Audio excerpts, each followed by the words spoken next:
Yi Xiao abruptly sat up in bed, gasping for breath. His forehead and entire body drenched in cold sweat, his hands and feet trembling uncontrollably. After a while, he gradually emerged from his panic, surveying his surroundings, his face etched with confusion. Weren't I coerced into jumping from that building? What on earth is happening? Was it merely a dream? Could the outbreak of zombies truly be a figment of my imagination? No, it cannot be a dream.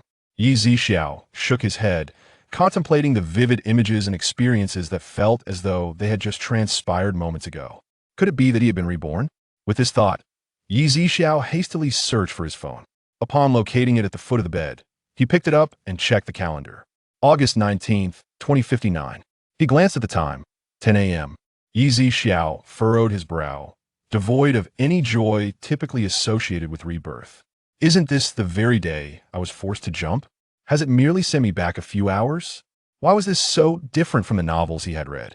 If only he could return to a month or two before the zombie outbreak. He could have prepared himself. What was the difference now compared to before? Yi Zixiao felt an overwhelming sense of frustration. Today marked the 9th day since the outbreak of zombies across the Blue Star. 9 days prior, a dense gray mist had inexplicably engulfed the entire Blue Star, shrouding it for 3 full days. No one understood the origin of this sudden mist. Meteorological agencies across nations detected no anomalies. Initially, no one paid the mist any heed, dismissing it as mere smog. Little did they know, it was on that fateful day that the zombie virus erupted globally, catching everyone off guard. Yi Zixiao vividly remembered that fateful day at 1 p.m. before his rebirth, when a man, long supported by a wealthy mistress, along with several thugs, stormed into his home, demanding all his food. In a desperate bid for survival, Yi Zixiao relinquished all his provisions. However, as they were leaving, the leader of the thugs, He Biao, looked at Yi Zixiao's delicate features and handsome visage, and malicious thought crossed his mind. He attempted to forcibly drag him into a room. Yi Zixiao had heard tales of He Biao's indiscriminate tastes, with a greater inclination for men than for women, yet he never imagined he would find himself in such a predicament. At the moment he was about to be pulled into the room, he fought fiercely to break free, and ultimately, under the relentless pursuit of the thugs, he leapt from the 11th floor. In that moment of despair, with the zombie outbreak, the loss of food, and the inability to venture outside leading to certain starvation, he deemed it better to leap to his death than to suffer humiliation. Yet, to his astonishment, he had been reborn just hours prior. Since I have been granted this second chance, even if it is merely a few hours before my demise, I shall not remain passive. With newfound determination, Yi Zixiao swiftly rose from his bed, approached the window, and pulled back a corner of the dark gray curtain, peering down below. A dozen zombies roamed the community like mindless husks. This was merely the number visible to Yi Zixiao. Undoubtedly, more lurked in the shadows. However, at present, the zombies are incapable of ascending stairs. They only attack upon hearing any sound or movement, or upon sighting a human. Each building is equipped with a security door that locks automatically, and the ground floor is elevated above the garage. The windows of each household are designed to prevent prying eyes, allowing those inside to see outside while remaining unseen themselves. With glass that is significantly thicker than that found in ordinary residential complexes, as Yi Zixiao pondered his next course of action, a sudden, terrified scream echoed from downstairs. "Ah, help me!" Upon glancing down again, he beheld a woman, seemingly in her 20s, desperately fleeing with an empty bag in hand, pursued relentlessly by a horde of zombies. This woman, driven by desperation after exhausting her food supply, had ventured out in search of sustenance, harboring a glimmer of hope against the odds. Yet, whether it was due to overwhelming fear or sheer exhaustion from hunger, as she neared the entrance to her building, she stumbled and fell to the ground with a thud. The ravenous zombies, in a grotesque swarm, lunged at her, opening their gaping maws to feast upon her flesh. "Ah!" The woman writhed in agony, her screams resonating throughout the entire complex. A multitude of zombies tore into her, ripping her flesh apart in a gruesome display, blood and gore scattering in every direction. In a brief span, her terrified cries faded into silence, consumed entirely by the overwhelming swarm. A pool of crimson blood began to seep across the concrete floor, a chilling testament to the horror that had unfolded. Witnessing the sheer ferocity and numbers of the zombies, Yi Zixiao felt a wave of despair wash over him. With escape rendered impossible, was he destined to await his demise within the confines of his home? At that moment, a voice resonated within his mind. Congratulations, host, you have acquired the super invincible reversal system. System? Indeed, it is a system. Yi Zixiao's eyes sparkled with hope as realization dawned upon him. Having perused countless novels featuring systems, he understood that this signified a potential salvation. In the blink of an eye, a translucent blue screen appeared before him. As the chosen one bound to the system, 3 treasure chests shall be bestowed upon you. Just as Yi Zixiao was grappling with this revelation, the system continued. The first treasure chest grants you all-encompassing abilities and elevates your strength to the pinnacle of the 6th tier. All-encompassing abilities? 6th tier? What does this mean? Yi Zixiao's expression was one of utter bewilderment. The apocalypse has arrived. Certain humans, zombies, and animals will evolve in accordance with their environment, resulting in a classification of tiers. Ah, I see. Yi Zixiao nodded in understanding. Before he could fully process this information, a stream of golden light burst forth from the blue screen and surged into his forehead, coursing through every vein and marrow within him, enveloping his entire being. Before long, Yi Zixiao felt a surge of heat coursing through him. His previously frail physique began to develop muscle, and his facial features became more defined, his eyes radiating a brilliant golden glow. After a moment, the golden light dissipated, leaving Yi Zixiao transformed from within, standing at a height of 180 centimeters. He appeared even taller and more striking than before, his gaze now resolute and steadfast. Moreover, methods for wielding various abilities began to materialize within his mind. Wind, rain, thunder, and lightning, metal, wood, water, fire, and earth, strength, spirit, time, and space. Space itself is divided into 2 realms. The inner sanctum of one's consciousness and the mastery over the surrounding environment, capable of taking lives and facilitating instantaneous movement. Yi Zixiao felt the transformation within his body, elated beyond measure. Yet, moments later, he experienced an overwhelming sensation as if he were a gaping abyss. Yearning for more energy, realizing that his current strength seemed insignificant within this void, Yi Zixiao could not comprehend the phenomenon, attributing it merely to a peculiar reaction following the acquisition of such powers. Host, based on the system's projections for future abilities evolution, even with the awakening of numerous individuals, your strength will remain unrivaled across the blue star for the next 5 years. You possess all elemental powers, and only those who attain the 7th tier will have the capability to challenge you. Unless exceptional circumstances arise, no 7th tier abilities will manifest within this time frame, and you will continue to enhance your powers thereafter. When will I be able to enhance my strength again? Yi Zixiao inquired eagerly. He was unwilling to remain at the 6th tier indefinitely.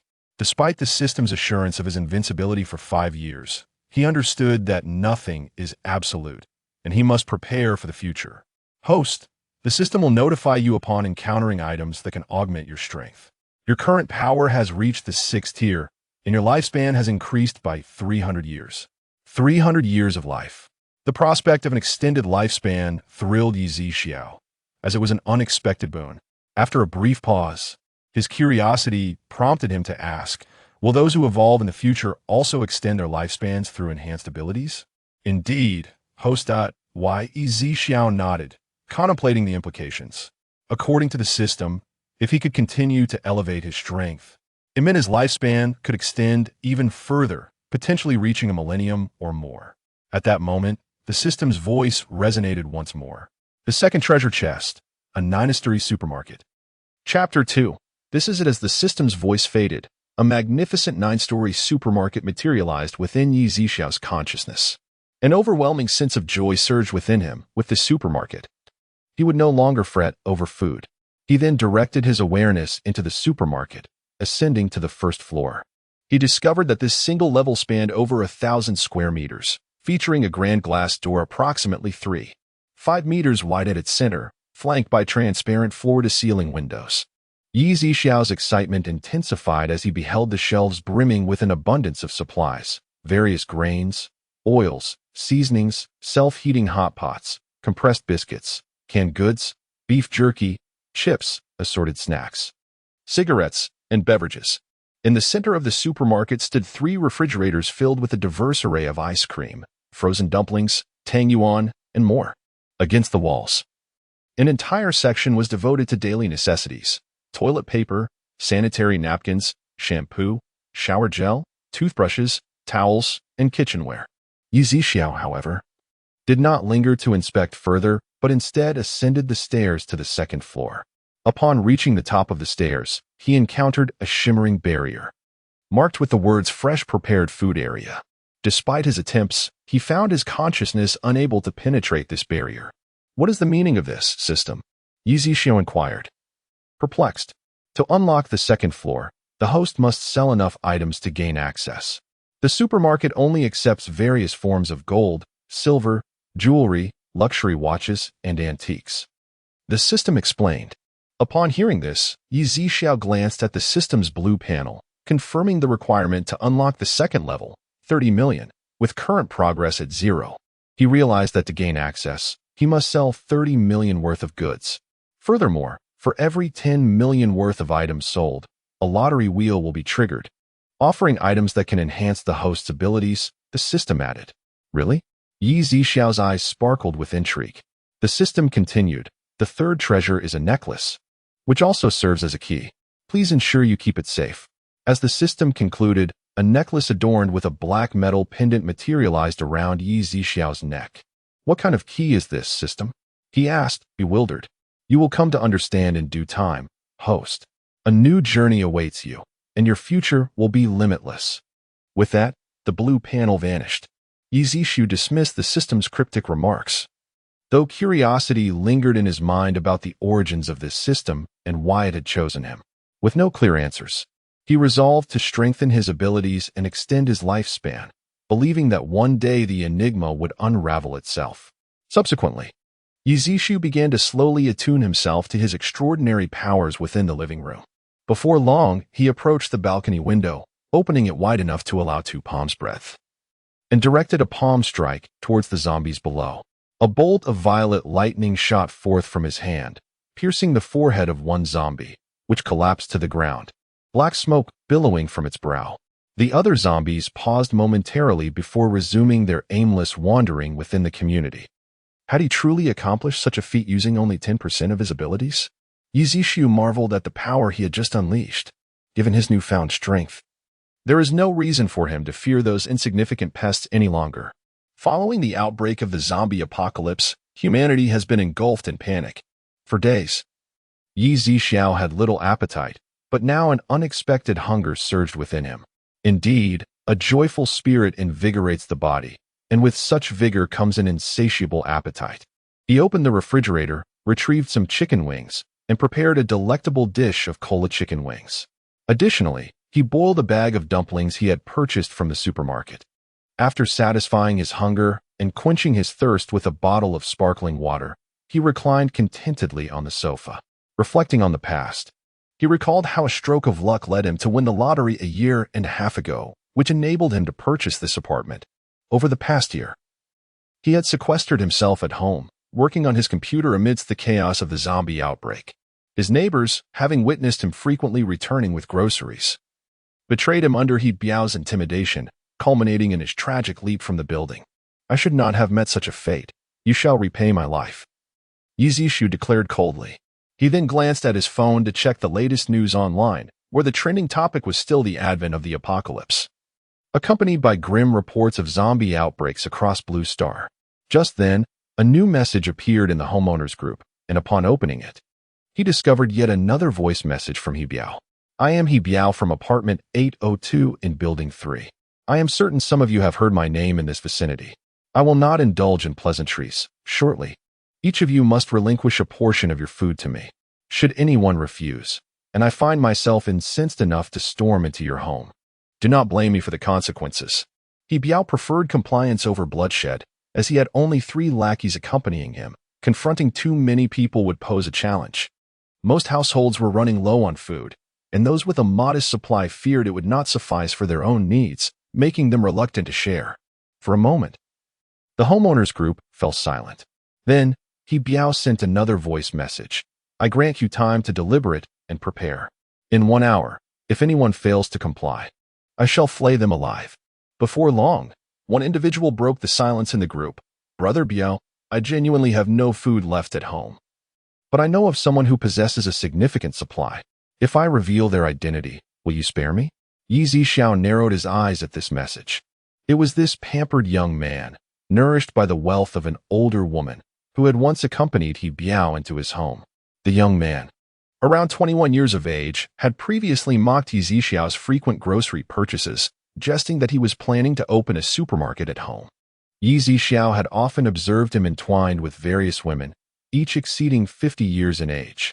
On one occasion, he had witnessed the young man affectionately addressing a wrinkled woman in her 60s as darling and sweetheart, nearly causing Yi Zhixiao to regurgitate his leftover meal.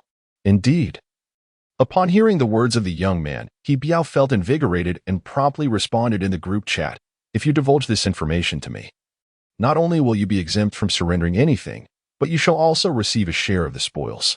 The young man, upon hearing this, beamed with delight. After all, he had been living lavishly with the wealthy patroness, indulging in gourmet delicacies without the need to cook at home. He had long since developed a disdain for ordinary food and had not stocked up on it. Now, having consumed the expensive fruits and delicacies gifted by the affluent lady, he found himself at a loss for what to do next. Thus, he swiftly typed on his phone, Biaogo, that person resides in our building. I know where he lives. I will take you there shortly. At this moment, those in the group who had begun to speculate joined in the conversation. Indeed, I previously saw a young man from our building carrying numerous bags of purchases. Yes, I noticed that too, Biaogo. The items he hoarded could easily sustain you for several months. I have seen it as well. Everyone chimed in, all hoping that He Biao would seize Yi Zhixiao's belongings, sparing them from having to surrender their own provisions. Humph. Yi Zhixiao scoffed softly, setting his phone down. According to the previous timing, the young man would lead He Biao up within 10 minutes. Yi Zhixiao approached the entrance, cracking the door open slightly, awaiting the arrival of He Biao and his entourage. Sure enough, it was not long before voices echoed from the entrance. Biaoge, this is the place. The young man led the way, followed closely by He Biao and his 3 accomplices, armed with axes and hammers. Chapter 3. Bind him for me. As they approached the entrance, several of He Biao's underlings were poised to swing their axes to break the lock, only to discover that the door was ajar. Boss, the door isn't even closed, one of them exclaimed. He Biao pushed aside the underling and indeed found a gap in the door. Ha ha ha, this truly saves us some trouble. He laughed. Perhaps that brat saw Boss Biao's messages in the group and heard of his notorious reputation, lacking the courage to oppose him. Hence he left the door open to welcome Boss Biao. The pretty boy flattered. The pretty boy, adept at ingratiating himself with wealthy women, certainly knew how to curry favor. Indeed, upon hearing the pretty boy's words, He Biao nodded in amusement. Yes, you're right. He knows his place.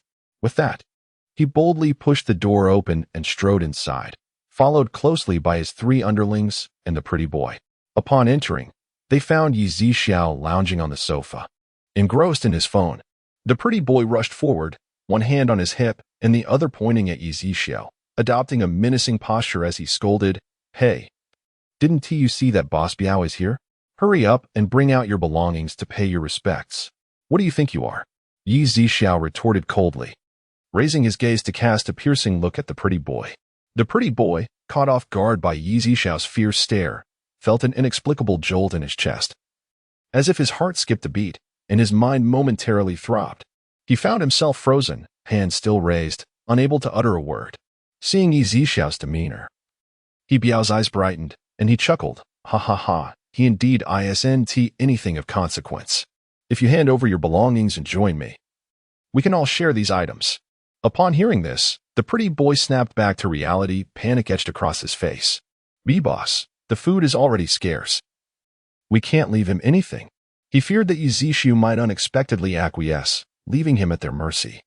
No sooner had the pretty boy spoken than He Biao turned, delivering a resounding slap to the pretty boy's fair face. Smack. Instantly, the pretty boy's face reddened and swelled, 5 clear finger marks visible. He stood there, utterly dazed. At that moment, he barked. I don't need your advice to get things done. If you dare utter another word, I'll toss you to the zombies. Heh.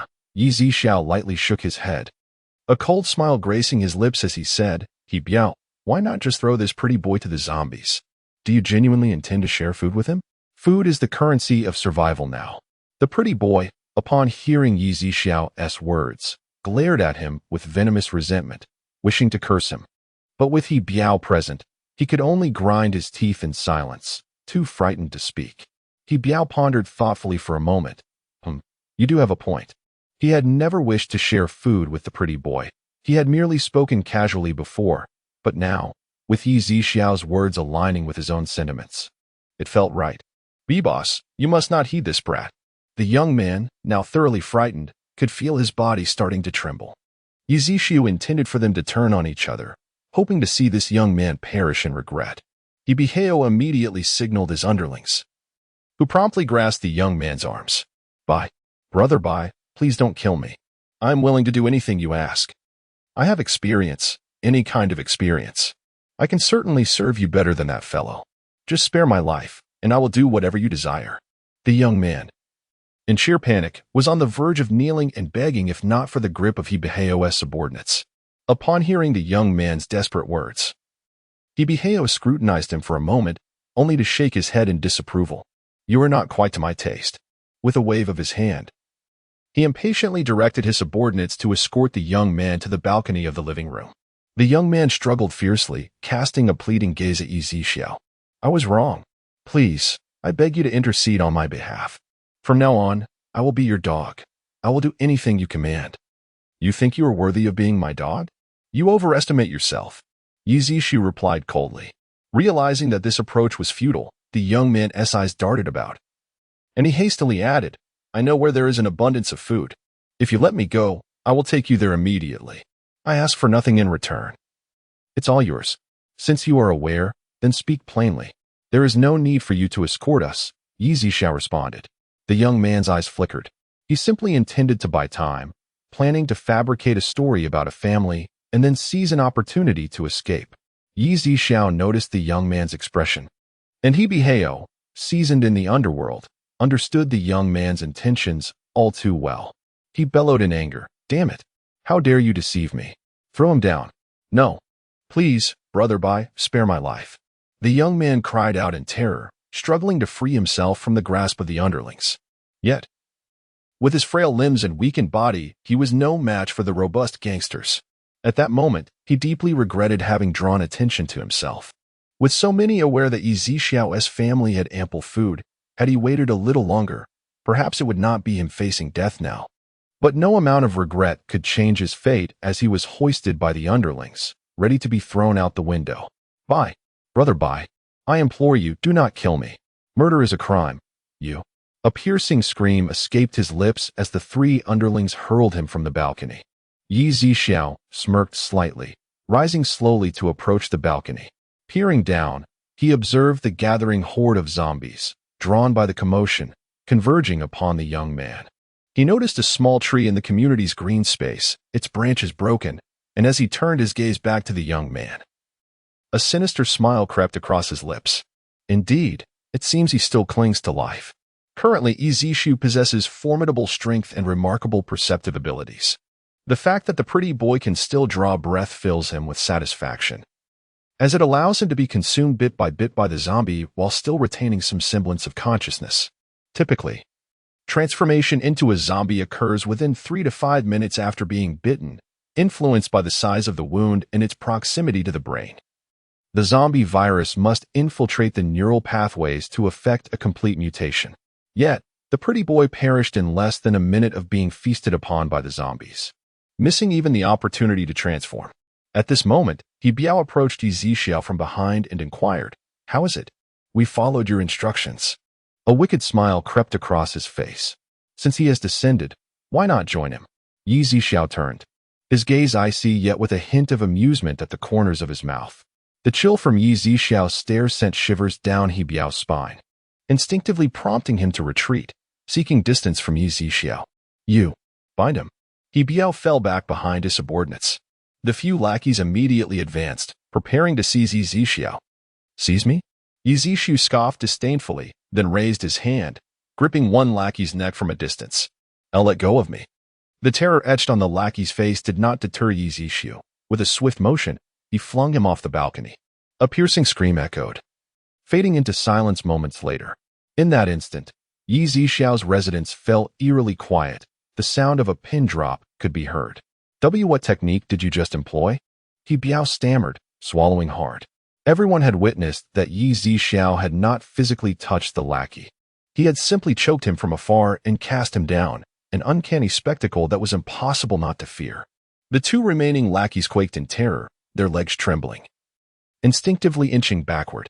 What technique did I use? You shall soon find out, Yi Zixiao replied, his tone chilling, reminiscent of a hellish specter. With that, he replicated his earlier action, seizing the necks of the other two lackeys preparing to flee, tossing them back with a flick of his wrist. Their cries were swiftly silenced, leaving only He Biao, now alone and utterly terrified. Chapter 4. Transformed? Who are you? No, you are certainly not human. He Biao gazed at Yi Zixiao, trembling and pale with terror. I am not human. You must be mistaken. It is you who are not human. To be precise, you are a corpse, Yi Zixiao replied, a subtle smile gracing his lips. At that moment, He Biao yearned to flee, yet his legs felt as if they were encased in concrete, rendering him immobile. When confronted with fear that transcends comprehension, many find their legs quaking and their minds devoid of rational thought. A ghost. You are a ghost. Don't come any closer, please. He Biao clutched a nearby chair, retreating step by step, his earlier bravado evaporating. Meanwhile, Yi Zixiao advanced slowly, intent on instilling a sense of profound dread that might lead to He Biao's demise. I beg you. I was blind to your might. Spare my life. And I shall be your loyal dog, ready to bite whoever you command. Realizing the gravity of the situation, He Biao suddenly collapsed to his knees, repeatedly bowing his head in submission. The sound of his kowtowing echoed loudly. Who are you to be worthy of such a position? Yi Zixiao cast a dismissive glance at He Biao. If you spare my life, I will fetch you food. He Biao perceived the being before him as more terrifying than any zombie. Very well. Yi Zixiao responded with a bemused smile, nodding approvingly. Hope sparked in He Biao's eyes, believing he had narrowly escaped doom. Yet, he was soon met with Yi Zixiao's chilling words. Or perhaps, I should simply send you down directly. It would save time. What? Before He Biao could comprehend the meaning behind Yi Zixiao's words, he felt a sudden rush, and in the blink of an eye, he found himself standing on the balcony alongside Yi Zixiao. Gripping the fabric of He Biao's shoulder, Yi Zixiao effortlessly hurled him over the edge, leaving him suspended in midair. Ah! He Biao screamed, gazing down at the height, where a dozen zombies roamed below. His heart raced with horror and fear, reaching an apex. A stream of yellow, foul-smelling liquid trickled down his leg, some droplets splattering onto the heads of the zombies beneath. Pull me up, please.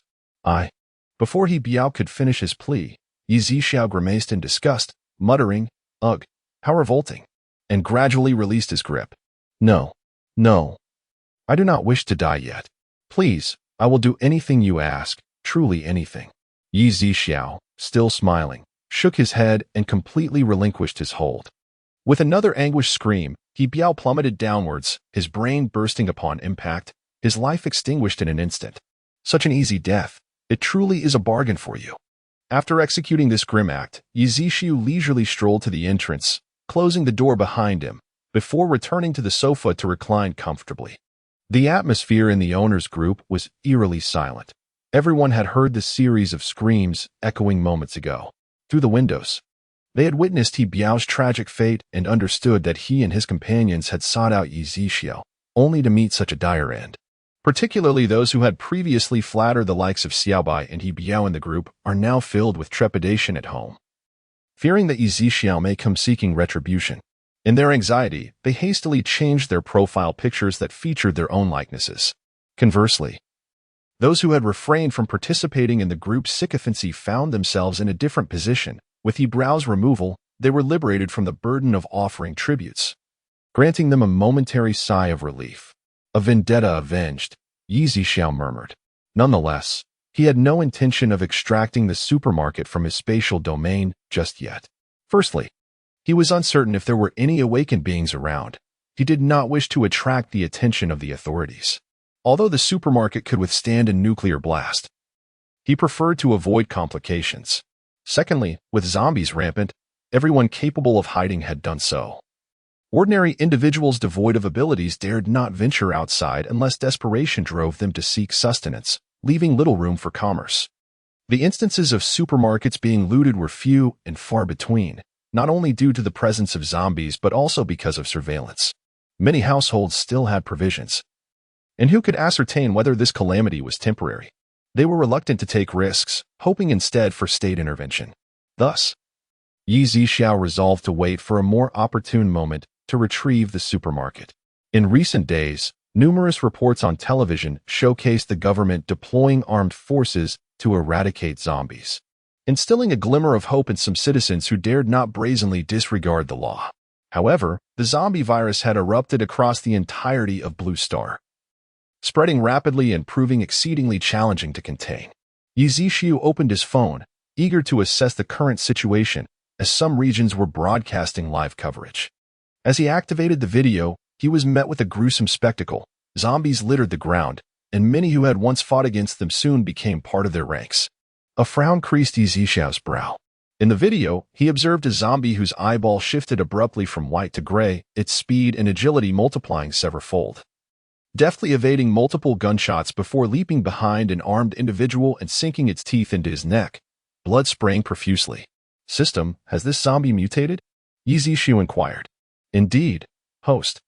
Some zombies have evolved from first to second tier, with their intelligence and strength surging rapidly, and some may even awaken special abilities," the system replied. After hearing this, Yi Zixiao's gaze returned to the scene on the screen, where he discerned that even among those visible, 1/5 of the zombies had gray pupils. "Quick, retreat." A voice rang out in the video.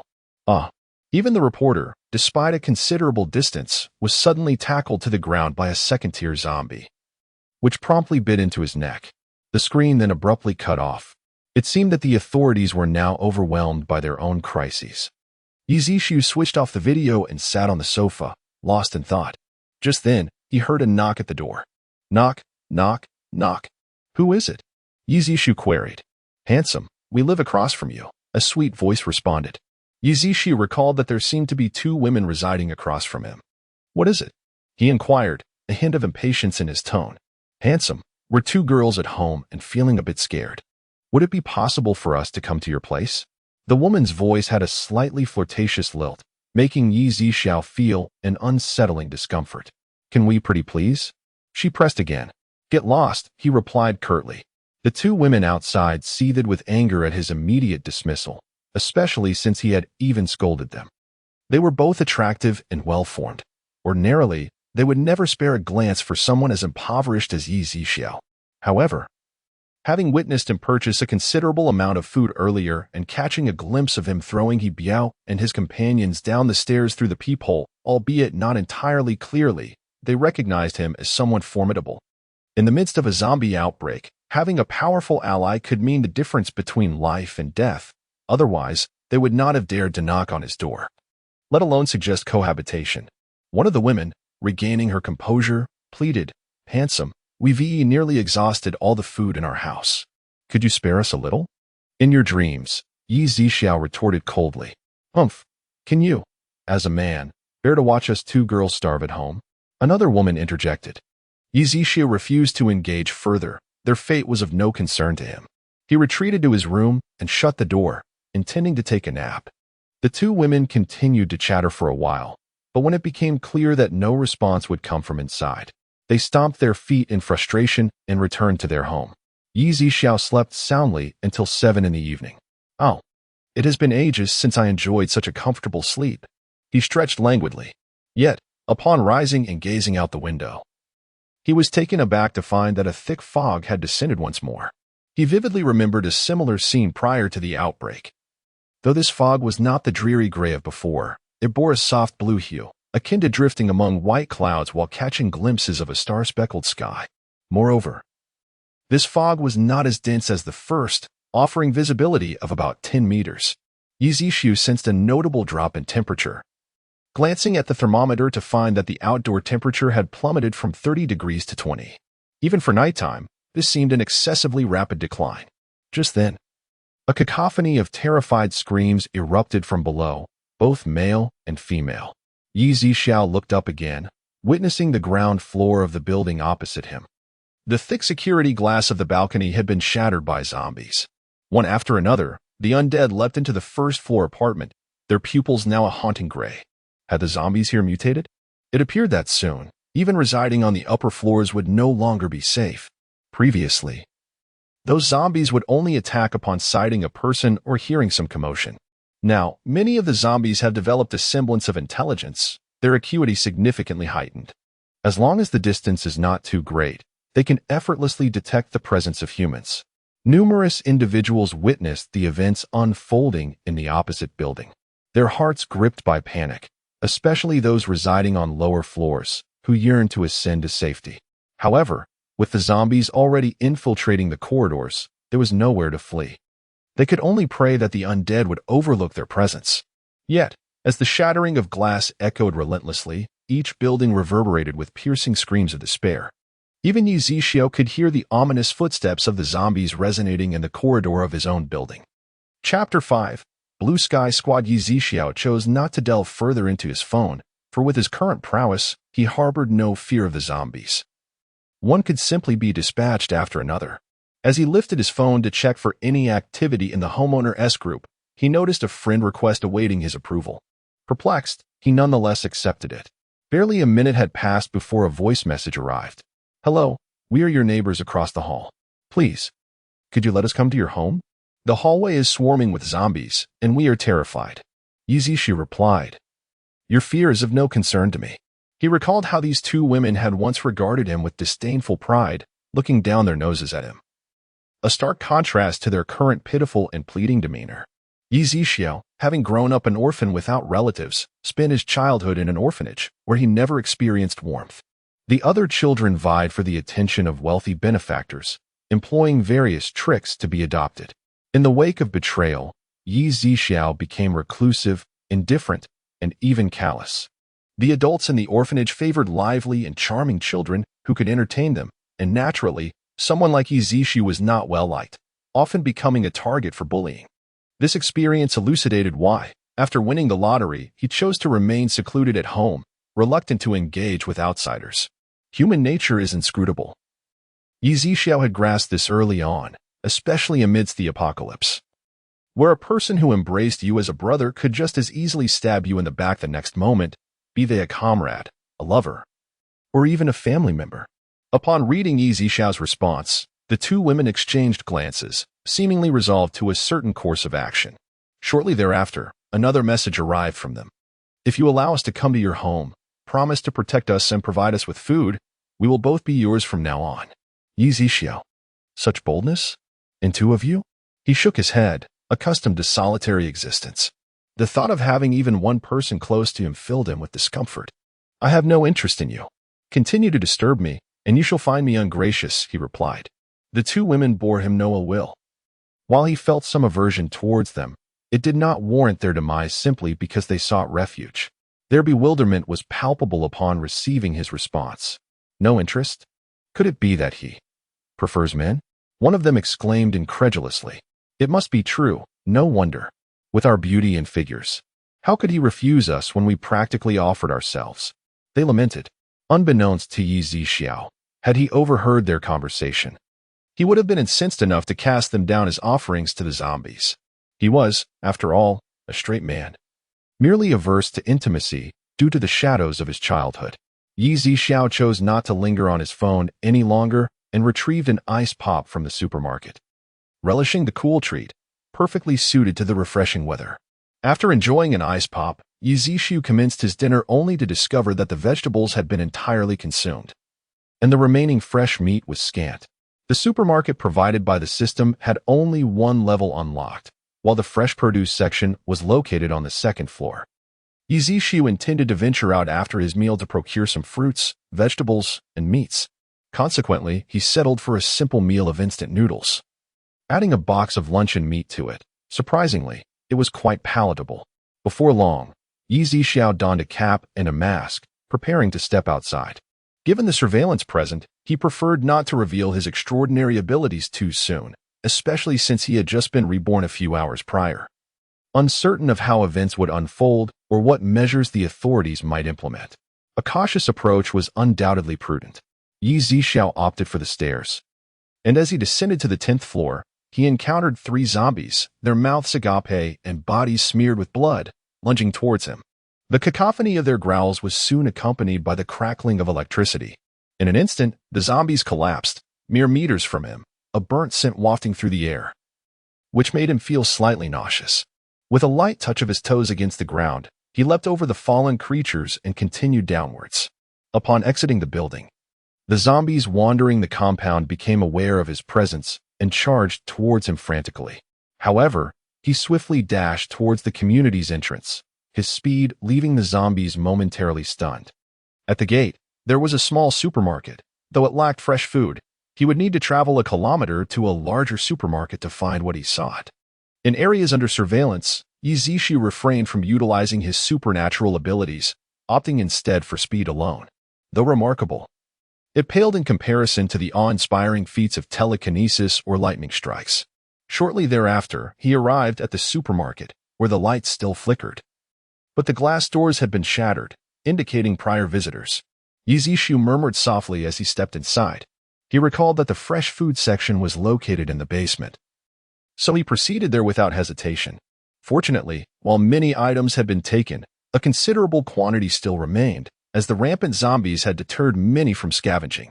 Moreover, the surveillance cameras had been vandalized, saving Yi Zixiao considerable trouble.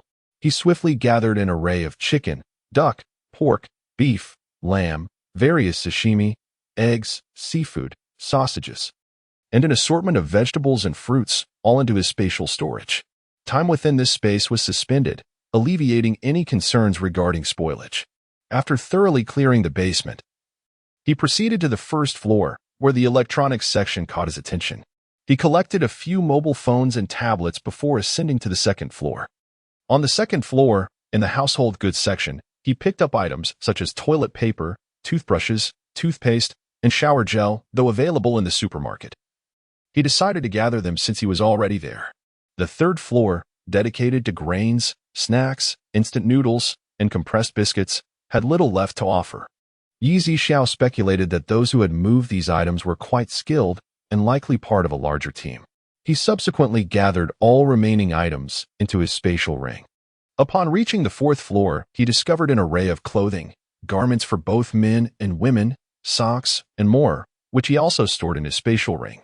The 5th floor was filled with bedding essentials, sheets, comforters, pillows, and even massage chairs, all of which were collected by Yi Zixiao. Although some items might not be immediately useful in this apocalyptic world, one could never predict when they might come in handy, or when these items could be bartered for necessities. It was better to be prepared than to be caught unawares. After he had stowed everything away, he exited the supermarket. Yi Zixiao had no intention of visiting another supermarket. The nearest one was quite far, and he preferred to avoid the hassle. The fresh produce he had just stored would suffice for over a year, and once the 2nd floor was unlocked, he would have no shortage of fresh supplies. Just as he stepped out of the supermarket, he sensed a zombie lunging towards him from behind. As he prepared to react, he suddenly heard a whoosh. Turning around, he saw the zombie, less than 2 meters away, pierced through the forehead by an ice shard. Was this an ability? Yi Zixiao pondered. At that moment, a youthful man, appearing to be in his early 20s, approached from across the street and asked, "Are you all right?" Yi Zixiao shook his head and replied, "What you used just now was." The young man smiled and explained, 3 days ago, I suddenly discovered that I had awakened an ice-based ability. Are there many people with such abilities? Yi Zixiao inquired. Not many, but I know 2 others. One controls fire, and the other has water abilities, the young man responded. Yi Zixiao contemplated this, when suddenly another zombie surged out from a corner behind him. Reacting swiftly, he turned and, with a slight frown, dispatched the creature with a mental strike. The young man, impressed, exclaimed, "My name is Yunnan. What is yours?" Yi Xiao, he replied. I noticed how effortlessly you dispatched that zombie. What ability have you awakened? Yunan asked. It might be a mental ability, Yi Xiao answered. Wow, that's incredible. A mental ability. No wonder you can kill zombies from a distance. It's an ability that can harm with mere thought, Yunan said, giving Yi Xiao a thumbs up. Yi Xiao merely smiled modestly. Yunan continued, though your ability is formidable, zombies are continuously evolving, and danger lurks everywhere. Why not join me? I formed a small team called the Blue Sky Squad with 2 other ability users. Chapter 6. Bitter cold. Before Yunan could complete her sentence, Yi Xiao interjected, No need. Thank you.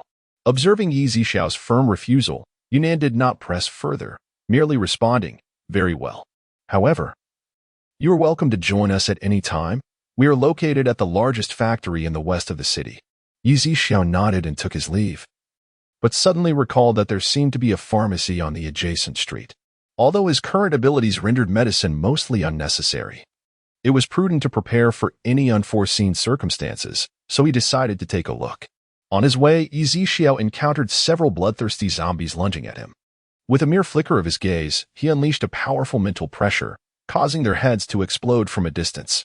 Now, he felt no concern about attracting unwanted attention with his abilities. With so many extraordinary individuals around, he was no longer the most remarkable, nor did he stand out. Arriving at the pharmacy, he discovered that the glass door had been shattered, yet approximately half of the medicines remained intact.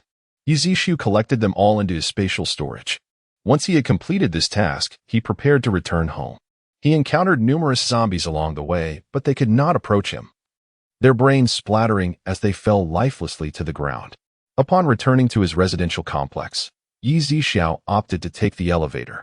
However, just as he was about to unlock his door, he heard the sound of another door opening behind him. Instinctively, he turned to look. 2 women peeked out, surveying their surroundings. Noticing the absence of zombies, they quickly approached Yi Xiao, one gripping his shirt while the other grasped his hand. These 2 were the lovely women from the apartment opposite his, Jiang Lele, with cascading waves, and Lin Shui, with her sleek black hair. Both were strikingly beautiful, possessing both figure and features. Yet, despite their enchanting appearances, Yi Xiao coldly admonished, Step aside. Lin Shui looked at him, her eyes brimming with tears, exuding a pitiful charm. Please, let us stay in your home.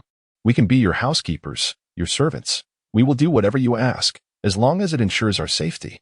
Jiang Lele echoed her plea, her grip on Yi Xiao unwavering, her body pressing against him. Initially, upon receiving Yi Xiao's response on WeChat, they had assumed he was uninterested. However, upon reflection, they speculated he might simply be reluctant to share supplies and was finding excuses. Thus, they resolved to try again, believing that even if he were not inclined, their allure could change his mind. Yi Xiao, already lacking patience, found their advances in Jiang Lele's provocative demeanor increasingly repulsive. He reiterated with a stern command, Leave. Yet, the 2 women seemed resolute, refusing to loosen their hold. Unless you agree to let us into your home or share some food, we will not let go, Jiang Lele declared, adopting a tenacious stance. Yi Xiao's eyes turned icy, and a powerful aura surged forth from him, directly sending the 2 women flying against the wall. Ah, so painful, they cried, tears streaming down their faces like rain on blooming pear blossoms. Yet, Yi Xiao did not glance back. He opened the door and closed it in one fluid motion, contemplating that if the 2 women continued to entangle him, even without enmity between them, he would have no choice but to end their lives. The commotion above caught the attention of the zombies, and the sound of footsteps on the stairs grew closer. The 2 women, upon hearing this, ceased their weeping and scrambled into their own house, slamming the door shut behind them. They gasped for breath, their hearts racing in fear, completely forgetting the pain they had endured. After a considerable time, the sound of footsteps gradually faded away. Only then did they look down. Rolling up their sleeves to examine their arms, waists, backs, and even shoulders, all bruised and battered, they realized that had Yi Xiao exerted even a bit more strength, their bones would undoubtedly have shattered. In a world devoid of medical resources and medication, the likelihood of dying from broken bones was alarmingly high. Damn that man. If I find the opportunity, I will not let you go, Jiang Lele gritted her teeth, her anger palpable. Although Lin Shui was equally furious, she understood their precarious situation. Lele, we can barely protect ourselves. Those who pursued us before are either unreachable or too frightened to venture outside. If we continue like this, we will starve. Upon hearing this, Jiang Lele felt deflated, akin to a punctured balloon. They had consumed their last food yesterday and had only been surviving on water for the day. Meanwhile, occasional screams echoed throughout the neighborhood, instilling terror in everyone, who armed themselves with kitchen knives and wooden sticks for self-defense. The horde of zombies continued to grow. Yizishu ensured all windows were tightly shut, wishing to avoid being disturbed by the horrendous cries. The next day, Yizishu awoke, having slept rather well. He opened the window to gaze outside, where dense fog was nearly dissipating. He walked into the living room, intending to let in some fresh air. But as soon as he opened the window, a cold gust enveloped him. Checking his phone, he was astonished to find the outdoor temperature had plummeted to 3 degrees Celsius. However, this chill meant little to Yizishu. He remained clad in only a thin long-sleeved nightshirt. System, why has the temperature dropped so suddenly? Is it an extreme cold? Yizishu pondered, perplexed, considering it was still August. Yes, host. An extreme cold is approaching, but given your physical constitution, you will be unaffected. To experience extreme cold so soon after the onset of the zombie apocalypse, only 10 days in, few will likely endure it, he mused. With the apocalypse upon us, it is a matter of survival of the fittest, the system succinctly replied.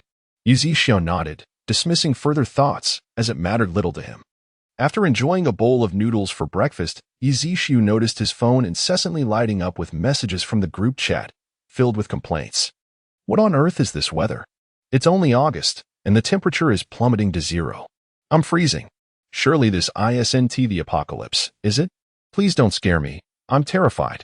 I once held on to the hope that the government would eradicate the zombies to save us.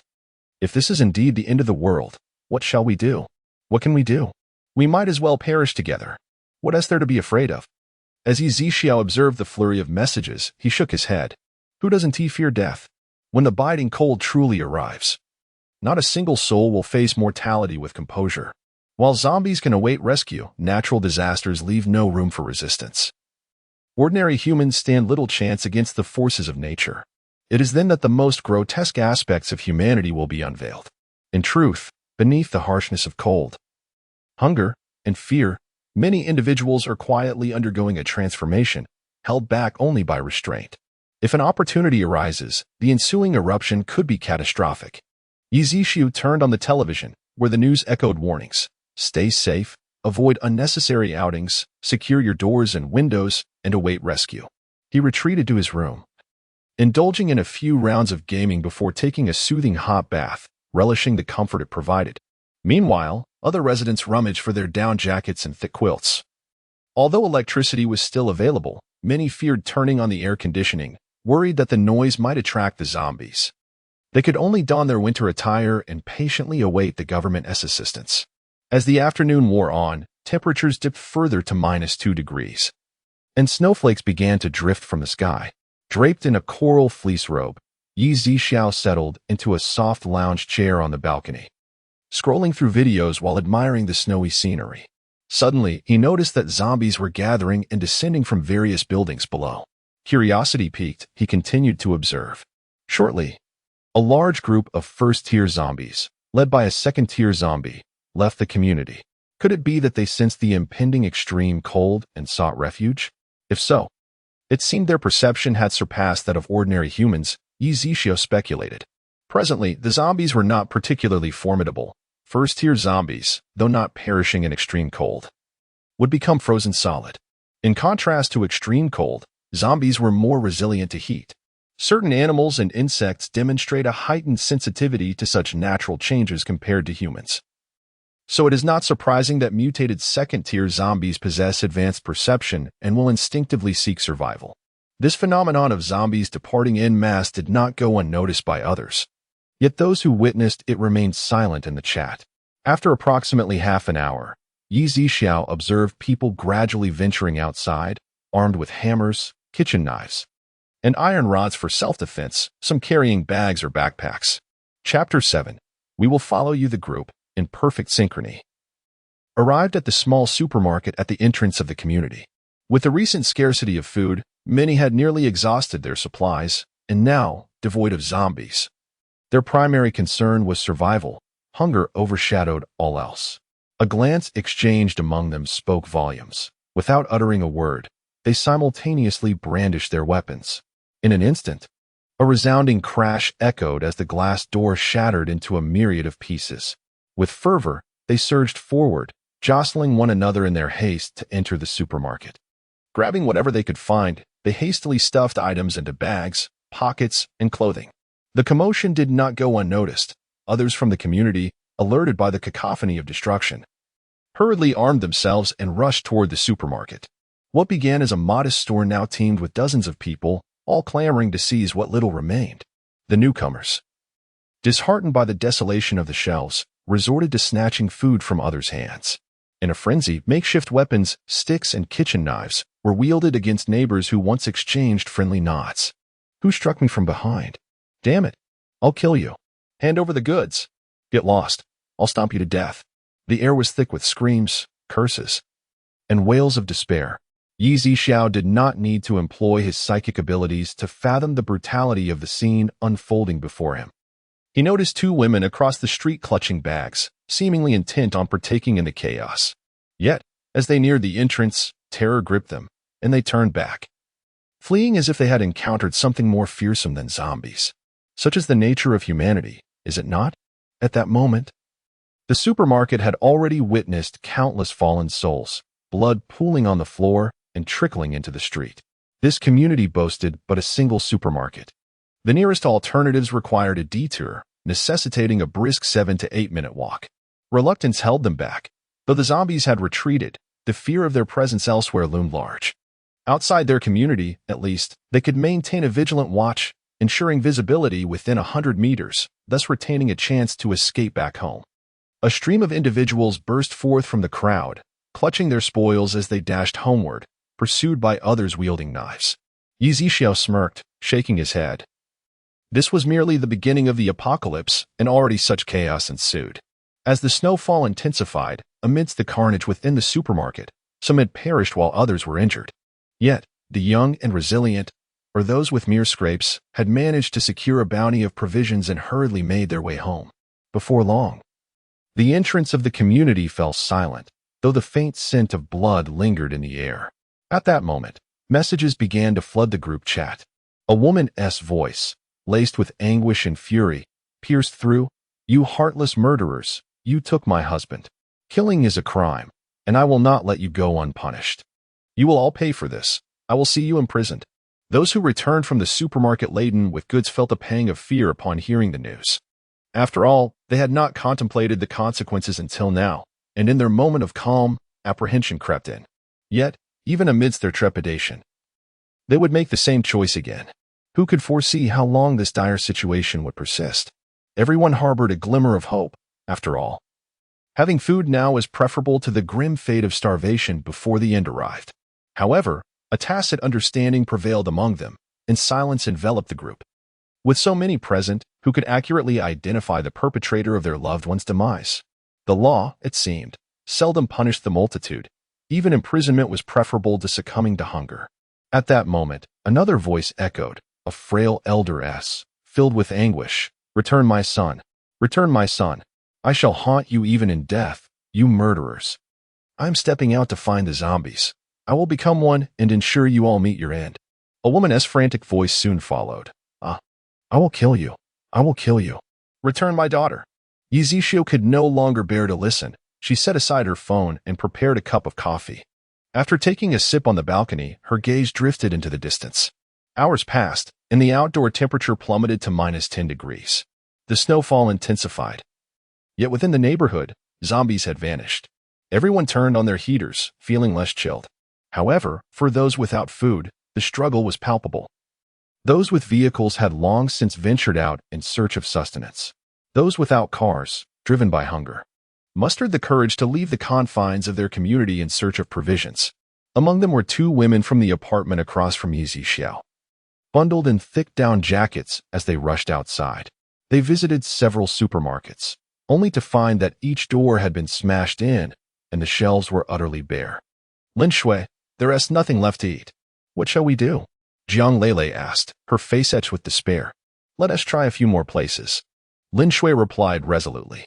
They scoured numerous establishments, only to find the same disheartening scene. Every supermarket had been stripped bare, with lifeless bodies and bloodstains marking the ground. Initially, they were horrified by the sight of the dead, but as time passed, they steeled themselves, knowing that if they continued in this manner, starvation would be their fate as well. After wandering for another hour or two, they finally stumbled upon a solitary pack of instant noodles nestled in a corner of one supermarket. Let us head back. It's so cold, Jiang Lele exclaimed. Indeed. Lin Shui nodded in agreement. After all, finding a single pack of noodles would allow them to stave off hunger for a few more days.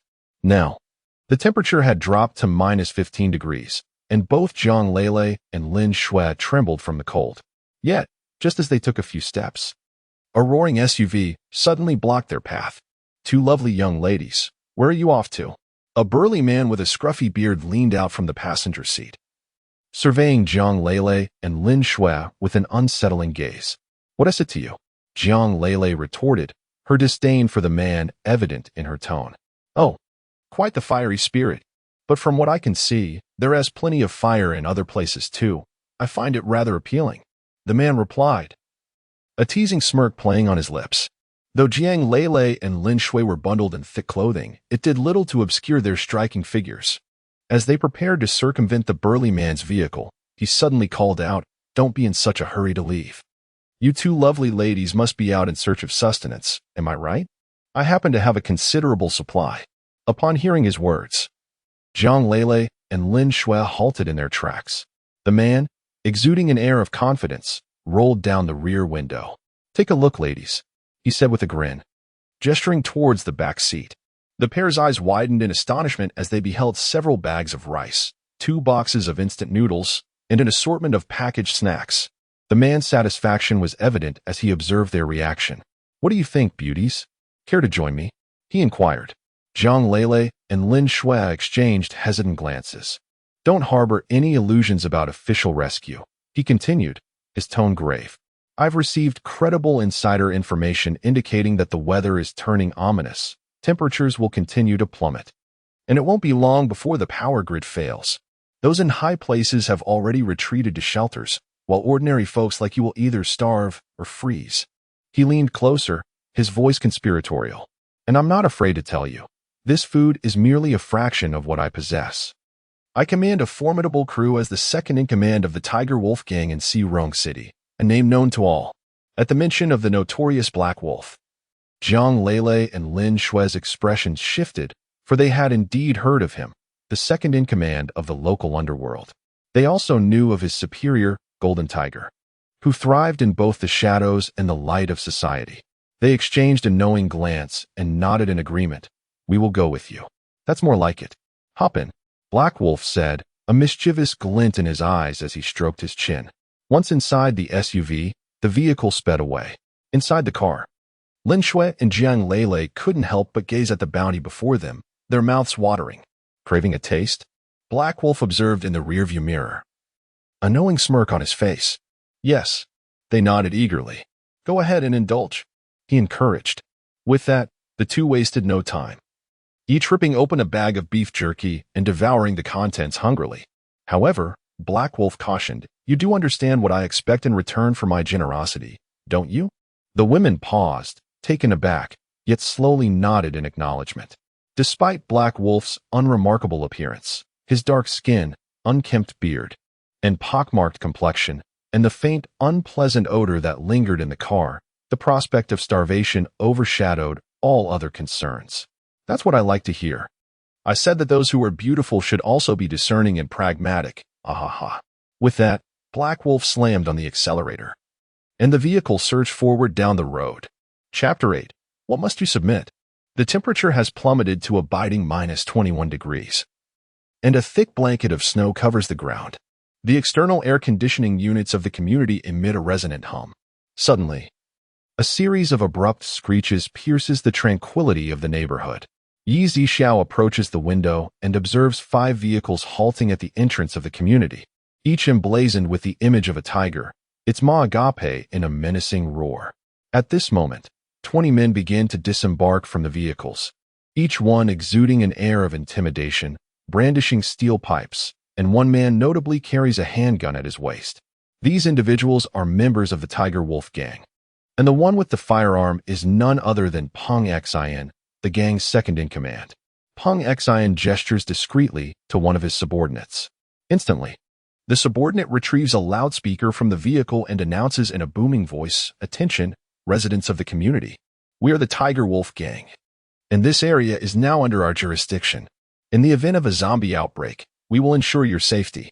Some residents, upon hearing these words, mistakenly believe that they are being rescued by the state. However, those familiar with the Tiger Wolf gang feel a chill of dread. Indeed, the speaker continues, "You are under our protection, but starting today, you must surrender a portion of your food every 3 days. We will maintain a registry, and should we discover any household that fails to comply, the consequences will be dire." This scheme is devised to secure a continuous supply of food for the Tiger Wolf gang. If they were to seize everything at once, the residents would starve, and the gang would be left without a source of sustenance. Many communities have already been coerced into accepting the protection of the Tiger Wolf gang. Henceforth, the gang will collect food every 3 days, while the residents will be compelled to venture into the harsh cold to procure supplies. At this moment, realization dawns upon the residents. The Tiger Wolf gang is not a rescue operation but a predatory force here to plunder their provisions, cloaked in false righteousness. "We do not require your protection. We will not pay," shouts a voice from an upper window. "Yes, we will not pay. I have no food to give," others echo, clamoring in protest. "Humph! Do not refuse our hospitality. Every household must surrender their supplies, or else we shall show no mercy," the gang members declare ominously. "We will not comply. If you have the gall, kill us. Regardless, if we surrender our food, we will still starve." A middle-aged man, around 50, shouts defiantly, leaning out of the window. However, scarcely had he finished speaking when a gunshot rings out, the bullet striking him squarely in the forehead. The man collapses instantly, lifeless. The gunfire sends a jolt of fear through the crowd. They had never anticipated that the Tiger Wolf gang would be armed. In an instant, windows are shut, and silence envelopes the community. "We are giving you 10 minutes. If your food is not surrendered, we will come to each of your doors, and by then, you shall find that your supplies will be of no use to you." Peng Xin spoke in a low voice. Shortly thereafter, several timid individuals gradually descended the stairs, clutching instant noodles, or flour, or similar provisions. "Damn it, is this all they could muster?" Peng Xin exclaimed, observing their meager offerings with exasperation. Nevertheless, any contribution was better than none. Collectively, their supplies amounted to a considerable sum. The members of the Tiger Wolf gang were diligently recording which households had surrendered food, for, after all, they would be returning every 3 days to collect this protection fee. The temperature had plummeted to minus 27 degrees Celsius, compelling every household to operate their air conditioning. From the sound of the external units, the Tiger Wolf gang had already ascertained the total number of residences in the community upon their arrival. The complex was modest in size, comprising only 3 buildings, each with 16 stories, allowing for swift comprehension of the situation. Once no one else descended, Peng Xin reviewed the records of those who had submitted food. "Damn it," he fumed, realizing that a significant 30% of residents had failed to comply. "It seems the tiger doesn't roar, and they presume me to be a sickly cat. Let us teach these ingrates a lesson." Peng Xin summoned a dozen men and, without hesitation, shot through the security door. The deafening gunshots startled those who had not surrendered their provisions. Soon, anguished cries, screams, and the sound of gunfire echoed from the far-right building. As time passed, another scream pierced the air. A man was seen being hurled from the 9th-floor window by the Tiger Wolf gang. Although he bled profusely and lost consciousness upon impact with the thick layer of snow below, he was fortunate compared to those from the 15th and 16th floors, who met their demise upon falling. Meanwhile, the food from those households was entirely seized by the gang, witnessing the tragic fate of their neighbors. The residents in the other 2 buildings hastily retrieved their provisions, preparing to surrender them to the Tiger Wolf gang. They had contemplated escape, But the presence of several gang members stationed at the community entrance extinguished that notion. As the Tiger Wolf gang emerged from the far-right building, they observed numerous individuals in the central building awaiting downstairs with food in hand. "B brother, I was unwell and couldn't come earlier. This is my family's tribute to you," a middle-aged man stuttered, producing a bag of flour weighing 1 kilogram. "Humph. If only you had been this compliant from the start," Peng Xian retorted, twirling his handgun, and signaled with a glance. The gang members advanced to collect the flour. But in an instant, Peng Xian delivered a swift kick to the middle-aged man's abdomen, sending him sprawling to the ground. "Ouch," the man groaned, clutching his belly and curling up in pain. "A small punishment for a grave offense. Should you ever again display such ignorance of the times, I shall take your life." The others hastily presented their food, and without exception, they were met with slaps, punches, or kicks that sent them tumbling. Yet, for those who had perished for failing to offer food, this outcome was far more merciful. On the far left, where Yizishi resided, individuals hurriedly approached, food in hand, offering it with utmost reverence, only to be met with violence. At that moment, Yi Zixiao slowly emerged from the entrance of the building. Peng Xian, observing Yi Zixiao's serene demeanor, felt his expression darken upon noticing the emptiness of Yi Zixiao's hands.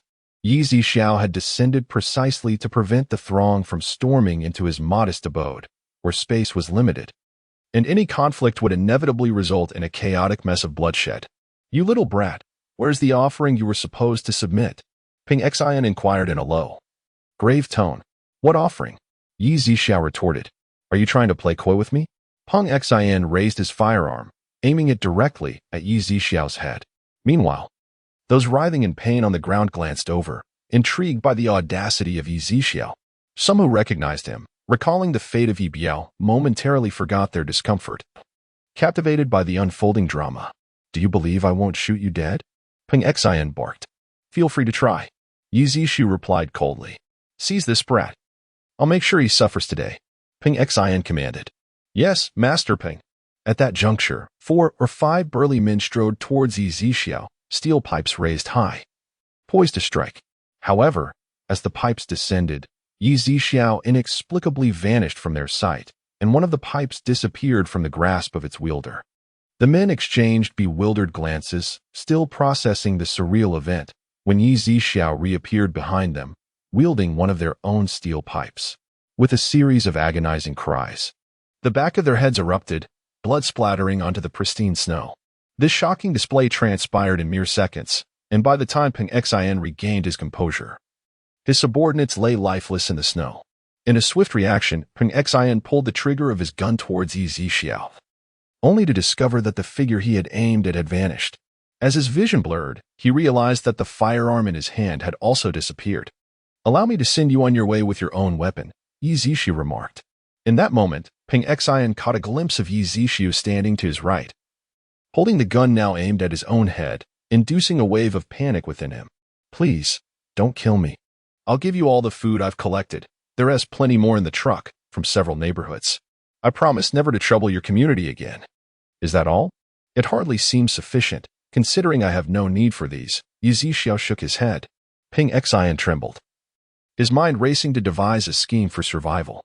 Chapter 9. The collapse of the power system. Yi Zixiao would not grant him any time. He cast a fleeting glance at the 4 or 5 corpses strewn about, then declared, "Let us be on our way. With their company, you shall not feel lonely." But, bang! With the sound of gunfire, Peng Xian fell to the ground, his eyes wide open, refusing to close even in death. Witnessing this, some of Peng Xian's subordinates were so terrified that their legs buckled, and they knelt on the ground, repeatedly bowing towards Yi Zixiao. Others stumbled towards the entrance of the community in a panicked rush. Bang! Bang! Bang! A few more shots rang out, and those fleeing instantly collapsed into pools of blood. "Spare our lives. We shall follow you from now on. You will be our leader. Whoever you command us to kill, we shall obey," Peng Xian's men pleaded desperately, bowing their heads in supplication. "You envision a rather rosy future, but perhaps you should save such sentiments for your former leader in the underworld," Yi Zixiao remarked with a glance at Peng Xian, before firing again, taking down 2 more men, only to discover that his weapon had run out of ammunition. "Looks like I must take matters into my own hands," he murmured to himself. In the blink of an eye, several shadows flitted past, followed by the sounds of cracking and splattering. Within mere seconds, all present lay lifeless. The residents of the community were left in stunned silence, scarcely daring to breathe. After concluding his grim task, Yi Zishu proceeded to the vehicles of the wolf pack, collecting all the provisions they had amassed into his storage space. As for the food on the ground, stained with the blood of the wolf pack members, he had no intention of taking it. Once Yi Zishu departed, the residents slowly exchanged glances, their expressions filled with awe, convinced that he was undoubtedly a combat veteran trained in the art of warfare. After several minutes, they gradually stood up and glanced at the food scattered on the ground. Despite some being soaked in blood, they paid it no mind and immediately pounced upon the provisions, leading to a chaotic frenzy. In the midst of this scramble, numerous individuals sustained injuries, and one unfortunate soul was struck in the back of the head by a steel pipe, dying instantly. Meanwhile, in a grand villa on the outskirts, Jiang Lele and Lin Shui surveyed the opulence before them, their hearts racing with excitement. Just prior, Black Wolf had taken them to observe his subordinates collecting protection fees, where everyone treated him with utmost respect, extending the same reverence to the two women, thus greatly satisfying their vanity. Upon entering the villa, Black Wolf guided Jiang Lele and Lin Shui through his arsenal, where an array of firearms and blades ignited their enthusiasm. Next, he showed them the storage area filled with provisions, their eyes gleaming at the sight of the food-laden basement. Black Wolf, noticing their expressions of delight, felt immense satisfaction. "Will we be living here from now on, Black Wolf?" Jiang Lele inquired. "As long as you serve me well, I shall ensure you enjoy a life of luxury, free from hunger," Black Wolf replied. "Yes, from now on, we shall be your loyal subordinates, Black Wolf," Jiang Lele teased playfully. "Ha ha." The Black Wolf laughed heartily, playfully pinching Jiang Lele's waist. "Air Black," Jiang Lele called out sweetly, grasping his hand. Upon witnessing the grandeur of the villa and the abundance of food, they were resolute in following the Black Wolf. Eagerly, he led Jiang Lele and her companion to a spacious room on the second floor. "Come, let Air Black see what talents you possess, ha ha ha." Moments later, within the room, the Black Wolf's gaze was drawn to the four dazzling white silk lamps before him, igniting a spark of excitement as he hastily activated the voice control switch to assess their quality. Although they found the Black Wolf's presence quite repugnant, they suppressed their nausea and exerted every effort to please him. At the doorway, the Black Wolf's subordinates stood, their curiosity piqued by the sounds emanating from within. They exchanged glances, each contemplating the prospect of enticing a couple of their own for a similar experience. The following afternoon, as temperatures plummeted to -39 degrees, the Black Wolf, ensconced in his reverie of comfort, reluctantly rose from his slumber. "Today, I have other matters to attend to. I shall deal with you later," he declared. Donning his attire and departing the room, Jiang Lele and her companion, utterly exhausted, merely murmured in response before slipping back into slumber. Upon exiting the room, the Black Wolf meandered through the villa, noticing the absence of Ping Xin and his underlings, who had not returned from their food-gathering expedition, which he found quite peculiar. Where has that rascal Peng Xin gone?" he called out to a nearby subordinate. The young man hastened over. "Second Master, have you seen Third Master Peng return?" "Not at all. He has yet to come back since he left yesterday," the subordinate replied. "What?" The Black Wolf sensed something amiss and quickly instructed. "You must gather the others and search. Something must have happened." "Yes, Second Master." The subordinate dashed off to rally the others to leave the villa. Meanwhile, Yi Zishu was indulging in hot pot and sipping beer, reflecting upon the unpredictability of life. Just days prior, he had been coerced into contemplating a leap from a building, and now he found himself the most formidable individual in the entire Blue Star. Suddenly, a thunderous clap of lightning resonated. Boom! A flash of lightning struck. Crack! Yi Zishu's hand, poised to grasp more food, froze in place. Following this, a series of resounding thunderclaps echoed as purple lightning cascaded down. Though it was daytime, the sky was overcast, and the violet flashes remained vividly apparent. Abruptly, the lights in Yi Zishu's room flickered erratically, accompanied by a crackling noise. Boom! An even louder thunderclap reverberated, extinguishing the room's lights and halting the air conditioning. Has there been a power failure? Yi Zishu murmured. He promptly retrieved his phone, checking the trending news. Within mere seconds, thousands were already discussing the blackout. As he scrolled further, it became evident that the power outage was not confined to his locality. It seemed the entire Blue Star had succumbed to a blackout. Truly, what was meant to happen had finally come to pass. The system has proclaimed the arrival of the apocalypse, and it is only a matter of time before the power grid collapses. Minutes later, the absence of air conditioning caused the temperature in the room to plummet. Outside, it was a frigid -40 degrees. The city's inhabitants huddled beneath their blankets, scrolling through their phones in search of any official announcements regarding rescue efforts or electrical repairs. However, the more they searched, the deeper their despair grew. For they realized that this blackout was not confined to a single city, but encompassed the entire nation, indeed the whole of Blue Star. Conversely, those in rural areas fared slightly better, finding warmth in their kitchens as they burned firewood. Soon, Yi Zishu heard the sound of engines revving within the community. Residing in a third-tier city, many who lived nearby were hastily retreating to their countryside homes, those who grasped the gravity of the situation. Yi Zishu also resolved to find a suitable location to relocate his supermarket from within his space. After packing his clothes and necessary items into his storage, he descended the stairs. At the ground level, the bodies of the members of the Wolf and Tiger Gang lay almost completely concealed beneath the heavy snow. Their vehicles remained parked at the entrance, untouched by any passerby, and those left outdoors were already encased in ice. Yi Zishu approached one of the cars, raised his hand to rest upon its surface, and an instantaneous wave of energy surged from his palm, causing the ice to shatter and fall to the ground. He opened the car door and drove away with determination. After a brief exploration, he noted that the city was filled with towering buildings, offering no suitable place for his supermarket. Suddenly, Yi Zishu recalled a particularly spacious square adjacent to the city, accompanied by a delightful park nearby. If he were to establish his supermarket there, he could also enjoy morning jogs in the park. With this thought in mind, he promptly drove towards the square. Traveling at a swift pace, he arrived 20 minutes later, nodding in satisfaction at the broad expanse before him. Less than a kilometer away, he spotted a running track, beyond which lay an artificial lake, though its surface had already frozen over. With a flicker of intent, a 9-story supermarket materialized majestically in the square. Snow within a radius of several hundred meters vanished in an instant. As he stepped inside, the lights of the supermarket illuminated instantly. Previously, he had not taken the time to explore the first floor thoroughly, but now he scrutinized every detail.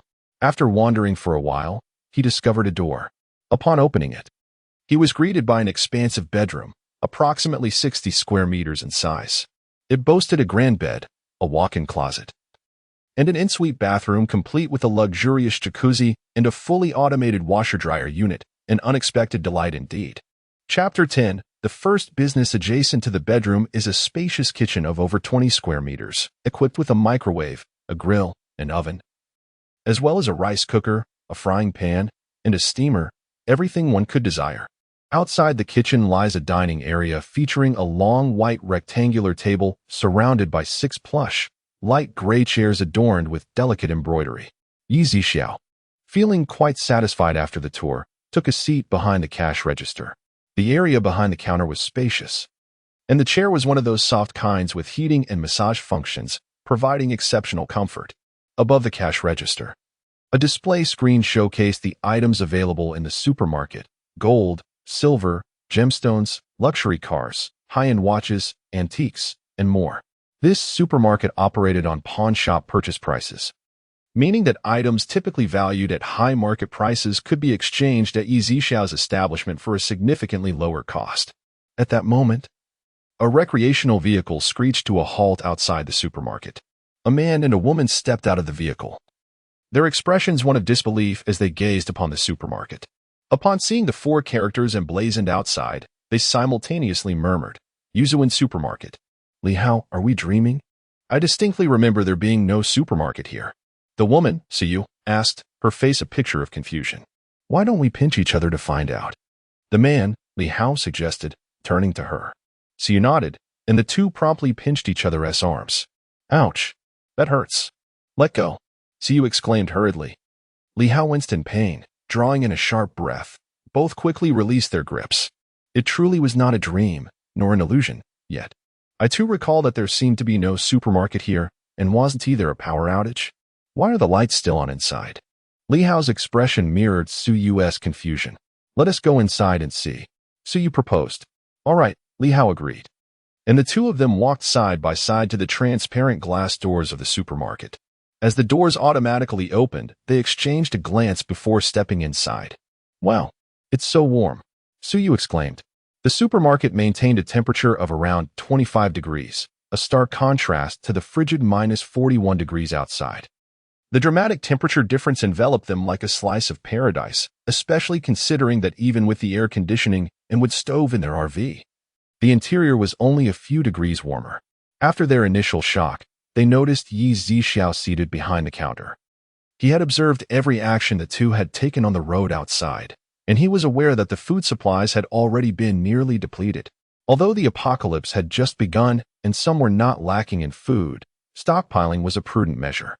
Yi Zixiao had no worries about sales and did not feel compelled to rush customers. At that moment, the woman, Su Yu, inquired, "Are you the owner here?" Yi Zixiao nodded. "Can we purchase items here?" Su Yu asked again. "Yes, but my supermarket only accepts these items." Yi Zixiao gestured behind him. As the two looked up simultaneously, they beheld the list of items accepted for exchange. Understanding what was required, Su Yu promptly removed the necklace from around her neck and handed it to Yi Zixiao. Yi Zixiao took the necklace and placed it on a black pricing machine on the counter. Moments later, several blue characters appeared above the machine. Gold necklace, valued at 300 yuan. Shall we exchange it? Yi Zixiao inquired. Absolutely, Su Yu responded firmly. Gold retains its value relatively well, thus this necklace, despite its lightweight, still held a respectable price. At that moment, Li Hao also removed a bracelet from his wrist and handed it to Yi Zixiao. Yi Zixiao similarly placed it on the machine, and shortly after, blue characters emerged once more. Platinum bracelet, valued at 600 yuan. Although this platinum bracelet was somewhat heavier than the gold, it did not hold its value as well. Nonetheless, the two were quite satisfied with the exchange rate. In this apocalyptic world, where food was scarce, they would gladly trade their possessions for a mere bag of rice. There are shopping carts available for your use. But my supermarket does not provide change. The carts are equipped with price indicators. You may purchase as much as you need. If you exceed your budget, a red exclamation mark will appear on the cart, and ignoring it will trigger an alarm. Yi Zixiao reminded them, although there were friendly reminders on the wall behind. Yi Zixiao reiterated the instructions, considering it was their first transaction. Thank you, boss. The two expressed their gratitude and immediately began filling their shopping cart. As they gazed at the array of goods, their desires to purchase surged, yet due to limited funds, they prioritized essentials: oil, salt, sugar, various canned goods, and instant noodles. Ultimately, they bought the most affordable rice and flour, quickly filling their cart to capacity. Upon noticing the total on the cart, they approached the counter, asking, "Boss, may we push the cart outside to load our items into the car?" "Certainly." Yi Zixiao nodded. "Thank you very much." Gratitude radiated from their faces. Above the entrance, an automatic scanner activated. As they stepped out of the supermarket, a faint white light enveloped them in an instant, hardly noticeable to the unobservant. However, upon exiting, the two shivered in the biting cold of -40 degrees. "BRR. It's so cold," Su Yu remarked. They exchanged glances, filled with envy for Yi Zixiao, who had the privilege of such a warm supermarket brimming with food. Before long, the two completed their task and, shivering, returned the shopping cart to Yi Zixiao, lingering inside the warm supermarket, reluctant to leave. Yet, despite their hesitation, they had to depart. Traversing the mere 2 meters took them an astonishing 2 minutes. However, Yi Zixiao refrained from urging them, recognizing their status as first-time customers. Once they departed, Yi Zixiao promptly exchanged the newly acquired bracelet and necklace with the system, preparing for future inventory needs. The system subsequently credited Yi Zixiao with 600 yuan, and he had previously learned that the system would convert these items into money based on the pawnshop selling price. Moreover, the commodities sold within the supermarket are approximately 5 times more expensive than their market price prior to the apocalypse, while the procurement cost remains at pre-apocalyptic rates. Regardless of the quantity of goods Yi Zixiao acquires, the surplus funds will automatically accumulate in the system's account balance. This allows Yi Zixiao to profit from both ends, effectively operating both a pawnshop and a supermarket simultaneously, leading him to perceive the system as an exceptionally astute businessman. At that moment, Yi Zixiao noticed his phone incessantly flashing. Upon picking it up, he discovered that the community owners group chat was in a state of uproar. Chapter 11. Is your supermarket for sale? Everyone was lamenting the power outage, and the water supply had ceased to flow. The temperature had plummeted to -40 degrees. Once the power was lost, all electric systems would halt, causing the water to freeze, rendering even toilets unusable. The electric heaters, electric blankets, and hot water bags that had previously provided warmth were rendered inoperative, with the water inside the hot water bags now solidified. Some individuals, having neglected to keep their phones close, found their devices frozen and unresponsive. Panic ensued as everyone realized that while a zombie outbreak could be evaded, the relentless cold was descending further, compounded by a lack of food and electricity, leading many to despair of survival. Those who could return to the countryside, where firewood was still an option. For those without a rural refuge, the only recourse was to huddle at home, swathed in thick blankets, shivering in fear. In some households, people resorted to chopping their own furniture to kindle fires on their balconies, using snow from outside to boil water for drinking. Although the balconies had windows, they dared only to open them halfway for ventilation. Others donned thick gloves, wielding axes to fell trees within their communities, dragging the wood back to burn. Consequently, plumes of thick smoke billowed from many homes and neighborhoods.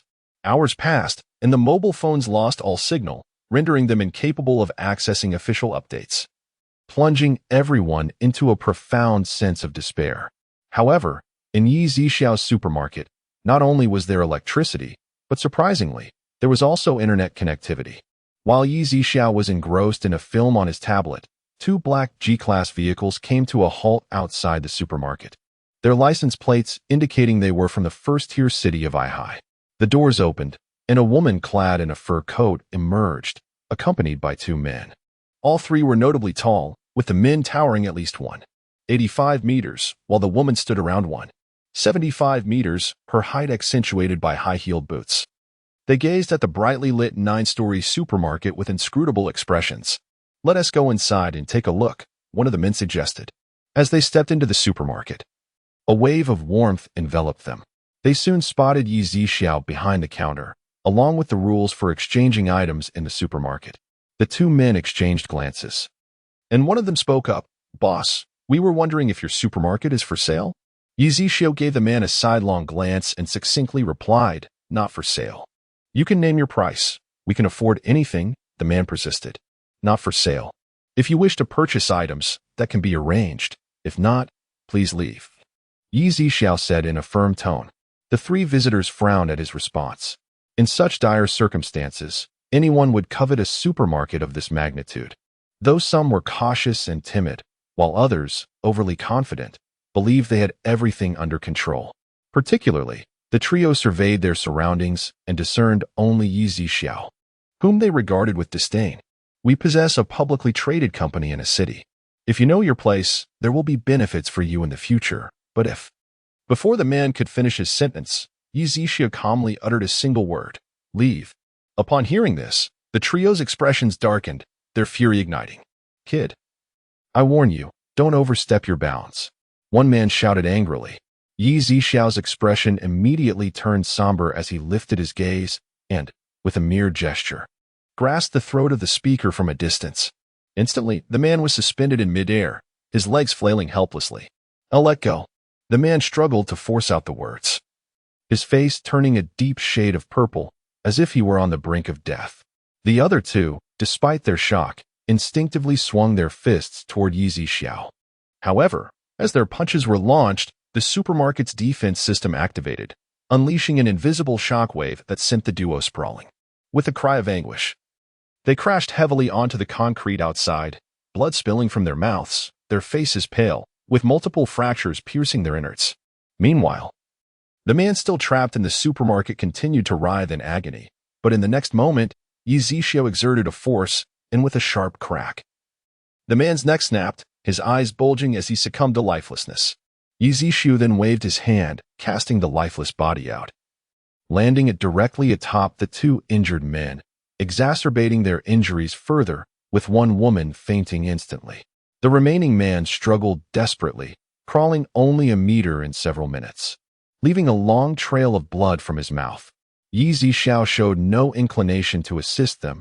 Given their condition, driving was out of the question, and with the temperature plummeting to over -40 degrees, death was imminent. Indeed, within mere minutes, the two remaining souls breathed their last.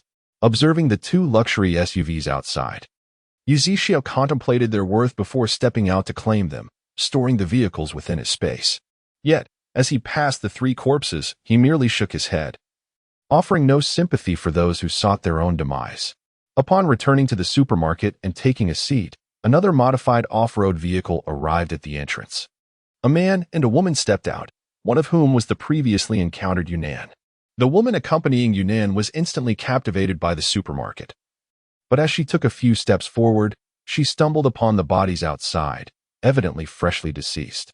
Her earlier excitement faded, replaced by a sense of caution as she exchanged glances with Yunnan, both growing wary.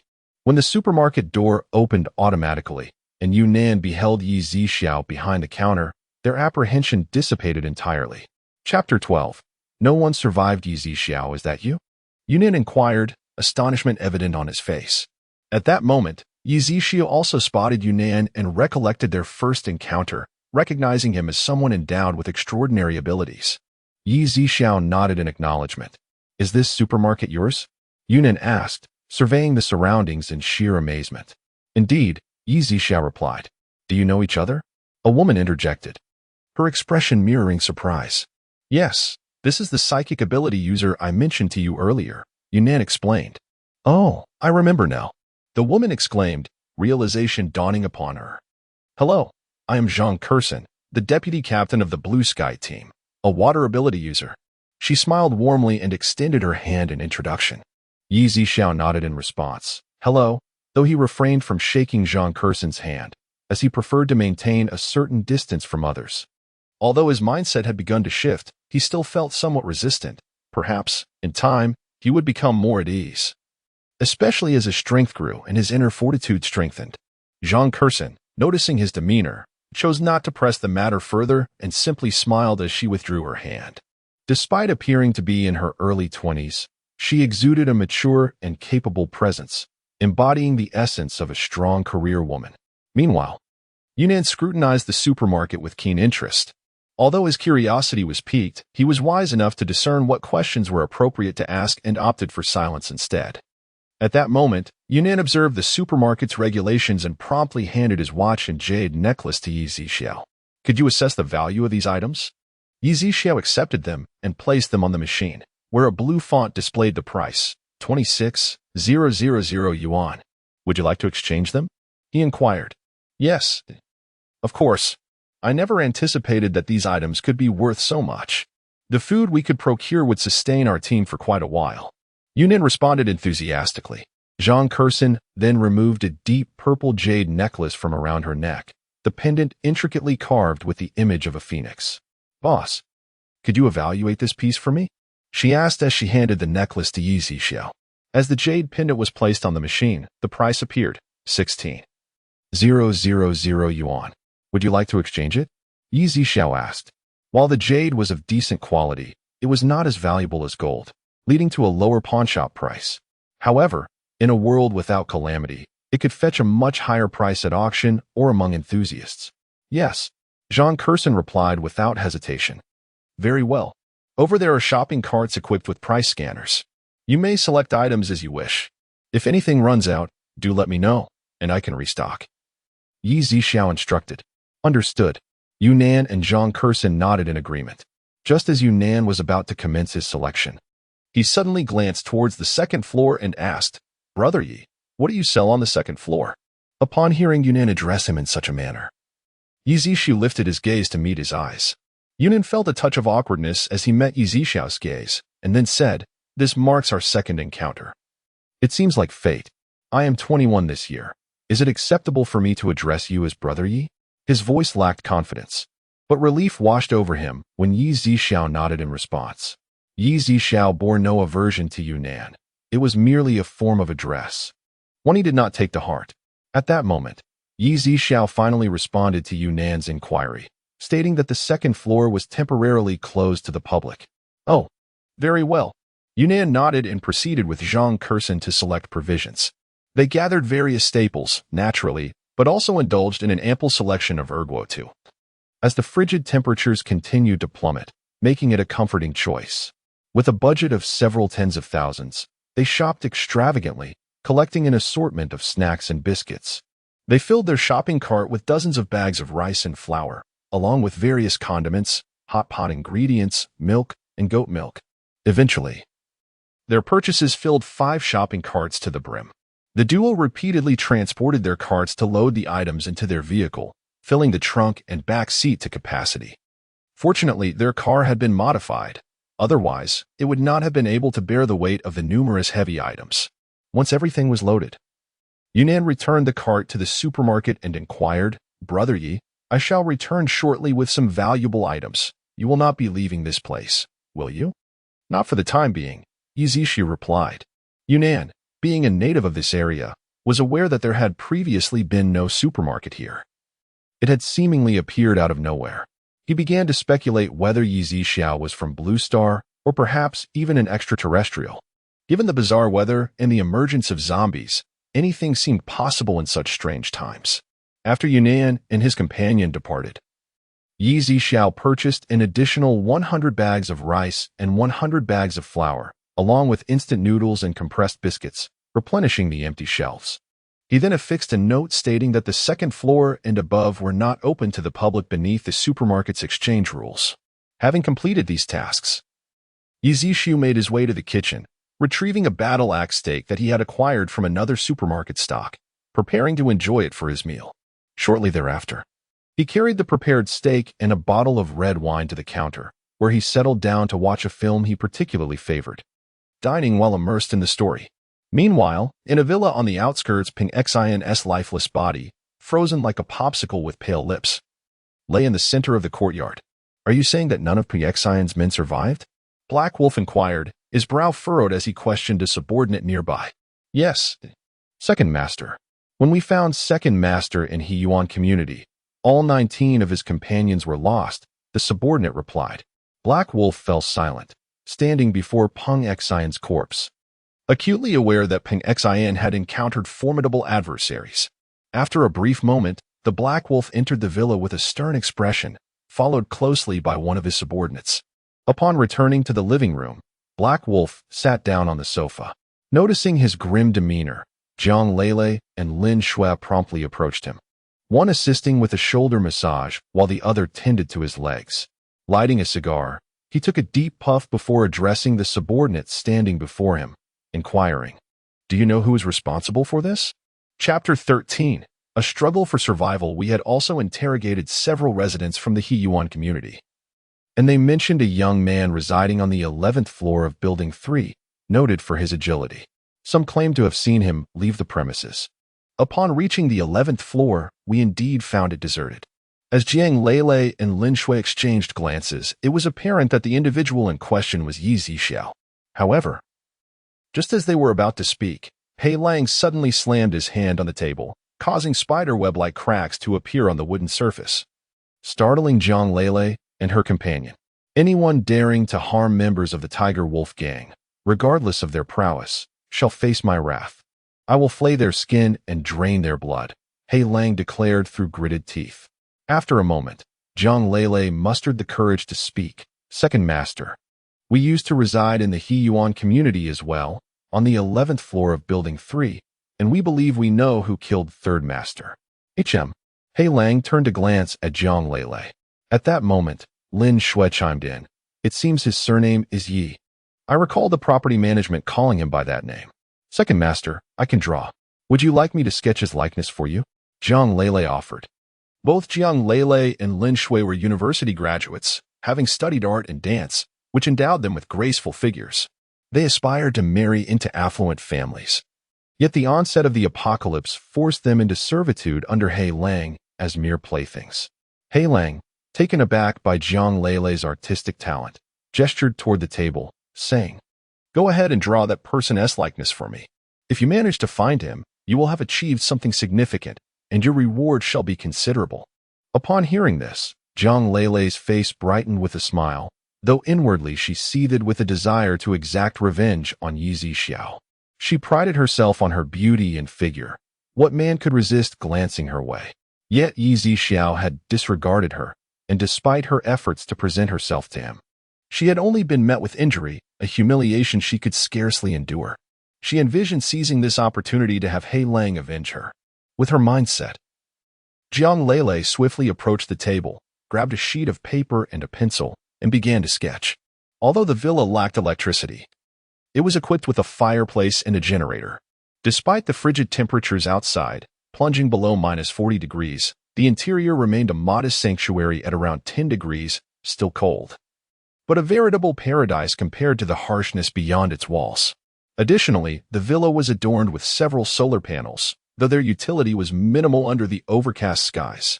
Before long, Jiang Leilei ceased her drawing and presented her finished work to Hei Lang, sweetly saying, "Second master, I have completed the drawing.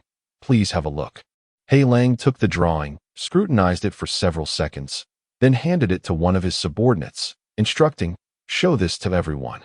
If you find this individual, report back immediately." "Yes, second master." The subordinate took the drawing and departed. Jiang Leilei then settled beside Hei Lang, her expression tinged with a sense of grievance. "Second master," Jiang Leilei began, her voice trembling as she recounted the unsettling events. "Previously, we lived on the same floor as this man, who attempted to take liberties with both me and Lin Shui on numerous occasions. Then, during the outbreak of the zombies, he forcibly tried to drag us into his apartment. Lin Shui and I resisted fiercely, and it was during that struggle that I sustained these bruises." Tears welled in her eyes as she continued. "If it weren't for your timely rescue, second master, we might have faced dire consequences upon our return." Black Wolf narrowed his eyes, pulling Jiang Leilei and Lin Shui close. "Rest assured, I will avenge you both. When the time comes, we shall capture him alive, allowing you to exact your revenge, ensuring he suffers a fate worse than death."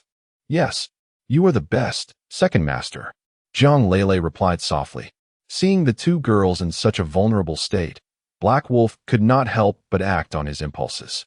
"Second master, I am feeling quite irritable today. If I do not release this pent-up frustration, I might just resort to violence." Jiang Leilei and Lin Shui, upon hearing his words, dared not resist, feeling a mix of embarrassment, especially with their subordinates still in the courtyard, and the transparent glass doors allowing them to witness the unfolding scene. Meanwhile, Yi Zixiao remained unaware that Black Wolf had dispatched his men to search for him. However, it mattered little. Given Yi Zixiao's current strength, their arrival would merely spell their doom. The weather was exceptionally cold that day, and Yi Zixiao's supermarket had seen no customers, closing its doors by 7 in the evening. Upon returning to his room, he filled the bathtub with water, brushed his teeth, and washed his face, preparing to indulge in a long soak. The following morning at 8 o'clock, after having breakfast, Yi Zixiao opened the supermarket doors. To his surprise, the 3 corpses that had previously lain outside had vanished, leaving only traces of dragged blood and small fragments of flesh. His brow furrowed in confusion. What on earth happened? Was it the work of humans or beasts? He pondered, though he did not dwell on it for long. Gazing at the sky, he noted that the snowfall had ceased.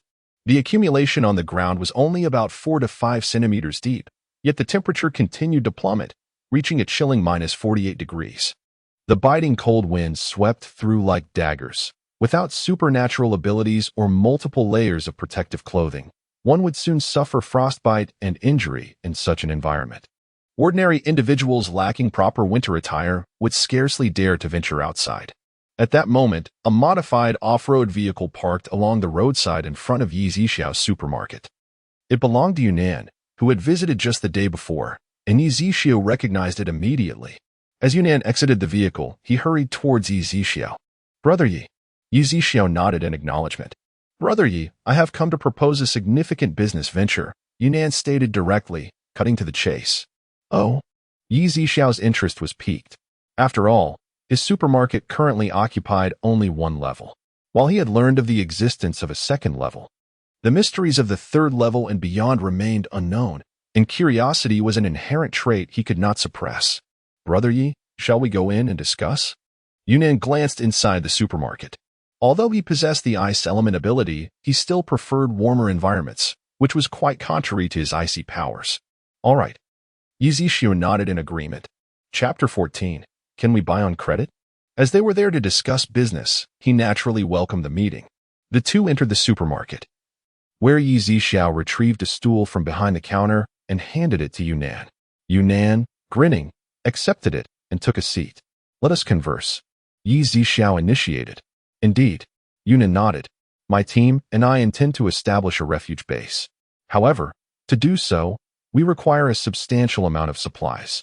As far as I know, your establishment possesses the most abundant resources. I am merely curious about how much you have available."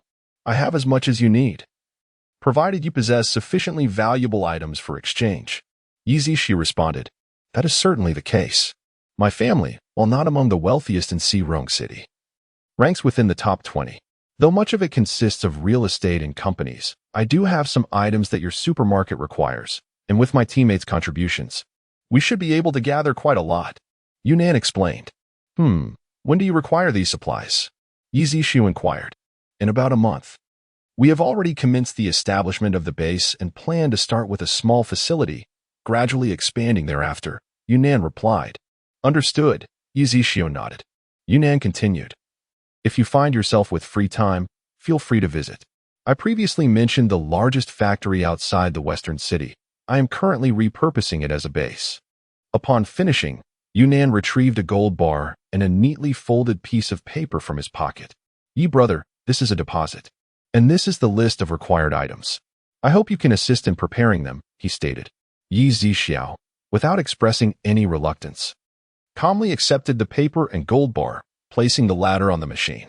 100,000. The system displayed. "Are you not concerned that I might abscond with your gold?" Yi Zixiao asked, intrigued. "Not at all. A person of your caliber would surely not be concerned with such a trifling sum." Yunnan flattered. "That may not be the case," Yi Zixiao replied. Yunnan chuckled. "While I may lack in many areas, I possess a keen ability to assess character. Should you ever require assistance in the future, do not hesitate to seek me out at my blue sky base." "Very well." Yi Zixiao nodded. "I have quite a few items on my list. I wonder if you could relocate the supermarket. It would be ideal if it could be situated next to my base, as transportation may prove somewhat troublesome." Yunnan's request served three purposes. First, he suspected Yi Zixiao had the ability to move the supermarket at will and wished to validate this theory. Second, he hoped Yi Zixiu would establish the supermarket adjacent to his base, which would benefit its future development. Third, he desired to cultivate a closer relationship with the enigmatic Yi Zixiao, for he longed to befriend this mysterious individual. Yi Zixiao regarded Yunnan with a raised brow and a slight smirk. His mind was as clear as glass, and he was well aware of Yunnan's intentions. Feeling the weight of Yi Zixiao's gaze, Yunnan inexplicably felt a twinge of unease. "The supermarket will not be relocating for the time being. I trust you will be able to find a vehicle to transport these goods. As for the loading, considering the quantity of your purchases, I would not mind assisting you," Yi Zixiu remarked. Yunnan was taken aback, and he was certain that Yi Zixiu must possess some kind of spatial ability or item. He chose not to delve deeper into the matter and simply smiled, saying, "If that is the case, I shall trouble you, brother Yi." Yi Zixiao returned the smile. "No trouble at all. It is merely a transaction." Yunnan nodded and subsequently took his leave. In truth, the establishment of bases is not solely Yunnan's endeavor. Since the onset of the apocalypse, which began over 10 days ago, those in positions of power with insider knowledge, or individuals possessing sharp insights and strength, have also commenced the establishment of their own bases and factions. While the zombies have largely vanished for the time being, they have not been eradicated, and no one knows when they might return. The current social order is in disarray, and many underground criminal organizations, which had previously operated in the shadows, are now becoming active. Numerous wealthy and influential individuals have acquired or traded for a considerable quantity of firearms and ammunition. As time slowly passed, 3 days went by without any visitors to Yi Zhixiao's supermarket, aside from Yunnan. The temperature had plummeted to around minus 50 degrees. And since the outbreak of the zombies, the population had sharply decreased.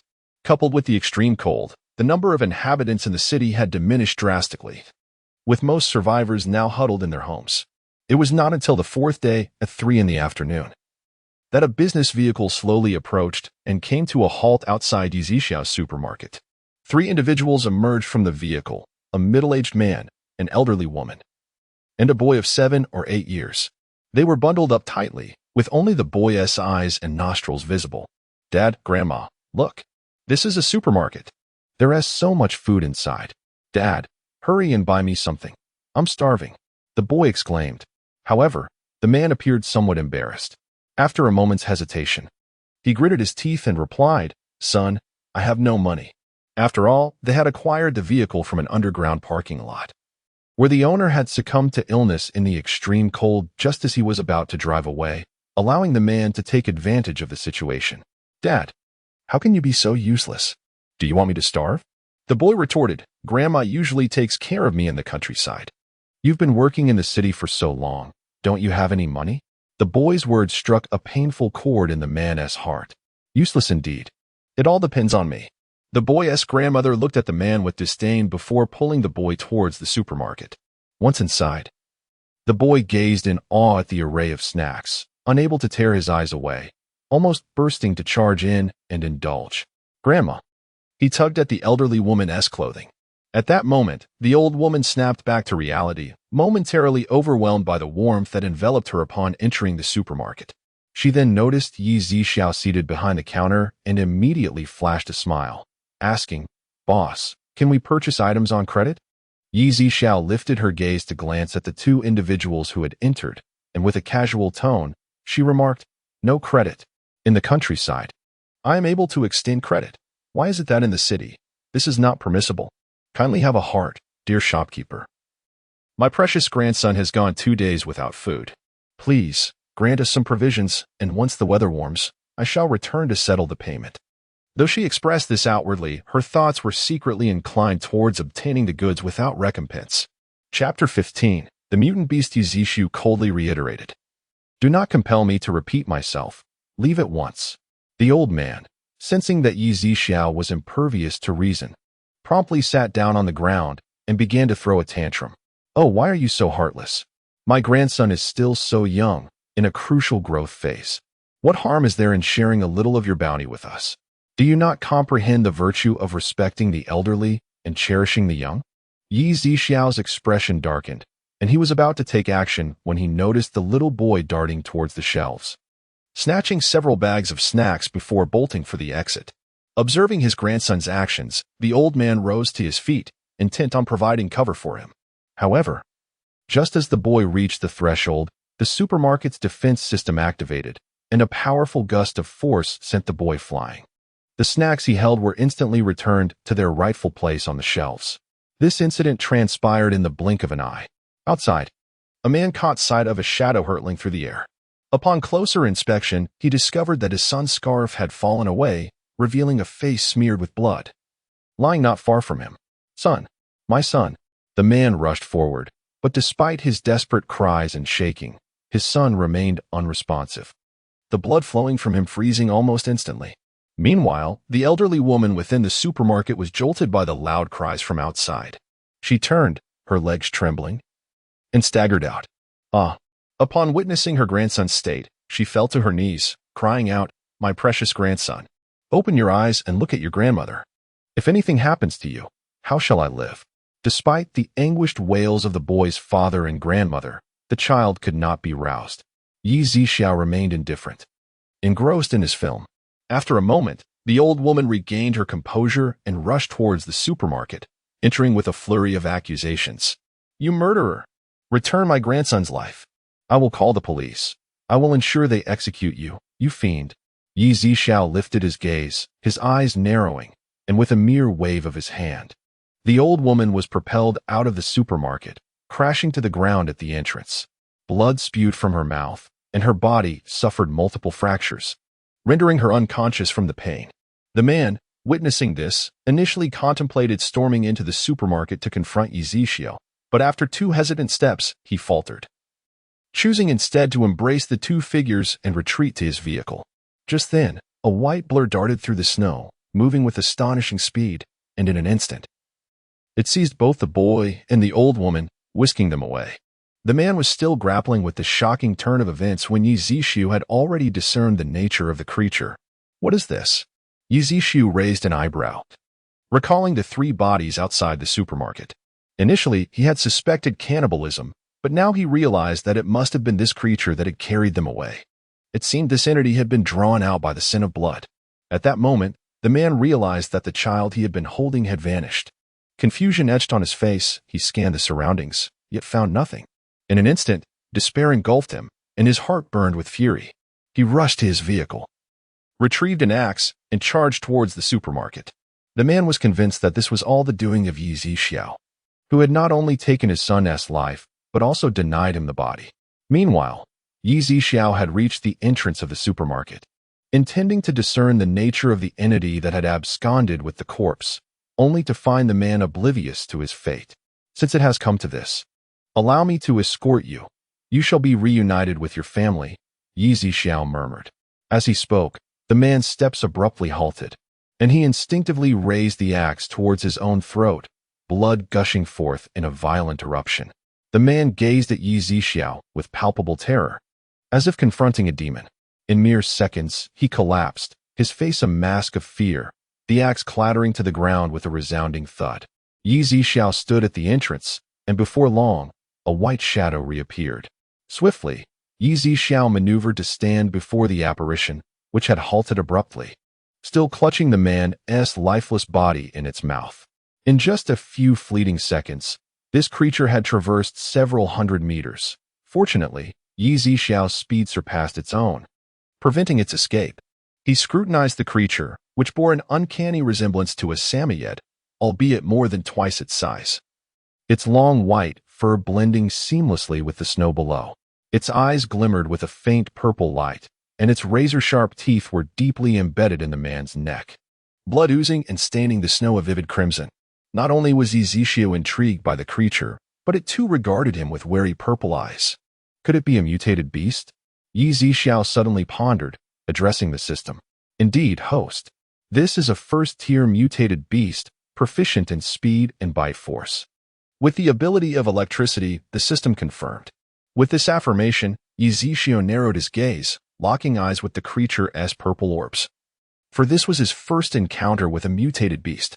However, in the next instant, the beast loosened its jaws, allowing the man's body to fall to the ground. Then extended its robust claws, pushing the corpse towards Yizishio.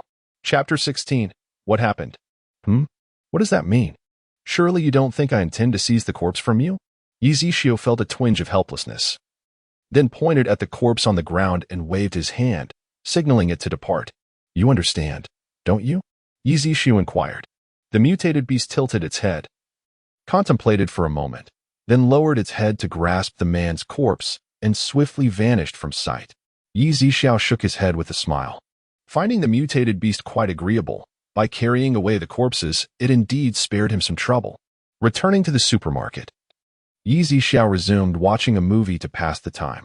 As evening fell, he found the lack of business tolerable, but the arrival of a few troublemakers left him utterly speechless. Just as Yizishio contemplated closing the door, a shadow suddenly rushed towards the supermarket. The shadow entered.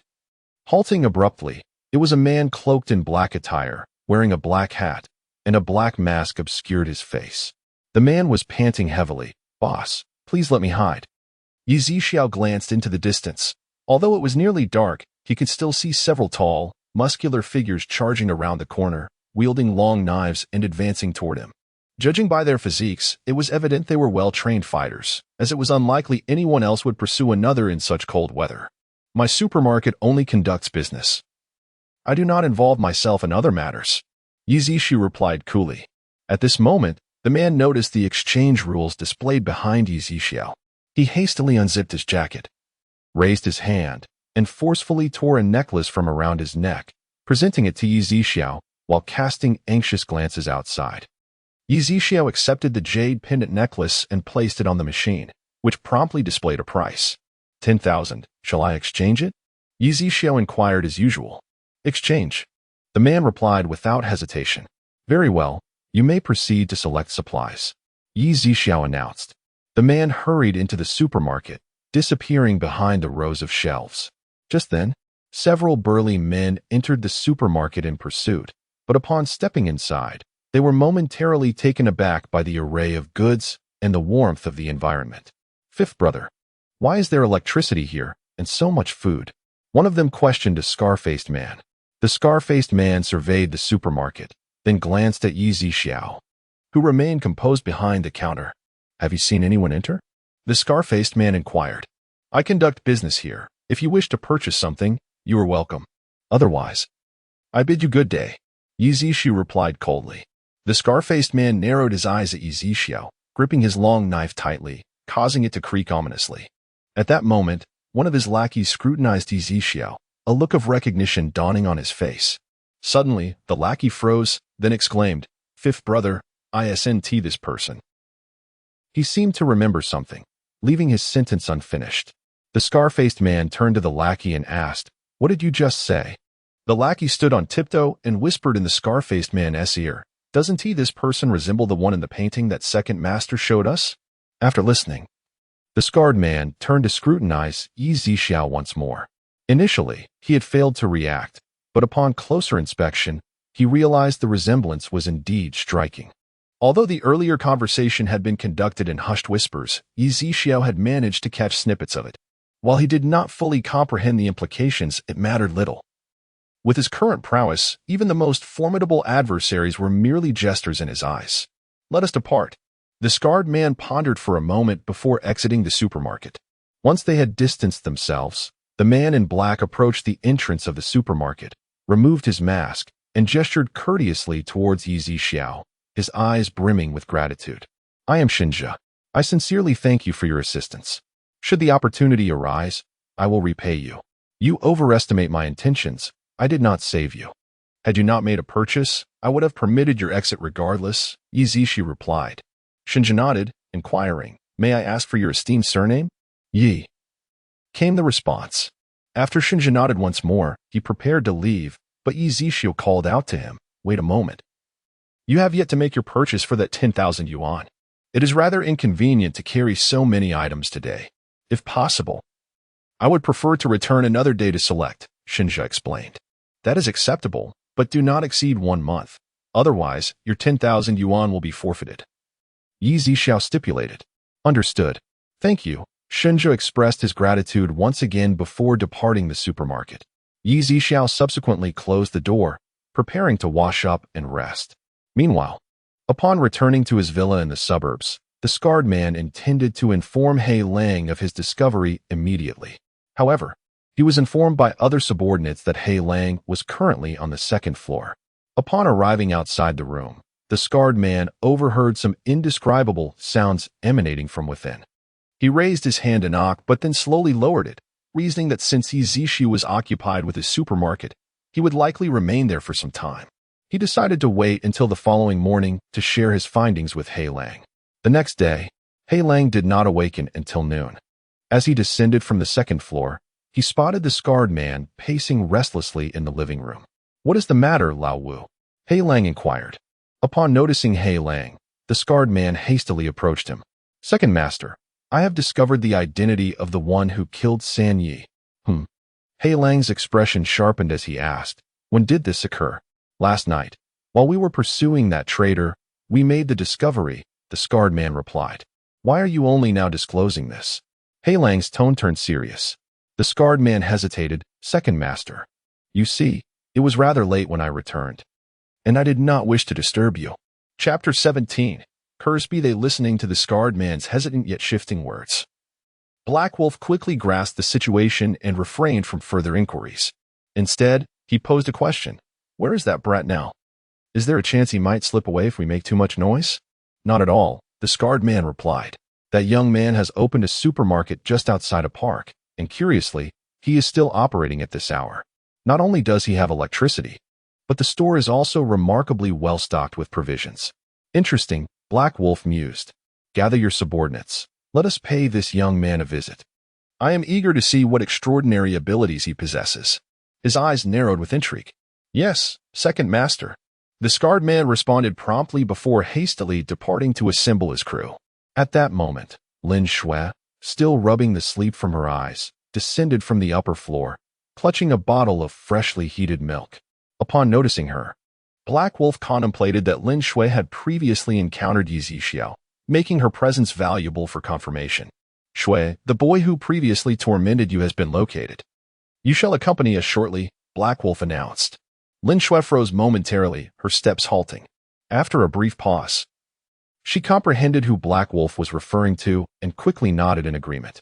It was, after all, merely Zhang Leilei's vengeful fabrication that painted Yi Zixiao as an oppressor. Before long, the scarred man had gathered his subordinates, while Lin Shui had changed into appropriate attire, donning a thick hat and mask. Zhang Leilei, still fatigued and slightly under the weather from the previous day's exertions, was not invited to join them. The group, comprising over 10 individuals and 5 vehicles, set forth towards Yi Zixiao's supermarket. Meanwhile, Yi Zixiao was not inside the store but wandering in the park behind it. He strolled across the frozen surface of an artificial lake. Suddenly, he lightly tapped his toes, soaring several meters into the air. Despite the gloomy weather and heavy fog, he surveyed the entire park from his elevated vantage point. This marked Yi Zixiao's first experience of flight, though the cold wind bit at him. The exhilarating sensation of wielding his own freedom filled his heart with joy. Shortly thereafter, he landed atop a grand tree, gazing downwards, feeling an inexplicable sense of transcendence wash over him. Just then, Yi Zixiao turned his head, noticing several off-road vehicles halted on the road outside the supermarket. A dozen individuals disembarked, led by none other than Black Wolf, who had his arm around Lin Shui as they approached the store. The other gang members were armed, with the scarred man also wielding a handgun at his waist. Black Wolf observed the supermarket's closed entrance, yet the interior remained brightly lit, showcasing an array of merchandise that sparked a glimmer of greed in his eyes. With a subtle gesture to his subordinates, Black Wolf signaled. One particularly robust man, standing nearly 2 meters tall, promptly returned to the vehicle to retrieve an axe and strode purposefully towards the supermarket's entrance. Upon arriving, the muscular man wasted no time, raising his axe to shatter the glass door. However, contrary to the expected sound of shattering glass, a piercing scream echoed instead. With a blood-curdling scream, the burly man and his axe were hurled away by an invisible shockwave. The man exploded midair, transforming into a mist of crimson, while the axe shattered into fragments. Lin Shui was so startled by this scene that she let out a piercing scream. Not only was Lin Shui terrified, but even the Black Wolf and his henchmen were taken aback by such an unforeseen occurrence, their hearts racing in fear. The Black Wolf squinted, glancing back at the supermarket, then declared, "There is something amiss with this supermarket. We must leave." "Yes, second master," everyone responded in unison. Faced with such a bizarre event, they dared not linger any longer. The scarred man was particularly grateful that he had refrained from clashing with Yi Zixiao the previous night. Lin Shui, still in shock, stood frozen, her legs trembling uncontrollably. The Black Wolf grasped Lin Shui's arm and turned to return to the vehicle, but suddenly, a voice called out from behind. "You think you can come and go as you please without consulting me?" The speaker was, of course, Yi Zixiao.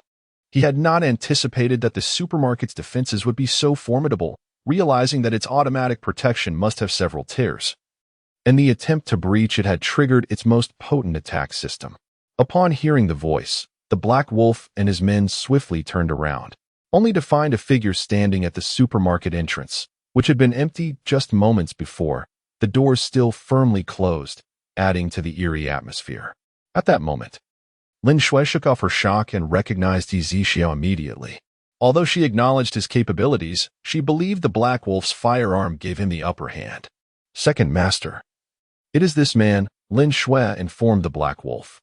The Black Wolf narrowed his eyes, scrutinizing Yi Zixiao, then asked in a low voice, "Did you kill my third-in-command and his 19 subordinates?"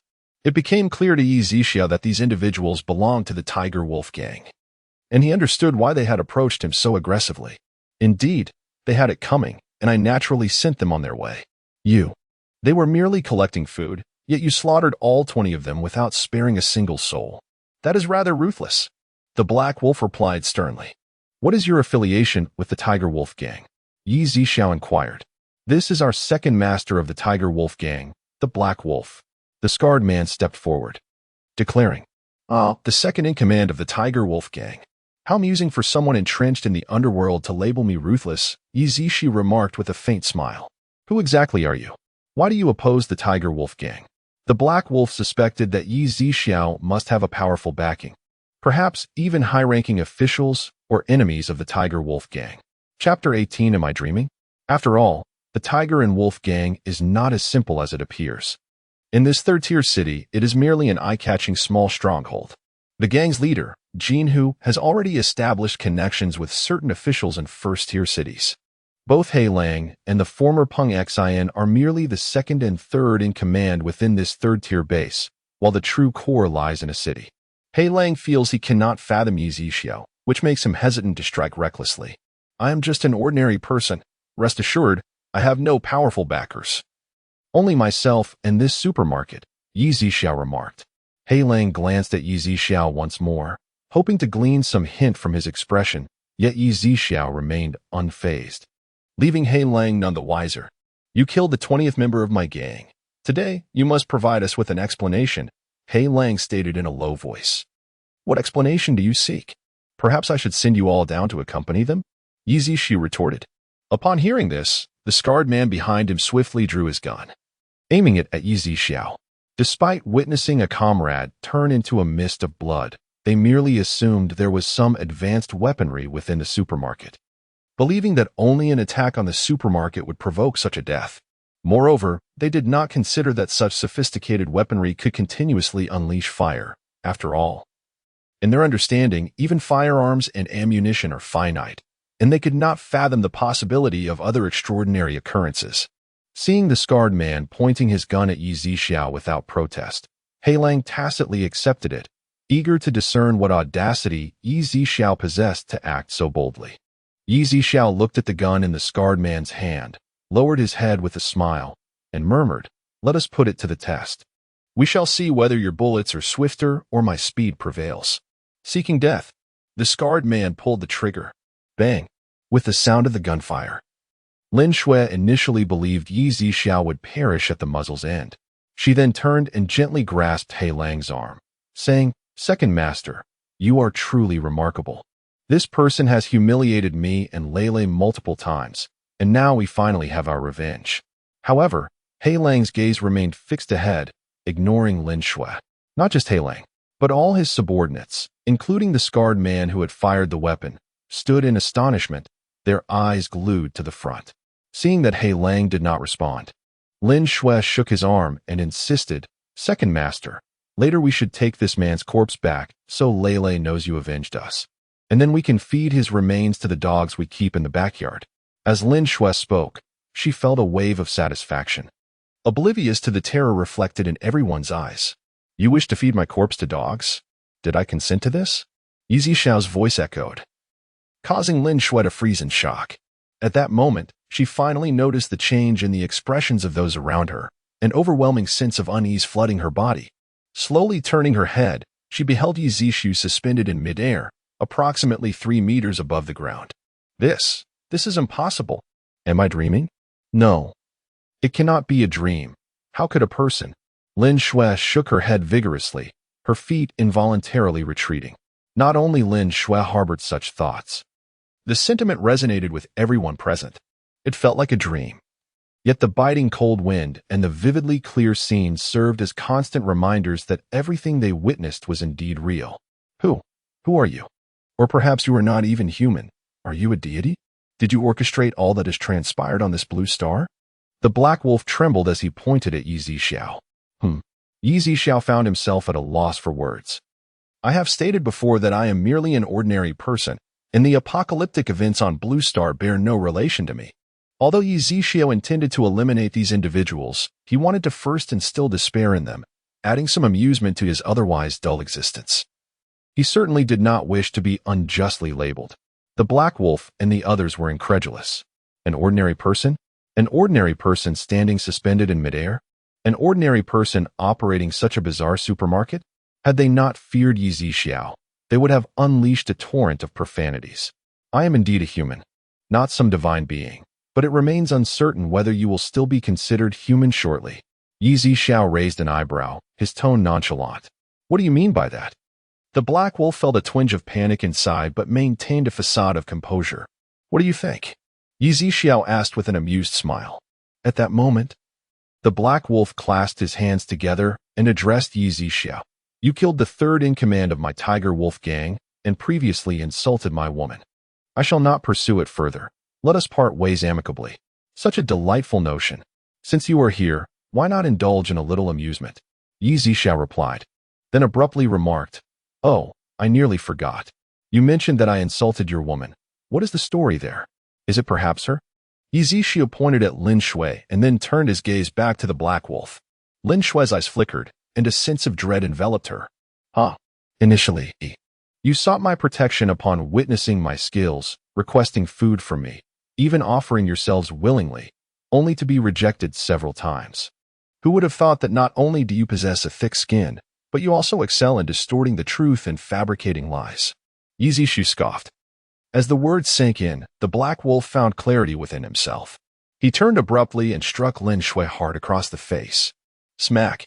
The force of the blow sent Lin Shui crashing to the ground, her mask falling away, revealing a face that quickly swelled and bruised.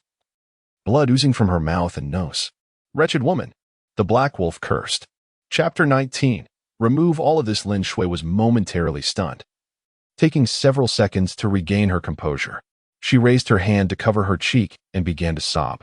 However, her tears froze almost immediately, and the mixture of blood and mucus trickled down, solidifying into a crimson icicle. Coupled with her swollen face, she bore little resemblance to her former beauty, appearing utterly disheveled. Second Master, Lin Shui attempted to articulate her thoughts, but the absence of her mask allowed the frigid air to invade her lungs, making it difficult to breathe. It felt as though her throat was being sliced open by a knife, causing her to hastily cover her mouth and retrieve the snow-drenched mask from the ground, hurriedly putting it back on. In truth, even without Lin Shui and Zhang Leilei's interference, the Black Wolf would still seek out Yi Zixiao, for Yi Zixiao had slain members of the Tiger Wolf gang. However, having witnessed Yi Zixiao's extraordinary capabilities, they could only assign blame to Lin Shui. Should Yi Zixiao decide to pursue vengeance, the Black Wolf would not hesitate to eliminate Lin Shui to appease him and ensure his own survival. I was also deceived by that wretched woman. Now that the truth has come to light, it was merely a misunderstanding. If you remain displeased, this woman is at your disposal, the Black Wolf declared. Second Master. Lin Shui panicked upon hearing this. Silence. Speak again, and I shall cut out your tongue, the Black Wolf admonished in a low voice. Hey, Yi Zixiao sneered, surely. This matter is not the only one at hand. Your third in command and those subordinates were also slain by me. Will you simply overlook that? That was his folly for daring to approach your residence and demand provisions. His death was deserved. The Black Wolf adopted a subservient demeanor, for he was not foolish. He understood that with Yi Zixiao's extraordinary strength, exterminating them would be an effortless task. Then you may commence by eliminating this woman. She has slandered me and sought my life. She deserves to die, Yi Zixiao proclaimed. He relished the thought of witnessing these individuals turn against one another, finding amusement in their discord.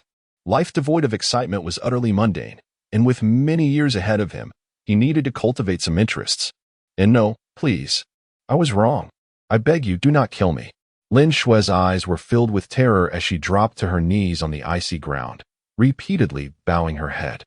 Yi Zixiao paid her no mind, prompting Lin Shui to turn to the Black Wolf. Second Master, I have served you. I implore you. Consider our days together and spare my life. I do not wish to die. With a sigh, the Black Wolf shook his head. Prepare for your journey. And no, I cannot die like this. You may demand anything of me. I will comply with your every wish if you spare my life. Lin Shui continued to bow, tears streaming down her face. The Black Wolf no longer hesitated, drawing the handgun from his waist and aiming it at Lin Shui's head. Bang! The gunshot rang out. Blood splattered, and Lin Shui collapsed, her eyes filled with resentment and terror before gradually closing. "Mr. Yi, I have disposed of this woman. Surely, you will now allow us to depart?" The Black Wolf inquired, yet uncertainty loomed within him. Indeed, the next moment, Yi Zhixiao spoke again, plunging the Black Wolf and his companions into a state of despair. "Did I ever say that killing her would grant you freedom?" Yi Zhixiao questioned with a smile. This grin appeared exceedingly sinister in the eyes of the Black Wolf and his associates. Each of them bore the weight of blood on their hands.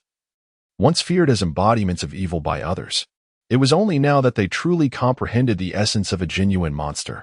The Black Wolf realized their escape was futile, and thus he shouted, "Fire!"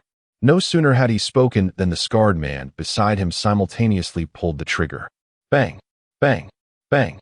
The gunfire echoed relentlessly in the desolate expanse, but in the next instant, they were struck by a vision of horror. Witnessing the bullets they had fired freeze in midair before Yi Zhixiao, as if some invisible force obstructed their path. Impossible! How could this be? The Black Wolf and his men could scarcely fathom that they had provoked such a terrifying entity.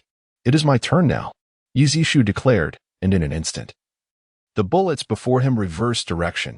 Observing this, the Black Wolf and his men turned to flee, yet the bullets surged forth with a velocity surpassing their initial discharge, swiftly piercing the skulls of the Black Wolf and all his subordinates. In a heartbeat, those 10 or so men collapsed, leaving no survivors. Yi Zhixiao gently descended from the air, gazing at the lifeless bodies before him, then slightly tilted his head to glance backward. There, several dozen meters away, behind a cluster of trees, a white figure, nearly blending with the melting snow, lay prostrate on the ground, its purple eyes blinking, cautiously inching forward before halting again. Yi Zhixiao discerned that this mutated beast seemed somewhat fearful of him. Thus, he beckoned it closer, for the task of disposing of these corpses would be best handled by it.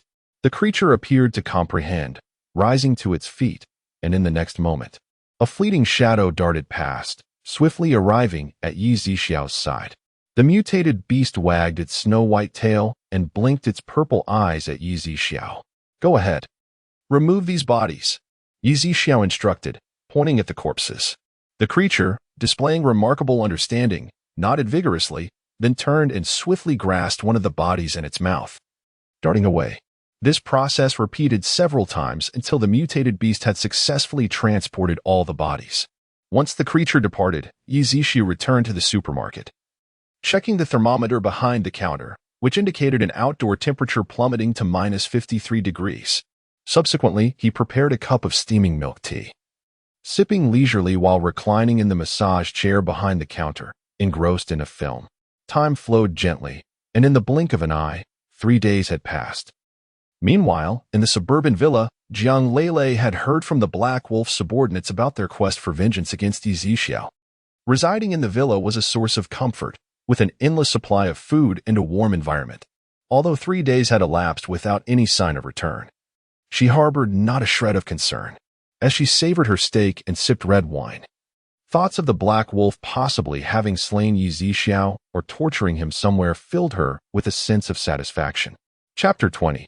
Am I seeing things? She could never have imagined that both Black Wolf and Lin Shui had long since passed away. She merely speculated that Black Wolf had taken Lin Shui to a different locale to frolic. For the past few days, Yi Zhixiao's supermarket had seen not a single customer, not even a passing car. Yesterday, the temperature plummeted to -58 degrees, yet it did not continue to decline, fluctuating around -57 and 58 degrees. A week later, the supermarket remained deserted, with not even a ghostly shadow outside. However, since yesterday, the temperature began to recover, now resting at -46 degrees. Although Yi Zhixiao had previously been quite reclusive, he now found himself feeling rather listless. After all, he was invincible now, and without amusement, time could grow tiresome. Fortunately, a customer finally arrived that day. Li Hao and Su Yu, the very first patrons from the supermarket's grand opening. The duo emerged from a large truck, with Li Hao eagerly carrying a sizable black leather bag, hastily entering the supermarket. "Boss, take a look at the worth of these items," Li Hao exclaimed, unable to contain his excitement as he opened the bag and poured its contents onto the counter, revealing a total of over 10 boxes. Yi Zhixiao meticulously opened each box, there were gold necklaces, bracelets, rings, platinum necklaces, and an imperial green jade pigeon egg pendant, along with diamond rings, necklaces, and a fine lavender jade bracelet. He placed these items on the machine, and soon the total price was calculated. The total amounted to 3 million. Shall we exchange? Yi Zixu inquired, as he had done previously. Absolutely, they replied in unison. Subsequently, each took 2 shopping carts, scouring the supermarket relentlessly, one filled with rice, flour, and cooking oil, while the other loaded up on compressed biscuits, instant noodles, salt, and various condiments. Before long, their carts were brimming, and they pushed 2 additional carts to continue their shopping. Although the prices were several times higher than before the apocalypse, over 1 million could still procure a significant amount of goods. After filling 10 shopping carts, their expenditure amounted to merely 500,000. Staples like rice, flour, and oil were inexpensive but took up considerable space. You can load these items into your vehicle and return to continue shopping, Yi Zixu suggested, as the numerous shopping carts cluttered the space. All right, they concurred, finding the plan feasible, and proceeded to wheel the carts outside. Seizing this opportunity, Yi Zixu exchanged all the items for points with the system. He amassed a total of 660,000 points, which was reasonable, considering that pawn shops did not offer much for diamonds and jades. Yet their market value was significantly higher. Some of these items were high-end jewelry with substantial retention value. Were they of lower quality, the disparity would be even greater. Afterward, Yi Zixu purchased a plethora of supplies from the System's marketplace, replenishing the emptied shelves in their entirety. Upon their return, pushing the shopping carts back into the supermarket, they were astonished to see the previously barren areas now filled to the brim. They exchanged glances, a silent understanding passing between them, yet neither dared to utter a word. The 2 individuals clearly defined their roles, once again filling their shopping carts with the goods replenished by Yi Zixu. This time, they also added some beef jerky, pork jerky, and various snacks such as spicy chicken feet. After filling 10 shopping carts to the brim, they proceeded to check out, this time totaling approximately 590,000, leaving them 210,000 short of their goal of 3 million. As before, they first transported these items to their vehicle, with Yi Zixu replenishing the stock once more. Upon their return, they were met with a sight of abundant goods. Despite having seen it once, the astonishment in their hearts remained undiminished. They were eager to continue purchasing several more carts, yearning for a future free from the worries of food scarcity. During this period, they had scoured every possible location, ultimately securing a modest collection of valuable items, including 2 pieces of jewelry they had exchanged for several bags of rice. They had cleverly exploited this information disparity, acquiring an unknown quantity of food in the process.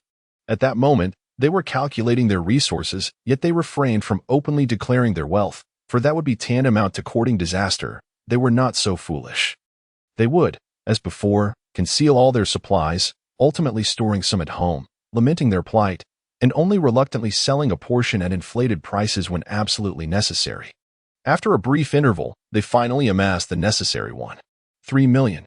Once the goods were loaded into the vehicle, they promptly covered the food with a large black tarp. After returning the shopping carts to the supermarket, they expressed their gratitude to Yi Zixu before departing.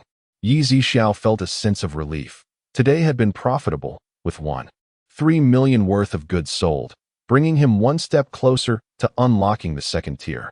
Otherwise, with the supermarket's 9 floors looming above, he could only operate within the confines of the first floor, which left him feeling somewhat dissatisfied. After enjoying his lunch, Yi Zixu strolled outside the supermarket, engaging in a few punches to stretch his muscles. At that moment, he suddenly heard a noise from a distance. With his current capabilities, he could hear clearly even from afar. The area was newly developed, with no buildings obstructing his view. Turning his head, he spotted 2 individuals approximately 1 kilometer away, using a chainsaw to fell trees. Nearby, a large truck was parked, laden with timber, while another person dozed in the passenger seat. In this frigid climate, many residents were cutting down trees within their communities for firewood, and such large trees had become a rarity.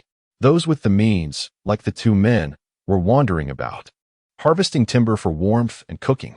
Firewood had become crucial. Quality firewood could be bartered for warm clothing, shoes, or even food.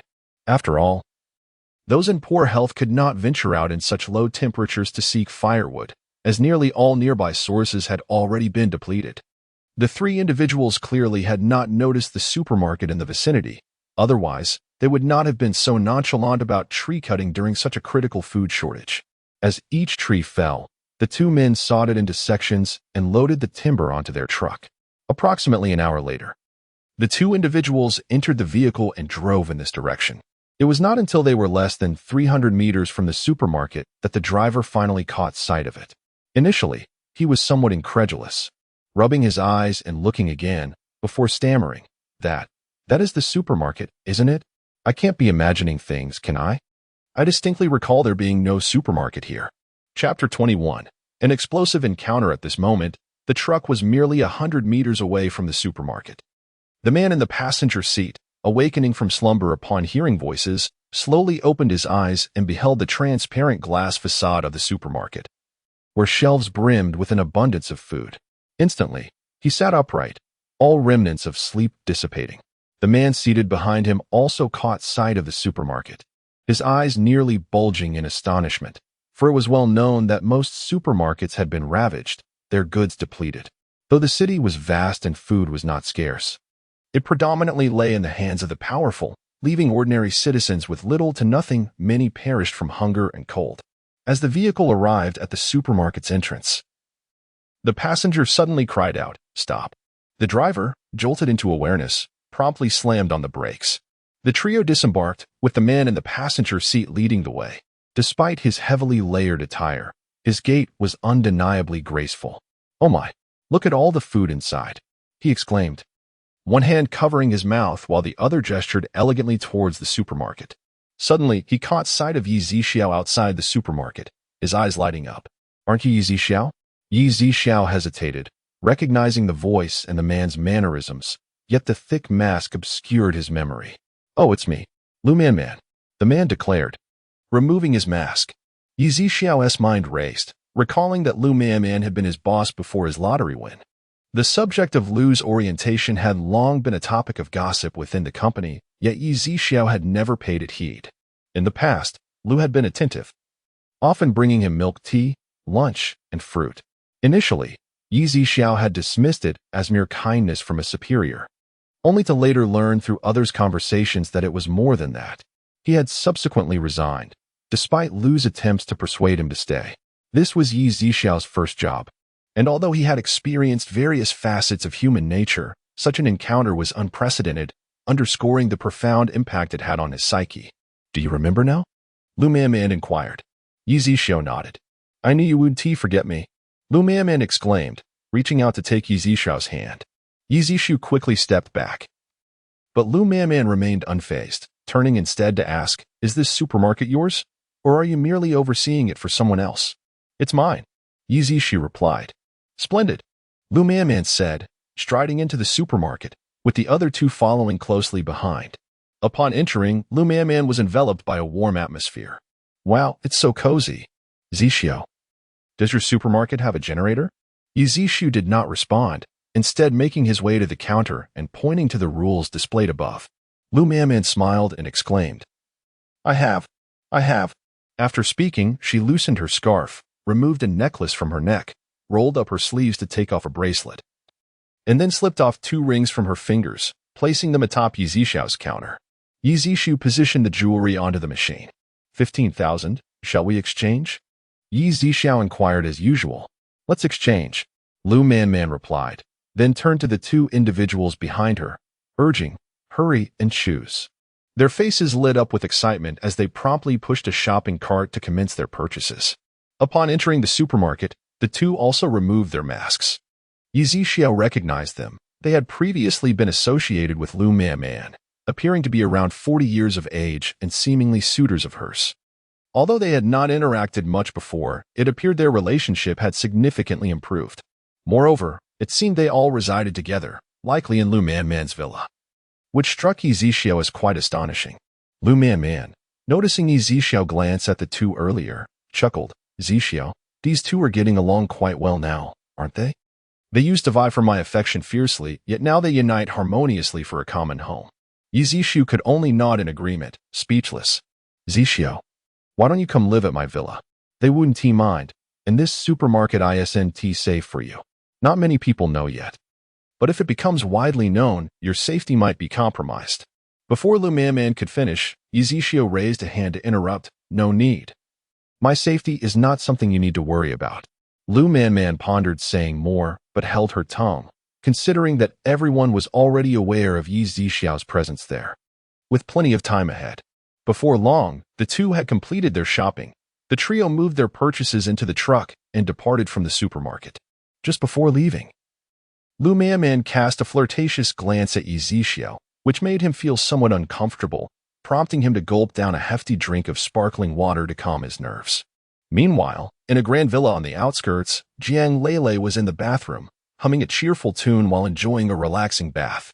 Suddenly, with a loud bang, the bathroom door was kicked open from the outside. A man, appearing to be in his 30s, broad-shouldered and towering, strode confidently into the room. Jiang Lele gasped in shock, her screams echoing. Shut your mouth, or I will kill you. The man barked. Upon hearing this, Jiang Lele quickly covered her mouth, her expression one of sheer terror as she gazed at the intruder. Who are you? What are you doing in this room? The man demanded in a low voice. Chapter 22. Are you afraid of me? Jiang Lele was still somewhat bewildered. During this period, both Black Wolf and Lin Shui had not returned, granting her a sense of freedom within the confines of the villa. The underlings dared not challenge her authority, as they were well aware of her affiliation with Black Wolf. Previously, she had resided on the second floor and had never ventured to the third. Today, driven by curiosity, she ascended to the third floor, only to stumble upon an opulent room, complete with a luxurious massage bathtub. She indulged in a bath, but just 10 minutes later, a fearsome man barged in. I am Black Wolf's woman, Jiang Lele stammered. Did he not inform you that you were forbidden from coming up here? The man leaned in, seizing Jiang Lele's wrist and dragging her out, throwing her onto the floor. Jiang Lele winced in pain, hesitantly uttering, I didn't. Her words trailed off as a memory surfaced. During a confrontation with Black Wolf, he had indeed mentioned this. Yet she had paid it no heed at the time and had subsequently forgotten. Regaining her composure, Jiang Lele realized she was on the turf of the Tiger Wolf gang, surrounded by its members. Summoning her courage, she demanded, Who are you? How did you get in here? This is the Tiger Wolf gang's domain, and I am the woman of their second master. Are you not afraid of his vengeance? The man gripped Jiang Lele's chin, his gaze piercing, applying pressure that nearly brought her to tears. Ha. Does Black Wolf dare to seek revenge on me? His territory was built upon my foundations. Without me, he would amount to nothing. Jiang Lele was taken aback, her heart racing, and she blurted out, Could you be Jinhu? I must admit, you possess some wit. Jinhu cast a glance at Jiang Lele. Master Hu. Upon hearing this, Jiang Lele instantly altered her demeanor, her tone becoming sweet and alluring. Jinhu regarded her with interest, raising an eyebrow at her newfound demeanor. Jiang Lele's intentions were clear to Jinhu. With the head of the Tiger Wolf gang before her, she had conveniently forgotten the second master. Moreover, a woman like Jiang Lele, eager to ascend the ranks, would undoubtedly employ any means necessary. Jinhu found himself rather fond of such opportunistic women. He scrutinized Jiang Lele's physique and appearance, taking in her form without restraint. Overjoyed by Jinhu's attention, Jiang Lele feigned modesty, turning her head to the side while failing to conceal her delight. Jinhu let out a chilling laugh, his muscular frame becoming apparent, before roughly grasping Jiang Lele's hair and hurling her back into the bathtub. Jiang Lele's face contorted in terror at Jinhu's crude actions. But this was precisely the effect he desired. Moments later, the bathroom was filled with anguished screams, heart-wrenching and soul-piercing. Hours later, Jinhu descended the stairs, pouring himself a glass of red wine. Meanwhile, in the bathroom, Jiang Lele lay on the floor, feeling as though she had only a single breath left. Her shallow gasps barely detectable. Her body was bruised and bloodied. The scene around her was one of chaos. She perceived Jinhu as a demon, yet she found herself ensnared in the clutches of this very fiend. A rare pang of regret flickered in Jiang Lele's heart. But the most elusive remedy in this world is that of remorse. Time seemed to stretch endlessly before Jiang Lele, who eventually managed to rise unsteadily from the ground. Though the villa was equipped with a generator, air conditioning, and warm lights in the bathroom, the temperature remained uncomfortably low. Jiang Lele felt utterly frozen, her body trembling as she donned her clothes and limped out of the bathroom, unwilling to remain on the third floor. She descended to the second floor with careful, measured steps. Upon returning to her room, she lay on the bed, covered herself with the quilt, and succumbed to unconsciousness. The following noon, Jiang Lele slowly awakened, immediately assaulted by excruciating pain coursing through her body, as if she had been run over by a heavy vehicle. She longed to rest further, but the grumbling of her stomach compelled her to drag her aching body downstairs in search of sustenance. As she reached the lower floor, she encountered Jean, who approaching her, the overwhelming aura of his presence causing her legs to tremble and her heart to race. The foot she intended to move forward with froze in place. "What is this? Are you afraid of me?" Jean, whose lips curled into a slight smirk, his features sharply defined, far more handsome than the Black Wolf. Had it been before yesterday, Jiang Lele would have unhesitatingly chosen Jean Hu. However, after enduring those nightmare hours, she would now prefer the less attractive, odorous Black Wolf. "And no," Jiang Lele stammered, her lips quivering. Jean Hu took a few steps forward, seizing her wrist and dragging her to the sofa, before seating himself on the opposite couch. He crossed his arms and rested one leg over the other, surveying Jiang Lele with keen interest, as though she were a frightened bird. "You. Pour her a cup of hot water," Jean Hu commanded, glancing at a subordinate standing not far away. "Yes, Boss Hu." Before long, the subordinate presented a cup of hot water to Jiang Lele. Trembling, she accepted it, her thirst and hunger overwhelming her, and she quickly drank the entire contents. "Where is the Black Wolf now?" Jean Hu inquired. Jiang Lele hesitated, puzzled, as she assumed Jean Hu would already know the whereabouts of the Black Wolf. "A few days ago, the second master went to seek revenge on the one who harmed the third master, and he has yet to return," she replied truthfully. Upon hearing this, Jean Hu furrowed his brow, deep in thought. A sudden suspicion arose in Jiang Lele's mind. Could something have happened to the Black Wolf? It was unlikely he would remain absent for so long without Jean Hu being aware of his location. She then spoke again. "Boss Hu, I know what the person the second master is looking for looks like." Jean Hu looked at her again, prompting Jiang Lele to rise and approach a table in the living room. She retrieved a portrait of Yi Zixio from the drawer and returned to present it to Jean Hu. He took the portrait and studied it for a moment before signaling to a capable subordinate who had accompanied him back from a city. "Feng Yun, send someone to investigate this individual." Jean Hu said. "Yes, Master Hu." Feng Yun respectfully accepted the portrait before departing from the villa's living room. Chapter 23. Exercise caution. At that moment, Jiang Lele's stomach emitted a soft growl once more, prompting her to cover it hastily, fearful of inciting Jean Hu's ire. However, Jean Hu merely reached for a packet of biscuits on the table and tossed it into her lap before rising to leave. Jiang Lele was momentarily taken aback. But as soon as Jean Hu departed, she eagerly opened the biscuits and began to eat them quickly. Jean Hu stood at the entrance of the villa, feeling the biting cold wind, yet seemingly indifferent to it. 2 days later, the temperature had risen to a frigid -39 degrees. Shortly after Yi Zixio opened the supermarket door, 2 modified military green pickup trucks arrived. From one of the vehicles emerged a man, notably Shinja, who had previously been pursued by the Tiger Wolf gang and had left a necklace worth 10,000 in Yi Zixio's supermarket. The 2 men entered the store, and Shinja removed his mask, offering a faint smile to Yi Zixio. "Boss, do you remember me?" Yi Zixio nodded, recalling him. After all, the supermarket saw few patrons, and given Yi Zixio's current prowess, his memory was quite sharp. "There are shopping carts available. You may choose items worth 10,000. "All right, but I have also brought some items this time. Boss, could you appraise their worth?" Shinja said, producing 5 gold bars from the backpack he carried. Yi Zixio scanned the gold bars with a machine. "For 100,000, would you like to exchange?" he inquired, glancing at the price. "Absolutely," Shinja replied with conviction. "Adding the previous 10,000, that totals 410,000. Yi Zixio declared.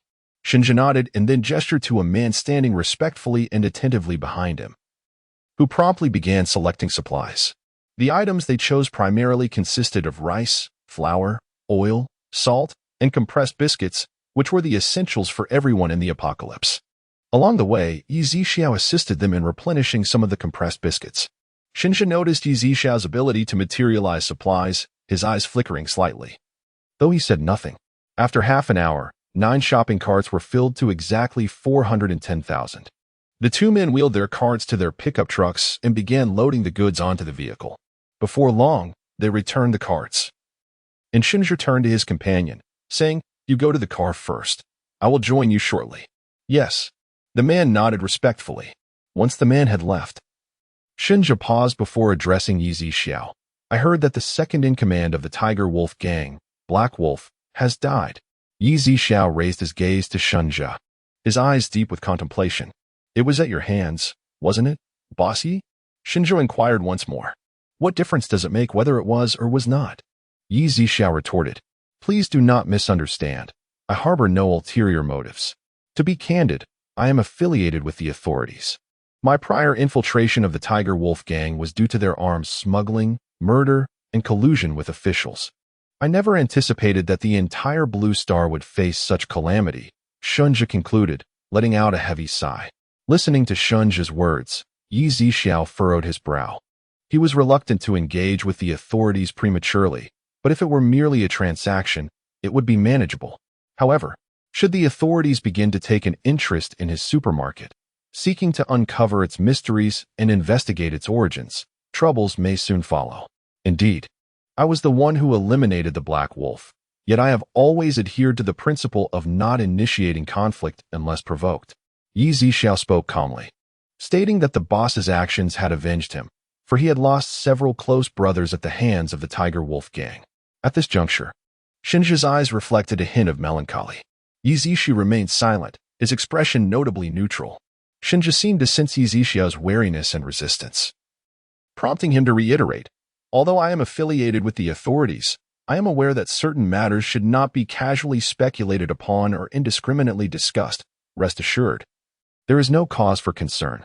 Upon hearing this, Yi Zixiao nodded in agreement, stating, "That is quite reassuring. However, the authorities have recently established refuge bases in certain areas, and should there be a need for supplies in the future." Shinja hesitated. "If it is merely a transaction, you are welcome. However, should other inquiries arise, I am unable to disclose anything further." Shinja nodded in understanding, acknowledging the naturalness of this stance.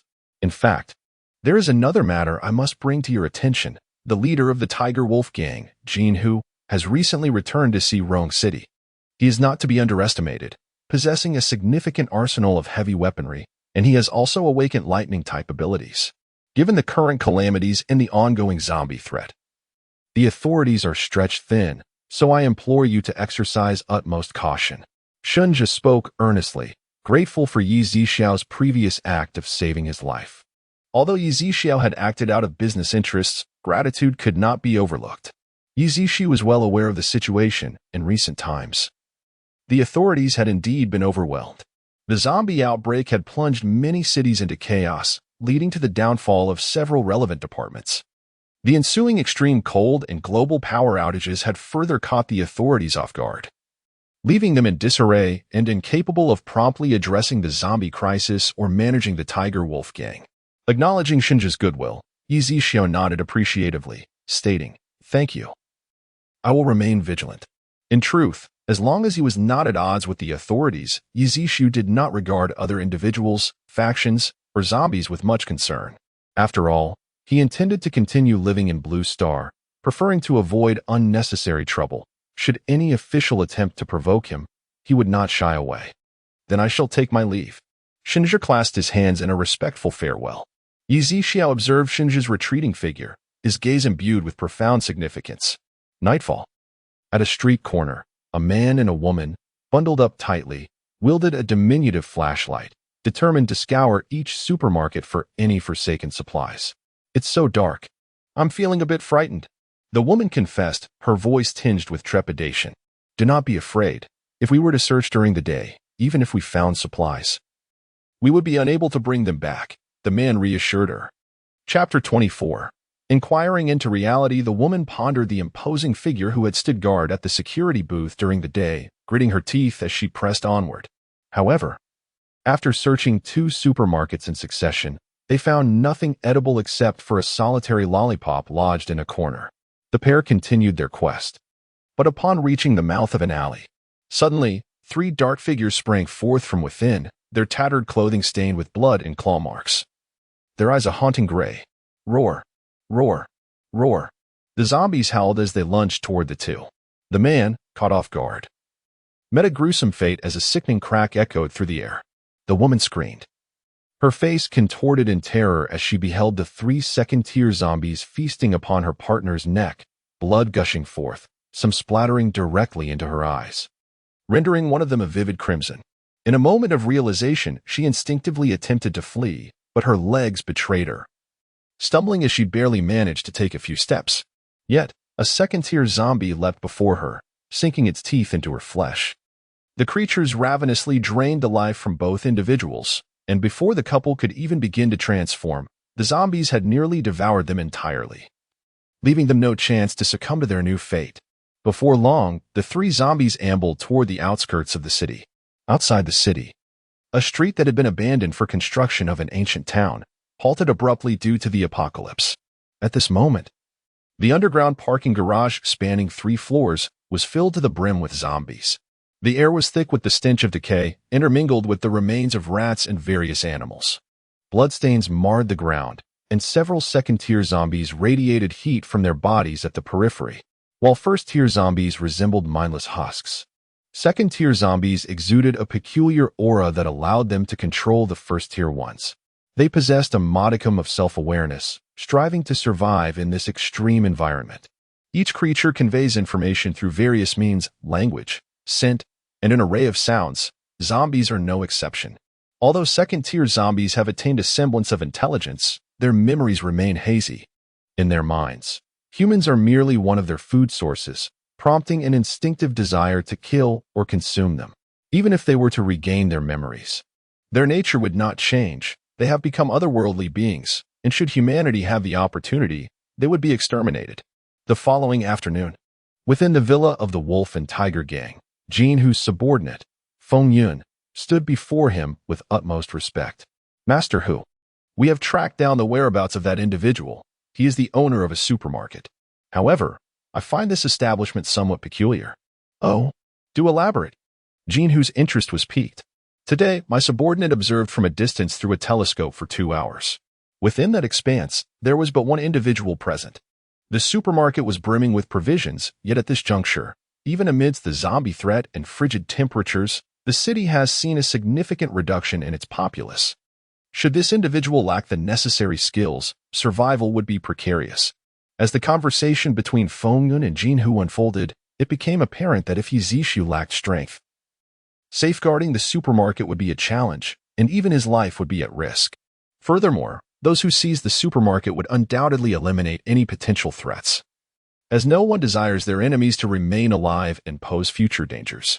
The Black Wolf had taken a dozen men to exact revenge, and with no word from them, it was clear that Yi Zixiao was not an ordinary figure. "Go directly to the supermarket to procure supplies and gather intelligence," Jin-Hoo commanded. "Understood, Boss Hu." Feng Yun nodded, then added thoughtfully, "Boss Hu, there is another matter. Recently, in Xirong City, individuals are establishing a refuge base, and those leading the endeavor appear to be superhumans." Jin-Hoo's eyes narrowed slightly. After a moment of contemplation, he remarked, "I did not anticipate that someone would outpace me. It seems we must hasten our efforts.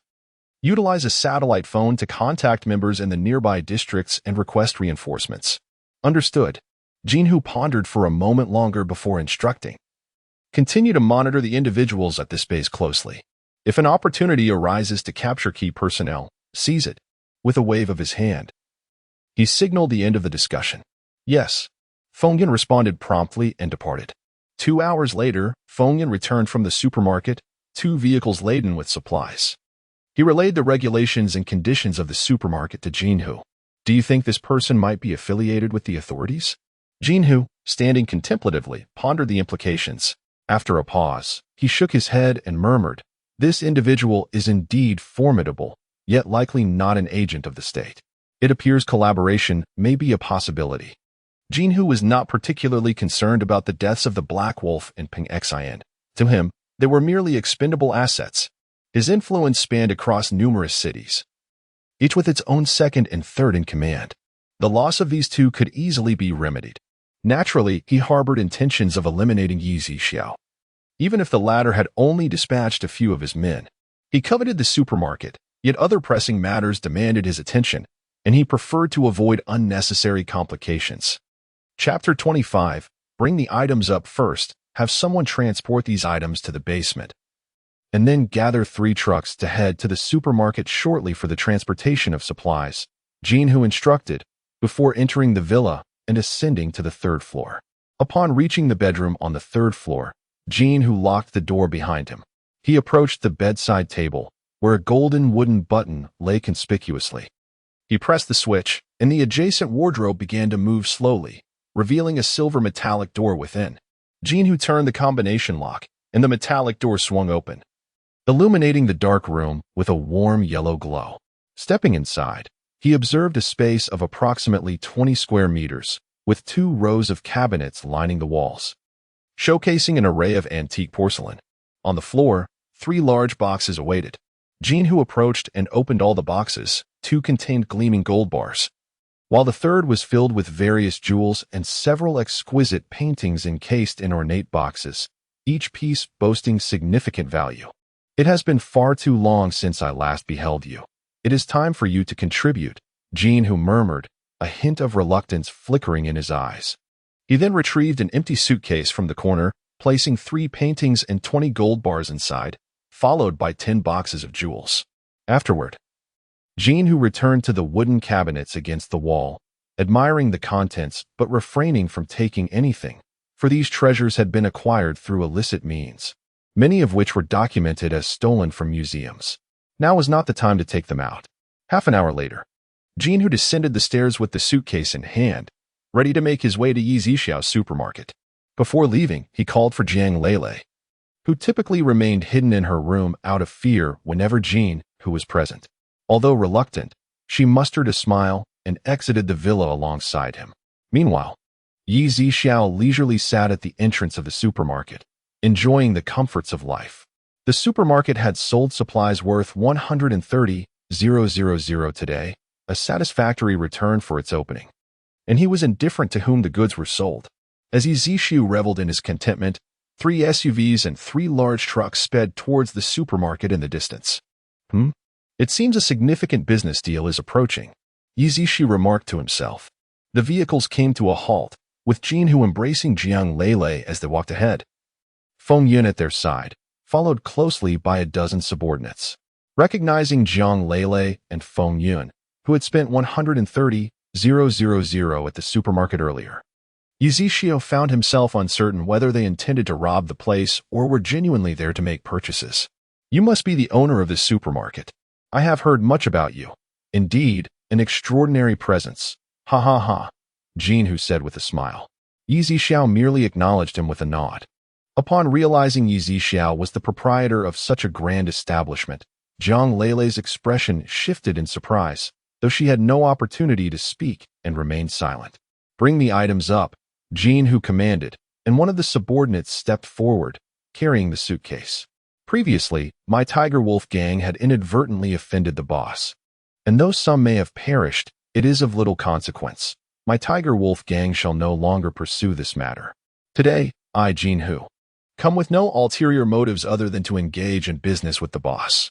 Very well, let us proceed inside, Yi Zixiao responded, turning to enter the supermarket. Jiang Lele was momentarily bewildered. Even if she were dim-witted, she now comprehended that He Lang and Lin Shui were indeed deceased. And it appeared that Jinhu harbored no intentions of seeking retribution, treating Yi Zixiao with courtesy instead. At this moment, she began to deliberate. Although Jinhu wielded wealth and power, remaining in his shadow would likely lead to her eventual torment. Conversely, Yi Zixiao owned such an expansive supermarket that even Jinhu dared not act against him, which instilled confidence in Jiang Lele, prompting her to resolve to win Yi Zixiao over. Noticing Jiang Lele's momentary daze, Jinhu remarked, "What is this? Are you taken with him? Zhang Leilei's heart raced, and she hastily waved her hand, exclaiming, Impossible. In life, I shall serve you, Lord Hu. In death, I shall be your ghost. A cryptic smile graced Jin Hu's lips as he followed Yi Zixiao into the supermarket, with others trailing behind. Upon entering, Jin Hu signaled to Feng Yun, who promptly opened a suitcase. Gleaming gold bars met the gazes of all present. Feng Yun first presented several boxes containing paintings to Yi Zixiao. As Yi Zixiao opened one of the artworks, he nodded appreciatively.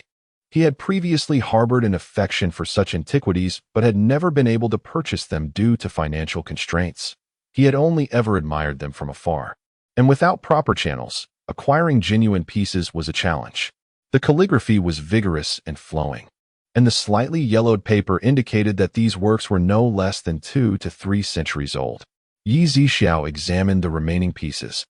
Both the script and artistry were exquisite, and the seals below revealed the identities of the creators. Subsequently, Yi Zixiao placed the artworks on the counter, totaling 3 million. The gold bars amounted to 260,000, while the jewelry was valued at 130,000, culminating in a total of 690,000. Shall we exchange? Yi Zixiao inquired. Let us exchange, Jin Hu replied, signaling to those behind him. Feng Yun promptly led the younger members to begin procuring supplies. In no time, 50 shopping carts were filled to the brim, and Yi Zixiao instructed them to transport the items to the vehicle. As the young men pushed their carts away from the supermarket, Yi Zixiao observed the considerable empty spaces and emerged from behind the counter to restock the goods. Jin Hu watched as the previously vacant areas rapidly filled with food, his eyes narrowing slightly, a fleeting glimmer of greed flashing in his gaze. Chapter 26. Crystal Core. Zhang Leilei was profoundly shaken, her heart swelling with joy as she resolved to win over Yi Zixiao. She envisioned a future free from worries about sustenance, contemplating that marrying Yi Zixiao might be a splendid choice. Amidst the continuous buying and transporting, Yi Zixiao replenished his stock several times, especially rice, flour, and compressed biscuits. The freezers, too, were entirely emptied of frozen dumplings and tangyuan. With numerous subordinates, Jin Hu naturally had significant consumption needs. Yi Zixiao recognized Jin Hu as a major client, speculating that the Tiger Wolf gang could potentially enable him to unlock the second floor of the supermarket. He paid little heed to who Jin Hu and the gang were, considering that in this apocalyptic world, virtuous individuals seldom thrived. After about an hour, Jin Hu's subordinates had accumulated enough goods, amounting to 6.9 million. What is your esteemed surname, boss? Jin Hu inquired. Yi, came the reply. Haha, boss Yi. This collaboration has been exceedingly pleasant. I look forward to our next partnership, which I assure you will not be long. However, the next order may require more goods. I wonder if your stock can accommodate? Jin Hu said, studying Yi Zixiao's eyes, seeking insight. Yet, Yi Zixiao's expression remained inscrutable as he softly replied, I look forward to our next collaboration. This statement indicated that as long as Jin Hu could offer sufficiently valuable items, Yi Zixiao would not concern himself with his supermarket's inventory. Haha. Boss Yi is a straightforward man. Jin Hu laughed heartily before departing the supermarket. Zhang Leilei followed suit but paused at the entrance, casting a shy smile towards Yi Zixiao. Yi Zixiao felt a wave of discomfort at Zhang Leilei's behavior. He harbored no fondness for her, but rather a strong aversion. The fact that she was still under Jin Hu's influence yet dared to flirt with him was distasteful. Such individuals, driven by ambition, might endure the barrage of bullets from numerous men. Moreover, they could betray those closest to them, perhaps wielding the sharpest blades when the time came. Yi Zixiao completely disregarded Zhang Leilei, who, although somewhat disheartened, remained undeterred. Once everyone had departed, he exchanged the goods for 32 million through the system. After restocking the supermarket, he intended to procure some food.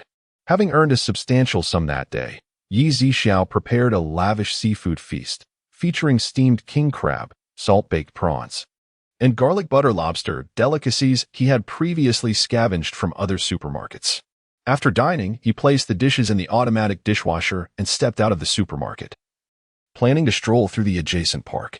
The temperature hovered around -29 degrees, and the snow from earlier had yet to melt, creating a picturesque winter wonderland.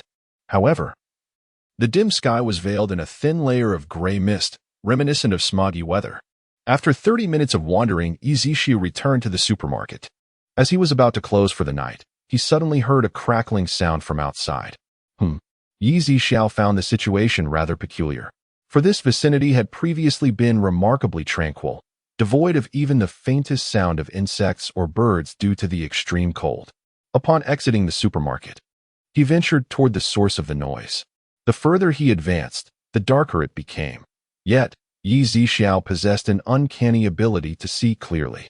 Suddenly, a shadow leapt from behind a great tree, lunging swiftly towards him, with blood dripping incessantly from the corners of its mouth. A second-tier zombie. Just as Yizishu prepared to take action, a flash of white darted through the darkness, swiftly subduing the approaching zombie before it could reach him. Howl! Roar! It is you. Yizishu observed the mutated beast engaging in a fierce struggle with the zombie, the two locked in a fierce contest. Could it be that it intends to rescue me? Yizishu murmured. However, in the next moment, the mutated beast suddenly found itself at a disadvantage. As the zombie opened its gaping maw, poised to bite into the beast's neck. Without hesitation, Yizishu unleashed a palm strike, sending a surge of purple lightning directly to the zombie's head. Boom! A deafening explosion resonated as the zombie's head erupted. The mutated beast, startled by the earlier display of purple lightning, curled up in a corner. Fear not. It is over. Yizishu reassured the beast. At this, the mutated creature slowly rose, though its limbs trembled slightly. Yizishu was uncertain whether it was trembling from fright instigated by the zombie or from the lingering shock of the lightning. Had it not been quite formidable moments ago? Yizishu shook his head, recognizing that the mutated beast was but a first-tier entity. While the zombie had just entered the second tier, there remained a discernible gap between them. Do not engage in battles beyond your level, otherwise, you may very well lose your life, Yizishu admonished. The mutated beast seemed to comprehend his words and let out a howl in response. What is that? Suddenly, Yizishu noticed a thumb-sized gray diamond-shaped object amidst the remnants of flesh and bone left by the zombie. He then raised his hand, lifting the diamond-shaped object into the air, and utilized his water-based abilities to cleanse it thoroughly before finally holding it in his palm. With 2 fingers, he examined the diamond-shaped object that had resided within the zombie's brain, noting its smooth surface and lustrous sheen. System, what is this? Yizishu inquired. Host. This is a crystal core capable of enhancing the abilities of human practitioners and mutated beasts. Oh, so it can also enhance my strength? Indeed. Host, however, this is merely a second-tier crystal core, which will provide you with little assistance. Given your current abilities, you would require a core of at least 4th tier. Yizishu. Chapter 27. Your name. At that moment, Yizishu glanced at the mutated beast beside him, noticing its eager gaze fixated on the crystal core in his hand. Here you go. It's of no use to me anyway, Yizishu declared, tossing the crystal core to the creature. The mutated beast swiftly bit down on the core, inhaling deeply to extract every ounce of energy contained within. Moments later, it expelled the core, which had transformed from its original gray hue to a transparent color, now marred by numerous cracks. Suddenly, the mutated beast radiated an aura of power far greater than before, its body expanding significantly, and its limbs growing more robust. You've advanced to the second tier, Yizishu remarked. After a brief pause, he turned to leave, but the mutated beast followed closely behind. What are you doing trailing me? Yizishu inquired, casting a questioning glance over his shoulder. The creature tilted its head, wagging its tail, its violet eyes blinking curiously at Yizishu. You don't intend to follow me, do you? Yizishu asked again, uncertainty creeping into his voice. The mutated beast nodded affirmatively. Yizishu pondered for a moment before continuing, I have never kept a pet, let alone a mutated beast. If you wish to accompany me, you must learn to fend for yourself regarding food and other necessities. Of course, should any foolish individuals cross our path, their remains will be yours. The beast nodded once more. Let us attempt to coexist for now.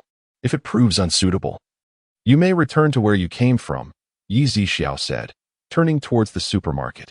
The mutated beast nodded eagerly, its tail swaying in excitement as it followed closely behind him. The creature possessed intelligence.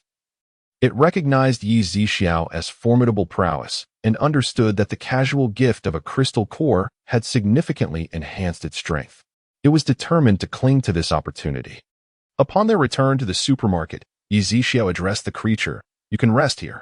Observing its sizable form, he sighed in resignation, relieved that the entrance was spacious enough. The supermarket maintained a comfortable temperature of around 25 degrees Celsius, ensuring warmth even for a beast slumbering on the floor, especially with its thick fur. The mutated beast's eyes sparkled with delight at this arrangement, particularly after enduring frigid temperatures outside. Its satisfaction extended beyond mere warmth. It was also captivated by the shelves brimming with food. Yi Zixiao, however, paid no heed to its drooling expression, promptly closing the supermarket door as he retreated to his room. At this juncture, he remained uncertain about committing to the care of this mutated creature. The thought of solitary freedom was still appealing, though occasionally tinged with boredom.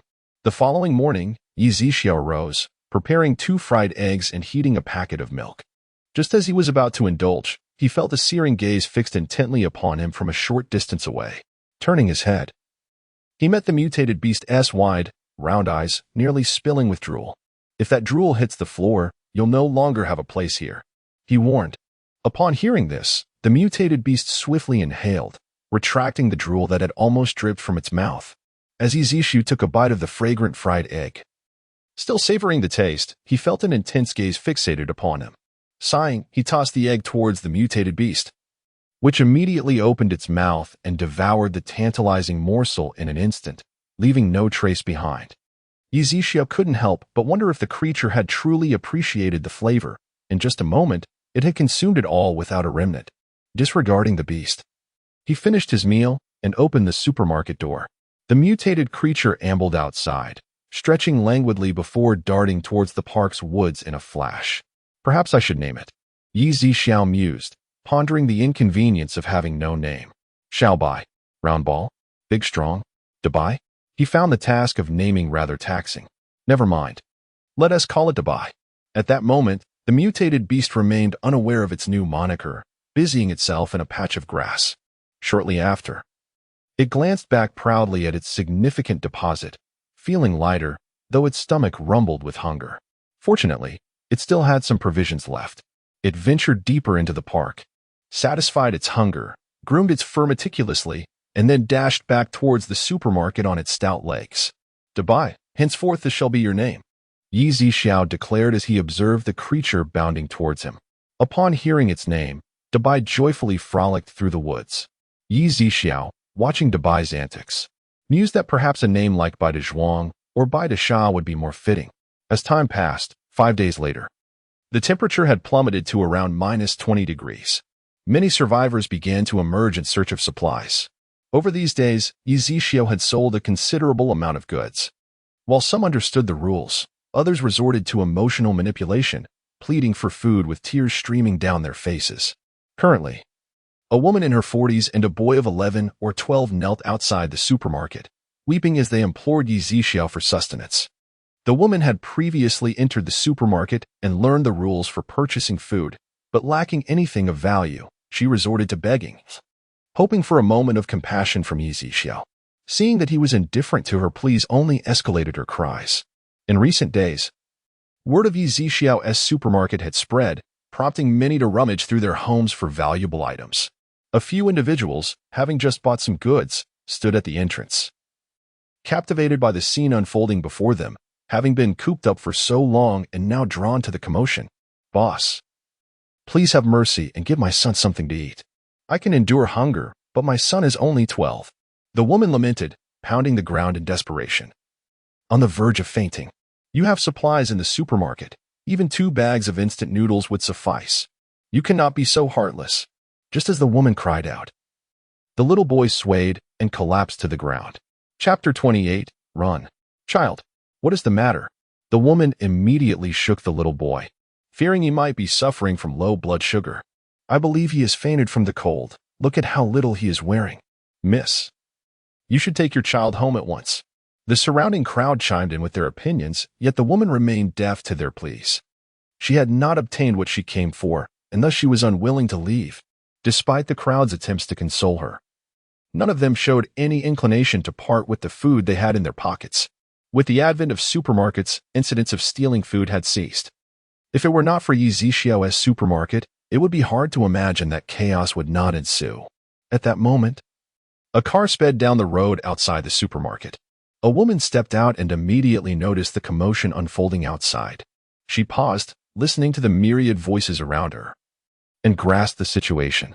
Her gaze then fell upon the fainted boy, who appeared to have fainted from hunger.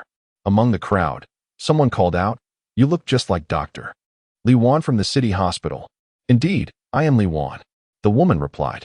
Upon learning that the woman before her was a doctor, the distressed mother promptly bowed and implored, "Dr. Li, you must save my child." Li Wan nodded and swiftly entered the supermarket. Expressionless as she retrieved some gold jewelry and a jade bracelet, placing them on the counter. "How much are these worth?" Li Wan asked coldly. Yi Zixiao, indifferent, placed the items on the machine. 20,000. "Do you wish to exchange?" he inquired. "Yes, but I will take these first and purchase more later," Li Wan declared, grabbing a few lollipops before heading to the dairy section to fetch 2 bottles of milk. Upon seeing the price, her anger flared. She approached the entrance, hesitated, then turned around, indignantly stating, "The prices of items in your supermarket are several times higher than before. This is price gouging and taking advantage of a disaster. Do you feel at ease with such ill-gotten gains?" "Humph," Yi Zixiu scoffed. "No one is forcing you to buy. If you don't want to, you can leave." He showed no courtesy towards her. "You," Li Wan, infuriated, pointed at Yi Zixiu but found herself momentarily speechless. After a brief pause, she gritted her teeth and exited the supermarket, handing 1 bottle of milk to the woman and opening another to feed the boy, who was just beginning to regain consciousness. "Albeit weakly, quickly take your child home," Li Wan instructed, offering a lollipop to the boy before returning to the supermarket to continue her shopping. Before long, she completed her purchases and prepared to push her cart to the car, only to find the woman still kneeling on the ground. "Why have you not left yet?" Li Wan frowned, observing the woman and the boy, who was shivering from the cold.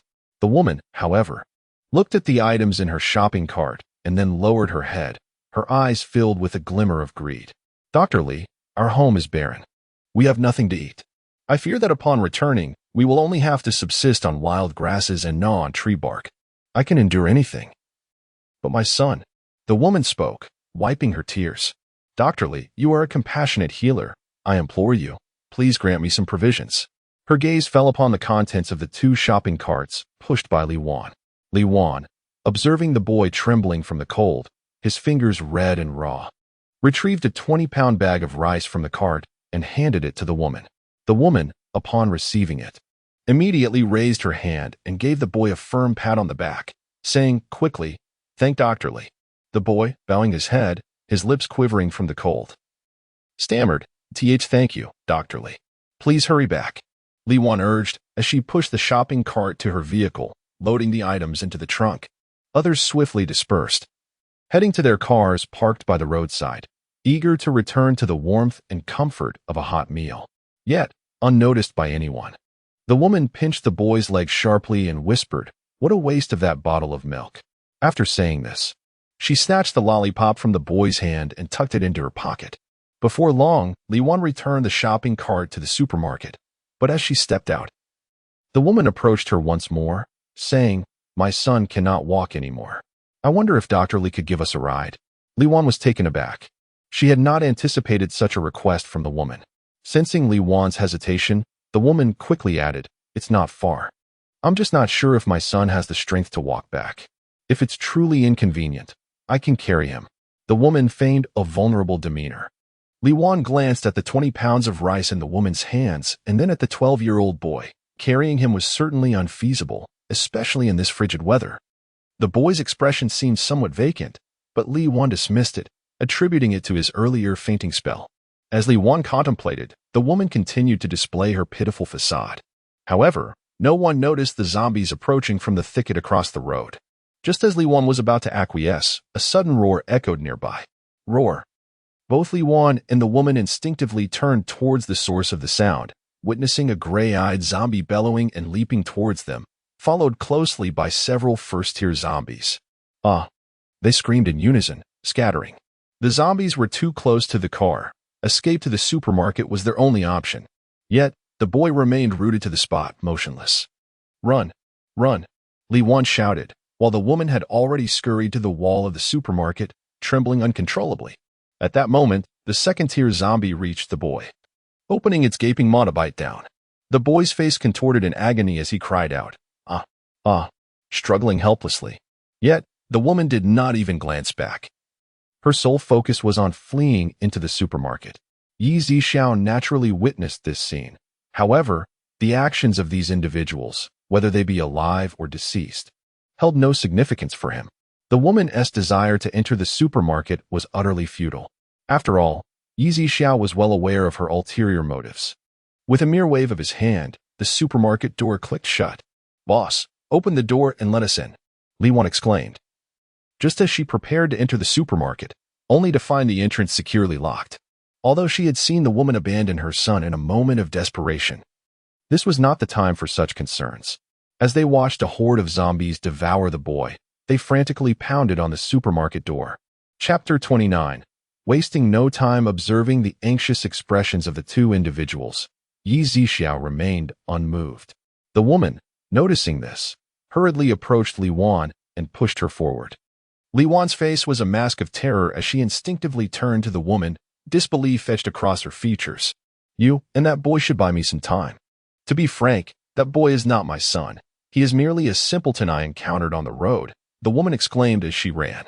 Just moments before the zombies arrived, the woman had whispered into the boy's ear, "Do not move."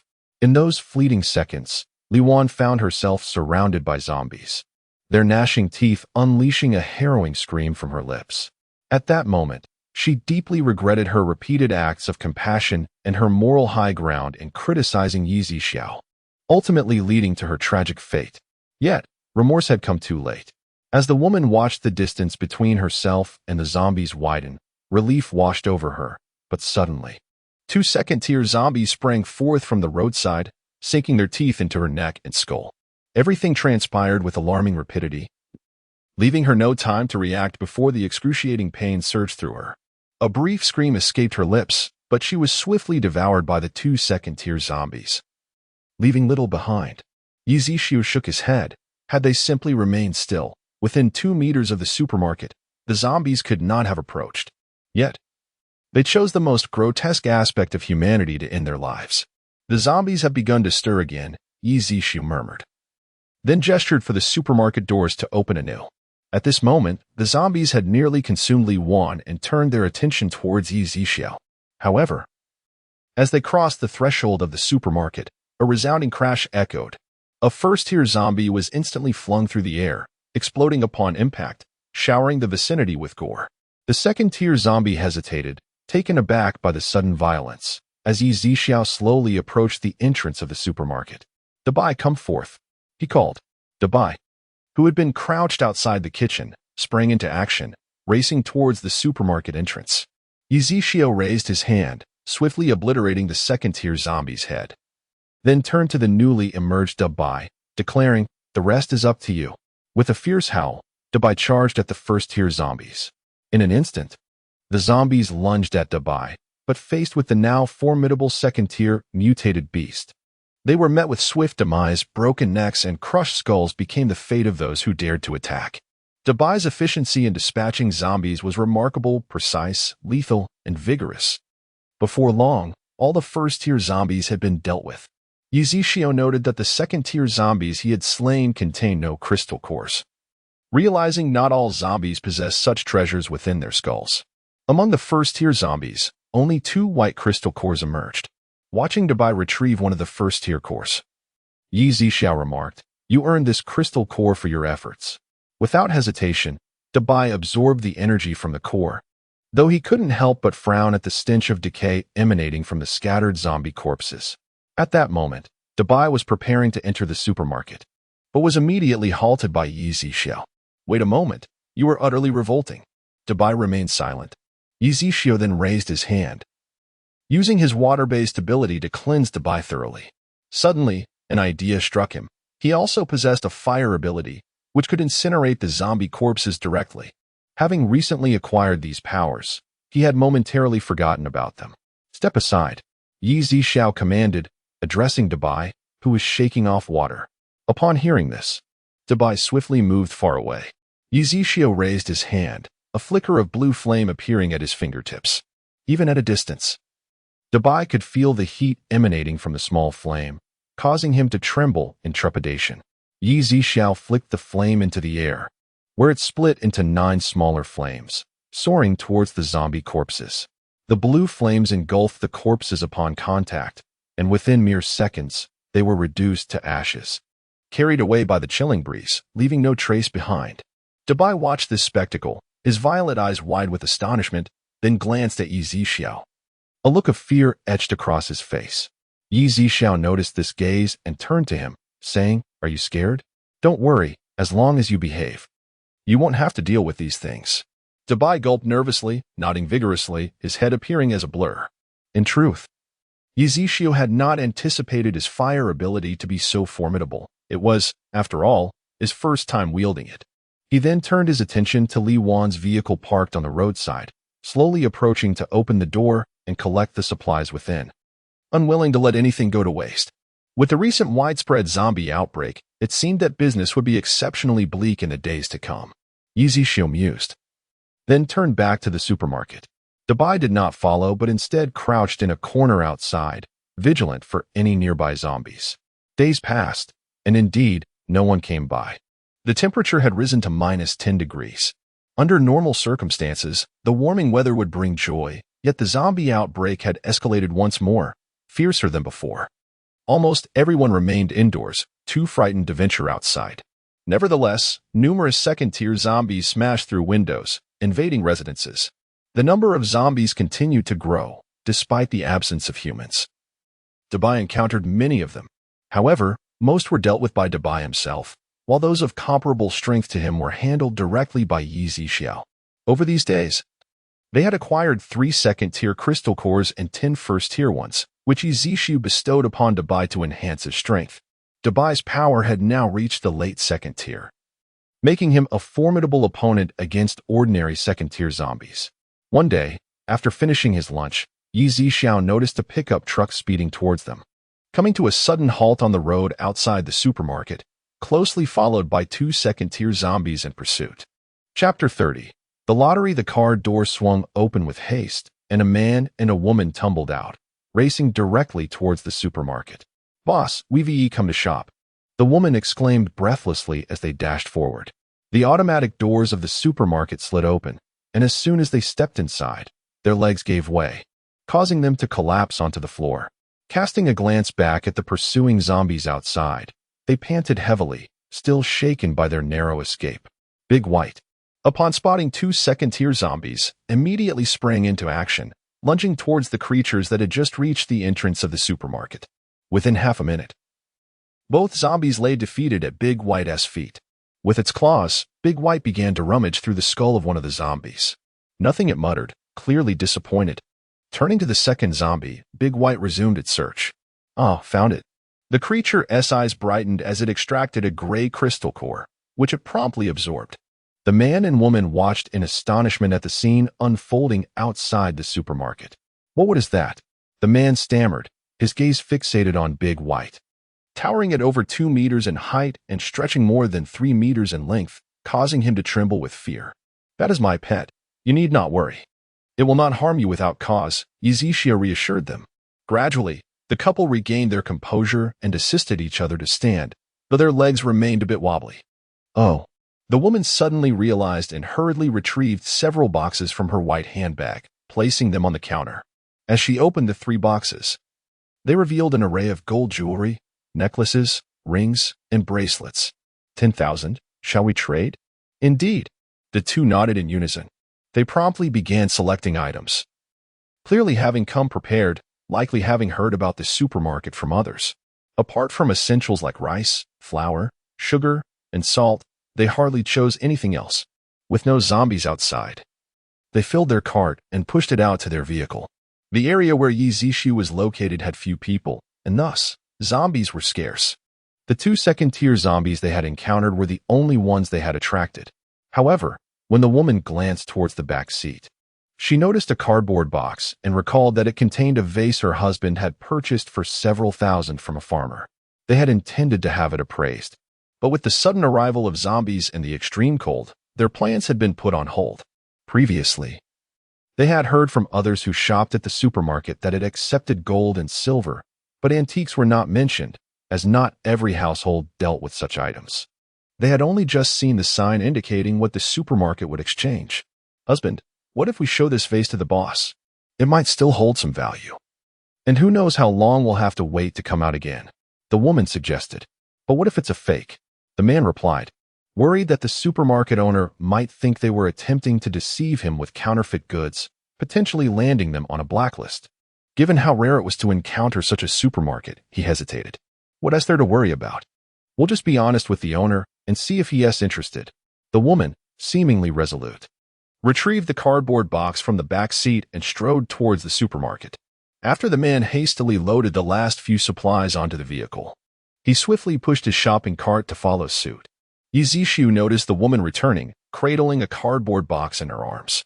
"Boss, I have an antique porcelain piece here, purportedly around 500 years old, which my husband acquired a few months ago. I'm uncertain of its authenticity, but if it is genuine, we can exchange it for supplies." The woman quickly clarified. At that moment, the man also stepped inside. "Show it to me," Yi Zixia commanded. The woman promptly placed the box on the ground and retrieved a blue and white porcelain vase from a pile of straw and newspaper. Yi Zixia took the vase in hand, inspecting it closely. It appeared to be authentic, though he had never seen a genuine piece before and could not be entirely certain. Nevertheless, with his expertise, he could discern that the vase possessed a history of no less than a century. Whether it was truly 500 years old, from a folk kiln or an imperial kiln, or merely a century-old imitation, would require systematic verification.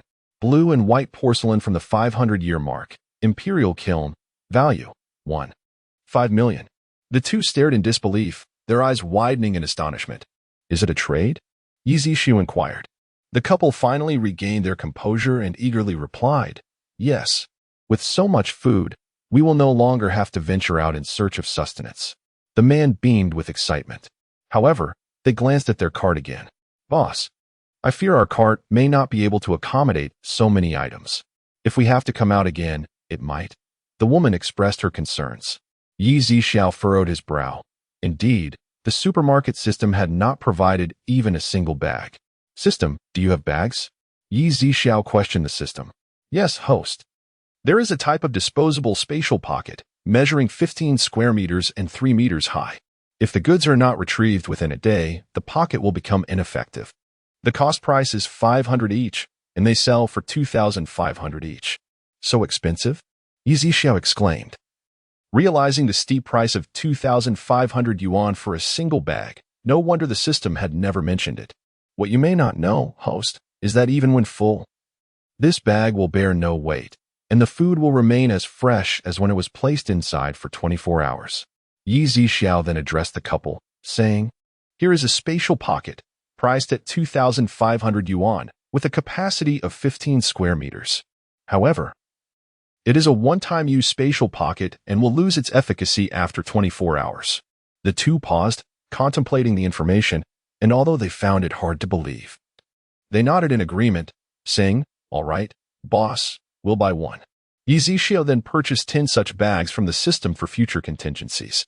The bags materialized out of thin air on the counter, startling the two individuals. "Do not be alarmed.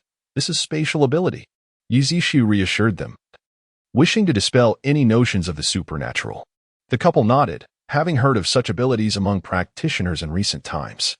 "Once your purchase reaches the required amount, the bag will automatically notify you," Yi Zixu concluded, handing one of the bags to them. The two individuals attempted to take over, their expressions a mixture of astonishment and uncertainty, and promptly began their shopping. Even after acquiring a multitude of supplies, they remained oblivious to any tangible weight, leaving them utterly astonished and hastening their pace in gathering provisions. Along the way, Yi Zixu made 2 additional trips to restock, particularly for rice and flour. Once the duo had purchased enough at the designated price, a red exclamation mark appeared on the bags, prompting them to finally halt. Before departing, they bowed in gratitude towards Yi Zixia. Just as they exited, the system's voice resonated. "Host, the sold supplies have exceeded 10 million. You may now partake in a lottery." At that moment, a pale blue disc materialized before Yi Zixiao. Chapter 31. The Secrets Within Transformative Elixir. 100 Level 5 Crystals, 50 Level 6 Crystals, 10 Level 7 Crystals, 5 Level 8 Crystals, Invisibility Potion, Laser Sword, Enhancement to the next level of power, unlocking the next layer of the supermarket. Thank you for your patronage. While most of this was comprehensible to Yi Zixiao, he remained perplexed by the transformative elixir. What is the transformative elixir? Host.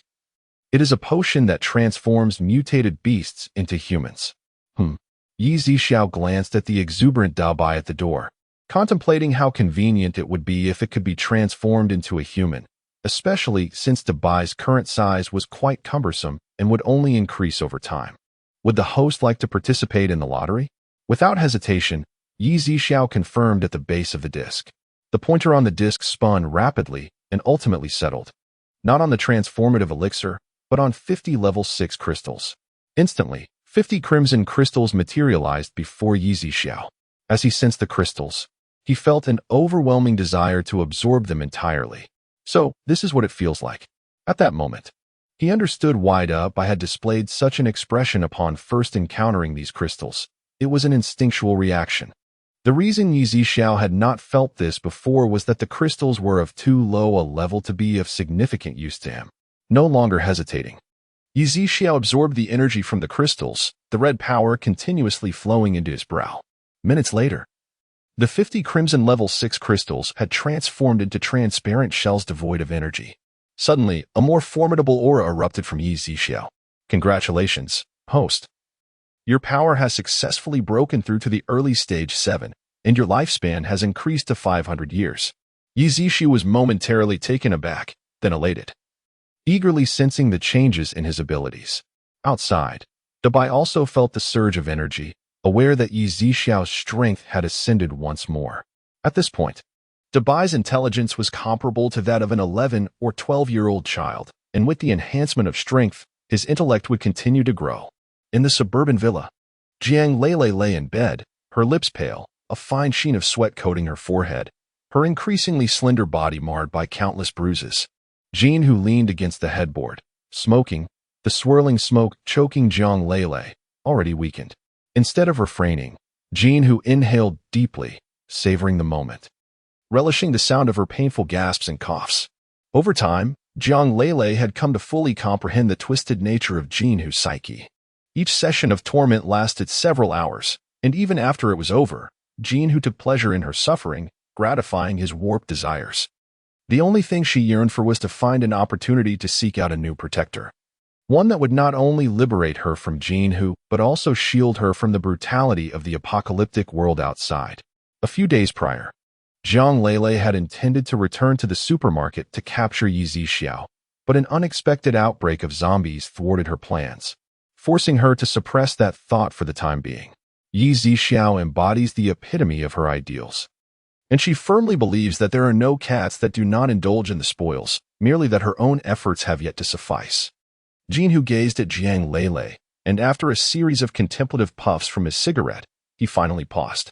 He then approached the window on the right, observing the construction site 800 meters away, where laborers toiled day and night. This location, once a sports arena, had fallen into disrepair, and Jean, who had previously acquired the land during his visit to a city.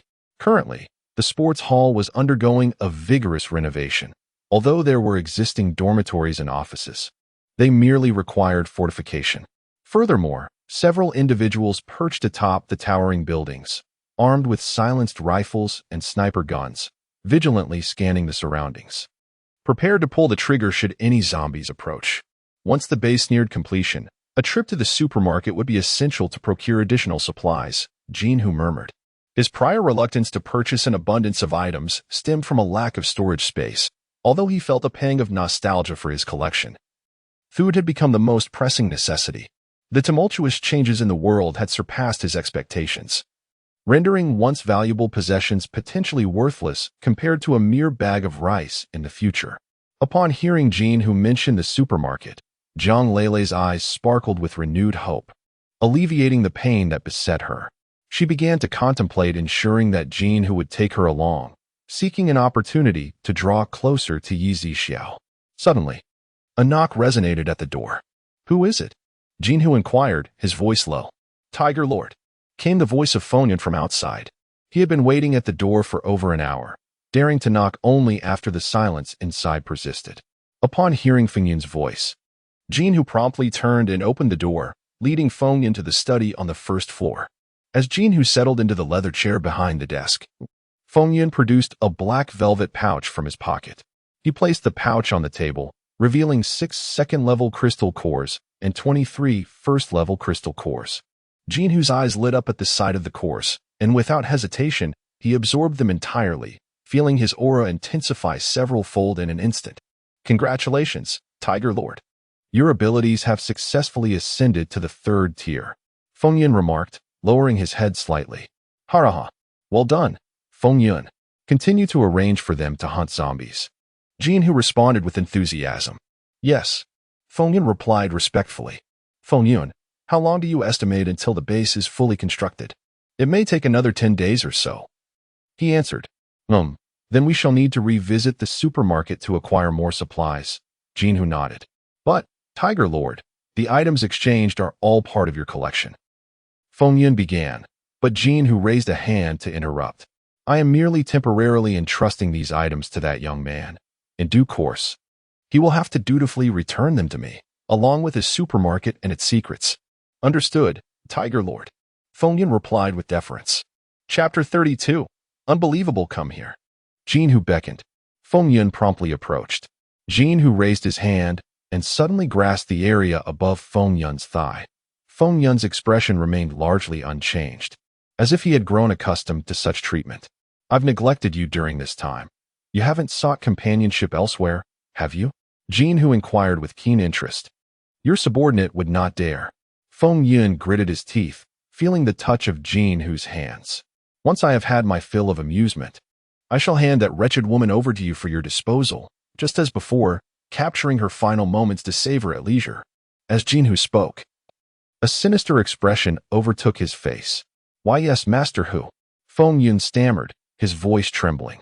Before long, he leaned against the table, his ears flushed with embarrassment. "Enough. You may leave now and attend to the matters I have entrusted to you." "Yes, Master Hu," Feng Yun quivered as he exited, subsequently returning to his room for a shower. Thus, half a month passed. During this time, Yi Zixiao's supermarket business was rather bleak, with only a few thousand worth of goods sold. However, the encounters with zombies had allowed Debai's strength to reach the pinnacle of the 2nd tier. Mere steps away from the 3rd tier, though progress became increasingly arduous. 2 days later, one afternoon, a woman sped down the road in a modified off-road vehicle. It was evident that the vehicle had been extensively altered. Even the windows had been replaced with thick, bulletproof glass, a fortunate acquisition during her travels. Yet, atop the vehicle, a late-stage 2nd-tier zombie lay sprawled, its decaying face pressed against the windshield. In a sharp turn, the woman attempted to dislodge the zombie from the roof, and while half of its body was flung off, its other hand clung tenaciously to the vehicle. In an instant, it leapt back onto the roof. The woman accelerated once more, the car weaving in an S-shape down the wide road. Nevertheless, her frantic speed did not shake off the zombie, and a look of anxiety crept across her face. At that moment, she spotted a tall building ahead. Gritting her teeth, she accelerated, vaulting over a curb and barreling toward the supermarket. Debai, observing the vehicle hurtling toward the supermarket, felt a mix of incredulity and disdain, his gaze fixed on the car, his body unmoving. He had come to understand that all dangers could not approach the supermarket. Yi Zixiao sensed this too, glancing toward the entrance and spotting the zombie atop the vehicle. "This woman has lost her mind," he thought, watching as the car drew ever closer to the supermarket, showing no signs of slowing down. However, just 2 meters from the supermarket, the vehicle suddenly collided with an invisible barrier, catching her completely off guard. The car flipped over, rolling several times before coming to a stop. The zombie was finally dislodged, but the woman lost consciousness in the process. Due to the extensive modifications for safety, the airbags deployed, and although she was momentarily stunned, she sustained no serious injuries. only a mild concussion. As the zombie rose from the ground, it beheld the imposing figure of Big White standing beside it. The outcome was predictable. The zombie was swiftly dispatched by Big White, though notably, this particular zombie lacked a crystal core. Among zombies of the same tier, those possessing a crystal core exhibit superior intelligence and other capabilities compared to their coreless counterparts. Ye Xiao, as before, incinerated the zombie without concern for the woman in the vehicle, indifferent to her fate, for they were not bound by kinship. And he was not one to meddle in affairs that did not concern him. Moments later, the woman gradually regained consciousness, shaking her head vigorously in an attempt to clear her mind, though the more she shook, the dizzier she felt. After a brief respite, she struggled to crawl out of the overturned vehicle. Surveying her surroundings, she noted the absence of the zombie. Trembling, she made her way toward the supermarket. But not far into her journey, she was startled to see Big White swaggering toward the entrance, causing her to instinctively retreat a step and adopt a defensive posture. Big White cast a fleeting glance at her with its violet eyes, regarding her as if she were a fool, before disregarding her entirely and settling beside the supermarket entrance. For it deemed her inferior in intellect. Seeing this, the woman cautiously lowered her hands, though her gaze remained vigilant, and she sidled into the supermarket. Upon entering, she was momentarily taken aback, her lips parting in astonishment and her eyes widening. Over a month had passed since the onset of the apocalypse, and now, throughout the Blue Star, despair echoed as instances of cannibalism emerged. Yet here stood a supermarket, remarkably intact, its shelves brimming with goods, an astonishing sight that would leave anyone agape. The dizziness that had plagued her moments earlier vanished, replaced by a swift clarity as she gazed at the array of food, her throat involuntarily working as she swallowed. After 2 arduous days of travel, during which she had subsisted solely on 2 boxes of biscuits and a bottle of mineral water, she finally steadied her nerves and turned to see another person behind the counter, a flutter of unease gripping her heart. I'm sorry. I didn't realize someone was inside," she stammered. She had initially mistaken the place for an abandoned building, never anticipating the abundance of supplies in the presence of another. Ye Xiao cast a glance at the woman, disinterested in engaging her in conversation. At that moment, she noted the supermarket's exchange policy. Sir, do you think this can be accepted?" she inquired. Removing a black cord from around her neck that held a jade necklace, its surface a pristine white, an unrefined stone adorned with flecks of gold. Ye Xiao took the jade and placed it on the machine. Raw jade pendant, 1,100 yuan. The woman froze. This jade had been a gift from her boyfriend, purchased for nearly 20,000 at the time, a detail she was blissfully unaware of regarding Ye Xiao's supermarket's valuation, which adhered to pawn shop pricing.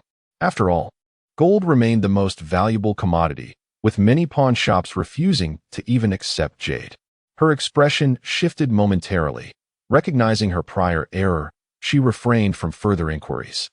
Exchanging it for some food was certainly more pragmatic than allowing it to languish uselessly around her neck, especially in these dire times when such items had become rather redundant.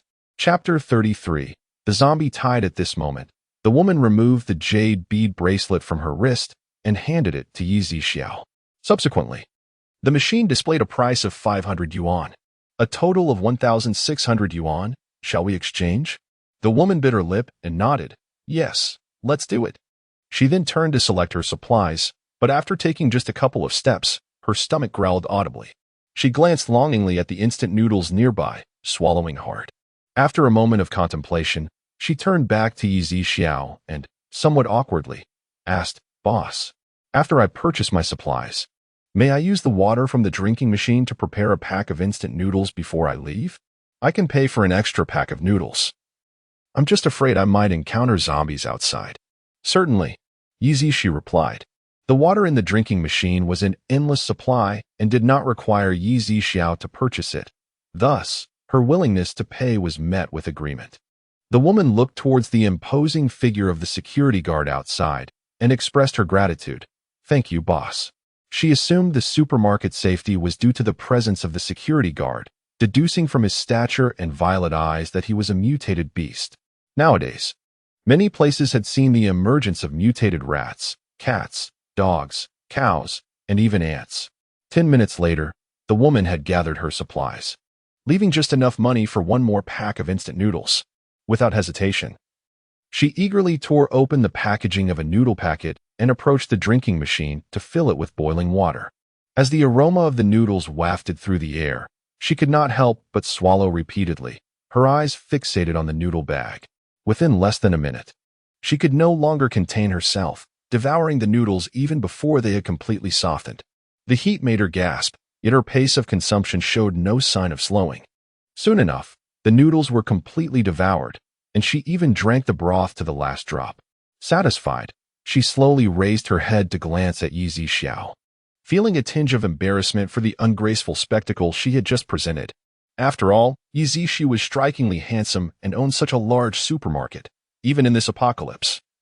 A man like him would be highly sought after. "Thank you, boss." The woman expressed her gratitude.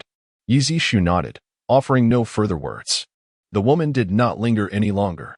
Upon stepping out of the supermarket, she was met with the sight of her car still overturned, creating a dilemma in her mind. Suddenly, she spotted the security guard and hastily lowered her head, saying, could you possibly assist me?" She refrained from seeking Yi Zixiao's help, believing he would be unable to assist her. The security guard ignored her, seemingly deaf to her plea. Taking a deep breath, she tore open a package of sausages, presenting one to the guard. "Please help me. This is yours." The guard remained indifferent, dismissing her offer with disdain. Realizing his contemptuous expression, she gritted her teeth and produced the entire package of sausages. "Will this suffice?" The guard's demeanor changed, and he stood up, confidently striding over to her overturned vehicle, extending a robust leg toward it. In an instant, the vehicle was righted. The woman, beaming with joy, hurried forward to express her gratitude to the man named Bai, saying, "Thank you so much." She had approached the situation with a sense of uncertainty, never anticipating a successful outcome. Subsequently, she loaded her belongings onto the vehicle and returned the shopping cart, leaving with a heart full of gratitude. Before long, 2 large trucks sped into the vicinity of the supermarket. Notably, the front of the trucks and their wheels were smeared with bits of flesh and blood, unmistakably the remnants of zombies that had been crushed. Yunnan was the first to disembark from the first truck, followed by 5 others, among whom was the previously encountered water-based ability user, Zhang Kursen. Each of them carried a box. "Brother Yi," Yunnan called out as he entered the supermarket, flashing a broad smile. "Boss Yi," Zhang Kursen chimed in. Yi Zixiao nodded in acknowledgement. The two then opened their boxes to reveal an array of exquisite items. As they began to unpack, luxury watches, gold and silver jewelry, and precious gemstones were unveiled. The total value, calculated by the machine, amounted to 9.8 million. Alongside the previous deposit of 100,000, they would be receiving a total of 9 million worth of goods. "The items on the list you previously provided amounted to 9 million. We can still purchase an additional 900,000 worth of supplies," Yi Zixiao stated. "Then let's acquire 900,000 worth of rice," Yunnan replied. "All right." Yi Zixiao nodded. The 3 of them exited the supermarket, and Yi Zixiao promptly retrieved the necessary items from the system's marketplace. In the blink of an eye, all the goods materialized atop Yunnan's 2 trucks. Everyone, who had just witnessed the trucks standing empty, was now astounded to see them overflowing with supplies, their mouths agape in disbelief. Even Yunnan and Zhang Kursen, who were aware of Yi Zixiao's spatial abilities, were left utterly astonished by the spectacle. It was not merely the awakening of dual abilities that shocked them, but also the effortless manner in which he summoned such an abundance of resources, as if they were inexhaustible. Had they known the extent of Yi Zixiao's current powers and his status as a wielder of all abilities, they might have been left utterly speechless. At that moment, Yunnan felt a twinge of regret for not having made a stronger effort to recruit Yi Zixiao into his team during their first encounter. "All right, you can have someone count the supplies," Yi Zixiao suggested, noticing Yunnan's momentary distraction. "No, that's unnecessary. Brother Yi, I trust your competence completely," Yunnan replied. Before continuing, "Well, my base has been essentially constructed. If you have time, I would love for you to visit. You have been such a tremendous help. I would like to treat you to a meal as a token of my gratitude. Otherwise, I would feel quite remiss." Yi Zixiao pondered for a moment before nodding in agreement. He was indeed curious about the base Yunnan had constructed. It would be worthwhile to see it. If the population there was substantial, it was likely that Yunnan would require a considerable amount of supplies. Upon hearing Yi Zixiao's agreement, Yunnan felt a surge of joy within and hastily retrieved a small rectangular badge from his pocket, which had a pin that could be affixed to clothing. Brother Yi, with this badge, you will have unobstructed access to the blue sky base. Indeed, Yi Zixiao accepted the badge, sensing a tiny chip embedded within it. Subsequently, Yunnan clasped his hands together and declared, I shall await your arrival at the blue sky base. Very well. I shall visit in a few days. Yi Zixiao replied. Agreed. Yunnan nodded, preparing to depart. However, at that moment, a horde of 50 to 60 zombies suddenly surged forth from the slope across the street, including 8 second-tier zombies. This is dire. It's a zombie tide. Both Yunnan and Zhang Kursin exclaimed in unison, realizing that it was too late to escape by car due to the overwhelming number of second-tier zombies. They immediately commenced utilizing their respective abilities to attack the leading second-tier zombies. Chapter 34, Chaotic Confusion. However, the newly ascended second-tier Yunnan and the first-tier pinnacle Zhang Kursin were no match for the horde of zombies. The others hastily armed themselves with handguns, managing only to dispatch a few first-tier zombies. Quickly, retreat, Yunnan commanded. Everyone fired while gradually falling back. Brother Yi, you should leave now. Yunnan urged the motionless Yi Zixiao at the rear. Why won't you let me assist you? Yi Zixiao inquired. There are too many zombies. We cannot withstand them. If even one can escape, it will be worth it. Yunnan's voice trembled. Even an ability user could not continuously harness their powers without consequence, as overexertion could lead to irreversible damage. Then allow me to lend you my aid. Yi Zixiao had his own motives. Firstly, Yunnan was a commendable individual, and he wished to protect him in this critical moment. Moreover, he would require Yunnan's assistance for future supplies. Yet, no one seemed to heed Yi Zixiao's words. Just then, 5 second-tier zombies at the forefront lunged forward, seemingly poised to reach Yunnan and his group. An instinctive dread washed over everyone, leading them to believe this was truly the end. Suddenly, they witnessed the zombies being propelled away like firecrackers, vanishing from their sight in an instant. Boom, boom, boom. The zombies erupted explosively several meters away.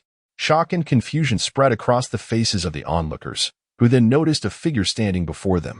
Brother Yi. Yunnan rubbed his eyes and looked again, seeing the remnants of the zombies reduced to mere fragments. Yi Zixiao turned around, and the others gazed at him as if he were a deity among mortals, their eyes filled with admiration, yearning, and gratitude. You may return now, Yi Zixiao stated nonchalantly. Thank you, Brother Yi.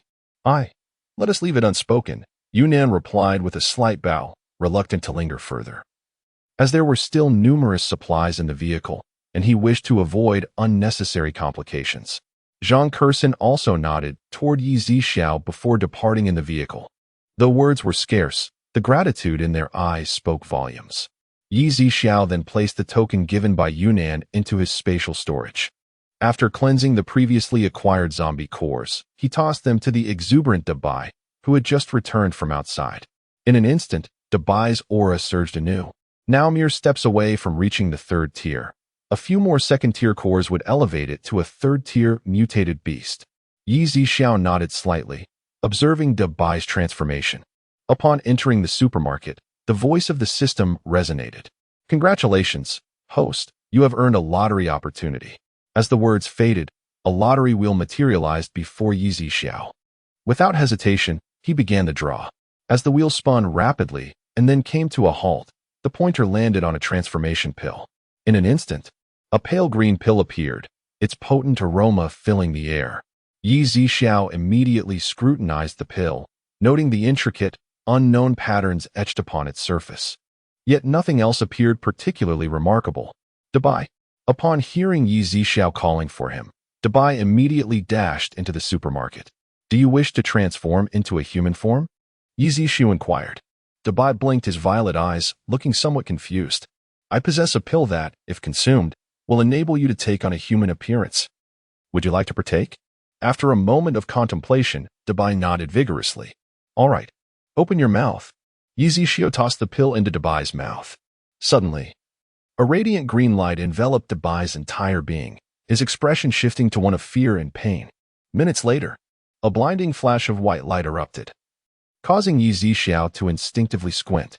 As the brilliance faded, a delicate, fair-skinned youth lay sprawled on the ground, having just transformed from a mutated beast into human form. Completely unclothed, Yizishio, witnessing this spectacle, felt his eyes burn, even more so than the previous white light. He quickly retrieved several articles of men's clothing from his space and tossed them over Dabai to shield the glaring sight. At that moment, Dabai regained his composure. Extending his hands in astonishment, his face alight with joy, eager to speak but momentarily at a loss for words. He then turned to Yizishio, who appeared unfazed, and instinctively leaped onto him in a display of exuberance. However, as he sprang up, the clothes that had draped over him fell away, leaving Yizishio adorned with a glaring white accessory. With a head full of exasperation, Yizishio regretted his decision to allow Dabai to transform. "Get down," he commanded, but Dabai remained oblivious. Suddenly, a powerful aura surged forth, sending Dabai staggering back several steps. Yizishio swiftly turned around. Dabai wore a woeful expression, blinking his violet eyes as if on the verge of tears. "Now that you are in human form, mind your appearance. Quickly pick up your clothes from the ground and put them on, or else." Yizishio's warning trailed off, his palm crackling with a menacing surge of electricity. Startled, Dabai hurriedly gathered the garments and donned them. After a moment of silence, Yizishio turned to look, only to find Dabai's attire haphazardly arranged, limbs askew, with no sense of proper orientation. Chapter 35. Arrival at the Blue Sky Base. Yizishio took a deep breath, striving to contain the imminent eruption of emotions within him. Before searching for tutorials on how to dress on his phone, he intended to study them thoroughly. No one was allowed to emerge unless they were properly attired.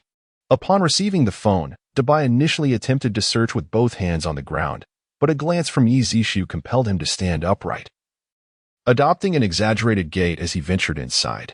Yizishio facepalmed in exasperation. After all, Dabai possessed striking good looks. A young man of such aesthetic appeal could easily rival the gait of a mindless zombie. After Dabai departed, Yizishio exchanged the items he had just acquired with the system, accumulating a sum of 49.6 million. Approximately half an hour later, Dabai emerged. His collar still slightly askew, but otherwise dressed appropriately. "Master," Dabai suddenly exclaimed. Yizishio was taken aback. It was the first time Dabai had spoken intelligibly. Uttering those two words, "You have taken on a human form now. You may call me boss or brother Yi." "Boss," Dabai repeated, though his speech remained somewhat clumsy. Next, Yizishio searched for videos that imparted everyday knowledge, instructing Dabai to sit in the dining area and learn at his own pace. That evening, as Yizishio prepared dinner, he made enough for two. However, not particularly fond of cooking, he opted for the simplest option, fresh meat dumplings. Considering Dabai's appetite, he boiled 5 bags. When the dumplings were served, Yizishio had a large plate, while Dabai faced a substantial bowl. Having studied for an entire afternoon, Dabai fumbled with chopsticks, dropping them several times before finally managing to get food into his mouth, nearly burying his face in the bowl out of frustration.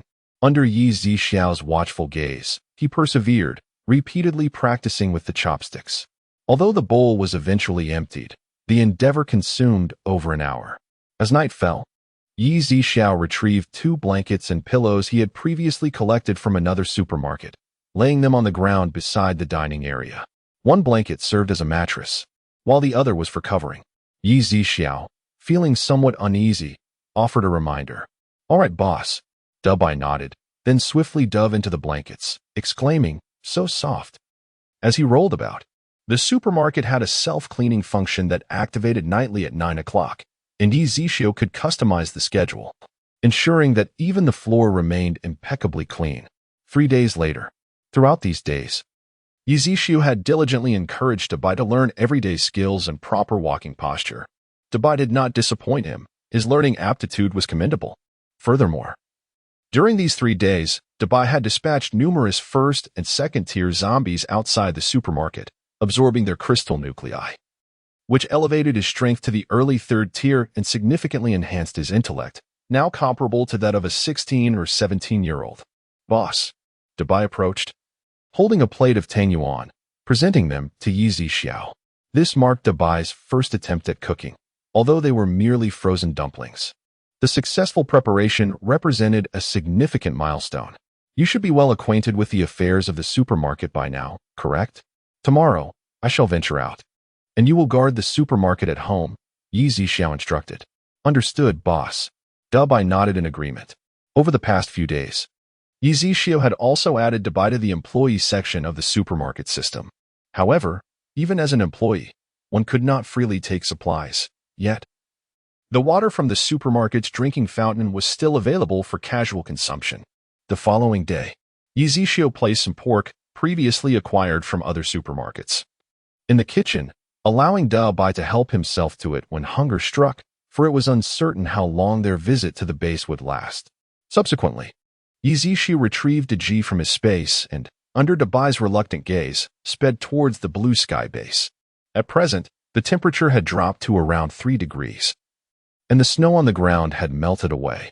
The vehicle faced no resistance as it traversed the road, though a few zombies occasionally appeared. Yi Zixiao dealt with them swiftly, collecting numerous crystal cores in the process. In less than half an hour, he arrived at the entrance of the blue sky base. The 4 characters spelling out blue sky base loomed above a sturdy metal gate. Stepping out of the car, Yi Zixiao stored the Ji back in his space. The base was encircled by a formidable concrete wall, topped with sharp spikes and layered with electric fencing. It seemed the base covered quite an expanse. Truly the largest factory in Xirong City, Yi Zixiao murmured. He approached the entrance, where a recognition screen glimmered with blue light. Recalling the badge Yunin had given him, he promptly retrieved it from his space and scanned it on the recognition screen. With a click, the gate swung open, and as Yi Zixiao stepped inside, it closed rapidly behind him. Upon entering, he was greeted by the sight of dozens of people, some with furrowed brows while others appeared spirited. A glance to the side revealed a security booth, currently unoccupied, save for a thick stack of flyers. Yi Zixiao approached and began to peruse the flyers, which prominently stated, "The base boasts dozens of generators, hundreds of air conditioning units, and an ample supply of food. All residents of Blue Sky Base are guaranteed safety while within its confines, freeing you from the fear of the harsh weather, food shortages, and the ever-looming threat of zombies." Below this proclamation lay the monthly fee structure, communal housing, including 2 meals a day, 35 grams of gold or equivalent value. Standard single room, 9 square meters, including 3 meals a day, 80 grams of gold or equivalent value. Deluxe single room with private bathroom and kitchen, including 3 meals a day, 160 grams of gold or equivalent value. Standard double room, including 3 meals a day, 110 grams of gold or equivalent value. Deluxe double room with private bathroom and kitchen, including 3 meals a day, 180 grams of gold. Luxury suite, 3 bedrooms and a living room, with private bathroom, kitchen, and inclusive of 3 meals plus late-night snacks. 500 grams of gold. The exchange system for crystal cores. A primary crystal core is valued at 8 grams of gold, while a secondary crystal core is worth 30 grams. Recruitment, 30 cleaning staff, with benefits including complimentary accommodation and shared housing and access to communal amenities. Chefs, 8 positions available, offering free lodging in standard single rooms along with associated benefits. The number of extraordinary individuals is unrestricted, luxurious single rooms available. These are merely the preliminary regulations of the Blue Sky Base. Any future modifications will be communicated in advance. After reading, Yi Zixiao placed the flyer back in its original position and proceeded further inside. The base features several multi-story buildings, remnants of former office spaces and employee quarters, all fortified with robust security measures. Some production workshops and storage facilities have been repurposed into shared living spaces, standard single rooms, and double rooms. As Yi Zixiao continued onward, a voice suddenly halted him in his tracks. Looking up, he beheld a rotund man in his 20s gazing at him, accompanied by an alluring woman who was entwined with the man's arm. Chapter 36. Casting out to feed the zombies, Yi Zixiao momentarily failed to recognize the man before him. Yet there was an inkling of familiarity that stirred within him. "I am Wu Tiaming. Have you forgotten me?" We spent several years together at Sunshine Orphanage during our childhood," the man declared as he stepped closer to Yi Zixiao. A slight frown creased Yi Zixiao's forehead. He certainly remembered this individual. There was a wealthy couple who once came to the orphanage with the intention of adopting a child. Initially, they had set their sights on Yi Zixiao. But through some cunning tricks, Wu Tianming manipulated their perception, leading them to believe that Yi Zixiao had a troublesome temperament. Consequently, the couple abandoned their intention to adopt Yi Zixiao and chose Wu Tianming instead. This incident not only caused the couple to misconstrue the situation, but it also distanced several teachers at the orphanage from Yi Zixiao, gradually shaping his reclusive nature. Yi Zixiao had not anticipated encountering Wu Tianming again, especially considering how much he had changed. Gone was the frail boy from their childhood, replaced by a robust figure with an abundance of flesh. "Do you remember now?" Wu Tianming inquired once more. "Yes," Yi Zixiao replied nonchalantly. Seeing Yi Zixiao's recognition, Wu Tianming approached and raised a hand, intending to pat Yi Zixiao on the shoulder. However, Yi Zixiao swiftly sidestepped, leaving Wu Tianming momentarily taken aback, his expression tinged with displeasure, though he chose to restrain his irritation for the moment. "Ah, I never imagined I would run into you here. Are you also planning to take up residence at the Blue Sky base?" Before Yi Zixiao could respond, Wu Tianming stepped back, unabashedly appraising him from head to toe, making a series of clicking sounds with his tongue. "Zixiao, it seems you have not had an easy life these past years, have you?" Wu Tianming remarked, glancing over at the alluring woman beside him, then rolling up his sleeve to reveal a luxurious watch worth tens of thousands. The captivating woman cast a disdainful look at Yi Zixiao. Yi Zixiao's attire was indeed modest, his ensemble likely costing no more than a few hundred, and it appeared somewhat threadbare, lacking a prestigious watch and accompanied by a woman of such stature. Wu Tianming had already made up his mind that Yi Zixiao was not faring well in life. "Tianming, let us depart. How can someone like him even be worthy of a conversation with you?" Before the apocalypse, those who wished to engage in business with you had to wait in line for a few words, the alluring woman sneered, casting a dismissive glance at Yi Zixiao. "Hey, Valor, I emerged from the same orphanage as Yi Zixiao. When one encounters an old acquaintance, it is only right to lend a helping hand," Wu Tianming replied. Then turned to Yi Zixiao, saying, "Don't say I'm not willing to assist you. My adoptive parents are acquainted with the leader of the Blue Sky base, and I happen to be good friends with him.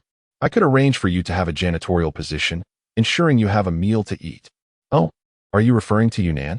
Yi Zixiao raised an eyebrow in inquiry. "How dare you utter the leader's name so casually?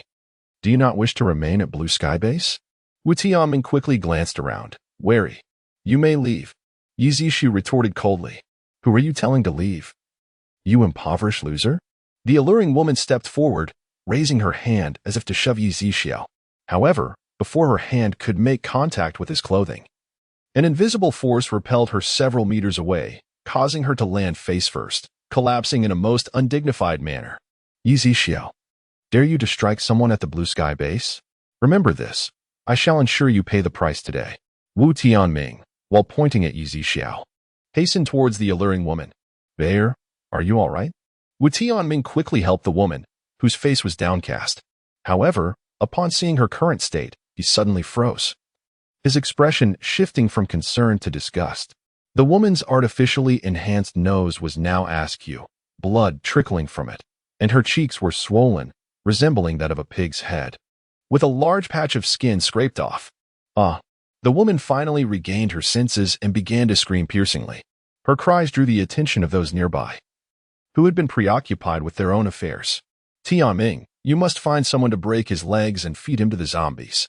All right," Wu Tianming quickly replied, not out of concern for the woman, but for his own pride. He then stepped in front of Yi Zixiao, pointing at him, and declared, "You need to recognize your position. Kneel and apologize, and perhaps I might spare your life." Yi Zixiao raised his hand and swiftly seized Wu Tianming's finger, twisting it until a sharp, cracking sound signaled the shattering of bone. "Ah, it hurts. Let go." Yi Zixiao pushed Wu Tianming to the ground. Originally, he had no intention of killing anyone today, but since they were intent on seeking their demise, he thought it fitting to send them to hell. As it was his first visit to the Blue Sky base, Yi Zixiao pondered how Yu Nin would handle someone who spoke so disrespectfully, given their amicable relationship. Nonetheless, all Yi Zixiao desired at that moment was to end Wu Tianming's life with a single decisive kick. The crowd around them grew increasingly larger, and some recognized Wu Tianming. Aware that he resided in a luxurious suite, an elderly man, appearing to be around 60, hurried to intervene. "Young man, this is unwise. Killing indiscriminately in this base will result in being thrown out to feed the zombies. Yi Zixiao, did you hear that? If you kill me, you won't survive either." Wu Tianming remained skeptical about Yi Zixiao's willingness to act. Yi Zixiao's gaze hardened, revealing a murderous intent. Wu Tianming, noticing the sudden shift in Yi Zixiao's demeanor, felt a pang of uncertainty, fearing that Yi Zixiao might indeed follow through. "I live in a luxurious suite, and you, who cannot even afford a communal room, dare to lay a hand on me. Do you believe that I—" Before Wu Tianming could finish his sentence, Yi Zixiao lifted his foot, poised to deliver a fatal blow. At that moment, a voice called out from a distance, "Stop." Yi Zixiao's foot hovered above Wu Tianming's face as he looked up to see two elegantly dressed middle-aged individuals approaching. It was them. Yi Zixiao recalled that these were the very couple who had come to the orphanage intending to adopt him, only to turn around and adopt Wu Tianming instead. This incident had left a significant scar on Yi Zixiao's heart, as he was too young at the time to voice his pain. Feeling rejected by this couple and misunderstood by the orphanage staff, leading him to distrust others for many years. Since it is a shadow, Yi Zixiao has decided to shatter it today. There is no rush to eliminate Wu Tianming. Rather, he wishes to make them regret their past actions. Tianming. Huang Mei and Su Ping rushed before Wu Tianming, kneeling down. "Mom, Dad." Wu Tianming's words were indistinct, muffled by Yi Zixiao's foot pressing down on him. "You scoundrel. Release my son at once." Huang Mei immediately stood up, pointing at Yi Zixiao and shouting, "And what if I refuse?" Yi Zixiao replied, intensifying the pressure on Wu Tianming's face. "Mom, it hurts so much." Wu Tianming, blood streaming from his teeth and nose, cried out, "If you do not let him go, I shall make your life a living hell." Su Ping's expression darkened ominously. Chapter 37. Rules? Although Wu Tianming was their adopted son, they had no biological children and had devoted all their efforts to nurturing him as their successor. Now, witnessing Wu Tianming being trampled upon by others was a slap in the face for them. The crowd continued to swell, whispers filled the air, and many shook their heads, believing Yi Zixiao had acted impulsively by daring to strike someone at the Blue Sky base, likely inviting significant trouble upon himself. "Let me see how you can make my life worse than death," Yi Zixiao declared, exerting force under his feet, causing several of Wu Tianming's teeth to instantaneously shatter. With a splatter, Wu Tianming spat out his bloody teeth. "Dad, Mom, save me."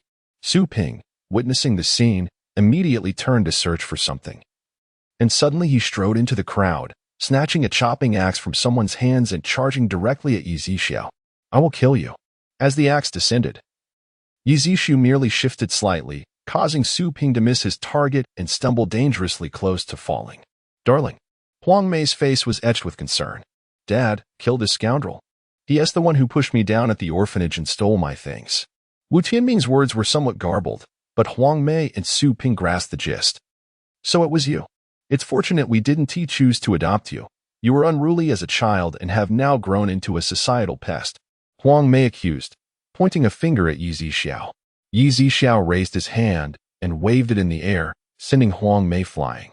Xiaomei, Su Peng, enraged at seeing his wife struck, raised the axe once more, aiming at Yi Zixiao. In a swift motion, Yi Zixiao raised his hand again, and Su Peng fell to the ground, the axe having struck his shoulder, penetrating deeply to the bone, blood oozing forth. "Ah, murder! Murder! Quickly go inform the base management," Huang Mei screamed. In fact, all that had transpired took only a few minutes. The base was still in its initial stages of construction, and many management personnel were occupied, oblivious to the chaos unfolding. Just then, the crowd parted to make way. "Who dares to cause trouble at the Blue Sky base?" A young man's voice rang out. A man emerged from the crowd, appearing to be around 23 years old, with a prominent nose adorned with gold-rimmed glasses. At first glance, he seemed cultured.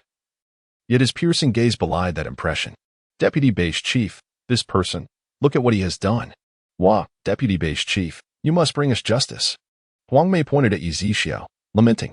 Yi Zixiao regarded the newcomer, someone he had never seen before, likely the other fire-type ability user Yunnan had mentioned. The young man squinted at Yi Zixiao, not hastily believing Huang Mei's one-sided account to accuse him, but rather introduced himself. I am Yuan Shi, the deputy base chief of this blue sky base. After his introduction, he offered Yi Zixiao a slight smile and a nod. Yi Zixiao found this interaction peculiar. It was their first meeting, and even if Yunnan had mentioned him, it was unlikely he would recognize his appearance. Huang Mei and the others were momentarily taken aback by the unfolding scene. The individuals surrounding exchanged bewildered glances, perplexed yet hesitant to voice their thoughts, merely speculating within their minds. Is the deputy base leader not planning to hold anyone accountable? I have indeed left those residing in luxurious suites in such a state. Yi Zixiao inquired with keen interest. Mr. Yi, you jest. As a distinguished guest of the blue sky base, they have clearly offended you due to their lack of discernment. Yuan Shi remarked with a smile. Do you recognize me? Yuan Shi shook his head, claiming he did not, but he once again cast his gaze toward Yi Zixiao's hand. Following his gaze, Yi Zixiao noticed a small rectangular token protruding slightly from his grip. At that moment, clarity dawned upon him. The token given to him by Yunnan must indeed signify a distinction from others, allowing Yuan Shi to instantly identify him. The deputy base leader truly possesses an astute eye for detail, Yi Zixiao commented with a smile. Mr. Yi, your flattery is unwarranted. Yuan Shi replied with a slight bow. Deputy base leader, we maintain a favorable relationship with the base leader. This individual has violated the base's regulations, and you still choose to show favoritism. How can you expect to command respect in the future? Su Peng gritted his teeth, enduring the pain. Regulations? You have offended a distinguished guest of the blue sky base. I hereby declare your expulsion from the blue sky base, forbidding you from setting foot here again. Yuan Shi stated coldly. I demand to see the base leader. Yes. We wish to meet the base leader. Huang Mei and Su Peng protested indignantly, merely relying on a few past encounters with the base leader's family. They have become so brazen. Guards, throw these individuals out. Yuan Shi commanded the burly men who had accompanied him, just as the strong men were about to advance. Yi Zixiao interjected. Wait, disposing of them so easily would be too lenient. Upon hearing this, Yuan Shi quickly raised his hand to halt the burly men. Wu Tianming, now aware of Yi Zixiao's formidable nature, recognized that even the deputy base leader was treating him with deference. He realized that being thrown out now would likely lead to a grim fate at the hands of zombies. Thus, he hastily began to plead for mercy. Yi Zixiao, I was wrong. I implore you to spare me. Yi Zixiao pressed down again, causing blood to flow from Wu Tianming's mouth once more. Speak. Where did you err? Clarify the events of that year, and perhaps if I am in a good mood, I may grant you mercy. Wu Tianming hesitated. Yi Zixiao exerted pressure again, causing Wu Tianming to lose a few more teeth, blood and saliva mingling as they escaped his lips. I'll tell you. Wu Tianming quickly acquiesced, promptly recounting the events of that year in their entirety, his inner machinations, how he framed Yi Zixiao, how he deceived the orphanage volunteers and teachers, and even how he incited other orphans to ostracize Yi Zixiao. According to Wu Tianming, he had placed the belongings of other children in Yi Zixiao's drawer, falsely accusing him of theft. Ultimately, while Yi Zixiao was still unaware, Wu Tianming had, in front of those children, retrieved these items from Yi Zixiao's drawer and returned them to their rightful owners. All of this was executed so stealthily that he had emerged as a hero. At that moment, Yi Zixiao comprehended the truth. The children who had isolated him and refused to play with him had all been manipulated by Wu Tianming. Huang Mei and Su Peng were taken aback, their expressions steeped in disbelief. They were utterly reluctant to accept the veracity of the situation. Impossible. You coerced Tianming into saying that. Huang Mei exclaimed, her emotions running high as she pointed an accusatory finger at Yi Zixiao. Did I coerce you? Yi Zixiao turned to Wu Tianming with a questioning gaze. And no, it is all true. If I lie, may I be struck by lightning. Wu Tianming swore vehemently. Very well. You may now meet your demise. Yi Zixiao's tone was frigid. Weren't you the one who said you would spare me? He stammered. What I meant was, if I were in a good mood, I would let you go, but my mood is far from pleasant. With that, a chilling crack echoed through the air. The sound of a skull shattering. Yi Zixia withdrew his foot, leaving Wu Tianming's skull deformed, his eyes bulging, lifeless beyond any doubt. Chapter 38. Not worth the trouble. Murder. Murder. Huang Mei screamed frantically, only to faint from sheer agitation moments later. The onlookers were struck with horror, and some timid souls turned away, unable to bear the sight. Su Ping, too, appeared despondent, his eyes devoid of life and his lips pale, a consequence of blood loss from the axe still lodged in him. Deputy Base Leader. Cast these individuals out of the base. Yi Zixia commanded. Understood. Yuan Shi nodded in agreement. The alluring woman, sensing the shift in power, attempted to slip away unnoticed but was met with a swift strike from Yi Zixia, who delivered a palm blow that sent her reeling, blood spilling from her lips as she succumbed to unconsciousness. The four of them were then forcibly ejected by a burly man and discarded outside the base. Mr. Yi, please follow me. Yuan Shi beckoned. Yi Zixia acknowledged with a nod, as the others dispersed to attend to their own affairs. The four cast out, stained with blood, quickly attracted a horde of zombies within minutes. The inevitable outcome was grim. The three men were soon overwhelmed and devoured entirely. Yi Zixia, whose abilities had reached the initial stage of the 7th tier, possessed formidable psychic powers that allowed him to perceive events within several kilometers. He witnessed their fate unfold clearly. Although he did not personally deliver the fatal blow, his objectives were nonetheless accomplished, all in accordance with his anticipations. Previously, he had perceived the multitude of zombies nearby and foresaw their grim destiny. Otherwise, he would not have released them so easily. Had it not been for his consideration of Yunnan, he would have unleashed a massacre within the base. However, had he not been aware of the zombies outside, he would have personally dealt with the three, as their demise was a foregone conclusion. Yuan Shi escorted Yi Zixia into a lavish and spacious office. Mr. Yi, please have a seat. Yuan Shi offered courteously, then turned to pour a cup of tea, placing it before Yi Zixia on the mahogany table. Base Leader Yu has stepped out for some matters, but will likely return shortly. Indeed, Yi Zixia nodded, lifting the cup to savor the rich aroma of the tea. At that moment, a woman clad in a black uniform entered. Deputy Base Leader. She greeted respectfully. Please instruct the kitchen to prepare a feast for our esteemed guest. Yuan Shi directed. Yes, Deputy Base Leader. The woman replied, casting a glance at Yi Zixia seated on the sofa before smiling faintly and exiting, closing the door behind her. Not long after she departed, the office door opened once more, and Yunnan along with Zhang Curson stepped inside. Upon entering, they spotted Yi Zixia lounging on the sofa. Brother Yi, Yunnan exclaimed with delight, rushing forward. Boss Yi, Zhang Curson addressed him with utmost respect. Yi Zixia merely nodded in acknowledgement. Brother Yi, since it is your first visit to our blue sky base, allow me to show you around. Yunnan proposed. Very well, Yi Zixia agreed. Eager to leave the confines of the office, which felt rather mundane, under the guidance of Yunnan, Yi Zixia learned that the blue sky base currently has the capacity to accommodate 50,000 individuals, with 9,000 already having joined. And the numbers are steadily increasing each day. Additionally, apart from the three of them, another individual, a water-based ability user, has joined their ranks and is now collaborating with Zhang Curson to gather crystal cores and essential supplies for the base. This new ability user is still out in the field, and Yunnan, noticing that the chip embedded in the badge he had given Yi Zixia was activated, returned alongside Zhang Curson. This was a subtle strategy of his. The chip in the badge is attuned to Yi Zixia, allowing him to be informed should Yi Zixia make use of it. During Yunnan's introduction, Yi Zixia explored various areas and gained a general understanding of the base.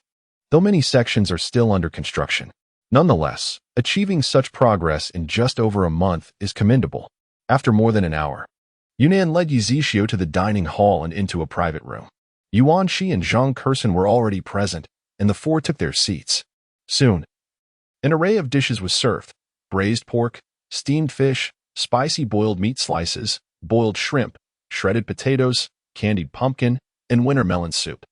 The vegetables were all made from ingredients that are easy to store, as the extreme cold had frozen the green leafy vegetables, leaving them decayed on the ground, while a considerable amount of meat remained preserved. You have a splendid meal, Yi Zixia remarked with a smile. Mr. Yi, You flatter us. We are merely benefiting from your presence, Yunnan replied. Indeed, Mr. Yi, we do not usually enjoy such treatment. This was arranged by our base leader upon his return. Yuan Shi and Zhang Kersen chimed in sequentially. Yi Zixio understood, and the four of them began to eat heartily. Indeed, had it not been for Yi Zixio's arrival, they would not have been able to enjoy such a feast, nor would they have had the privilege of a separate dining arrangement. Typically, their meals consisted of the same food served in the luxurious suites, with a meager portion of one meat and one vegetable dish, primarily white rice. Those in communal housing often subsisted on only thin rice porridge for 2 meals a day. All of this was made possible by the substantial supplies Yi Zixiao had procured. Otherwise, even porridge would be insufficient to satiate their hunger, and the entire base would not have enjoyed the luxury of rice. After more than half an hour, Yi Zixiao stood to take his leave. Yunnan and the others escorted him to the door, watching as he retrieved a large G-class vehicle from his spatial storage and drove away, while Yunnan and Zhang Kersen remained composed. It was Yuan Shi's first encounter with spatial abilities, causing her eyes to widen in astonishment. Mr. Yi is quite extraordinary. If only we could cultivate a good relationship. Yuan Shi mused softly. Indeed. However, haste makes waste. We must proceed with caution, Yunnan said, giving Yuan Shi's shoulder a reassuring pat, his tone laden with meaning. They sensed that Yi Zixiao appeared to prefer solitude, and Yuan Shi suddenly recalled the situation involving Yi Zixiao and the Wu family. She promptly quickened her pace to match Yunnan's, sharing her thoughts on the matter. Initially, Yunnan felt anger at the news, fearing that the Wu family might have offended Yi Zixiao. However, upon learning of Yuan Shi's handling of the situation and the tragic fate that befell the Wu family, he breathed a sigh of relief. As Yi Zixiao approached the supermarket, he noticed 5 large trucks parked outside. It seemed that substantial business was afoot. Yi Zixiao paused his vehicle, refraining from hastily maneuvering it into the parking space. He observed the occasional zombies wandering about and noticed a group of 7 or 8 individuals employing silenced rifles to fend them off. Yi Zixiao chose not to intervene. He recognized Feng Yun and was aware that these individuals belonged to the Tiger Wolf gang, with whom he had a history of animosity. It was not worth his time or effort to involve himself. Upon entering the supermarket, Yi Zixiao did not find the large white creature, but he faintly heard a delicate voice emanating from within. His brow furrowed slightly as he made his way inside. Approaching the dining area, he witnessed Jiang Lele cornering the large white creature, her body pressed against it, with her down jacket discarded on the floor, leaving her clad in nothing but a thin undergarment. Jin, who had not come this time due to other commitments. Jiang Lele had originally intended to capture Yi Zixiao and had pleaded with Jin, who for quite some time, to allow her to accompany him in procuring supplies. Chapter 39. Unlocking the second floor of the supermarket upon arrival. However, Jiang Lele discovered that Yi Zixiao was absent. Yet, noticing that Dabai was also an employee of the establishment and could reside within the supermarket, she thought it prudent to settle for the alternative of living there for the time being, devising a plan to eventually secure Yi Zixiao's presence. After all, Jiang Lele was acutely aware of Yi Zixiao's excessively cold and aloof demeanor. Presently, this situation had arisen while the members of the Tiger Wolf gang were preoccupied outside, dealing with the zombies. Dabai had never encountered such a spectacle before, his cheeks and ears flushed crimson. Jiang Lele, employing all her wiles, seized the opportune moment and whispered into Dabai's ear, "If you want me to accompany you in the future, please allow me to stay in this supermarket." "And no," Dabai stammered in response. "If you can reside within the supermarket, your relationship must be quite close. Please lend a hand." Jiang Lele persisted, launching an E-grade light wave attack on Dabai once more. Ahem. Yi Zixiao cleared his throat twice. Dabai looked up to find Yi Zixiao standing not far away. Under normal circumstances, he would have sensed his presence, but the overpowering scent of perfume had obscured his awareness. Spotting Yi Zixiao was like seeing a beacon of hope. He quickly pushed Jiang Lele aside and dashed toward Yi Zixiao. Jiang Lele was unexpectedly shoved by Dabai and lost her footing, tumbling to the ground. Although Dabai possessed considerable strength, Jiang Lele was uninjured. Still, she was uncertain how long Yi Zixiao had been observing or what he had overheard. Instead of hastily rising, she adopted a pitiful demeanor, gazing up at Yi Zixiao. It hurts. Could you assist me, boss? Jiang Lele extended her delicate, pale hand, her eyes shimmering with unshed tears. It would be a pity if you did not pursue acting, Yi Zhixiao remarked coldly. Jiang Lele momentarily found herself at a loss for words. Dabai, do you have feelings for her? Yi Zhixiao inquired, tilting his head. At that moment, Dabai's heart raced violently. I do not. Dabai vehemently shook his head, resembling a bobblehead. She is the villain on my phone. Yi Zhixiao smirked knowingly, conjecturing that Dabai must have seen some video or television drama featuring a woman akin to Jiang Lele. Yet, Dabai remained oblivious to how to resist such influences. Although he claimed to dislike her, his body still reacted involuntarily in her presence. Dabai, this woman is indeed no good. I shall help you find someone better in the future. No. Dabai likes the boss and wants to be with the boss forever, Dabai declared emphatically. Yi Zhixiao was taken aback. Jiang Lele was equally stunned. Suddenly, it dawned on Jiang Lele. Despite Dabai's current human form, his true nature was that of a canine. Once he acknowledged a master, he would be unwilling to part from them, remaining eternally loyal. After a brief moment, Yi Zhixiao seemed to comprehend the situation.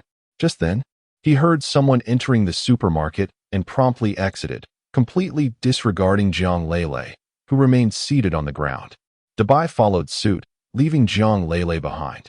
Seated on the floor, she gritted her teeth, clenched her fists, and struck the ground forcefully, only to wince in pain moments later. I shall not concede defeat so easily. Jiang Lele's gaze was resolute as she picked up the clothes strewn on the ground and donned them before stepping outside. At that moment, Feng Yun had already opened the 2 boxes in his possession, revealing an array of paintings, gold bars, jewels, and luxury watches, which he meticulously placed upon the counter. As each item was laid out, Yi Zhixiao diligently calculated the total with the pricing device, arriving at a sum of 19 million. Shall we exchange? Feng Yun nodded affirmatively. Subsequently, all members of the Tiger Wolf gang began to select their supplies. Yi Zhixiao felt a wave of satisfaction after selling these items. The second floor of the supermarket would be unlocked, allowing another chance to spin the lottery wheel. Whether his cultivation could advance further now hinged upon the possibility of drawing a crystal nucleus, he pondered. Boss, could you please restock the supplies? Feng Yun approached the counter and inquired. Of course.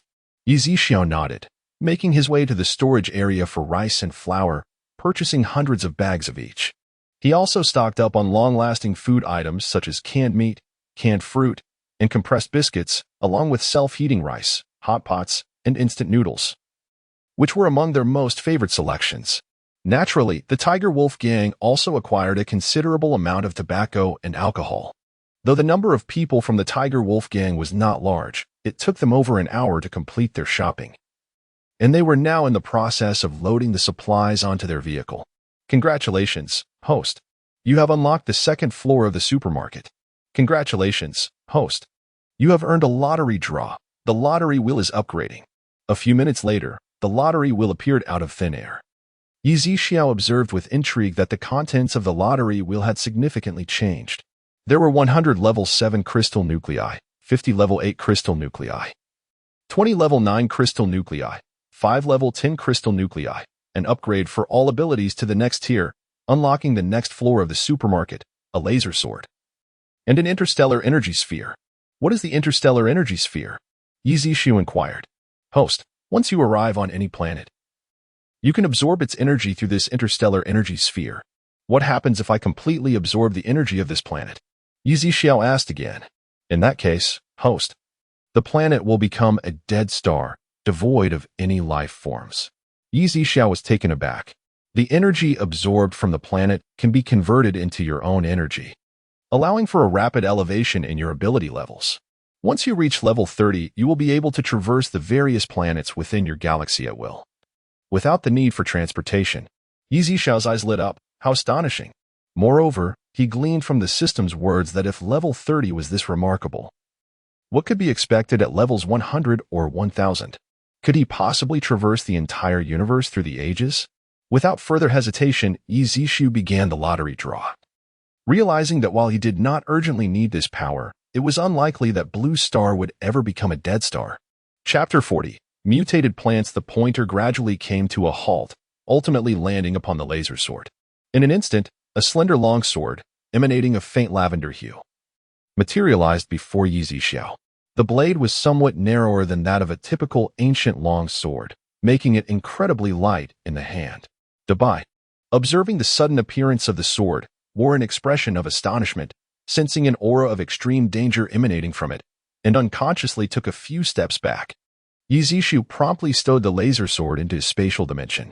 Jiang Lele had already returned to the truck, and at that moment, Feng Yun and his subordinates pushed the shopping cart back, nodding at Yi Zixiao before preparing to depart. Wait, Yi Zixiao suddenly called out. What else does Boss Yi require? Feng Yun turned around. The second floor of the supermarket is now open. It is the fresh produce section, Yi Zixiao reminded him. Ah, thank you, Boss Yi. I will inform Master Hu upon my return. Feng Yun replied calmly, his demeanor unruffled, as the members of the Tiger Wolf gang departed. Yi Zixiao turned his gaze towards the blue lettering on the wall behind him, where the words second floor, fresh prepared foods appeared above first floor, dry goods, food, and daily necessities. He comprehended that with each level unlocked, the corresponding signage would emerge on the wall, clearly indicating what goods were available on each floor, thus facilitating a straightforward shopping experience. Yi Zixiao promptly ascended to the second floor.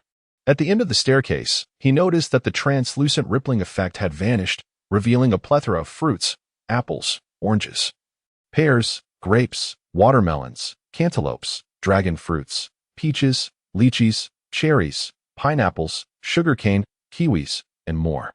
There were also an assortment of fresh vegetables, each remarkably fresh: asparagus, fish mint, radishes, cabbages, broccoli, potatoes, winter melons, leeks, pumpkin, green onions, etc. Additionally, there were various meats: beef, lamb, pork, chicken, duck, goose, hairy crabs, lobsters, manna shrimp, king crabs, ribbon fish, octopus, Christian carp, tuna, salmon, and more. Eggs of different varieties were also available: chicken eggs, duck eggs, pigeon eggs, quail eggs, etc. Excellent. Yi Zixiao nodded in satisfaction. The selection of fresh produce far surpassed that of the previous supermarket he had visited. Dabai trailed closely behind Yi Zixiao, saliva nearly dripping from his mouth. Upon reaching the prepared food section, Yi Zixiao was greeted by an array of roasted lamb legs, sushi, light meals, vegetable salads, roasted duck, roasted chicken, cold meat dishes, cold vegetable dishes, preserved meat with pea bamboo rice, semi-finished cheese-baked rice that only required microwave heating, beef-baked rice, Orleans-style baked wings, chicken-baked rice, and pork chop-baked rice. From time to time, Yi Zixiao could hear Dabai behind him gulping with anticipation. Dabai was capable of consuming both raw and cooked food, and Yi Zixiao generously offered him a roasted lamb leg. Dabai immediately sat on the ground and began to devour it, his sharp teeth exposed as he swiftly tore at the meat. At that moment, Yi Zixiao continued to explore other areas. Yi Zixiao discovered that the second floor surprisingly contained a room, identical in layout to that of the first floor. It appears that it is finally time for Bai to rest on the second floor, murmured Yi Zixiao. He then ascended to the third floor, where, as he had anticipated, there was yet another layer of water-like separation. His interest was piqued by the inscription indicating a weapon zone above. He was deeply curious about what weapons produced by the system might entail. After all, what man does not harbor an affection for such things? However, to unlock the third level, one must sell a staggering 60 million worth of resources. Presently, the Blue Sky Base and the Tiger Wolf gang had procured a significant amount of resources, and it seemed unlikely that they would be purchasing much more in the near future. Although the fresh and cooked food sections within the supermarket would not spoil once outside, these items were not so easily preserved. Thus, even if they were to buy, it would not be in large quantities. Furthermore, with the temperature gradually rising to around 8 degrees, it seemed prudent to consider a change of location soon. Yi Zixiao descended the stairs, clutching a bunch of grapes. After washing them in the kitchen, he placed them on a plate and carried them to the supermarket counter, where he began to indulge. Time swiftly passed, and soon night fell, the hour when the zombies were most active. Armed with his laser sword, Yi Zixiao left the supermarket, eager to test the weapon's might. After walking a kilometer away, he suddenly heard rustling sounds emanating from beneath a stone bridge ahead. He halted, recognizing that the source of the noise was not a zombie. In the next moment, a slender black shadow leaped from beneath the bridge, lunging towards him. As it drew closer, Yi Zixiao discerned that it was a vine from a mutated plant, its tip adorned with a row of sharp, tiny teeth. The vine seemed intent on targeting his neck. A faint purple light streaked through the air, severing the vine in an instant, and a green liquid began to ooze from the onto the road. The liquid hissed and bubbled violently, producing a corrosive sound. Chapter 41. A Lesson Through Brutality Toxic. Yi Zixiao narrowed his eyes slightly. Whoosh, whoosh, whoosh. From beneath the stone bridge, several more menacing vines shot forth, even more robust than the previous one, their tips incessantly spewing forth green venom. In an instant, Yi Zixiao leapt into the air, and with a flash of purple light descending from above, the vile vines were severed, falling limply to the ground. So it was here. Yi Zixiao gazed downwards as a sphere of lightning coalesced in his hand. Boom! With a resounding explosion, a blinding white light illuminated beneath the bridge, obliterating the vines and their roots into nothingness, leaving behind a gray crystal core on the ground. Yi Zixiao grasped the air, and the core swiftly found its way into his palm. It appeared that crystal cores were not exclusive to zombies or mutated beasts, even mutated plants possessed them.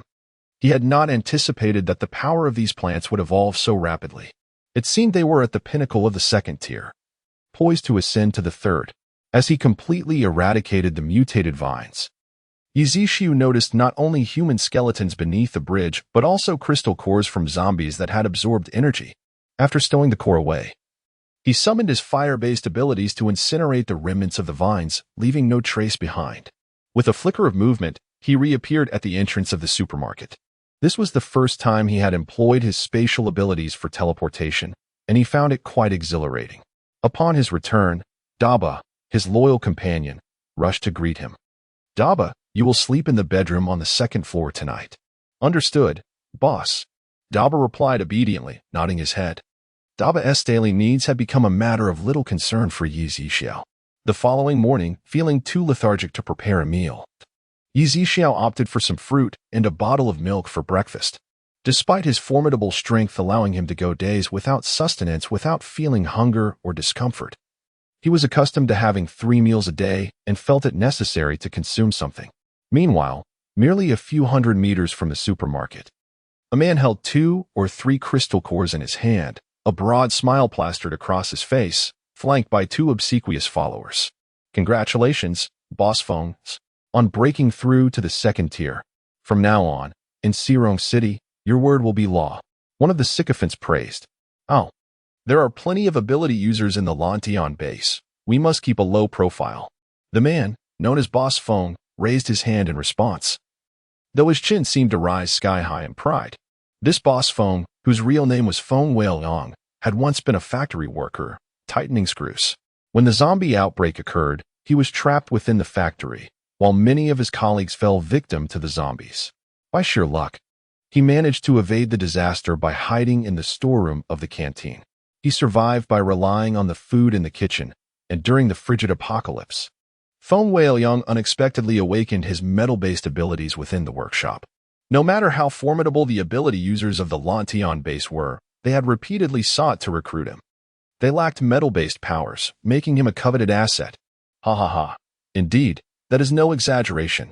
Feng Weiliang laughed heartily. Hey, Boss Feng, look over there. Isn't that a supermarket? Another follower rubbed his eyes in disbelief. Yuzuan supermarket. How interesting.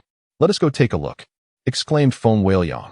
The trio entered the supermarket, their eyes widening at the sight of the fully stocked shelves. Food had long become a scarce resource, with every supermarket in the city stripped bare, leaving not even a grain of rice behind.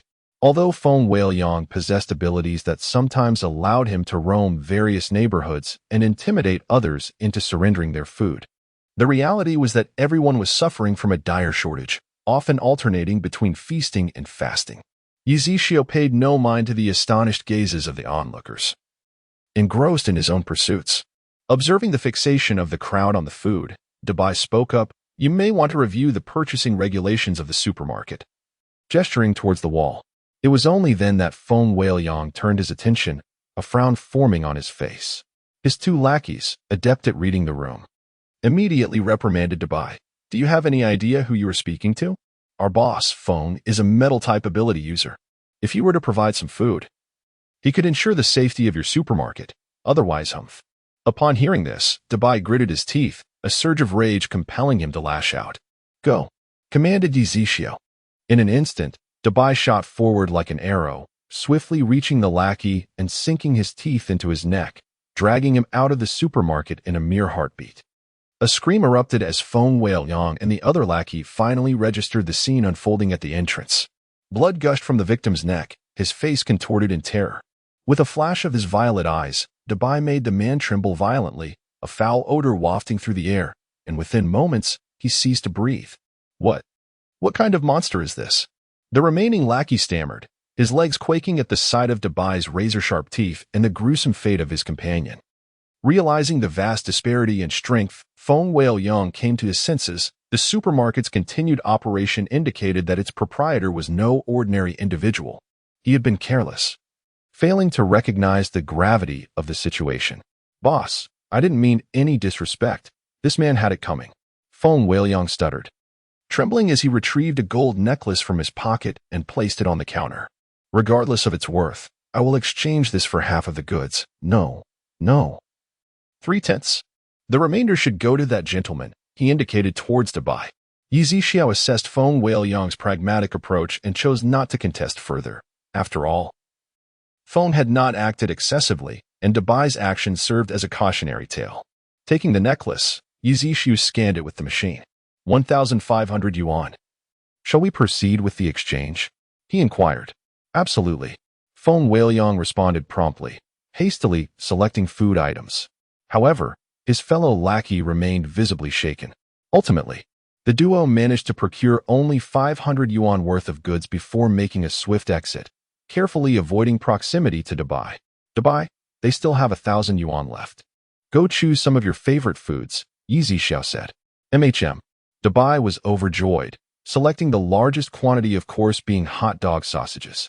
Meanwhile, far from the supermarket, Feng Weiliang's demeanor transformed entirely. His gaze turned fierce as he raised his hand, effortlessly distorting a nearby van with a mere gesture. Chapter 42. Advanced Civilization Boss. The subordinate beside him, clutching rice and flour, stuttered in fright at Feng Weiliang's demeanor. What a grand supermarket, one day. I shall compel you to kneel and offer it to me. Feng Weiliang gritted his teeth in fury. Indeed, boss, we must not spare those two individuals from the supermarket. They deserve 1,000 deaths. A murderous intent glimmered in Feng Weiliang's eyes as he declared, let us proceed to join the tiger base. After absorbing the last remnants of the few crystal cores on him, he set off towards the direction of the tiger base. Meanwhile, in a secure and formidable chamber, Shinja stood respectfully, facing an elderly man seated behind a mahogany desk. Though he had surpassed 60 years, the man exuded a powerful aura.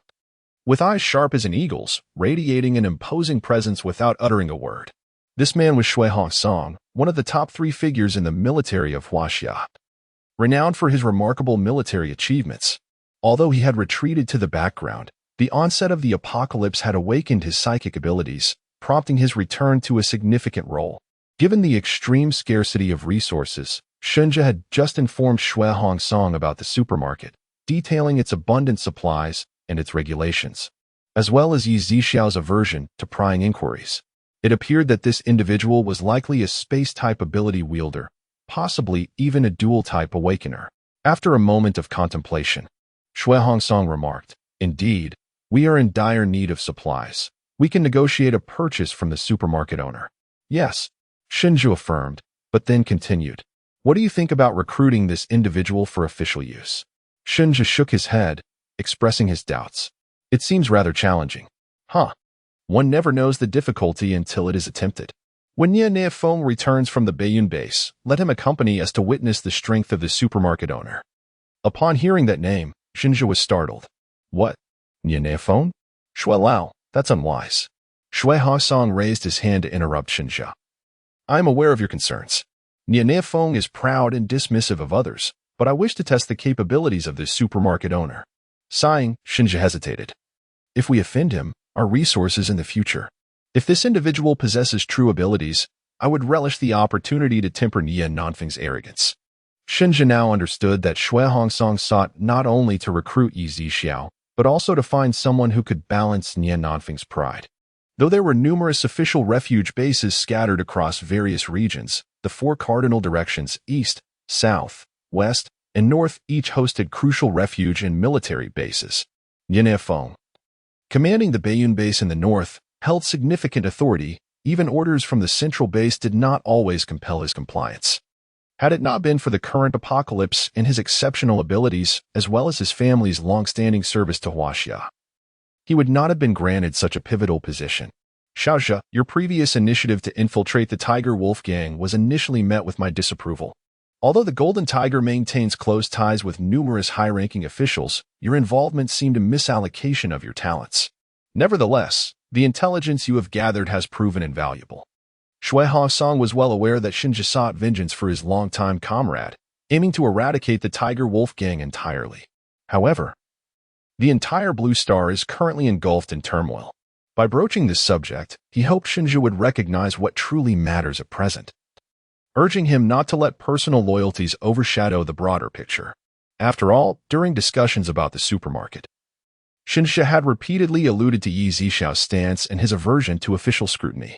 Xinjia, being astute, grasped the underlying message of Shui Hongsong's words. Realizing that as a subordinate, he had no choice but to comply. Subordinates dare not claim credit, Xinjia declared. I brought you here for another matter. The calamity that has befallen Blue Star is man-made. Shui Hongsong inquired. What? Who possesses such immense power? Xinjia's expression was one of disbelief. In truth, it remained uncertain whether a human was involved, but the architect behind these events likely hailed from a higher civilization. The motives for such actions and the whereabouts of this instigator remain ambiguous, though it was presumed they were not within the borders of Huaxia. Upon hearing Shui Hongsong's words, Xinjia felt a chill run down his spine. If indeed a higher civilization was orchestrating these events, Blue Star was in grave danger. Xiaozhe, for now, we are safe. You need not worry excessively. The orchestrators have yet to reveal themselves, indicating they still harbor some reservations or are awaiting something. Our priority is to strengthen ourselves. We may have to engage in a desperate struggle in the future. Xinjia nodded in agreement. Understanding Shui Hongsong's desire for talents like Yi Zixiao to join the official ranks, all for the sake of Xiagua, humanity, and the future of Blue Star, a vision of profound foresight. Thus, time flowed gently by, and in the blink of an eye, 7 days had elapsed. During this period, only 2 individuals had visited the supermarket, purchasing a mere 2,000 to 3,000 worth of supplies. These visitors arrived in a vehicle, armed, as it was impossible to venture out in search of food amidst the rampant zombies without protection. Aside from this transaction, no other signs of life were observed, save for the occasional wandering zombie. That afternoon, Yi Zixiao set up a barbecue grill at the supermarket entrance, retrieving pre-prepared skewers from the second floor. The skewers of lamb, perfectly balanced between fat and lean, sizzled enticingly on the grill, releasing savory aromas. Nearby lay beef skewers, chicken skewers, fish, shrimp, as well as eggplant, chives, and corn kernels. Daba, the faithful companion, sat close by, fixated on Yi Zixiao's grilling, salivating profusely. Before long, the lamb was ready, seasoned with cumin and scallions, its fragrance wafting through the air. Yi Zixiao handed several skewers to Daba, who eagerly accepted them without hesitation, taking a hearty bite. Hot. So hot, Daba exclaimed, wincing from the heat. Yi Zixiao chuckled softly, a smile gracing his lips as he savored the delectable lamb skewers, his heart brimming with tranquility. At that moment, a modified off-road vehicle sped to the entrance, and Jinhu gracefully descended from the vehicle, with Fengyun following closely behind, albeit with a slight awkwardness in his stride. Bossy, what a delightful occasion, Jinhu remarked with a smile. Yi Zixiao responded with a faint smile of his own, acknowledging that Jinhu's unencumbered arrival indicated he was not there for the procurement of supplies. As anticipated, Jinhu then spoke. I have come today to extend an invitation for Mr. Yi to visit my tiger base. Oh? Yi Zixiao regarded Jinhu with a knowing look. Haha. Mr. Yi need not take it too seriously. I am simply someone who enjoys making connections. having collaborated with you on numerous occasions. With the establishment of the Tiger Base, I wish to invite you to come and familiarize yourself with the surroundings. Should you require any assistance in the future, you are always welcome to seek out Jean at the Tiger Base. No? Yizishu inquired once more. If it is convenient for Mr. Yi, I can certainly wait until you finish your meal before we depart. Jean, whose words, though polite, carried an unmistakable tone of insistence. It seems I have no choice but to go today, Yizishu mused, a smile lingering on his lips, imbued with profound meaning. Chapter 43. Two tigers cannot coexist. Yi Zixiao was curious to uncover the true intentions of the golden tiger. If he were to act recklessly, it would render the existence of the fierce tiger gang meaningless. The golden tiger chuckled heartily. Mr. Yu truly enjoys jesting. In that case, I shall trouble Mr. Jean to wait a moment, as I still have much food to savor. With that, Yi Zixiao resumed grilling the meat, seemingly indifferent to the golden tiger's presence. The golden tiger, caught off guard by Yi Zixiao's blatant disregard, concealed his displeasure and merely raised his hand, saying, Mr. Yi, please do as you wish. Feng Yun instinctively glanced at the golden tiger, knowing well that beneath the calm exterior lay a tempest of fury. Half an hour later, Yi Zixiao clapped his hands and stood, announcing, Let us depart. The golden tiger nodded, a smile still gracing his lips. Dabai, please ensure this place is tidied up. Yi Zixiao instructed as he prepared to leave with the golden tiger. Dabai nodded, untroubled, for he was well aware of Yi Zixiao's formidable prowess. Just as they were about to enter the vehicle, another off-road vehicle arrived outside the supermarket. Yi Zixiao halted in his tracks as Yunnan and Zhang Kursin emerged from the car. Brother Yi, Boss Yi, they greeted in unison. Yes, Yi Zixiao acknowledged, noting the day's vibrant atmosphere. At that moment, Yunnan caught sight of the golden tiger and frowned slightly, recognizing him as the leader of the fierce tiger base. Haha, you must be Mr. Yi from the Blue Sky base. The golden tiger exclaimed with a laugh. Yunnan harbored no fondness for the golden tiger, well aware of the notorious reputation of the Tiger Wolf Gang in Xirong City. Brother Yi, are you planning to leave with them? Yunnan inquired. Indeed, Mr. Jean has invited me to visit their fierce tiger base, Yi Zishu confirmed with a nod. How about we accompany you? Yunnan suggested, concern evident in his voice. Yes, Boss Yi, we shall go with you, Zhang Kursin added. Apologies, but I, Jean, have only extended an invitation to Mr. Yi today, the golden tiger interjected. Yunnan's expression hardened as he retorted, Golden tiger, do not presume I am unaware of your ulterior motives. Ignoring Yunnan, the golden tiger turned to Yi Zixiao, urging. Shall we, Mr. Yi? Not a problem. Yi Zixiao offered a faint smile to Yunnan as he proceeded towards the vehicle. However, before Yunnan could finish his thoughts, Feng Yun stepped in front of him, blocking his path. With Yi Zixiao's silence, Yunnan could only grit his teeth and watch as the vehicle drove away. Initially, Yunnan had merely intended to pass by the supermarket out of curiosity, but he was taken aback by the unfolding scene. His apprehension stemmed not only from concern for Yi Zixiao's safety, but also from the fear that such a significant establishment might fall into the hands of the golden tiger. A scenario fraught with peril for their Blue Sky base. Though he recognized Yi Zixiao's strength, he understood that some situations warranted caution, better safe than sorry. Yunnan had gathered intelligence on the golden tiger's capabilities, knowing full well that he was no ordinary adversary, given that both bases were situated in Xirong City. Base leader, what shall we do now? Zhang Kursin inquired. Let us return to the base and ensure that someone is closely monitoring the tiger base. Should any disturbance arise, report back to me immediately and remain prepared for battle at all times. Yunnan's gaze was icy. He would not allow even the slightest chance for this enigmatic supermarket to fall into the hands of Tiger Base. Tiger Base.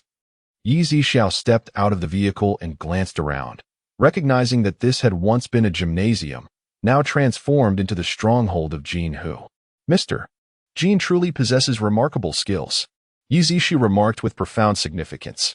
Oh, it is merely a small display of skill. It is you, Mr. Yi, who remains inscrutable. My efforts pale in comparison. Jean Hu replied with great humility. After you, Mr. Yi. Jean Hu gestured invitingly. He then proceeded to show Yi Zixiao around his tiger base.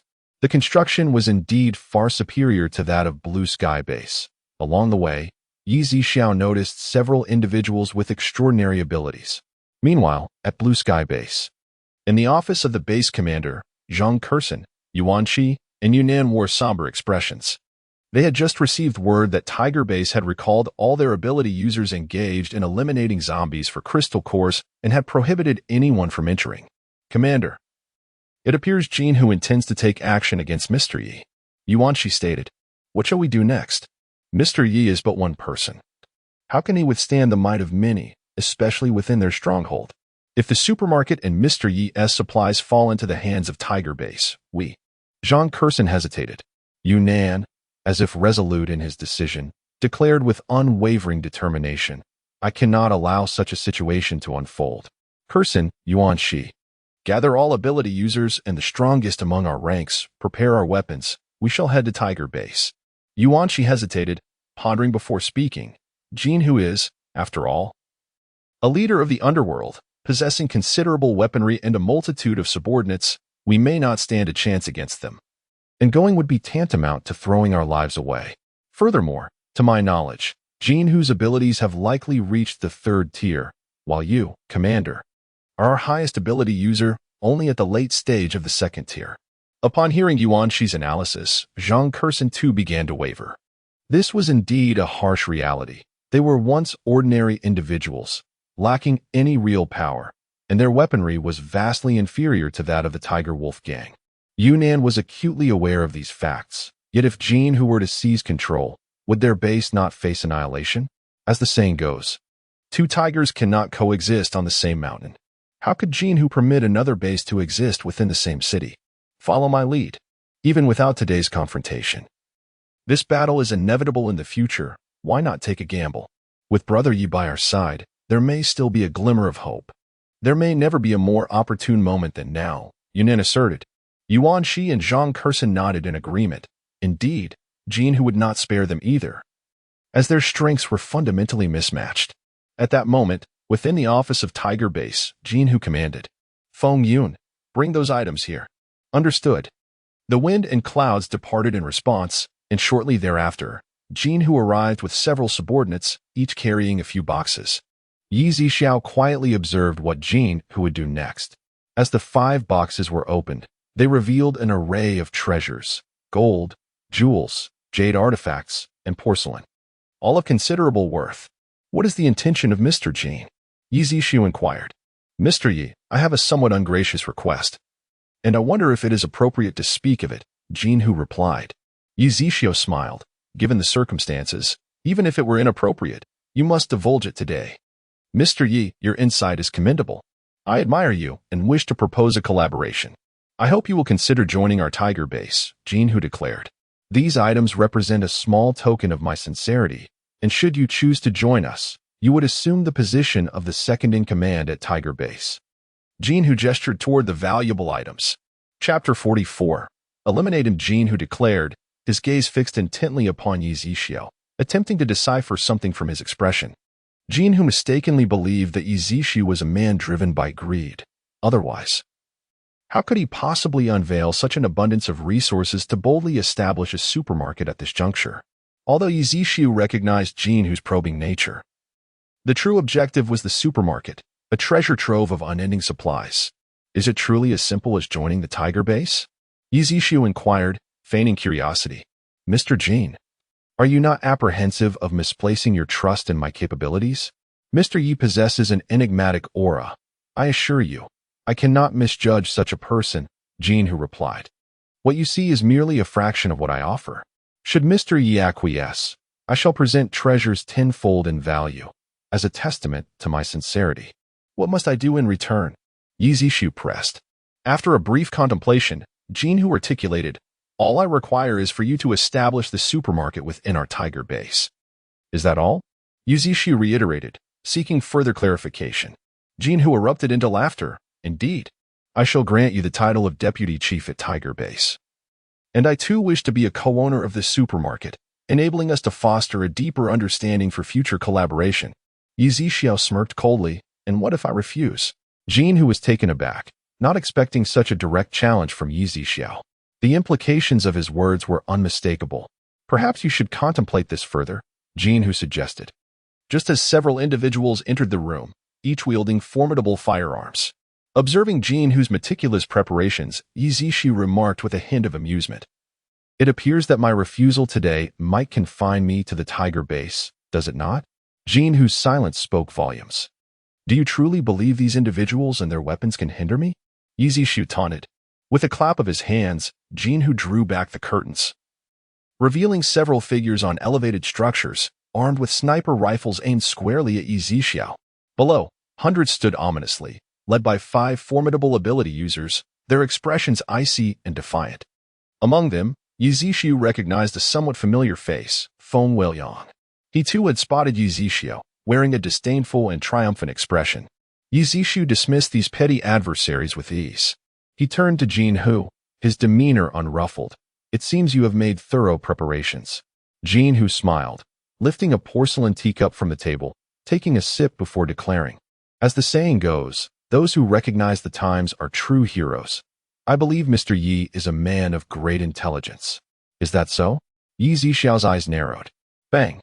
The delicate blue and white porcelain cup in Jinhu's hand shattered instantly, scalding tea splattering forth, the sharp edges lacerating his palm, causing blood to drip. In an instant, every weapon in the office was directed menacingly at Yi Zishiao. Master Hu. Fengyan promptly stepped forward as Jinhu raised his hand, letting the shards fall to the ground. He then casually retrieved 2 sheets of paper from the table, methodically wiping the blood from his hands. Mr. Yi possesses remarkable skills. Jinhu's eyes narrowed. Just then, the door swung open, and a subordinate rushed in, momentarily taken aback by the scene before him. What is it? Speak. Jinhu commanded in a low voice. T-Tiger. There are quite a few people from the Blue Sky base at our doorstep. Humph, a band of clowns. Before I even have the chance to deal with them, they come knocking. Jinhu seethed, his anger bubbling beneath the surface. You keep a close watch on Mr. Yi. Fengyun and I will go teach these little rascals a lesson. With that, Jinhu and Fengyun departed.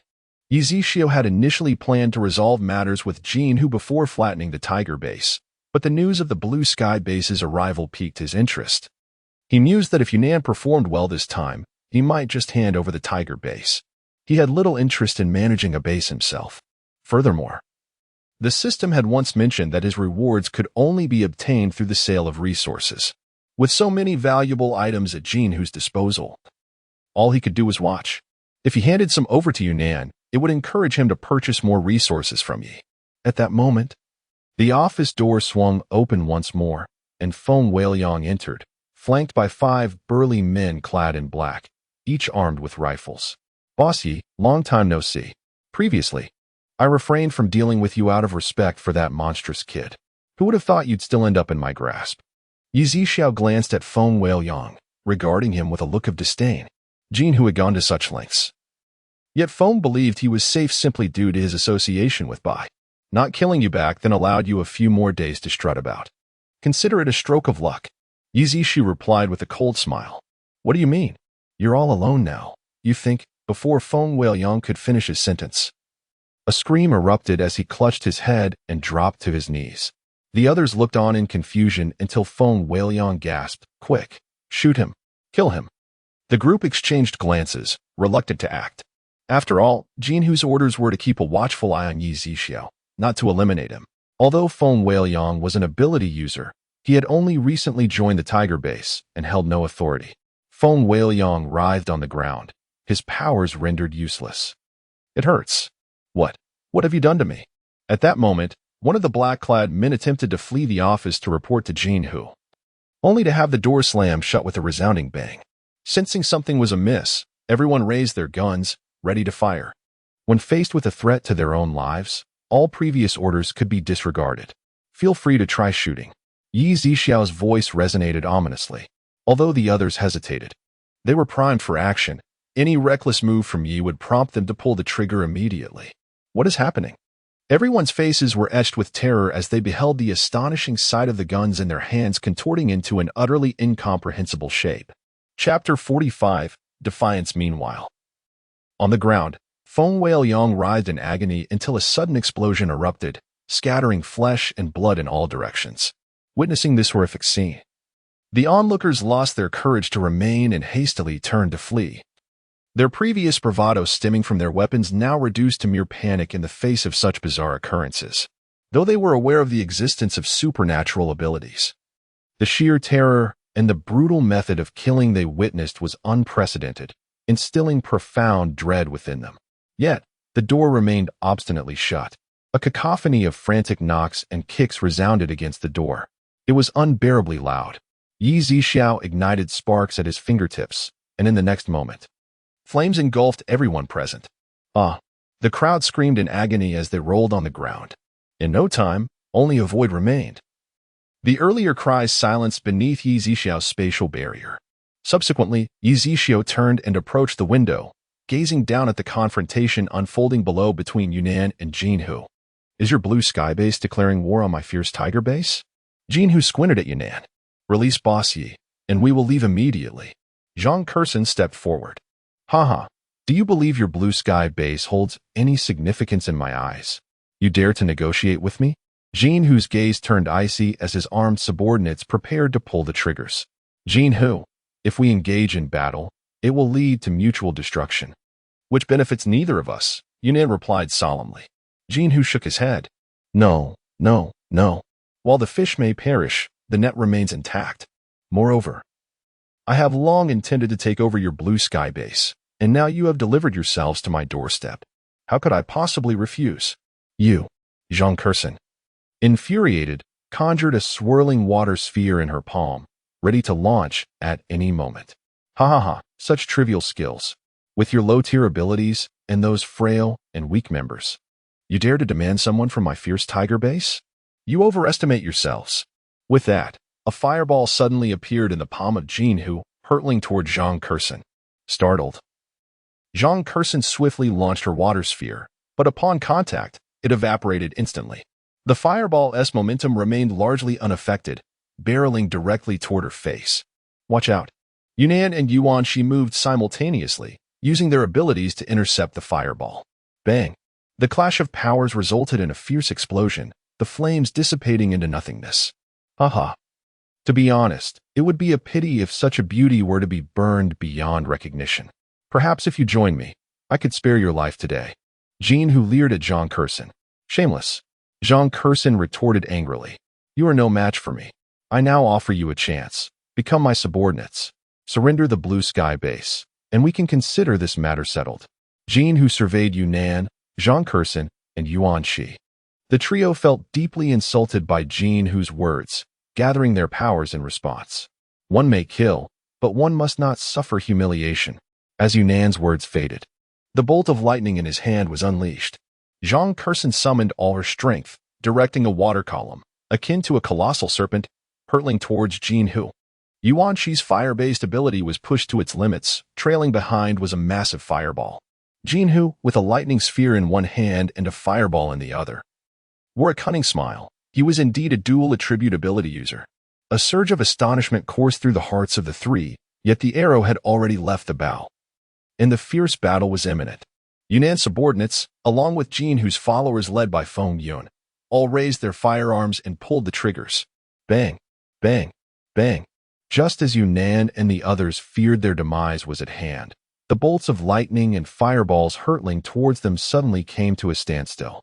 Even the bullets suspended in midair. What on earth is happening? Jinhu furrowed his brow, while everyone else surveyed their surroundings, equally bewildered. At that moment, a figure materialized between Yunnan's group and Jinhu. Brother Yi, exclaimed Yunnan, his face alight with surprise. Yi Zixiao merely smiled faintly.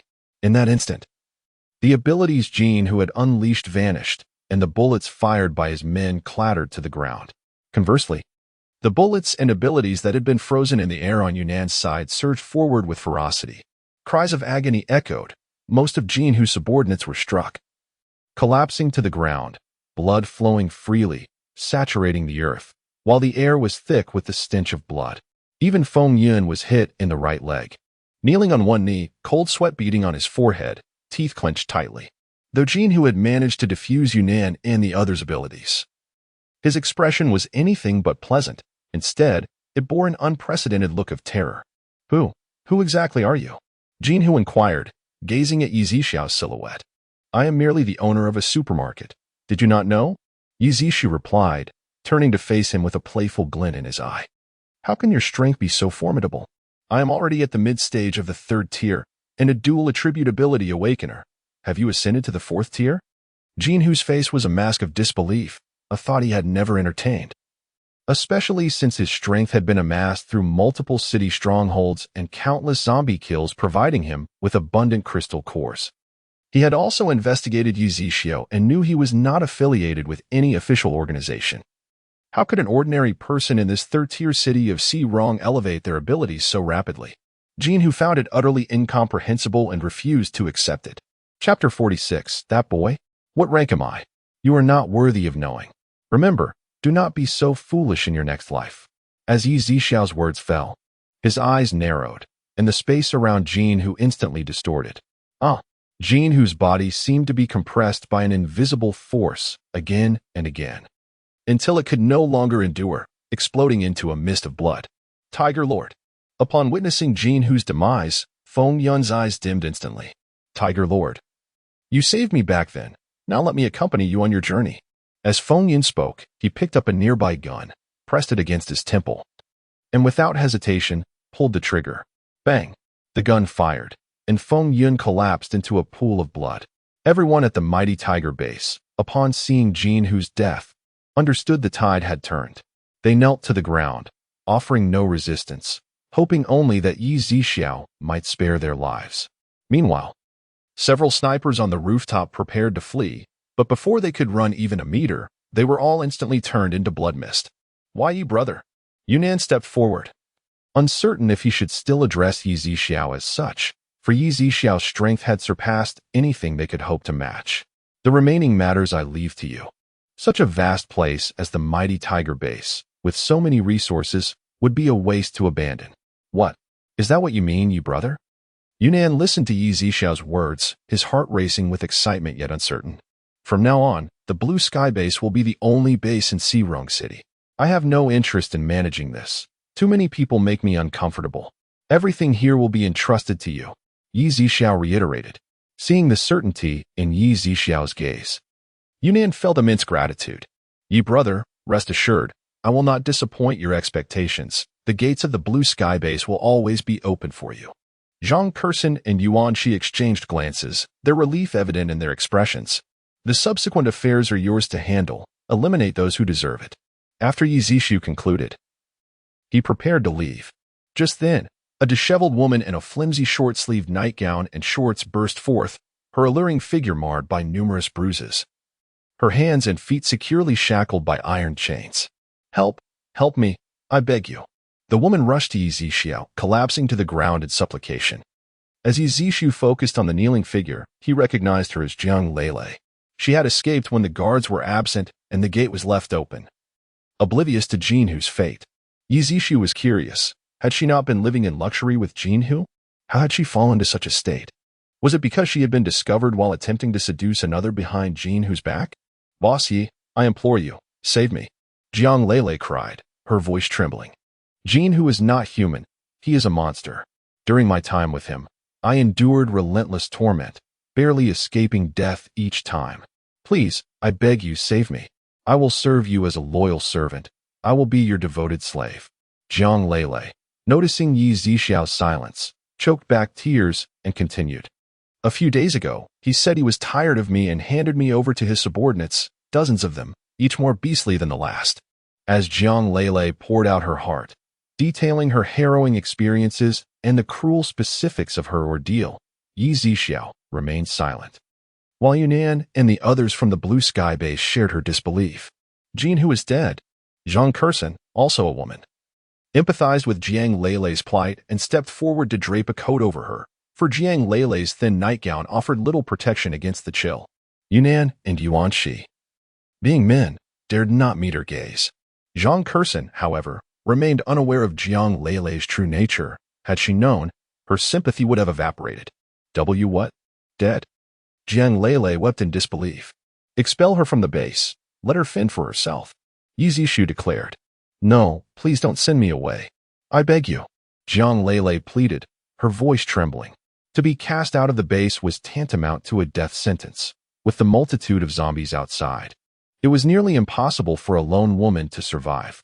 Although Yi Xiao was unaware of Jiang Leilei's scheming behind the scenes with the Black Wolves, he understood that she was reaping the consequences of her own actions and felt no pity for her plight. "Take her away," Yunnan commanded. "No, don't," Jiang Leilei screamed in despair. "Boss Yi." Zhang Kursen attempted to intercede, but Yi Zixu raised a hand, silencing her. "This woman is not one to be underestimated." Kuxin. Both Yunnan and Yuan she admonished in unison. Thus, Jiang Leilei was expelled from the base, her chains remaining fastened to her wrists and ankles. "You all stand by and watch as I perish. May you each meet a grim fate, and I shall haunt you as a vengeful spirit." With her situation dire, Jiang Leilei began to curse vehemently outside the base. However, her cries elicited no sympathy from those within. Instead, they attracted the attention of the zombies. With her screams echoing into the night, Jiang Leilei was swiftly devoured by the approaching horde. After Yi Zixu departed, Yunnan and the others began to handle the aftermath. The remaining supernatural beings from the Tiger base dared not resist. They had witnessed Yi Zixiao's formidable prowess. Even in his absence, they were cautious. Those with some strength. Provided they were not fiercely loyal to Jin, who Yunnan was willing to recruit for his own purposes, recognizing the urgent need for capable individuals at this juncture. Outside the supermarket, Yi Zixiao's figure appeared.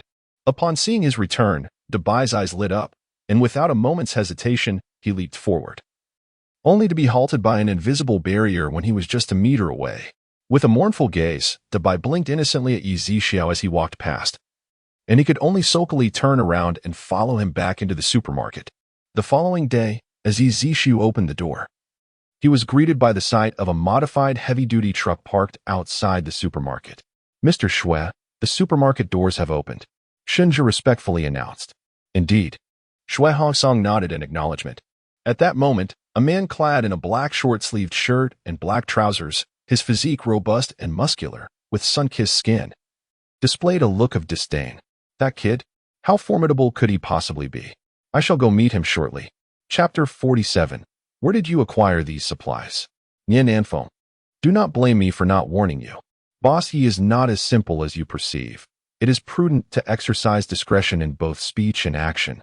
Shenzhe remarked in a somber tone. "You lack the authority to instruct me, coward." Nian Feng retorted with a look of disdain. Previously, Nian Feng and Shenzhe were of equal standing, but as the apocalypse descended, Nian Feng awakened both the fire and space abilities, while Shenzhe did not. Thus he regarded Shenzhe with contempt. Furthermore, Shenzhe's cautious and steady demeanor starkly contrasted with Nian Feng's fiery temperament, leading to frequent disagreements between them. Though Shenzhe felt a surge of anger at Nian Nanfeng's words, he refrained from responding, especially with Xue Hongsong present. He merely stated coldly, "I have said all I need to. The choice is yours." Subsequently, Nian Nanfeng and Shenzhe exited the vehicle, while Xue Hongsong remained inside, observing. "Boss Yi." Shenzhe entered the supermarket, greeting with a courteous smile. Yi Zixiao nodded in acknowledgement. Nian Feng scrutinized Yi Zixu before surveying the contents of the supermarket. Despite his disdain for Yi Zixiao, he was momentarily astonished by the abundance of supplies. "Boss Yi, has the second floor been opened?" Shenzhe inquired. "Yes. Feel free to explore if you wish," Yi Zixiao replied. "Very well," Shenzhe nodded. Having noticed the blue lettering on the wall indicating that floors 3 and above were currently closed. At that moment, Shenzhe placed a watch from his sleeve onto the counter. "Boss Yi, could you assess its worth?" 1,005. Would you like to exchange it? Yi Zixiao asked. "I'll trade," Shenzhe affirmed with a nod. Nian Feng remained silent, carefully observing any peculiarities within the supermarket. Though impulsive and hot-tempered, he was far from foolish. Following Shenzhe, he ascended the escalator to the second floor, where the sight of numerous fresh food items narrowed his eyes in intrigue. Shenzhe began to fill a shopping cart with supplies, while Nian Feng surveyed the area, his gaze drifting towards the third floor. As he prepared to ascend, a figure appeared before him. No entry to the third floor. Dabai raised a hand to block Nian Feng. "Who are you?" Nian Nanfeng's expression darkened. He simply intended to look at the third floor and was astonished to find someone obstructing him. "I am an employee of this supermarket. The boss has decreed that the third floor is off limits." "Humph, a mere employee dares to stop me?" Step aside, Nian Nanfeng scolded. Dubai stood his ground, a faint aura of abilities emanating from him. Oh, I did not expect an employee to possess abilities. Nian Nanfeng's eyes narrowed, flickering with an inner fire. Yi Zixiao, sensing the surge of abilities from below, felt his expression cool as he vanished from the counter. Meanwhile, Shui Hongsong, observing Yi Zixiao's sudden disappearance, revealed a glimmer of delight in his eyes, recognizing the spatial abilities at play. Boss, this person intends to ascend to the 3rd floor. Dubai quickly reported as Yi Zixiao appeared before him. You are indeed a spatial ability wielder. No wonder. As Nian Nanfeng contemplated the supermarket and the abrupt appearance moments ago, he surmised that Yi Zixiao's level of power must also be considerable. Are you going to lay hands on my people? Yi Zixiao's tone was frigid. And if I do? Nian Nanfeng retorted with a menacing gaze.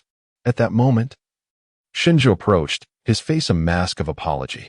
Boss Yi, I sincerely apologize. He can be somewhat impulsive, but he is not a bad person. Have him leave, or I shall not hold back. Yi Zixiao declared in a low voice. He understood that Shinjo was affiliated with the authorities, and the person accompanying him likely was as well. Given the demeanor of the two, Shinjo's position could not be higher than Nian Nanfeng's. It was preferable to avoid conflict with official personnel, but should this individual refuse to heed his warning, he would not be intimidated. Very well, Shinjo acquiesced, whispering into Nian Nanfeng's ear, do not forget why old Shui sent us here. Do you wish to defy orders? Nian Nanfeng narrowed his eyes at Shinjo, but ultimately refrained from further confrontation. Descending to the supermarket entrance, he lit a cigarette, pondering the origins of the supplies. Despite Yi Zixiao's spatial abilities, could they have been pilfered through his powers? Previously, several supply depots in Xia country had been robbed. Could he be implicated? Due to the zombie crisis, many regions had fallen, and numerous supply warehouses in Xia country had been completely looted, making Yi Zixiao's abundance of resources all the more suspicious. Furthermore, Shinjo had mentioned that Yi Zixiao was wary of inquiries regarding the supermarket and held a certain caution towards official scrutiny, leading Nian Nanfeng to firmly believe that these matters were inextricably linked to Yi Zixiao, as he managed a base and struggled with supply shortages. The thought that someone was profiting from this situation ignited a fierce anger within Nian Nanfeng. At that moment, Shinjo returned with his purchases, pushing a shopping cart. Boss Yi, these items will need to be collected by my colleague, Shinjo stated. Yi Zixiao nodded in acknowledgement. Nian Nanfeng, overhearing this at the entrance, darkened his expression and entered the supermarket. He swiftly swept the items from the shopping cart into his spatial storage and glared at Yi Zixiao, demanding, where do these supplies come from? You are not entitled to know. Yi Zixiao replied sternly. Our nation's supply warehouses have been robbed. Yet you possess such an abundance of resources. The origins of your supermarket stock are dubious, and I suspect you are connected to the thefts. If you can clarify, it may suffice. Otherwise, do not blame me for being ungracious. Nian Nanfeng pointed at Yi Zixiao, his expression darkening. Get lost. You. Before Nian Nanfeng could finish his retort, a blinding sensation enveloped him, followed by a sharp pain as he found himself sprawled on the ground outside the supermarket. The events had unfolded too swiftly for Shinjo to react. Chapter 48. A sudden surge of aura. Yi Zixiao swiftly approached Nian Nanfeng, raising his foot with the intention of incapacitating one of his hands. Gritting his teeth, Nian Nanfeng instantaneously vanished from his original position, reappearing 2 meters away. Unexpectedly, you have awakened a dual space ability. However, it is regrettable that you repeatedly fail to observe the rules. Wait a moment, Boss Yi. At that moment, Shinjo rushed out from the supermarket. Meanwhile, Shui Hongsong, witnessing the situation from the car, hurriedly exited, fearing for Nian Nanfeng's life. As he was one of the few awakened with multiple abilities, Yi Zixiao paid no heed to Shinjo and took a step forward, instantly arriving before Nian Nanfeng. Hold on. Just as Shui Hongsong uttered those 2 words, a sound of bones shattering echoed. Ah! Nian Nanfeng let out a horrific scream, beads of sweat forming on his forehead. I will kill you. Nian Nanfeng gritted his teeth, his eyes bloodshot with rage. Kill me? You may not have that opportunity. Hearing Nian Nanfeng's defiance, Yi Zixiao's murderous intent was ignited. At that moment, Shui Hongsong reached Yi Zixiao's side. Young friend Yi, for the sake of my old self, Please spare this young man's life. Shui Hongsong cupped his hands in a gesture of respect, his tone exceedingly polite. He had not anticipated Yi Zixiao's decisiveness. Had he been a moment later, Nia Neophone would have perished. Who are you to deserve such consideration? Upon hearing this, Shunzhe was drenched in cold sweat and hurriedly interjected, Boss Yi, this is Elder Shui, a pillar of our Xia country, who has made indelible contributions to our peace and holds significant status even within the official circles. Oh, Yi Zixiao turned his gaze back to Shui Hongsong. If what Shunzhe claimed were true, perhaps it would not be unreasonable to grant him a favor. Even so, he may escape the death penalty. But the punishment for his actions remains. With that, Yi Zixiao raised his hand, delivering a blow that instantly shattered the bones in Nia Nanfeng's other hand. Nia Nanfeng's veins bulged, and his mouth twitched in pain. Shui Hongsong's eyes flickered, yet he refrained from speaking, acknowledging that they indeed bore some responsibility. Enough. You may take him away, but should there be a next time, he will surely die. Upon hearing this from Yi Zixiao, Shui Hongsong immediately signaled Shunzhe. Understanding the cue, Shunzhe assisted Nia Nanfeng back to the vehicle. Each step was excruciating for Nia Nanfeng, with shattered bones causing him intense suffering. Nevertheless, his eyes were filled with resentment and fury, convinced he had never encountered a worthy adversary until now. And to be defeated by Yi Zixiao sparked within him a fierce desire for vengeance. Though he recognized Yi Zixiao's superiority, he attributed his defeat to carelessness, believing he should not have been vanquished so thoroughly. In his heart, he resolved that once his injuries healed, he would exert every effort to enhance his strength and avenge today's humiliation. While Yi Zixiao noticed the fire in Nia Nanfeng's eyes, he regarded him as inconsequential, akin to an insect unworthy of his consideration. Subsequently, Yi Zixiao turned to Shui Hongsong and spoke in a nonchalant tone. Elder Shui, your visit today is likely not merely for the purpose of purchasing that trivial item, is it? Shui Hongsong nodded, acknowledging the truth of the matter. Indeed, however, I did not intend to pry into your affairs. My purpose for coming here is to ensure that our nation does not lose its talented individuals. If possible, might I inquire if you would consider joining us? He added, of course, you may take your time to contemplate your response. I'm not interested, Yi Zixiao replied succinctly, offering no further consideration. Shui Hongsong was momentarily taken aback. Today had brought forth too many unexpected developments. If you ever change your mind, please feel free to reach out. This is a satellite phone containing my personal number, he said, producing a device from his clothing and extending it towards Yi Zixiao. No need, Yi Zixiao declined, not accepting the phone. Shui Hongsong shook his head in resignation and turned to leave, returning to his vehicle.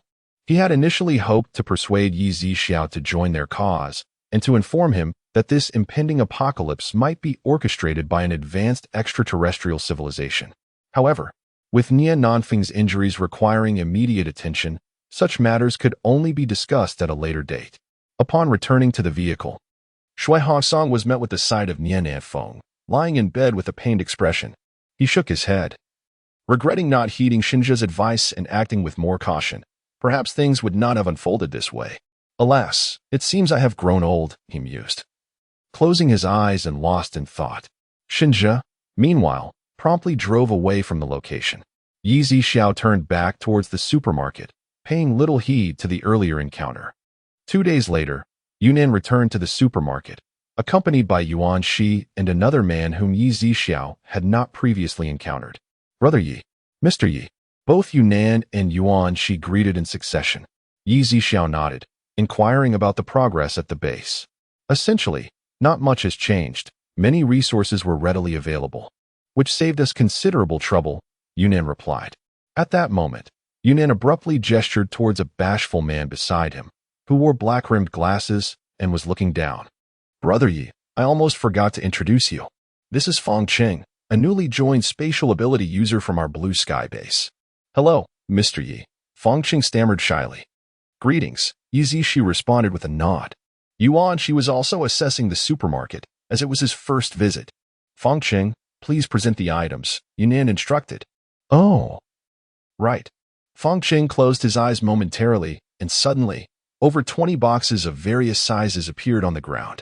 Yunnan and Yuan Shi crouched down to carefully extract the contents of the boxes, placing them on the counter, jade bracelets, necklaces, rings, gold bars, diamond rings, additional necklaces, several ancient silver coins, and a bronze sword over 1,000 years old. Yi Zixiao calculated the total value of these items. 15 million. Would you like to trade? Yes. Yunnan nodded in agreement. The second floor is now open. Feel free to explore, Yi Zixiao suggested. All right. The three of them nodded and proceeded to the second floor. As even Yunnan had yet to ascend. Upon reaching the upper level, they were taken aback, standing in astonishment at the scene before them. Such a plethora of diverse foods was unparalleled, even in the largest supermarket of Rong City in the past. The three individuals pushed their shopping carts tirelessly, indulging in their purchases. With the addition of a space manipulation ability wielder, they were untroubled by the prospect of the fresh produce spoiling. Congratulations, host. You have received one lottery draw. The voice of the system resonated. Yi Zixiao glanced at the lottery wheel before him and promptly commenced the draw. Ultimately, the pointer landed on 50 level 8 crystal cores. In an instant, 50 metallic, gleaming black crystal cores materialized before Yi Zixiao. Upon seeing the crystal cores, the intense craving for energy within him urged him to absorb them immediately. Yi Zixiao raised his hand, continuously drawing in the energy from the cores. However, with his current strength only at the 7th tier, the absorption of the peak level 8 cores proved to be a slow endeavor. After 5 minutes, Yi Zixiao had finally absorbed all the energy from these cores, and his aura surged dramatically. Chapter 49. Exclusive Mall in the Supermarket. Yi Zixiao's formidable aura was contained, preventing it from being unleashed in an instant. Otherwise, even the three individuals on the second floor would have been in mortal peril. I have broken through to the 8th tier. Yi Zixiao's eyes sparkled with golden light. Indeed, host. An 8th tier ability user can extend their lifespan by at least 1,000 years. Upon hearing the system's words, Yi Zixiao could hardly contain his excitement, taking a moment to regain his composure. Meanwhile, on the second floor, the three individuals continued their shopping spree until they had filled a dozen shopping carts. After which Feng Cheng stored these items in his spatial inventory before resuming their purchases. Considering the substantial amount they were spending, Yi Zixiao ascended to the upper level to replenish the stock. With each of their purchases, Yi Zixiao restocked 3 times in succession. Soon, the trio descended to the first floor to continue their shopping, prompting Yi Zixiao to replenish the supplies several more times. An hour later, they had successfully purchased materials worth 15 million. Had it not been for Feng Cheng's limited spatial capacity, they would have exchanged even more gold, silver, jewels, or other valuables for supplies. After all, the food stored in the spatial inventory does not spoil, making spatial ability users highly sought after. Yi Zixiao also traded the items he had exchanged with the system, and at that moment, the system's voice resonated again. Congratulations, host. Your balance has reached 200 million. Successfully unlocking your exclusive mall. What? Yi Zixiao was taken aback as a purple screen suddenly appeared before him. Would you like to spend 10 million to unlock the exclusive mall? Without hesitation, Yi Zixiao confirmed on the purple screen.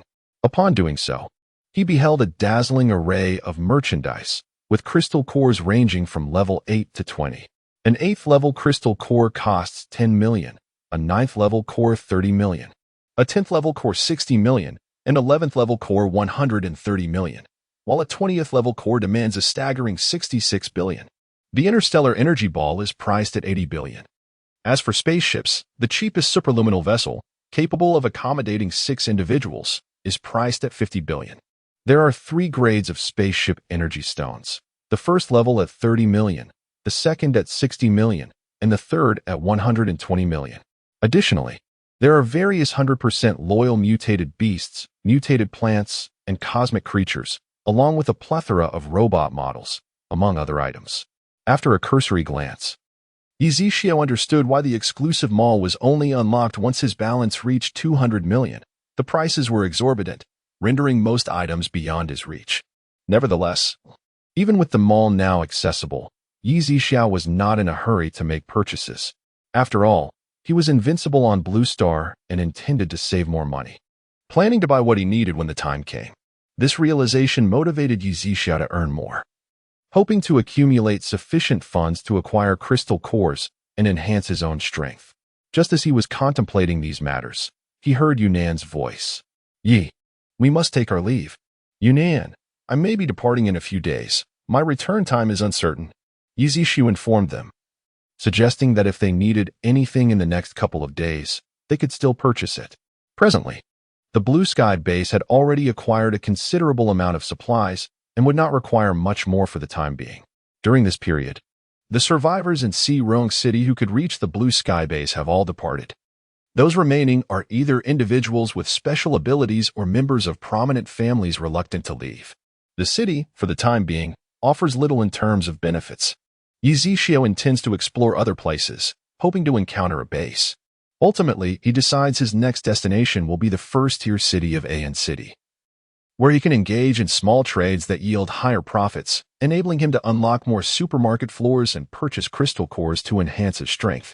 After a moment of surprise, Yunnan inquired, "Are you leaving, Brother Yi?" Yi Zixu nodded. Although puzzled, Yunnan continued, "Brother Yi, let us gather some supplies in the next couple of days." "Certainly," Yi Zixu replied. "If you need my assistance, please feel free to ask." Yunnan, considering the vastness of Yi Zixu's supermarket, thought even a space-type ability user might struggle to store everything. If necessary, they could ask Fong Qing to make a trip with several large trucks. Recalling the RV that Shinja had driven, Yi Zixu said, "Actually, there is something you could help me with. Can you find an RV for me? A heavy-duty one."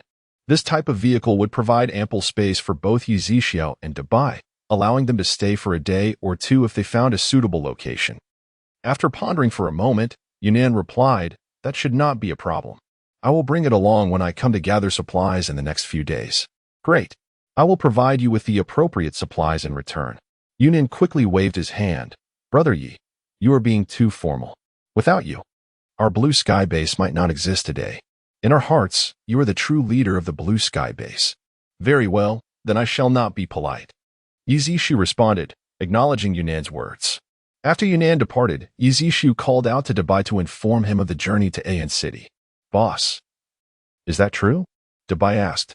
"Indeed." Upon receiving Yi Zixu's confirmation, Dubai joyfully spun around, eager to explore new places, having grown weary of their surroundings. Yi Zixu's decision was also influenced by his current strength, having reached level 8. He felt confident that even nuclear weapons posed no threat to him, and he was unafraid of the technological weaponry of the entire Blue Star. He no longer needed to exercise excessive caution towards the authorities. In fact, with his abilities, he could teleport to An City, located 800 kilometers away, in just 2 jumps, each covering approximately 500 kilometers. However, he wished to enjoy the journey. The following morning, Yunnan and Fong Chung arrived at the supermarket, each driving a vehicle. Yi Zixu stepped outside to admire the impeccably modified RV, feeling quite satisfied. "Brother Yi, what do you think of this vehicle?" Yunnan inquired. "It's excellent." Yi Zixu nodded in approval. "I'm glad you like it." As Yunnan observed Yi Zixu's satisfaction, he felt a sense of relief. The three of them entered the RV, inspecting its interior, which featured genuine leather seating equipped with heating and massage functions. It contained 2 beds, a table, a refrigerator, a cooking area, and a complete bathroom. Shortly thereafter, they re-entered the supermarket. Yunnan promptly opened the box he had brought, revealing a considerable amount of gold bars and jewelry. "Brother Yi, this time, I intend to ascend to the 2nd floor to procure some supplies," he stated. Yi Zixu took the items, placing them one by one on the machine. 19 million, Yi Zixu announced. "Excellent." Yunnan nodded and, with familiarity, led Fong Chung to the 2nd floor. Today, Yunnan had instructed Fong Qing to retrieve nearly all the items stored in their space, leaving only some perishables like fresh fruits, which were now exceedingly precious. With Yi Zixu's departure, they needed to stockpile more fruits, vegetables, and eggs. "Make sure to gather plenty," Yunnan urged. "Understood." Fong Qing nodded. After approximately 2 hours, the two had managed to store 5.9 million worth of goods into Fong Qing's storage space. "Brother Yi, why not accompany us back to the Blue Sky base? We would be honored to send you off," Yunnan suggested as he descended the stairs. "No need," Yi Zixu declined, preferring to avoid excessive commotion. "Very well." During this time, Yunnan had gained some understanding of Yi Zixu's character and did not dwell on it further. He engaged in conversation about the current state of the apocalypse, inquiring about Yi Zhixiao's future destinations. From Yunnan, Yi Zhixiu learned that the zombie outbreak and extreme cold had reduced the human survival rate in Xirong City to below 40%. Of these, 20% perished due to the extreme cold and hunger, while approximately 40% either fell victim to zombies or became zombies themselves. About 30% of the survivors had fled Xirong City for official refuge bases. However, this apocalypse had only just begun, and no one could predict its duration or the number of casualties to come. Zombies continued to roam freely, with countless individuals succumbing to transformation each day. After approximately 20 minutes of conversation, Yunnan and Yi Zhixiao exited the supermarket. As they stepped out, the system's voice echoed once more, "Congratulations, host. You have received a lottery opportunity." Chapter 50, Kaleidoscopic Radiance. As the wheel spun, it was not long before the pointer landed upon the interstellar energy orb. Could luck be this fortuitous? Yi Zhixiu raised an eyebrow, somewhat incredulous. "Congratulations, host, on winning the grand prize from the lottery wheel." Upon the system's proclamation, the wheel vanished, revealing before him a translucent orb, akin to the size of a ping-pong ball, radiating with a mesmerizing spectrum of colors. Yi Zhixiao examined it for a moment, then gently grasped the interstellar energy orb. However, the instant he made contact, the orb seamlessly melded into his palm. Lifting his hand, he beheld a dazzling array of colors emanating from his palm, casting a brilliant glow that reached the ceiling of the supermarket, a sight truly enchanting. One could not resist the temptation to bask in such vibrant radiance. Yet, within mere seconds, the brilliance faded, returning his palm to its ordinary state. Subsequently, knowledge of how to utilize this extraordinary orb manifested in his mind. Nearby, Dabai, propped on the staircase, observed with great interest. Upon witnessing the kaleidoscopic glow, he too felt an irresistible urge to rush forward and engage with the spectacle. Yet, just as the thought crossed his mind, he noticed the brilliance had already dissipated. A lingering sense of loss washed over him.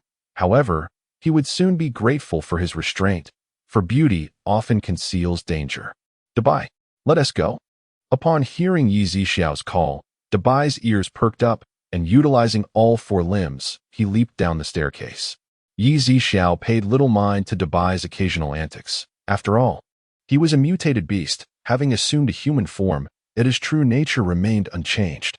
As the two exited the supermarket, Yi Zhixiao concentrated, and the supermarket vanished in an instant.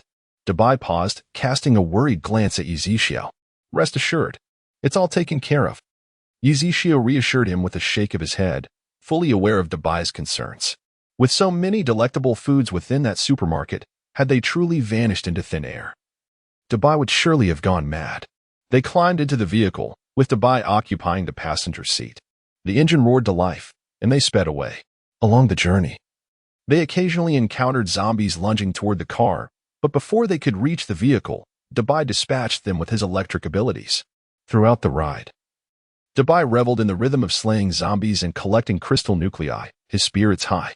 Yi Zhixiao, however, did not accelerate excessively, and after approximately 8 hours, they had traversed 310 kilometers. As night began to fall, Yi Zhixiao employed his mental abilities to survey the surrounding environment, ascertaining that they were in a coastal city. He promptly parked the car 500 meters from the shoreline. Upon exiting the vehicle, the night breeze swept in, offering a refreshing contrast to the sweltering 30-degree heat. Yet, the gentle wind carried with it the unpleasant stench of blood and decay, somewhat dampening the mood. Ahead, the beach lay strewn with grotesquely disfigured corpses, reeking of rot and desolation. Yi Zhixiao had initially wished to admire the seaside view, yet it appeared somewhat diminished in allure. He raised his hand, the palm illuminated by a flickering azure flame, and with a graceful wave, the fire dispersed into the air like countless twinkling stars. In mere moments, the bodies on the nearby beach disintegrated into nothingness. "Ah, this looks much better." Yi Zhixiao nodded in satisfaction. A few strands of sea breeze swept by, gradually dissipating the unpleasant odor in the air. "How about we have a barbecue tonight, Dabai?" Yi Zhixiao inquired, turning to his companion. Yes. Dabai's eyes sparkled with excitement as he nodded vigorously. The charcoal ignited, and the skewers sizzled on the grill, releasing a tantalizing aroma that wafted through the air, awakening the appetite. Dabai watched intently, his violet eyes fixed on the scene. Before long, the two settled on the beach, relishing the skewers while gazing at the bright, luminous moonlight cascading onto the sea, creating a serene tableau of tranquility. A few hundred meters away, a man and a woman were intently sniffing the air. "Sujia, this truly smells like barbecue. It seems to be nearby," the woman exclaimed with delight. "Indeed."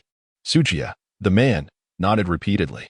They resided in a villa approximately 800 meters from the shore, though it was not their own, merely a temporary refuge they had found unoccupied. Earlier, they had caught a faint whiff of the enticing aroma from their home, prompting them to venture out in search of it. Despite living by the sea, for some unknown reason, all marine life had retreated to the depths, leaving them without fishing tools or experience, and certainly no means to sail. In the 2 months since the apocalypse began, they had nearly forgotten the taste of meat.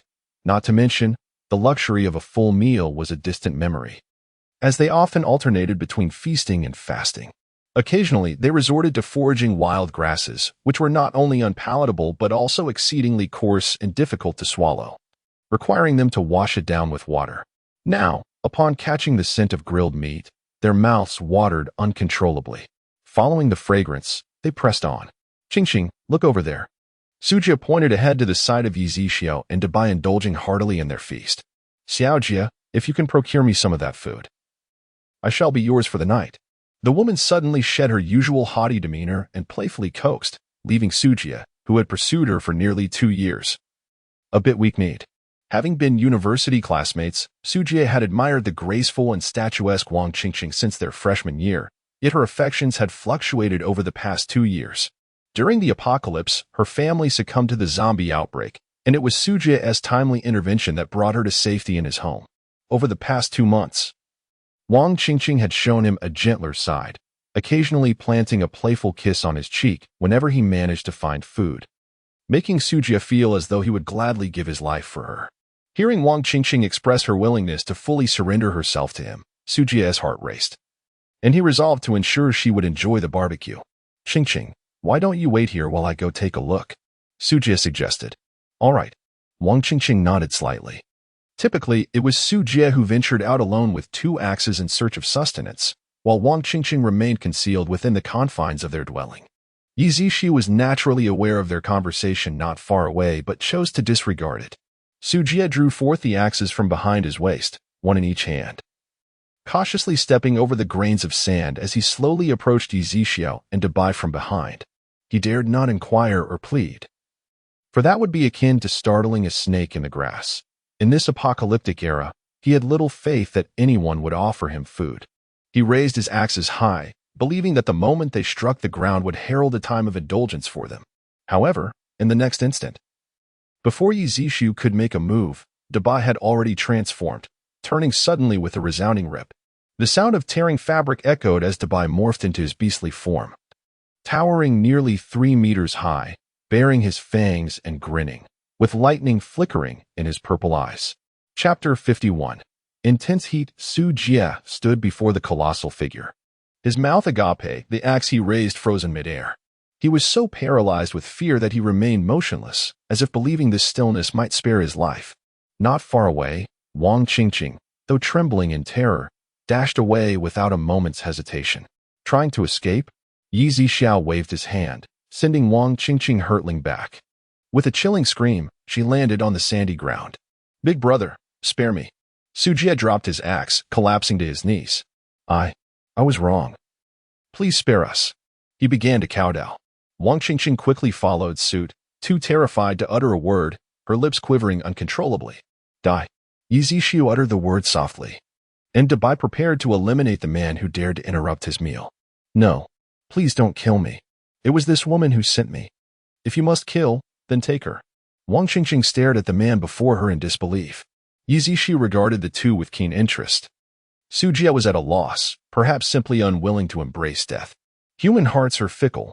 Moments ago, he had been ready to die for Wang Qingqing, and now, facing mortality, his resolve had faltered. In the past, he had braved the dangers of a zombie outbreak to find her, driven by youthful impulse and valor. Yet, After more than 2 months in this apocalyptic world, witnessing countless farewells and the fickleness of human emotion, his once fiery spirit had been dulled, leading him to yearn for survival in that fleeting moment. Are you still a man, Sujie? If you are a man, why can't you die for me? Did you not say you would do anything for me? Wang Qingqing's voice was tinged with madness. I'm sorry, Qingqing, I truly am. But I really don't want to die. Sujie wept bitterly, torn within, yet his desire to live overpowered his previous resolve. Enough. You both shall not live. Why linger on this? Yi Zixiao shook his head. Please, help. With a rapid motion, Dubai opened his gaping maw, and in the terrified gaze of the two, swiftly bit down, severing their necks, blood gushing forth. Dubai eagerly drank, the gruesome sounds of crunching echoing in the air. Before long, the sandy ground bore only a pool of blood, the bones consumed entirely. Dubai licked the blood from his lips and turned to Yi Zixiao, his large purple eyes sparkling innocently, an adorable visage that belied his earlier brutality. Yi Zixiao found himself at a loss for words at Dubai's dual nature. In the next moment, Dubai transformed back into human form, devoid of any clothing, which once again provoked Yi Zixiao's senses. Dubai looked at the torn remnants of his attire, a look of innocence on his face. He had been interrupted during his feast, and in his moment of rage, he had momentarily lost control. However, the current Dubai has developed a sense of shame, for the hours spent engrossed in his phone and videos were not without consequence. He hastily turned away, presenting his back to Yi Zixiao. After a brief moment, he felt clothing being tossed onto his head, and Dubai quickly donned it, his thoughts lingering on the delectable barbecue that remained uneaten. Yi Zixiao was taken aback by his voracious appetite, realizing that his usual meals barely sufficed for mere snacking. Indeed, as Dubai's strength gradually increased, so too did his appetite, particularly for the flesh of humans and other mutated beasts, which further enhanced his physical prowess. Nonetheless, consuming less would not adversely affect his health. As night approached, Yi Zixiao established a spatial barrier around their camper, wishing to avoid any disturbances from zombies during slumber. The following morning, upon opening the camper door, he was greeted by a dense fog, even thicker than before, rendering visibility nearly non-existent beyond 2 meters. Dubai followed Yi Zixiao out of the vehicle, initially eager to frolic along the shore, but now even the ocean's silhouette was obscured from view. After a moment of contemplation, Yi Zixiao deemed driving impractical and did not desire to exert his mental abilities for navigation. Thus, he resolved to transport Dubai directly to a city. With a gesture, he summoned the camper into the spatial realm, grasped Dubai's shoulder, and swiftly utilized his spatial powers. In mere moments, they arrived in a city, yet it was shrouded in the same pervasive fog as before. Dubai, wait for me here for 2 minutes, Yi Zixiao instructed. Understood, boss. Dubai replied, still feeling somewhat dazed but obediently nodding. In an instant, Yi Zixiao vanished, soon finding himself thousands of meters above the ground, where the fog dissipated, leaving only the sound of rushing wind. Gazing down, Yi Zixiao discovered that the entire blue planet was enveloped in this thick mist. Strange, he mused, sensing an inexplicable unease regarding the fog, though he could not pinpoint its source. After observing for a while without uncovering any anomalies, he returned to the ground. On the outskirts of the city, he sought a spacious area and retrieved a supermarket from his spatial domain. Upon entering the supermarket, the bright environment uplifted both Yi Zixiao and Dubai's spirits. Thus, the fog persisted for 3 days before showing signs of clearing. During this period, Dubai's powers ascended to the peak of the 3rd tier. On the 4th day, after breakfast, the two emerged from the supermarket to find the sun shining brightly, with the fog completely vanished. The temperature had soared to 38 degrees Celsius, making even short sleeves feel stifling. It seems that after extreme cold comes extreme heat, Yi Zixiao murmured, then turned back into the supermarket. By noon, the temperature had reached around 41 degrees, with the sun blazing overhead. A middle-aged man and a youth of about 18 or 19 strolled along the road, wielding an axe and a hammer. What is this ghastly weather? It's scorching me alive. The middle-aged man grumbled, his face flushed and beads of sweat cascading down his cheeks. The young man also wiped away sweat, his lips slightly chapped. Father, shall we return home? If we head back now, the others in the family will undoubtedly have much to discuss. The He family, along with ours, can be regarded as a third-rate clan in a city, having lived rather comfortably prior to the apocalypse. However, with the onset of the end times, wealth has proven utterly futile. For over 2 months, we have endured a relentless cycle of feasting and famine, and our supplies have long since been depleted. In this sweltering heat, under the blazing sun, zombies emerge infrequently during the midday hours, which compels us to send the able-bodied men of the family to scavenge for food or hunt small mutated creatures, such as aberrant rodents. Though the flesh of these mutated beasts is tough and sour, it is far better than the pangs of hunger. The father and son, He Fingu and He Jiayan, are legitimate heirs within their family, yet they have never garnered much esteem. Among the 4 sons, Fingu is the third-born and has always been regarded as a disappointment, incapable of excelling in any endeavor, leading to his abandonment by the clan. In these desperate times, however, the need for manpower is paramount, and the overlooked duo has been assigned the task of foraging for sustenance. After all, with zombies rampant, perilous tasks must be undertaken by someone. At that moment, He Jiayan gazed ahead, rubbed his eyes, and looked again, his hands beginning to tremble. Father, father, father. What is it? Are you losing your senses? He Fingu replied impatiently. A supermarket. Up ahead, He Jiayan stammered, pointing towards the location of the supermarket, his fingers shaking with excitement. Chapter 52. A new perspective. He Fingu raised his eyes, and although the sunlight was blinding, he could still discern the bustling scene within the transparent glass of the supermarket, where shelves overflowed with an abundance of food. Without a moment's hesitation, He Fingu dashed toward the supermarket, his strides vigorous and swift, a stark contrast to his earlier labored gait. It was as if he longed to leap directly into the store. He Jiayan followed closely behind, almost in tandem, as both reached the supermarket simultaneously. The dazzling array of food before them left them momentarily dazed, as if they were caught in a dream. Dad. It was He Jiayan who first noticed Yi Zixiao behind the counter, promptly tugging at his father's sleeve. He Fingu, still somewhat impatient, turned and spotted Yi Zixiao seated, with the large figure of Bai standing beside him. Boss.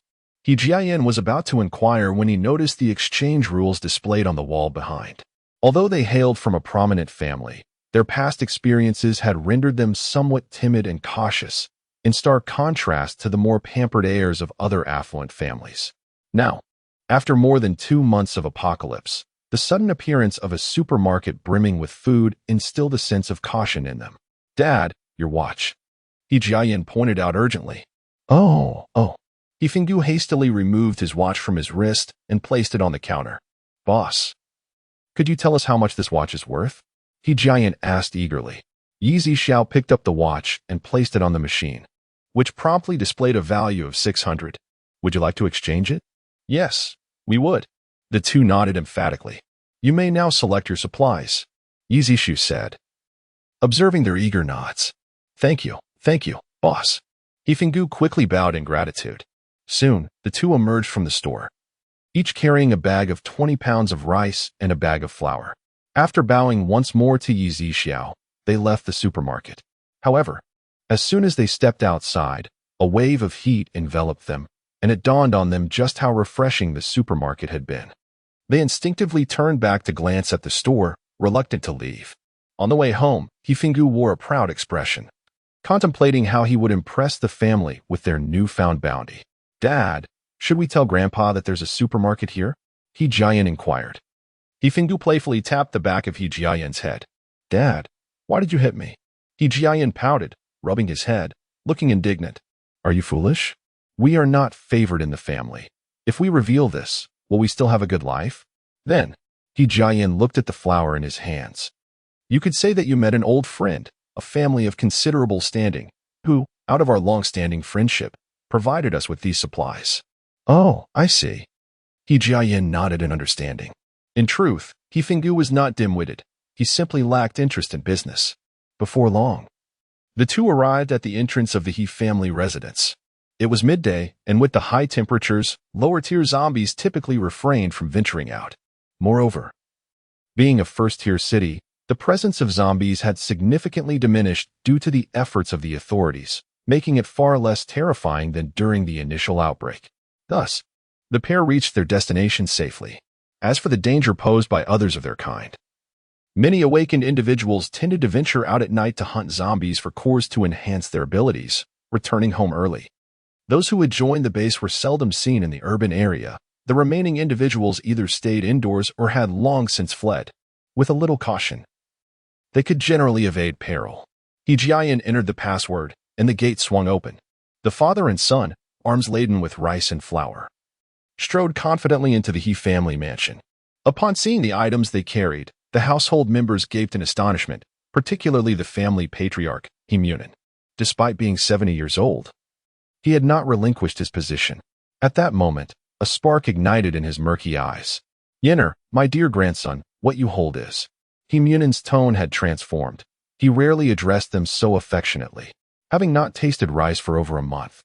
Subsisting on wild grasses and mutated beasts had taken a toll on his aged digestive system, leading to bouts of diarrhea or constipation.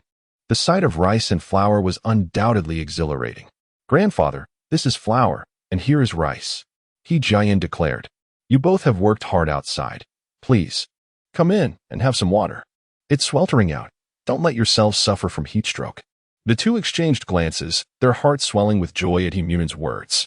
He Gang, the eldest brother of He, who was the most likely successor to the position of patriarch before the apocalypse, felt a twinge of discomfort upon witnessing the father and son return with provisions. The apocalypse had claimed many lives within the He family, leaving only these two from the direct lineage of He. He Gang feared that in a moment of elation, his father might bestow the patriarchal title upon his younger brother. Should the calamity subside soon, he would find himself with nothing. For no one could predict the end of such disasters. He was acutely aware of his elder brother's concerns but chose to remain discreet. Upon entering the hall, he quenched his thirst with a large cup of water before articulating the thoughts he had prepared earlier. "Well, I wonder if we will be able to." Before He could finish, He Gang interjected with a sarcastic tone. "Father, how invaluable are these provisions? To receive them even once is a blessing. Do you dare hope for more in the future? I suspect the youngest has exhausted all his connections to procure these." "Brother, why do you hold me in such disdain? My dear friend, my good brother, is well aware of my current plight and would not hesitate to assist me," He retorted, emphasizing the words "good brother" with particular intensity. Chapter 53. Experience over youth. He turned to He and said, "Father, although my esteemed friend is willing to assist us, we must adhere to proper etiquette. A gift must be presented." Indeed, He nodded in agreement. Gang, go and fetch some items from the Bauga Hall and ensure they are of the finest quality." "But, father," He Gang replied, somewhat reluctant. "Hurry," He urged. With gritted teeth, He Gang complied, knowing he had no choice. The Bauga Hall was filled with rare treasures, including exquisite jewelry and antiques, typically safeguarded by the family head. However, given He advanced age, he entrusted the responsibility to He Gang. This reluctance to visit the base stemmed from the inability to transport their valuables. No one could predict the duration of the calamities. If they were to leave and the crisis extended for a year or two, their possessions might be looted. Their family was affluent, equipped with essentials such as generators, and their high walls were fortified with electric cables, rendering them largely safe from the undead. Before long, He Gang returned to the hall with 3 ornate boxes, presenting them to He.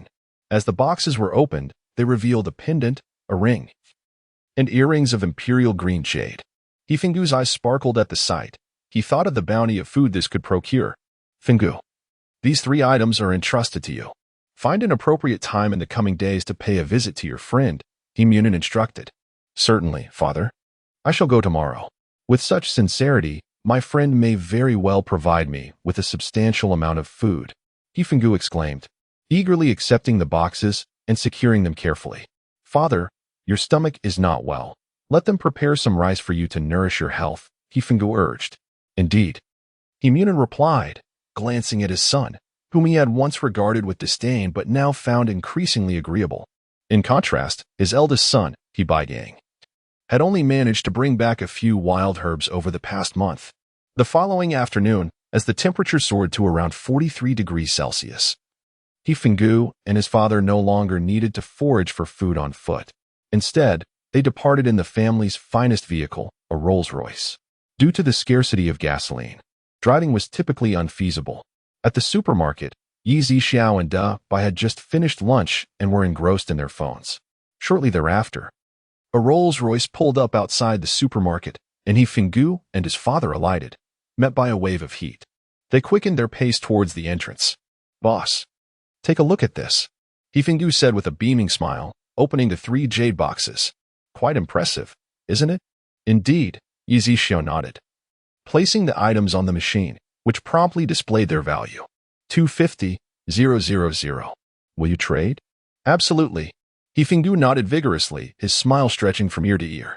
He Jiayan, too, wore a broad grin, recalling the favorable attitude his grandfather had shown him the day before, filling him with great satisfaction. "Father, shall we ascend to the second floor?" He Jiayan gazed at the description of the offerings on the wall, his anticipation palpable. "Boss, do they have fruits on the second floor?" He Fenggu questioned incredulously. "Indeed." Yi Zixiao nodded affirmatively. It had been quite some time since they had indulged in fruits, and the mere thought of it made their mouths water. The two promptly hurried upstairs, with Da Bai trailing behind them, as there was little else to occupy his time. Upon reaching the second floor, the father and son were greeted by an array of fruits and various meats, nearly moved to tears by the abundance. They hastily pushed their shopping carts and began selecting items, soon filling their carts to the brim, opting not to linger, considering the heat might compromise the perishables. After more than half an hour, they finally secured their purchases on the ground floor. With their provisions loaded onto the vehicle, the pair settled in, eagerly devouring bananas and apples, followed by milk and beef jerky, indulging for a full 40 minutes. Burp, burp, burp. As the sounds of their belches echoed, they rubbed their round bellies, feeling discomfort, yet utterly satisfied. After a brief respite, the vehicle resumed its journey, but midway through, He Fenggu unexpectedly veered in another direction. "Dad, this isn't the way back." "I know, my son. With so many items, they would surely grow suspicious. I possess another villa that no one is aware of. We must keep a backup plan." What nonsense. "I do this for your future. If your grandfather had bestowed the family leadership upon your uncle, we would have been left with nothing. Thankfully, I cleverly utilized the kickbacks from others to acquire this property. Otherwise, you would be destined for the streets. Moreover, secrets cannot remain hidden forever. Once they discover this supermarket, what benefits could we hope to reap?" He Jiayan pondered for a moment before nodding in agreement. "Father, you are truly remarkable." "Of course, wisdom comes with age," He Fenggu replied. Though He Jiayan was merely a freshman in college, he grasped the gravity of his father's words, having always felt marginalized. Before long, they arrived at an upscale neighborhood, where a gruesome scent lingered in the air, and the remnants of decaying corpses were evident at every turn. Chapter 54. Suppressive Agents. He Fenggu drove directly to a secluded villa, subsequently transporting the majority of their supplies into the basement. The vehicle was left with only a modest assortment of fruits, vegetables, eggs, 2 bags of rice, some compressed biscuits, and a few cans, estimated to be worth a mere 5,000 yuan. Observing the abundance of provisions in the basement, a shared smile blossomed between He Fenggu and his son. They did not linger long. However, as they stepped outside, they were met with the sight of an enormous rat clawing at the car door. "Quick, quick!" Despite the rodent being larger than a cat, He Fenggu, undeterred, seized an axe and charged forward, swinging it down towards the rat's head. The creature dodged, causing the axe to strike the car door instead, leaving a deep gash that pained He Fenggu's heart. "You little beast, I shall not spare your rat head today." With a fierce determination, he raised the axe once more, with He Jiayan following suit. The rat instinctively attempted to flee, yet was reluctant to abandon the delectable bounty within the vehicle. Having recently mutated, it was still relatively weak and ultimately succumbed to the blows of He Fenggu's axe. As the two drove away, only the severed body of the rat remained, lying amid a pool of its own blood. Upon returning to the He residence, He Munin observed the various food items clutched in the hands and arms of He Fenggu and his son. He realized he had underestimated his third son. Indeed, he was a hidden gem. Though He Baigang harbored some doubts, he dared not voice them, as their family needed these provisions. Yet he had begun to formulate his own plans. Meanwhile, in Xirong City. Shui Hongsong and Shinja arrived at the location where Yi Zixio had once operated a supermarket, only to discover that it had vanished without a trace, as if it had never existed. Shui Lao, this. Investigate. We must ascertain his whereabouts. Shui Hongsong commanded in a low voice. Yes. Shinja nodded in agreement. Their visit was not solely to persuade Yi Zixio to join the official ranks, but also to procure supplies. Currently, even official resources were critically scarce. Many individuals in the official bases were struggling to find enough to eat, often surviving on just one meal a day, with two being a rarity. Shui Lao, it appears that the Blue Sky base in Xirong City has some connections with Boss Yi. Perhaps we can glean some information regarding his whereabouts from them. Oh, Shui Hongsong expressed a mixture of surprise and suspicion, not regarding the relationship between Yi Zixio and the Blue Sky base, but rather wondering how Shinja was aware of this. Sensing the inquiry behind Shui Hongsong's expression, Shinja quickly clarified, I still have some informants within the Tiger Wolf gang. Recently, the Tiger base established by them was dismantled by Boss Yi, and Jean, who was killed. Boss Yi subsequently gifted the entire base to the Blue Sky base. Shui Hongsong nodded, understanding the situation. Very well. I entrust this matter to you. Be sure to uncover the truth. Yes, Shui Lao. Unbeknownst to Yi Zixio, Shui Hongsong and Shinja were actively searching for him. However, whether he was aware or not mattered little to him. He welcomed business, and should they act as they had previously, he would not hesitate to respond in kind. Presently, Yi Zixio was solely focused on amassing wealth and continuously enhancing his strength, eager to discover the pinnacle of his endeavors, or perhaps, as the system suggested, an endless journey. In recent days, Yi Zixio allowed Dabai to venture out in search of sustenance, understanding that consuming the flesh of mutated beasts would enhance his prowess and yield crystal cores. Consequently, Yi Zixio found himself rather leisurely, often seated behind the counter sipping tea, indulging in games, watching films, and occasionally taking strolls in the vicinity. After dinner, he secured the supermarket's entrance and prepared to take a walk, intending to check on Dabai's progress, especially since he had not returned since leaving in the morning. Unbeknownst to him, Dabai had already transformed into his beast form, rendered immobile, and confined within a specially designed metal cage. Adjacent to him was another identical cage, housing 3 young men, all of whom were ability users, lying powerless and struggling to speak. They were situated in a desolate factory, where 2 men in their 30s stood beside the cages. The elder brother was named Wang'an, while the younger was Wang Quan. They had been actively capturing high-level ability users, mutated beasts, and zombies during this period. Despite their own abilities being at a mere peak 3rd tier, they possessed a unique drug capable of suppressing all powers. Brother, I never anticipated that this mutated beast could assume human form and even articulate human language. We have truly struck gold this time. If we present this to the boss, the crystal cores we receive should be substantial. Wang Quan exclaimed with delight. Indeed. But I doubt this suppressive drug will hold them for long. Where are the reinforcements? Wang Quan glanced at his watch and remarked. No sooner had he spoken than a large truck sped towards them. The vehicle halted before them, and 2 men, muscular and towering nearly 2 meters, disembarked. They assessed Dabai and then the other ability users, nodding in satisfaction. Who are you? One of the ability users asked with great difficulty. Yet, the newcomers merely cast a glance his way, ignoring him entirely. I am an official. How dare you capture me? Huh? What does it matter if you're official? You are nothing before our boss. Wang Quan scoffed. Don't waste time on them. Let's not mention the boss's affairs. Understood, brother. Without further ado, the 2 men effortlessly lifted the cage containing the ability users and placed it onto the truck. They then did the same with Dabai's cage, covering it securely with a black cloth. The 2 brothers followed the muscular men onto the truck. Chapter 55. No grudges, no enmity? Why did you arrive so late? Wang'an inquired, a hint of dissatisfaction in his voice. After all, if the suppressants lost their efficacy, they too would be in peril. And given that the suppressants could only be administered once every 24 hours, a failure to act could lead to the depletion of their powers, resulting in death. In that case, capturing them would be futile. We encountered a dozen zombies on the road, which delayed us. A muscular man replied. Speed up. The failure of the suppressants would be troublesome. Wang'an urged. Understood. The muscular man slammed the accelerator, and the truck surged forward through the night at breakneck speed. Meanwhile, Yi Zixiao had walked quite a distance without sensing the presence of the creature, Big White, which struck him as peculiar. Just then, a truck whizzed past him. Yi Zixiao's eyes narrowed, and he vanished in an instant. At the same moment, Big White's eyes lit up, despite feeling utterly weakened and unable to muster any strength. He began frantically clawing at the cage, producing a cacophony of distressing sounds. The other three abilities users looked on in confusion at the suddenly agitated mutated beast, which was desperately digging at the specialized metal cage.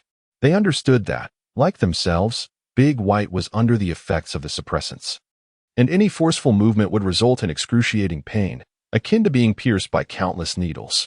Even speaking would be deeply uncomfortable. Bang! Creak!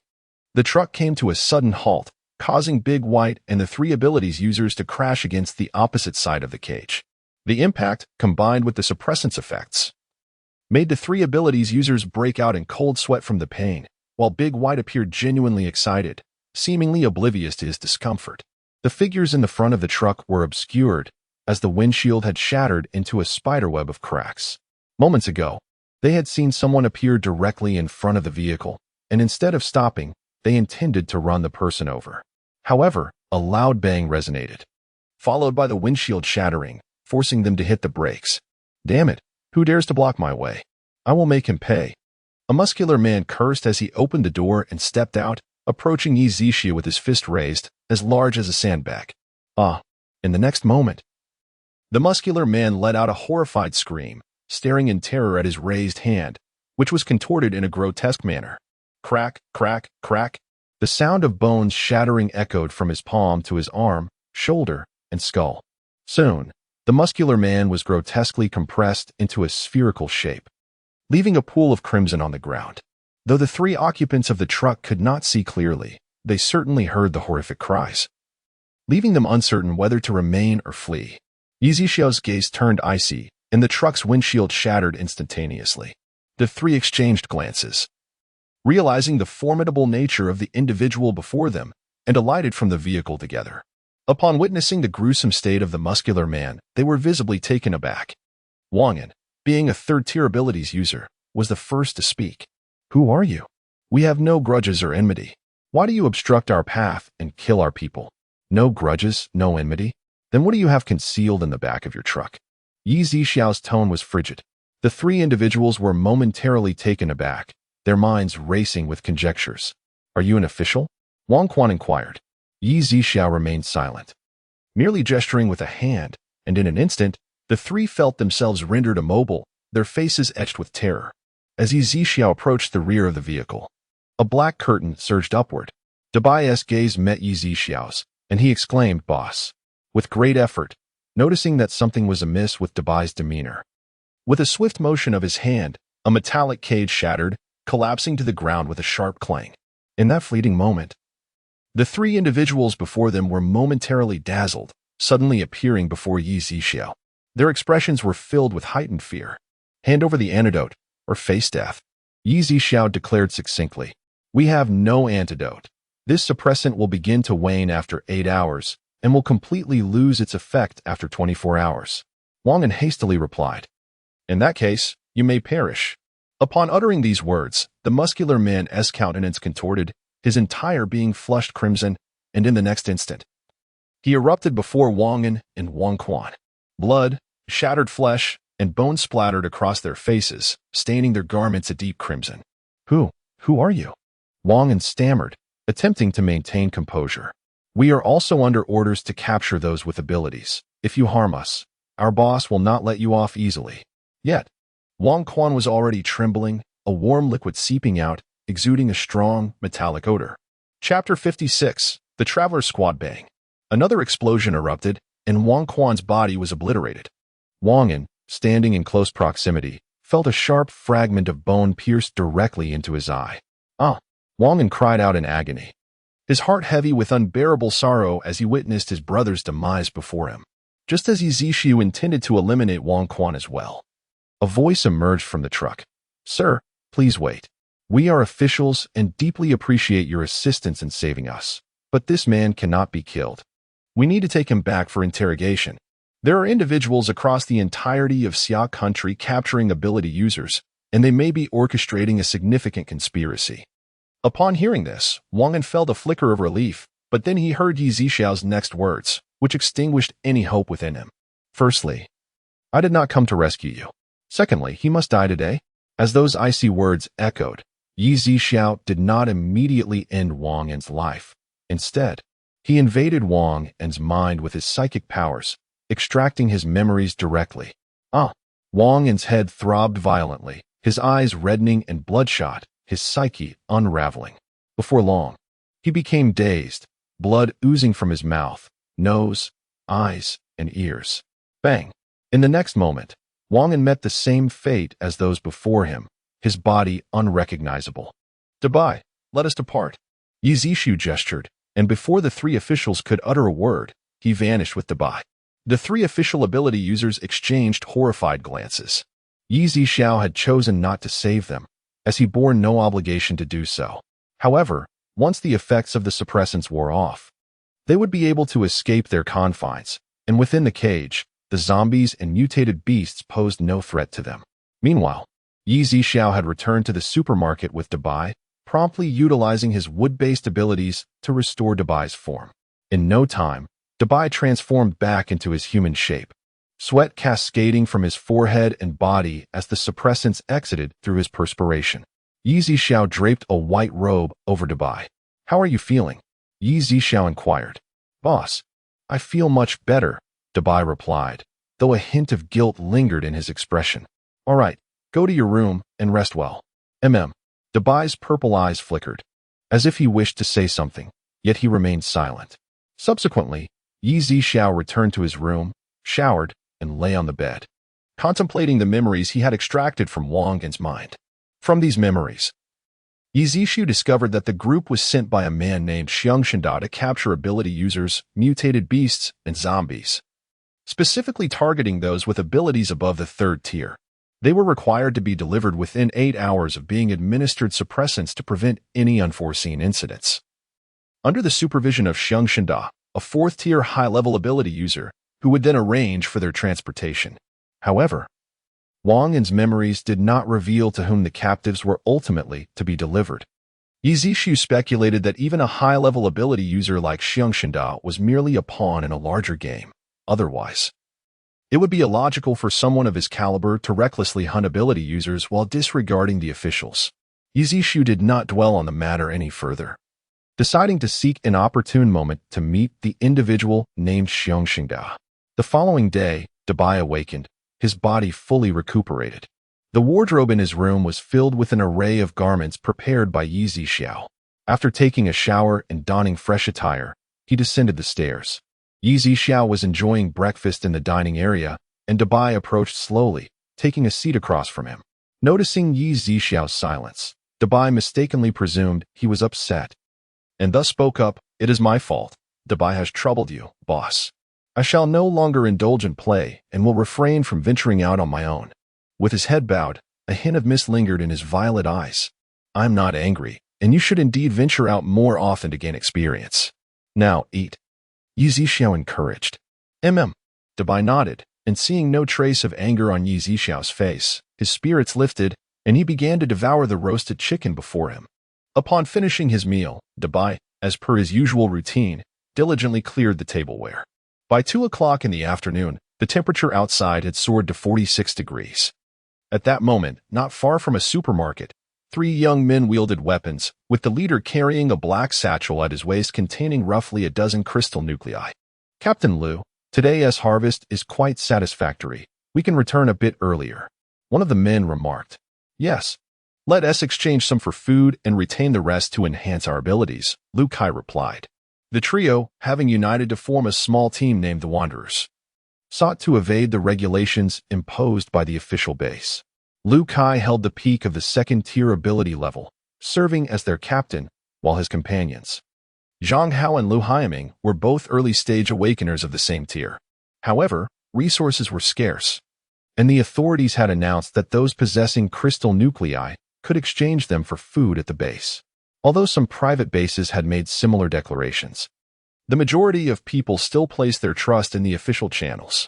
At that moment, joy illuminated their faces. They had encountered a small horde of zombies that day, the strongest among them being merely second tier, leading to a bountiful acquisition of over a dozen crystal nuclei.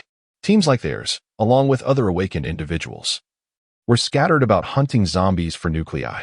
Yet, there were also numerous unfortunate awakeners who faced large-scale zombie hordes or higher-tier zombies, often meeting a grim fate. Similar to humans, zombies that consumed awakeners would also enhance their power, and it was now rare for zombies above the second tier to appear alone, as their strength increased. So too did their intelligence. "Captain, look ahead. Is that a supermarket?" Lu Hyaming exclaimed, pointing forward in astonishment. "Huh, when did a supermarket appear here?" Lu Kai wondered, sensing it might be an illusion. Chapter 57. The Mutated Black Bear. I recall that there seems to be no supermarket here. The three of them wore bewildered expressions, as they had only passed through this place a week prior. "Let us go and take a look," Lu Kai declared, striding forward, with the other two hastily following suit. Upon entering the supermarket, they were immediately greeted by a refreshing breeze that jolted them into alertness. The sight of the vast array of goods left them utterly astonished, rendering them momentarily speechless. Their hearts yearned to claim everything as their own. Yet, they managed to retain some semblance of rationality as they turned to gaze at Yi Zixu behind the counter. "Are you the owner?" Lu Kai inquired. "Yes. You may refer to the rules displayed above," Yi Zixu replied with a nod. At this, the trio finally lifted their heads to examine the rules before lowering them again, rummaging through their belongings, yet finding nothing of value to exchange. Their expressions fell into one of profound disappointment as they glanced at the food on the shelves, swallowing hard. Even if they were to trade crystal cores at the official base, the quantity of rice they could acquire would be minimal, let alone the canned meats and instant noodles. Unwilling to leave empty-handed, Lu Kai spoke up. "Boss, can crystal cores be exchanged?" Yi Zixu glanced up at the three, realizing that this system had never mentioned such a possibility. However, given that crystal cores were akin to currency throughout Blue Star, capable of being exchanged for resources and enhancing strength, he decided to inquire further. "System, can crystal cores be exchanged for resources?" Host: "Yes, but currently, the crystal cores are of the lower grade and will not yield much." Understood. The trio sensed Yi Zixu's silence and felt a mix of uncertainty and intrigue. Although they were tempted to resort to theft, they recognized that the sudden emergence of this supermarket indicated that its owner was not an ordinary individual. Thus, they refrained from taking unnecessary risks unless absolutely necessary. "They can be exchanged." Upon hearing Yi Zixu's confirmation, the three breathed a collective sigh of relief. Lu Kai swiftly retrieved 2 crystal cores from the satchel at his waist and placed them on the counter, 1 level 1 core and 1 level 2 core. He wished to ascertain their approximate value without recklessly exposing all of his belongings. Yi Zixu placed the cores on the machine, and the prices were promptly displayed. The level 1 core was worth 50 yuan, and the level 2 core was worth 150 yuan. That totals to 200. "Would you like to exchange?" Yi Zixu inquired. "Absolutely." Lu Kai nodded eagerly. He had clearly seen the prices earlier, noting that the cost of goods in the supermarket was roughly 5 times higher than before the apocalypse. Nonetheless, 200 yuan would still procure a fair amount of rice, especially considering that at the base, a level 1 core would only fetch half a kilogram of rice, and a level 2 core 2 kilograms. The supermarket's prices exceeded their expectations, as 200 yuan could purchase around 10 kilograms of the cheapest rice.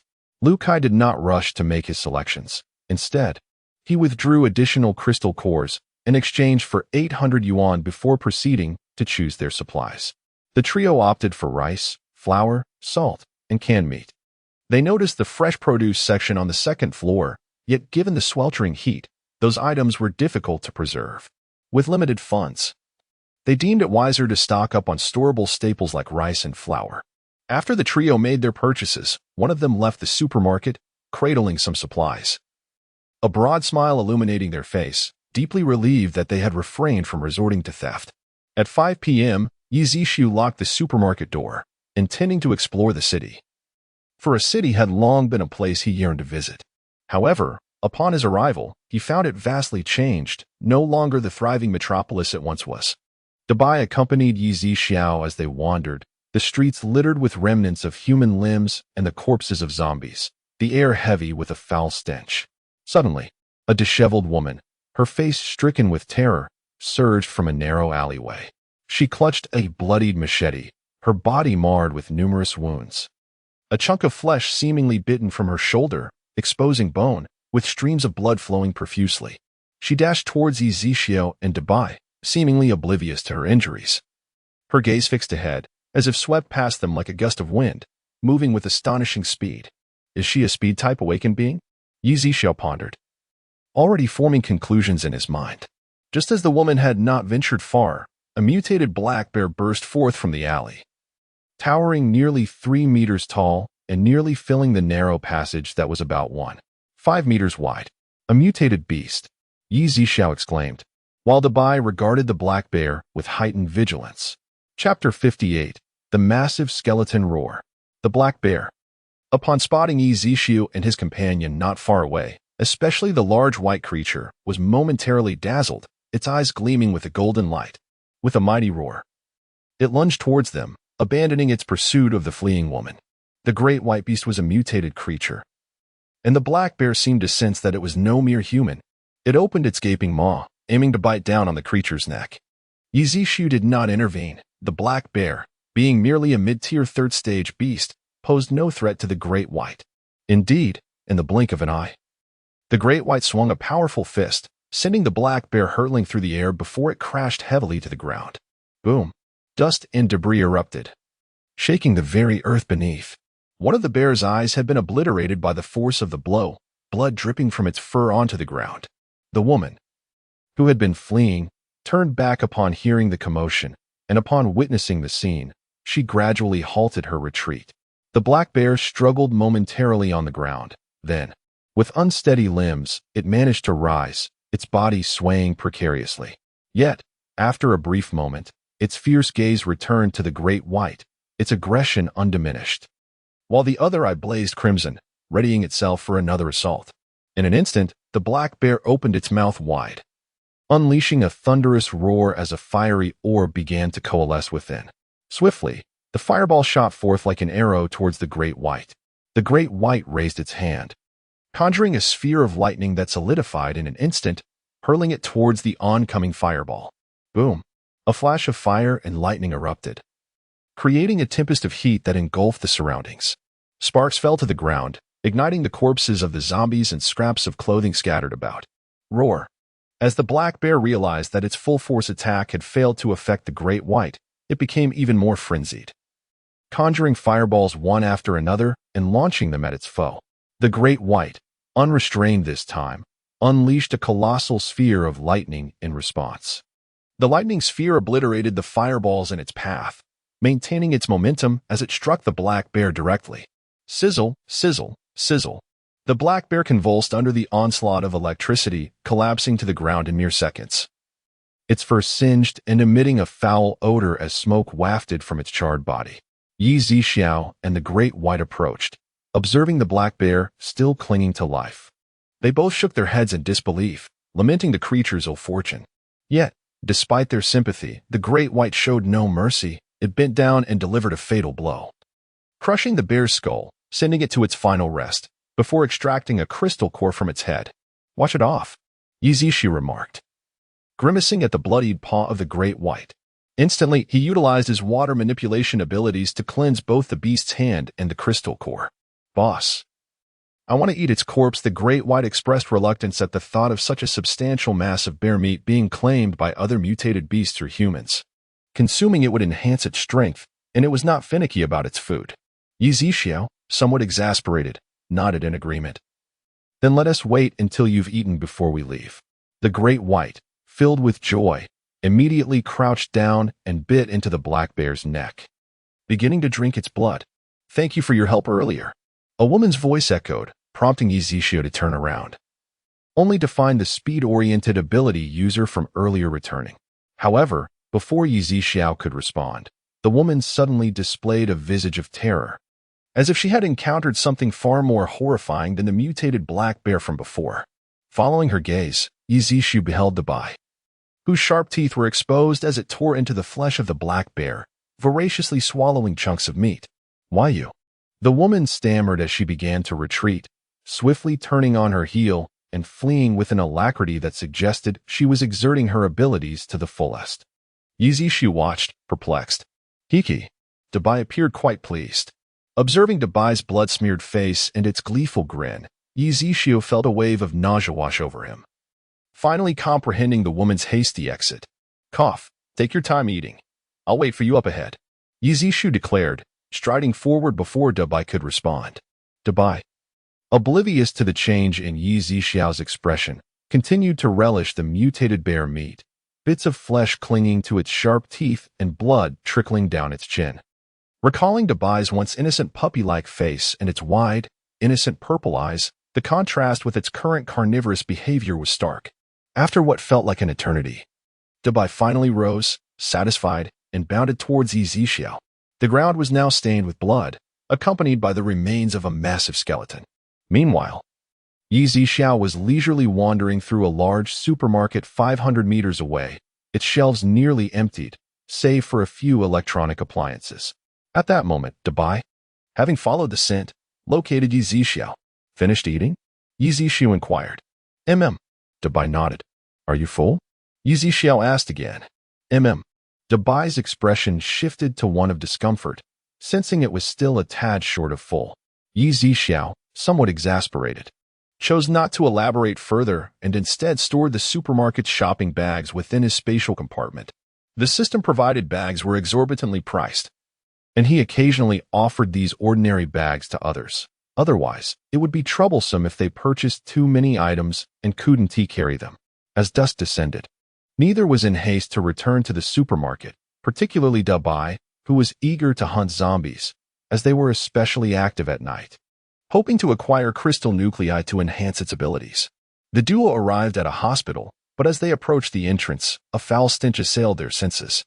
Yizishu held his breath, while Dabai covered its mouth and nose. Chapter 59. Daring to sabotage my good fortune? The outbreak of zombies first besieged the hospital. Previously, in the extreme cold, all the corpses had been frozen, but now, under the sweltering heat, they began to decay and emit a foul odor. The ground was teeming with writhing white worms, some as large as rats, their sharp teeth conspicuously visible. Have even the maggots mutated? Yizishu furrowed his brow, suppressing his nausea as he scanned the hospital with his mental perception. He discovered that only a few first-tier zombies were wandering the corridors and the courtyard, with some feasting on corpses infested with maggots. Apart from that, there was not a single living soul in sight. "Let's go?" Yizishu had no intention of allowing Dabai to venture into this place swarming with mutated maggots for the sake of a few first-tier zombies. "All right," Dabai nodded, feeling quite suffocated. Though he considered himself not overly picky, these mutated maggots were indeed repulsive. After traversing a mere street, they encountered a few zombies at the corner, led by a third-tier zombie with brown pupils, followed by 5 second-tier zombies. The third-tier zombie was the first to notice them, its brown eyes glinting with an unusual light. Roar! With a deafening bellow, the 5 second-tier zombies charged towards Yizishu and Dabai as if they understood a command, moving with remarkable speed. However, as they reached the two, Dabai swiftly dispatched them with a punch each, their heads bursting like watermelons, red and white matter splattering, with crystal cores clattering to the ground. Witnessing its minion's demise, the third-tier zombie was engulfed in rage, roaring to the heavens. Roar, roar, roar. At that moment, Dabai charged directly at the still howling zombie, abruptly silencing its cries. The zombie, staring in disbelief at Dabai, soon met its end as its skull shattered, collapsing to the ground. If zombies could speak, it would surely curse Dabai for his lack of martial ethics. Dabai triumphantly held a third-tier crystal core and several second-tier ones, feeling quite pleased. Just as the two prepared to head back to the supermarket, they suddenly heard sounds of a struggle ahead. "Who are you? How dare you disregard the authorities?" A middle-aged man, around 40, retorted, dodging attacks while speaking in a deep voice. Authorities? The entire Blue Star is but a possession of my divine master," a man cloaked in black disdainfully replied, advancing menacingly. "What do you mean?" The middle-aged man displayed a look of horror. Yi Zixiao observed that both combatants were mid-tier 4th awakeners, the highest level he had encountered thus far. Nearby, a woman in her late 20s lay on the ground, her face contorted in pain, attempting to rise but repeatedly collapsing. At that moment, Dabai's eyes narrowed. Boss, the item in that man's hand is the same potion that led to my capture last time. Yi Zixiao's gaze sharpened as he focused on the vial the cloaked man was about to thrust at the middle-aged man. Before Yi Zixiao could act, Dabai unleashed his lightning ability, delivering a powerful palm strike. With a crackling sound, a bolt of lightning shot from Dabai's palm, reaching the cloaked man in mere seconds. Who dares to thwart my plans? The man in the black robe leapt backward, distancing himself from the middle-aged man, and then turned his gaze towards Dabai and Yi Zixiao. The middle-aged man followed the black-robed man's line of sight, and, upon realizing he did not recognize them, speculated they might be individuals who intervened to uphold justice. Thank you, both of you. The middle-aged man clasped his hands in gratitude. Nymph, in such a world, you dare to meddle in affairs that do not concern you? Then I shall offer you both as sacrifices to my deity, the black-robed man declared. And without further engagement with the middle-aged man, he charged towards Dabai. Dabai, retreat. You are no match for him. Understood. Dabai obediently nodded. Dabai had some inkling of Yi Zixiao's strength, knowing he was at least a level 5 awakened individual, while the black-robed man was merely at mid-level 4. He could not possibly be a match for his superior. A long knife, emanating a chilling white light, swung towards Yi Zixiao, seemingly intent on slicing him in two.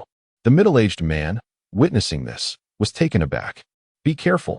He attempted to intervene, but it was too late, and guilt washed over him, feeling responsible for potentially causing an innocent life to be lost. Clang. The sound of metal vibrating resonated, and the black-robed man wore an expression of shock. How is this possible? At that moment, Yi Zixiao had securely pinched the blade with 2 fingers, the knife trembling, causing the black-robed man's arm to tingle with numbness. Impossible. Impossible. The black-robed man attempted to withdraw his long knife, yet found himself utterly unable to budge it. Chapter 60, Aliens? With a resounding crack, the treasured blade of the man in the black robe shattered into 2 pieces, falling to the ground with a crisp sound. The middle-aged man finally exhaled, acknowledging that this young individual's prowess likely surpassed his own. Thus he refrained from advancing, lest he complicate matters further. The black-robed man realized he had encountered a formidable opponent. His body ceased its resistance, and his eyes narrowed as a powerful mental attack surged toward Yi Zixiao's mind. After a moment, the black-robed man's mental vigor waned, and his gaze began to blur. He was baffled, wondering why his intense psychic assault failed to disrupt the stillness of the person before him, who stood unmoving, a smile gracing his lips. Was he merely putting on a brave front? The black-robed man dared not relent, continuing his mental onslaught. How long can you maintain this psychic prowess? Yi Zixiao inquired with curiosity. The black-robed man's expression shifted abruptly, filled with dread. Yi Zixiao's words conveyed no hint of struggle. Rather, it appeared that his mental abilities were dissipating without a trace, akin to a stone cast into the abyss.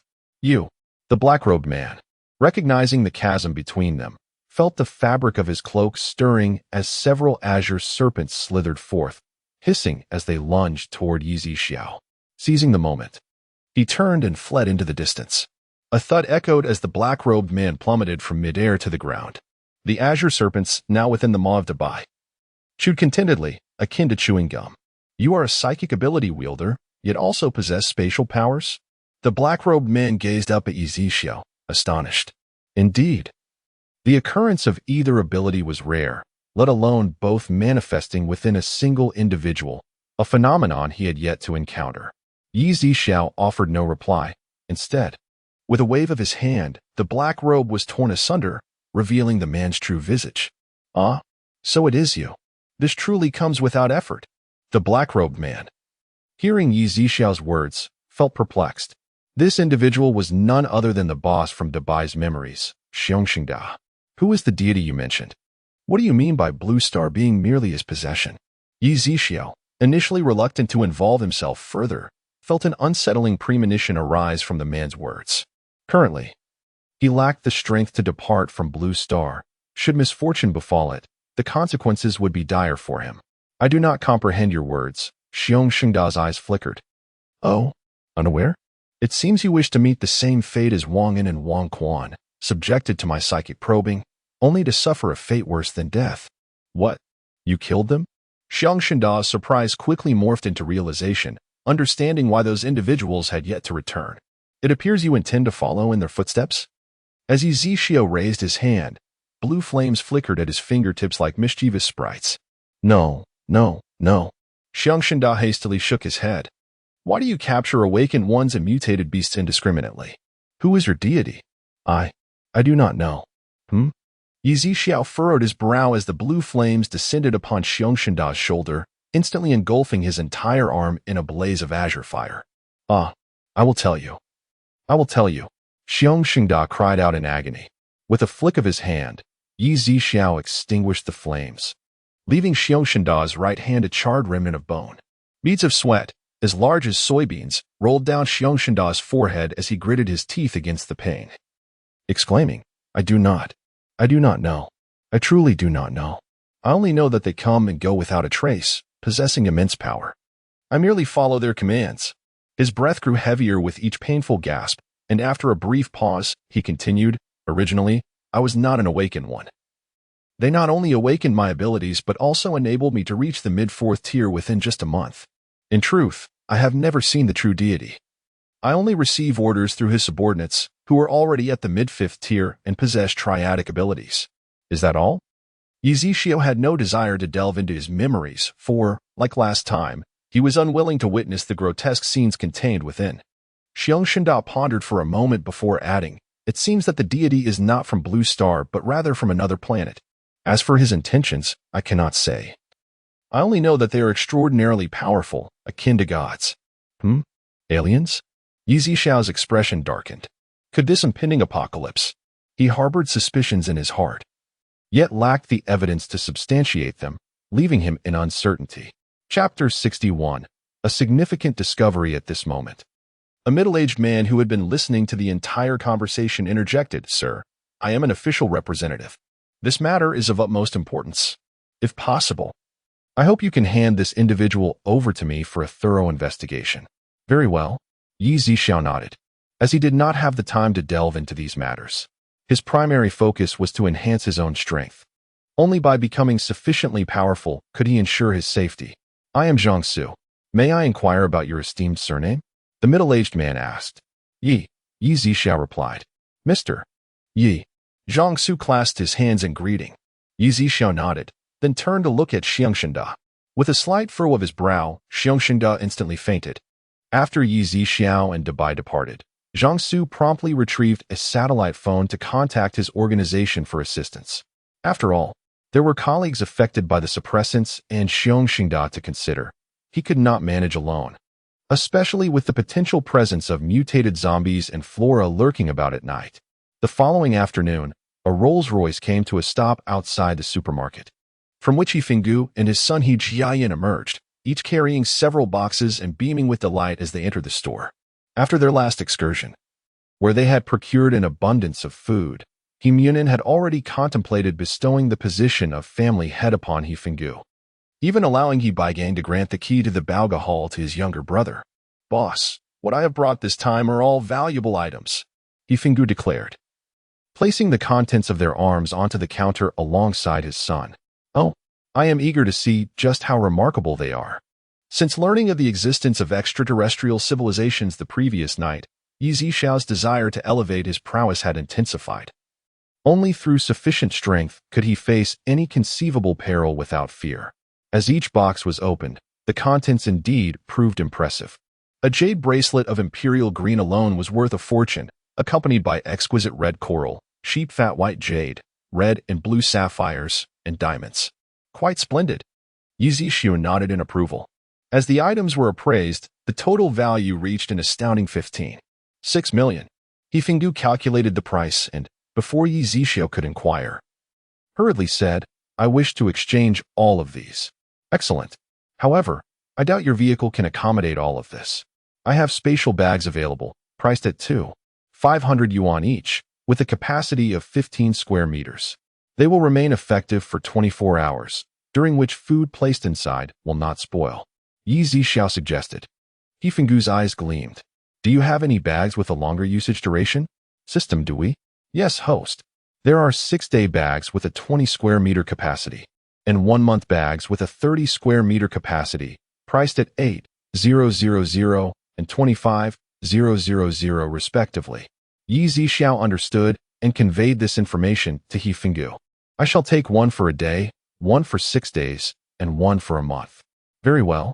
Subsequently, Yi Zixiao purchased several of each type, all of which yielded 5-fold profits.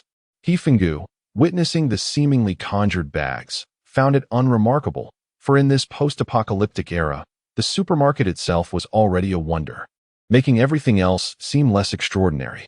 The upper edge of the pocket was marked with the time, ensuring no errors. Several hours later, Hifingu and his son had finally procured sufficient supplies.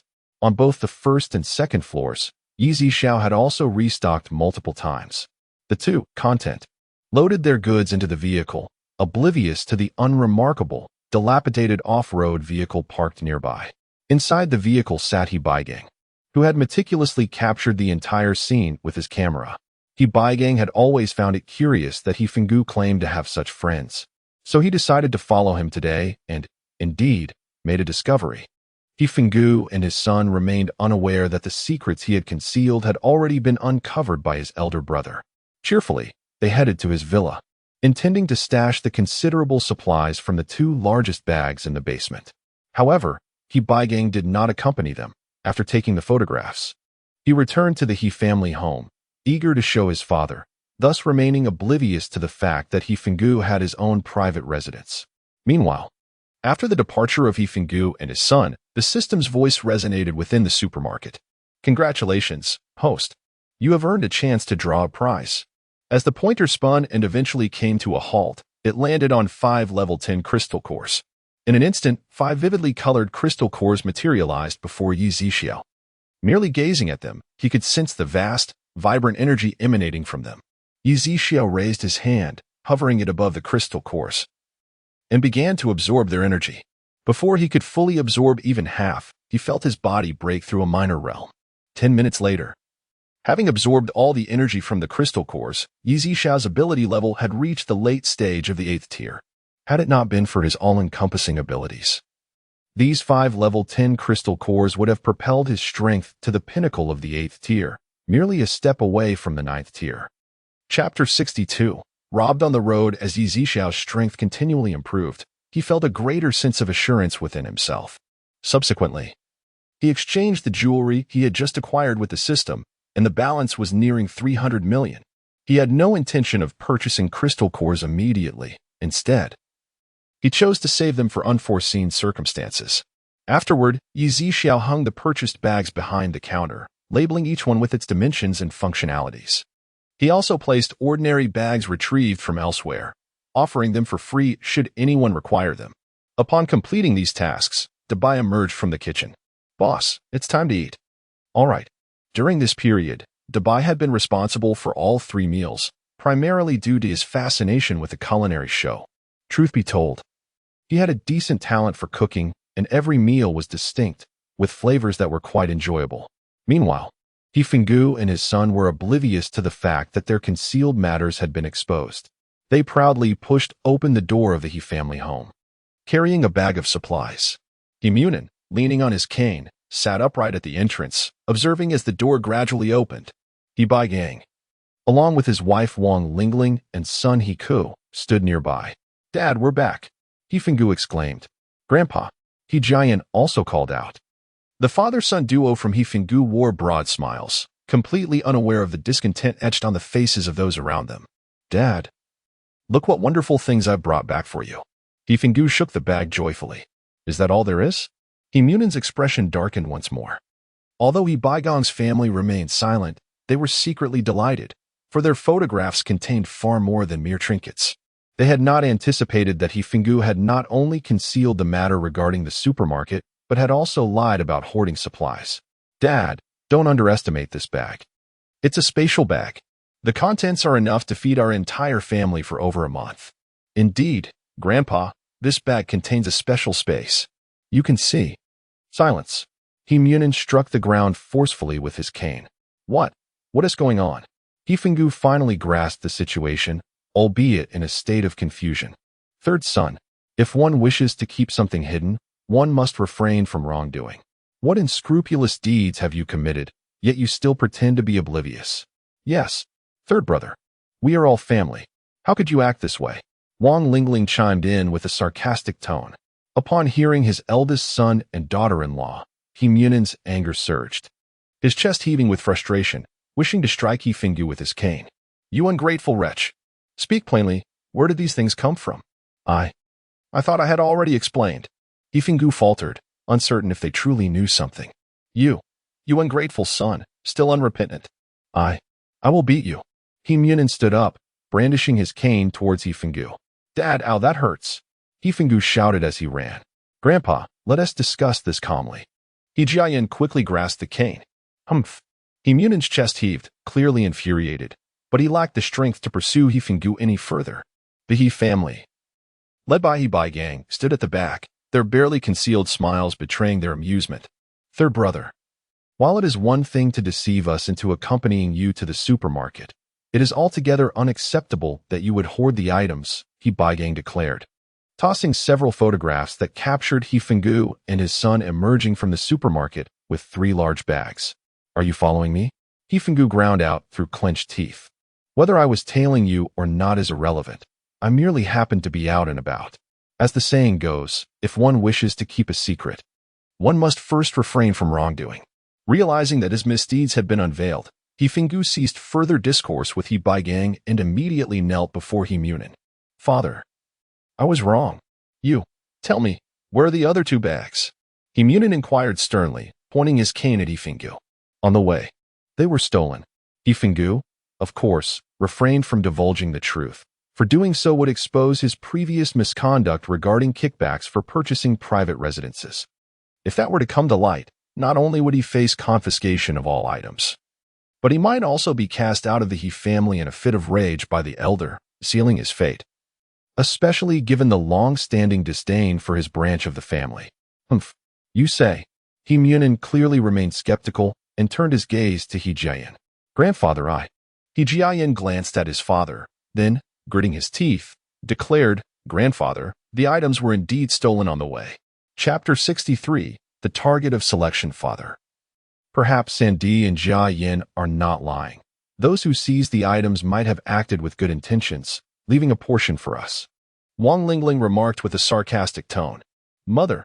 He could tugged at Wang Lingling's sleeve, concerned that with so few members remaining in the He family, he did not wish for his grandfather to cast them out in a fit of anger. However, Wang Lingling shot him a glare, silencing him instantly.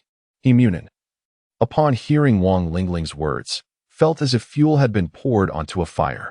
Excellent. Truly splendid. I have raised a fine son and a wonderful grandson. Get out. All of you. Leave my household. Today, he had bestowed upon Hifingu the jewels that were, without a doubt, his most treasured possessions.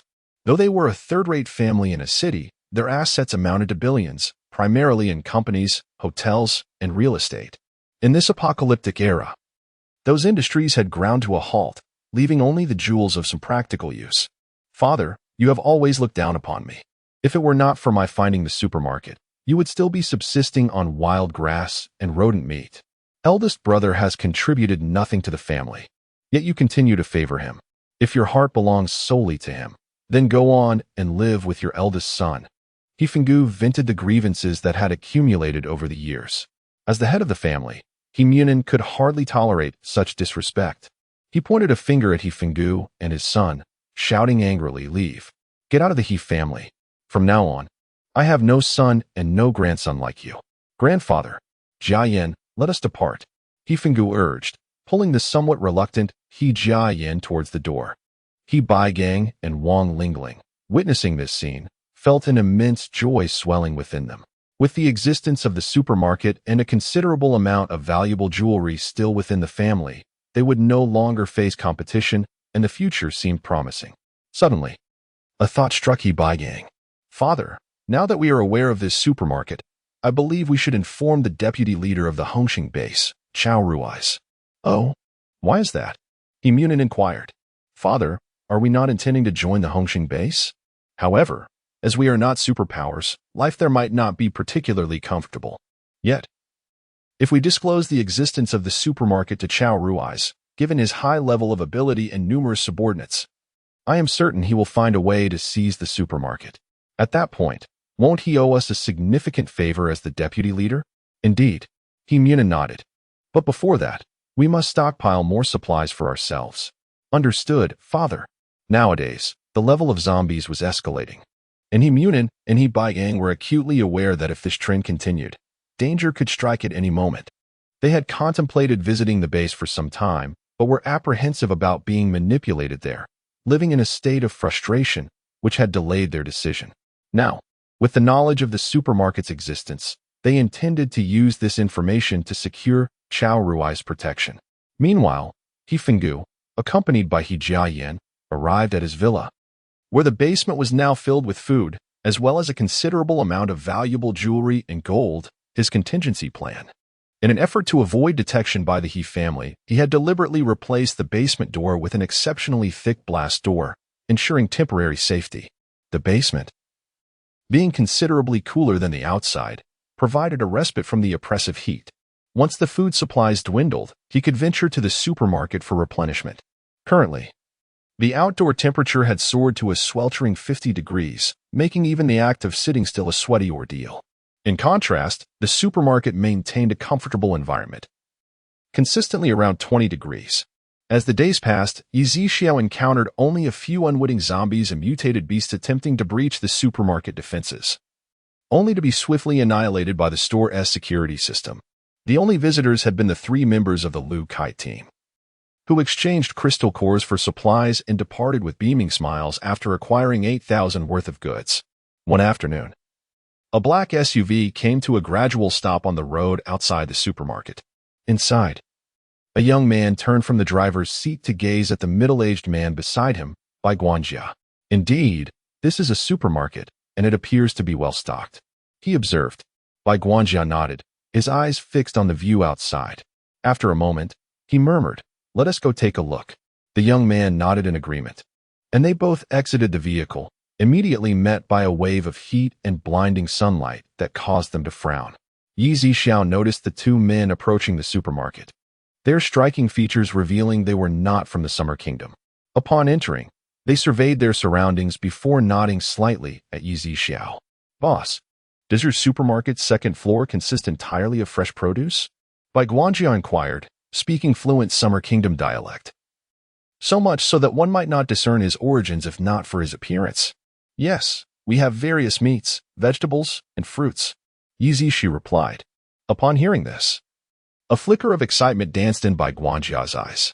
He then rolled up the sleeves of his white shirt, removed a mechanical watch from his wrist, and handed it to Yi Zixiao. "Boss, how much do you think this is worth?"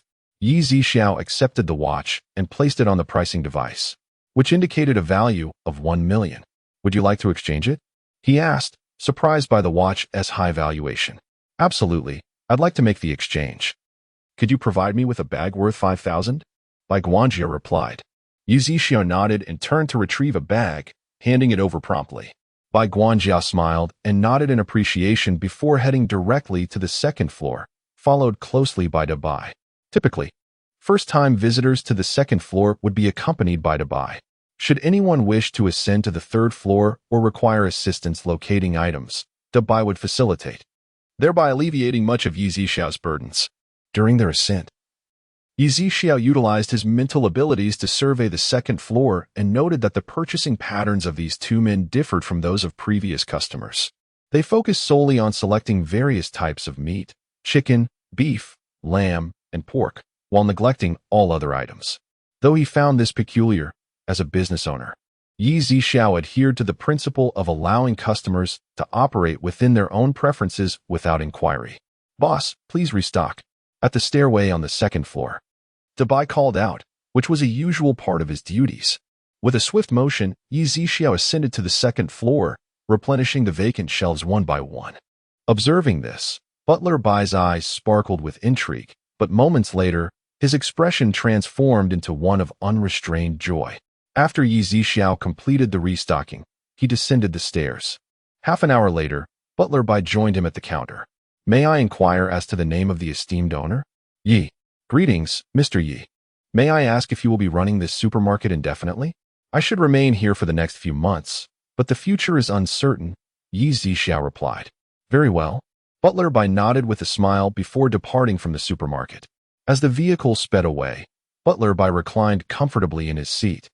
Feeling as though a weight had been lifted from his chest, he murmured to himself, if the supplies for this supermarket truly flow ceaselessly, then I shall consider the young master's directive fulfilled. Chapter 64. The mutated black bird. Before long, a Rolls-Royce arrived at the supermarket. He Gang accompanied He Munin as they alighted from the vehicle. Indeed, it was a supermarket.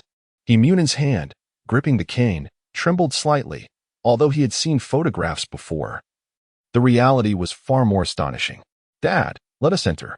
The two stepped into the supermarket, and a refreshing coolness greeted them, feeling even more invigorating than the air conditioning in the car. As they regained their composure, they were once again taken aback by the dazzling array of food, their insatiable greed evident in their eyes. Observing their expressions, the large white figure, who had been standing still, remarked, to purchase items, you must exchange goods here. Only then did the two snap back to reality, turning to see the large figure's purple eyes scrutinizing them. We are here to shop, He Gang declared. And He Munin exchanged a knowing glance with his son. He Gang promptly placed the suitcase he was carrying on the counter and opened it. Inside lay 7 or 8 boxes, which, upon being opened, revealed various antique vases, plates, dishes, and teapots.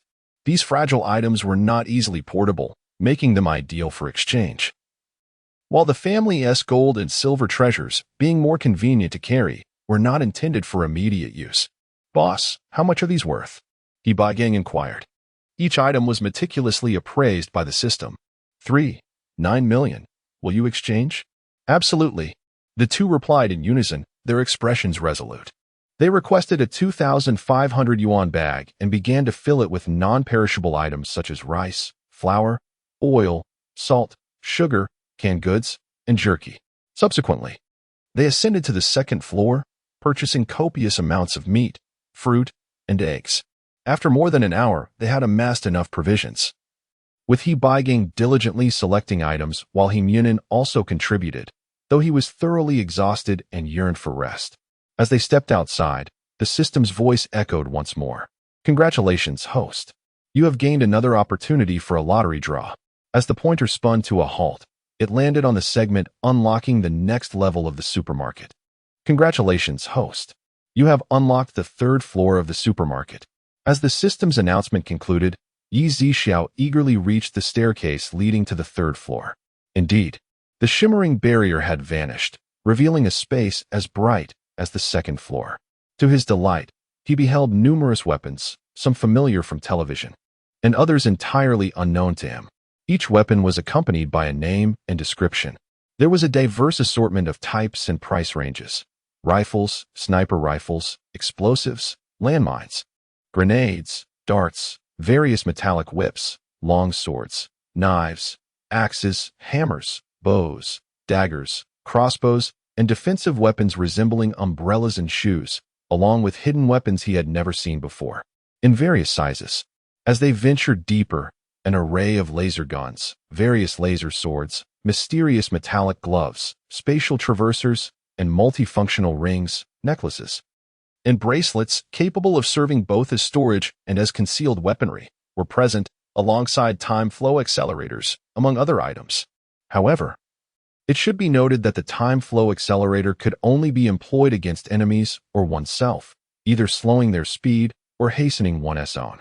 After surveying the 3rd floor, Yi Zixiao ascended to the stairway of the 4th floor, where the words energy safe shimmered in a ripple-like pattern, requiring an unlocking fee of 120 million, with a progress of 0. Previously, Yi Zixiao had learned that upon reaching the next monetary threshold, the count would reset, but the lottery remained unaffected. Yet, upon gazing at the energy CAF, Yi Zixiao furrowed his brow and inquired of the system, does the energy CAF require the hiring of baristas? Host, that is unnecessary. Upon unlocking the energy CAF on the 4th floor, 6 operational robots within will also be activated, the system responded. Oh, I see. Yuzishio understood and felt reassured. He then summoned Dabai to the third floor, allowing it to familiarize itself with the weapons present should anyone require assistance in locating them. Dabai, upon reaching the third floor, was both astonished and curious, exploring the surroundings. Yuzishio paid him no mind, offering a few reminders before descending, leaving Dabai to gradually acclimate. Meanwhile, Himyunin and his son Hibaigang had returned to the He family residence. Baigang, I find the supermarket owner rather enigmatic. I wonder if Chao Rui's and his superpowered subordinates stand a chance against him. Himyunin, having served as head of the family for decades, was astute in his observations. And after this encounter, his mind was unsettled. Father, rest assured, I believe this individual possesses spatial abilities and a measure of strength. He likely stockpiled resources prior to the apocalypse, Hibaigang replied. Moreover, he seems to be a man who values wealth above all else. Otherwise, who would dare to openly sell such goods at this time? Himyunin nodded, conceding that Hibaigang's reasoning held merit. I will take them there. But I'll find an excuse to stay in the car. If I discover that Chao Rui's and his team are outmatched, I can quietly drive away. And the supermarket owner will have no idea I brought them. Indeed, that sounds even better. Himyunin expressed his approval of Hibaigang's proposal. Father, we shall head to the Hongxing base tomorrow at noon. Himyunin agreed with a nod. Subsequently, the two placed the supplies they had purchased into the basement. And Hibaigang asked his wife, Wang Lingling, to prepare a lavish feast, knowing that once they joined the base, such indulgences would become scarce. They also readied numerous items to present to Chao Rui's at the Hongxing base, hoping for a more favorable life ahead. After dinner, they began to tidy up. The following noon, the He family of four set off in their vehicle towards the Hongxing base, having feasted to their fill during lunch. Feeling somewhat uncomfortable as they sat in the car. The Hongxing base lies approximately 30 kilometers from the city, requiring around 50 minutes of travel time, primarily due to the considerable duration spent navigating through the urban landscape. Hibaigang had his son behind the wheel while he occupied the passenger seat. Gripping a handgun in his hand, prepared to confront any potential zombies or mutated beasts. Just minutes into their journey, a mutated black bird suddenly swooped down from the sky with astonishing speed, swiftly aligning itself alongside their vehicle. It began relentlessly pecking at the car window with its sharp beak, producing a series of loud, jarring thuds that reverberated in their ears, instilling a sense of dread within them. Despite its modest half-meter length, the creature's blood-red eyes were exceedingly unsettling. Hibaigang's hand trembled slightly as he held the gun, while his son Hiku, equally anxious, found it difficult to control his limbs, causing the vehicle to accelerate and decelerate erratically. As the window appeared on the verge of shattering under the relentless assault of the mutated blackbird, Himyunin urgently urged, Baigang, quickly roll down the window and fire a few shots at that beast. Hibaigang hesitated, fearing that if he rolled down the window, the bird might invade their space, especially given that it was positioned closer to him. Hurry, quickly. With Himyunin's persistent prodding, Hibaigang gritted his teeth, pressing the window button with one hand while he pulled the trigger with the other. Chapter 65. The source of supplies. Bang, bang, bang. As the gunfire erupted, the mutated black bird's body, having penetrated a third of the car window, succumbed to the relentless shots fired by Hibaigang, its form gradually sliding away. Phew, that was a close call, Hibaigang murmured. The group, panting heavily, felt a profound sense of survival, while he compressed the brake, his foot trembling slightly. Wang Lingling lowered her hand from her mouth. After enduring the apocalypse for so long, she had acquired some sense of caution, fearing that a scream might incite further panic among them. After a brief respite of barely a minute, they resumed their journey. Though a few black feathers and the blood of the mutated blackbird still clung to the window. Upon exiting the city, two zombies suddenly lunged from the roadside. Bang! Due to the excessive speed of the vehicle, a low-level zombie was flung aside upon impact. The group shuddered at the near encounter, but dared not linger. After approximately 20 minutes, they finally arrived at the entrance of the Hongxing base, where three robust men armed with silenced rifles patrolled, their eyes scanning the surroundings. The car came to a halt, and Hibaigang rolled down the window. The muscular men approached, demanding, "What brings you here? You don't seem like base personnel." We We are here to join the base, He Baigang replied. The men scrutinized the occupants of the vehicle before ordering, "Get out. We need to conduct a search." "I know Deputy Base Leader Chow. We've been friends for over a decade. Could you please pass on a message that He Baigang has come with his family to join the Hongxing base?" He Baigang hastily implored, wary of the men's intentions, fearing they might seize their supplies and send them away. "Oh," one of the men, upon hearing He Baigang's acquaintance with Chow Rui's, softened slightly but did not abandon his guarded demeanor, for the truth of his words remained uncertain. "You two keep an eye on them while I inquire inside. Thank you for your assistance." He Baigang quickly bowed, a forced smile plastered on his face. "Please wait," another man instructed, dismissing He Baigang with indifference. After about 10 minutes, the door swung open, and the man who had entered emerged. "Let us go. Drive in behind me." All right. He Baigang eagerly nodded, signaling his son to follow closely behind the muscular man. However, in the blink of an eye, the man's pace quickened. In just 2 or 3 seconds, he had covered a distance of 50 meters. "Dad, is that person awakened?" He glanced at his father, who was seated in the passenger seat. "Hurry, keep up." "Got it." Before long, under the guidance of the robust man, the family arrived at a 2-story building. As they disembarked, the man instructed, "Go inside. The deputy base leader is waiting for you." "Oh, thank you. He Baigang and He Munin hurriedly clasped their hands in greeting. The four exchanged glances and slowly stepped into the small building, only to find Chow Rui's lounging on the sofa with his legs crossed. "Deputy Base Chief Chow. I am He Baigang. I wonder if you still remember me?" He Baigang maintained an exceedingly humble demeanor, despite their previous business collaborations spanning over a decade. He did not dare to speak as casually as before. "Of course, I remember you, young master He. The He family holds a prominent position in a city. How could I possibly forget?" Chow Rui's regarded them with indifference, aware that circumstances had drastically changed. Although the He family was once a third-rate clan, he was curious whether there was still any profit to be gleaned from them. Bring out the supplies." He Baigang promptly instructed Hiku to present the bags of provisions. "Deputy Base Chief Chow, we wish to join the Hongxing base. This is a token of our sincerity." He Baigang opened the bags, and together with Hiku, they began to unveil the contents. Initially, Chow Rui's paid little heed, but as the items continued to emerge, his eyes narrowed slightly, though he quickly regained his composure. By the time they finished, the table was abundantly laden, with additional rice, flour, and oil strewn across the floor. "Young Master He, you are quite thoughtful to bring so many supplies. This is merely a small gesture, a token of goodwill," He Munin added. "Indeed," Chow Rui's nodded, glancing at the gray bag. "However, is that bag a spatial treasure?" "In a sense, but it has a limited usage time of only 24 hours, He Baigang explained. "Oh, I see." Chow Rui's nodded, a hint of disappointment in his eyes. "If you have no other matters, please wait outside. I will have someone show you to your accommodations shortly. However, you are aware of the regulations at Hongxing base. You must either surrender crystal cores or work within the base. Given your lack of abilities, I will arrange for you to undertake lighter tasks in consideration of your goodwill." Chow Rui's cast a glance at the copious amounts of food on the table, eagerly anticipating the moment he could send the guests away and indulge himself. Even as the deputy base chief, he could not feast lavishly every day, with resources scarce. He subsisted on simple fare, and it had been ages since he had enjoyed fresh fruits or vegetables. He Baigang hesitated, while He Munin's expression soured.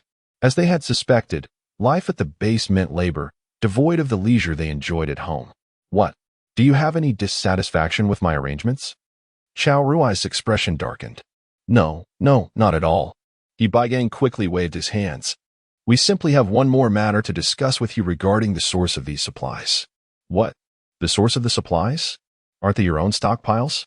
Chow Rui's assumed that the He family, being well off, might have cold storage facilities. "Not at all. We exhausted our food supplies shortly after the apocalypse began," He Baigang remarked. And upon glancing at him, Chow Rui seemed to grasp the underlying intent. Thus, he spoke. "You wish to leverage this information to secure a more comfortable existence within this base, do you not?"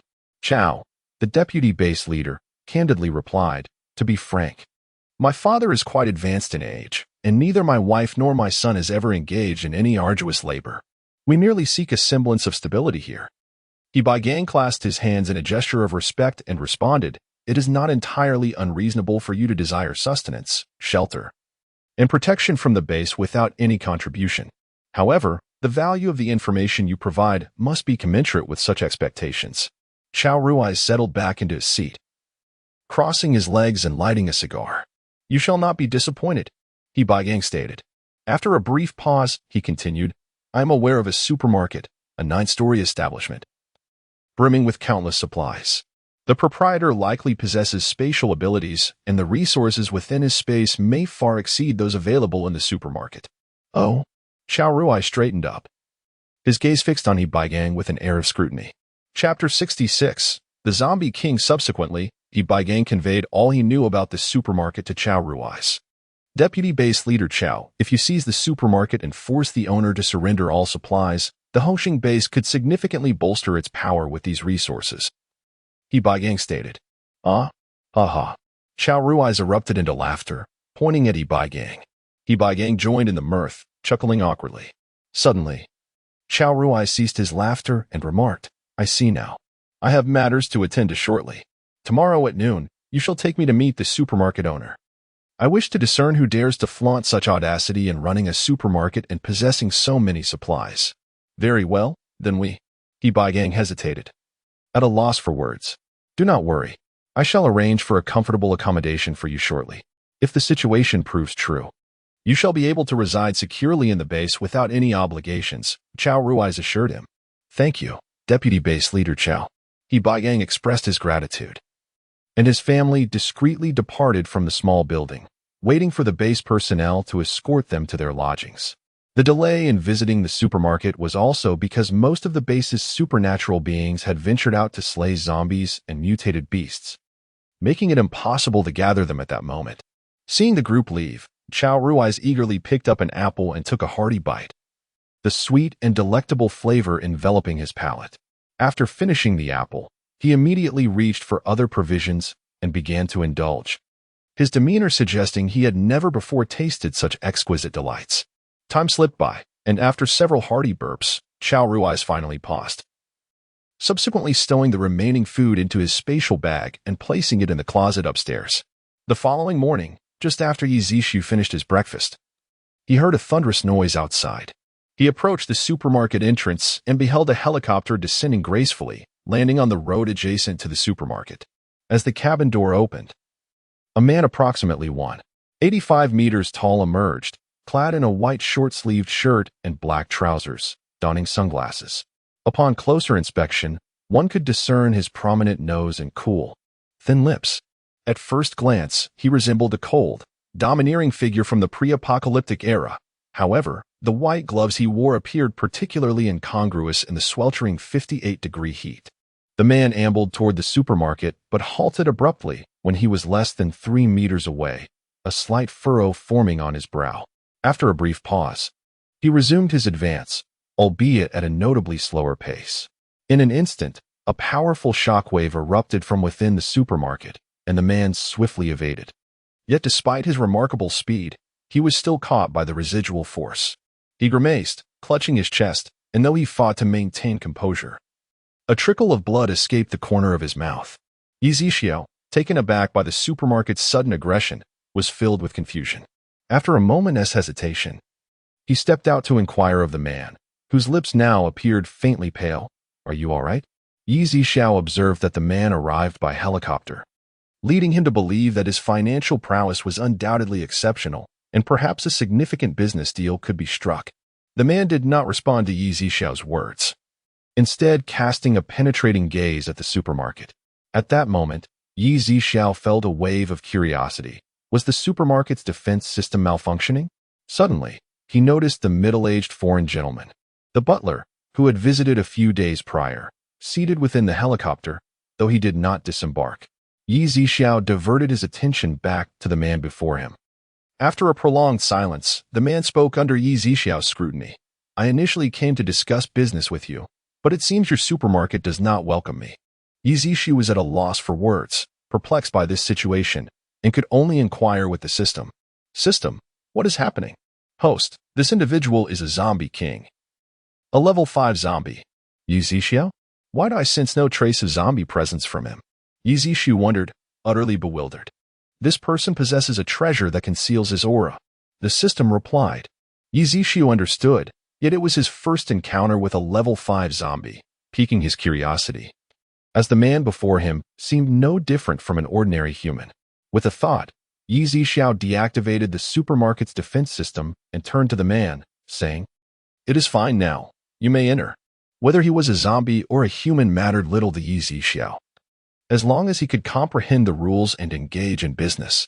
The man cautiously stepped forward, and indeed, the menacing aura dissipated. He reached his previous position without further attack, feeling somewhat reassured. "You have withdrawn your defenses. Do you not fear me? Are you aware of who I am?" The man inquired, regarding Yizishu's back. Naturally aware, a level 5 zombie king, Yizishu replied. Hearing Yizishu's nonchalant tone, the man's heart stirred with tumult. His identity was so clandestine, yet the person before him had perceived it instantly. The two entered the supermarket. The man removing his sunglasses to reveal his striking azure eyes and chiseled features. Yizishu glanced at him, feeling an odd sense of familiarity. "Ah, you are Ling Lichu?" The Ling family is an ancient lineage with a history spanning centuries, its enterprises sprawling across the entire Blue Star, with properties in every nation. No one truly knows the extent of the Ling family's wealth. Originating from the Xian nation, Ling Lichu is indeed a Xian national, although his ancestry includes foreign lineage, granting him more pronounced features. Ling Lichu is the legitimate grandson of the current family head and, having completed his studies just 2 years prior, has been acting as the family head, managing all affairs of the clan. 1 month before the apocalypse, he was announced as the forthcoming heir, which led to extensive media coverage, dominating the trending charts for several days. "It seems you recognize me?" Ling Lichu raised an eyebrow. "The head of the Ling family. It is difficult not to know you. However, I did not expect you to become a zombie. How unpredictable life is." Ling Lichu responded lightly. "Dabai, bring me a stool," Yizishu commanded. "Certainly, boss." Dabai obediently complied. Yizishu understood that Ling Lichu's personal visit likely signified a significant business proposition. Naturally, one must extend VIP treatment to clients capable of enhancing one's strength and profitability. Ling Lichu sat outside the counter, gazing at Yizishu within, and directly inquired, "How much meat do you have in your inventory?" "Whatever quantity you require is readily available. Whenever you need it, it shall be at your disposal," Yizishu replied. Chapter 67. Being neighbors with bossy Ling Lichu was exceedingly pleased with Yizishu's straightforward response. He turned and nodded towards the direction of the helicopter. Moments later, Butler Bai entered the supermarket, carrying a large box. He carefully placed the box on the ground, and as he unzipped it, a plethora of exquisite boxes of various sizes came into view. Butler Bai took out the boxes one by one, setting them on the counter, and proceeded to open each one. Delicate jewelry sparkled before their eyes, showcasing exceptional quality and craftsmanship, all meticulously polished and carved by renowned artisans. A necklace adorned with 9 blue gemstones and diamonds, another with 6 red rubies, a magnificent imperial green jade, a crown composed of diamonds and rubies, alongside jewelry made from pink and yellow diamonds. Even Yizishu was momentarily left speechless. This was the most extravagant display he had encountered since opening his store. Without a doubt. Beside him, the large white figure also craned its neck towards the jewels, its eyes reflecting a sense of admiration. "Boss Yi, could you appraise the value of these items?" Ling Lichu inquired, his legs crossed, reclining against the chair, fingers interlaced in white gloves, his expression nonchalant, as if these treasures held little significance for him. "Indeed," Yizishu nodded. As the system continually assessed the prices, 12 million, 15 million, 30 million, 10 million, 13 million, and so forth, the final sum amounted to an astonishing 110 million. "Would you care to exchange for 100 million and 10 million? Yizishu asked. "Absolutely," Ling Lichu responded, nodding towards Butler Bai. Understanding the cue, Butler Bai approached the entrance of the supermarket, gesturing to the 2 towering men in black suits who had descended from the helicopter. "May I trouble Boss Yi for 3 bags of 25,000 each?" Butler Bai requested respectfully. Yi Zixiao turned, swiftly tearing off 3 bags and handing them over. Butler Bai smiled slightly and, along with the 2 robust men, ascended directly to the 2nd floor. The 3rd floor features various weapons, if you're interested. You may accompany me to have a look, Yi Zixiao remarked, glancing at Ling Luchu. Oh, weapons. Ling Luchu expressed surprise, only then noticing the sign indicating the 3rd floor weapons area. He had been so focused on observing Yi Zixiao that he had neglected to pay attention to his surroundings. However, after a brief moment, Ling Luchu spoke again. Then I would appreciate it if Boss Yi could join me. Certainly. Yi Zixiao nodded, and with a wave of his hand, he stored the jewelry away. Ling Luchu, unfazed, followed Yi Zixiao as they made their way to the 3rd floor. Upon reaching the 3rd floor, Ling Luchu was taken aback by the array of weapons before him. Although he was the head of the Ling family, possessing countless weapons, many of those displayed were unfamiliar to him, both in name and sight. However, the prices were not modest. The system provided primarily premium items, with most ranging from tens of thousands to billions, while those below 100,000 were scarce, limited to some commonly found firearms. To his astonishment, Boss Yu truly possessed hidden depths. It seemed that their future collaborations could delve even deeper. Ling Luchu cast a profound glance at Yi Zixiao. Welcome. Yi Zixiao guided him on a tour, while Ling Lichu selected a laser gun among the multitude of weapons, a space-time transporter usable thrice, a time dilation needle effective for 1 minute, along with various defensive armaments, all totaling a staggering 19 million. Each item, be it the time transporter, the time dilation needle, or any other, possessed distinct levels, functionalities, and durations, resulting in considerable price variations. Subsequently, the 2 descended to the 2nd floor, where Yi Zixiao replenished their empty meat supplies. If you require nothing else but these meats, I can assist you in directly packing them into spatial bags, sparing you the hassle of doing it piece by piece. Yi Zixiao expressed, not only concerned about their inconvenience, but also wary of his own. Despite Ling Lichu's expenditure of 19 million on weapons, there remained over 90 million, necessitating an endless cycle of packing and restocking. Butler Bai glanced at Ling Lichu, receiving a nod of consent before he spoke. Then we shall trouble you, Boss Yi. Not at all. However, these 2 bags may not suffice. Shall I procure additional ones? After all, one of the bags is already filled with weapons, Yi Zixiao offered. Boss Yi can arrange as he sees fit. Ling Lichu replied, not overly concerned about the expense. Very well. Yi Zixiao nodded, purchasing 2 additional bags from the system mall, which materialized instantaneously, hovering in midair. Butler Bai and the 2 burly bodyguards exchanged glances, their eyes glinting, yet they promptly approached to grasp the bags. Yi Zixiao then proceeded to buy ample quantities of various meats from the system mall, placing them all into the spatial bags. The group descended with their fully laden yet weightless bags. You may return first. Ling Lichu was in no rush to leave. His curiosity about Yi Zixiao had grown immensely. Young master. Butler Bai hesitated to dissuade him. Having served the Ling family for decades, he had watched Ling Lichu grow up, their bond deep and genuine. One of the few who truly cared for him. Additionally, within the hour, please procure a motorhome for me. I wish to reside near Boss Yi during this time. This. Butler Bai seemed at a loss for words. Boss Yi wouldn't he mind, would he? Ling Lichu raised an eyebrow, directing a glance at Yi Zixiao. Mr. Ling, feel free. I have only just arrived here and this territory is not mine to claim. Yi Zixiao replied. Ling Lichu nodded, in that case. I shall intrude upon Boss Ye's tranquility for the time being. Butler Bai understood that he could not sway Ling Lichu's decision. Thus he signaled the burly bodyguards to exit the supermarket. Ling Lichu donned his glasses, intending to explore the vicinity.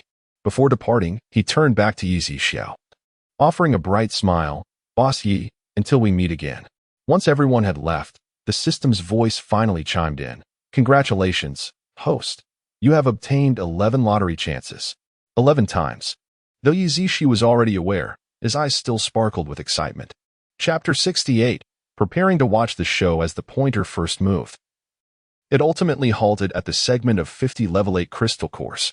Without hesitation, Yi Zixiao absorbed them all. In an instant, his aura surged exponentially, and his ability level ascended to the early stage of the 9th rank. Indeed, he felt considerably strengthened. Sensing the transformation within himself, Yi Zixu was immensely gratified. And with the continuous enhancement of his power, his lifespan was rapidly increasing as well. The pointer spun again, this time stopping at the segment of 20 level 9 crystal cores.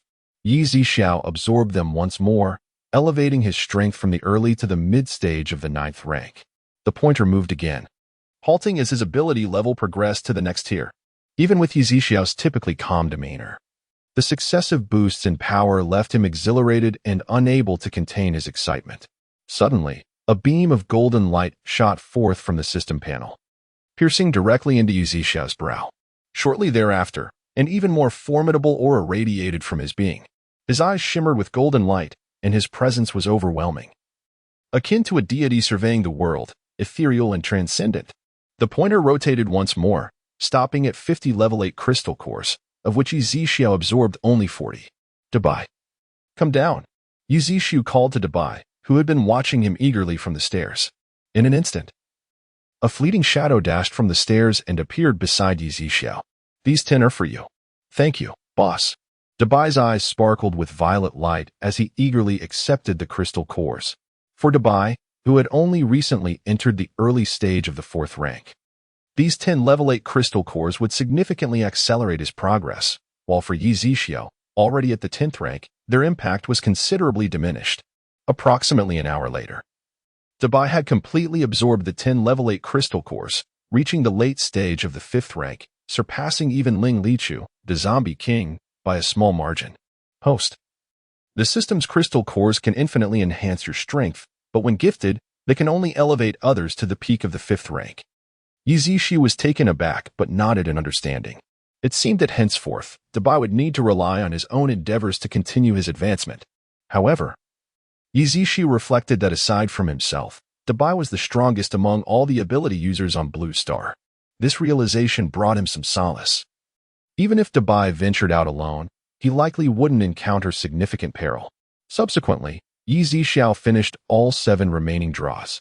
He obtained 100 level 7 crystal cores once, 100 level 8 crystal cores twice, 20 level 9 crystal cores once, and 15 level 10 crystal cores 3 times. After absorbing everything, his strength progressed from the early to the late stage of the 10th rank. Not long after, near the supermarket, Butler Bai had delivered the RV to Ling Lichu, parking it a mere 50 meters away from the store. This RV was colossal, comprising 3 levels, entirely unique and unseen in the market. Inside the RV, Ling Lichu poured a glass of crimson liquid, gently swirling it, before settling onto a white leather sofa and taking a delicate sip. Butler Bai stood nearby, hesitating for a moment before saying, "Young master, may I stay to take care of you?" "No need. If I have any matters, I shall contact you." Ling Lichu raised his hand in refusal. "However, I am concerned." Ling Lichu interrupted, lowering his head while a wicked smile danced upon his lips. "Do not worry. Aside from the individuals within this supermarket, no one can contend with me. Even if danger arises, boss, you will not stand idly by." Ling Lichu was astute. As he surmised, Yi Zixu would generally not involve himself in trifles. Yet Ling Lichu was a significant client whose dealings directly influenced his strength. Thus, it could hardly be deemed inconsequential. Ignorance would have sufficed, but should danger loom within his line of sight, Yi Zixu would certainly not allow Ling Lichu to meet his demise. Butler Bai pondered momentarily before nodding in agreement. Ling Lichu continued, "I have another task for you. The 3rd floor of the supermarket houses an array of weapons, precisely what we require at present. This pertains to my grand designs ahead. Please make a trip back to our several estates in Xia country and procure valuable items." "Understood, young master." Butler Bai replied respectfully with a nod. Ling Lichu then turned his gaze through the car window towards the supermarket, murmuring, "It seems he is in dire need of these valuable items." Knowing that his young master's decisions were seldom altered, Butler Bai could only caution him before departing. "Young master, exercise utmost caution." Ling Lichu nodded, taking another sip from the crimson liquid in his glass, murmuring, "Boss Yi, my interest in you grows ever deeper."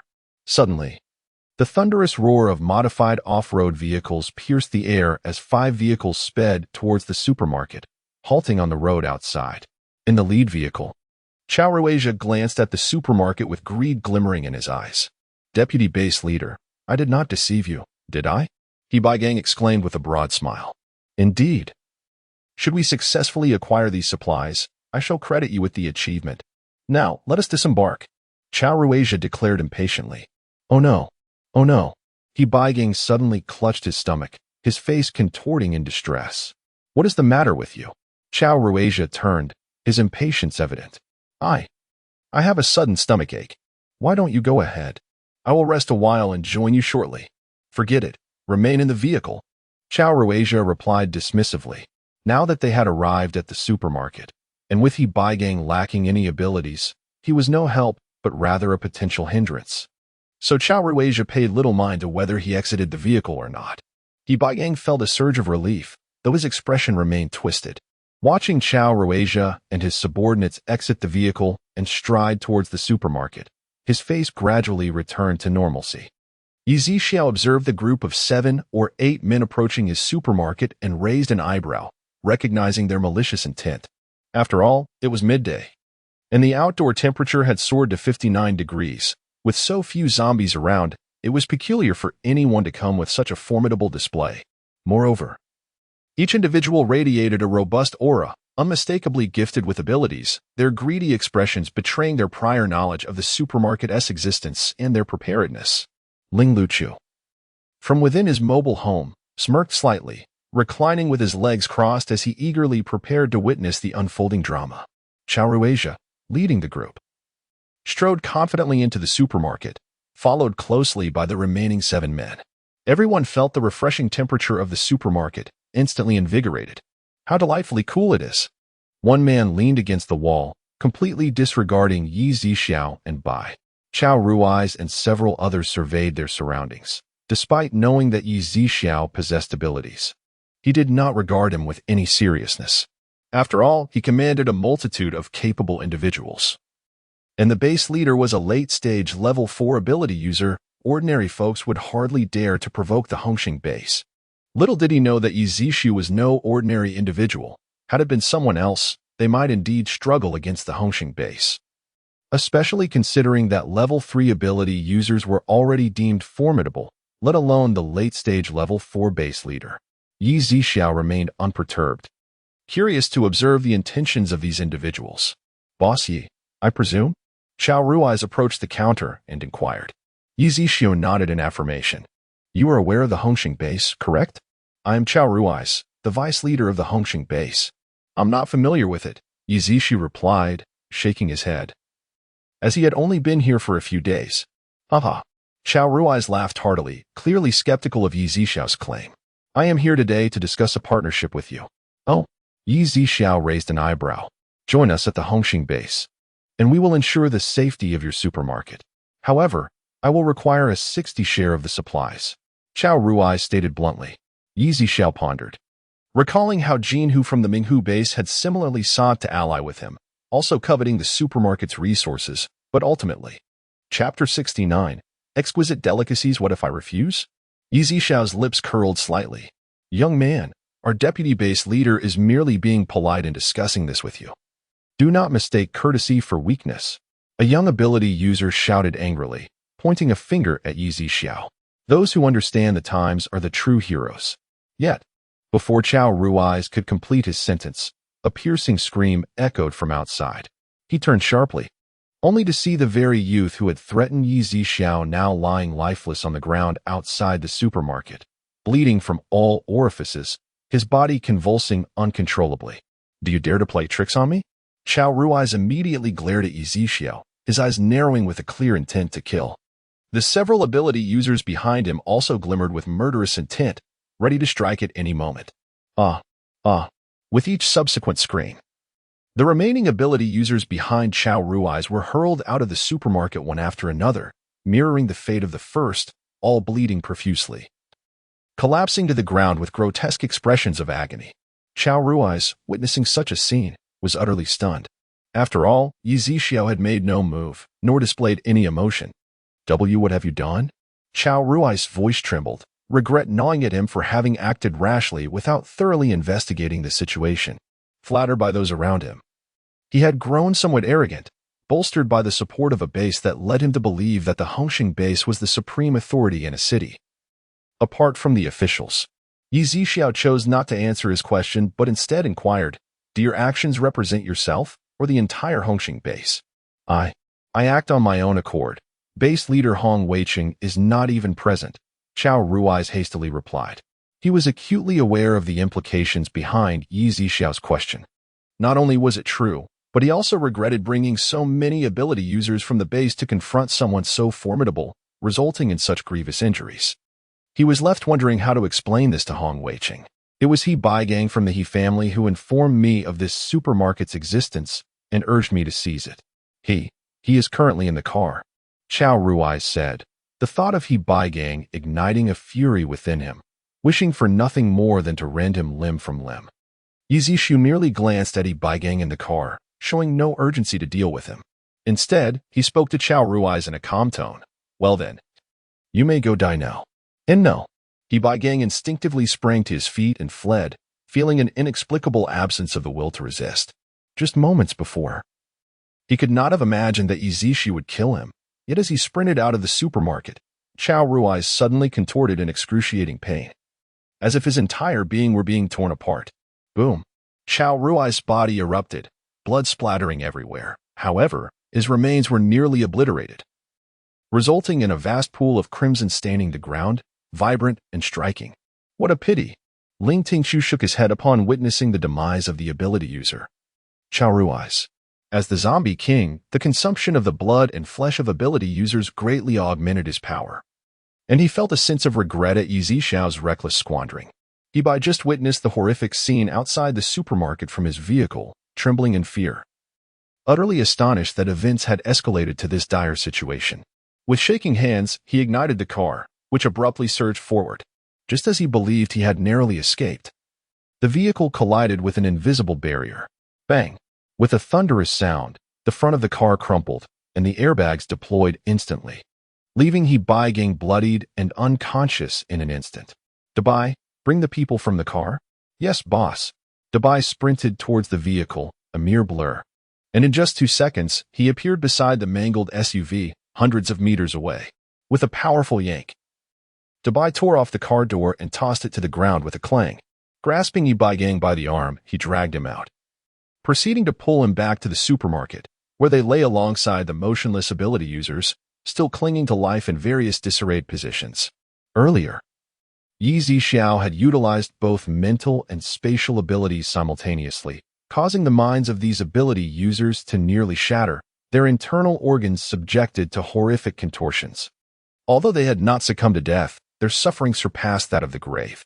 "Dabai, I leave these individuals to you." "All right, boss." Dabai responded eagerly, his anticipation palpable. He gazed at the individuals before him, his sharp fangs glimmering in the sunlight, radiating a menacing light. As Dabai began to tear into the flesh of the helpless victims, their anguished cries echoed throughout the area. These individuals, paralyzed by fear, could only watch in horror as their flesh and bones were devoured piece by piece, experiencing a torment far worse than death itself. Ling Tingqiu squinted, realizing that Dabai had transformed into a mutated beast resembling a human. After Dabai had consumed 3 ability users, He Baigang slowly regained consciousness.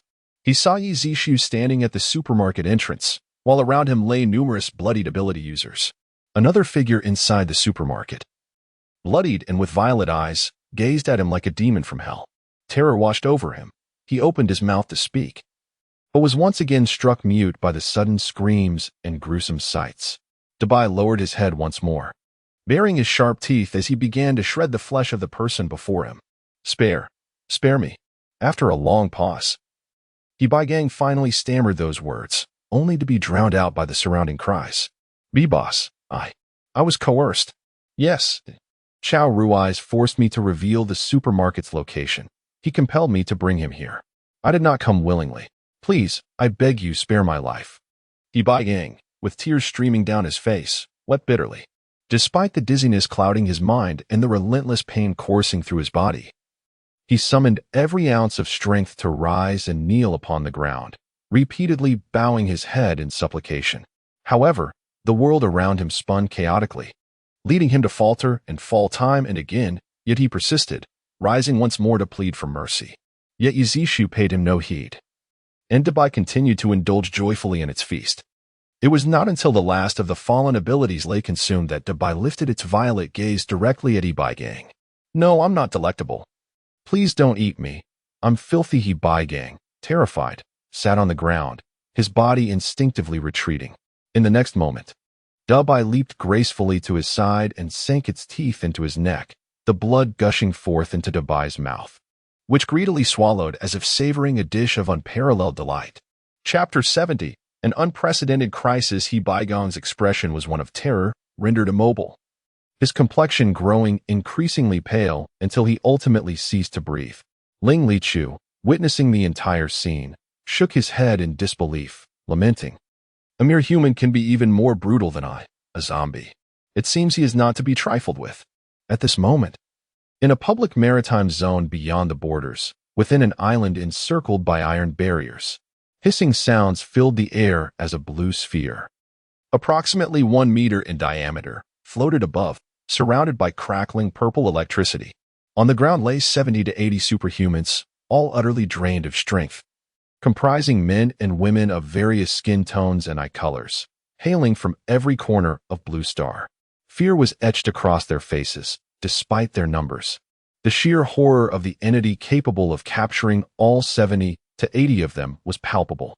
Moreover, they were all superhumans of at least late stage 3. At that moment, a stream of silver liquid emerged from the blue sphere, gradually coalescing into the form of a man clad entirely in silver, his short hair glimmering silver, save for his inky black pupils.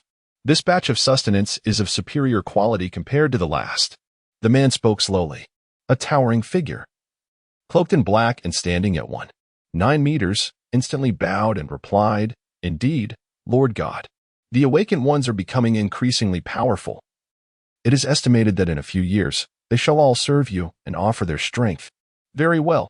The superhumans, upon hearing themselves compared to mere sustenance, were filled with horror, yet they could do nothing but pray in their hearts. Were it not for my urgent need of energy, I would not have summoned you on right prey. Who are you? A bold middle-aged man inquired from the crowd. Ha ha ha, an excellent question. The silver man laughed heartily, raising a finger to point at the gathered individuals. I am the Moonkia god. To you, I am the supreme being, beyond your reach, whom you can only revere. To offer to the divine is your honor. Upon hearing this, the crowd exchanged bewildered glances. The Moonkia then redirected his finger toward the blue sphere, sending a stream of silver liquid directly into it, causing a brilliant blue light to envelop the superhumans on the ground. As the light shone, the bodies of all superhumans began to levitate, aligning with the blue sphere. A tumult of tension, fear, astonishment, and helplessness swirled within their hearts. With a collective cry of agony, all faces contorted in pain, their eyes reddening as a mist of crimson was gradually drawn from their foreheads. Minutes later, the blue light began to dim, ultimately settling into tranquility. The superhumans had become emaciated, resembling mere skeletons draped in a thin layer of human skin as they descended from the air. Thud. The sound of their bodies hitting the ground resonated as they shattered into pieces, yet not a drop of blood was shed. Very well, you may depart now. As usual, send another batch in 20 days. As the silver liquid transformed back into its ethereal form, it gracefully re-entered the azure sphere. The man in the black robe bowed respectfully before departing from the scene. The following day, Yi Zixiao opened the supermarket door to find Shui Hongsong and Shunja waiting at the entrance, accompanied by an unfamiliar man, approximately 25 years of age. "Boss Yi," Shunja called out first. "It's been a while." Shui Hongsong approached, his tone exceedingly courteous. "Old Shui." Yi Zixiao nodded in acknowledgement, unperturbed by their ability to locate him, as they were officials, and finding someone was a simple task for them. Upon entering the supermarket, Shui Hongsong promptly stated, "Boss Yi, we've come to procure some supplies." At Shui Hongsong's subtle gesture, the young man waved his hand, and a small box materialized on the counter. Shinja opened the box, revealing it brimming with gleaming gold bars. "Boss Yi, please assess how much we can exchange for these," Shui Hongsong inquired. "Very well," Yi Zixiao replied, placing the gold bars upon the pricing machine. 9,850,000. Shall we proceed with the exchange? Indeed, Shui Hongsong affirmed. At that moment, he suddenly caught sight of the weaponry section on the third floor, his expression shifting subtly as he glanced thoughtfully at Yi Zixiao. Old Shui, do you wish to take a look at the weapons? Yi Zixiao inquired. Shui Hongsong hesitated for a moment but eventually nodded. Yi Zixiao chose not to elaborate further, and the group immediately began selecting supplies. They procured 600,000 worth of rice, flour, and preserved food on the first floor, with Yi Zixiao restocking twice. All these provisions were subsequently stored in the space of the spatial ability user who had accompanied them. The trio then ascended to the second floor, where they selected an array of eggs, meats, vegetables, and fruits, totaling 300,000. With 85,000 remaining, Shui Hongsong intended to explore the third floor. In truth, he held no high expectations for the supermarket's weaponry, reasoning that as officials, they could acquire weapons in abundance, far exceeding what anyone else could offer. However, upon reaching the third floor, he was taken aback, his heart racing as he surveyed the impressive array of arms. Shunja gaped in astonishment, his mouth agape for an extended moment before stammering, Old Shui, who exactly is Boss Yi? Why do we find ourselves in possession of these unprecedented items? Shui Hongsong shook his head, a solemn expression crossing his face, yet he soon found solace in his thoughts. Shunja, observing the shift in Shui Hongsong's demeanor from gloom to clarity, was left somewhat puzzled. Let us examine which weapons may prove useful to us and select a few. Shui Hongsong instructed. Understood, Old Shui. Shunja nodded in agreement. The young man who had stood quietly behind them was equally astounded by the caliber of weaponry displayed before him. Ultimately, the three selected 2 laser guns and a temporal flow needle. With only a few thousand remaining, they descended to the first floor once more to purchase additional rice and flour. You two should head to the car and wait for me, Shui Hongsong directed. Yes, Old Shui. After respectfully responding, the 2 individuals exited the supermarket and returned to their vehicle. Is there anything else, Elder Shui? Yi Zixiao inquired with curiosity. Alas, sighed Shui Hongsong, in these tumultuous times, calamities abound, and we witness the devastation of families, the loss of lives, and corpses strewn across the land.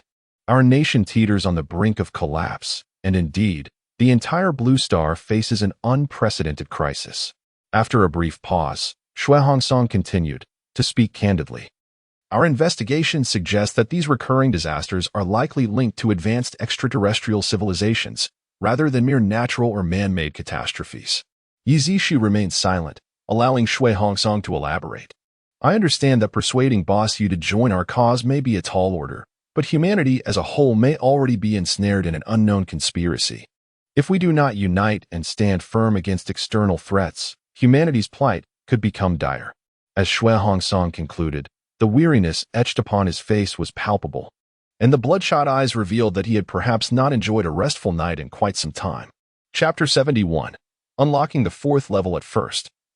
Shui Hongsong was quite apprehensive upon seeing the weapons on the 3rd floor of the supermarket, worrying that Yi Zixiao's formidable abilities might pose a threat to humanity as a whole.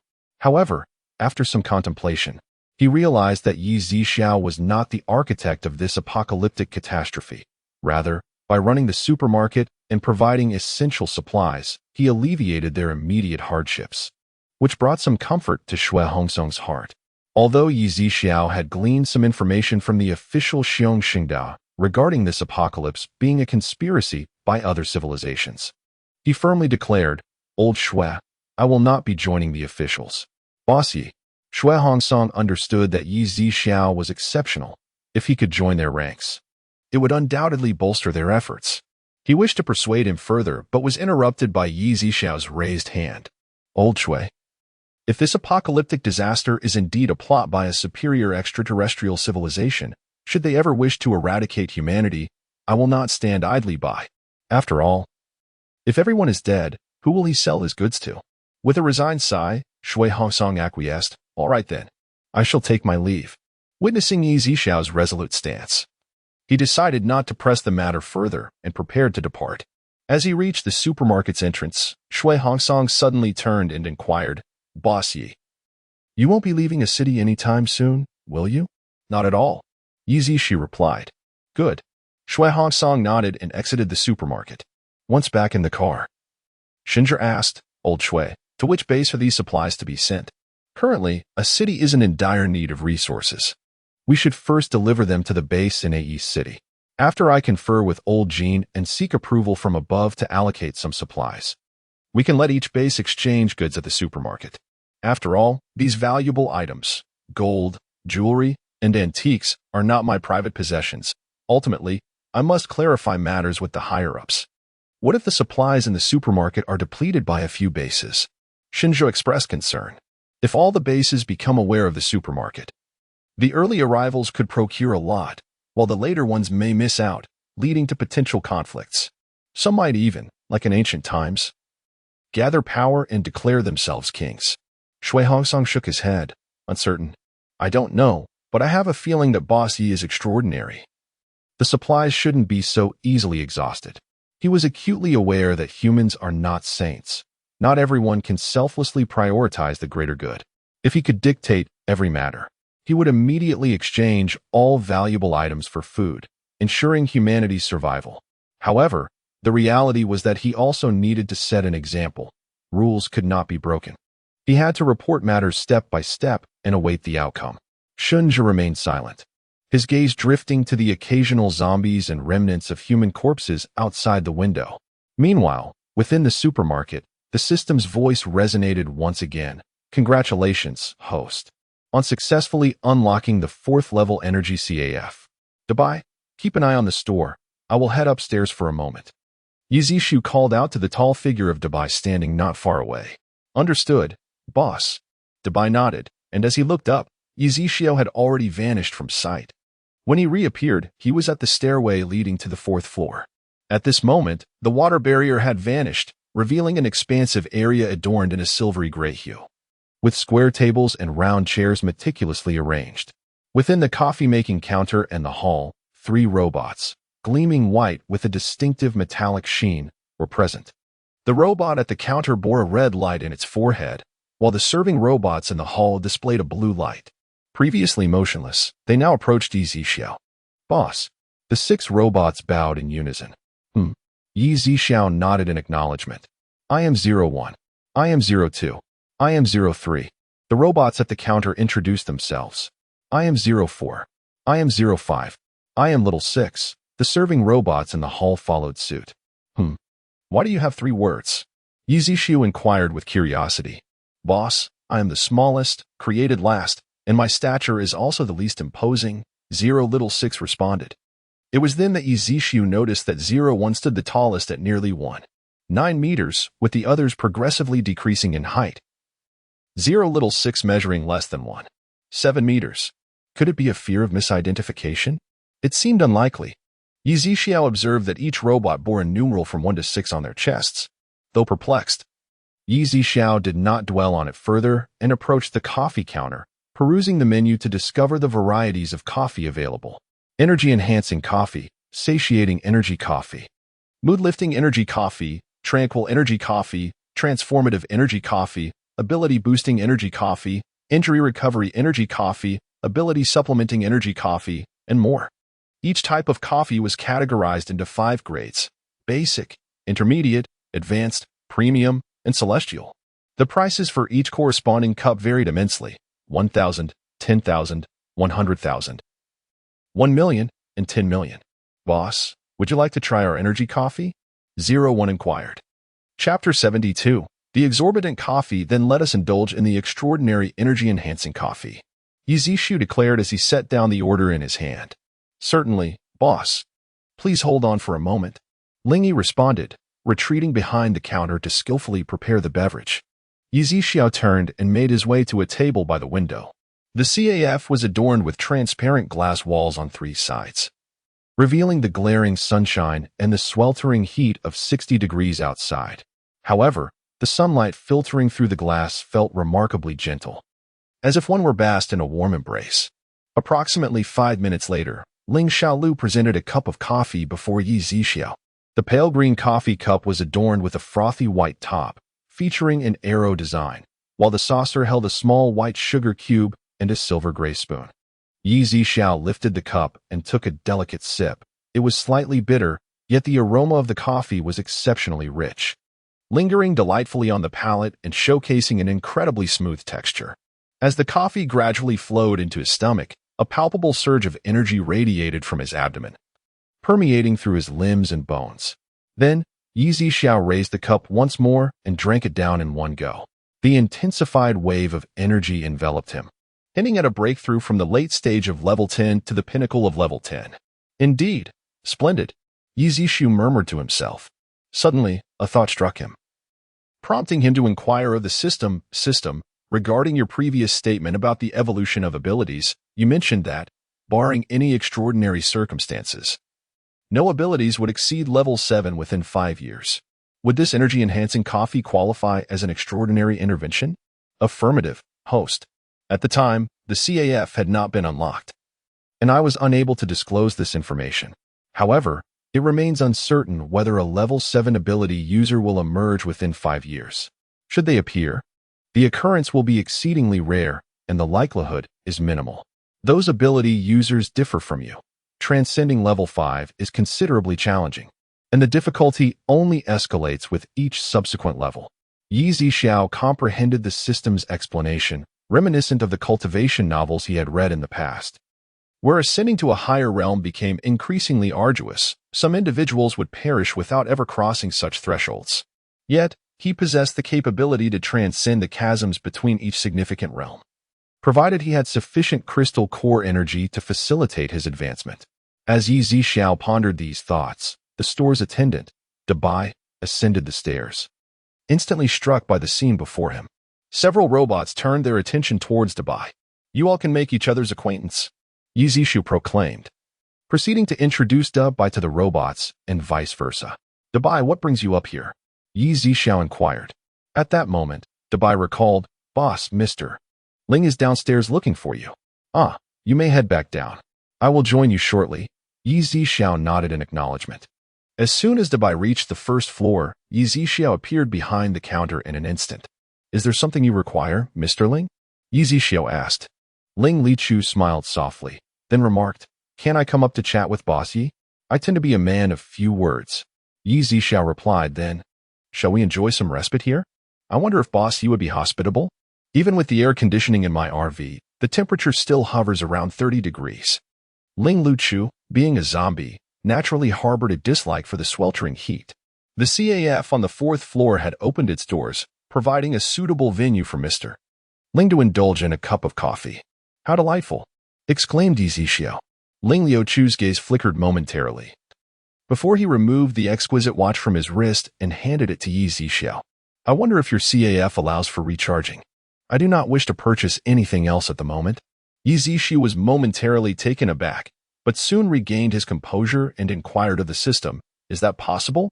Host, the Energy CAF does indeed allow for recharging, and a corresponding membership card will be issued based on the amount recharged. When ordering coffee, one simply needs to swipe the card with the CAF's robots, the system responded. Very well. Ling Lichu nodded. The price of this watch is 3.9 million. Should I recharge the entire amount? Indeed. As he spoke, a golden card materialized and hovered above the pricing machine. It is Mr. Ling's first visit. Allow me to escort you upstairs, Yi Xiao offered. Thank you, Yi boss. They then proceeded to the 4th floor in tandem. Upon arriving, Ling Lichu surveyed the CAF and was profoundly astonished. Coming from an illustrious family, he had seen much in his life. Yet the materials used in the overall decor of this floor were clearly beyond what could be found on Blue Star, and the robot's gazes seemed almost human-like. After a brief moment of astonishment, he followed Yi Xiao to a window-side seat. The sunlight streaming through the glass became exceptionally gentle. Although such rays posed no harm to Ling Lichu given his strength, he instinctively felt a sense of repulsion, yet sitting by the window evoked no discomfort. At that moment, 06 approached with a coffee menu. Dear guest, which type of coffee would you like to consider? Ling Lichu took the menu and was slightly taken aback by the names and prices listed. The most expensive coffee was priced at an astonishing 10 million. Even coming from such a prominent family, he had never tasted coffee of such exorbitance. I shall have a premium satiating energy coffee, Ling Lichu declared, offering his golden card. Certainly, dear guest. 06 accepted the card and scanned it against his forehead, automatically deducting 100,000. Simultaneously, the display screen at the counter reflected the type of coffee Ling Lichu had ordered. "Here is your card back. Please wait a moment," 06 said before taking the order and departing at a measured pace. Chapter 73. Do not concern yourself with me, boss Yi. The coffee here is quite valuable. Even I hesitate to order the most expensive variety, remarked Ling Lichu, glancing at Yi Zixiao seated across from him. You get what you pay for. I trust it will not disappoint, Mr. Ling, Yi Zixiao replied, exuding confidence in the products offered by the system, having personally tested them. Before long, 06 brought forth the coffee. Ling Lichu observed the unremarkable cup before him. Aside from its rich aroma, he discerned no extraordinary qualities. He lifted the cup and, mimicking Yi Zixiao's earlier gesture, took a gentle sip. Ah? Ling Lichu paused, then swiftly finished the cup's contents. Why do I not feel even the slightest craving for flesh and blood? A deep perplexity settled within him. Since becoming a zombie, he had initially transformed into a mindless creature driven solely by the desire for human flesh and blood. Later, with the assistance of Butler Bai, who had sent individuals to collect crystal cores worldwide to enhance his strength, he gradually regained his rationality. Even at this advanced level of power, he still harbored a relentless yearning for human flesh and blood, often feeling insatiable. Yet, deep within, he loathed the monstrosity he had become, occasionally questioning why he consumed such repulsive items. However, upon smelling fresh blood, he felt an uncontrollable urge. But now, in the presence of Yi Zixiao, that desire to drink blood and consume flesh had vanished, reminiscent of his humanity. This coffee is indeed remarkable. Ling Lichu could not help but exclaim. Mr. Ling may continue to relax in this CAF. You may leave within 3 hours, Yi Zixiao stated, gesturing towards the rules posted on the wall.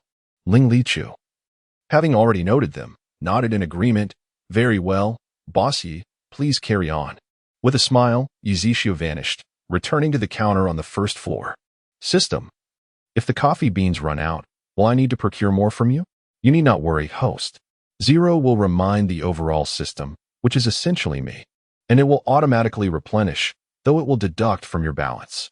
You shall still enjoy 6-fold profits. That is convenient. It saves me the hassle of repeatedly restocking. Yi Zixiao mused, then inquired, can all items be set to automatically replenish? Indeed, host. I knew it. Why was this not mentioned earlier? Because the system was unaware of when the host would require restocking. All right, you have prevailed. From now on, automatically restock any item that falls below 80%. Understood, host. Suddenly, Yi Zixiao recalled that he had yet to ascertain what was sold on the 5th floor. It would be prudent to ask the system. System. What is sold on the 5th floor? Host. It is the elixir and pill area. Elixirs? Are they akin to the transformation pills for the Great White?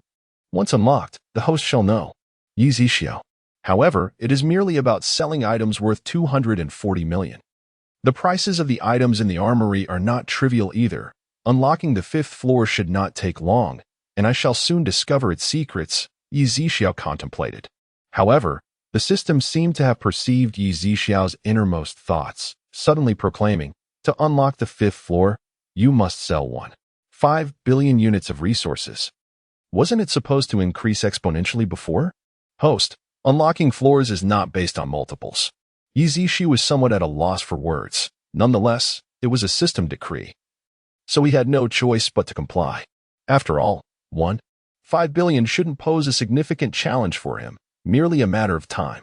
Outside, under the relentless blaze of the sun, a woman was drenched in sweat, only to have it evaporate in the sweltering heat. It's so hot. I can't endure this any longer. Xiaonian, hold on a little longer. The ability user mentioned that there is a supermarket nearby. A young man, supporting the woman, trudged along the road, his lips cracked and bloodied, clutching an empty water bottle. The woman's name was Ming Xiaonian, and she was with Su Tao, a couple newlywed. Yet, merely 3 days into their marriage, they were thrust into a zombie outbreak that claimed the lives of their family, leaving them to struggle for survival. They had recently joined the Hongqing base, but another deputy base leader, Min Cheng, had taken a fancy to Ming Xiaonian's beauties, repeatedly coercing and tempting them. Ultimately, he attempted to forcibly claim her, but but fortuitously, he was called away, allowing them to escape the base. They had aspired to join the official base, but it was already overcrowded and undergoing expansion, rendering immediate entry impossible. For the past few days, they had managed to survive outside the official base, which was relatively safe. However, as those without abilities, they had to endure the sweltering heat and hunger. Upon hearing that a supermarket was located in the vicinity, they braved the heat to seek it out. Su Tao, please don't worry about me. I truly cannot hold on any longer. Meng Xiaoyan felt herself on the verge of fainting. What foolishness are you speaking? Xiaoyan, just a little longer. We will surely find it. Su Tao continued to support Meng Xiaoyan as they pressed forward. Chapter 74. Things will get better after a brief passage of time. Su Tao, wiping the beads of sweat from his brow, lifted his gaze and was suddenly met with the sight of a supermarket, merely 300 meters away. Xiaoyan, Xiaoyan. A supermarket. It's a supermarket. Su Tao's lips curled into a smile, while Meng Xiaoyan's vision blurred, though she could not discern the details. Upon hearing Su Tao's words, she mustered her strength to persevere. Yet, traversing those 300 meters proved arduous for both, taking them quite a while to reach the entrance of the supermarket. As they approached, Su Tao was overwhelmed with emotion, tears welling in his eyes. Xiaoyan. We finally arrived. Upon stepping inside, the refreshing coolness enveloped them, causing both to collapse onto the floor, finally feeling as if they had come back to life. Yi Zixiao, seated behind the counter, did not rush them. After a couple of minutes, Su Tao gradually rose to his feet. Spotting Yi Zixiao and Dabai, he quickly retrieved a primary crystal core and a golden necklace from his clothing. Boss, I apologize for our earlier weakness. Su Tao expressed with a look of contrition. No worries. Yi Zixiao waved his hand dismissively and accepted the crystal core and necklace, placing them on the machine. That will be 900 yuan. Do you wish to exchange? Yes, boss, we'll exchange. Su Tao replied eagerly. Yi Zixiao nodded. You may select your supplies now. Thank you, boss.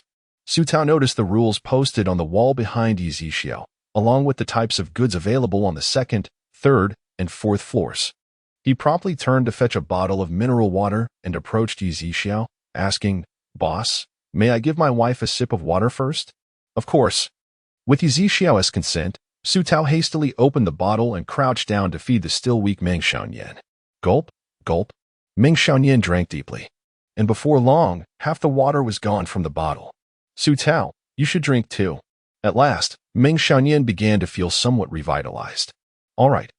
Su Tao nodded, tilting the bottle back and finishing it in a few swift gulps before placing the empty bottle in the shopping cart and selecting several 100 grams of rice and flour. However, as if struck by a thought, Su Tao abruptly halted his shopping and turned to Xiaoyan. Xiaoyan, we are currently unarmed. The third floor of this supermarket has weapons. Shall we go take a look? Yes. Meng Xiaoyan nodded in agreement. Su Tao supported Meng Xiaoyan as they made their way to the third floor, with Dabai trailing closely behind. Upon arrival, the two stood in stunned silence, mouths agape, unable to close them for some time. Eventually, they regained their senses and stepped forward slowly. Guns. With guns, we need not fear anyone attempting to seize our food. Su Tao exclaimed, excitement coursing through him as he beheld the dazzling array of firearms.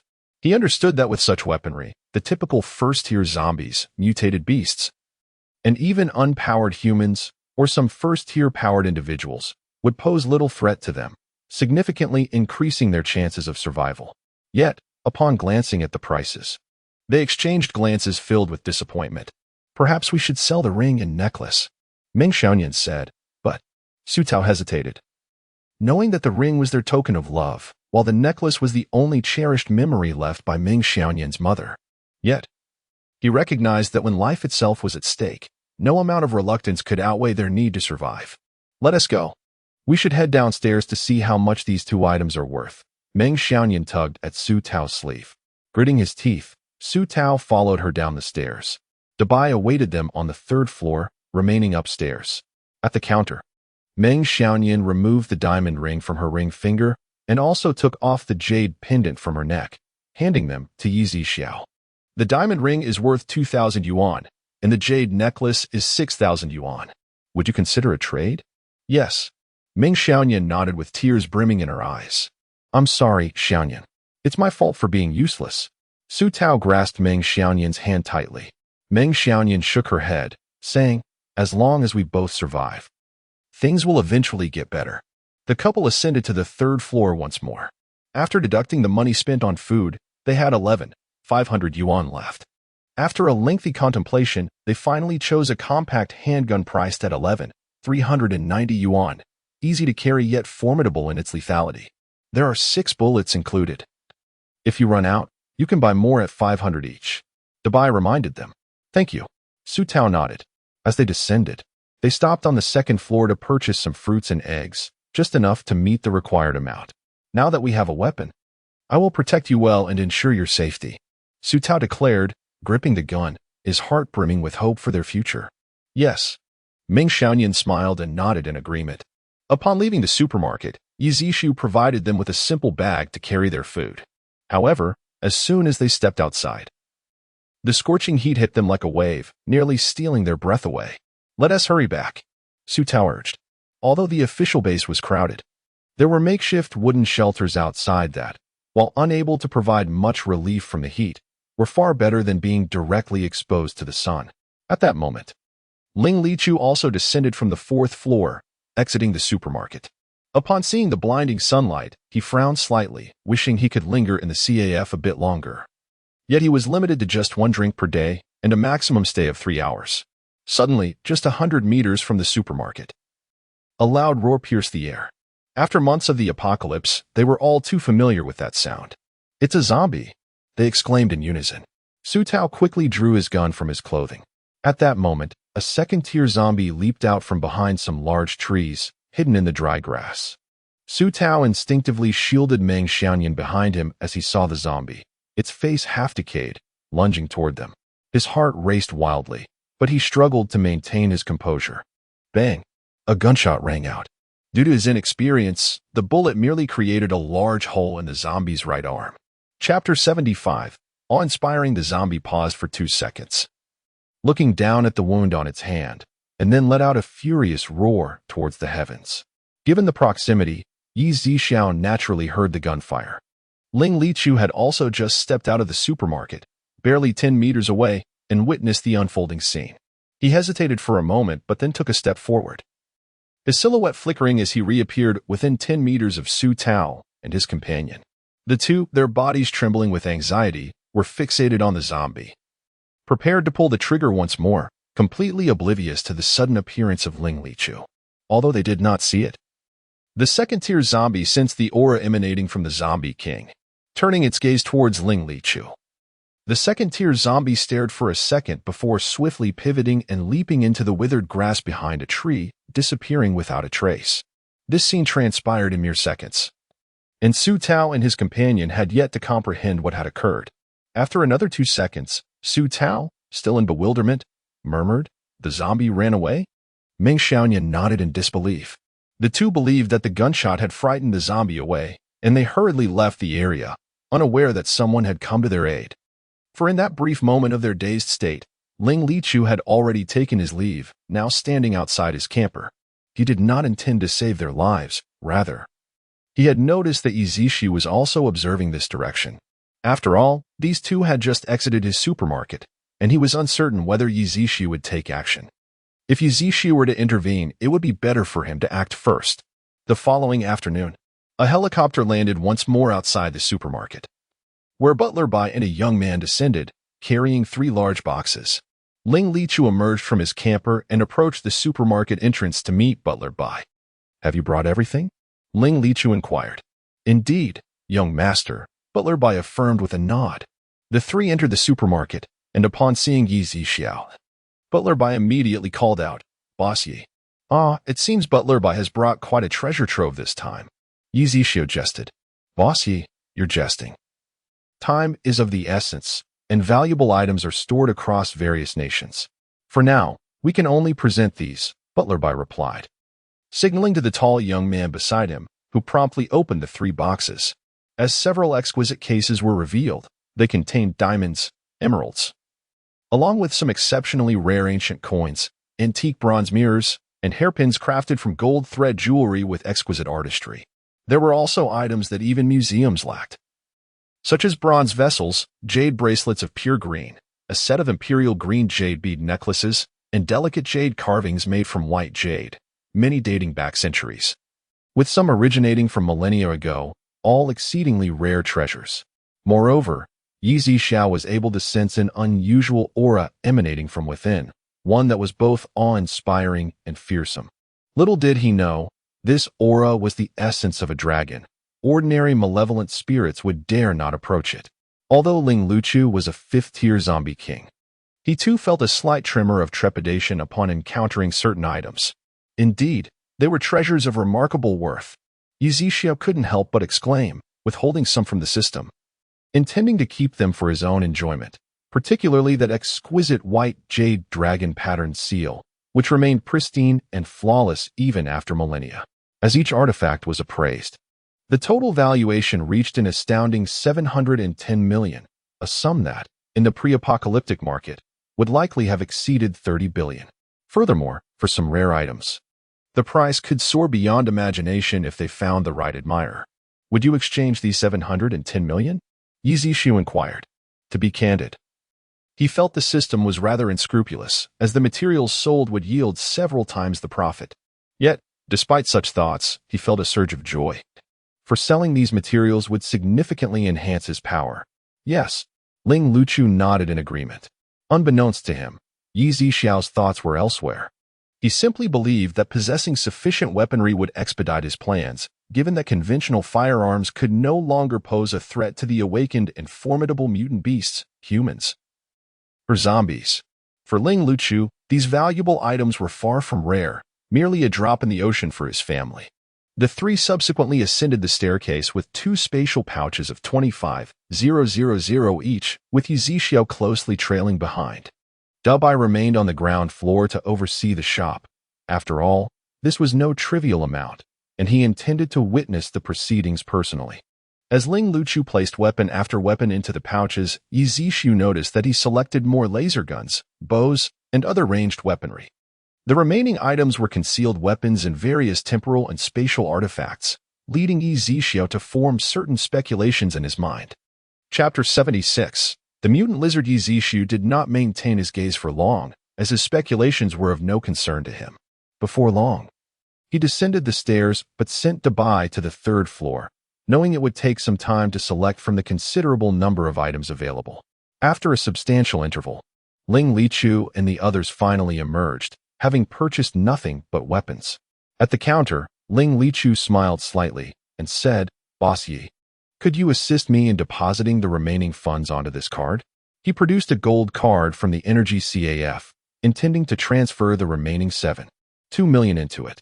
Certainly, Yi Zhixiao nodded. Moments later, as he handed the card back to Ling Luchu, it had transformed from gold to black. Cards containing over 1 million are gold, while those exceeding 10 million are black. Boss Yi, I have matters to attend to back at my family, and I hope that when I return, I can still enjoy coffee at your establishment, Ling Luchu remarked with a smile. As long as you possess this card. Even if I am not present, Mr. Ling will be able to locate me, Yi Zhixiao replied. That is splendid, Ling Luchu said with a charming smile, securing the black card as he and Butler exited the supermarket. The young man proceeded to Ling Luchu's RV, stowing it away within his spatial realm. Yi Zhixiao was somewhat surprised. Although the individual was a spatial ability user, he still opted to use a spatial bag. Yet, it quickly dawned on him that the significance of the weapons warranted such caution. At that moment, the system's voice resonated. Congratulations, host. You have earned a lottery opportunity.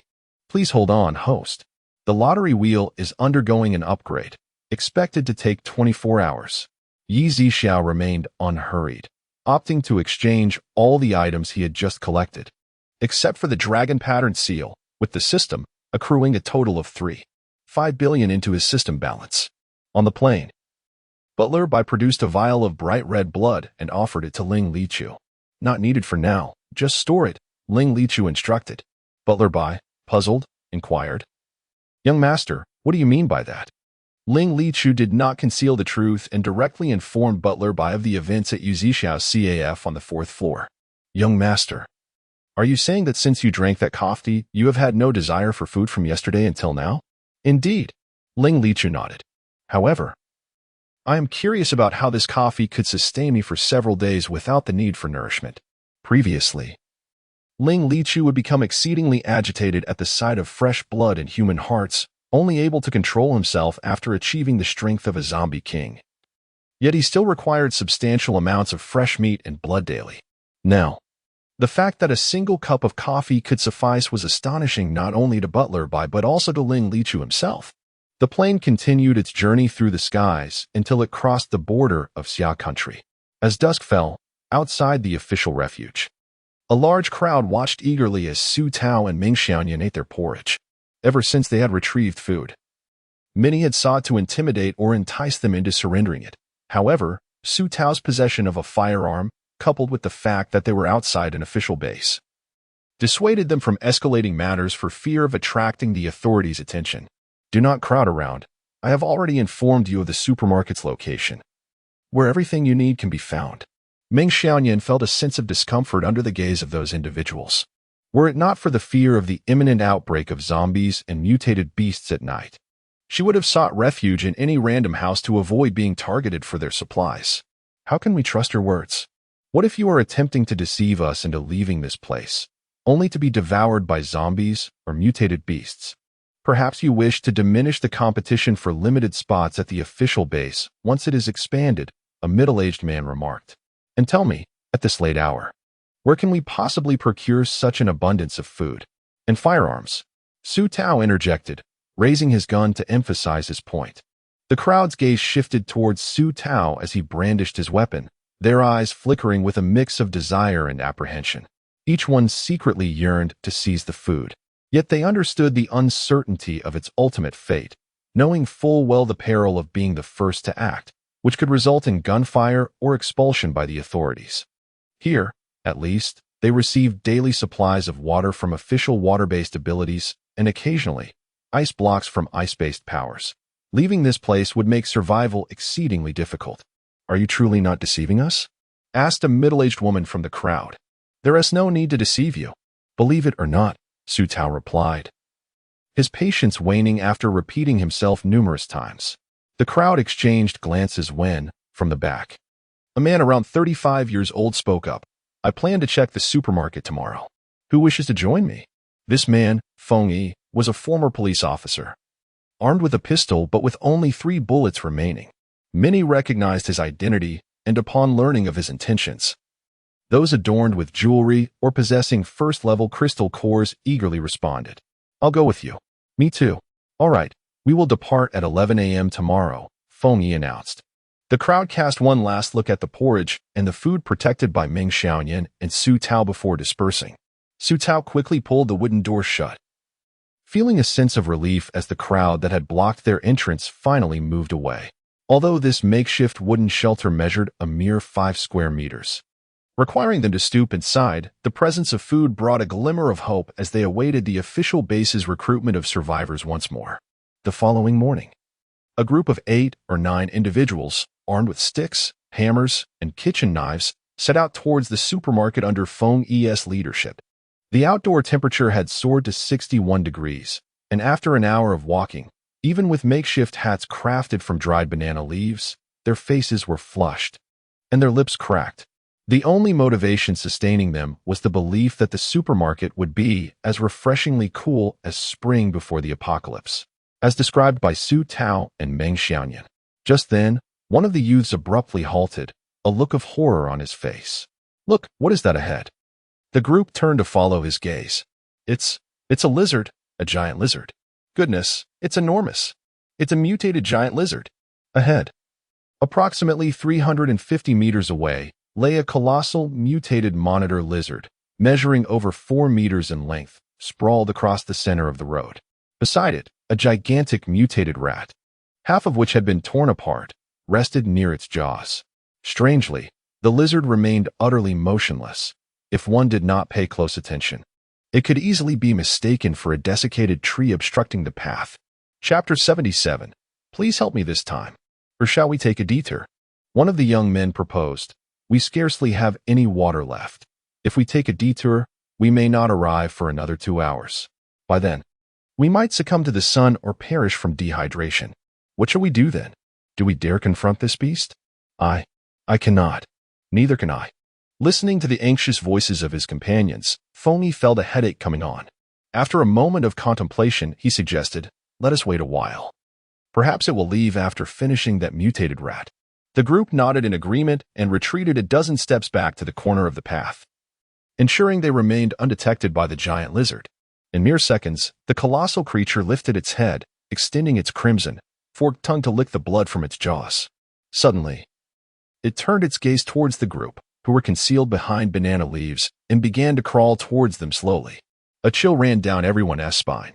Do you think it has noticed us? A woman asked, her face etched with anxiety. Silence. Feng hissed softly, already chambering around in his firearm. As the mutated lizard drew nearer, the group held their breath, afraid to make a sound. A young couple behind them shared a glance.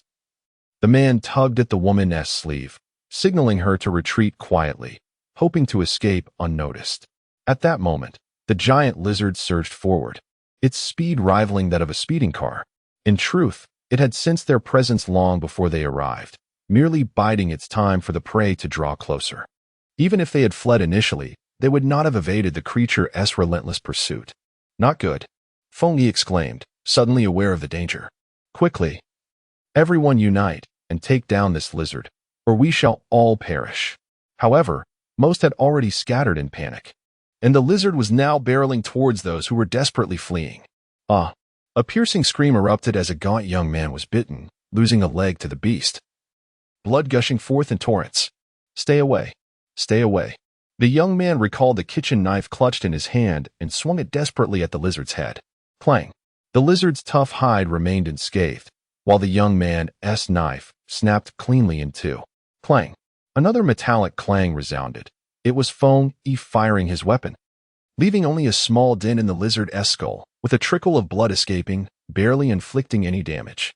Yet, the creature sensed the pain and became increasingly frenzied, its attention fixating on the couple that had managed to flee some distance away, and it charged towards them with alarming speed. The lizard is after us, the woman exclaimed, her face a mask of terror. Damn it, why is it chasing us when there are so many others over there? The man cursed, quickening his pace and leaving the woman behind. Wait for me. The woman's legs felt weak, and she feared she could no longer keep up, yet she summoned all her strength to match the man's stride. My dear, I have always treated you well. Please help me just this once. The man exclaimed. What? The woman, taken aback, had no time to react as the man suddenly turned and forcefully pushed her, causing her to tumble to the ground, scraping her knees and arms, drawing blood.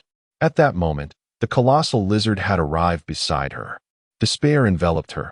However, the lizard did not sink its teeth into her, but instead dashed past her in pursuit of the fleeing man. Are you blind? The young man shouted in anger, witnessing the giant lizard ignore the woman on the ground and head towards him. A piercing scream echoed through the air as the lizard raised its head and viciously tore away the flesh from the man's back. He fell to the ground, blood flowing onto the pavement. The lizard continued to devour him piece by piece, and within mere seconds, the cry ceased abruptly. Realizing the gravity of the situation, the woman hastily scrambled to her feet, disregarding her pain, and sprinted back. In less than a minute, the man was entirely consumed by the lizard. The others had also fled towards the supermarket, having covered some distance, while only the man with the broken leg remained, crawling slowly on the ground. Feng wished to save him, but after carrying him for several dozen meters in the sweltering heat, he was exhausted. Continuing would mean certain death for both, and he was left with no choice but to abandon the injured man and retreat swiftly with the others. As the woman ran past the man with the broken leg, she cast merely a glance in his direction before continuing her escape towards the supermarket. Help me. The man, gazing at the woman's retreating figure, struggled to utter a faint cry, but she had already distanced herself significantly. Before long, the lizard approached the man with the broken leg, biting off his remaining limb, causing him to faint from the excruciating pain. Within 2 to 3 minutes, the lizard had devoured him completely and resumed its pursuit of the fleeing individuals. Though its speed was not as swift as before, perhaps due to having eaten too much that day, Nonetheless, it still moved at a pace several times faster than that of ordinary humans. Chapter 78. Do you dare to come here? Despite their parched throats, no one dared to pause for a moment to quench their thirst. The robust men led the way, while a middle-aged woman, around 38 or 39 years of age, lagged behind, having fallen several meters behind the group. Even the women who later exerted themselves to catch up surpassed her. Suddenly, a man shouted, "The giant lizard is closing in." Instinctively, everyone turned back to glimpse the creature's silhouette several hundred meters away. The woman, now trailing, was seized by fear and quickened her pace, disregarding everything else. However, this haste quickly depleted her strength, her vision blurred, and her legs buckled beneath her. With a heavy thud, she collapsed to the ground, her chest heaving as she gasped for air. Desperate to crawl forward, she clawed at the ground until her fingers bled. But she barely moved a few meters. Within mere seconds, the giant lizard reached her side. Crack! The sound of shattering bones and the echoes of its gnawing filled the air as blood flowed freely across the pavement. A few minutes later, the spot where the woman had fallen bore no trace of her presence. After pausing for a minute, the giant lizard resumed its pursuit of the 5 individuals ahead. At this point, those 5 had vanished from sight, yet the creature's keen sense of smell allowed it to track them regardless of the distance they had covered. Is that a supermarket? A young man in his 20s gasped as he looked ahead, panting. It truly is a supermarket. Could it be a mirage? Remarked a woman who had survived the earlier escape, her timing ill-suited. You don't have to go, one of the men retorted, harboring a grudge against her for her earlier stealthy retreat, which had not left a favorable impression on many. Run! The giant lizard is upon us! Foamy suddenly shouted. Just as the group exhaled in relief, believing the creature had ceased its pursuit, they caught sight of it once more. Why won't this beast relent? A man exclaimed, cursing as he sprinted. Fortunately, the supermarket was not far, and soon they burst through its doors. Who? They gasped as they entered, panting heavily. Ah, it's so refreshing. I feel as if I come back to life. 3 of the men collapsed onto the floor in exhaustion. Yi Zixiao observed their disheveled state and began to speculate. Utilizing his psychic abilities, he discerned a mutated giant lizard advancing from several hundred meters away. Boss, quickly, shut the supermarket doors. A mutated giant lizard is approaching. One man gasped urgently. Having served as a police officer for over a decade, Feng Yi understood that anyone capable of running a supermarket in this post-apocalyptic world was no ordinary individual. They were likely an ability user, which alleviated his concerns. He jested. Boss, your supermarket is quite easy to find. I nearly lost my life just to procure supplies. Yi Zixiao smiled faintly, recognizing that these individuals had likely heard of his supermarket's existence from elsewhere and had come seeking refuge. Big White, go deal with that creature outside. Yi Zixiao remarked. Dabai nodded in response. At that moment, the colossal lizard had come to a halt outside the supermarket, gradually making its way towards the entrance. The onlookers, witnessing Dabai's lack of weaponry as he emerged from the store, were left in a state of astonishment, instinctively retreating. How audacious to approach here. Nearly a second-tier pinnacle mutated beast. Dabai wore an expression of disdain. The giant lizard, clearly unable to gauge Dabai's prowess, suddenly lunged forward with its gaping maw. Seeking death, Dabai declared, and in an instant, lightning surged from his violet eyes. Zzz. The purple currents enveloped the creature entirely, and within moments, it lay motionless on the ground, emitting wisps of smoke and a pungent scent akin to burnt leather. Is it dead? One person exclaimed in disbelief. Everyone had witnessed the astonishing scene, still grappling with the reality that such a massive creature had perished so swiftly. Feng Yi was the first to step out of the supermarket, scrutinizing the lizard closely and confirming its demise. Several pieces of its tough hide had shed, revealing flesh that was still steaming, as if it had been cooked. Dabai crouched down, inserting 2 fingers into the lizard's head, and upon withdrawing, he revealed a second-tier crystal core. One by one, the others emerged, collectively exhaling a sigh of relief. Damn it, that beast chased me all the way here. A man exclaimed, delivering a swift kick to the giant lizard's head, instantly dislodging several of its teeth. Chapter 79. Upgrade complete at last. Our purpose here is to procure sustenance. Feng Yi raised his arm to halt the actions of those around him, then bowed deeply to Dabai. expressing his gratitude. "Thank you, little brother. Without your assistance, we might have faced dire consequences. Any thanks should be directed to my boss," Dabai replied. Fomi nodded in acknowledgement and entered the supermarket once more, offering a respectful gesture to Yi Zixiao. "I am deeply grateful for your timely intervention." Yi Zixiao raised his hand to interrupt, clarifying that his motives were not entirely altruistic. After all, the giant lizard was poised to invade his supermarket, and it was imperative to act. At that moment, everyone began to scrutinize the items within the supermarket, their eyes widening in awe as sounds of swallowing echoed throughout. "You are here to purchase supplies, correct?" Yi Zixiao inquired. Yes. Feng Yi regained his composure and promptly removed a golden ring from his ring finger. A golden charm strung on a red cord from his wrist, along with 3 first-grade crystal nuclei from his pocket, placing them on the counter. The machine displayed the values, the ring at 1,200, the charm at 400, and the 3 crystal nuclei, totaling 150.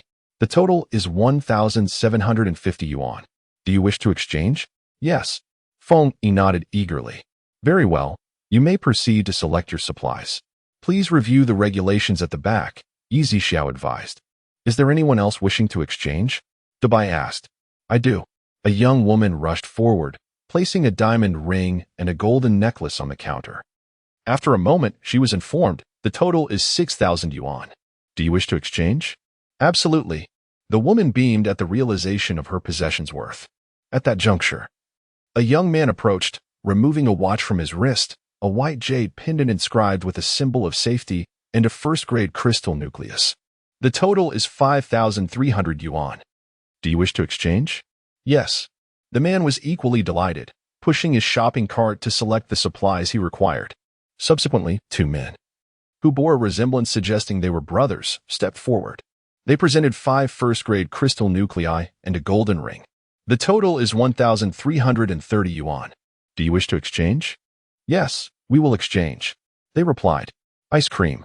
There's actually ice cream," exclaimed the young woman, her excitement palpable, nearly prompting a shout that drew the attention of all present. In such sweltering heat, the thought of indulging in a frozen treat was irresistible. The brothers, eager to savor the icy delights, hurried toward the freezer, selecting several varieties. However, they refrained from overindulging, recognizing that the more sustainable items, compressed biscuits, rice, and flour, were essential for their survival. Before long, as each person completed their purchases, a sense of unease began to settle in. All eyes turned to the contents of their shopping carts. Not only was there the dilemma of carrying their goods, but also the concern of traversing such a distance. What if they encountered danger along the way? Moreover, the spatial bags hanging on the wall were exorbitantly priced, leaving them with no extra funds to acquire them. Nor could they bear to part with their money. "Boss, do you have any more affordable spatial bags?" inquired the young woman who had exchanged 6,000 yuan worth of supplies. Yi Zixiao, feeling helpless, once again inquired of the system. After all, the 2,500 yuan bag was exceedingly expensive. If it became common knowledge that there were no affordable bags, and one could only purchase a meager amount at a time, it would only complicate matters further. "System, is there not a less expensive bag? Perhaps one with a smaller capacity and shorter usage time?" "Host, please hold on. There are too many items to search through." The young woman and the others behind her waited with eager anticipation for Yi Zixiao's response. "Wait a moment." Yi Zixiao addressed the crowd. "All right, everyone. We are not in a hurry." They all hastily waved their hands in agreement. In truth, Yi Zixiao found it perplexing. Did the place where the system originated not require bags? Or did everyone possess spatial abilities? It was not until 3 minutes later that the system spoke again. "Host, I have found 2 options. The first option is valued at 150 yuan, with a capacity of 0.5 square meters, a height of 2 meters, and a usage duration of 2 hours. The second option offers a capacity of 1.5 square meters, a height of 2 meters, a usage duration of 3 hours, and is priced at 350 yuan. Upon receiving the system's response, Yi Zixiao relayed the information to the group and purchased 100 of each bag from the system's marketplace, hanging them on the metal hooks behind him. "Who needs one?" Yi Zixiao inquired. "Boss, I would like to purchase one of the 150 yuan bags." "I need one as well." "Me too." The crowd eagerly responded, ultimately resulting in the sale of 4 bags priced at 150 yuan each. They promptly retrieved 150 yuan worth of food from their shopping carts, placing it back where it belonged. Once everyone had packed their food, they left the supermarket with smiles on their faces. With a place to purchase food, they felt a glimmer of hope, at the very least. They no longer had to consume the mutated insects and withered grass or tree bark for water. Before long, the system's voice resonated again. Host. The lottery system has been upgraded. As the system's words echoed, a lottery wheel materialized before Yi Zixiao. It displayed options such as 30 level 10 crystal nuclei, 10 level 11 crystal nuclei, 5 level 12 crystal nuclei, a universal robotic employee, access to the next level of the supermarket, an increase in strength to the next tier, a one-day interstellar tour, and a spirit power enhancement pill. Yi Zixiao not only noticed numerous new options on the wheel, but also observed a note indicating that each draw now cost 100 million. It used to be 10 million per draw. Now it has escalated to 100 million? Indeed, host. Although the price has changed, it remains a remarkable value. Well, it's free regardless. Yi Zixiao dismissed his thoughts and began to spin the wheel. Chapter 80. Undeniable truth as the disc spun repeatedly to a halt. The level 10 crystal cores numbered 30, consumed thrice. The level 11 crystal cores numbered 10, consumed once. And the level 12 crystal cores numbered 5, consumed once. Additionally, the mental ability enhancement pills were taken twice. What exactly is this mental ability enhancement pill? Although Yi Zixiao grasped the general concept, he remained uncertain about the extent of its effects.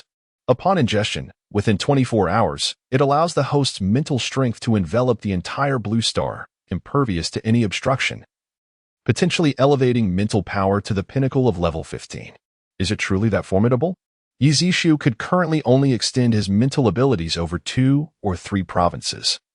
And the destructive potential of level 15 mental prowess was indeed formidable. Indeed, host. With great caution, Yi Zixiao stored the mental ability enhancement pills in his spatial pocket, then turned his attention back to the crystal cores, subsequently absorbing them all. Moments later, Yi Zixiao's aura surged exponentially, his strength reaching the initial stage of level 11. Such power could effortlessly reduce an entire province to ashes with a mere flick of his finger. The boss's aura is incredibly potent, Dabai murmured at the stairwell on the second floor. Had it not been for the supermarket's defenses and Yi Zixiao's ability to contain his aura, even the residual waves could have claimed Dabai's life. Meanwhile, the 5 individuals, including Feng Yi, who had procured supplies, returned to the official base's exterior. The 50 or 60 individuals who had remained gathered around, witnessing the supplies each person carried. The couple did not deceive. There truly was a supermarket. A vast one at that, stocked with an array of goods. A young man, brimming with excitement, produced a bottle of chilled sparkling water from his pocket and drank it eagerly. Did you see? The items pulled from this bag are still so cold. At that moment, an ice-type ability user from the official base approached, intrigued by the crowd that had formed. Standing at a height of 185 meters, he easily discerned the situation within. Where did you obtain these items? The crowd turned at the sound, recognizing it was the official officer, Zhao Qinghuai, who occasionally brought them ice. Officer Zhao, they all exclaimed. Parting to create a pathway, Zhao Qinghuai nodded, observing the individuals with bags in hand. Feng Yi stepped forward, recounting how Su Tao and Ming Xiaoyan discovered the supermarket and their subsequent acquisition of supplies. Is there truly such a supermarket? Zhao Qinghuai inquired skeptically. Absolutely, Feng Yi affirmed, extracting a bag of rice from his own. Very well, I understand. Those without supplies must not resort to theft should others refuse to share. Otherwise, you are to leave this place, Zhao Qinghuai admonished sternly. Rest assured, we would not dare, the group responded, though unspoken thoughts hinted that, had they not been outside the official base, bloodshed might have ensued long ago. After Zhao Qinghuai departed, Feng Yi prepared a large pot of porridge, serving half a bowl to each of those who had remained behind. Simultaneously, they were informed that even a level 1 core could be exchanged for 50 yuan, and that they could collaborate to eliminate level 1 zombies without the fear of starving. Upon grasping the supermarket's exchange regulations, Some individuals felt a surge of ambition to rush into the community in search of valuable items. However, upon further contemplation, they hesitated. Mindful of the zombies and the mutated beasts that roamed predominantly at night, often hiding within the community during the day in houses and hallways. As mere ordinary individuals without any supernatural abilities, the misfortune of encountering such creatures in confined spaces would leave them with no avenue for escape, leading to their demise at the hands of zombies before they could even find anything of worth. In such a scenario, it would be wiser for a group to venture out together. If the distance was sufficient and they spotted few zombies, they could unite against a level 1 zombie. If they encountered a level 2 zombie from afar, they might still have the chance to flee. Upon returning to the base, Zhao Qinghuai immediately began searching his room for any remaining valuables. Although he possessed a core, he had heard that the exchange rate was not particularly favorable. He refrained from hastily reporting to his superiors, opting instead to gauge the situation before making any decisions. His room, turned upside down, yielded a gold necklace and a diamond ring he had intended for a proposal gifts meant for his girlfriend, which he never had the opportunity to present before their separation. I hope this supermarket truly exists. It could alleviate my pressing needs, Zhao Qinghuai murmured, his heart brimming with anticipation for the supermarket. At 6 p.m., the sunlight was no longer as blinding, with temperatures dropping to around 58 degrees. 3 modified off-road vehicles sped down the road, coming to a halt outside the supermarket. Indeed, there is a supermarket here. Are you certain that Deputy Commander Chao came here and has not returned to the base? Inquired Hong Weiqing, the commander of Hongxing Base. He Mu-Nan nodded affirmatively. Absolutely true. He Mu-Nan's grandson, He Ku, also in the vehicle, nodded in agreement. Chapter 81. The mutated crocodile. Since He Baigang brought Chao Rui's to the supermarket, there had been no news of them, leaving everyone anxious. Akin to ants on a hot pan, He Mu-Nan felt a profound unease in his heart. However, due to his age, he could not allow his grandson He Ku to take risks, and his daughter-in-law, an ordinary woman, could do nothing but wait anxiously. Fortunately, this afternoon, base leader Hong Weiqing returned. Upon learning that Chao Rui's had taken so many supernatural beings out, and that they had vanished without a trace, he was filled with rage. If anything were to happen, the impact on his base from losing so many supernatural beings would be unimaginable. Let us go down and take a look, Hong Weiqing said in a deep voice. Xiaoke, stay in the car. He Mu-Nan began, but Hong Weiqing interrupted him. We're going down together. He had already discovered that it was this family that had led to Chao Rui's predicament, and felt no obligation to be courteous to the two of them. Initially, he should have been pleased to find a supermarket capable of supplying resources, yet now he felt no joy whatsoever. After Hong Weiqing exited the vehicle, 6 supernatural beings from the 2 cars behind also disembarked and proceeded towards the supermarket. Yi Zixi was seated behind the counter, engrossed in a novel, while Dabai was in the kitchen preparing dinner. A group of 9 individuals with grim expressions entered the supermarket. Yi Zixiao glanced up momentarily before returning to his phone. Boss, I am Hong Weiqing, the leader of Hongxing Base. I heard that my deputy base leader and the supernatural beings from the base visited this supermarket a while ago and have since gone missing. Do you know their whereabouts? Yi Zixiao slowly set down his phone and replied in an exceptionally calm tone. They are dead. Hong Weiqing narrowed his eyes, observing Yi Zixiao. At that moment, He Mu-Nan felt a jolt in his heart upon hearing those 2 words and quickly inquired, what about my eldest son? They must be sent on their way together. Yi Zixiao's lips curled into a slight smile. Impossible, impossible. My eldest son has a foolproof plan. How could he possibly be dead? He Mu-Nan shook his head incessantly, his expression bordering on madness. At that moment, He Mu-Nan suddenly clutched his chest, his face contorted in pain, and collapsed to the ground, unconscious. Grandpa! Grandpa! He Ku hurriedly knelt beside He Mu-Nan, shaking him. At that moment, He Mu-Nan was barely clinging to life, without professional medical assistance or the recovery power of wood-type abilities. He was facing certain death. Shut up. Hong Weiqing kicked He Ku viciously, sending him crashing to the ground. Hong Weiqing was already seething with anger, and He Ku's cries only added to his agitation.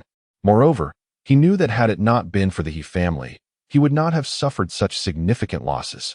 He also understood that Yi Zixiao's strength was formidable. If a confrontation were to ensue, victory could mean a great profit, but a tie would render these resources unattainable, and losing could cost him his life. Given that he was already somewhat injured, he felt his chances of success were slim. After a moment of contemplation, Hong Weiqing suppressed his rage and turned to Yi Zixiao, asking, "I wish to know why you killed Chao Rui's and so many supernatural beings from my base. They attempted to seize the resources within my supermarket. Naturally, they deserve to die," Yi Zixiao replied, maintaining his indifferent tone. "Is it not excessively ruthless to eliminate all 9 of them?" Hong Weiqing inquired. "If you harbor resentment, you may seek vengeance for them." After a moment of contemplation, Hong Weiqing finally replied, "Since they have offended the boss through their own folly, I see no reason to avenge them. Now that I comprehend the situation, I hope to collaborate with the boss moving forward. I would like to procure supplies for the base from the boss's supermarket. May I inquire about your thoughts on this? I am open for business. Any patronage that comes my way will certainly be welcomed." Yi Zixiao responded with a smile. "Then we shall take our leave." Hong Weiqing clasped his hands in farewell. At that moment, He Munin lay lifeless on the ground. As He Ku prepared to drag him away to place him in Hong Weiqing's vehicle. "This old fellow has passed. Let us not sully my car further. Leave him here to feed those mutated beasts," Hong Weiqing declared. But He hesitated, only to be interrupted by Hong Weiqing. "Unless you wish to remain here to accompany your deceased grandfather." He glanced around. The sky had darkened, and he realized that staying here would only lead to his demise. Reluctantly, he placed his grandfather's corpse in the vehicle. The 3 cars sped down the road, occasionally halting to deal with the zombies that appeared, each being swiftly dispatched by the abilities of the passengers in the front and back seats. With zombie cores collected as well. Suddenly, the vehicle screeched to a halt. "What is happening?" Hong Weiqing asked the driver. "It seems something has emerged from the base. Possibly a mutated beast or plant," the driver responded. Bang, bang, bang. A grayish-blue tail slammed against the front of the car's hood. "It's a snake. No, a mutated crocodile," the driver shouted, spotting the creature, which was as thick as a tree trunk, on the road. "Dispatch it swiftly," Hong Weiqing commanded. "Chief, that crocodile appears to be a 3rd-tier mutated beast," He stammered from the back seat, trembling at the sight. Hong Weiqing shot a furious glance at He Ku, his anger still simmering. He then used his metallic powers to control the car door, flinging it open. "Out you go." Hong Weiqing kicked He Ku out of the vehicle. As the door slammed shut once more, He Ku, who tumbled onto the ground, finally registered the situation. Chapter 82. The shock of incoherence. He Ku hurriedly rose, fervently pounding on the vehicle door, pleading, "Please, let me in, base leader. Base leader." The mutated crocodile, upon spotting He Ku, abruptly changed direction and hastened toward him, sinking its teeth into his arm. In an instant, his entire forearm was torn away, blood gushing forth profusely. "Drive," Hong Weiqing urged, patting his somewhat wrinkled trousers. The mutated crocodile was now gnawing on He Ku's arm, its bloodlust rendering it oblivious to the iron box. The 3 vehicles sped away swiftly, with He Ku wearing a visage of despair, yet he gritted his teeth against the pain, staggering to his feet in a desperate attempt to flee. However, before he could traverse even 2 meters, the crocodile, having already devoured his arm, rapidly crawled behind him and clamped down on his waist. He screamed in agony as he collapsed, only to be met with the crocodile's infamous death roll. Soon, all that remained on the ground was a pool of blood. Outside the Hongxing base, Wang Lingling stood at the entrance, anxiously awaiting the return of her father-in-law and son, hoping they would bring back her husband. She had been waiting for over an hour, her thin short sleeves soaked with perspiration, clinging to her skin, while beads of sweat formed on her forehead, evaporating almost immediately in the sweltering heat. Finally, when she spotted the 3 vehicles returning, she rushed forward. Base leader," Wang Lingling knocked on the car window. The window slid down, and Hong Weiqing cast a glance at her, inquiring, "What is it?" "My father-in-law and son went out with you to find my husband, right?" "Did you manage to locate my husband, He Bai Gang?" "What about my father-in-law and son?" Wang Lingling recalled that they had all departed in the same vehicle. Yet she now saw no sign of them. "Please accept my condolences. Your father-in-law and son were unfortunately devoured by the mutated crocodile, and your husband has also perished." Hong Weiqing feigned sorrow. "Impossible. How could this be?" "Base leader, Do not jest with me. My son was perfectly fine when he left with you. How could he have been eaten by the mutated crocodile? You are all so formidable. Such jokes are unwelcome. Wang Lingling's face was one of disbelief, suspecting that Hong Weiqing was merely trying to frighten her. However, after a moment of silence, she observed him shake his head and sigh. That cannot be. You must be deceiving me. She hastily approached the two vehicles behind. Yet, in the first vehicle, the window opened, revealing none of the familiar faces she sought. The second vehicle yielded the same result, and her eyes instantly brimmed with tears, cascading down her cheeks. A wave of dizziness washed over her, yet she still could not bring herself to believe it. She dashed back to Hong Weiqing's vehicle, knocking on the trunk. They must be hiding in the trunk, playing hide and seek with me. I remember how much Kua loved to play hide and seek as a child. Beep, beep, beep. At that moment, the vehicles behind her honked several times, startling Wang Lingling, causing her to shudder and instinctively step aside. The vehicle slowly entered the base, leaving Wang Lingling standing alone in the sweltering heat, motionless and desolate. Occasionally, the corners of her mouth twitched upwards in a grimace. In this oppressive warmth, she seemed to feel nothing, only a chilling sensation spreading from her heart throughout her body. Her father-in-law was gone, her husband was gone, her son was gone, ha ha ha. All gone. Wang Lingling laughed maniacally, then suddenly dashed into the distance. However, after running just 600 or 700 meters, a zombie lunged at her, instantly sinking its teeth into her neck. The next morning at 10 o'clock, a military green SUV sped towards the supermarket. Zhao Qinghuai stepped out of the vehicle and gazed up at the towering 9-story building, his heart filled with astonishment. Entering the supermarket, he surveyed the dazzling array of food before him, excitement surging within him. The difference between hearing about it and witnessing it firsthand was indeed vast. Yet, in mere seconds, he quickly regained his composure, turning to Yi Zixiao, and hastily took out the necklace, ring, and 2 second-level crystal cores along with 4 first-level crystal cores he had brought. Boss, how much are these worth? Yi Zixiao nodded, placing each item on the pricing machine. Zhao Qinghuai also glanced at the supermarket's rules displayed on the wall, as well as the items available on the 2nd, 3rd, and 4th floors. 100 yuan. Would you like to exchange? Yes. Zhao Qinghuai nodded eagerly.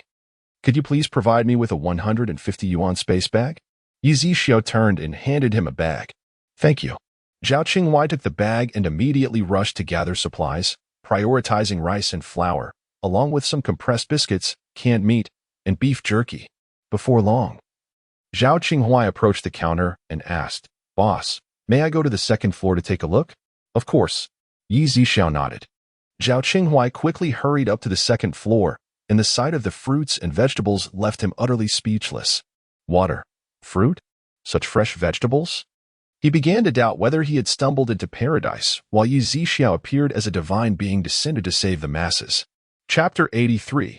A visit to the main base. 3 months had passed since the apocalypse descended, and the extremes of cold and heat rendered the land barren of fruit. Zhao Qinghuai gathered a small assortment of bananas, apples, and grapes, alongside some lettuce, cabbage, carrots, and dried seaweed, before realizing he was still lacking. In a moment of desperation, he decided to carry a small watermelon weighing around 2 pounds. He glanced at the 3rd floor, initially intending to ascend, but ultimately hesitated, recognizing the importance of returning to inform his superiors. With no money left, he knew that as a member of the military, he would not be lacking in weaponry. And given his ice-type abilities, he felt confident that he could manage without exploring further at that moment. Little did he know that the weapons on the 3rd floor would provide an even greater shock to him. At present, he considered himself a soldier, believing he had encountered all forms of weaponry. Zhao Qinghuai hastily descended the stairs and, upon reaching the counter, offered a salute to Yi Zixiao, exclaiming, Boss, you are our country's lucky star. Yi Zixiao could only stare in bewilderment. After delivering his remark, Zhao Qinghuai hurriedly departed, swiftly making his way to his vehicle and driving away at high speed. As he drove, a smile broke across his face, his eyes occasionally darting to the supplies nestled in the passenger seat pocket. Suddenly, a figure was sent flying.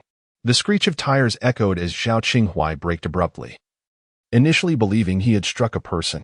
Filled with self-reproach for his inattentiveness, he exited the vehicle only to discover it was a low-level zombie. One leg broken from the collision, struggling to rise and lunge at him, only to lose its balance and crash face-first into the ground. Such tenacity in the face of adversity.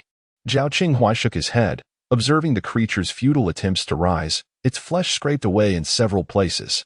Alas, rather than watching you struggle, it would be a kindness to grant you release, he declared, raising his hand and sending an ice spike through the zombie's skull. A white crystal core rolling out. To his surprise, he swiftly approached, retrieving the core from the remnants of flesh. Wiping it clean with a tissue from his pocket before pocketing it, he then returned to his vehicle, started the engine, and sped away, glancing back to see the other leg of the zombie crushed beneath the wheel. Before long, Zhao Qinghua arrived at the base. He parked hastily and, with great urgency, rushed into the office of the base commander. The door slammed open with a thunderous crash, startling Zhu Yihua, who was engaged in a satellite call. Zhu Yihua shot a glare at Zhao Qinghua before returning to his call, saying, "Yes, yes. Understood." After hanging up, Zhu Yuhua's voice darkened. "Do you not know to knock before entering? What calamity has befallen you to be in such a frantic rush? My apologies, sir. But this is indeed a matter of great importance," Zhao Qinghua replied, feeling a twinge of embarrassment. Yet, the thought of what he held in his possession and the supermarket filled him with uncontainable excitement. He swiftly approached, placing his bag on Zhu Yihua's desk. "Sir, can you guess what I have here? I will not hazard a guess. If you find yourself with idle time, you should devote it to creating more ice. In this scorching heat, many ponds and rivers have nearly dried up, and numerous water bodies have become polluted. Currently, the ice manipulators and water manipulators are crucial for maintaining the normal operation of the base. All day long, I'm tasked with making ice. I am not an ice machine. If I don't take a break, my powers will wane." Zhao Qinghua grumbled softly. "Go, just leave." Zhu Yihua impatiently pointed towards the door. "If I truly step out, you will regret it, uncle. I have watermelons, apples, grapes." Zhu Yihua, Zhao Qinghua's uncle, usually preferred not to be addressed as such during work. "Don't be ridiculous. You think you can find me those? If you do, I'll read my name backward." Zhu Yihua retorted. "Hurry, get out. The higher-ups have important matters for me today. I suspect they are allocating supplies. Don't waste my time." Before Zhu Yihua could finish, Zhao Qinghua reached into his pocket and pulled out a bunch of grapes, swallowing the words that had nearly lodged in Zhu Yuhua's throat. Along with the grapes, he revealed watermelons, apples, bananas, rice, flour, and canned goods. "Have you stumbled upon a deity?" Zhu Yihua exclaimed in disbelief. "Not quite. But it's close," Zhao Qinghua said, tearing off a grape and offering it to Zhu Yihua. Upon receiving it, Zhu Yihua promptly popped it into his mouth, the juice bursting forth. "This is unbelievably sweet." Zhao Qinghua quickly recounted his trip to the supermarket, while simultaneously placing the perishable items into a spatial bag, leaving only the watermelon on the desk. "Uncle, shall we have a chilled watermelon?" "That's an excellent idea." Zhu Yuhua's eyes lit up. Zhao Qinghua placed the watermelon in a basin and, with a flick of his hand, instantly froze it. Soon, the ice melted, and Zhao Qinghua sliced the watermelon in half. The two enjoyed the icy, sweet watermelon, their faces radiating satisfaction. Once they finished, Zhu Yihua, still yearning for more, suggested, "I'll head to the main base. When I return, we'll go to the supermarket together." "All right." Zhao Qinghua nodded, preparing to venture out to slay zombies and gather crystal cores. He was now full of energy, driven not only by the desire to enhance his abilities but also by the supplies in the supermarket. The following day, at the Hongxing base, Hong Weiqing arrived early outside the supermarket in a car, accompanied by a spatial manipulator. However, they found the supermarket still closed and had to wait. After more than half an hour, the supermarket doors finally opened, and Hong Weiqing promptly entered. Upon returning home the previous night, he discovered that the supplies sent by the He family were actually found by a subordinate while cleaning Chao Ruai's room. Unfortunately, the bags had deteriorated, and these items had been placed in an underground cold storage, monitored continuously by ice manipulators. The cold storage housed all their supplies, while generators were located in another underground room to prevent high temperatures from damaging them. Additionally, if the daytime heat became excessive, Ice blocks were placed nearby to regulate the temperature. The various fruits, vegetables, and meats delivered by Hujia, despite the passage of time, remained relatively fresh. Even as the base leader, he could hardly recall the last time he had savored such fresh produce. Yesterday, he remained on the first floor, neglecting to ascend to the second, and in his haste and fury, he inevitably lost some semblance of rationality. He pondered throughout the night, rising before dawn to gather his most valuable possessions, and arrived early in the morning. "Bossy," Hong Weiqing exclaimed, his face alight with joy, a stark contrast to his demeanor from the previous day. "You've arrived quite early, base leader Hong," Yi Zishi remarked. "Haha, good morning, Bossy." Hong Weiqing responded with hearty laughter. Despite the considerable loss of numerous extraordinary individuals, which ignited a fire within him and a desire to eliminate Yi Zixiao, he reasoned that with an abundance of resources, he need not worry about attracting capable individuals to join his cause. Chapter 84. Why is this happening? Shaoli, please present the items we brought for Mr. Ye's inspection, Hong Weiqing instructed. Yes, base leader. Li Jin had been Hong Weiqing's subordinate for 7 or 8 years. With the onset of the apocalypse, he awakened his spatial storage abilities, and now his power had reached the initial stage of the 3rd tier. He was one of the few individuals Hong could fundamentally trust. While those with spatial storage abilities often lacked combat prowess, they were indispensable. If one could awaken the ability to manipulate the surrounding space, their strength would surpass that of many others. With a downward gesture of his palm, Li Jin slowly waved above the counter, and 10 boxes of varying sizes were neatly arranged before them. He then opened each box, revealing an array of gold, silver, jewels, and precious artifacts. Among the treasures were silver wine vessels dating back centuries, a red agate piccio ornament, amber encasing a large spider, a jade dove egg of brilliant green, 6 small gold bars, and a few kilograms of raw mutton fat white jade with golden flecks. I never expected base leader Hong to have a penchant for collecting such items, Yi Zixiao remarked. Indeed, I have invested quite a sum into this, Hong Weiqing replied with a shake of his head. As Yi Zixiao began to appraise each item, he casually inquired, 9,310,000. Will you exchange? Absolutely, Hong Weiqing responded. Although the price differed significantly from what he had originally paid, often above market value for the sake of collecting, such items held little purpose in the current apocalypse. May I first take a look at the weapons on the 3rd floor?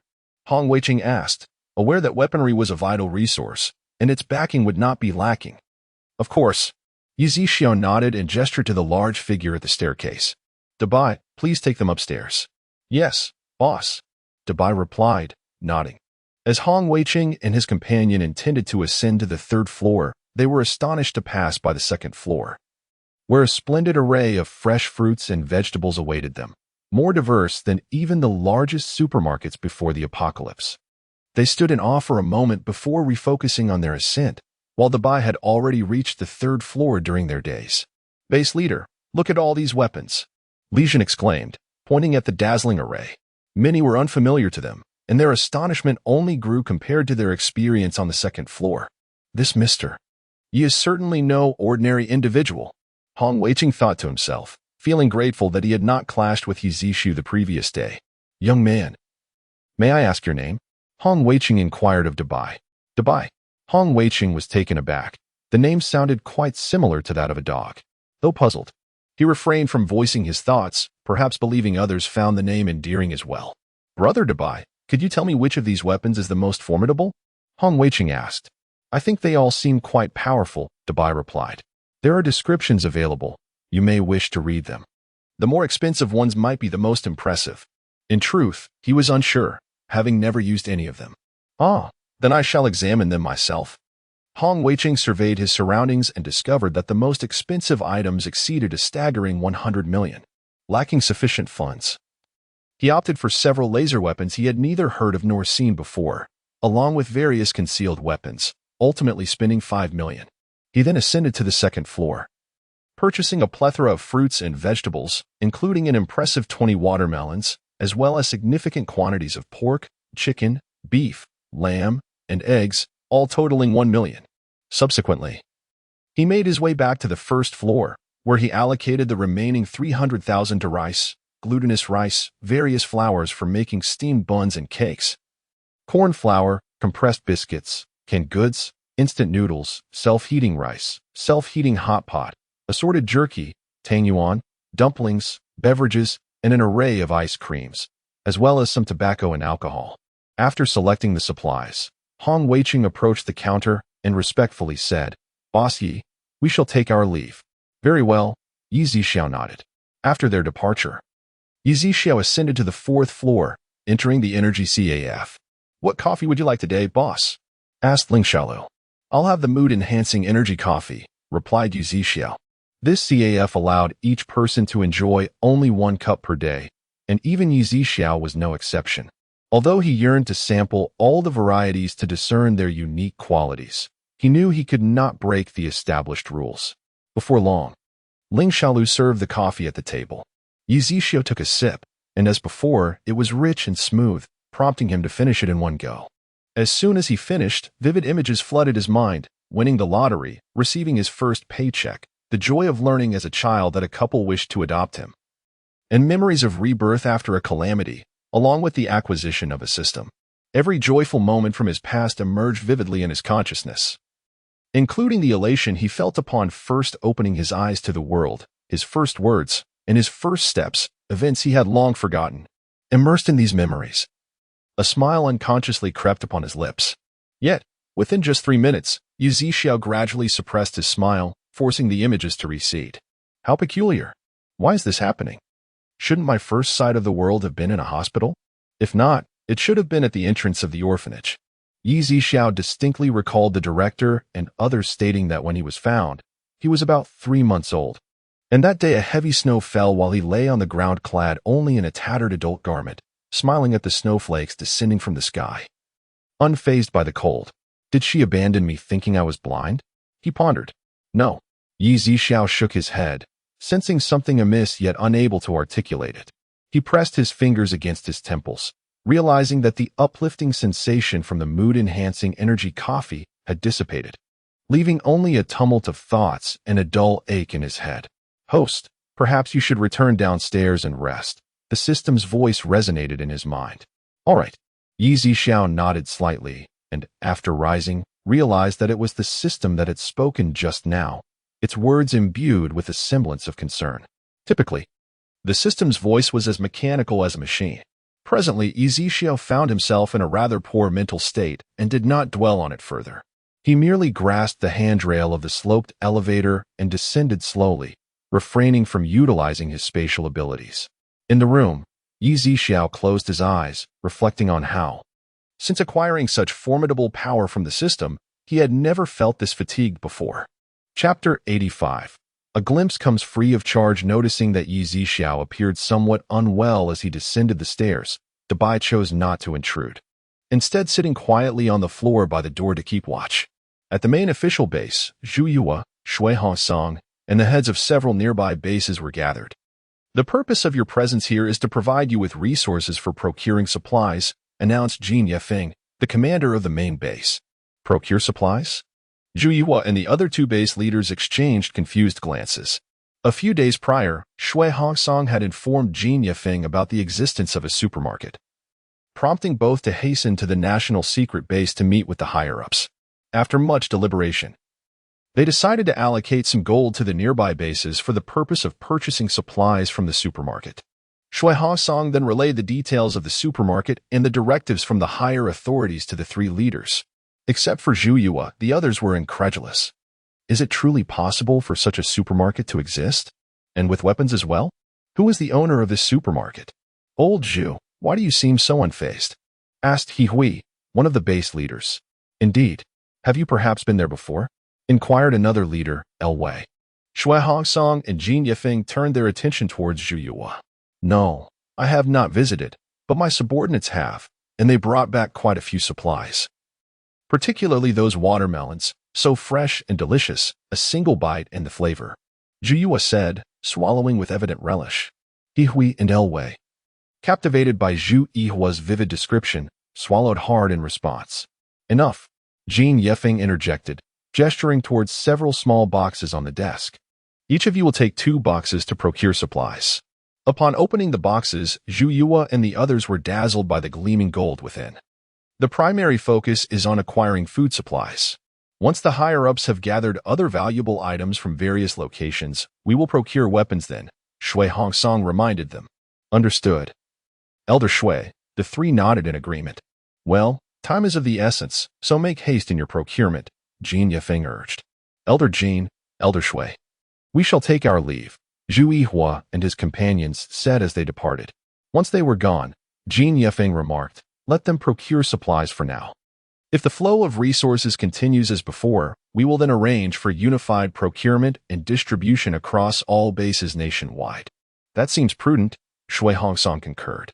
This approach also mitigates the risk of individuals harboring ulterior motives in these apocalyptic times. Furthermore, with many regions constructing bases, allowing each to come and collect would be cumbersome. It is far more efficient to assign dedicated personnel, tailoring supplies to the size and specifications of each base, he added. As time passed slowly, the sky gradually darkened. Inside the supermarket, Yi Zixio slowly opened his eyes, having slept until after 7 in the evening, awakening only as he sensed the arrival of people at the supermarket.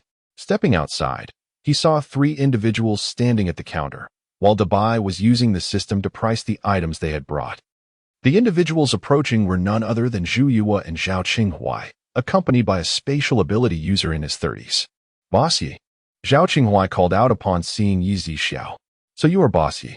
I have heard much about you from old Shui, who spoke highly of your extraordinary capabilities. Today, it seems, his words hold true, Zhu Yue remarked, casting a scrutinizing glance at Yi Zixiao. Yi Zixiao nodded modestly and replied, You flatter me. I am Zhu Yue, the head of the official base in a city. Should you require assistance, please do not hesitate to visit the base, Zhu Yue offered. Thank you very much. Yi Zixiao responded. At that moment, the pricing process was completed and the machine displayed a total value of 13.59 million. Shall we exchange? Yi Zixiao inquired. Absolutely. Zhu Yihua affirmed. Just then, 2 vehicles pulled up outside the supermarket, and He Hui and Elwei arrived with their own spatial ability users. Goodness! This supermarket is truly a towering 9 stories. He Hui exclaimed, astonished. Let us hurry inside. Old Zhu has already beaten us to it. Elwei urged. All right. Let us go. He Hui replied, and the 2 hurriedly entered the supermarket together. Although they had heard tales of the abundant supplies within and the promise of restocking, they feared arriving too late and missing out on the finest goods. You all arrived quite swiftly, Zhu Yihua remarked. Well, we can't let you snatch everything first. Elwei retorted, then turned to Yi Zixiao and clasped his hands in greeting. I believe this gentleman is Boss Yi? Yi Zixiao nodded in affirmation. Elwei and He Hui promptly instructed their spatial ability users to place the boxes filled with gold on the counter. Following the pricing, the amounts were identical. Yours is also 13.59 million. Do you wish to exchange? Yi Zixiao asked. Yes. Both responded in unison. This is the store's policy. And the types of goods available on each floor are outlined. Those without lights are temporarily closed, Yi Zixiao explained, gesturing towards the wall behind them. They had a general understanding but began to examine the details more closely. An energy CAF? Next time I have a moment, I must come and indulge in the pre-apocalyptic experience, Zhu Yihua remarked. After their observations, the group immediately began gathering supplies on the first floor. Their eyes dazzled by the myriad of products on display. These fresh meat dumplings are excellent. I'll take 20 bags for the festival, He Hui declared as he filled his cart. Meanwhile, Elwei and Zhu Yue opted for flour, intending to have the kitchen staff at their base prepare dumplings themselves. A bit more laborious, but cost-effective. Each of the 3, accompanied by their respective teams, continued their shopping spree. Wait, I just gathered quite a bit of beef jerky. And I thought the shelves were nearly empty, yet suddenly they are overflowing again, He Hui exclaimed. Could this supermarket possess some sort of infinite replication glitch? He pondered. This notion was not exclusive to him. Zhu Yue and Elwei shared similar thoughts, as many who had experienced large-scale shopping at the supermarket likely entertained the same speculation. Having nearly completed their purchases on the first floor, the group ascended to the second floor, with Dabai following closely behind. Goodness! Watermelons, dragon fruit, and even durians. He Hui could no longer contain his excitement. Look over there. Elway gestured towards the meat section, exclaiming, I am utterly nauseated from consuming the flesh of mutated beasts during this period. At last, I can savor a different flavor. Zhu Yihua responded with enthusiasm. Various fruits, an array of meats, and a plethora of vegetables were hastily piled into their shopping carts, which, once filled, were entrusted to the spatial ability users for storage. I wish to explore the weapons section on the 3rd floor, Zhu Yihua declared. This time, we must adhere to our budget and refrain from purchasing these. Elway replied, I'm merely going to take a look. Glancing doesn't cost a thing. Zhu Yihua retorted with exasperation. Then I shall accompany you to have a look as well. Hiwi chimed in. Chapter 86, is the entire blue star like this? Subsequently, the group ascended to the 3rd floor, unable to conceal their curiosity. Upon reaching the 3rd level, they were utterly astonished, their minds exclaiming, What on earth?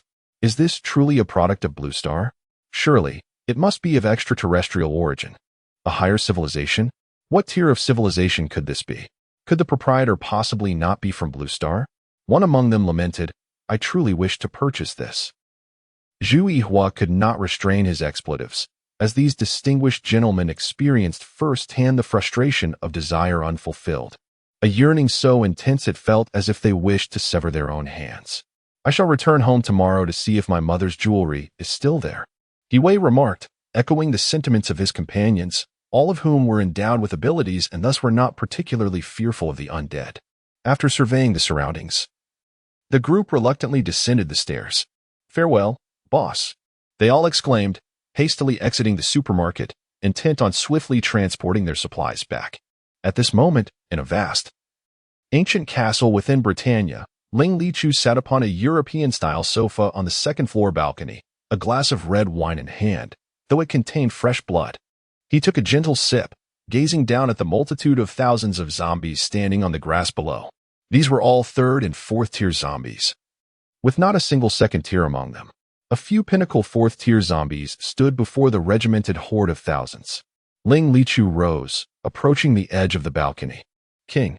The throng of zombies knelt in unison, shouting in reverence. Indeed. Ling Lichu nodded, clearly satisfied. He intended to distribute all the weapons he had previously acquired to the leading high-tier zombies, thus instructing Butler Bai, have the weapons brought down. Yes, young master. Butler Bai nodded and promptly descended, ensuring that the most potent weapons were allocated to the 4th tier zombies, while the remaining armaments were bestowed upon the 3rd tier ones. Once this was accomplished, Ling Lichu spoke again. Becoming a zombie was not our desire. However, humanity now regards us with hostility, perceiving us as a scourge to be eradicated. We cannot remain passive in the face of such threats. We merely exist in accordance with the will of heaven. And this blue star should rightfully be a domain of ours. The leading pinnacle 4th tier zombies raised their weapons high. The throng of thousands echoed, yes. What I seek is loyalty. As far as I am aware, I am the sole zombie king on Blue Star. Henceforth, regardless of how many arise, should there be betrayal, death shall ensue. Ling Lichu declared solemnly. Loyalty, loyalty, loyalty. The legion of zombies raised their weapons, chanting fervently. Let us divide the dominion of Blue Star with humanity. Ling Lichu proclaimed once more. Divide the dominion of Blue Star. The zombies repeated in unison. Yet, some 3rd tier zombies, whose intellect had not yet fully returned, could only follow the lead of the 4th tier zombies, raising their arms in fervent but unclear chants. Assign you several to various corpse domains. Ling Lichu commanded the few pinnacle 4th tier zombies below. During this period, the zombies under Ling Lichu's command had established numerous base territories across various locations. And they continued to expand. Yes, King. A group of 4th tier zombies spoke in unison. Ling Lichu turned his head and returned to sit on the chair. Butler Bai. In a few days, I plan to revisit Xia country. Please find some valuable items to accompany me. Yes, young master. I shall prepare at once, Butler Bai replied. Ling Lichu nodded and continued to sip the crimson liquid from his glass. 3 days later, business at the supermarket had been sluggish. Indy Zishu went to the 4th floor every afternoon to indulge in the various coffees, feeling refreshed, though he temporarily refrained from the energy coffee. The temperature had also dropped, with daytime highs reaching 56 degrees and nighttime lows around 43 degrees. Those who had shopped at the supermarket in recent days had been busy hunting zombies, while those with abilities scoured the neighborhood, searching house by house. The Hoshing base was no exception. He had taken several high-tier practitioners from a city to the now-deserted jade mining area, claiming it as their own and beginning to establish a new base nearby, continuously transporting ordinary people to assist in construction and mining. At 7:30 in the evening, Yi Zixiao closed the supermarket doors and was preparing to take a stroll with Dabai, intending to visit the royal palace from centuries past.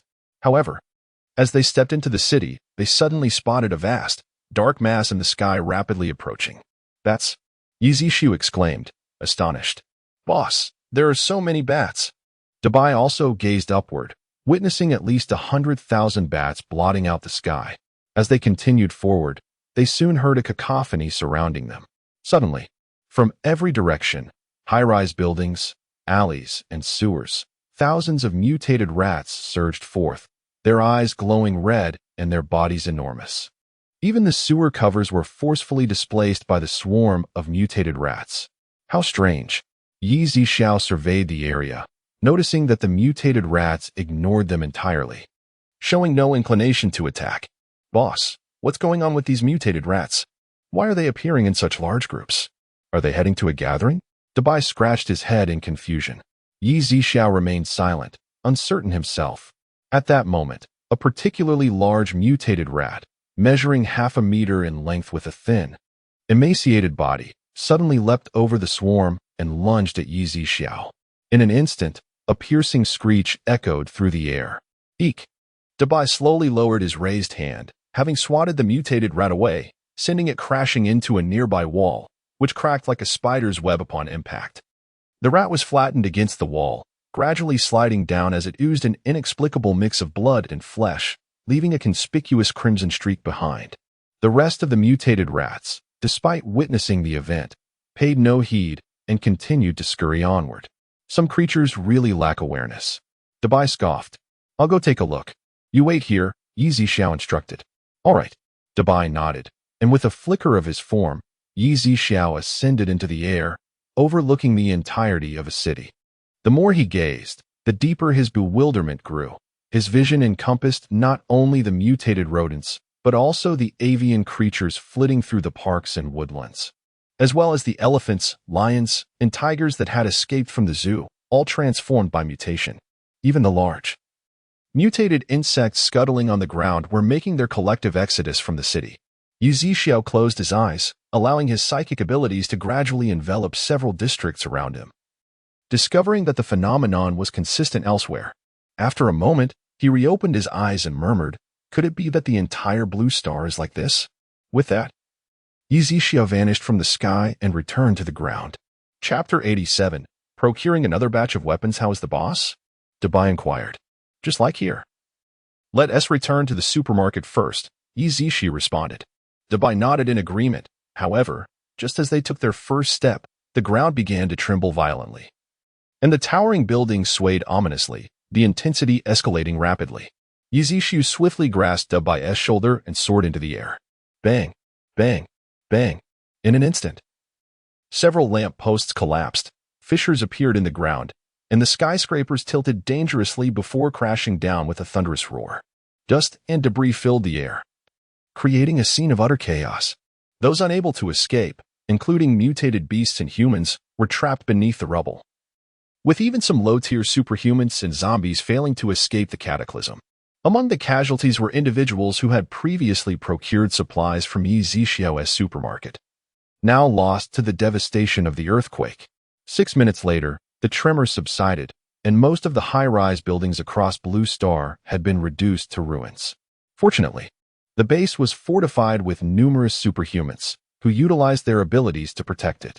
The official base, constructed from special materials, remained largely unscathed. However, the private bases, despite having many superhumans, were still affected to some extent. Some coastal regions experienced tsunamis, with towering waves reaching heights of 100 meters, submerging entire cities, leaving only a handful of survivors.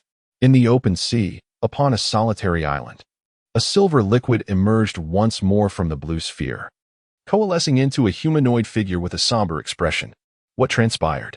Yu Jia inquired gravely. At that moment, two men, also gleaming silver, flew in from a short distance and knelt on one knee before Yu Jia. These two were his subordinates who accompanied him to Blue Star, named Mu Qing and Mu Shi. Lord Yu Jia, a massive earthquake has struck Blue Star. Our island has been engulfed by the sea, and it may take several days for the waters to recede, Mu Shi reported. Humph, merely seawater. It cannot breach my impregnable defenses, Yu Jia retorted dismissively. Lord Yu Jia.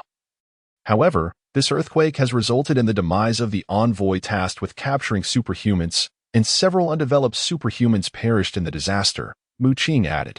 If the envoy is dead, we shall simply find another. It is indeed regrettable about the fallen superhumans. But with over 4 years remaining until we return to Dark Current Star for the advanced ceremony, we must make it back within this time frame. Then, we shall infuse the energy into the energy veins of Dark Current Star alongside our kin who are acquiring energy from other planets, enabling our planet to ascend to a level 3 civilization. Understood, Lord Yu Jia. Mu Qing and Mu Shi replied in unison. As Yu Jia turned away, his expression remained slightly perplexed, for this earthquake was unforeseen. However, he dismissed his concerns and transformed back into silver liquid, re-entering the blue sphere. Meanwhile, Yi Zixio had returned to the supermarket with Dabai, which stood unaffected, much like before. Although many areas of the external pavement had cracked, the damage not particularly severe. Yi Zixio retrieved 2 bottles of delightful sparkling water from the refrigerator and tossed one to Dabai. Previously, when Dabai had tasted it for the first time, he was captivated by its peculiar flavor.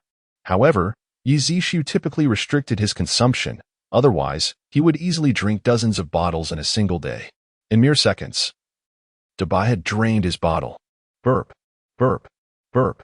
Observing Dabai gulping down the drink so rapidly, Yi Zixio shook his head, bemused by the disparity between his eating habits and his appearance.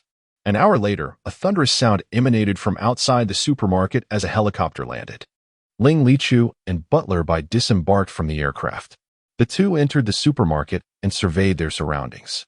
Indeed, this supermarket owned by Yi is extraordinary. Despite such a significant earthquake, it remains entirely unscathed. Not a single piece of plaster has fallen, Ling Lichu remarked. Mr. Ling, aren't you concerned about returning to your family after such a major quake? Yi Zixio raised an eyebrow in inquiry. Not at all. Visiting Ye's supermarket is far more paramount. Even if I were to return now, it would be too late, Ling Lichu replied. His nonchalance stemmed from the fact that many of his family's structures were among the finest in Blue Star. And although there were some minor issues due to the numerous high-level zombies, there was nothing of grave concern. Mr. Ling certainly possesses a laid-back demeanor, Yi Zixio teased with a gentle smile. But on a serious note, I am here today to procure another batch of weapons, Ling Lichu stated. You are most welcome, Yi Zixio responded with a smile. Subsequently, Butler Bai opened 2 wooden suitcases he had been dragging, revealing an array of exquisite boxes of various sizes. As Butler Bai meticulously placed the boxes on the counter and opened them one by one, an assortment of collectible jewelry emerged: yellow diamonds, pink diamonds, white diamonds, rubies, emeralds set in necklaces and earrings, along with various types of ice-type red jade, sky blue, and imperial green jade, among others. Yi Zixio appraised each item accordingly. Minutes later, Yi Zixio spoke. 320 million. Shall we proceed with the exchange? Certainly, Ling Lichu replied. After Yi Zixio provided them with a spatial bag worth 25,000, Butler Bai ascended to the 3rd floor. Half an hour later, the two had secured all the weapons they required. Butler Bai, let us head to the 4th floor. You should also experience the coffee here, Ling Lichu suggested. This, I feel it may not be entirely appropriate, Butler Bai hesitated. After all, you are merely an ordinary human, and your health is declining. The CAF offers a type of energy coffee that can enhance your physical abilities. You should give it a try, Ling Lichu encouraged, having familiarized himself with the various coffees during his last visit. Then I shall heed the young master's advice, Butler Bai acquiesced. The two ascended to the 4th floor and chose a window-side table. Zero Shalu approached them and inquired, what coffee would you like?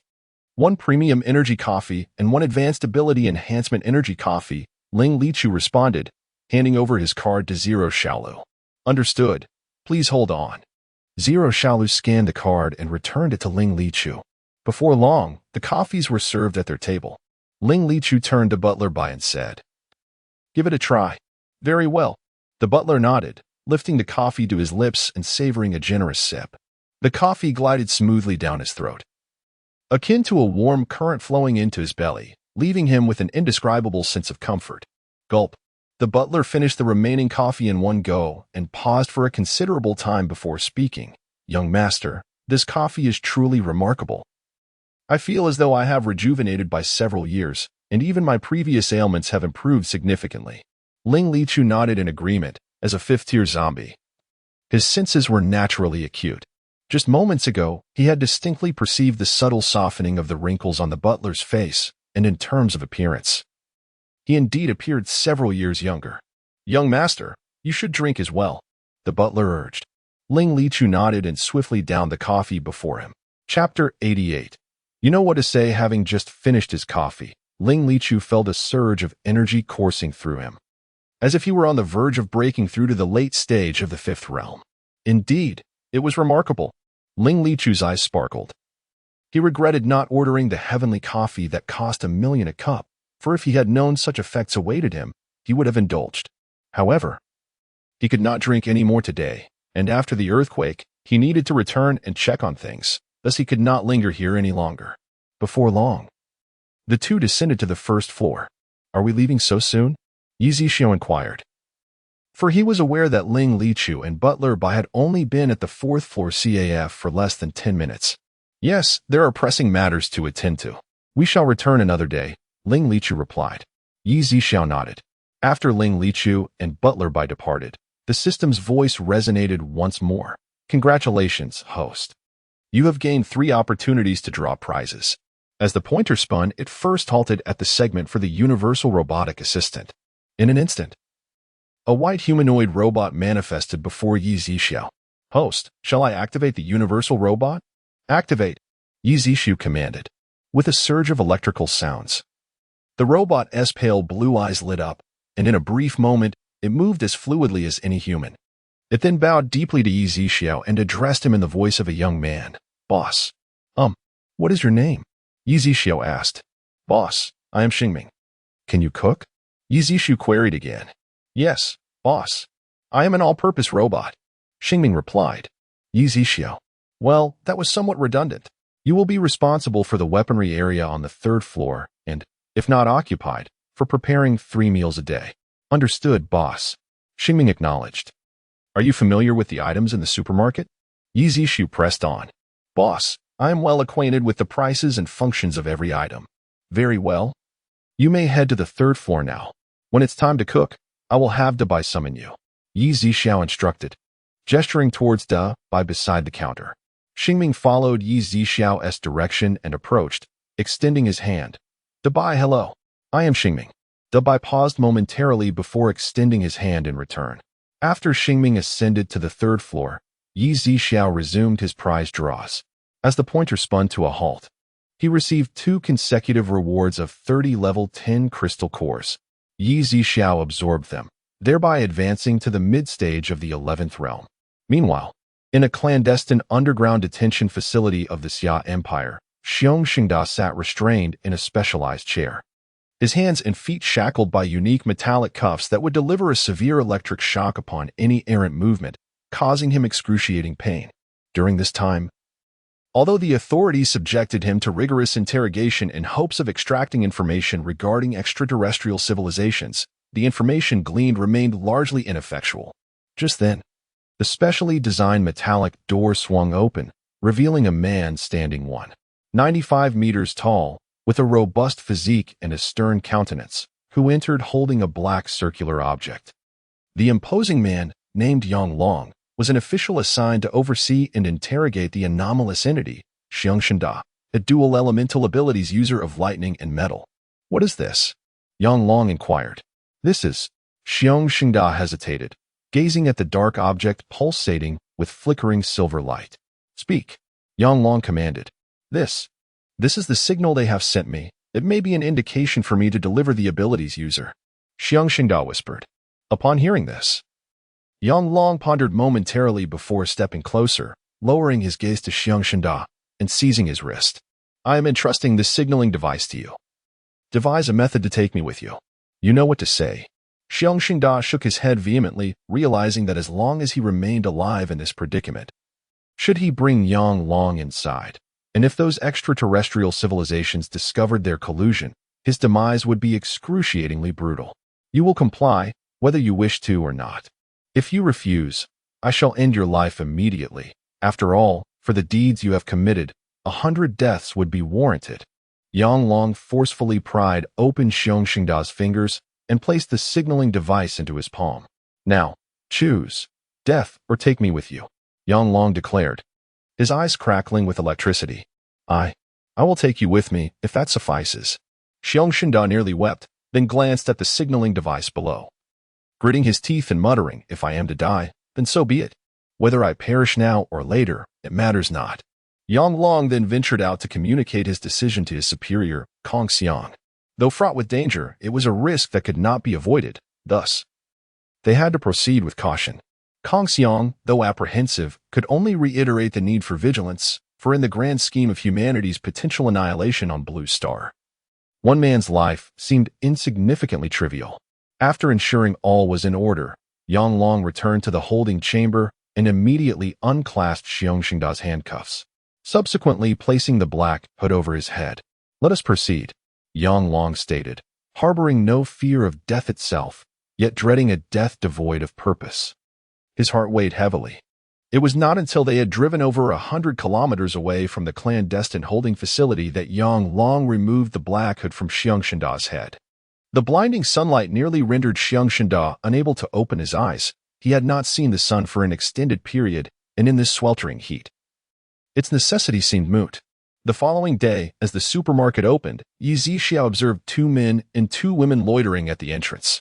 Their clothing bore various degrees of tatteredness and grime, and they appeared to be roughly 20 years of age, each possessing abilities. The supermarket is open, exclaimed one of the attractive young women. Luan Luan. The 2 men hurriedly approached the beautiful girl, their hearts racing with excitement. Lan Luan Luan, Liu Li Xian, and Fu Changyuan were all classmates from a Hu City University. When the apocalypse struck, they found themselves trapped within the school, unexpectedly awakening their powers. During a battle with zombies, they fortuitously encountered one another, subsequently forming a small team. Lan Luan Luan was the campus belle, the dream girl in the hearts of all the men, including Li Xian and Fu Changyuan, who, though somewhat disheveled, could not conceal her exquisite features. Liu is a female student from the physical education department. Although her features are not unattractive, her skin is dark, and her demeanor often resembles that of a man. As such, Li Xian and Fu Changyuan do not regard her as a woman. Their journey from a city to a city is motivated by a desire to join the official base here, as the official base in a city is still under construction. Although there is a private base, the deputy head there has developed inappropriate feelings for Lan Huan Wan, who is a woman of considerable pride and would naturally resist being a mistress to a man of 50. Seizing an opportunity, she discreetly departed. Are you the owner of this supermarket? Lan Huan Wan inquired softly, her voice akin to a clear spring, stirring the hearts of the 2 men beside her. Yes, Yi Zixiao replied with a nonchalant expression and tone, before turning back to the counter. Lan Huan Wan was momentarily taken aback, accustomed to being the center of attention. She found herself somewhat disoriented by Yi Zixiao's demeanor and tone. Chapter 89. Life is full of hope, let us enter. At this moment, Liu spoke up. The others immediately responded, but the instant they stepped into the supermarket, the temperature, a refreshing 20 degrees, caused everyone to be taken aback. How refreshing, exclaimed Li Xian with a look of delight. The rest were equally astonished, not only by the stark temperature difference, but also by the sight of food they had not tasted in months, having traveled all the way from a city.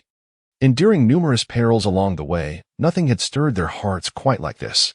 There are supermarket rules displayed. You may take a look. At that moment, I descended from the 2nd floor, offering a reminder. The group turned to see Bai, and then their gaze followed his to the notice board above the counter, where the rules and the types of goods available on the current floor were outlined. I have 2 first-level crystal cores here, Li Xian declared, producing the cores from his pocket. I have 1 first-level crystal core and 1 second-level crystal core. Fu Changyuan added, placing his cores on the counter. These were the spoils they had obtained from recent encounters with zombies. The ones they had previously collected had already been absorbed to enhance their abilities. No one had anticipated encountering such a well-stocked supermarket at this point in their journey. Lan Wanquan lowered her head to check her belongings. Realizing she had neither a crystal core nor anything of value, feeling quite embarrassed. She had once owned a necklace, but it had been lost during their arduous travels. It's all right, we are all part of the same team. What SRs is yours? Li Xian reassured her. Yes, Wanquan, don't worry about it, Fu Changyuan comforted. At that moment, Liu removed an emerald button from around her neck and placed it on the counter, saying, Boss, could you tell me how much this is worth? Yi Zixiao picked it up and placed it on the pricing machine. 900 yuan, he announced. Then, I'll exchange this along with theirs to purchase supplies, Liu stated. All right. A total of 1,200 yuan. You may now select your goods, Yi Zixiao replied. Liu, you're impressive. I didn't know you had something so valuable. Li Xian chuckled, giving her shoulder a friendly pat. Just lucky, I suppose. Now let us go choose some food, Liu said, hastily departing, her dark complexion preventing anyone from noticing the faint blush on her cheeks. Food selection time. I haven't had a proper meal in ages. Li Xian quickly followed her. Fu Changyuan shook his head, accompanying Lan Wanquan as they wandered through the supermarket. Before long, Li Xian glanced at the shopping cart, which contained a bag of rice, a bag of flour, a small container of oil, instant noodles, and compressed biscuits. This should last us quite a while. We still have 190 yuan left. Ladies, do you see anything you fancy? Liu approached a wall and picked up 2 packs of sanitary pads and a bag of toilet paper. We have 70 left. Wanquan, what do you like to eat? Fu Changyuan inquired. Lan Wanquan looked up at the second floor. Shall we check upstairs? Sure. Following your lead. Fu Changyuan spoke as the 4 ascended to the second floor, their eyes immediately captivated by the sight of the fresh fruits that left them all in awe. Lan Wanquan covered her mouth and, after a moment of astonishment, exclaimed, What exquisite fruits! What fresh vegetables! My heavens! How have I stumbled upon such a wondrous supermarket? Li Xian suddenly knelt down, weeping profusely. Shall we spend the remaining money on fruits? I possess spatial abilities, so they won't spoil, Lan Wanquan suggested. Indeed, good idea. Fu Changyuan nodded in agreement, and the other 2 also concurred.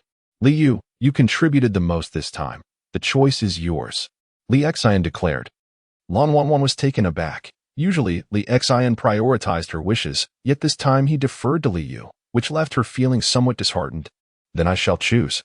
Liu replied with a smile, glancing at Li Xian and the others. Shall you choose? Lan Wanquan managed a smile in response. Bananas, Liu exclaimed, breaking off 4 bananas and placing them in the shopping cart, followed by 4 oranges and a bunch of the cheapest grapes. 70 yuan, just right. Let us head downstairs, Liu said cheerfully, oblivious to Lan Wanquan's lingering gaze on the peaches and watermelons. Upon reaching the designated area for shopping carts, Lan Wanquan stored the items in her spatial compartment. Having a teammate with spatial abilities is truly wonderful.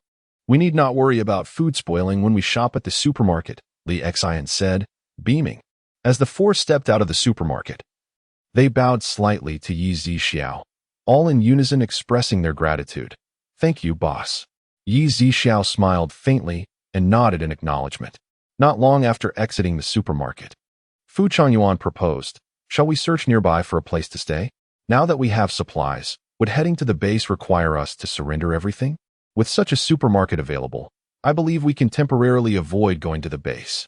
This way, I can seek out more valuable items to trade, and once acquired, we can enjoy them freely, Li Xian added.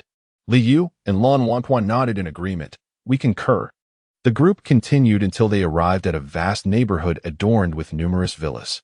Among the 50 to 60 villas, they discovered one that was relatively habitable. Although the top floor had partially collapsed, and the lower levels bore spiderweb-like cracks. However, it was still feasible. At least the first floor, second floor, and basement were livable. Unfortunately, the lighting fixtures, glass cabinets, and the wine cabinet were shattered, leaving a mess of debris scattered across the floor. The garden bore the chilling remnants of the previous owner, who had fallen victim to zombies, leaving behind eerie white bones. Let's South clean this place up. We'll stay here for the time being. Liu suggested.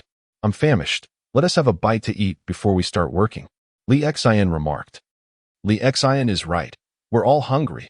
Let us replenish our energy first. Lan Wan said, retrieving the 4 bananas from her spatial compartment, distributing one to each person, along with 4 compressed biscuits in their respective cups. Fu Changyuan, wielding water abilities, promptly filled everyone's cups with clean, clear water. Delicious. Li Xian relished the sweet taste of the banana, the fragrant essence of the fruit filling his mouth.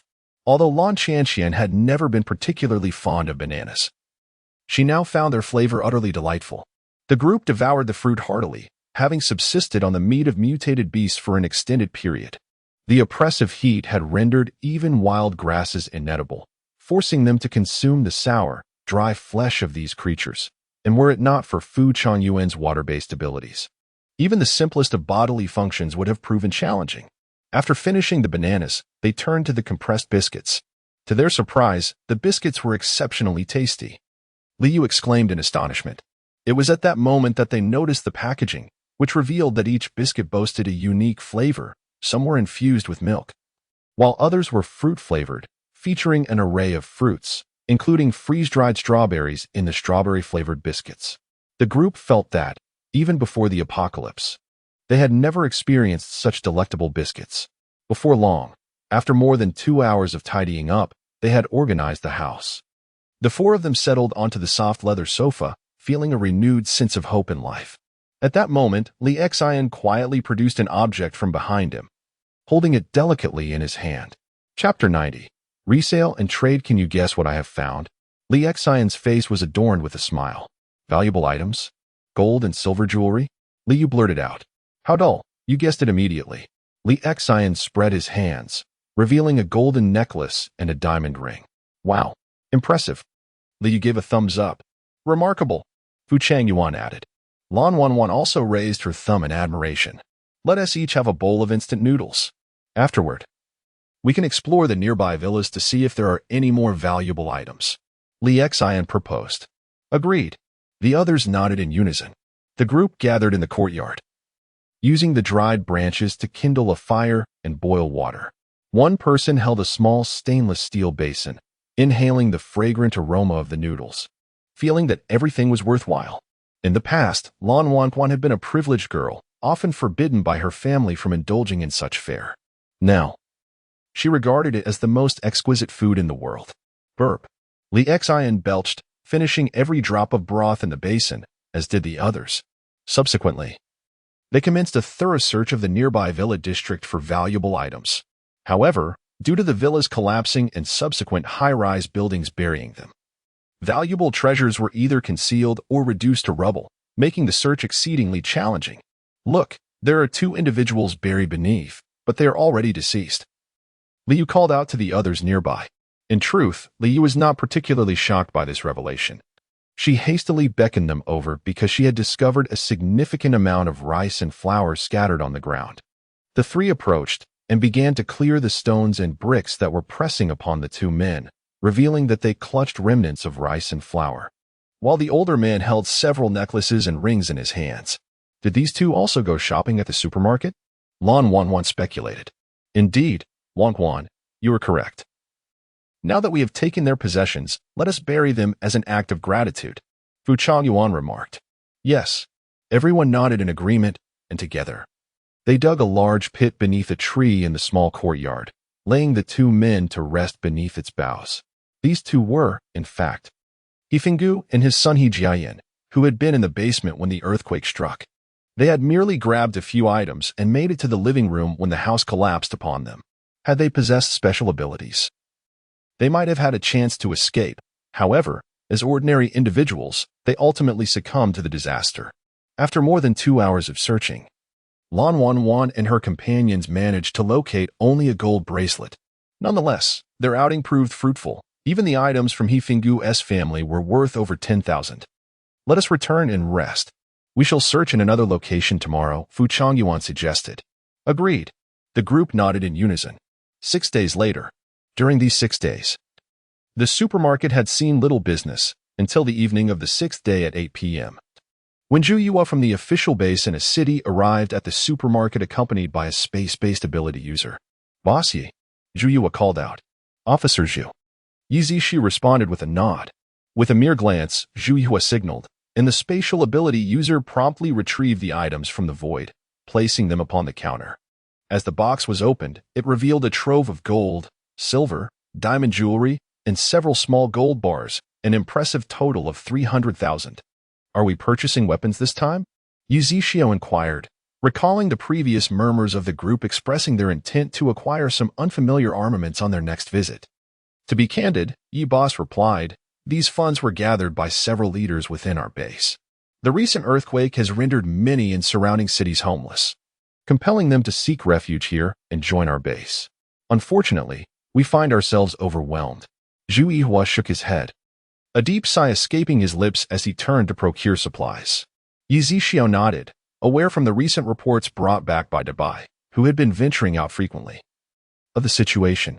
Previously, some powerful families and smaller households had opted not to join the base, but now, after the earthquake, they were left without shelter. The ability users themselves might manage, but their families comprised ordinary people, and joining the base was now their best option. After all, they feared the possibility of another quake, and the base at least offered some security. Moreover, food was scarce, and whispers of joining the base for a taste of plain porridge had spread. Upon arriving, they found themselves amidst thousands. Even with the base's expansions, it was insufficient to accommodate such a crowd, resulting in throngs of people outside. Naturally, the official ability users would need to integrate these newcomers, yet they could not neglect their families, leading to a significant shortfall in supplies. Before long, Zhu Yihua completed his purchases, selecting only rice and flour, as these were the most practical necessities. Just before departing, he turned to Yi Zixiao and said, "Yi Boss, we will be hosting a barter fair outside the base the day after tomorrow, where goods can be exchanged. You are welcome to attend. Perhaps you might find something to your liking." Upon hearing this, Yi Zixiao nodded in agreement. "That sounds promising. I shall come to take a look."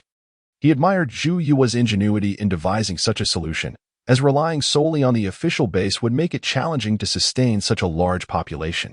This initiative could attract many who, though not part of the base, possessed food to trade. Yi Zixiao himself could be a significant customer. Should they learn of this market, they could support themselves by seeking valuable items or even hunting zombies, achieving a dual purpose after all. The primary duty of ability users joining the base was to exterminate zombies and mutant beasts. Thus, in pursuit of sustenance, even ordinary people could unite to eliminate lower-tier zombies. However, if the officials were to publicly announce such an event, it might provoke a myriad of expectations from the populace, leading them to hope for official support. To avoid this, it would be best if they learned of the market serendipitously and devised their own means to participate. The following morning, Lan Wanquan and his companions returned to the supermarket, having heard of the upcoming barter fair organized by the official base. They intended to exchange more food, hoping to stumble upon something of value, thereby engaging in profitable trade. Chapter 91. The Bustling Market Boss. Could you appraise the worth of these items? Lan Wanwan inquired as she retrieved the jewelry they had discovered over the past few days. They had also taken down numerous first- and second-tier zombies and mutated beasts, but all the crystal cores had been utilized to enhance their abilities. After all, the gold and silver treasures they had unearthed were sufficient to sustain them for a considerable time, and they were now all mid-second to early third-tier ability users. Enhancing their power remained their top priority. Altogether, it amounts to 51,000, Yi Zixiao announced. Upon hearing the price, the others exchanged glances, their faces alight with astonishment, barely restraining their excitement from erupting into cheers. "Hurry, let us select our supplies," Liu urged. Pushing their shopping cart, they began to methodically fill it with provisions. Rather than buying indiscriminately, they chose 50-pound bags of rice and selected a variety of smaller bags weighing 5 or 10 pounds, along with flour ranging from 1 to 5 pounds, and stocked up on instant noodles, compressed biscuits, jerky, sausages, canned goods, and an assortment of dried red dates and goji berries. Before long, the four ascended to the second floor, where they purchased eggs, various meats, fruits, and vegetables. Lan Wangwan also picked out several fruits she particularly enjoyed. Shall we explore the third floor? Fu Changyuan suggested. Since Wanwan possesses only storage space, it would be prudent to find a weapon for self-defense. Indeed, Li Xian and Li Yu concurred, not only because they were teammates, but also because Lan Wanwan was currently safeguarding all their supplies within her storage. Welcome. How may I assist you with weaponry? The sudden voice startled the four as they stepped onto the third floor. Turning around, they recoiled in surprise. Who are you? Li Xian stammered. I am Xingming, the supermarket's robotic employee. The robot smiled professionally. A robot? Everyone exclaimed in unison. You gave me quite a fright, Li Xian said, patting his chest in relief. Look, these weapons are quite intriguing, Lan Wanwan suddenly exclaimed. It was then that they noticed the gleaming longswords and the futuristic firearms. Do you not feel as though? Liu hesitated, glancing at the others. As if we have been transported to a highly advanced, high-tech world? Fu Changyuan pondered. Indeed, that is precisely the sensation. So surreal. Liu responded. Lan Wanwan was the first to approach a long sword capable of unleashing lightning. Thunderblade, she murmured to herself. Gazing at the sword, which shimmered in violet and white, she felt a strong affinity for it. But upon inspecting the price, her expression faltered. However, this price. The other three then stepped forward to examine the pricing as well. There were 4 grades: inferior, average, superior, and exquisite, with even the lowest grade exceeding 10,000. We still have 15,000, which is just enough to purchase the inferior Thunderblade. Shall we proceed with the purchase? Fu Changyuan suggested. After a moment's reflection, Lan Wangwan nodded. Although the inferior Thunderblade lacked the luster of the superior and exquisite variants, it remained exceedingly attractive. Do the customers require this inferior Thunderblade? Xingming inquired from the side. Yes. Lan Wanwan nodded slightly as Xingming retrieved the Thunder Sword and handed the sword box beneath it to her. Thank you, she exclaimed, her heart brimming with joy as she gazed upon the longsword. In the past, she had relied on others for protection in times of danger. Now, she could safeguard herself. Let us return, Fu Changyuan suggested. When we acquire more valuable items, we shall return to purchase even better ones. Indeed, Lan Wanwan replied, while the others nodded in agreement, reluctant to leave. Shortly after the group exited the supermarket, 3 individuals arrived, familiar faces from a previous expedition to procure supplies. The leader, Lu Kai, accompanied by Zhang Hao and Lu Haiming, stepped forward. Boss. They chorused in unison. Yes? Yi Zixiao acknowledged with a nod. Lu Kai promptly produced a small handful of intertwined gold and platinum necklaces, along with a circular ring nestled among them. This is what we've found recently. How much do you think it's worth? Lu Kai inquired. Yi Zixiu placed the items on the pricing device. 29,000 yuan. Would you like to exchange? Absolutely. Lu Kai responded excitedly, nodding vigorously. Could you please provide us with a bag for 350 yuan? Certainly. Yi Zixiu replied, turning to retrieve a bag for Lu Kai. The trio, visibly thrilled, eagerly began to fill the bag with supplies, purchasing 10,000 yuan worth on the ground floor before ascending to the second floor. Boss, why don't we buy some fruit? Lu Haiming suggested. After enduring this apocalypse for so long, offering fruit might yield valuable exchanges. Good idea, Lu Kai agreed. With the temperature having cooled slightly, the daytime high was now 50 degrees. Despite still being sweltering, fruits such as oranges and watermelons could withstand a couple of days. The group used their remaining funds to purchase more easily stored items, fruits, potatoes, sweet potatoes, and packaged dried seaweed. After completing their purchases, they respectfully bid farewell to Yi Zixiu before departing the supermarket, heading directly toward the official base. The next day, at 8:30, after breakfast with Dabai, Yi Zixiu called for Xingming to come down from the 3rd floor. Today, you will oversee the supermarket while we step out, Yi Zixiu instructed. Understood, boss. Xingming nodded, taking his position at the counter. Dabai, let us go. All right, Dabai replied, his excitement barely concealed. Upon exiting the supermarket, Yi Zixiu grasped Dabai's hand and utilized his spatial abilities, instantly transporting them close to the official base. Though there remained some distance, the lively sounds of the crowd were audible.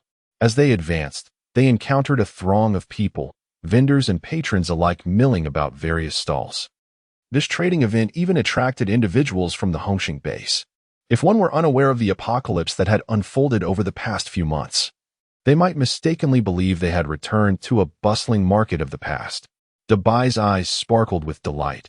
He thrived in such vibrant environments. Yuzishio recognized this and planned to allow Dabai to venture out independently for some training upon their return. I have crystal cores available for exchange with food. I possess exquisite paintings that can be exchanged for food and crystalline cores. Most of the vendors are vociferously calling out. When suddenly a jarring voice pierces through the clamor, I have food and am willing to trade it for any valuable items. It is a sight unprecedented. While others seek food in exchange for their belongings, here stands someone eager to barter food for goods. The speaker is none other than Lu Kai and his trio from the wandering team. A crowd swiftly gathers around them as Lu Kai calmly unfurls a cloth revealing an array of fruits, rice, flour, potatoes, and biscuits. Am I seeing things?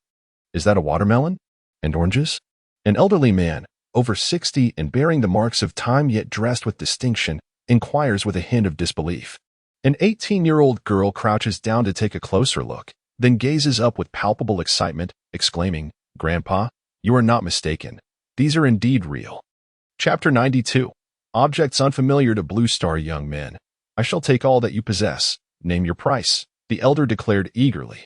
At this moment, those surrounding him began to react, grumbling, "If you take everything, what shall we purchase?" "Indeed, I desire that watermelon. I will offer 3 second-grade crystal cores." "I'll give 4 second-grade crystal cores along with a gold chain," another burly man interjected, brandishing a gold chain weighing approximately 50 grams. The elder hesitated. Realizing the implications of his intentions, if he were to acquire everything, it would undoubtedly incite the wrath of the crowd. Meanwhile, Lu Kai, Zhang Hao, and Lu Haiming exchanged glances, their hearts brimming with delight. Suddenly, Lu Kai had a thought and spoke. In this marketplace, exchanges are voluntary. Whatever one offers is a matter of choice. Should you encounter a bargain, do not complain of loss later or seek retribution against us. Of course, the burly man responded, thumping his chest in agreement, and the others echoed his sentiment. Very well, Zhang Hao nodded. Aside from the watermelon, there are other items. This watermelon shall be traded with this gentleman. Haha, it seems you are wise to the times, the burly man exclaimed, placing the crystal cores and gold chain beside the watermelon. He eagerly lifted the watermelon, using both hands to crack it open. The vibrant red flesh and sweet aroma wafted through the air, captivating the attention of all present, who watched greedily, their mouths watering. Truly delectable. It has been ages since I savored fruit. The burly man nearly wept with joy, devouring the watermelon with fervor, leaving not even the rind behind. The others observed with envy, their hearts racing. Had it not been for the presence of official base abilities patrolling the area, they might have made an attempt to seize the goods. Young man, I require only 2 oranges. I offer you this ring. The elder removed a green gem-studded ring and presented it to Lu Kai. Although the 3 young men did not fully comprehend the value of the jade, they recognized from the golden setting that it was undoubtedly worth a considerable sum. Elder, here are your 2 oranges, Lu Kai said, handing the fruit to the elder. Thank you. The elder replied gratefully, accepting the oranges before departing. I want the remaining 2 oranges. I shall take that bag of rice. I desire that sack of flour. The crowd clamored, producing their most prized possessions in exchange. Within just 2 minutes, all items at Lu Kai's stall had been sold out. Is it truly gone? Disappointment washed over the crowd. Not yet, Lu Kai exclaimed as he opened 2 large backpacks from behind. Watermelons, oranges, sweet potatoes, jerky, sausages, and canned fruits came into view, captivating the attention of all present. I want this. I want that. Those who had missed out earlier now surged forward with renewed vigor. In 2 or 3 minutes, the items vanished once more. Now there is truly nothing left, Lu Kai declared. Those who had arrived upon hearing the commotion looked on in regret, envious of the various delicacies clutched by others, pondering why they had not come sooner. Even the stall owners had not managed to push through to procure any food. They are gone, but we remain, and in abundance. At this moment, Liu exclaimed loudly from a distance. Everyone turned to see 4 young individuals standing there, hands empty. What? They have some too? Is this a trick? A middle-aged woman interjected with dissatisfaction. Young lady, refrain from making such claims. It may incite anger among the crowd. Don't believe it? Liu turned to Lan Wanwan, who nodded in agreement and promptly seated herself on the ground. With a flourish of her hand, an array of fruits, snacks, eggs, cured meats, various grains, noodles, flour, oil, canned meats, and canned fruits piled up before the four like a small mountain. Everyone was taken aback. They quickly surged forward. Fu Changyuan, Li Xin, and Liu hurriedly positioned themselves at the forefront. Now do you believe? Liu inquired. Indeed, we believe, the crowd affirmed, nodding vigorously. Let us form a line. Come one by one to trade. Those who do not adhere to the rules shall be barred from further purchases, Liu declared. Everyone hastily arranged themselves in an orderly queue. I have 2 second-tier crystal nuclei and a gold ring. Let us see what I can trade for, a man stated. Liu, standing nearby, handed him a bag of 10 pounds of rice and a bunch of grapes. So much. Thank you, beautiful lady, the man exclaimed incredulously, clutching his goods with joy as he eagerly began to eat the grapes. I possess 6 first-tier crystal nuclei, a young man in his 20s proclaimed, producing the nuclei. Liu rewarded him with a 2-pound bag of rice and an orange. The man, clearly astonished by the fruit, excitedly ran off to his family with his bounty. I have but 1 ring. A woman presented a 1-carat diamond ring, unaware of its greater value compared to the crystal nuclei. Liu offered her a 10-pound bag of rice, a 10-pound bag of flour, and a bunch of grapes. So much? The woman, taken aback, paused momentarily before accepting the items from Liu.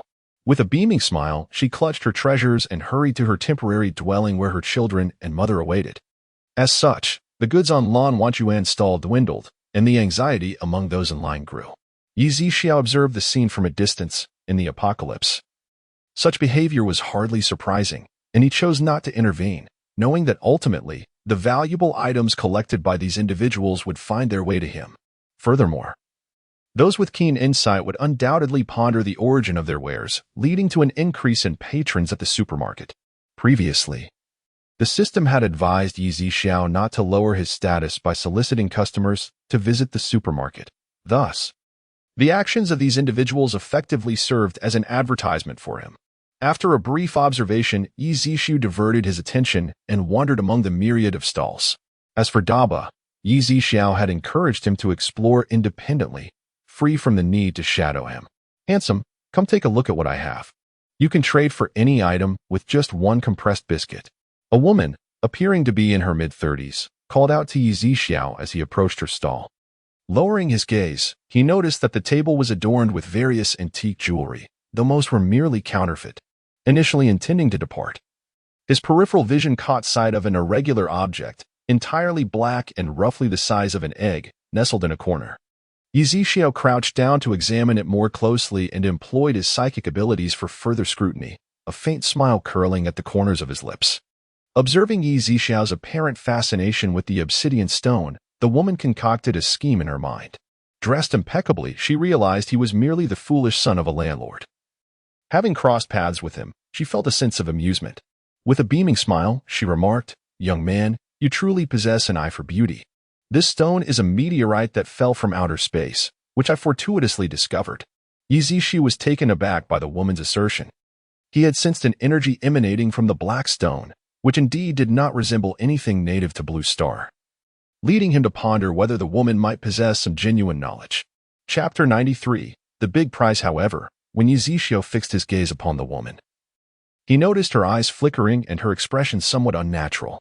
It dawned on him that she was merely fabricating her story, perhaps having coincidentally stumbled upon some truth. Very well. I shall take the stone.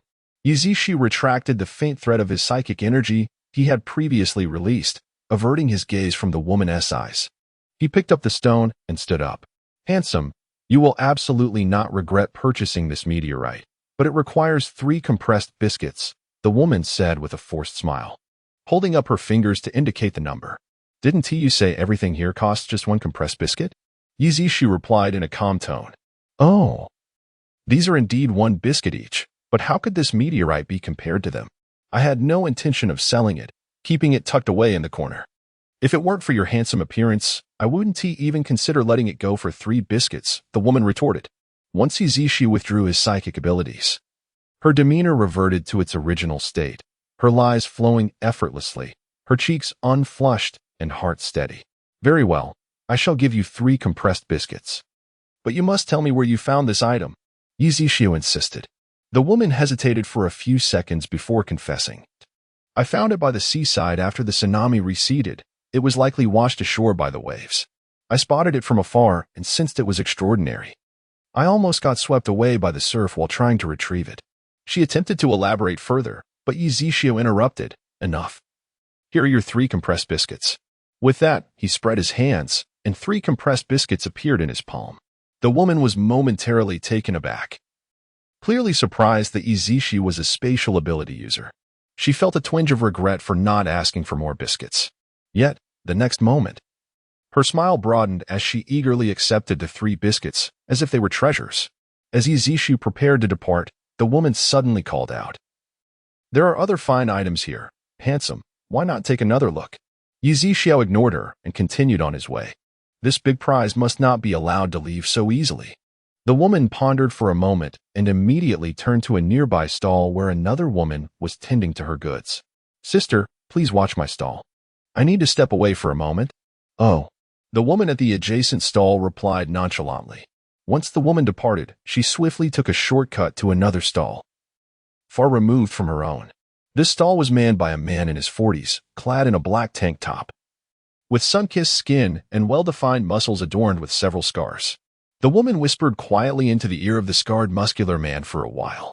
The more he listened, the more his eyes gleamed with intensity. "All right, I understand. Let us keep an eye on his movements. As soon as he leaves here, we will follow him." The woman nodded, lightly punching the muscular man on the shoulder, whispering, "If we manage to capture this big prize, you can have whatever you desire. I shall fulfill all your requests." "Heh, are you no longer keeping your fidelity to that deadbeat husband of yours?" The scarred muscular man scrutinized the alluring woman before him, lamenting, let us not even mention him. Not only is he useless at night, but he also allowed others to seize the supplies and lost his life in the process. This has caused me great distress lately." The woman, her face etched with discontent, replied, "Fine, when I return home today, I shall ensure you are unable to step on solid ground for a few days." As she spoke, the muscular man audaciously pinched her waist. She shot him a disdainful glance before hastily returning to her stall. She was no fool throughout their encounter. The scarred man had been subtly hinting at his intentions, and she had played along, either feigning ignorance or tactfully refusing. The notion of deceitfully gaining from him was nothing short of a fantasy. Men often fail to cherish what comes to them easily, yet she, too, was a woman in need of support. This muscular man, a peak-level metal-type ability user, presented a potential opportunity, especially now that a lucrative target had arrived. Zishu, unaware of the two regarding him as a prime target, had meandered through the area, finding nothing of interest aside from this boulder. Suddenly, he caught a whiff of blood. Turning to investigate, he spotted a robust man dragging a blood-dripping mutated bison 200 meters away, before unceremoniously dropping it to the ground. A closer look revealed a gaping wound atop the beast's head, its core already extracted. "Selling bison meat. 2 pounds for a primary core. 15 pounds for a secondary core," the burly man shouted, attracting a crowd. In the aftermath of the apocalypse, numerous animals had mutated, making it challenging for ordinary folks or low-tier ability users to capture these beasts. Although the flesh of mutated beasts was not particularly palatable, it was far preferable to starvation. And among them, the taste of mutated bison meat was renowned, even if it was rarely available. "I'll take 2 pounds, a young man exclaimed, brandishing a primary core. "Me too, 2 pounds, echoed others, each contributing to the chorus. The bison weighed several thousand pounds, and the 2-meter-tall man managed to lift it with ease, leading the crowd to speculate that he had awakened a power-type ability, thus deterring any ill intentions as they obediently lined up. In the throng, Zishu spotted the figure of Dabai, who was eyeing the mutated bison with palpable desire. He approached slowly and gently tapped Dabai's shoulder, initially displaying impatience. Dabai's expression transformed into one of eager friendliness upon recognizing Zishu. His large, watery purple eyes blinking in anticipation, revealing a perfect set of teeth. "Do you want to eat?" Yizishu inquired. "Yes, yes." Dabai nodded fervently, glancing at the rapidly vanishing bison meat, his urgency growing. Yizishu shook his head, then turned to the burly man, declaring, "I'll take the remaining meat, along with 100 pounds of rice, 100 pounds of flour, and 3 watermelons." With a flourish of his hand, the rice, flour, and watermelons materialized on the ground. The burly man paused momentarily, then quickly responded, "All right, all the bison meat is yours." The preservation of this beef in such weather proves to be quite challenging, while the availability of rice and flour is indeed scarce. Moreover, there are those 3 large watermelons. Even if only half of them are offered, a robust man would gladly trade. Yi Zhixiao nodded slightly, then waved his hand to store the beef within his space, ensuring that Dabai would not reveal its sharp fangs and indulge voraciously in public view. Those who were unable to procure beef departed with a sense of dissatisfaction, while others remained obstinately blocking Yi Zhixiao's path. At this moment, a beautiful woman in her 20s, her face flushed with anger, raised her hand to obstruct Yi Zhixiao, exclaiming fiercely, "Stop right there. You are utterly selfish. You bought everything, leaving us with nothing." The other 5 nodded in agreement, their anger palpable. Yet with one person stepping forward, they felt no need to take the lead. "I am willing to barter. The owner has agreed to sell, and it is a matter of mutual consent. What do you consider yourself in this exchange?" Yizishu retorted without reservation. Chapter 94. Unexpected terror. The woman's cheeks flushed crimson with anger, her finger pointing accusingly at Yizishu, momentarily at a loss for words. Regardless of the time, be it before or after the apocalypse, her striking appearance had always garnered admiration. Never had anyone dared to insult her in such a manner. "Young man, your words are exceedingly rude. Apologize to this lovely lady at once and offer some of the rice from your space. Let us settle this matter amicably." An elderly gentleman, appearing to be in his 60s, interjected. The others nodded in agreement, echoing, "Indeed, the elder speaks wisely." Seeing the consensus among the crowd, the old man continued, "Young man, if you wish to remain outside this space, provoking the ire of the masses will not bode well for your future. You dare to insult me. I shall not let this slide." The woman regained her composure, her icy sphere gradually expanding in her grasp. However, before she could unleash her abilities, Dabai surged forward, delivering a resounding slap that sent her flying. The sharp crack of the slap reverberated, causing even those closest to wince in discomfort. "Get lost," Yi Zhixiao commanded. And with those words, a wave of force emanated, inflicting pain upon the ears of the 5 individuals nearby. "Ouch!" they cried, clutching their ears in agony, while onlookers observed from a distance, hesitant to intervene. It was only after Yi Zhixiao and Dabai had retreated several dozen meters that the crowd began to feel relief. The woman, having been struck unconscious, lay sprawled in a most undignified manner, her body contorted awkwardly. Except for the old man, the others dispersed, their hearts heavy with trepidation, oblivious to the commotion occurring at the periphery of the base. After observing for a couple of minutes, the old man, noticing no one came to the woman's aid, swallowed hard and approached her, lifting her into his arms and carrying her towards the nearby woods. About 10 minutes later, the woman sensed something amiss and, upon opening her eyes, found the elderly man's face looming over her, drenched in sweat. "Ah!" she screamed, startling the old man. "I will kill you. I will ensure you suffer a fate worse than death." Raising her hand, a sharp eye spike materialized, piercing through the old man's neck. Before he could react, a searing pain gripped his throat. Glancing down, he saw blood gushing like a fountain onto the woman's pale shoulder, cascading downward. The old man collapsed, lifeless, his eyes wide open in shock. The woman, feeling the pain within her body, her gaze filled with hatred, gradually pushed the old man's corpse aside. A glimmering ice dagger reappeared in her hand. "I vowed to ensure your demise is complete." A sinister smile curled at the corners of her mouth as she fixated on the dismembered remains beneath her. "And you all, I shall not spare you. Your end will be far worse." As she spoke, the images of Yi Zhixiao and Dabai flickered through her mind. At this moment, Yi Zhixiao and the large white creature were ambling along the road at a leisurely pace. He refrained from teleporting directly to the supermarket with his companion. as he sensed that they were being followed by some tails. There were 2 individuals trailing them. Do you have confidence? The woman inquired of the muscular, scarred man beside her. It should pose no problem. That individual is a space-type ability user with little combat prowess. The other one appears to be a strength-type ability user, proficient in close combat. I'll wait for the right moment to use my metal manipulation from a distance to take them by surprise, the scarred muscle man analyzed.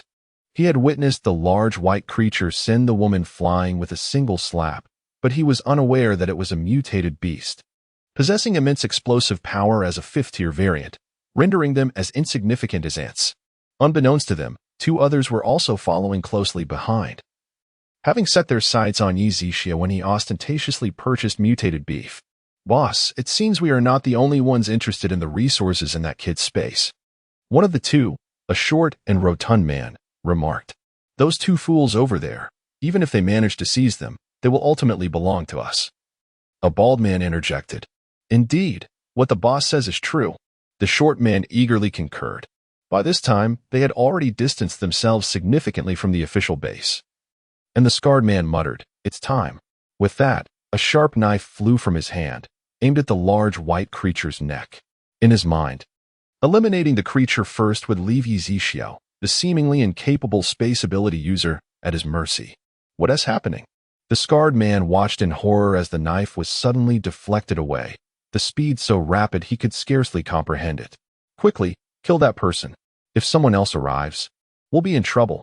The woman, her face etched with urgency, feared that their hard-won prize would be snatched away at the last moment. To avoid any delays, she pressed the man to act. With gritted teeth, the scarred man took several steps back and leaped forward, covering a distance of over 10 meters in an instant, landing in front of Yi Zixia and the large white creature. "Stop," he commanded, turning to face them. Yi Zixia smirked slightly, meeting the scarred man's gaze directly. "I want to waste words. Surrender the resources in your space, and I will spare your life." "Boss, I'm hungry. Why don't you let me handle this person?"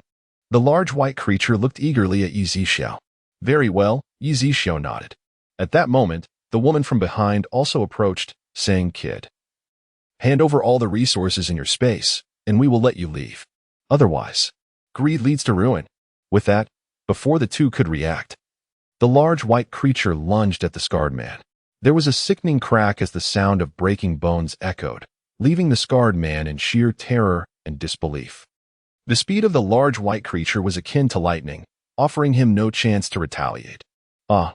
the woman screamed, her eyes wide as she witnessed the scarred man perish before her, blood splattering onto her face from his severed neck.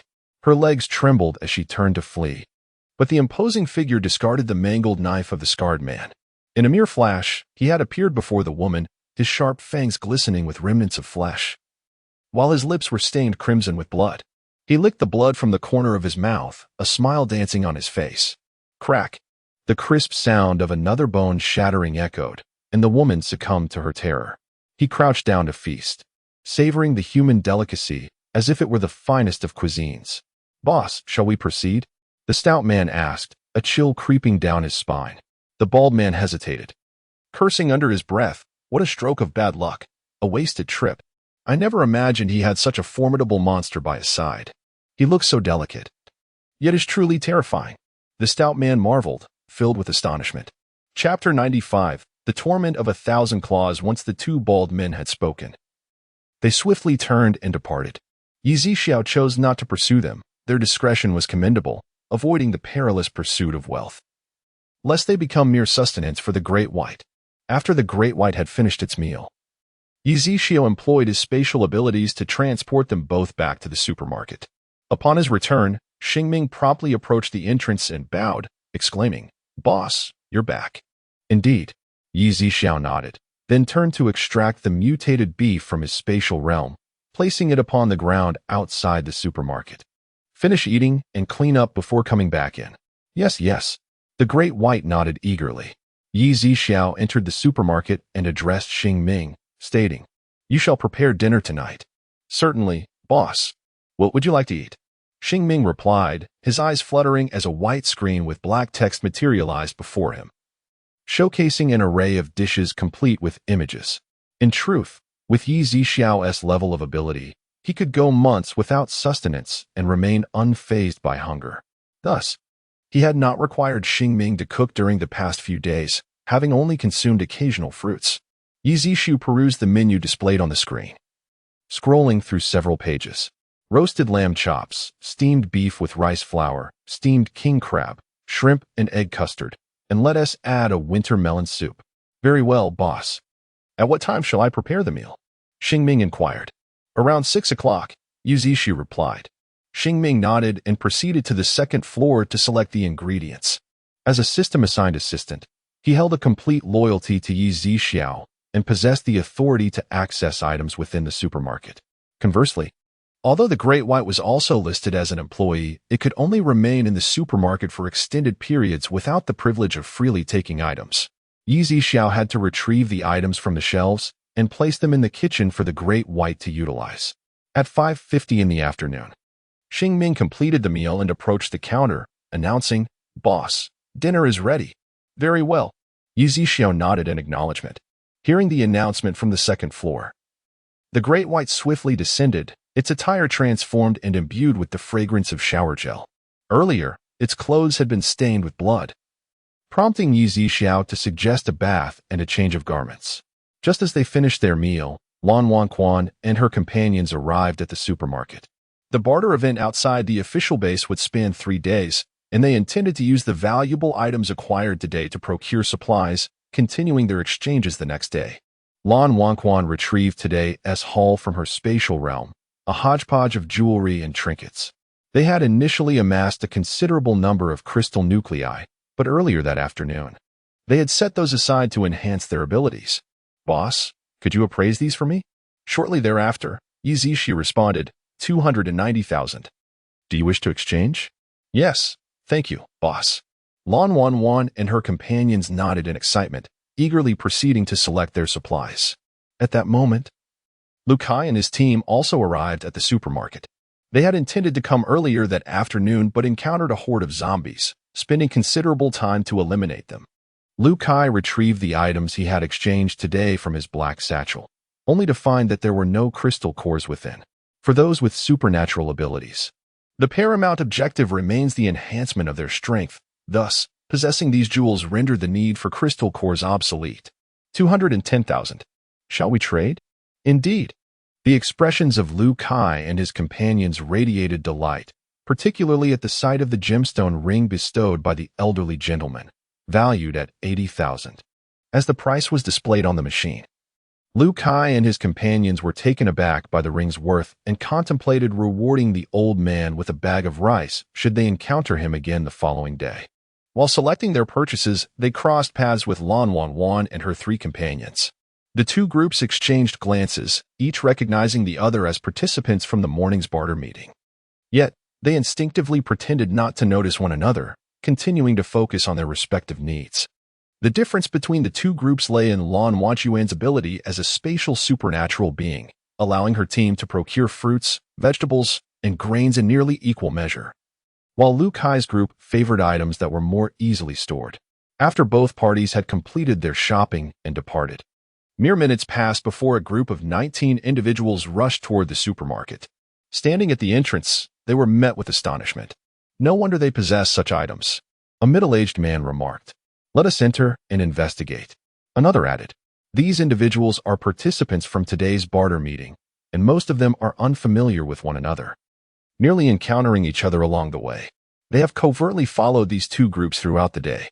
In truth, both Lu Kai and Lan Wanwan had long been aware of their pursuers but chose to disregard them, understanding that one can conceal the truth momentarily but not indefinitely.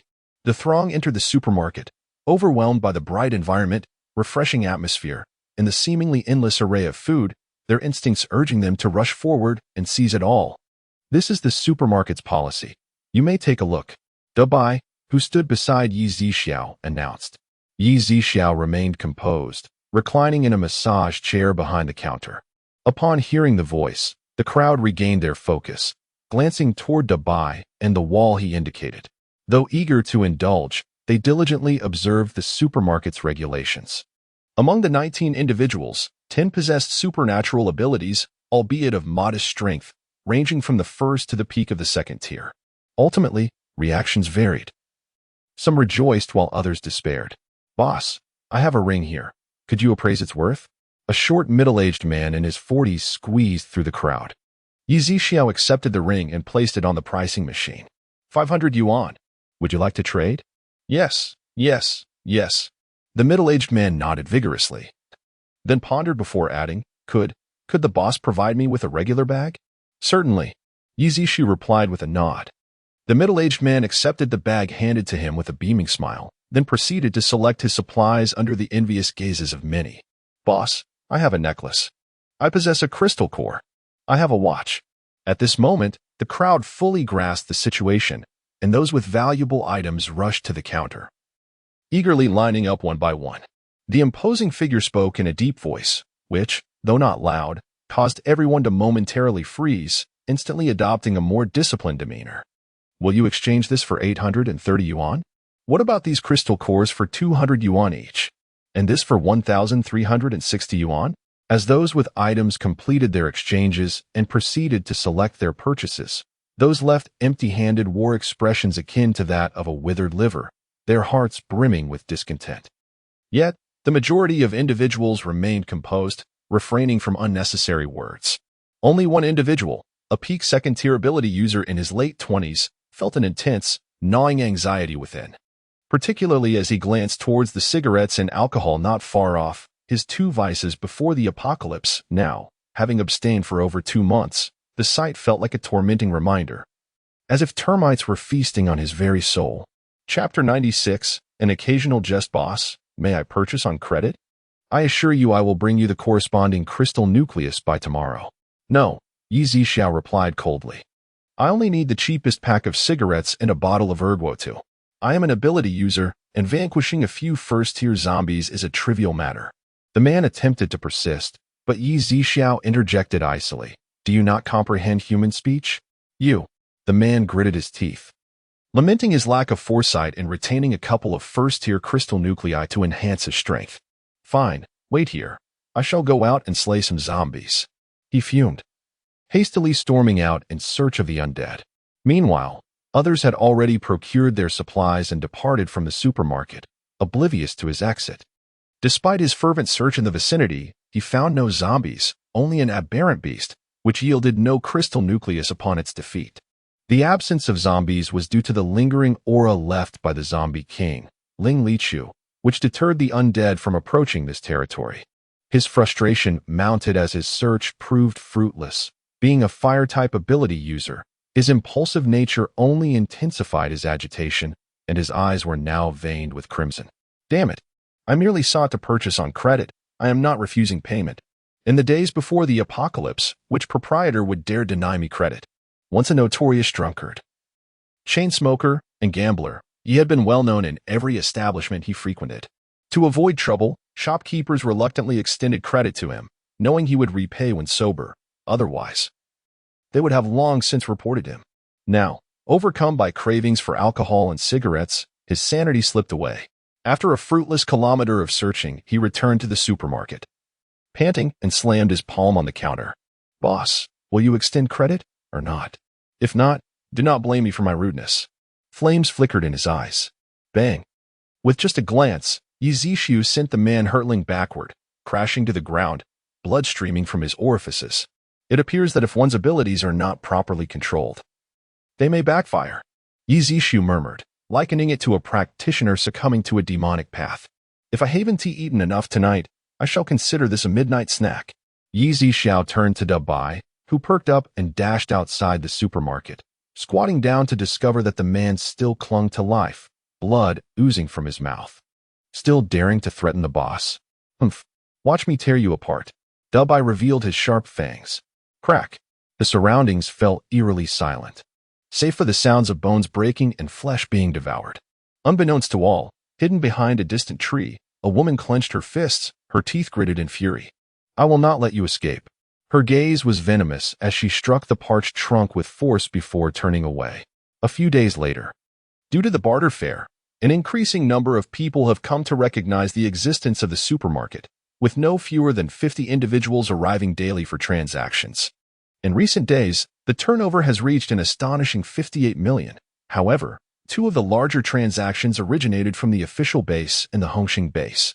In the office of the official headquarters, Shui Hongsong and Jin Yefeng sat across from each other at the desk, their faces etched with concern, brows tightly knit. Alas, just as one wave recedes, another rises. Shui Hongsong sighed. Indeed, I never anticipated that the zombie king possessed such high intelligence. Managing to control so many nations of Blue Star in such a short span of time. Jin Yefeng's expression mirrored his worry. Currently, the number of zombies is nearly on par with that of humans. It seems that. Shui Hongsong hesitated. Yes, our country has quite a few strongholds of that zombie king. It is said he was once the master of the Ling family. The forces and weaponry behind them are immeasurable. Jin Yefeng continued, if his intelligence is indeed akin to that of an ordinary person, perhaps we could negotiate with him. After all, our primary concern is addressing that extraterrestrial civilization, which could be considered a common enemy. Shui Hongsong proposed. Well, it might not be easy to meet this head of the Ling family. We shall seek another opportunity. Jin Yefeng nodded, agreeing that the suggestion was feasible. Though uncertain of the outcome, it was worth attempting. Now, it depended on whether Yang Long could infiltrate the core of that extraterrestrial civilization to gauge the extent of our disparity. Upon hearing this, Shui Hongsong's expression grew solemn as he nodded. As that bear, Shengda, mentioned, it is not hard to surmise that this extraterrestrial civilization seeks to acquire our extraordinary energy. However, the specifics and the magnitude of their schemes will have to await Yang Long's return with news. I hope all goes smoothly for him.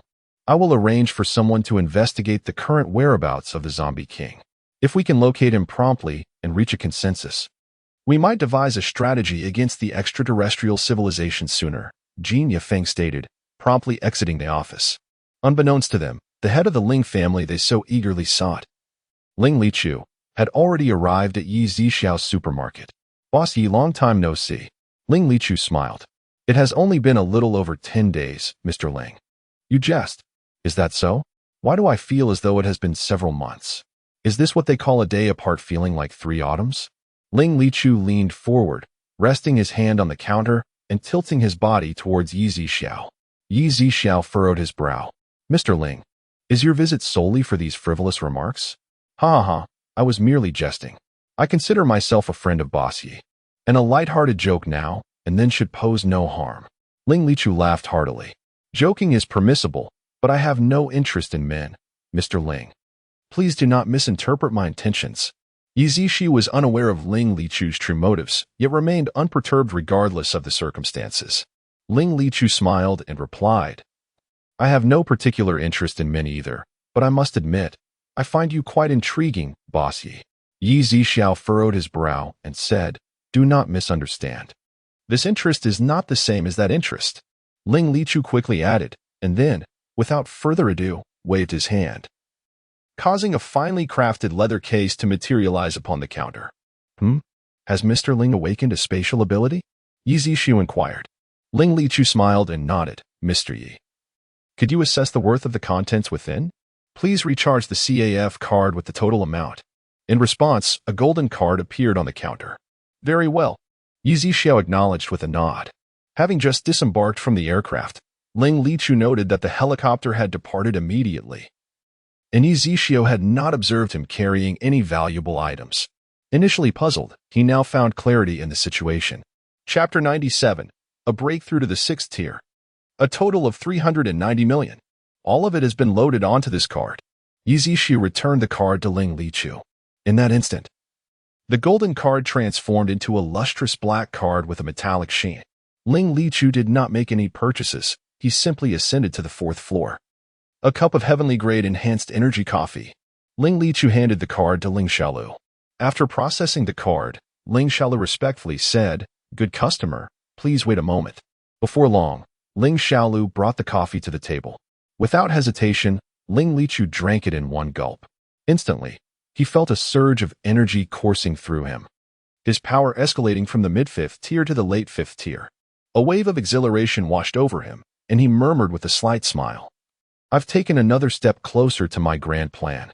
Ling Lichu had already attained considerable strength, rapid advancement, was a formidable challenge. After all, most other ability users were still around the first to third tiers, with very few reaching the fourth tier. Relying solely on these lower-tier ability users and mutated beasts for power enhancement was nearly futile. Since reaching the fifth tier, he had consumed countless flesh and blood of ability users and absorbed numerous crystalline cores, barely achieving the mid-fifth tier. Now, with just a cup of coffee, he had ascended a small realm. How could he remain calm? Ling Lichu lingered in the CF for nearly 3 hours, pondering many matters. The most significant being his desire to cultivate a closer relationship with Yi Zixiao. At the counter, Ling Lichu inquired, "Boss Yi, I noticed your supermarket has rooms on every floor. May I stay here for a few nights? I did not bring my RV this time." "Absolutely not," Yi Zixiao replied decisively. Ling Lichu shook his head, sighing, "It seems I will have to sleep on the streets." "Mr. Ling, are you joking?" Yi Zixiao furrowed his brows. It appeared that Yi Zixiao had not yet considered him a friend. "Oh, I still do not know your full name, Boss Yi." "Yi Zixiao." "Zixiao. Wonderful. If you don't mind, I shall call you Zixiao from now on, and you may call me Lichu." Ling Lichu smiled. "As you wish." Yi Zixiao was reluctant to engage further, finding Ling Lichu's demeanor somewhat perplexing today. "Well, then I shall consider Zixiao a friend." Ling Lichu chuckled before leaving the supermarket. 5 kilometers away, a heavy-duty RV was parked by the roadside, where Butler Bai awaited. Upon seeing Ling Lichu return, he promptly opened the door. "Young master, you are back." Butler Bai noticed the smile gracing Ling Lichu's lips and felt delighted for him. "Indeed." Ling Lichu nodded. "It has been a long time since you smiled so joyfully." Butler Bai remarked with a grin. "Is it? Perhaps my goals are finally within reach." Ling Lichu thought to himself, relieved that he would no longer be perceived as an outcast due to his identity as a zombie. Butler Bai quickly poured a glass of fresh crimson blood for Ling Lichu. The following afternoon, Lan Wangguan and her companions arrived at the supermarket, presenting their morning's bounty to Yi Zixiao, exchanging everything except for the crystal core, amounting to a total of 1.26 million, just as they were preparing to procure supplies. Ling Lichu stepped into the supermarket. "Zixiao." Yi Zixiao merely nodded politely, desiring no further conversation with him. Ling Lichu's lips curled into a slight smile as he confidently made his way to the 4th floor.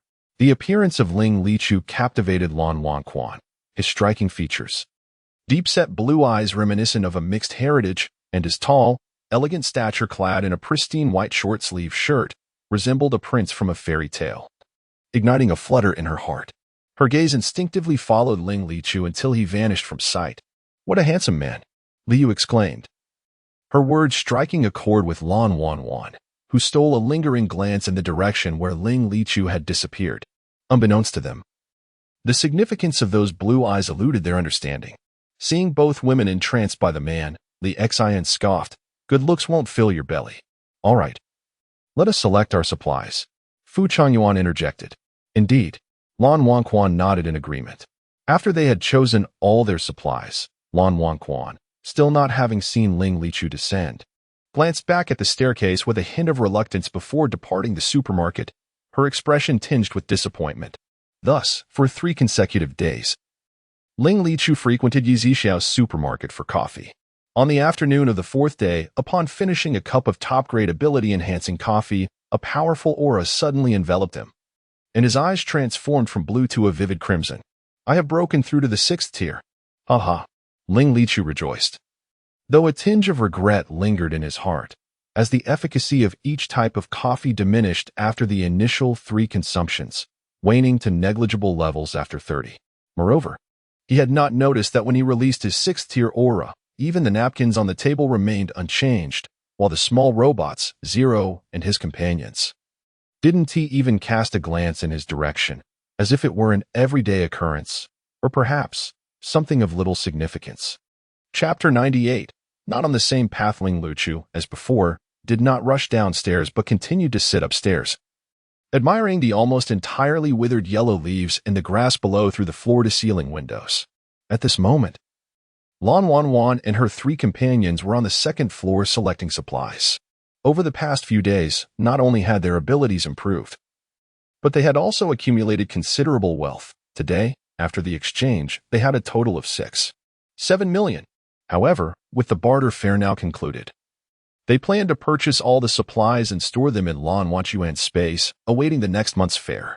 With 7 million worth of supplies, the four of them would hardly deplete much in a month. Shall we also visit the Energy CAF on the 4th floor? Lan Wanwan suggested, knowing that Ling Luchu would spend several hours there every afternoon. Sure. Fu Changyuan was the first to respond. All right. It's been a while since we've enjoyed coffee in a CAF during the apocalypse. Today, let us indulge a bit. Li Xian chimed in, seeing the agreement from everyone. Liu hesitated to voice her concerns. Coming from an average family, she rarely frequented CAFs and was not accustomed to it. Upon reaching the 4th floor, Lan Wanquan immediately spotted Ling Luchu seated by the window, her eyes lighting up. Let us sit at that window side table, she exclaimed. The others did not find it odd and complied with Lan Wanquan's request, taking seats just 2 tables away from Ling Luchu. At that moment, 06 approached, holding the coffee menu, and presented it to them. What? The cheapest coffee costs 1,000? Li Yu exclaimed in surprise, standing abruptly. Sit down, Fu Changyuan reprimanded, not wanting Li Yu's tone to offend Yi Zixiao, given the CAF's exceptional nature. Li Yu, no fool, quickly realized her misstep and turned to 06. I'm sorry. 06 shook his head. No problem. I'll have a cup of the 1,000 stamina energy coffee, Lan Wanquan ordered. I want a cup of the 1,000 ability enhancement energy coffee, Li Xian stated. I'll have the same as him. Li Yu pointed at Li Xian. I also want the 1,000 ability enhancement coffee, Fu Changyuan added. Though Lan Wanwan was an ability user, her physical prowess did not match that of the other 3.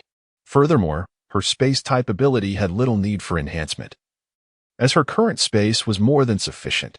Once everyone had placed their orders, a flicker of light crossed 06's forehead.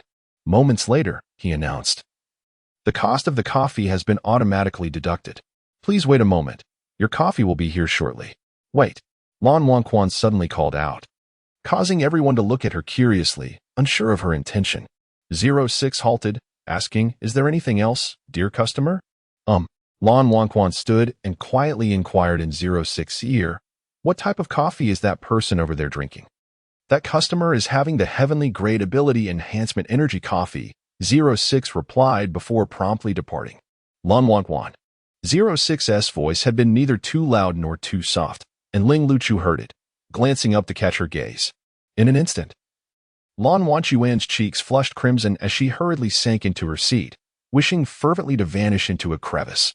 Regret gnawed at her insides, and she repeatedly questioned herself why she had inquired about such matters from a mere robot, hoping it might whisper the answers softly to her. Moreover, her embarrassment was compounded by the fact that Ling Luchu was savoring a cup of heavenly coffee worth 1 million, while they were relegated to sipping a mere 1,000 yuan brew. The emotional turmoil stemming from that 1,000 yuan cup had clearly not escaped Ling Luchu's notice, intensifying her sense of humiliation. At that moment, the 3 individuals beside her comprehended Lan Wanchuan's distress. Fu Changyuan felt a pang in his heart, his brow slightly furrowing. Li Xian, despite his usual carefree demeanor, felt a twinge of discomfort within. He harbored affections for Lan Wanquan. He recalled his earlier jest about looks not filling one's stomach, only to find himself now confronted with the irony of his own words. Wanquan, it's all right. If you like that person, I will help you pursue him, Li Yu whispered in a comforting tone. With reddened eyes, Lan Wanquan dared not raise her gaze or speak a word. Fu Changyuan, unable to bear the tension, murmured sternly, Li Yu, what are you saying? That person is simply not on our wavelength. Lan Wanwan, however, was too engulfed in her own mortification to heed their whispered quarrel, feeling as though she had never been so humiliated. Shortly thereafter, Ling Xiaolu and Ling Wei approached, each carrying a cup of coffee. Please enjoy your drinks, they announced to the patrons. Chapter 99. The zombie emperor Lan Wanwan slowly lifted her head, gazing at the aromatic coffee before her. She gently raised the cup and took a small sip, her peripheral vision drifting toward Ling Lichu, who appeared unfazed yet seemed lost in contemplation as he stared out the window. Meanwhile, the other 3 indulged in their coffee, each taking a generous gulp. Instantly, they sensed a ripple in their abilities, exchanging glances before finishing their drinks in unison. I feel as though my powers have intensified, Li Yu exclaimed with excitement. I share that sentiment, Fu Changyuan responded. So do I. Who would have thought this coffee possessed such miraculous effects? This money was well spent, Li Xian added, his face alight with enthusiasm. Observing their lively conversation, Lan Wanquan quickly finished her own coffee. Wanquan, how do you feel? Fu Changyuan inquired, with a look of astonishment. Lan Wanquan replied, I feel fantastic. All my fatigue has vanished, and I am brimming with energy. Everything in this supermarket seems extraordinary, Li remarked. Indeed. Fu Changyuan nodded in agreement. At that moment, Ling Lichu rose from his seat and descended the stairs. Lan Wanquan watched his retreating figure until it disappeared from view. Wanquan, we are not on the same path as him, and he seems rather enigmatic. Did you notice his eyes? They were blue before, but now they've turned a chilling crimson, Li Xian observed. Yes, this time Li Xian is correct. He is certainly no ordinary person. It would be wise not to provoke him, Fu Changyuan concurred. Could he be wearing colored contact lenses? Li Yu speculated. Do you really believe that, in this apocalyptic world, anyone would venture out with colored lenses? Fu Changyuan replied, somewhat incredulous. But what if he is nearsighted and only possesses those colors and contact lenses? Li Yu countered. Regardless, just look at his attire. Apart from the supermarket owner, I have yet to see anyone dressed so impeccably in this wasteland, Fu Changyuan remarked. Enough. I am self-aware. He would never take an interest in me. Lan Wanquan felt a pang of disappointment. Her former confidence shattered. She had never imagined that Ling Lichu could be a zombie. As the highest level of zombies they had encountered was merely Tier 3, the group fell silent, observing the CAF's rules on the wall. With nothing pressing to attend to, they decided to linger a while longer, relishing the safety, comfortable temperature, and pleasant ambience of the CAF. Several kilometers away, Ling Lichu sat in his RV, contemplating before stating, It is time to pay a visit to the United Kingdom. Yes, young master. Butler Bai promptly picked up the satellite phone. A few hours later, Lan Wanquan and her companions, having gathered their supplies, exited the supermarket. At that moment, a voice from the system echoed, Congratulations, host. You have earned a lottery opportunity. Yizishu gazed at the blue spinning wheel before him, murmuring, I have finally accumulated enough for another draw. Without hesitation, he pressed the confirmation button. Shortly after, the pointer halted at the segment indicating 30 level 10 crystal nuclei. After retaining one, Yizishu absorbed the remaining crystals, elevating his strength to mid-tier 11. Dabai, come here. Yizishu glanced towards the entrance and called out to the large white creature, Boss. The creature, known as Dabai, hurried over with a series of excited hops. This is for you. I can only assist you in reaching the pinnacle of the 5th tier. The rest of your journey must be traversed by you alone. Yizishu proclaimed. Were it not for aiding Dabai's advancement, he would have only been able to reach the 5th tier peak. This level 10 crystal core would enable him to ascend directly to the early stages of the 6th tier. Dabai remained entranced by the allure of the level 10 crystal core, failing to comprehend Yizishu's words. He accepted the crystal and took a considerable time to absorb its energy. Dabai, you have been with me for several months now. It is time for you to venture out and gain some experience. Depart today, Yizishu urged. Dabai, bewildered, stared at Yizishu with his large, violet eyes. Boss, are you abandoning me? As he spoke, his violet eyes began to glisten, tears threatening to spill. Yizishu was taken aback by Dabai's reaction and quickly waved his hands. No, it's not that. I merely wish for you to train outside. Due to certain circumstances, the crystal I possess can only elevate you to the 5th tier peak. Dabai refused to leave, feeling secure in his current surroundings, believing he had no need to enhance his strength. This sentiment mirrored Yizishu's own concerns. He harbored a lingering fear that he might one day depart from Blue Star. If Dabai were to leave his side then, the safety they currently enjoyed would no longer be guaranteed. Presently, Dabai stood out among the humans, mutated beasts, and zombies of Blue Star, facing minimal risk of danger. Moreover, Yizishu's hopes extended beyond merely strengthening Dabai. He desired for Dabai to gain a deeper understanding of the world, and ideally, to cultivate his own influence for future security. Dabai, do you think I am formidable? Yizishu inquired. Yes. Dabai nodded vigorously. And if one day I were to encounter peril, would your current strength be sufficient to protect me? Yizishu pressed further. Dabai fell silent.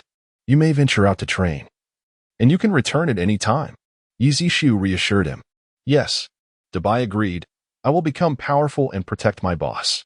In Dabai's heart, Yi Zishu was his sole master and the pillar of his spirit. He would risk his life for him without hesitation. Yi Zishu produced a ring and handed it to Dabai. This ring served as both a weapon and a storage space, and it also possessed the ability to conceal one's strength. Dabai carefully placed the ring on his hand before turning to leave. Yi Zishu stood outside the supermarket, watching Dabai depart.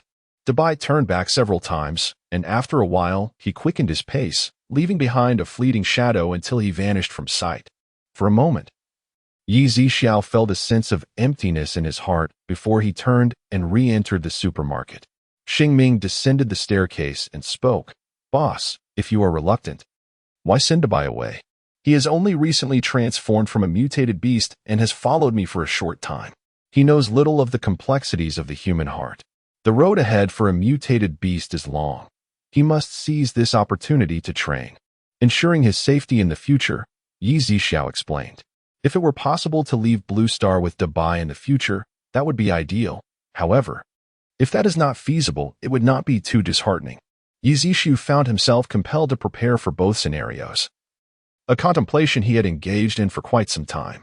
The following day, in the United Kingdom, upon a grand castle square, Ling Lichu stood suspended in the air, exuding an imposing presence, a powerful aura enveloping the entire castle.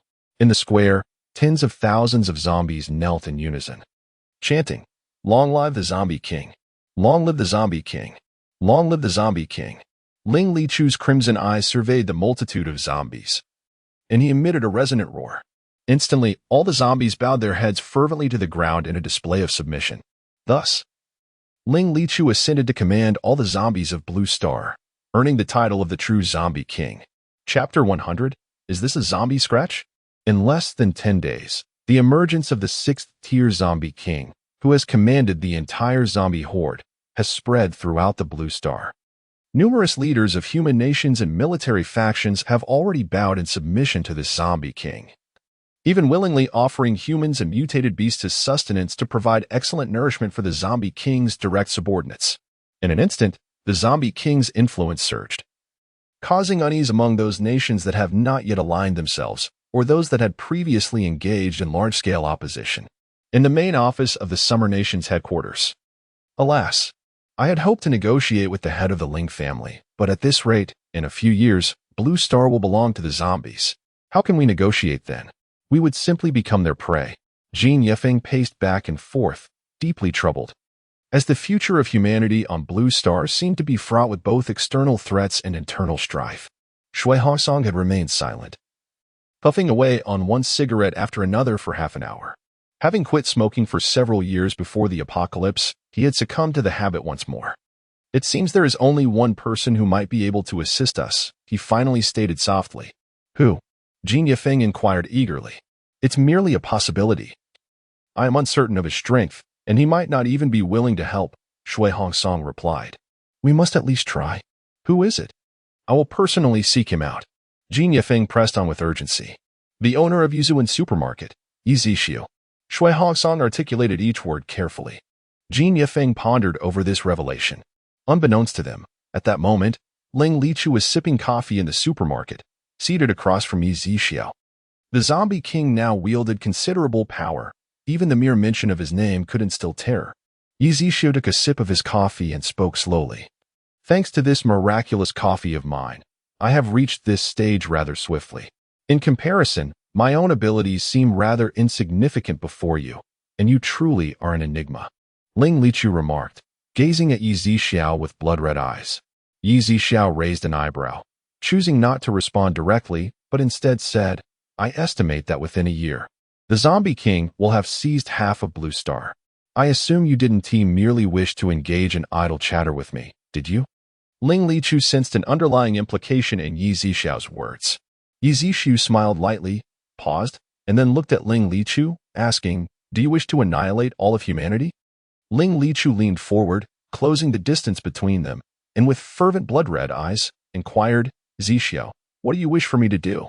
Coughing lightly, Yi Zixu quickly leaned back in his chair, crossing his legs, and thought to himself, could it be that this zombie king harbors such peculiar inclinations?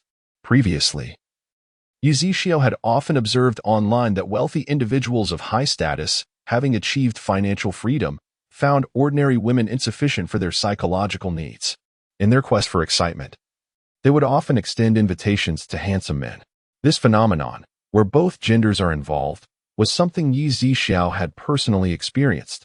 Had it not been for He Biao's actions, he would not have faced death and rebirth. These individuals, in their moments of financial deprivation, yearn for wealth. Once they acquire riches, they aspire for power. With both money and influence at their disposal, their desires extend to the pursuit of various women. Having attained these three pursuits, they then seek alternative thrills, immortality, dominance over men, and peculiar, even cruel, proclivities that invigorate their senses, granting them the illusion of omnipotence, as if they were deities or demons. Zixu? Ling Lichu called out, noticing Yi Zixu lost in thought. Sigh. I only lament that I am not a woman, otherwise. Ling Lichu hesitated. Regardless of whether you are male, female, or neither, I hold no interest in you whatsoever. My sole request is that humanity must not face extinction. You may coexist with humanity to govern Blue Star. Yi Zixu declared earnestly, for he too is a human. Even if he anticipates departing from Blue Star, he does not wish to return to a desolate world devoid of human presence. Well, since it is your wish, it shall also be my intent, Ling Lichu proclaimed, extending his gloved hand adorned in white. Have you agreed so swiftly? Yi Zixu pondered, unaware that this notion was indeed Ling Lichu's own. Now articulated by Yi Zixu, it afforded Ling Lichu the opportunity to owe him a favor. Though he is a zombie, his actions are motivated by self-preservation. He still has kin who are human and cannot bring himself to annihilate them entirely. After a brief pause, Yi Zixu extended his hand in return, shaking hands with Ling Lichu. Why do you always wear white gloves? Because. Ling Lichu's expression shifted to one of melancholy as he removed the white gloves. On the back of his right hand, for deep crimson claw marks were vividly visible to Yi Zixu. Are these wounds from a zombie? Indeed. Ling Lichu nodded, feeling a wave of sorrow each time he beheld these scars, a reminder of his past when, devoid of intellect, he had harmed several family members upon becoming a zombie. You might consider trying the healing energy coffee, Yi Zixu suggested. Ling Lichu's eyes brightened at the prospect of recovery. Can it restore me to my former self? Yi Zixu shook his head. I am uncertain. Perhaps you should try it. Very well. Ling Lichu nodded. I shall return tomorrow to test it. After all, I have already consumed my daily allowance of coffee today. Ling Lichu glanced at his watch and remarked, it is nearly time for me to depart. Until tomorrow. Agreed. Yi Zixu affirmed, accompanying Ling Lichu downstairs. At that moment, Xing Ming was busily exchanging goods with several customers. Due to the trading event, the supermarket had attracted a multitude of visitors, with dozens arriving daily to procure supplies. Except during mealtimes, Yi Zixu allowed Xing Ming to manage the counter, granting him some leisure time. However, in recent days, the number of customers had gradually dwindled as many ventured out in search of more valuable items. The following noon, a large truck camper appeared outside the supermarket. Jin Yefeng and Shui Hongsong disembarked from the vehicle. This supermarket truly lives up to its reputation, Jin Yefeng exclaimed. Let us enter, Shui Hongsong suggested. Indeed, Jin Yefeng nodded as the two entered the supermarket, not immediately drawn to the dazzling array of products, but instead directing their gaze towards Yi Zixu behind the counter. Old Jin, this is Boss Yi, Shui Hongsong introduced. Boss Yi, I am Jin Yefeng. Serving as the official spokesperson, Jin Yefeng introduced himself, extending his hand in greeting. Yi Zixu nodded and reciprocated the handshake, saying, I assume your visit is not merely for the procurement of goods? How about this? Let us converse in the CAF on the 4th floor, Shui Hongsong suggested, promptly retrieving a gold coin from his pocket and placing it on the counter. For 1,300 yuan. The CAF allows for card top-ups. Should you not be purchasing goods, this amount can be credited to your card, Yi Zixu informed. Very well, Boss Yi. I leave it in your capable hands, Shui Hongsong replied. In a moment, a deep azure card materialized out of thin air. Shui Hongsong took the card. while Yu Zixiao summoned Xingming to tend the store, before they all ascended to the fourth floor together. Shui Hongsong appeared at ease, having visited multiple times. Yet Jin Yefeng's expression was a kaleidoscope of emotions, his face reflecting incredulity, particularly as they passed the third floor, his eyes wide with astonishment. Far from the demeanor expected of a high-ranking official. Chapter 101. The Relationship. Mediocre. The three individuals arrived on the fourth floor and casually found a place to sit. Boss. 06 approached, first calling out to Yi Zixiao. Then turning to Shui Hongsong and the others, what coffee do the customers desire? 06 handed over the coffee menu. Shui Hongsong took it and presented it to Jin Yefeng, saying, Old Jin, take a look at what you'd like to drink. Jin Yefeng received the menu, opened it, and his expression instantly darkened. He instinctively remarked, Why is this coffee so at that moment? Shui Hongsong hastily nudged Jin Yefeng with his foot to prevent him from finishing his thought. Fortunately, Jin Yefeng quickly regained his composure, although still dissatisfied. Realizing that even the cheapest coffee cost 1,000 yuan, while the most expensive was an astonishing 10 million per cup. He had already concluded that Yu Zixiao was a person driven by greed, indifferent to the lives of others. Nonetheless, they had come with the mindset of a desperate gamble, determined to try regardless of the cost. Let us have 2 cups of low-grade ability-enhancing energy coffee, Jin Yefeng stated. All right, please wait a moment. 06 replied, turning to leave with the coffee menu. What brings you two here? Yu Zixiao inquired directly. Since you've asked, we want to beat around the bush. You must have heard about the Zombie King, Shui Hongsong said. Yes, I am somewhat aware, Yu Zixiao nodded. We've come to ask if you would join us in negotiating with the Zombie King, Jin Yefeng added. I've mentioned before that I cherish my freedom, have no desire to join the official faction, and wish to avoid any entanglements with you. If there are conflicts between your two parties, I will not act as a mediator. Therefore, I'm afraid I cannot assist in this matter, Yi Zixiao said, preparing to stand and leave. Shui Hongsong quickly interjected. Please wait, boss Yi. This isn't about having you join the official side, nor will it involve you in any way. We don't intend to be enemies with the Zombie King. We simply hope for unity against a common foe. Yi Zixiao sat back down, intrigued to hear what Shui Hongsong truly meant. Seeing Yi Zixiao seated again, Shui Hongsong also took his seat and continued. I understand that you are a figure of great depth, boss Yi. Our official faction currently only possesses a few mid-tier abilities at the 5th level, and we are uncertain of the Zombie King's temperament. Hence, we wish to avoid unnecessary casualties. If I were to face the Zombie King and be defeated, wouldn't I also be risking my life? Yi Zixiao asked. You are being modest, boss Yi. If I am not mistaken, your strength should be at least on par with that of the Zombie King, if not superior, Shui Hongsong asserted. What leads you to that conclusion? Yi Zixiao questioned. This supermarket, Shui Hongsong pointed out, then continued, if your strength were inferior to the Zombie King's. The continuous supply of resources and weapons in this supermarket would likely be at risk. Interesting, but do you know where the Zombie King is located? Yi Zixiao inquired. And Shui Hongsong shook his head, expressing his ignorance. The Ling family possesses properties in nearly every nation across Blue Star, making it exceedingly challenging to locate them. However, it seems they were last known to be in Britain, though their current whereabouts remain a mystery. Yi Zixiao nodded, surprised that even the officials wished to coexist peacefully with the zombie emperor. Alas, it is a strategy born of desperation.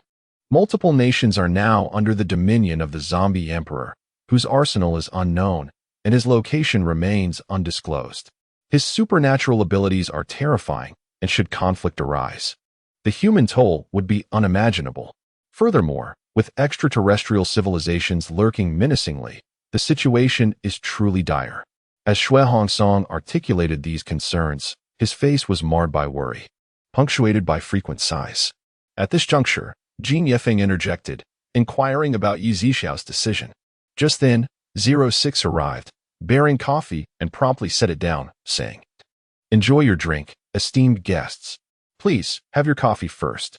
Yi Zixiao responded, this. Jin Yefeng found himself taken aback by such blatant disregard, as even the highest officials in Xia country treated him, a commanding figure, with utmost respect. Very well, Shui Hongsong replied. Jin Yefeng, having awakened his fire-based abilities, initially dismissed the coffee, but within mere seconds, his expression began to shift dramatically, and he finished the cup in one gulp. This coffee is divine. Truly remarkable. Jin Yefeng felt a subtle, yet unmistakable, sign of impending breakthrough from his stagnant third tier.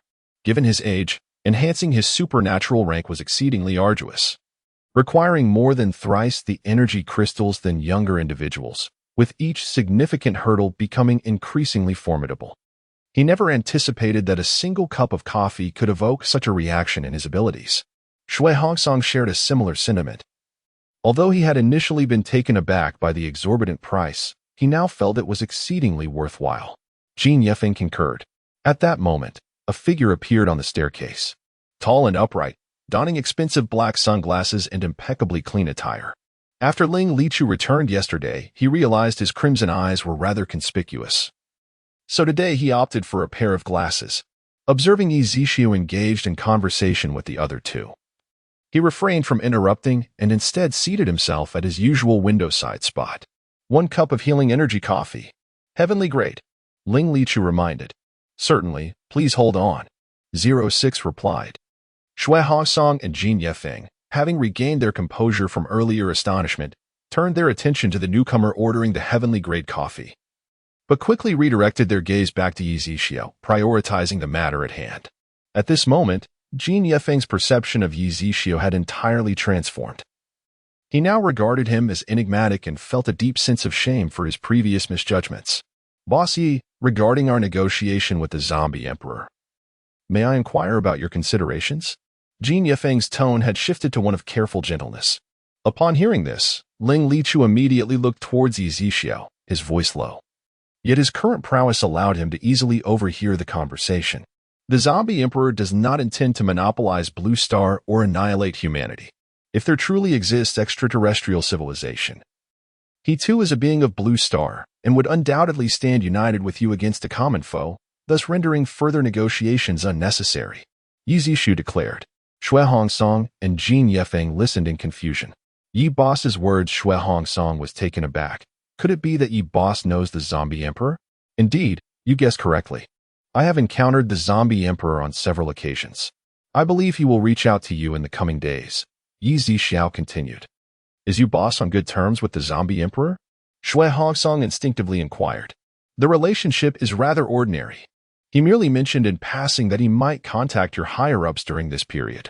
Yi Zixu replied. Ling Lichu listened with a slight frown. Chapter 102. Vast disparity. Since you have obtained the answers you sought, is there anything else? Yi Zixu inquired. Jin Yefeng and Shui Hongsong exchanged glances, contemplating whether to trust him for the time being and wait a few days to see the outcome. Well, we shall take our leave for now, Shui Hongsong announced, rising and clasping his hands in a respectful gesture, followed by Jin Yefeng as they exited the supermarket. Seeing them depart, Ling Lichu promptly rose and seated himself opposite Yi Zixu. Zixu, are we not friends? Why is our relationship merely average? Furthermore, when did I ever claim I would reach out to them? Coexisting peacefully with humanity poses no detriment to you. You have only just reached the initial stage of the 6th tier. Should you engage in warfare with humans, it would likely result in mutual destruction, a scenario you surely do not desire. Moreover, you have previously stated that you do not intend to eradicate humanity entirely, have you not? Yi Zixu retorted. Very well. Let me address the first question. Our relationship is merely average? It seems that Boss Yi does not regard me, a mere zombie, with much esteem. Ling Lichu replied, removing his sunglasses to reveal his blood-red eyes, fixating them on Yi Zixu. Yi Zixu responded, if I were to directly inform them that you and I are friends, what then? Would they believe my words? That would serve no benefit to you. Ling Lichu raised an eyebrow, sensing that Zixu was indeed considering his interests. Think as you wish. Yi Zixu mused. Since his betrayal in childhood, he had never had friends, nor had anyone eagerly sought his companionship. In that moment, he found himself uncertain about the dynamics of friendship. Were they truly friends? He could not ascertain. Yet he did not harbor any aversion towards Ling Lichu at present. Yi Zixu felt that, given his current strength, he need not fear Ling Lichu's ulterior motives. Should any distasteful actions arise, he could simply eliminate the threat. With that thought, he entertained the idea of forging a friendship. At that moment, 06 approached, carrying coffee. "Mr. Ling, enjoy your drink. Give it a try," Yi Zixiao encouraged. "Indeed." Ling Lichu nodded, removing his gloves before finishing the coffee in one gulp. Both observed intently as the wound began to change. In mere moments, the injury inflicted by the zombie became increasingly crimson, gradually healing until, half a minute later, the back of his hand appeared flawless, devoid of any trace. "It truly is effective." Ling Lichu's eyes sparkled with excitement. This was the first time Yi Zixiao witnessed such a phenomenon, once again marveling at the wonders of the system supermarket. Ling Lichu composed himself and turned his gaze towards Yi Zixiao, his curiosity regarding Yi Zixiao's identity deepening. Subsequently, Yi Zixiao descended the stairs, and Ling Lichu did not linger long, leaving the supermarket shortly thereafter. At 8 o'clock that evening, in the official central base within the office, Jin Yefeng hung up the phone with a beaming smile and swiftly made his way to Shui Hongsong's room. Without knocking, he pushed the door open, relieved to find Shui Hongsong reading with his reading glasses perched on his nose. "What brings you here in such haste?"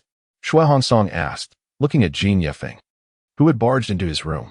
The call from the zombie emperor had just been received, and as boss he had indicated, there would be no large-scale assaults on humanity for the time being. Moreover, they expressed a willingness to collaborate against a common foe should extraterrestrial civilizations truly exist. Jin Yefeng inquired, "Is that truly the case?" Shui Hongsong immediately stood up as well. "Absolutely," Jin Yefeng affirmed once more. "That is reassuring. It seems we have alleviated our internal strife. Otherwise, before any action could be taken by alien civilizations, humanity might have faced near extinction." Shui Hongsong exhaled a sigh of relief. Meanwhile, on the island, beyond the iron barriers, the sea had receded, and Yang Long stood at the helicopter's door, gazing down at the massive golden semicircle, squinting slightly. Inside the aircraft, a foreign man with blonde hair and blue eyes approached Yang Long from behind and spoke in somewhat halting Xia language. "Do you remember what I told you?" "Yes, I remember." Yang Long nodded in response. Behind them, 3 more helicopters followed closely, and below, a specially designed metallic cage, secured with iron chains, held high-ranking ability users, mutated beasts, and zombies. At that moment, a square entrance slowly opened above the golden semicircle. Yang Long followed the chain inside. Upon landing, he surveyed his surroundings. Though his heart thundered with anxiety, he forced himself to maintain an outward calm. As each metallic cage was lowered and automatically opened, all zombies, mutated beasts, and ability users fell to the ground, devoid of strength, unable even to lunge at humans. Nearby, a man entirely clad in silver knelt respectfully beneath the blue sphere, announcing, "Lord Yuejia, the food has arrived." A stream of silver liquid shot forth from the blue sphere, gradually coalescing into a human-like form. Yang Long stared, entranced. "You are the newcomer tasked with locating energy bodies?" Yuejia inquired. "Yes, Lord Yuejia," Yang Long replied, promptly kneeling. "Your abilities are commendable, with great potential. Serve me well, and I shall soon take you to witness the wonders of a level 2 civilization. Oh, no, rather a civilization on the brink of reaching level 3, Yuejia stated. "Yes, my lord," Yang Long responded, his heart racing but maintaining his reverence. Yuejia then glanced at the brought zombies, mutated beasts, and ability users, extending his hand to draw them into the air. Moments later, only agonizing screams remained. Before long, the lifeless bodies, stripped of flesh and blood, fell to the ground. Even Yang Long, who had undergone extensive training, felt a chill race down his spine at the horrific sight. Subsequently, Yuejia transformed once more into a stream of silver liquid, re-entering the blue sphere. "You may leave," commanded Mao Qing, who bore the same silver physique as Yuejia. "Understood." Yang Long rose, and at that moment, the top opened again, and a rope descended from the helicopter. Yang Long swiftly ascended back to the aircraft. "How was it? Were you frightened?" the foreign man inquired. "A little," Yang Long admitted. Yang Long nodded, acknowledging the statement. "You are fortunate. Previously, I accompanied a psychic who was so terrified that he lost control and was subsequently killed by Lord Moonchains," the foreign man remarked. Yang Long nodded in silence, his mind preoccupied with concerns for humanity's future. After all, they were on the brink of a third-level civilization, while Blue Star still lagged behind, barely reaching the first level. The disparity between the two was nothing short of astronomical. 2 days later, Jin Yefeng, who had momentarily felt relieved that the Zombie King had agreed to unite with humanity against external threats, received an unexpected satellite call from the higher-ups. Stunned, Jin Yefeng hung up the phone, his heart unsettled for an extended period. Chapter 103A Plan emerges. What happened? Shui Hongsong inquired. It's over. Humanity is finished.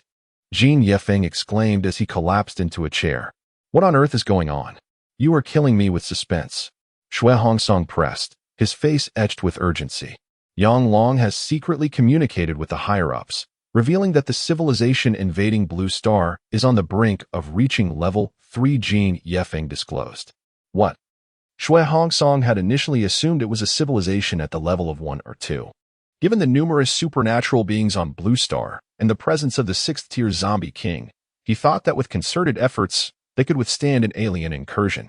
Moreover, the abilities of all supernatural beings were continually on the rise, and there were still many weapons in Yi Zhixiao's supermarket that were likely at least of level 1 civilization or perhaps even higher. He thought that waiting might bolster their confidence. However, the revelation that they were facing a formidable presence nearly at the level 3 civilization left them devoid of even the courage to fight. No, we absolutely cannot give up. Shui Hongsong gritted his teeth. Alas, we must resign ourselves to fate, Jin Yefeng replied.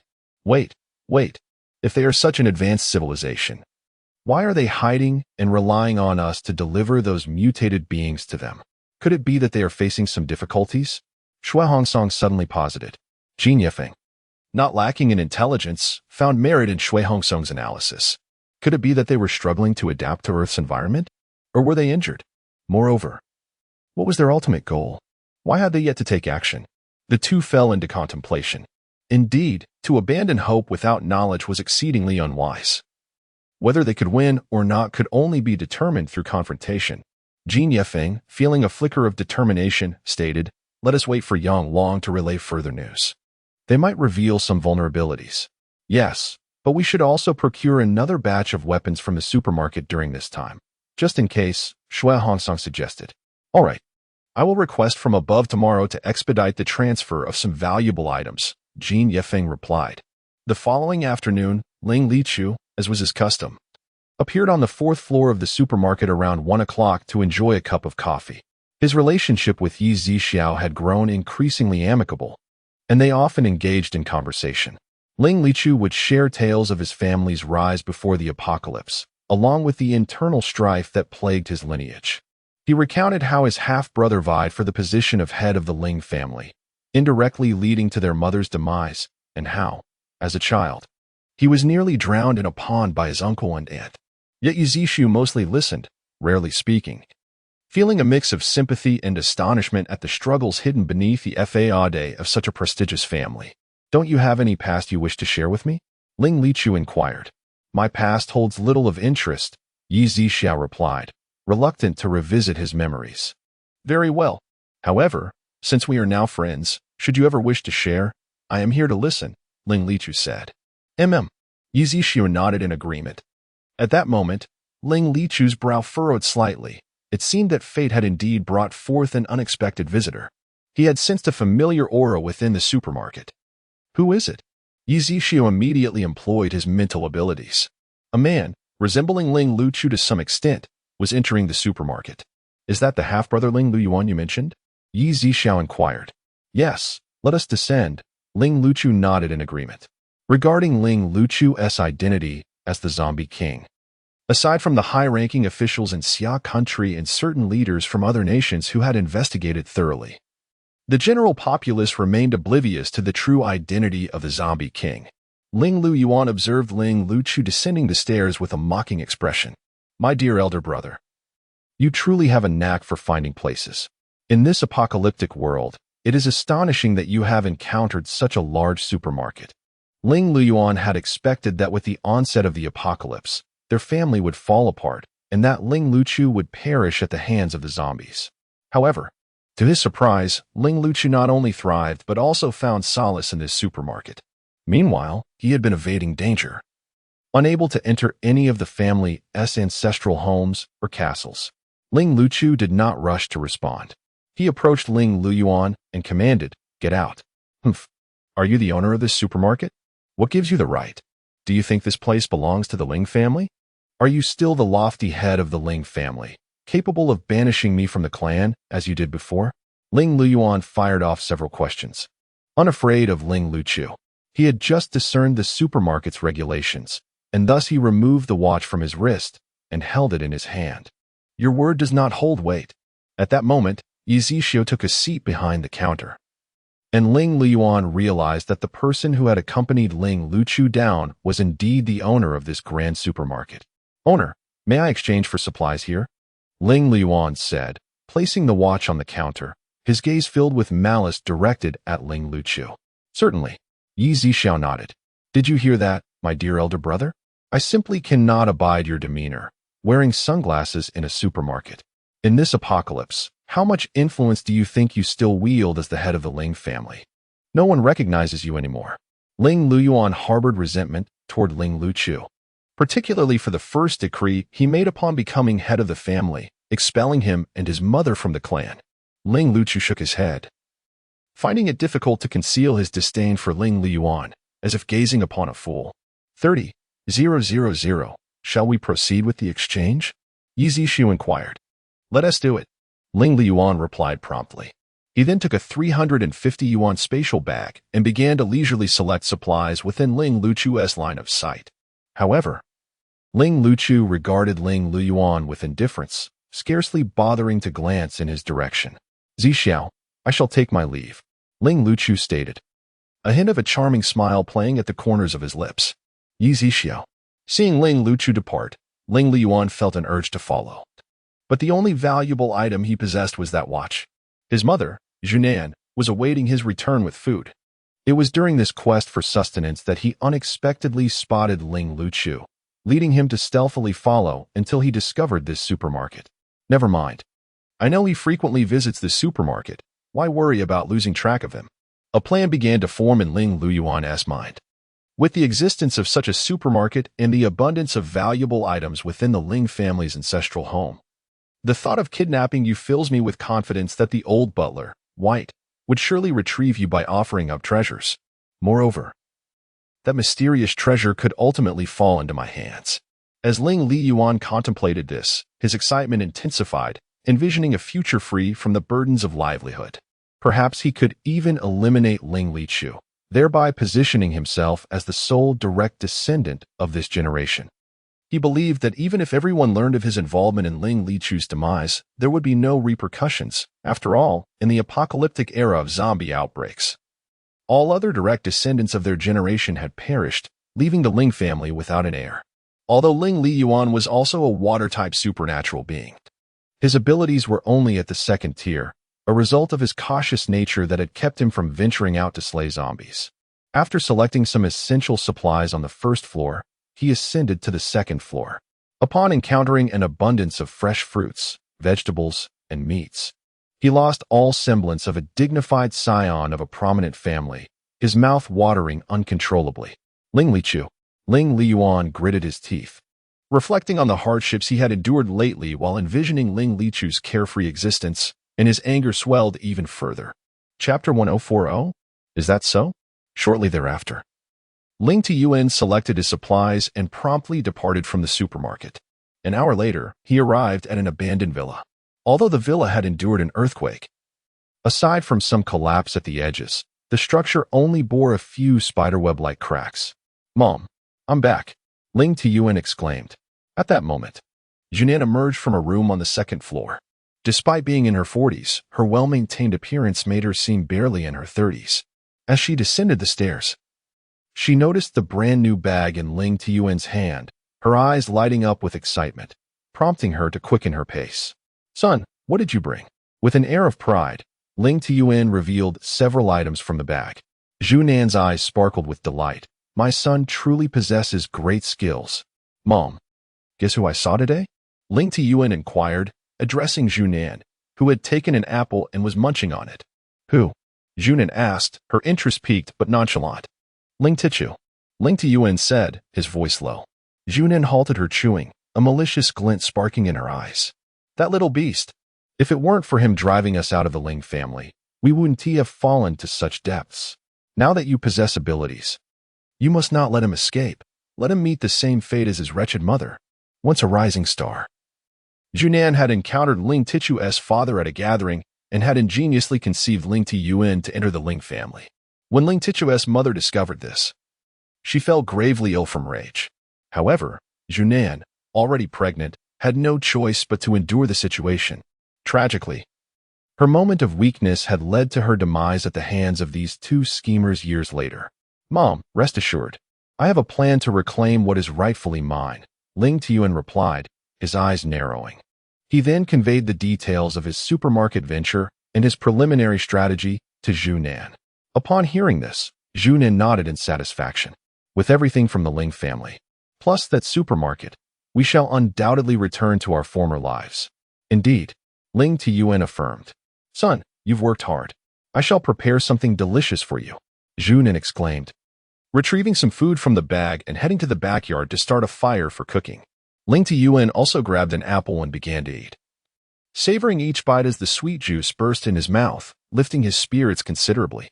The next day, Ling Tiyuan arrived early to stake out the supermarket, waiting all morning without sight of Ling Tichu, which drove him to the brink of frustration. It was not until 1 in the afternoon that he finally spotted him. As usual, Ling Tichu engaged in casual conversation with Yi Zixiao at the counter before heading up to the 4th floor. Although the efficacy of the ability-enhancing coffee had diminished, it still provided some benefit, especially since there were few mutated beasts and ability users of the 4th tier or higher. Consuming such coffee could hardly compare to the effects of heavenly-grade coffee. Not long after Ling Tichu ascended, Lan Wanquan arrived at the supermarket, though this time she was alone. The other 3 had gone out to hunt zombies and mutated beasts. She expressed a desire to stay home, and the others had no reason to doubt her. Recently, she unexpectedly stumbled upon a magazine that revealed the true identity of Ling Luchu as the illustrious head of the ancient Ling family. She had always found him somewhat familiar, though the realization had eluded her until now. Having nurtured a favorable impression of Ling Luchu, she now aspired to become the matriarch of the Ling family, thus liberating herself from the perilous existence of battling zombies daily, living in constant trepidation. As for the fate of her teammates, she cast their lives aside, believing that in this apocalyptic world, self-preservation took precedence. Possessing a CAF card, she greeted Yi Zixu before ascending to the 4th floor, seeking a seat in close proximity to Ling Luchu. She ordered a cup of low-level enhanced energy coffee, her heart racing at the thought of being near the one she had long admired. When her coffee arrived, she summoned her courage and approached Ling Luchu. Hello. I am Lan Wanjun. May I join you at your table? I am also alone today, she added. Ling Luchu, however, gazed out the window, disinclined to engage with her. He was preoccupied with troubling matters, having recently received news of several high-level zombies mysteriously vanishing under his command, possibly linked to the official claims of an extraterrestrial civilization from Xia country. Yet, Lan Wanjun misinterpreted his silence as tacit acceptance, bolstered by her confidence in her appearance and demeanor. In a world where everyone was bedraggled, she had taken special care in her appearance today, pulling out a chair and sitting down, a hint of shyness gracing her features. Mr. Ling, it is a pleasure to meet you, Lan Wanjun whispered. However, Ling Luchu frowned slightly, removing his sunglasses and curtly replied, Who permitted you to sit here? Mr. Ling, just now you, Lan Wanjun stammered, realizing he had not uttered a word prior.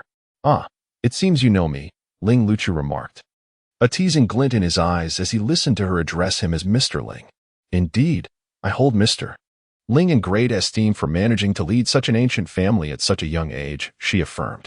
Oh, yet I find women like you, who eagerly seek to climb the social ladder, utterly distasteful.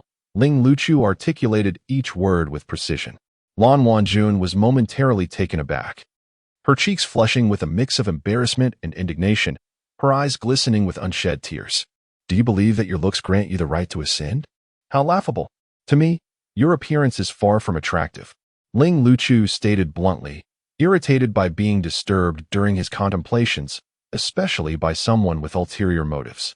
Stung by his harsh words, Lan Wanjun felt her composure falter, her lips trembling.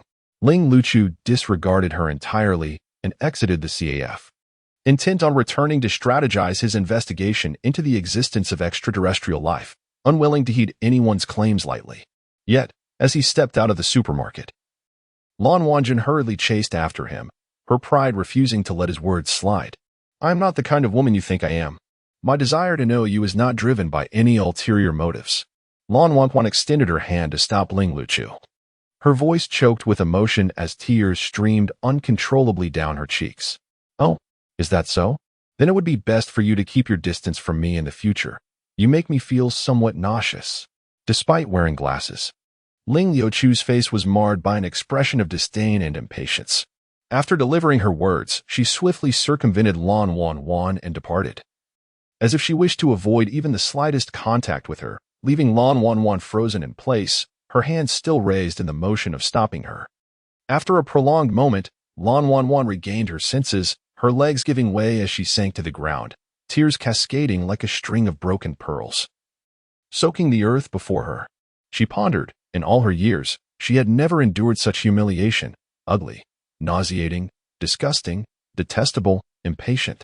Each expression, each word from Ling Luchu felt like a dagger piercing her heart. My dear, why must you weep for such a person? Ling Luyuan approached slowly, offering a tissue. Upon hearing his voice, Lan Wanwan looked up to see a face somewhat reminiscent of Ling Luchu's, though lacking her frigid demeanor that repelled others. It also did not possess the captivating allure that Ling Luchu exuded. Chapter 105. Just when I was hungry, who are you? Lan Wanwan asked through her tears. Allow me to introduce myself. My name is Ling Li Yuan, and I am also a member of the Ling family, specifically the younger half-brother of Ling Lichu, Ling Li Yuan replied. Lan Wanwan was taken aback, but she soon rose to her feet. Accepting a tissue from Ling Lichu to dab her eyes, that they remained red and swollen. My elder brother is utterly unsympathetic, lacking the gentleness to cherish someone like you. Unlike myself, who would hold such a beauty in the highest regard, Ling Li Yuan remarked.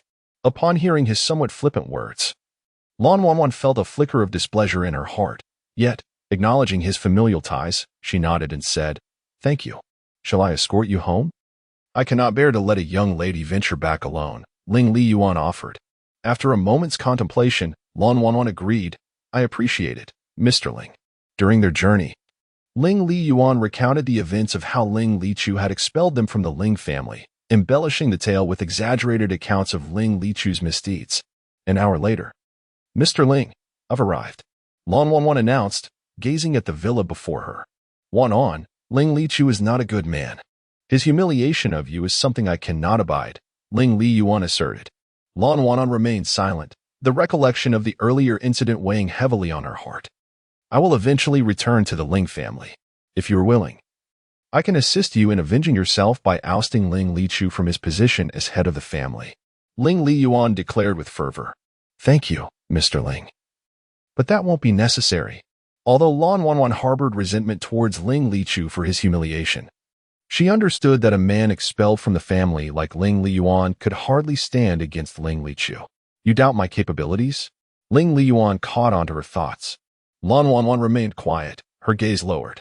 You may find it hard to believe, but the moment I laid eyes on you, I felt an inexplicable familiarity. I will not let Ling Lichu escape unscathed for the way he treated you. Can you truly endure this humiliation? Lan Wanwan bit her lip. The indignity she suffered at Ling Lichu's hands stirred a deep-seated anger within her, yet she felt powerless against the overwhelming force of his status. My desire to confront Ling Lichu is not solely for your sake. I have previously shared with you the torment my mother and I have endured at his hands. I have devised a plan, and if you genuinely seek retribution, I can assist you, Ling Li Yuan insisted. Mr. Ling, I must return now. Lan Wanwan hesitated to respond immediately, needing time to reflect. Very well, but from now on, please call me Li Yuan, Mr. Ling feels rather distant, he replied, raising his hand to smooth the wind-tossed strands of her hair. Lan Wanwan was momentarily taken aback, meeting Ling Li Yuan's fervent gaze, which bore a resemblance to Ling Lichu's. and the warmth and concern he had shown throughout their journey stirred an unbidden flutter in her heart. "Li Yuan," she called softly, her voice tinged with shyness, before swiftly turning and hurrying back to the villa. Ling Tianyuan's lips curled into a slight smirk, a fleeting glimmer of disdain flickering in his eyes before he turned and departed. "Wan, who is that person?" Lan Wan, upon hearing the voice, turned her head to see Fu Changyuan seated on the sofa, his expression clouded with displeasure. Concerned for Lan Wan's safety alone in the villa, Fu Changyuan had returned early, only to discover that she was not there. His heart swelled with worry as he searched the vicinity, yet found no trace of her.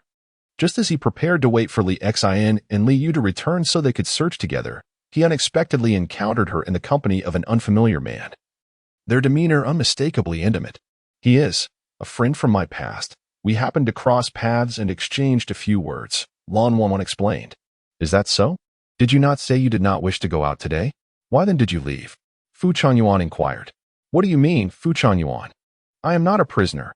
I can go out as I please without having to report every little thing to you," Lan Wan retorted, aware of her own shortcomings, yet feeling furious. Having faced a frustrating day outside, she resented being questioned upon her return home and allowed her anger to surface. Wan. Fu Changyuan was taken aback by her sudden outburst, momentarily at a loss for words. His tone softened. "Do you know how worried I was when I returned and found you gone? I am not a child, and besides, I have my own means of protection." Lan Wan replied defiantly, her expression hardened as she swiftly ascended the stairs. Watching her retreating figure, Fu Changyuan felt a pang in his heart. The man she had been with bore a resemblance to Ling Tianchu, a detail he could not ignore. "Wan, can you not see the feelings I harbor for you? Am I truly destined to be discarded like an old shoe?" He shook his head, a self-deprecating smile gracing his lips as he gazed out the window. Meanwhile, 60 kilometers from a city, a figure known as Daba appeared on the outskirts of a small town, intending to rest within it for the night. He had journeyed to numerous places recently. Initially, he struggled to adapt, but gradually he became accustomed to the changes, even as a certain silhouette frequently occupied his thoughts. He understood Yu Zixiao's good intentions, although he had attained human form. A beast raised in captivity would find it exceedingly difficult to thrive in the harshness of the outside world, much like a flower confined to a greenhouse. At that moment, Daba's keen senses detected the rustling sounds emanating from a nearby thicket of dried grass. He halted, his violet eyes fixated on a high mound of withered grass. The noise intensified. Crunch, crunch, crunch. Suddenly, the grass was sent flying by an unseen force, and a dark figure burst forth, scattering the dried foliage into the air. Before Daba stood a peak-level second-tier mutated wild boar, measuring 3 meters in length, with massive jaws and gleaming red eyes, emitting a thunderous roar. Its mouth drooled with foam as it stared hungrily at Daba, its gaze sparkling as if a feast lay before it. "Do you wish to devour me? Perhaps you have miscalculated. I happen to be rather hungry myself," Daba murmured, almost as if conversing with himself. Chapter 106. A sigh of relief escaped as the mutated wild boar let out a furious roar, its hooves stirring up the dust beneath it. With a powerful leap, it lunged towards Bai. Yet, even in mid-air, Bai deftly evaded the attack, and the next moment, the boar crashed heavily to the ground. Its agonizing shriek echoed through the heavens as Bai's sharp fangs sank deep into the creature's neck, his hand pressing firmly against its head, rendering it immobile. The wild boar thrashed violently, but the more it struggled, the wider the wound became, blood gushing forth and staining the earth crimson. Before long, the boar's body grew still, and Bai commenced his meal, the blood and flesh rapidly converting into energy. Half an hour later, only a skeletal remains was left behind, while Bai held a crystal core, which he subsequently absorbed. Wiping the blood from his lips with his sleeve, he continued towards the small town, appearing somewhat disheveled, his attire soiled with both mud and blood. As Bai approached the town's entrance, 2 men emerged from a dilapidated building, glancing around cautiously. "Hey, handsome, we just heard the boar's cries. What happened to it? Is it dead?" one of the men inquired. The pair had narrowly escaped the boar's pursuit, both being ability users yet only possessing peak first-tier strength, making their survival a hard-won victory. "It's dead," Bai replied succinctly. "Did you kill it?" The man pressed further. "Yes," Bai nodded and moved into the town. The two exchanged glances and promptly followed him. Sensing their pursuit, Bai halted and turned. What do you want? To be honest, although we are ability users, our strength is rather lacking. If you don't mind, we would like you to be our leader. We are willing to follow you, said the shorter, stockier man. Yes. If you agree, we can even offer you 30% of any crystal cores we find. The taller, leaner man added. Initially, Bai intended to decline. But memories of wanting to follow Yi Zixia resurfaced in his mind, coupled with his desire to enhance his own strength to avoid being a burden to Yi Zixia. He reconsidered. Perhaps building a faction was a viable option. If his subordinates turned over their crystal cores, his own power would grow more swiftly. All right, I accept. You shall follow me from now on, Bai declared. Yes, boss. The two replied in unison, their faces alight with joy. Boss, I'm Peng Bo, a water-type ability user. The stocky man introduced himself. Boss, I'm Zheng Liang, a fire-type ability user. The lean man followed suit. My surname is Bai. Bai pondered for a moment before adding, Bai Yi. The name Bai Yi held significance for him, representing his only master in his heart. He believed that Bai belonged solely to Yi Zixia, and henceforth, he would be known as Bai Yi in the presence of others. Bai, our esteemed leader. The two reverently called out. Where can we find lodging nearby? Bai Yi inquired. Since the earthquake, many houses in this vicinity have collapsed, and even those that remain standing bear numerous cracks. However, we have a stone house here that has been scarcely affected. Peng Bo replied, Indeed. Bai Yi. This stone house is warm in winter and cool in summer. We are currently residing there temporarily. Zheng Liang added, All right, lead the way. The trio walked for over half an hour until they reached a 2-story stone house, which was entirely a striking shade of green, appearing remarkably sturdy. Just then, Peng Bo and Zheng Liang's expression suddenly changed. They noticed some of their tattered clothing discarded outside the stone house. What is the matter? Bai Yi sensed the unease in their demeanor. Bai Yi, you may not be aware, but this stone house has also attracted a group of people. There was a prior conflict, and now our belongings have been tossed outside. It seems that someone has taken advantage of our absence to claim this place, Zheng Liang explained. Oh? Bai Yi gazed at the stone house. At that moment, 2 men emerged from within, of average height and unremarkable appearance. Fanqing Yang, Li Hu, it's truly you. Peng Bo said through gritted teeth. Ha ha ha, and what of it? This place now belongs to us. You two should find somewhere cooler to stay. Li Hu laughed heartily. You're dreaming. You are the ones who should leave. Peng Bo, filled with rage, raised his hand, and a powerful stream of water shot forth from his palm. A mere parlor trick. Fanqing Yang raised his hand, flinging an ice sphere that shattered the water stream and flew directly towards Peng Bo. Peng Bo was struck by the ice sphere, hurt, but not gravely so. Are you all right? Zheng Liang turned to check on him, while remaining wary of Fanqing Yang and Li Hu. I'm fine. I want to die? Peng Bo struggled to rise. His eyes filled with disbelief. Fanqing Yang, you have actually advanced to the 2nd tier? Ha ha ha. So you can leave now, can't you? Fanqing Yang laughed. Originally, both men had peak-level 1st-tier abilities and would not have dared to act against them for fear of the stone house, but with their newfound strength, they felt emboldened. No wonder you dare to come, Peng Bo said solemnly. Boss. Zhang Liang turned to Bai Yi, who remained unfazed. Oh, still calling him boss? Ha ha. You're going to make me die of laughter. I thought you had found some random kid to intimidate us, Li Hu mocked. Li Hu could not discern Bai Yi's ability level. Not only due to the ring gifted by Yi Zixia, but also because only higher-tier abilities could perceive the strength of lower-tier ones, while lower-tier abilities could not fathom the capabilities of higher-tier practitioners. As for ordinary low-tier zombies or mutated beasts, their lack of intelligence meant they would only attack instinctively, without the capacity for observation or contemplation like humans. Thus, Li Hu did not believe that Bai Yi's abilities surpassed theirs. He merely thought that Peng Bo and Zheng Liang had brought an ordinary person to scare them. Do you wish to make me die of laughter? Wouldn't that be too generous for you? Bai Yi responded. What do you mean? Li Hu and his companion momentarily failed to grasp his words. The manner of dying is for me to decide, Bai Yi stated, as purple lightning flickered in his hand. Not good, run. Fanqing Yang suddenly sensed impending danger and shouted as he turned to flee. Above him, a menacing aura emanated amidst the thunder and lightning. Crackle. A A surge of electricity struck Fan Xingjiang in the back, eliciting a harrowing scream as his body convulsed violently, faint traces of purple lightning flickering across his form. At that moment, Li Hu finally reacted, instinctively leaping to escape.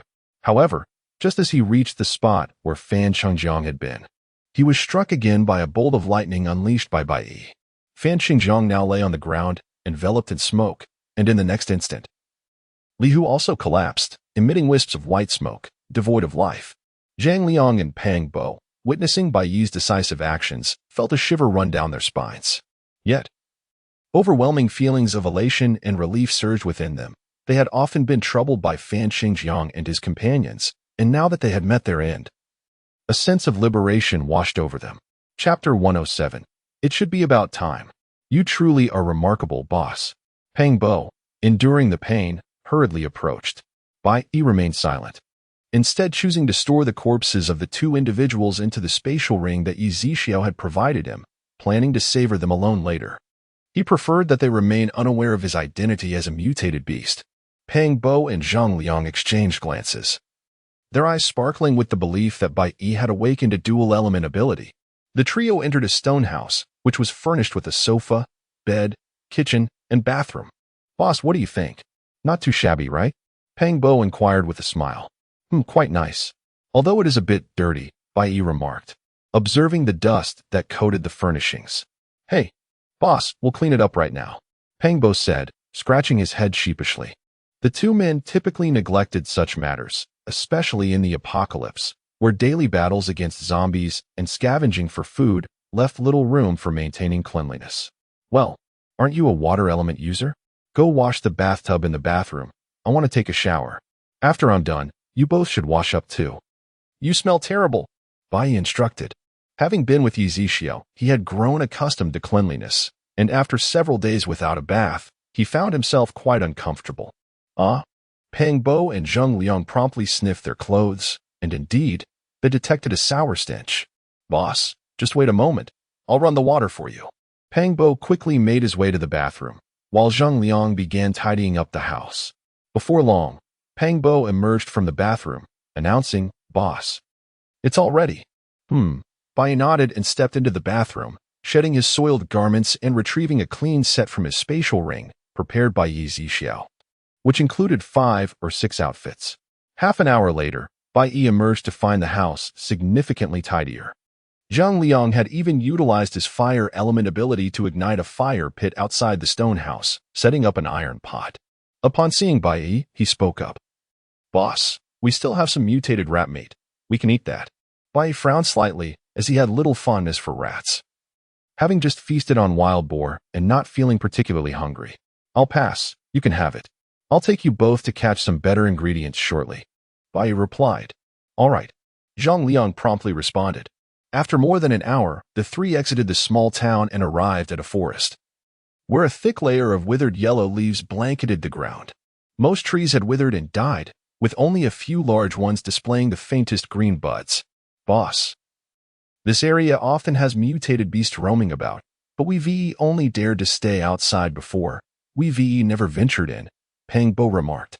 No sooner had he spoken than a massive shadow darted past them with a whoosh. What was that? Zhang Liang stammered, pointing ahead. I didn't see clearly, Pang Bo replied, his heart racing. Had Bai Yi not been with them, they would never have dared to enter this forest.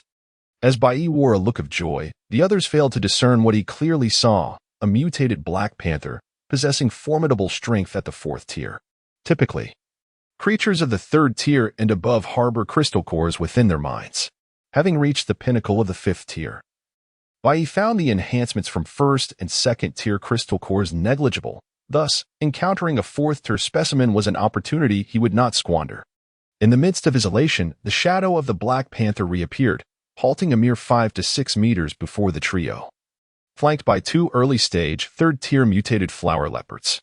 A buy one, get 2 free deal. How advantageous, Bai Yi murmured with a slight smirk. Meanwhile, Zhang Liang and Pang Bo were paralyzed with fear, their legs trembling uncontrollably, a chill ascending from their feet to the crown of their heads, their backs drenched in cold sweat. Boss, what tier of mutated beast is this?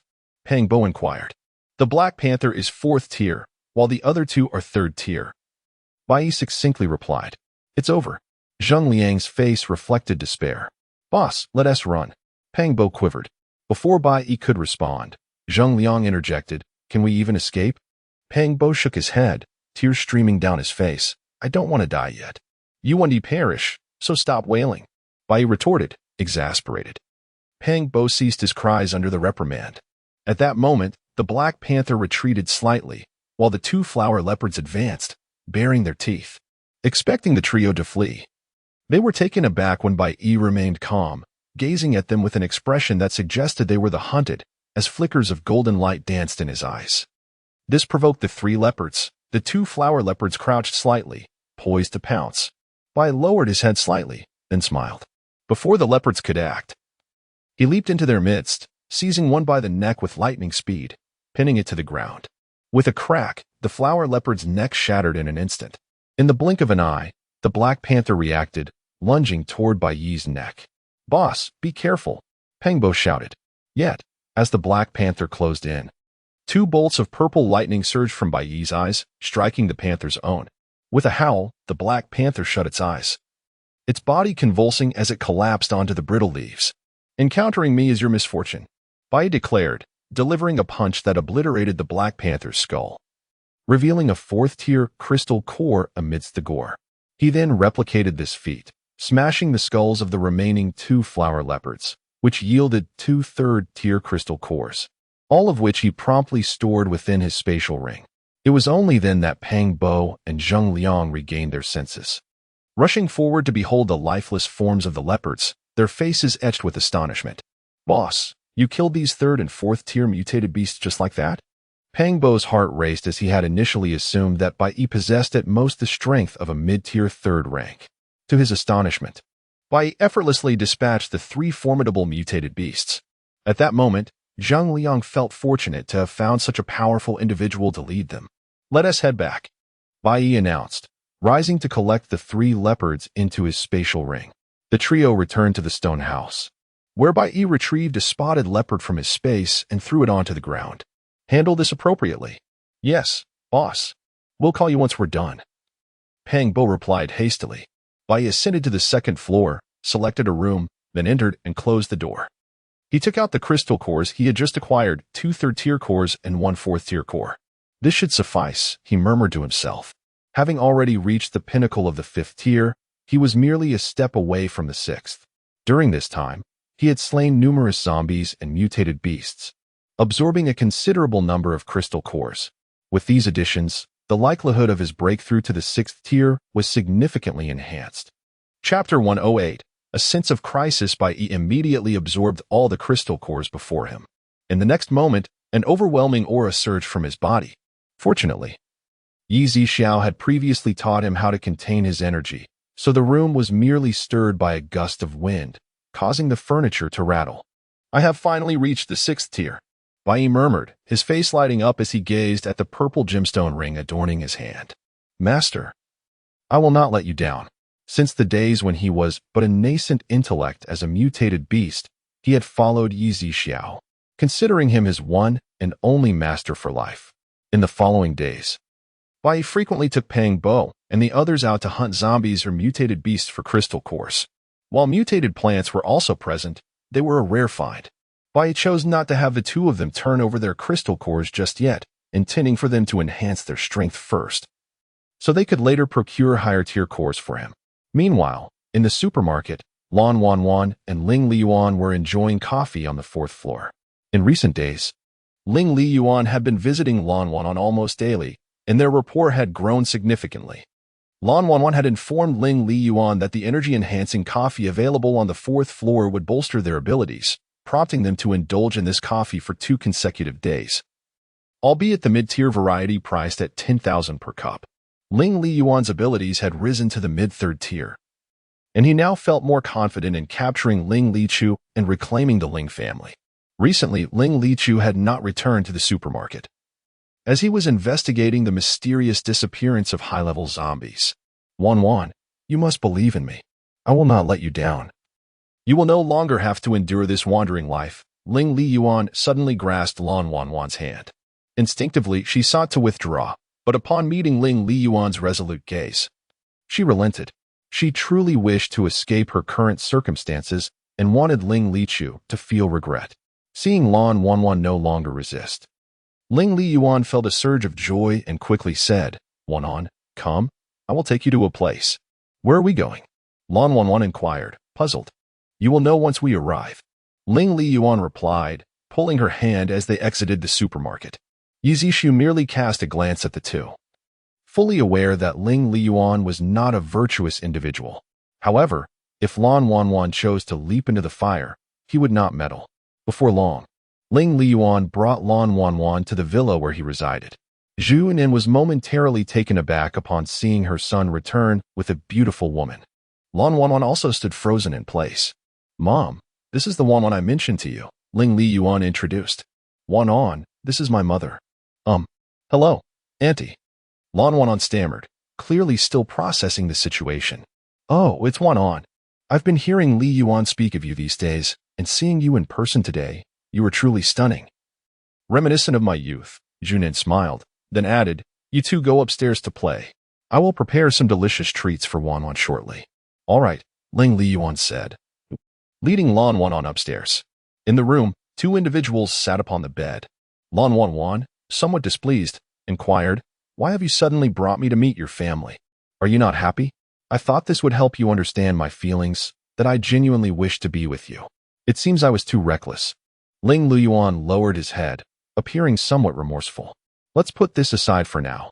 I hope you can inform me in advance about your actions in the future," Lan Wanquan remarked. Although discomfort lingered in her heart, she found it difficult to blame Ling Liyuan, for she too had merely been utilizing him to achieve her own ends, making it unnecessary to be overly sensitive. "Wanquan, be my girlfriend," Ling Liyuan declared, grasping Lan Wanquan's hand. After a moment of contemplation, she nodded in agreement. Ling Liyuan lifted her chin and leaned in closer. However, just as he sought to deepen their relationship, Lan Wanwan suddenly seized his hand, saying, "Not now." "Why? Are you still unable to forget Ling Luchu?" Ling Liyuan replied with some impatience. "No," Lan Wanwan quickly responded. "Once we resolve the matter with Ling Luchu, you will become the matriarch of the Ling family. I will never let you down. I swear." Lan Wanquan hesitated. Before the apocalypse, she had merely been a university student, unable to compete with someone like Ling Liyuan, who had grown up in an elite family. She was acutely aware that even in the past, his status was one she could not aspire to. In time, she found herself reluctantly acquiescing. Her intention was to leverage Ling Liyuan's influence. Yet it was a reciprocal arrangement. Who was the hunter, and who the prey, remained ambiguous. Lan Wanwan understood that this was a gamble. She felt indignant and unwilling to continue living in such a manner, especially not enduring humiliation at the hands of Ling Luchu. Junan had not interfered, as Ling Liyuan had already briefed her about Lan Wanquan's situation. In the days that followed, Lan Wanquan resided with Ling Liyuan. Fu Changyuan and his companions had been frantically searching, stationed outside the supermarket day after day, yet there was no sign of Lan Wanquan. Li Xian and Li Yu were not only anxious for her safety, but were also distressed because all their supplies were with her. Although they could fend off zombies and procure cores daily, the absence of a spatial ability user would lead to numerous inconveniences. Could something have happened to Wanquan? Li Yu expressed her concern in a hushed tone. "What nonsense are you spouting?" "Absolutely not. She still has the weapons she purchased at the supermarket," Li Xian retorted immediately. "Why are you shouting at me? Normally, even if she goes out at night, she would return." This is the third day Li Yu's words trailed off as she noticed Fu Changyuan standing up, stating solemnly, "Enough." In his heart, he had begun to suspect that Lan Wanquan had not encountered misfortune, but rather intended to part ways with them. However, he dared not voice this thought, still clinging to a glimmer of hope. At that moment, a heavy truck pulled up swiftly outside the supermarket. Ling Luchu, donning sunglasses and clad in a black short-sleeve shirt and black trousers, descended from the vehicle, his tall and upright figure exuding an air of aloof dominance that made him seem quite unapproachable. Butler Bai and another young man followed closely behind. Zishu. As Ling Lichu stepped into the supermarket, a subtle smile graced her lips as she called out to Yi Zixiao, who nodded in acknowledgement. Acquainted with Yi Zixiao's taciturn nature, Ling Lichu turned her attention to the young man nearby. The youth understood her gesture and promptly retrieved 5 large boxes from his spatial storage, subsequently opening them with the assistance of Butler Bai. Inside, a meticulous array of exquisitely crafted wooden boxes of various sizes was revealed. The young man and Butler Bai proceeded to unveil all the boxes, causing Yi Zixiao to narrow his eyes in intrigue, for the items within were indeed quite valuable. Will this deplete the stock of weapons on the 3rd floor? Ling Lichu jested. Are all these intended for purchasing weapons? Yi Zixiao inquired, raising an eyebrow. Indeed. Ling Lichu affirmed with a nod. It seems the Zombie King is preparing for significant actions? Yi Zixiao speculated. Haha, it's always prudent to be well prepared. I tend to be overly vigilant, perhaps a touch paranoid, Ling Lichu replied, her words laced with humor, concealing the truth beneath her playful banter. Chapter 109. Unlocking the 5th floor of the supermarket, Yi Zixiao did not inquire further, but proceeded to place each item on the pricing machine. The ancient paintings, stamps, and porcelain were all over a century old, while the rest comprised an array of exceptionally precious jewels and ornaments. Ling Lichu, feeling at ease, approached the counter, retrieving a stool that Dabai had previously brought back. Occasionally, when Yi Zixiao was behind the counter watching dramas or playing games, Dabai would sit beside him. Once the pricing was completed, Yi Zixiao asked, as usual, 93 billion. Shall we exchange? Of course. Ling Lichu nodded in agreement.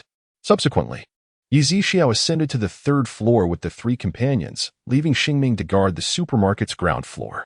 Shortly thereafter, Ling Lichu selected numerous expensive and powerful weapons, alongside various defensive and escape tools related to space and time, acquiring little that was inexpensive. After he had taken the majority, the system automatically replenished the stock. This had always been the case. Previously, Ling Lichu was aware that the foods on the 1st and 2nd floors were restocked in this manner. But witnessing such high-grade weapons being replenished too prompted Ling Lichu to scrutinize Yi Zixiao thoughtfully. What is the matter? Yi Zixiao inquired, perplexed. Nothing. I just find you exceedingly mysterious, utterly elusive, which piques my curiosity immensely. Ling Lichu candidly admitted. Too much curiosity is not a good thing, Yi Zixiao remarked, his words laden with implication. Oh, why so? If I wish to investigate something, would you resort to killing me? Ling Lichu raised an eyebrow. Yi Zixiao had not anticipated Ling Liuchu's direct inquiry. He merely met Ling Liuchu's gaze, refraining from answering. He had never contemplated harming Ling Lichu. After all, if it weren't for Ling Lichu, his cultivation would not have progressed so swiftly. Furthermore, Ling Lichu had just procured nearly 10 billion worth of items, and soon he would gain much from the lottery, also aiding him in unlocking the 5th floor of the supermarket. However, upon hearing that exchange, Butler Bai's expression froze momentarily. He was aware that Yi Zixiao was no ordinary individual and feared that Ling Liuchu's persistent questioning might provoke him. Although he recognized Ling Liuchu's formidable strength, which could very well position him as the strongest in Blue Star aside from Yi Zixiao, uncertainty loomed over him. Young master, do you wish to take these weapons? Butler Bai hastily interjected. Yes, Ling Lichu replied, turning around. He did not receive the answer he sought, but since Yi Zixiao remained silent, he chose not to press further. He was merely probing, and it was not worth risking his life for answers. An hour later, after the 3 had made their selections, the young man stored the weapons in his space and departed with Butler Bai. Ling Lichu, however, did not rush to leave. Instead, he ascended to the 4th floor to enjoy a cup of coffee. At that moment, the system's voice echoed, Congratulations, host, you have received 10 lottery draws. Congratulations, host. You have unlocked the 5th floor's elixir and medicine section. As the system's words faded, the lottery wheel materialized. As the lottery wheel spun repeatedly, the outcome of 10 draws yielded a total of 5 level 10 crystal nuclei, 30 in number, 3 level 11 crystal nuclei, 10 in total, 1 level 12 crystal nucleus, 5 in total, and 1 interstellar day tour. Congratulations, host, on acquiring the interstellar day tour for the first time. You may utilize it at your convenience. Subsequently, Yi Zixiao absorbed all the crystal nuclei he had just obtained. In an instant, his aura surged, elevating him several minor realms and 1 major realm. Reaching the initial stage of level 12, he had broken through to level 12. Yizishu exclaimed with excitement, feeling the immense power of his abilities. Believing he could obliterate a nation with a single strike, he then prepared to ascend to the 5th floor. Just as he stepped into the elevator, Ling Lichu, who was sipping coffee on the 4th floor, called out, "Zixiao, is the 5th floor open?" Yizishu turned around, nodded, and replied, "Yes. Let's go check it out together." Ling Lichu stood up and joined him. The two ascended to the 5th floor, where they were greeted by a wall lined with shelves filled with various jars and bottles. Upon arriving, Ling Lichu noted the array of wares available on the 5th floor: ability-enhancing pills, ability-boosting pills, transformation pills, invisibility pills, flight pills, water-repellent pills, repair pills, body-strengthening pills, soul recovery pills, earth-drifting pills, and ability-awakening pills, each with a 20, 40, or 60 awakening probability. Additionally, there were fasting pills, longevity pills, disease-resistant pills, hemostasis pills, dream pills, and longevity pills, with durations of 5, 50, or 100 years. There were also body reconstruction pills and manly pills, which could be used 18, 28, or 38 times within a 24-hour period. Furthermore, there were poison pills, 3-step heartbreak pills, and 7-step water transformation pills. Each pill was accompanied by a description, and they were categorized into 3 grades: upper, middle, and lower. "Have you ever tried the manly pills, Zixiao?" Ling Lichu teased. "Ahem. No," Yizishu replied, feeling quite embarrassed. He had yet to experience such matters. How could he possibly need them? Moreover, this was his first visit to the 5th floor. And it was also his first encounter with these pills, though Ling Lichu was unaware of this. "Mr. Ling, would you like to give it a try? You could buy one to take home, and I could follow up later," Yizishu jested. Ling Lichu pondered for a moment before responding, "Well, it's not out of the question. I might just get an upper-grade one to try. My newly acquired watch should cover the cost of the pills." Yizishu nodded, cautioning. "However, the upper-grade ones are only suitable for those at level 5 or above, as they may lead to exhaustion and even death if misused. But for you, Mr. Ling, it should pose no problem." "It is undoubtedly no problem." Ling Lichu and Yizishu ceased their playful banter and proceeded further inside. They encountered a range of elixirs aimed at enhancing beauty and physique, beautifying pills, slimming potions, height-enhancing concoctions, elixirs for eternal youth, and potions for rejuvenation, alongside those promising a perfect figure and hair restoration.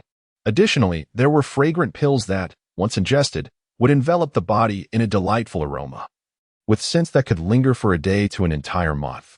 Various fragrances were available, including fruity notes like apple, banana, peach, and lychee. Yizishu found these understandable.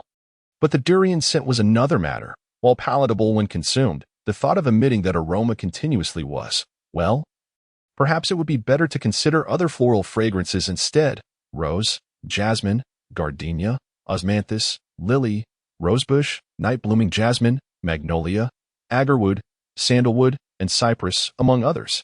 Moreover, half of the assortment consisted of pharmaceuticals from various countries on Blue Star prior to the apocalypse, encompassing both common and rare remedies. Not long after, Ling Lichu spoke up. "I believe I have seen enough. Perhaps you could assist me by heading downstairs to exchange this list, so I may procure that potent elixir." Yizishu glanced at Ling Lichu and replied, "Xing Ming is at the counter. You can consult him." "Very well," Ling Lichu conceded with a resigned nod. Chapter 110. The trap set. "Would you care for a longevity pill as well?" Yizishu smiled as he glanced towards a corner. The placement was such that it was quite difficult to notice at first. Ling Lichu examined the description of the pill, which stated that it could extend time by 6 hours, 24 hours, or even 72 hours. That could be useful, but even without it, "I can manage for quite a while," Ling Lichu remarked. "Then this macho pill," I said. "It has its own purpose, although the frequency is not an issue. The duration does not apply to me. However, I could certainly share the feedback from others who have used it with Zixiao," Ling Lichu said with a knowing smile as he descended the stairs. Upon seeing him leave, Yizishu ventured to the 6th floor to inspect the transportation area, which required selling materials worth 3 billion to unlock. Understanding the situation, he turned and also descended the stairs.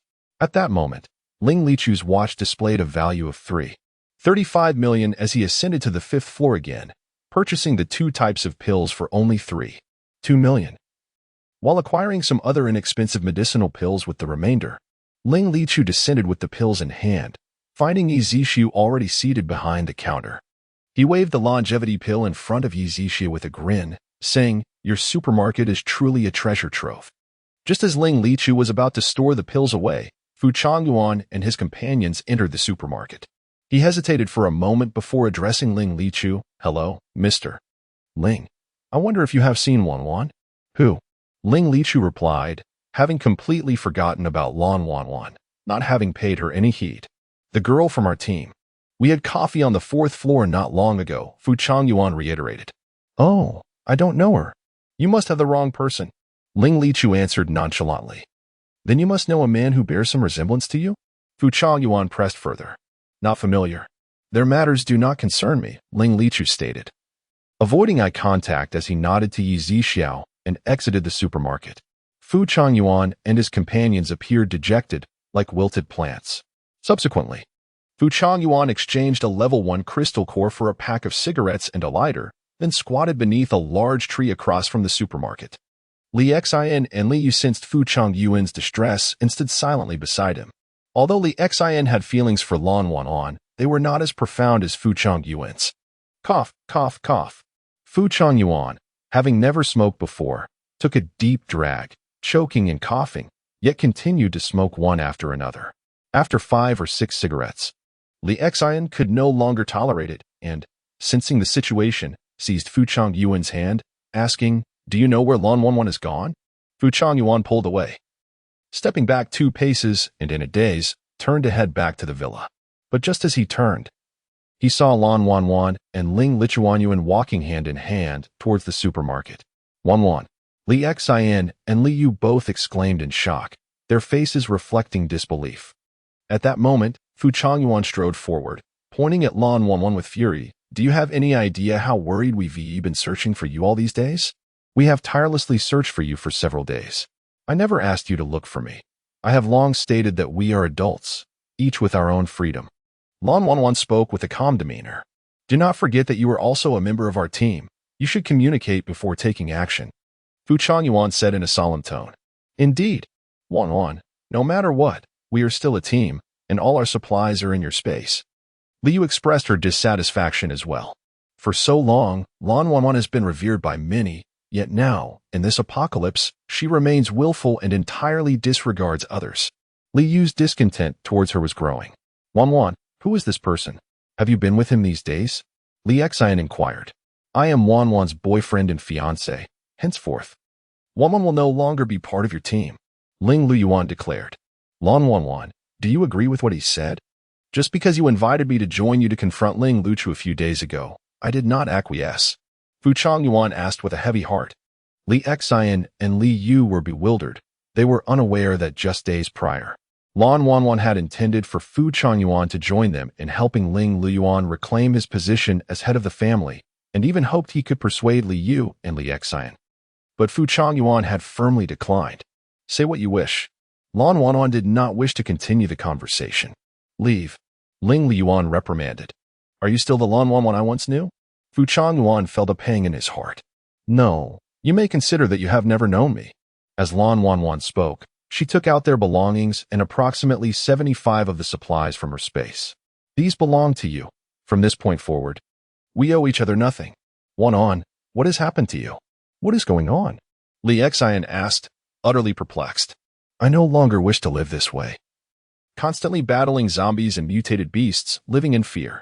Li Yuan can offer me the life I desire, and I genuinely care for him. If you still value our past friendship, then please wish me well." As Lan Wanwan spoke, she took Ling Luyuan's hand and left. Ling Luyuan pushed aside Fu Changyuan, who stood in their way, and the two hastily entered the supermarket, heading directly to the 4th floor Energy CAF. Although Yi Zixu witnessed the entire scene, he remained indifferent. It was of no concern to him.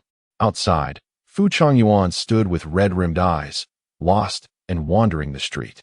"Xiaoya, please purchase a space bag from the supermarket owner to pack up these items on the ground. I will go check on Changyuan," Li Xian instructed. "All right," Li Yu nodded. Inside the CAF, the two sat in a corner. Ling Liyuan whispered, one on, during this time. I have contacted several individuals who harbor grievances against Ling Luchu and are currently in Xia country. These people were either expelled from the Ling family by him or have had business conflicts with him. They should arrive in a city within the next 3 days. How can I assist you, Liyuan? Lan Wanwan asked. Previously, you expressed your feelings to him, but he ignored you. In a few days? Go directly to him and tell him you wish to be a subordinate. You are a Tier 3 space ability user, and I am sure he will not refuse. Ling Liyuan inquired. What if he still refuses? Lan Wanquan, having been thoroughly disheartened by Ling Liuchu's words, found her confidence completely shattered. As the current head of the Ling family, he required capable supernatural beings and held the family's honor in high regard. This could serve as an entry point. For the sake of the Ling family, he would not decline.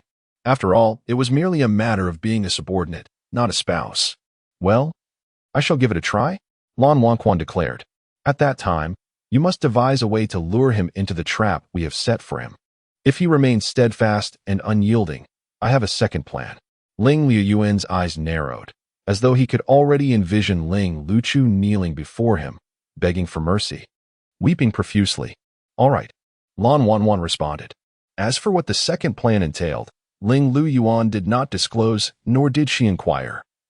For they were now allies in the same endeavor, bound by mutual trust. When the time was right, Ling Liyuan would naturally reveal it. A little over 2 hours later, the two departed from the CAF. That evening, Shui Hongsong arrived at the supermarket accompanied by a young man. Bossy. Shui Hongsong clasped his hands in greeting. Old Shui. Yi Zixio echoed. At that moment, the young man with spatial abilities, who had followed Shui Hongsong, promptly retrieved items from within his spatial realm. 5 boxes were produced. 4 of these contained gold bars, while the remaining box was filled with an array of exquisite jewels. Chapter 111. In case he is deeply concealed this time, Shui Lao has truly made a grand gesture. Yi Zixio remarked with a smile. Bossy, you jest. I am merely an executor. My primary purpose here is to procure some weaponry, Shui Hongsong replied. Yi Zixio nodded in acknowledgement. As everything was priced, he inquired, 210 million. Shall we exchange? Certainly, Shui Hongsong answered. Subsequently, Shui Hongsong, accompanied by a spatial ability user, ascended to the 3rd floor to select weapons. Xingming assisted Shui Hongsong in understanding the weapons he found perplexing. Although 210 million appeared substantial, it could scarcely acquire many high-level weapons. Thus, Shui Hongsong opted for a few particularly lethal arms, while selecting others that were somewhat more affordable, predominantly ranging from 100,000 to 500,000. An hour later, the two descended and subsequently took their leave. The system's voice echoed, Congratulations, host, you have received 2 lottery chances. Yi Zixio promptly commenced the lottery. Upon the cessation of the 2 spins, he obtained 30 level 10 crystal cores and 5 level 12 crystal cores. Yi Zixio absorbed them all. His aura surging as his cultivation advanced from the early stage of level 12 to the mid-stage. Not long after, Yi Zixio closed the supermarket. Recalling he still had 1 Interstellar Day tour left to use, he thus assigned Xingming the responsibility of managing the store for the day. Then, Yi Zixio communicated with his mental intent, System, activate the Interstellar Day tour. Understood, host. The system responded, and in an instant, Yi Zixio felt a flash before vanishing from the supermarket. At that moment, he found himself enveloped in a faint golden halo amidst utter darkness, his breathing unobstructed. After an indeterminate duration, Yi Zixio perceived distant yet close flickering points of light, which gradually multiplied and grew brighter and larger. System, what are those? Replying to the host. Those are various planets. How small? Yi Zixio exclaimed. Host, we are still quite far away. As the system spoke, Yi Zixio once more experienced a flash before his eyes. And upon focusing again, he discovered he was significantly closer to the planets, each appearing no larger than 1/10 of a basketball court in diameter. Yi Zixio stood proudly among the stars, with countless celestial bodies shimmering below, each radiating a distinct brilliance. Unbeknownst to him, his eyes glimmered with a fierce golden light, enabling him to see clearly the glacial rivers, volcanic lava, and all the diverse topographical features on those celestial bodies. As he soared forward, Yizishu beheld tens of thousands of vibrant stars, alongside planets that were entirely shrouded in darkness, exuding an oppressive aura. According to the system, these planets were dead stars. Their energies long depleted, destined never to harbor any forms of life again. As time flowed slowly, a day passed, and Yizishu was once more transported back to the supermarket.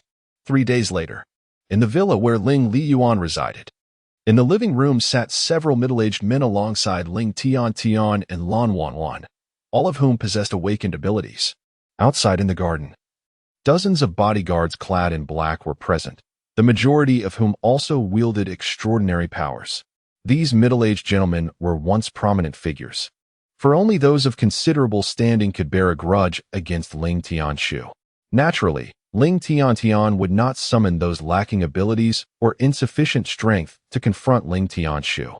Ling Shao, is it true what you mentioned about the supermarket over the satellite phone a few days ago?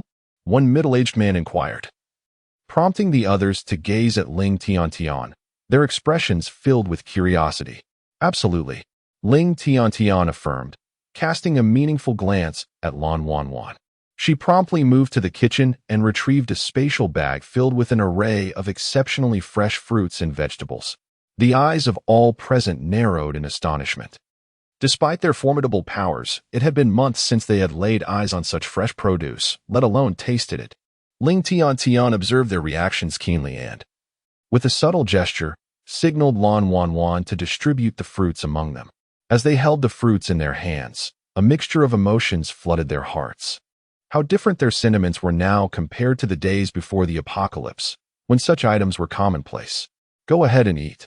Once you're finished, we shall continue our discussion, Ling Tian urged. All right.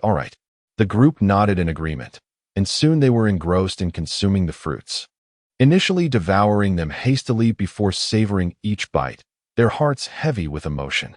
The stark contrast to their usual demeanor, where they wielded life and death over others, was palpable. After a considerable time, they finished the fruits in their hands. I trust you now believe my words? If the rest still doubt, I can take you to the supermarket. But such a grand display might attract Ling Tianshu's attention, complicating matters for us in the future. Ling Tian cautioned. Yes, we believe you, Ling Shao. One individual responded, and the others nodded in agreement. Ling Tianshu possesses the entirety of the Ling family's resources, and their treasures and antiques are beyond count. If we unite our efforts to eliminate him, I assure you, you shall not be left wanting. Those items can be distributed according to our agreement, Ling Tian declared, looking earnestly at the assembly. Indeed, with your assurance, we shall devote ourselves wholeheartedly, one of them replied. Ling Tian smiled and continued. With those resources and the continuous supply from the supermarket, expanding our influence will be an effortless endeavor. The heights we can reach are clear to you all. Even if I say nothing, everyone's thoughts were aligned, as the simplicity of the matter was unmistakable. In these apocalyptic times, the adage heroes emerge in chaotic times resonated deeply. They too aspired to establish their dominion. However, the extent of Ling Tianshu's strength remained uncertain, and a middle-aged man expressed a hint of concern. What if he is more formidable than we anticipate? Rest assured, I have conducted thorough investigations. He has merely awakened spatial abilities, Ling Tian reassured them. Ling Liyuan spoke with a hint of disdain, remarking that spatial abilities are generally limited to the storage of materials, and those who can awaken dual spatial abilities are exceedingly rare, even within the entirety of Xia Nation.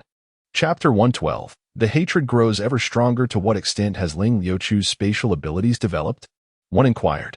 Ling Liyuan was momentarily taken aback, as he too found it perplexing that he could not discern the level of Ling Liuchu's powers.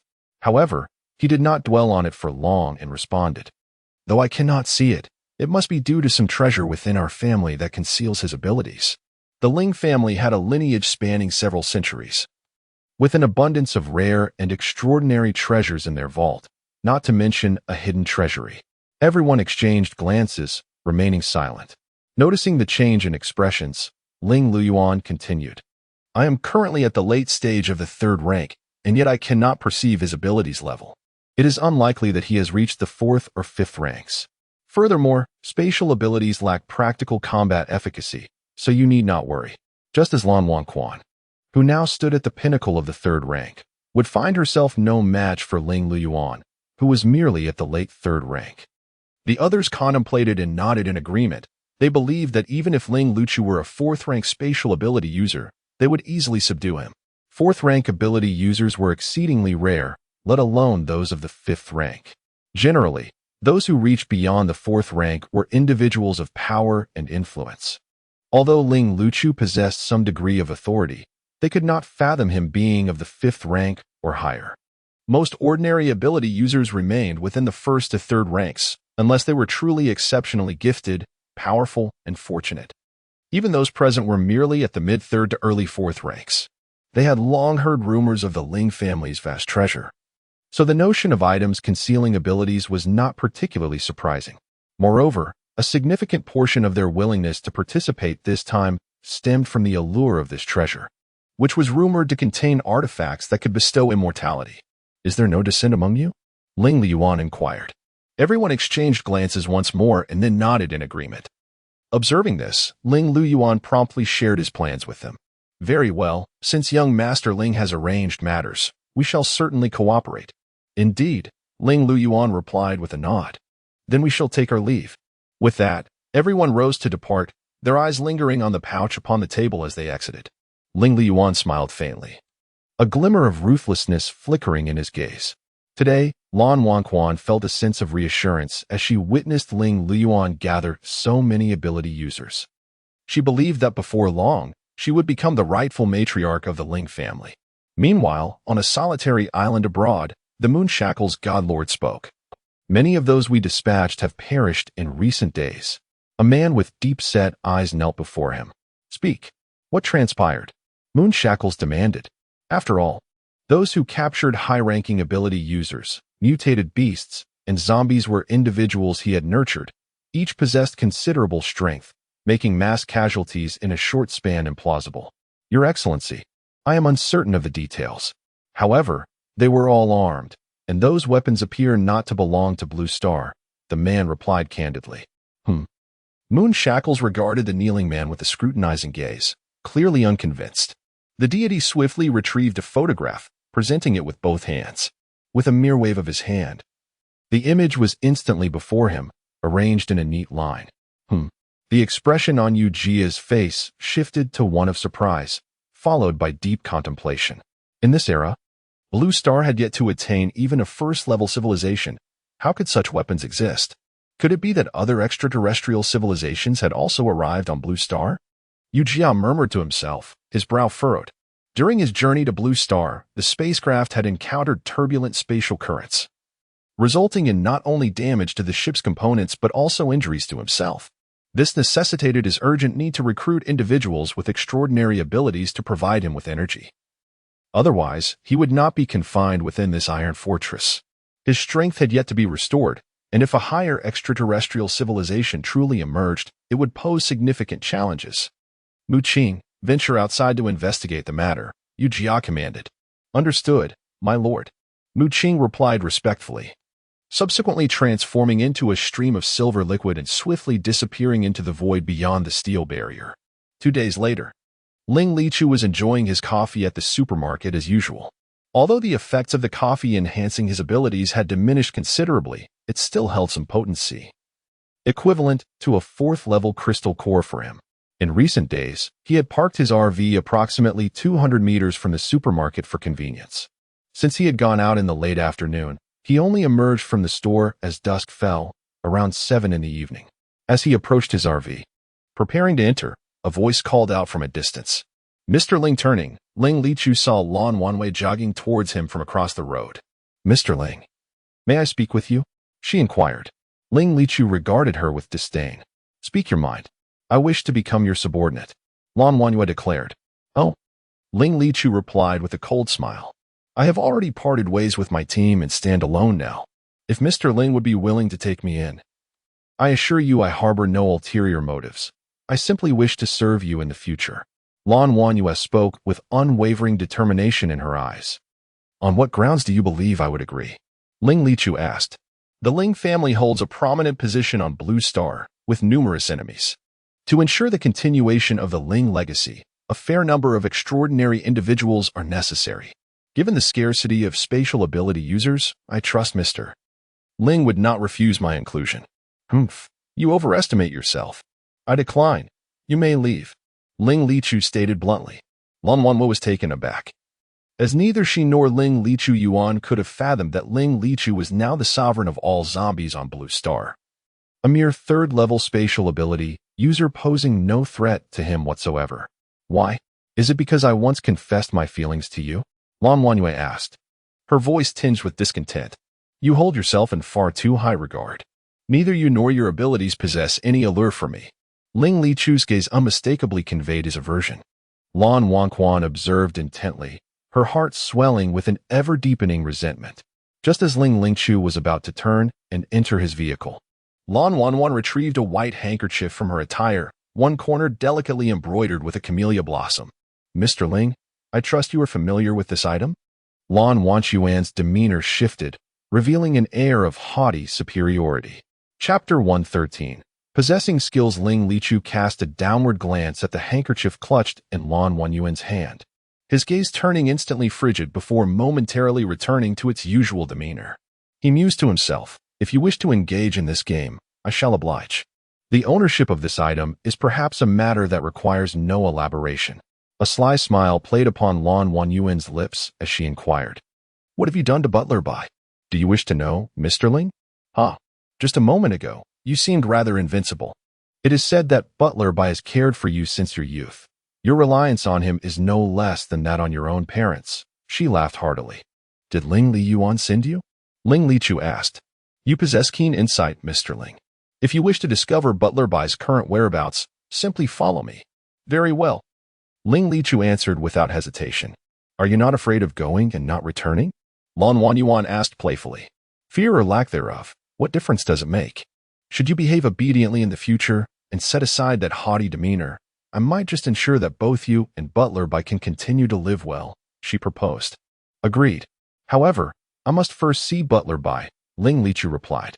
Of course, follow me, Lan Wanyuan said, turning to lead the way, with Ling Lichu closely trailing behind. Before long, they arrived at a dilapidated iron warehouse. Ling Li Yuan emerged from behind a few rusted shipping containers, flanked by 20 to 30 individuals, two of whom were clad in black and were escorting a person whose face was concealed by a black hood. My dear elder brother, you have finally arrived, Ling Li Yuan exclaimed, a broad smile gracing his face as he spread his arms in a welcoming gesture. Ling Lichu wore a faint smile as well. It seemed that sparing your life previously had taught you nothing of its value. Noticing Ling Lichu's tone, Ling Li Yuan dropped the faade and spoke in a grave voice. Enough with the pleasantries, Ling Lichu. If you willingly render yourself disabled and relinquish the position of head of the Ling family, revealing the location of the family treasure, I shall spare both your life and that of this old relic. Butler Bai, you seek the treasure's location? Are you not afraid of losing your life in the endeavor? Ling Lichu replied, his expression unperturbed. Ling Lichu, you must comprehend the precariousness of your situation, Ling Li Yuan retorted angrily. Ling Ershao, stop dilly-dallying with him. If he does not comply, we shall capture him and employ torture. I wonder how long he can endure, interjected a middle-aged man from the back, eager to ascertain the treasure's location immediately. I know what to do. Ling Li Yuan responded impatiently, wishing to humiliate Ling Lichu further. The middle-aged man, though displeased, refrained from further comment, recognizing that Ling Lichu had already taken the bait by arriving here. It would be counterproductive to create conflict with Ling Li Yuan now, especially with so many others eager for a share of the treasure. Initially, Ling Li Yuan had gathered these individuals broadly, and to his surprise, nearly half had shown up. Will you speak? Do you believe I will not send this old fool to his demise immediately? Ling Tian Yuan cast a glance at the figure clad in a black hood, swiftly drawing a sharp dagger and pressing it against the person's throat. Do you require my assistance? Ling Tianchu's expression remained unfazed as a laser sword materialized in his hand.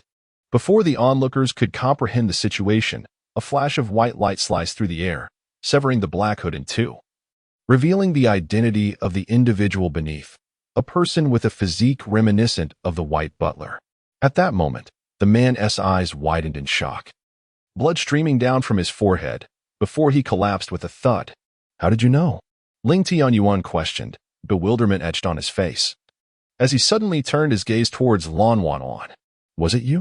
Did you inform him? Are you still harboring lingering feelings for him?" Ling Tianyuan's voice was grave. "Wanwan, I swear I did not speak of it. How could I possibly tell him?" Lan Wanan, witnessing Ling Tianyuan's increasingly frenzied demeanor, shook her head in fright, having never seen him like this before. "Wow, wretch." Ling Tianyuan clearly did not believe her, hurling a curse before taking 2 steps forward and delivering a resounding slap. Lan Wanwan had no time to react before she was knocked to the ground. Her eyes were filled with tears, her cheeks instantly reddened and swollen, as she stared at Ling Tianyuan in disbelief. This man, who had shown her such care in recent days, had suddenly transformed. "You truly have wronged her," Ling Tianshu interjected, a look of amusement on his face. Yet, Ling Tianyuan remained unconvinced. He believed that Ling Tianshu lacked the ability to see through the illusion, and the man's silhouette bore an uncanny resemblance to that of the White Butler, who often carried a distinctive camellia handkerchief. Ling Tianyuan had initially intended to leverage the White Butler against Ling Tianshu, but now he had no choice but to abandon that plan. Ling Tianyuan, known for his volatile temperament and suspicion, was not well understood by outsiders, yet Ling Tianshu was well aware. When he first learned about the relationship between Ling Tianyuan and Lan Wanwan, he had already mourned for her. "Really, it is not me," Lan Wanwan sobbed, tears streaming down her face. "Get away, wretched woman. Once I have resolved this matter, I will deal with you," Ling Tianyuan declared, kicking her shoulder. "And even if you know now, what does it matter? You still find yourself in my grasp. You, with your mere spatial abilities, are incapable of turning the tides." Ling Tianyuan's expression was one of disdain. "If you kneel and bow 900 times, and then follow my orders to cripple your legs and blind your eyes while revealing the treasure's location, I might spare you," he reiterated. "Humph, fool." Ling Tianshu regarded his half-brother with an expression of incredulity. "Do you dare insult me? Very well, let's see how you will beg for mercy later." Ling Tianyuan signaled to the bystanders. Those seeking to obtain the treasure would now be called upon to act, and they would not refuse, lest Ling Tianyuan find an excuse to withhold their share. "Go assist young Master Ling." A middle-aged man commanded 2 black-clad individuals, both of whom possessed speed-based abilities. "Yes, boss." The man in black nodded slightly, then turned his wrist. In an instant, only a fleeting shadow remained in his place. Moments later, the 2 individuals swiftly approached Ling Luchu, their fists raised and poised to strike his face. A cold smirk curled at the corners of Ling Liuchu's mouth as he raised his hands and, in the blink of an eye, seized the wrists of the 2 men in black, forcefully slamming them to the ground. Dust erupted around them. "Ah!" The 2 men cried out in agony, instinctively curling their bodies into a shrimp-like posture, their ribs shattered, exacerbating their injuries. Even the arm that had swung in a punch was now broken to pieces. At that moment, Ling Luyuan and the others finally reacted, though they did not take it too seriously, for after all, the speed-type ability user was merely at the mid-stage of the 2nd rank. "You hide your strength well." Ling Luyuan gritted his teeth, exclaiming, "Bring your subordinates to join in." He glanced towards the men behind him, and several middle-aged men nodded in agreement. Soon, about 10 men with various abilities stepped forward. "Ling Luchu, I am eager to see just how much prowess you truly possess," Ling Luyuan declared, his gaze fierce. Chapter 114. Faint whispers of despair. In an instant, a multitude of individuals unleashed their extraordinary powers, directing their assaults towards Ling Luchu. Water, fire, and ice abilities converged into a single point, rendering Ling Liuchu's figure nearly indistinguishable amidst the chaos. "Young Master Ling, it appears he is truly facing his doom this time," one remarked. "Indeed, who would have thought that the eldest son of the Ling family would fall into our hands so easily?" Another chimed in, laughter echoing around them. "Hold back a little, let us not hasten his demise. But if he does perish, we can always capture that old butler by and interrogate him. He is always with Ling Luchu. I refuse to believe he knows nothing," Ling Luyuan proclaimed, his laughter mingling with that of his companions. However, Their mirth was abruptly silenced as several middle-aged men felt something splatter upon their faces. Instinctively, they glanced around, only to be struck with terror and retreat in haste.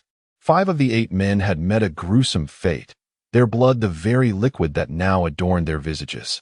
This entire sequence unfolded without a whisper, unnoticed by anyone. The remaining 3 slowly turned, only to find Ling Luchu smiling enigmatically at them, a laser sword glinting ominously in his hand, droplets of blood falling from its blade. Ling Liyuan remained ensnared in his delusions of seizing control over the Ling family, oblivious to the massacre that had transpired behind him. The remaining 3 trembled, their faces pallid with dread. Enough. Tell your subordinates to cease. Ling Liyuan commanded, yet the atmosphere was eerily silent. Those still casting their powers remained oblivious to the shift in the air. Seeing no response, Ling Liyuan's impatience grew, while Lan Wanwan, beside him, finally grasped the gravity of the situation and stammered, Ling Luchu, behind you. At her words, a chill gripped Ling Liyuan's heart. He turned abruptly to find Ling Luchu gazing at him with a smile, the ground beneath them soaked in crimson, the remaining 3 men in utter disarray. When did you arrive? Ling Liyuan questioned, retreating in panic. At that moment, the attackers in front sensed an anomaly, exchanging glances as a metallic tang of blood permeated the air. An ominous premonition washed over them, prompting them to cease their assault. They turned to behold the scene that lay before them, their expressions mirroring Ling Liyuan's horror. Many among them were indeed subordinates of the deceased middle-aged men. Ling Luchu. Could it be have you awakened a dual space ability? Ling Liyuan exclaimed, disbelief etched across his features. Yes, it happened not long ago. This is my first time employing it. And it has proven effective, Ling Luchu replied calmly. Impossible no. I cannot lose. I must not lose. You must die. Ling Liyuan seethed through clenched teeth, then turned to the others, commanding, quickly, let us join forces to kill him. Otherwise, we shall be the ones to perish today. At this moment, everyone regained their composure from the earlier panic, filled with regret for having ventured so far to confront Ling Lichu alongside Ling Liyuan. Yet, they found themselves with no alternatives, swiftly retreating to increase the distance from Ling Lichu. As extraordinary beings, their reactions were remarkably swift. Wanwan. Quickly retrieve your weapons from your space and join us in confronting Ling Lichu, Ling Liyuan urged. The addition of even one more ally would bolster their chances of victory. However, if Lan Wanwan were to turn against them, their situation would become even more dire. Lan Wanwan hesitated, acutely aware of Ling Lichu's formidable strength and deeply disappointed by Ling Liyuan's true nature that had just been revealed. I was wrong earlier. I let my emotions get the better of me. If you don't stand with us now, do you truly believe Ling Lichu will spare you? Ling Liyuan implored. Ling Lichu, observing the antics of this group of fools with keen interest, showed no urgency in dispatching them.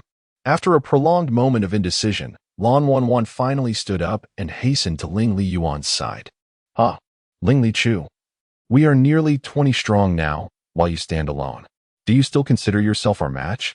Can you still launch surprise attacks using your spatial abilities? Ling Liyuan laughed heartily. He was aware that he had underestimated Ling Lichu. Yet he had never encountered a dual space ability user and remained ignorant of her true prowess, unaware that she possessed additional powers. Are you all prepared? Ling Lichu inquired, a sly smile gracing her lips. Ling Lichu, perish. Ling Liyuan shouted, unleashing a powerful jet of water towards her. Quickly, he called to the others. Instantly, they unleashed their abilities. Fireballs, lightning, water orbs, and ice spikes all surged towards Ling Lichu. At that moment, Ling Lichu's gaze sharpened, and the space before them began to contort. A collective cry erupted as their attacks disintegrated before reaching her. This is what it means to ensnare all. Ling Lichu laughed, having anticipated their clustering to execute her spatial abilities, which made her task considerably easier. The sound of bones cracking echoed ominously. What is happening? Ling Liyuan's lips quivered, veins bulging on his forehead, a trickle of blood escaping the corner of his mouth. The others were no exception.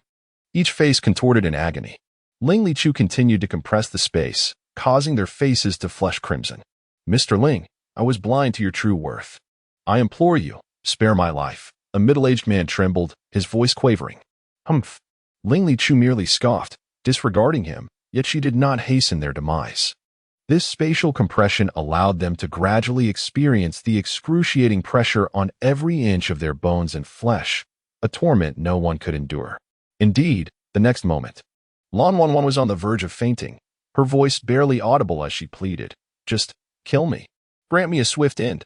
Brother, I was wrong. We are blood relatives. Do not take my life." Facing imminent death, Ling Liyuan was seized by overwhelming terror, abandoning all pretense. "Why do you disregard our bond as brothers when you wish to kill me?" Ling Luchu inquired coldly. "I was wrong, brother, I was wrong." Ling Liyuan's tears, mingled with blood, dripped down from his chin, trailing in a grotesque manner. "Enough, let it end," Ling Luchu declared as he removed his sunglasses. Ling Liyuan and the others gazed upon Ling Liuchu's blood-red eyes with expressions of disbelief and terror. These individuals had completely lost their will to fight. Ling Liuchu swiftly seized one person, parting his lips to reveal sharp teeth.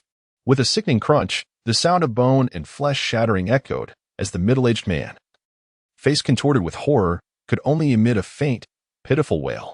Chapter 115. Oh my heavens! Everyone was utterly paralyzed by the horrifying scene before them. You. Ling Liyuan stammered, unable to articulate a complete thought. Ling Lichu swiftly devoured the person in front of him, leaving nothing but a skeleton. He then raised his head, retrieving a white handkerchief from his garment to clean the blood from the corners of his mouth before finally speaking. "I am the zombie emperor you all know." In no way. Ling Liyuan felt as though his entire mental world was collapsing. The zombie emperor was a 6th-tier zombie, and as a mere 3rd-tier ability user, he felt like an insignificant insect in comparison.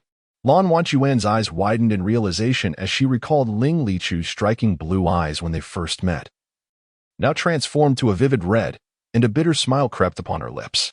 Ling Lichu ceased his discourse and directly seized Lan Wanwan, consuming her almost entirely. To him, these individuals were merely sustenance to enhance his strength. As he devoured them one by one, only Ling Liyuan remained. By now, cold sweat dripped from him, his body racked with pain, while his mind was engulfed by an overwhelming fear. I share your bloodline. You cannot eat me.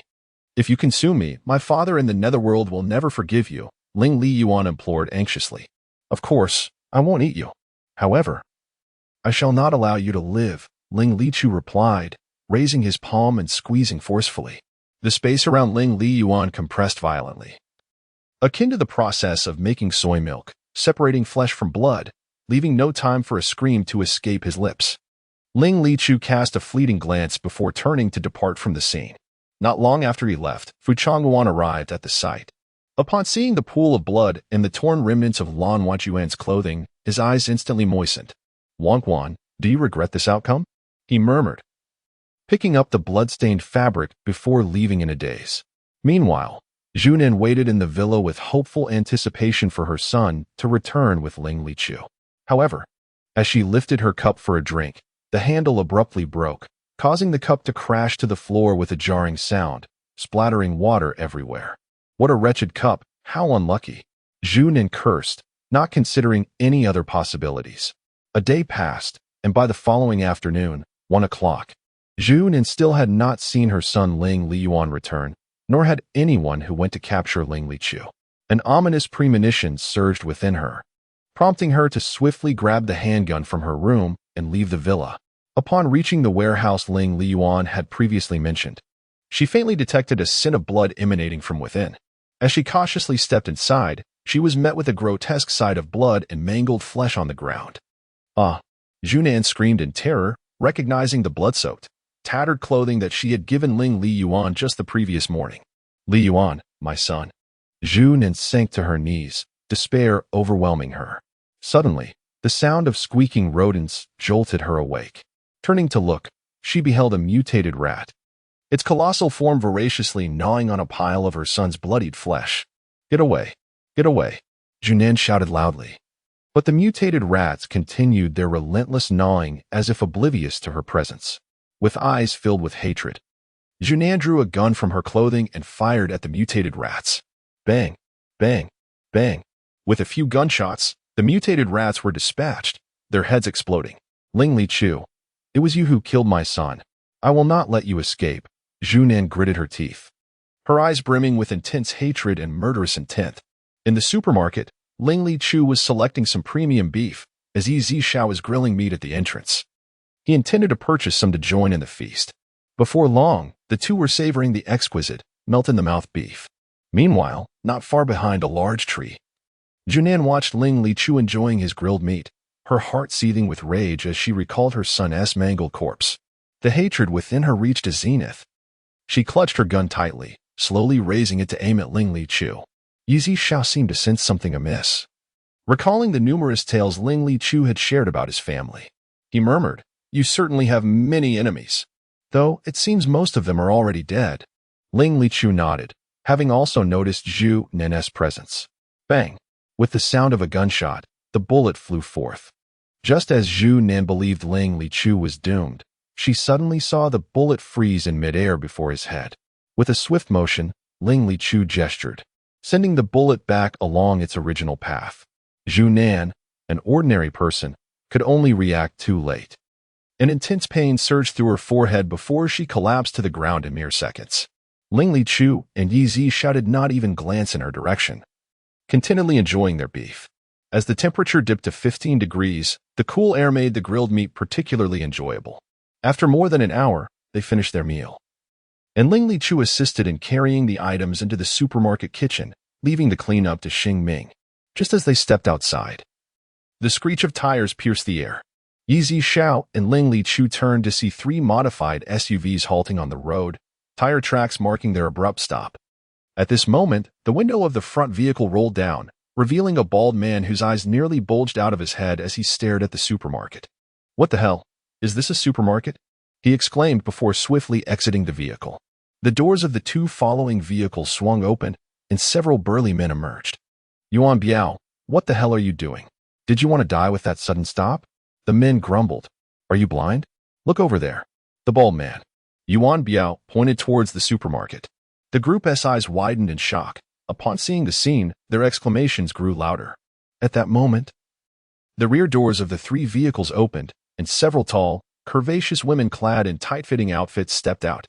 As they followed the astonished gazes of the men and caught sight of the grand supermarket, one of the women gasped, "My God, is this a supermarket?" "A supermarket with supplies. Let us go take a look." Yuan Biao remarked that upon entering the supermarket, they were greeted by an endless array of food, which made their mouths water uncontrollably. Having just passed through from afar, they were blissfully unaware of the supermarket's existence. After a prolonged gaze, Yuan Biao turned to Yi Xiao and Ling Li Chu, but when his peripheral vision caught a glimpse of the supermarket's exchange rules, his expression shifted to one of discomfort. Their crystal cores had mostly been depleted, leaving them with only a few first-tier cores, which would yield minimal resources in exchange. At that moment, the others also took note of the supermarket's regulations, their faces revealing a collective disappointment. Yuan Biao turned to the group and inquired, "Do any of you possess these items?" Everyone began to examine their own belongings. One particularly robust man removed a hefty ring adorned with a prominent character for fortune. Yuan Biao took it and handed it to Yi Xiao, asking, "What do you think? Is this worth anything?" Yi Xiao placed the ring on the machine. "This ring is silver, worth 100, he announced. "Only 100? You flaunt it daily, claiming it to be an antique of great value. What an embarrassment." Yuan Biao retorted with indignation. The man, feeling somewhat awkward, remained silent. Chapter 116. The Man in Sunglasses. Subsequently, Yuan Biao produced the remaining 4 primary crystal cores, bringing the total to 300. "Shall we exchange?" Yi Xiao inquired. "Absolutely," Yuan Biao responded without hesitation, only to mutter to himself in frustration, "With this meager sum, what can one even procure?" Having finally encountered a supermarket, he was unwilling to let the opportunity slip away. Although these individuals initially seemed to be uncouth brutes, they were astute enough to recognize that those capable of running a supermarket in this post-apocalyptic world must possess significant resources. At that moment, a woman gracefully approached, swaying her hips. "Hey, handsome, what do you think this is worth?" she asked, lifting her slender leg and bending down to remove a chain from her ankle, which she then offered to Yi Xiao. As Yi Xiao accepted the anklet, her fingertips lightly brushed against his palm. Yi Xiao, resembling a stoic figure, displayed no emotion. 1,000, shall we exchange? He asked, noting that the woman's anklet was made of platinum, albeit delicate, yet 1,000 yuan could procure them a substantial amount. Of course. Let's exchange, handsome. The woman replied with a flirtatious smile. The total was 1,300, which could buy some items. But Yuan Biao and his companions felt somewhat dissatisfied. Who knew when they might encounter such a fortunate event again? He feared that by the time they found something valuable, the supermarket's supplies would be depleted. Yuan Biao pondered for a moment before playfully asking, could the boss offer a discount? Yi Zixiao was taken aback by the unexpected question, but replied coolly, no discounts. No discounts. Yuan Biao was slightly vexed and suddenly turned to the woman beside him, pinching her waist. Ouch. Yuan Biao, are you trying to get yourself killed? The woman scolded. Yuan Biao then shot her a meaningful glance. The woman, who had previously appeared displeased, immediately understood and, with a playful smile, stepped closer to Yi Zixiao before slowly kneeling. Yi Zixiao? Just as the woman raised her hand, Yi Zixiao suddenly understood and swiftly stepped back. You may rise. No matter what you do, these items will not be discounted. However, should you attempt anything further, you may find your legs compromised. Yi Zixiao was at a loss for words. Not to mention that he wouldn't engage in such antics when alone, but with several onlookers. What did they perceive him to be? Some sort of spectacle? Ling Lichu observed from the side, wearing a bemused expression as if she were watching a play unfold. Seeing that Yi Zixiao offered her no opportunity, the woman slowly stood up once more. Yuan Biao, it seems that handsome men do not fancy my type, she remarked, somewhat exasperated. Forget it, forget it. Let us just buy our supplies. Yuan Biao waved his hand, losing patience. Like most people, these individuals selected items that were durable and storable, such as rice and flour. Before long, having made their choices, they lingered reluctantly over the supplies, glancing back multiple times. Boss, I shall return. I hope your goods haven't sold out by then. Yuan Biao called back before departing with his companions, laden with their acquisitions, and drove away from the supermarket. Could it be true that Boss Yu was indeed indifferent towards women? Ling Luchu jest co liwi zawa y. Nia gestum zainaresawani. Yi Zixiao odpawidzi zimno, sees why by. Ling Luchu chaya kodota, alsi paustrazima. Nia mam teras nada akadi, ani nie magmia in preferenci. Yi Zixiao odprastinocho, aha. Rosumium. Ling Luchu skinji yao, chojego wiras torzi by Niko nizadawalani. Sees why by pan ling mia okot na obserwach inik w mijskak publicsnik? Nia. Nie mam taki jakadi. Nigdi tego nie pr boarm. El obserwawani cb. Albo pozwalini tobi na obserwach ni. Nie digest wyklukson. Ling Luchu za artawa.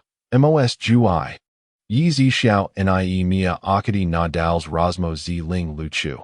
Ua. Egdy Ling Luchu milksi. Presentuj si zim elegant. Lgdy zaxana my. Atu pada w digresh. Ling Luchu umichnesai I opuci supermarket. Rakaj si du swojego campera. Weeksarim. Gdy Ling Luchu lu aw ku. Zastanawiaj csi natsis yam. Nagalus isasilis wak pajastu. Preser cisi ujid. Sprodzaj c monitoring nazentrc. Tu kozo baxi. Ywo aow nim lkprzd gramadzinium si. Wak samakoda roy osiods utawanik karaluk w. Kt re mia y oster z by iary metal pajastu. Nikt re z nich bada y otoxini. Sukuj c dragi du w intrza. Nya tilko w jego okalisi. Ailtaki przd supermarketum Yi Zixiao gramadzi ysi karaluki. Pragn c dosta si du rodka. Na scczc Yi Zixiao ju spa. A system obrani supermarket by actiwoani. Co unium olivia os mutoan bestium I zombies bli eni sib li ej nidwa metri. Tes mutawane karaluki kt re pr boa ysi wetters du rodka. By y eliminowane prezes si uterzenia. Ling Luchi y swojij prezestrazenij maki, abis ni whiskies mutawane karaluki wak swojego campera, posastoyaj c jedini cia ai nisnane substance. Kobio Niko Odra AJC. Nia Tilko W. Ich Regioni. Alr wo Colossi inik baz pajai ysi hordes mutawanik karaluk w. KT reatakawa y ludzi. ZW asks a GDY wixu y crew. Seki karaluk w rizuko ysi na ofieri. A w kar tim zasi zostawa y tilko ich skility. Baza nadik myas zuo a zdalnik duwaki. Abis liquidawati's mutawang karaluki. Perez dwa kollegni dni. Like so z nich zosta as liquidawana. Ale wheelas dalnik duwaki by oju wixer panic. W bazi, zhao qinghai opad na zimi. APIC adek I persiclinage C, SKDESIYO tiles mutawanik karaluk W. Tanai Wyko sees YO, mojmos s na wixerpanio. Mimo 2. Perspectiva de Brego posi ku obi kanigo prezes sifa bazi, ju ihwa, sproya a, izu si lepiach. Patejan wajis mutawanik karaluk W. Willa ludzi strasi o swoj zapasi. Supermarket ezishu przi y college okers prosperity. Sperzetage C 35 million W zapas WWCI gu trzek DNI. Z chego 15 million W kupia baza hongxing. Kodu masawego attica karaluk W. Yi zishiao padadrazua. Emoid is yastoa nadchad C extramon zim. WKOCU karaluki preferage lotto. Azim razadko emo naji zobaxi. Paostatnij extramalnaj zimis mutawanik karaluk WNI bio wheel. Ilpakilka misi catch ich razna anya. Nagel zadakoa y ludzi. On that very evening, as Zishu was about to close the supermarket's doors, an unusual sensation suddenly washed over him. However, he dismissed it. Considering the inherent dangers of the post-apocalyptic world that surrounded him, which made such feelings quite commonplace. Just as Zishu secured the door, he noticed a pool of silver liquid, which had been motionless in the dry grass across the road, beginning to flow slowly. The following morning, as Ling Lichu stepped into the supermarket, a middle-aged man wearing sunglasses appeared outside, halting approximately 3 meters from the entrance. Yi Zhixiao observed this man, who, like Ling Lichu, wore sunglasses in the chilly 8-degree weather. While he could somewhat understand Ling Lichu's choice, given her status as the zombie queen with her crimson eyes, this stranger's motives remained mystery. Chapter 117. Impatience. Ling Lichu, do you know this person? Yi Zishu inquired. Ling Lichu turned a glance, shaking his head in response. I do not recognize him. Isn't he a zombie? Yi Zishu found it somewhat peculiar. Certainly not. He lacks the aura of a zombie, Ling Lichu asserted. Yi Zishu, unable to sense any undead presence, speculated that the Ling family might be concealing some treasure. However, if this individual were not affiliated with the Ling family, it would indeed be rather strange. At that moment, the middle-aged man wearing sunglasses slowly approached, seemingly preparing to enter the supermarket. Yet, as he crossed the threshold of the supermarket's defensive perimeter, the attack system of the establishment was instantly activated. However, with a swift maneuver, the man effortlessly evaded the danger. Albeit he was still staggered back a few steps by the shockwave of the assault. Yi Zishu furrowed his brow. This man was neither a zombie nor a mutated beast. He could not fathom that someone else possessed a system akin to his own, nor did he believe in the existence of transformation elixirs, especially since he had not sold any recently. Although Ling Lichu was a zombie, he held the status of VVP in the supermarket, which naturally nullified its defenses against him. Yet, this stranger, Yi Zhixiao, found it exceedingly perplexing. Who are you? Yi Zhixiao suddenly appeared at the entrance of the supermarket, his voice low and commanding. The middle-aged man remained silent, merely gazing intently at Yi Zhixiao. Even through the sunglasses, one could sense a scrutinizing intensity. Yi Zhixiao discerned that this individual harbored ill intentions, and with a slight narrowing of his eyes, the space surrounding the man began to warp. However, the middle-aged man reacted swiftly, teleporting away from that distorted space, though his sunglasses fell to the ground in the process. Yi Zhixiao's pupils constricted as he exchanged glances with Ling Lichu, both taken aback to find the man's entire irises were a striking silver. Who exactly are you? Yi Zhixiao pressed once more. The middle-aged man remained reticent. Yi Zhixiao employed his spatial and psychic abilities again. This time, the man's speed noticeably diminished, and before he could escape the confines of Yi Zhixiao's spatial grip, his clothing and flesh erupted, revealing a body glimmering with a silvery metallic sheen. not a Blue Star inhabitant. Yi Zishu was momentarily stunned. Starting to grasp the situation, Ling Lichu observed intently. During this time, he had investigated numerous matters. Though his knowledge was limited, he understood that this apocalypse was a scheme orchestrated by an extraterrestrial civilization. In that fleeting second of Yi Zishu's distraction, the silver form transformed into a silvery liquid and surged skyward, vanishing from sight. Yi Zishu did not pursue. He understood the wisdom of not chasing a desperate foe, especially when he was uncertain of his safety outside the supermarket. Upon returning to the supermarket, Yi Zishu remained silent, lost in contemplation. After a lengthy pause, Ling Lichu finally spoke with a grave expression. This individual's strength far surpasses mine, yet it appears he may not be a match for you, Zishu. Nonetheless, I suspect he is merely a pawn. There must be more formidable forces behind him, Yi Zishu remarked, while Ling Lichu remained silent. In Yi Zishu's perception, although he possessed a slight edge over this extraterrestrial being, he harbored no certainty of triumphing against the forces behind him. Initially, upon acquiring his powers, he had reached the pinnacle of the 6th tier. At that time, the system had indicated that he would remain invincible on Blue Star for a few years. However, this did not account for the extraterrestrial civilizations that were not native to Blue Star. Now, despite the considerable enhancement of his abilities, the individual he had just encountered was rapidly approaching his level. Nothing is absolute. Maintaining a modicum of vigilance is never detrimental, a principle that Yi Zishu has always adhered to. It appeared that he needed to earnestly bolster his strength. Contemplating his balance, which still exceeded 6 billion, he realized that this sum could procure a substantial quantity of crystal cores to enhance his prowess. Should he confront genuine peril, he would unhesitatingly allocate all his resources towards purchasing these cores.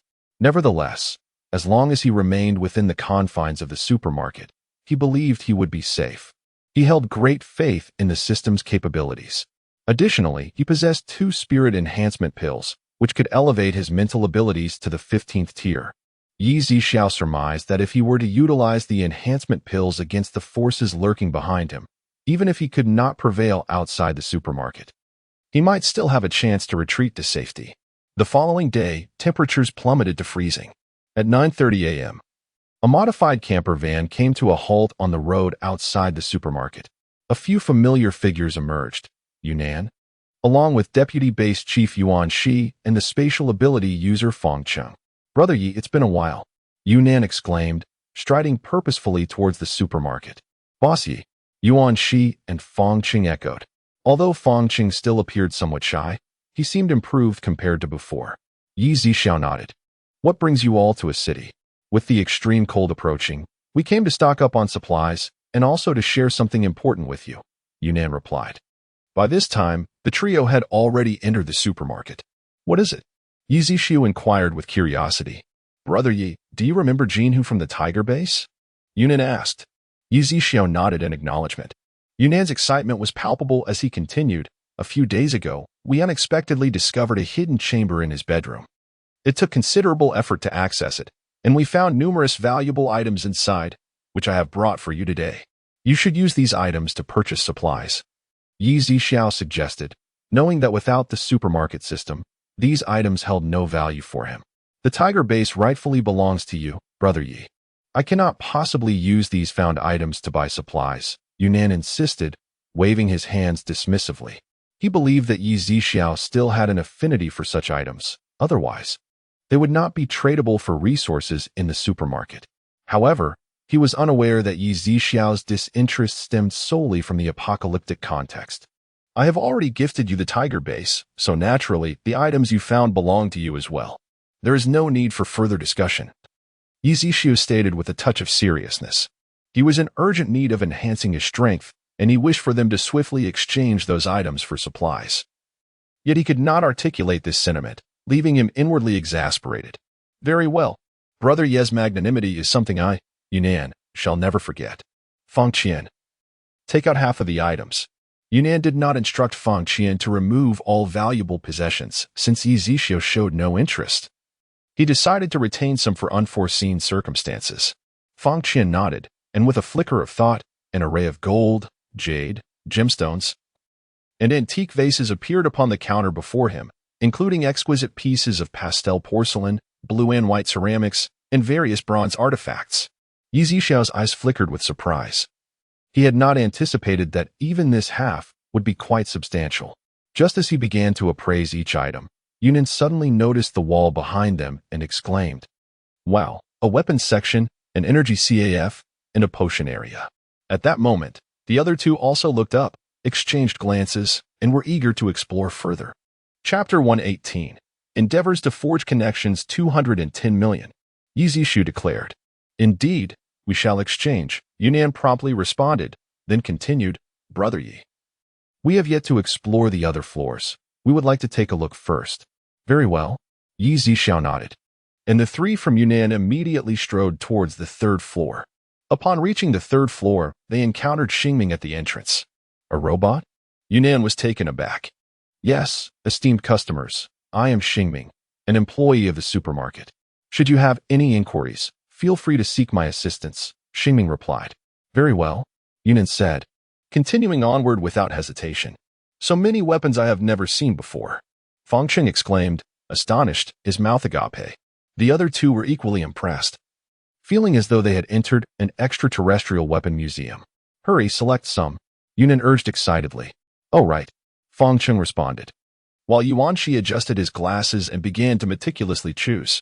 After more than an hour, the three had selected 2 shopping carts filled with weapons. The total cost soaring to 100 million, with a wide range of prices among the chosen items. If Xian were to see us return with so many intriguing weapons, she would surely leap with excitement, Yunan remarked. "Indeed," Yuanqi nodded. "Let us proceed to the 5th floor to explore the elixir area." "Agreed," both replied in unison as Yuanqi stored the weapons in his spatial compartment. As they passed the 4th floor, they noticed several robots in the CAF, but did not pause, intending to explore the 5th floor first before descending to sample the CAF's offerings. Upon arriving at the 5th floor, the trio carefully examined the names and effects of the elixirs. Filled with astonishment, they selected numerous poisonous pills, antidotes, and various elixirs that could restore abilities, heal injuries, and promote longevity and beauty. Although they were the dominant refuge base in City C, other bases in the surrounding districts sought to annex them, frequently provoking them during outings and secretly seeking to undermine the Blue Sky base. However, with these elixirs and weapons, they felt significantly empowered. An hour later, they completed their purchases, acquiring 30 million worth of elixirs. They then entered the CAF on the 4th floor and casually found a seat. 06 approached with the coffee menu, asking, "What coffee would the guests like?" Yunan took the menu and, upon opening it, nearly widened his eyes in disbelief. "This? So expensive. Truly worth every penny," 06 remarked. "Then, let us have 1 cup of premium ability-enhancing coffee for each person," Yunan ordered. In truth, he wished to try the heavenly grade coffee, but the 3 cups would amount to 30 million. As the leader of a base, he wanted to save some funds for other supplies, and he felt a twinge of regret at the thought of spending 1 million for a single cup. At that moment, Ling Lichu also arrived at the supermarket, heading straight for the 4th floor CAF, as he indulged in a cup daily, and Yi Zixiao found it quite unremarkable. In the CAF, typically occupied solely by Ling Tingchu, today there were 3 others present. A few hours prior, he had observed these 3 disembarking from a vehicle, seemingly well acquainted with Yi Zixiao. However, he chose to disregard them, settling into his familiar spot. Same as usual, Ling Tingchu addressed Ling Xiaolu. "Certainly, Mr. Ling," replied Ling Xiaolu. At that moment, the coffee for Yunan and the others was served by Ling Wu. "Please enjoy," Ling Wu proclaimed before promptly departing. Yunan and his companions exchanged glances and tentatively sipped their drinks. In an instant, they discerned the coffee's remarkable quality. Within moments, they felt their abilities significantly heightened. Without hesitation, they lifted their cups and drank heartily. "My power level has increased by 2 minor realms," Fangcheng announced. "Me too," Yunan and Yuanqi echoed in unison, their expressions a blend of astonishment and exhilaration, tinged with disbelief. "Brother Yi, this CAF's coffee is truly extraordinary," Yunan exclaimed, unable to contain his excitement. Ling Tingchu furrowed his brow slightly, maintaining his composure. At that moment, Ling Xiaolu approached Ling Tingchu's table with coffee in hand. Mr. Ling, please take your time, Ling Xiaolu said. Only then did Yunnan realize there were others nearby and promptly resumed his seat.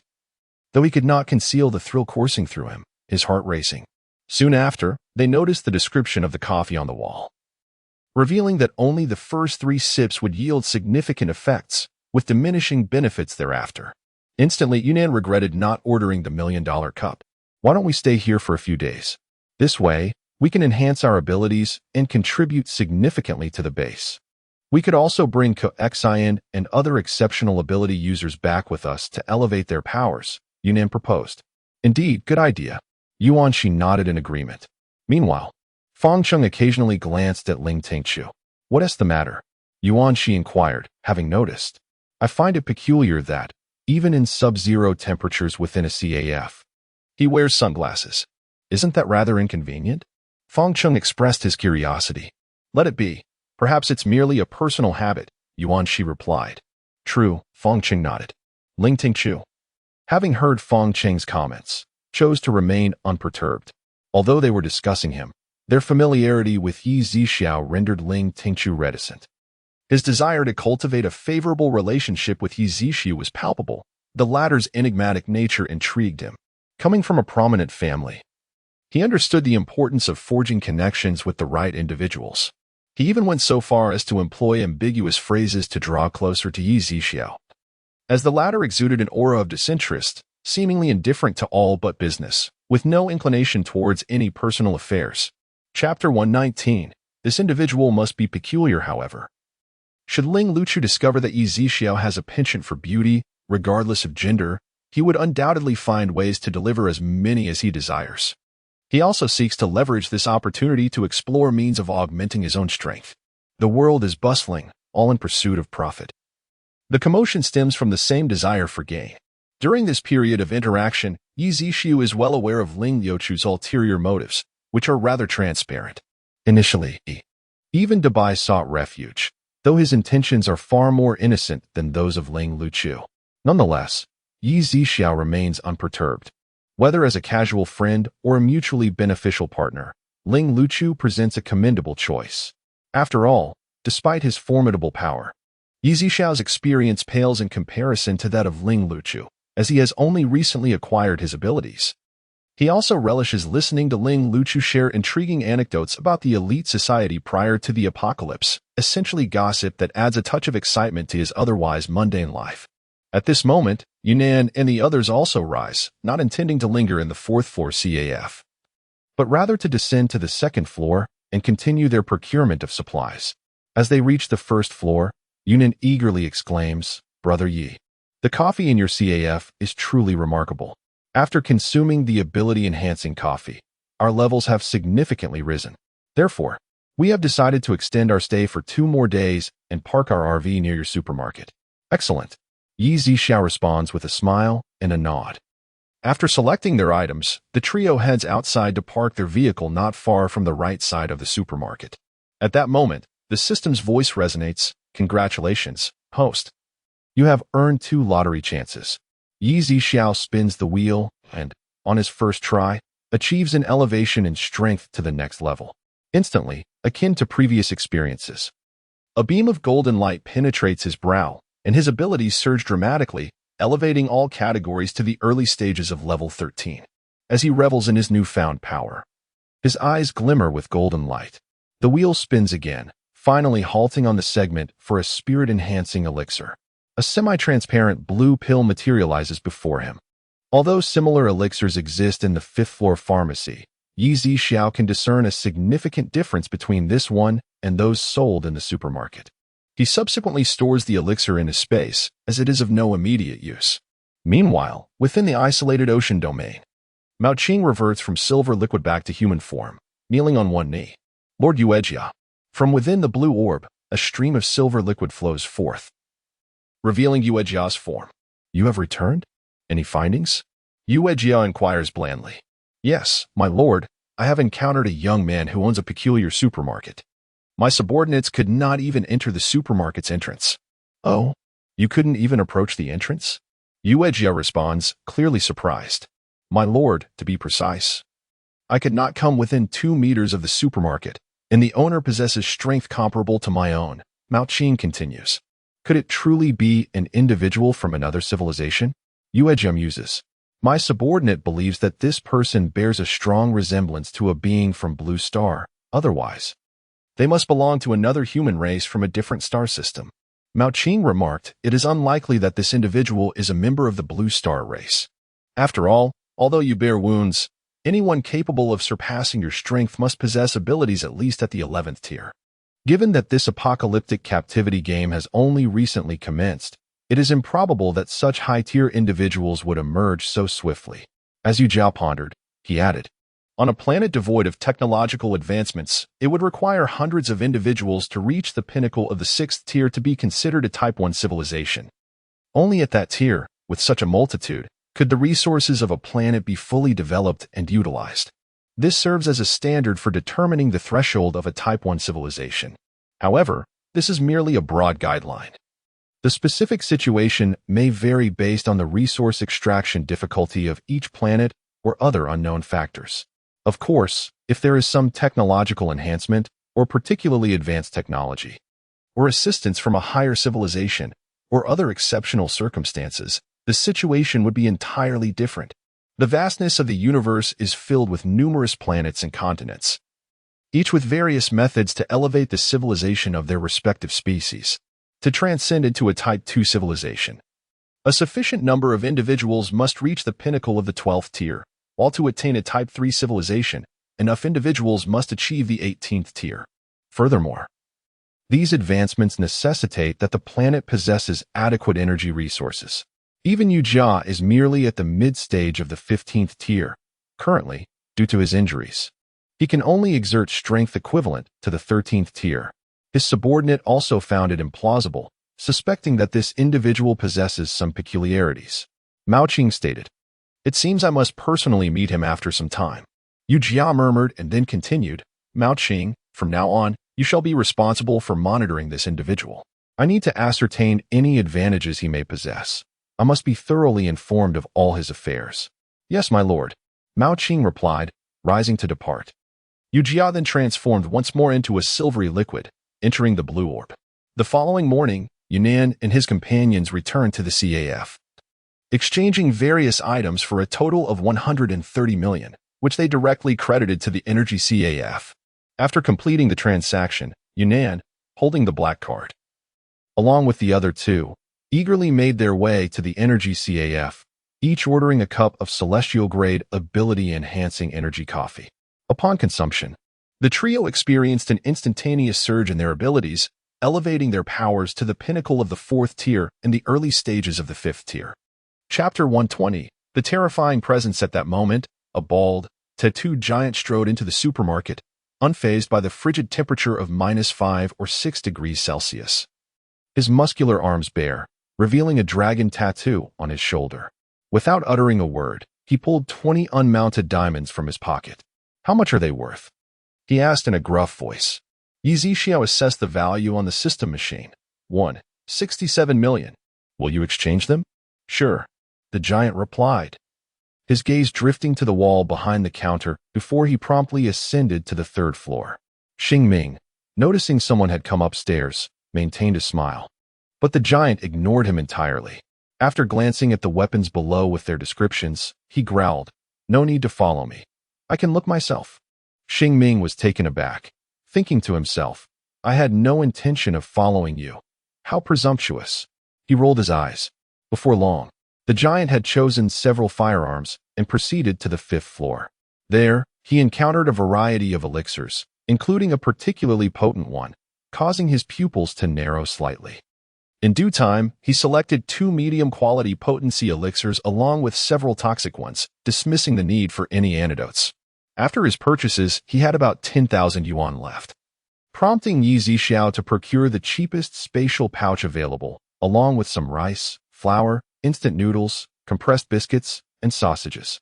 About a kilometer away from the supermarket, a woman awaited his return. How did your inquiries go? She inquired. Your honor, your supermarket owner is no ordinary man. What exactly did he do to provoke you? Do you want me to take him out? The tattooed giant asked, puzzled. I have a deep-seated vendetta against him. The woman named Inai Yuan gritted her teeth.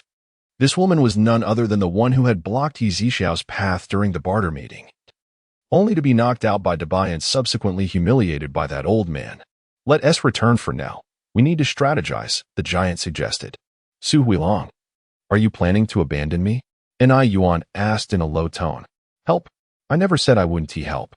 You're under my protection now. How could I not assist you?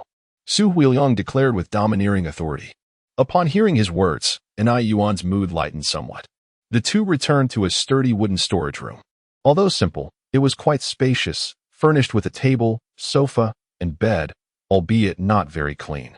Yuan, take a look at what I bought, Su Huilong said, emptying the contents of his spatial pouch, revealing an assortment of food, weapons, and elixirs. Inai Yuan's eyes brightened at the sight of so many firearms. But her expression quickly dimmed. If the supermarket had such armaments, her quest for vengeance would become even more challenging. Can you guess what this elixir is? Su Huilong held up a small green vial. What is it? Inai Yuan asked, her interest waning. Ha ha ha, you'll find out soon enough. Su Huilong replied cryptically, uncapping the vial and swallowing the elixir whole. It dissolved instantly, and before long, his eyes became bloodshot and his skin flushed slightly. What? What is happening to you? Inai Yuan exclaimed, alarmed by Su Huilong's sudden change in demeanor. However, Su Huilong, without uttering a word, directly lifted her up. The following night, even though Inai Yuan was an ability user, she had fainted multiple times during this period.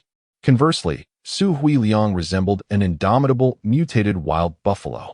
After this incident, Inai Yuan spent 2 days in a daze, her body aching all over, her throat swollen and painful, making it difficult to swallow. Outside the supermarket, Yunnan and others bid farewell to Yi Zixao.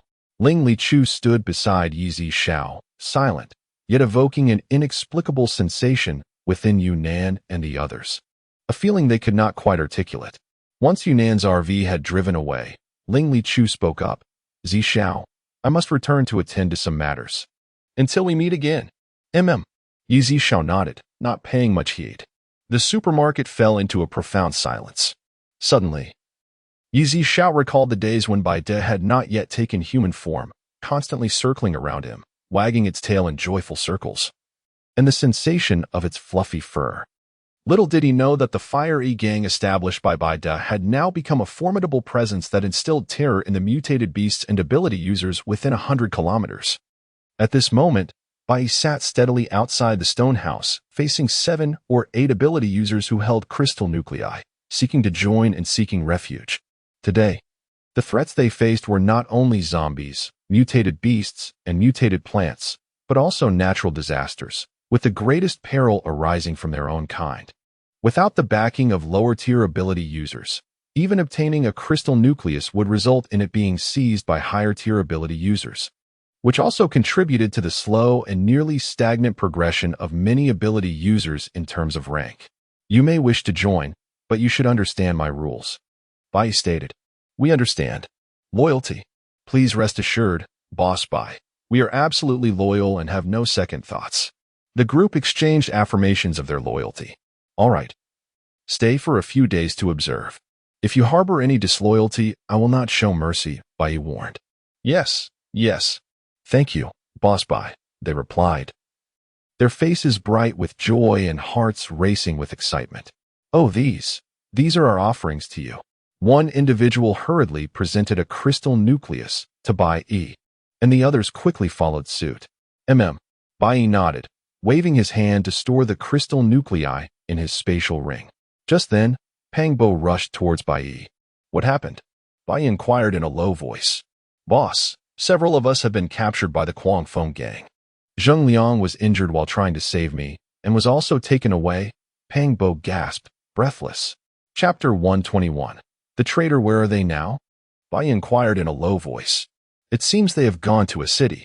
They instructed me to inform you that if you wish for them to remain alive, you must go in person, otherwise they shall perish, Pang Bo replied.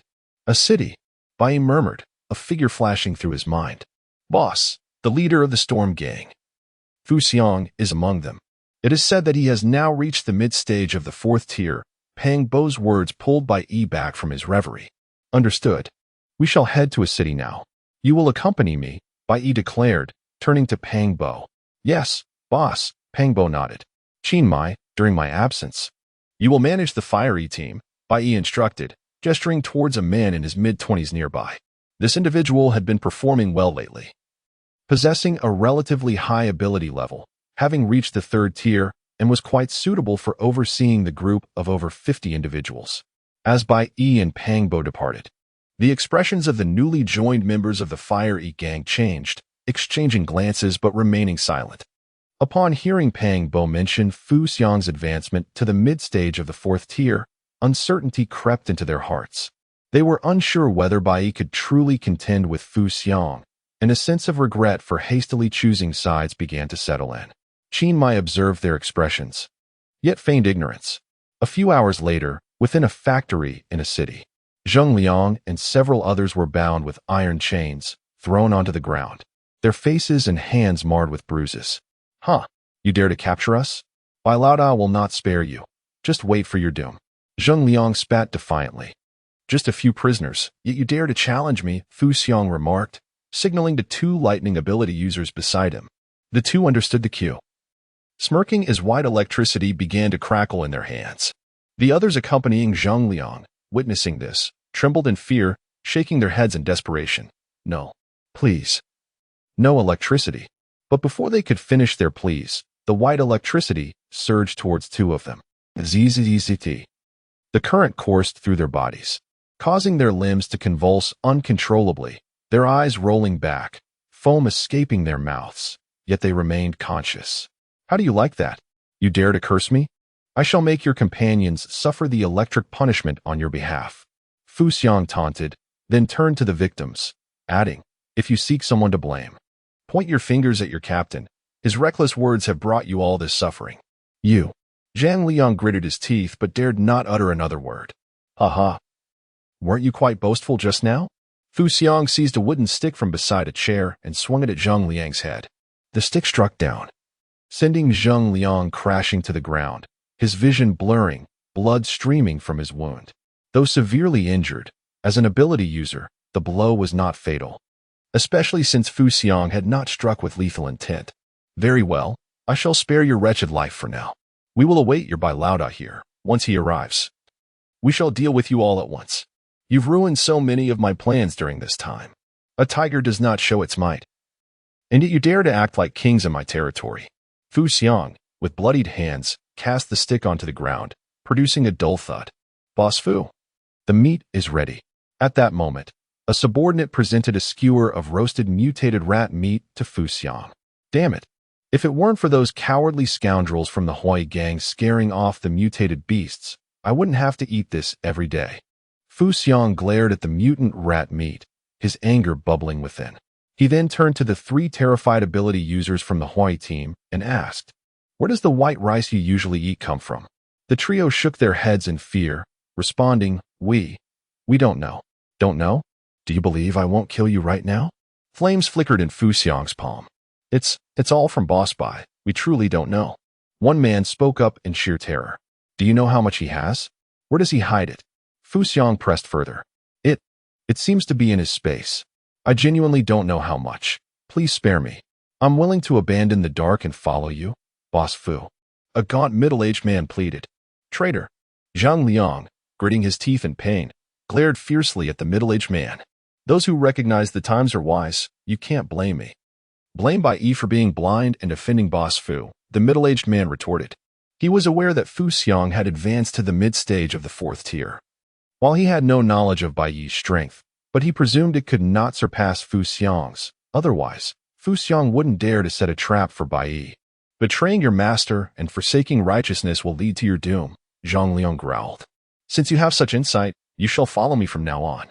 Fu Xiang declared to the middle-aged man, then ordered his subordinates to remove the chains from the man's wrists and ankles. Thank you, Boss Fu. The middle-aged man said, a sycophantic grin plastered on his face. At that moment, a figure at the factory entrance was elongated by the shadows. Bai Yi, you finally arrived. Fu Xiang handed the skewer of mutant rat meat to a nearby subordinate and wiped the remnants of the meat from the corner of his mouth. If I don't come, how could I send you off? Bai Yi replied with a smile. Who sends whom off is yet to be seen. Fu Xiang scoffed. Peng Bo, trailing behind Bai Yi, noticed Zheng Liang lying on the ground, still bleeding, and exclaimed, Zheng Liang, are you all right? Don't worry, I won't die just yet. Zheng Liang managed a strained smile. Don't say I haven't given you a chance. If you hand over your food, I can spare your life, Fu Xiang proposed. Though he had no intention of honoring that promise should Bai Yi comply. Sure, but I fear you might have the life to take it, but not the life to enjoy it. Bai Yi countered. Over this period, Bai Yi had been increasingly articulate and his comprehension skills had markedly improved. During his months in the supermarket, he had absorbed a wealth of television shows and movies, retaining nearly everything. Even now, he had his subordinates scouring for books, aiming to read one every couple of days, and influenced by Yi Zixiao. His personality was becoming ever more akin to that of Yi Zixiao. Ah, Bai Yi, it seems that until you traverse the path to the underworld, you remain oblivious to the reason why the flowers bloom so vibrantly, Fu Xiang said in a low voice. Indeed, the reason the flowers are so red must surely be that they require your blood to nourish them. However, it is quite difficult to find such flowers at present. Bai Yi replied with a smile. Fu Xiang, infuriated, shouted, seize him, and put an end to his life. At that moment, 17 or 18 individuals surged forward without hesitation. Launching an immediate assault, Bai Yi raised his hand, and 2 enormous spheres of lightning were hurled towards them, which, upon soaring through the air, instantly fragmented into countless smaller electric orbs. Chapter 122. Excitement and Joy. Humph. Fu Xiang observed the scene from a distance, his expression one of disdain, believing that those mere 10 or so small lightning orbs were hardly sufficient to even tickle him. The other 17 or 18 individuals shared his sentiment, hastily unleashing their abilities in an attempt to shatter Bai Yi's lightning spheres. However, in the next moment, their eyes widened in disbelief as the lightning orbs surged forward, effortlessly dismantling all the powers they had released, which disintegrated like fragile bubbles. Only then did the crowd realize the necessity to evade, but it was already too late. The lightning spheres struck all 17 or 18 of them. Crackle, crackle, crackle. All individuals convulsed, collapsing to the ground, incapacitated. Why, you have reached the 4th tier, haven't you? Fu Xiang asked incredulously, a hint of anxiety flickering within him. He refrained from inquiring whether Bai Yi had achieved an even higher tier, fearing the answer would be one he dreaded to hear. Bai Yi did not respond. Instead, he turned to Peng Bo and instructed, Please escort Zheng Liang and the others back. I have some matters to attend to, so you needn't wait for me. Understood, boss, Peng Bo replied promptly. He and Zheng Liang were well aware of Bai Yi's capabilities, thus feeling reassured. They simply respected Bai Yi's request to keep his strength confidential. Subsequently, Peng Bo and several others with minor injuries assisted Zheng Liang and the 2 unconscious individuals out of the factory. Fu Xiang did not intervene, as his sole objective had always been Bai Yi. He now believed that Bai Yi's strength was perhaps on par with his own. Leaving these individuals behind might inadvertently bolster Bai Yi's power. He secretly reveled in the notion that Bai Yi was foolishly attempting to confront him alone, without utilizing his subordinates. At that moment, only the treacherous middle-aged man remained beside Fu Xiang, his eyes darting nervously, seemingly poised to flee at any moment. Once Bai Yi sensed that Peng Bo and the others had moved away, a sinister smile curled at the corners of his lips. Fu Xiang felt an inexplicable shiver run down his spine upon witnessing that smile. You may serve as my sustenance, Bai Yi declared, revealing sharp teeth and transforming his ears into pointed shapes. What are you? Fu Xiang stammered. A monster? He had never encountered such a grotesque being as Bai Yi, only seeing similar creatures on television. Bai Yi, weren't you inquiring about my tier just now? Allow me to enlighten you. I am at the 6th tier, Bai Yi proclaimed as he slowly advanced toward Fu Xiang. Fu Xiang, initially taken aback, soon wore a mask of terror, retreating step by step. Suddenly, Fu Xiang extended his hand, seizing the middle-aged man nearby and hurling him toward Bai Yi. Before turning to flee, the middle-aged man, too weak and caught off guard, could only watch helplessly as Bai Yi approached him. His expression morphed into one of sheer horror as his mind raced, concocting pleas for mercy. Yet, Bai did not spare the middle-aged man a single glance. With a mere flick of his hand, he sent him hurtling against the wall, crushing him, blood staining the wall in a horrific shade of red. Simultaneously, Bai vanished from his position, leaving behind a barely discernible afterimage. As Fu Xiang raced down the road, a sudden shadow materialized before him just as he began to feel a sense of relief. Before he could discern its form, an excruciating pain surged through his face, head, and body. The scenery around him shifted chaotically, trees, azure sky, and white clouds, until he found himself staring at the ground. His body arced through the air in a perfect parabola before crashing heavily onto the cement, creating deep fissures in the surface, with slight indentations evident upon closer inspection. However, being a mid-level 4th-tier ability user, the injuries he sustained were not life-threatening. After a brief struggle, he managed to rise and was met by a pair of long, straight legs before his gaze traveled upward. A seemingly warm smile appeared before him, yet it offered no solace, only an overwhelming sense of dread. "Let us go. We must return. You and your subordinates ought to remain together in an orderly fashion," Bai stated, seizing Fu Xiang and leaving behind only a fleeting shadow. Shortly thereafter, within the factory, Bai cast Fu Xiang before a heap of his half-dead subordinates, rendered powerless by electric shocks. Fu Xiang was utterly bewildered and dared not utter a word. "Who should we deal with first?" Bai inquired, pointing at Fu Xiang. This Fu Xiang stammered, unable to articulate a complete thought. "If you can't speak, I'll have to kill you first," Bai retorted, baring his sharp teeth. Fu Xiang, in desperation, gestured randomly toward one of his companions. "Did you hear that? Your boss has ordered me to take care of you first. When you reach hell, remember to blame him. It's all his fault," Bai chuckled. Although the unfortunate subordinate could not move, his eyes burned with hatred directed at Fu Xiang. Without hesitation, Bai seized another subordinate and plunged his fangs mercilessly into flesh, blood splattering everywhere. Listening to the sounds of violence, Fu Xiang trembled increasingly. For the certainty of death was the most terrifying fate of all. "Ah!" he suddenly screamed, terror overwhelming him. Despite knowing escape was futile, he instinctively scrambled to flee. Bai's expression turned icy as he slowly raised his gaze, muttering, "Oh, you think you can run?" As he spoke, he unleashed a bolt of lightning. With a thud, Fu Xiang collapsed, convulsing, wisps of smoke rising from his hair. Bai took his time, finishing off the subordinate in his grasp before leisurely standing to drag Fu Xiang closer. At that moment, Fu Xiang had merely lost consciousness. Bai tossed him aside and continued to savor his meal. After a while, Bai glanced at Fu Xiang and murmured, "Still not awake? Oh well, soon enough." Fu Xiang awoke with a start, racked by pain. "Ah, ah," he cried out in terror, wishing fervently that he had remained unconscious, as it would spare him the dual torment of body and mind. But he found himself powerless, alternating between screams and clenched eyes, enduring the agony. Moments later, Bai stood up slowly, reflecting, "Today's harvest has been quite satisfactory." Bai nodded and departed from the factory. Half an hour later, outside the supermarket, he had been observing from a distance for several minutes, yet he hesitated to return and check on Yi Zixiao. He feared that he was still insufficiently accomplished and strong, and that he might disappoint her. Meanwhile, Yi Zixiao descended from the 4th floor and approached the counter, suddenly sensing a familiar presence, prompting her to walk to the entrance of the supermarket.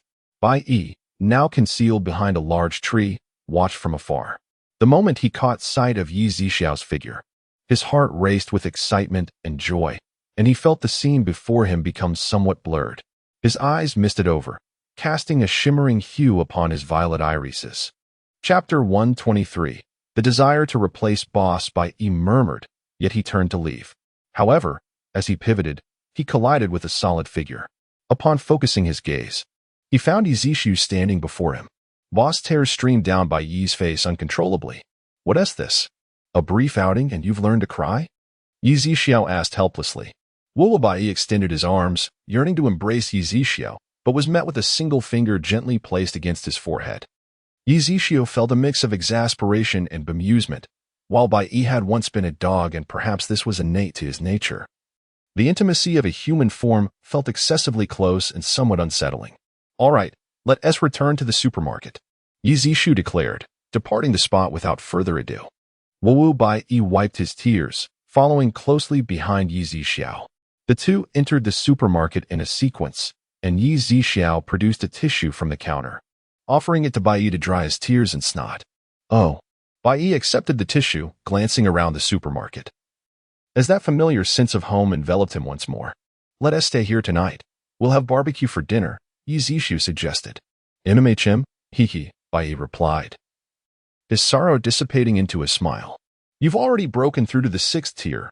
Well done, Yi Zishu remarked, nodding in approval.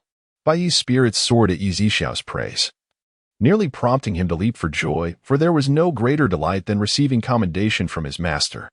Yi Zixiao observed his exuberance with a resigned shake of his head.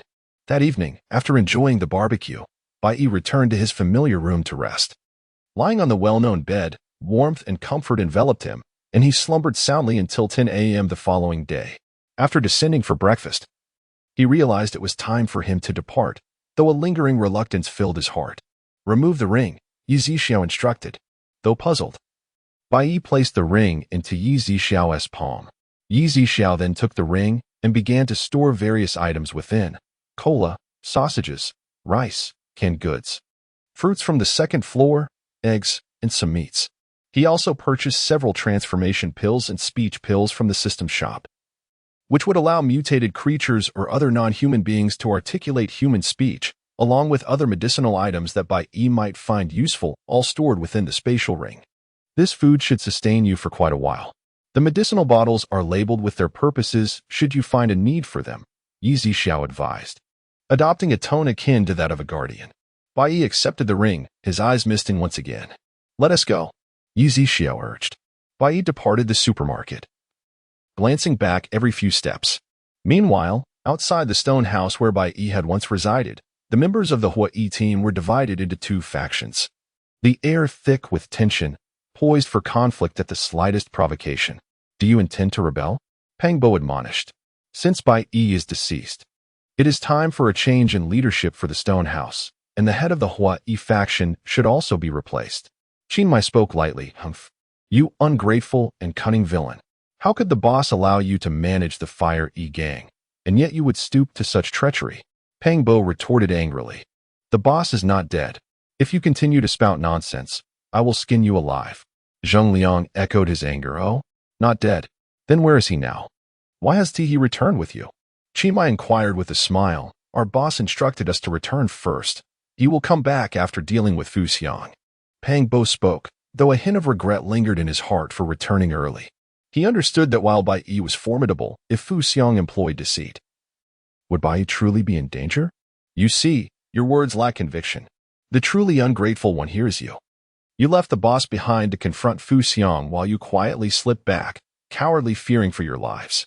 It is a betrayal of the trust the boss once placed in you, especially when he risked himself to rescue you. Chinmai possessed a keen understanding of human emotions, effectively stirring the sentiments of those around him. As anticipated, the listeners began to cast disapproving glances at Pang Bo and Zheng Liang. Even those who had initially stood with them now wore uneasy expressions, though none immediately turned against them. Chinmai, cease your nonsense. Zheng Liang, outmatched and cunning by Chinmai, found himself at a loss for words. Am I speaking nonsense? Everyone has witnessed the truth. It has been over a day since your return, and yet the boss remains absent. Why is that? Chinmai pressed. The boss has his own matters to attend to. Pang Bo countered. And what matters are those? Pray tell. Chinmai continued to press. Indeed, Deputy Gang Leader Pang, what is going on? Why hasn't T-Boss Bai returned? Yes, we have the right to know. The Fire E Gang cannot be left without a leader. The crowd, united in their inquiries, pressed closer. Who says I am dead? A voice emerged from the distance. It is the boss returning, Pang Bo exclaimed with excitement.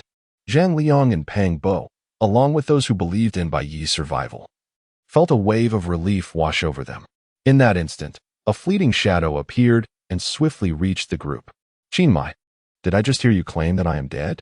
It seems you are eager to assume the position of leader of the Fiery Gang, Bai Yi queried, raising an eyebrow with a cold demeanor. Leader, I didn't. Chiang Mai stammered, attempting to defend himself, but was caught off guard as Bai swiftly struck him down. How could I have ever trusted you? You aspire to take my place? You are sorely mistaken, Bai said darkly, casting an ominous glance at those who supported Chiang Mai. They all lowered their heads, too intimidated to meet his gaze or speak. As Chiang Mai slowly rose from the ground, he opened his mouth to explain, but Bai interrupted, saying, ambition is not inherently wrong. Your ability to incite emotions is indeed a skill. However, your grave error lies in your arrogance, underestimating me. Bai did not believe that one must possess an overly kind heart. Moreover, he felt no particular indebtedness or affection towards him. It was only human nature to seek a substitute, and as long as he possessed sufficient capability, he would embody the rules, something Chiang Mai evidently lacked. Boss Bai. I was wrong, Chiang Mai uttered. Despite his words, he did not genuinely believe he had erred. Rather, he attributed his predicament to ill fortune. Since you have committed this act, you must bear the consequences of your mistakes. There is no need to plead with me. You are destined to perish, Bai declared. As a lightning orb began to swirl in his palm, Chiang Mai's eyes flickered momentarily, and in a swift motion, he retrieved a grenade from his clothing and hurled it towards Bai before turning to flee. Upon witnessing this, Bai immediately pursued him, while the grenade landed right before those who had previously supported Chiang Mai. The individuals surrounding Pang Bo were still 2 or 3 meters away from the grenade and promptly turned to escape, although they were unharmed. Those who had supported Chiang Mai were not so fortunate. They were injured in the explosion due to their delayed retreat. Fortunately, as they were all endowed with abilities, their injuries were not severe. Chapter 124. In recent days, Chiang Mai had enjoyed abundant meals, yet as a mid-tier wind-type ability user, he underestimated Bai's prowess. Within mere seconds, Bai appeared before Chiang Mai, delivering a powerful slap that sent him flying, crashing heavily to the ground.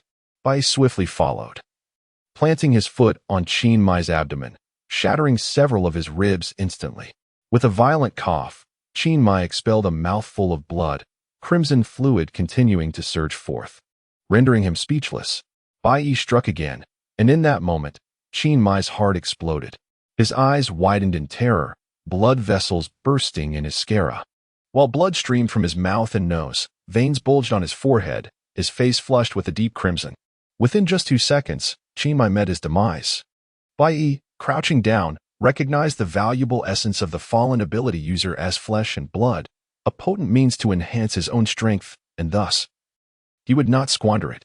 Before long, the ground bore only traces of blood, a skeletal remains, and tattered garments. Upon returning to the stone house, Bai found that those loyal to Chiang Mai had been securely detained by Pang Bo and his companions. Seeing Bai return, bloodied, they surmised that Chiang Mai had likely perished at his hands, their hearts gripped with anxiety for their own fates. Law does not punish the masses. You may leave. This place can no longer accommodate you, Bai declared. Boss, they Pang Bo began, but his words were abruptly cut off by a raised hand from Bai. Pang Bo felt a surge of indignation. He could not bear the thought of these individuals departing unscathed. However, he remained oblivious to Bai's plans. These were all ability users, and Bai would never allow them to leave so easily. With expressions of relief, the group departed the stone house in pairs. During this time, additional structures had been erected outside, and with their departure, ample space was freed up. The temperature had plummeted to -10 degrees, making these buildings ideal for storing firewood. Approximately 10 minutes later, Bai also exited the stone house, merely stating he was going for a stroll. Though the individuals had ventured far, Bai, being a mutated beast, possessed an acute sense of smell, even if they were to flee 100 kilometers. He could effortlessly track their positions. At that moment, those released by Bai were conversing animatedly. Humph, Bai dares to let us go. Once I find a suitable ally, I shall return and see where he procures all his supplies. Indeed, it seems his resources are endless. Who has such an abundance of rice, flour, oil, fruits, and snacks? And he is foolish, flaunting his wealth without a hint of caution. He must be timid, trying to imitate others as a leader, yet still unaccustomed to it. Laughter echoed among them, completely unaware that Bai was already behind them. Suddenly, a sharp crack interrupted their mirth. One individual's laughter ceased, as his neck twisted a full 360 degrees, before he collapsed to the ground. "Hey, what is wrong with you?" queried a companion, bewildered by the sudden fall. However, upon closer inspection, he was horrified to discover that the man's head had spun grotesquely, blood oozing from his mouth and nose. Just moments ago, they were engaged in fervent conversation, yet no sound reached my ears. And one individual had moved slightly to the rear. However, at that moment, the crowd seemed to realize something, and they all turned to behold Bai Yi, whose face radiated a bright, sunny smile. "Bai Yi, did you not promise to let us go? What is the meaning of this?" inquired a tense individual. "I did let you go. However, you were too slow, and then I had a change of heart. I merely came to see if I could catch up, and indeed, I found you strolling leisurely. What do you mean? What do you intend to do?" "Of course, I intend to kill you. Otherwise, why would I be here? To accompany you in your aimless wandering?" Bai Yi responded, somewhat exasperated by their ignorance. "You lack martial virtue and integrity," one person accused, pointing at Bai Yi. "Am I supposed to engage in such discussions with you?" Bai Yi scoffed, disdainful of their moralistic accusations. Without further ado, Bai Yi sprang into action. Seizing one individual by the neck and twisting it with the ease of wringing a chick, snapping it with a swift motion.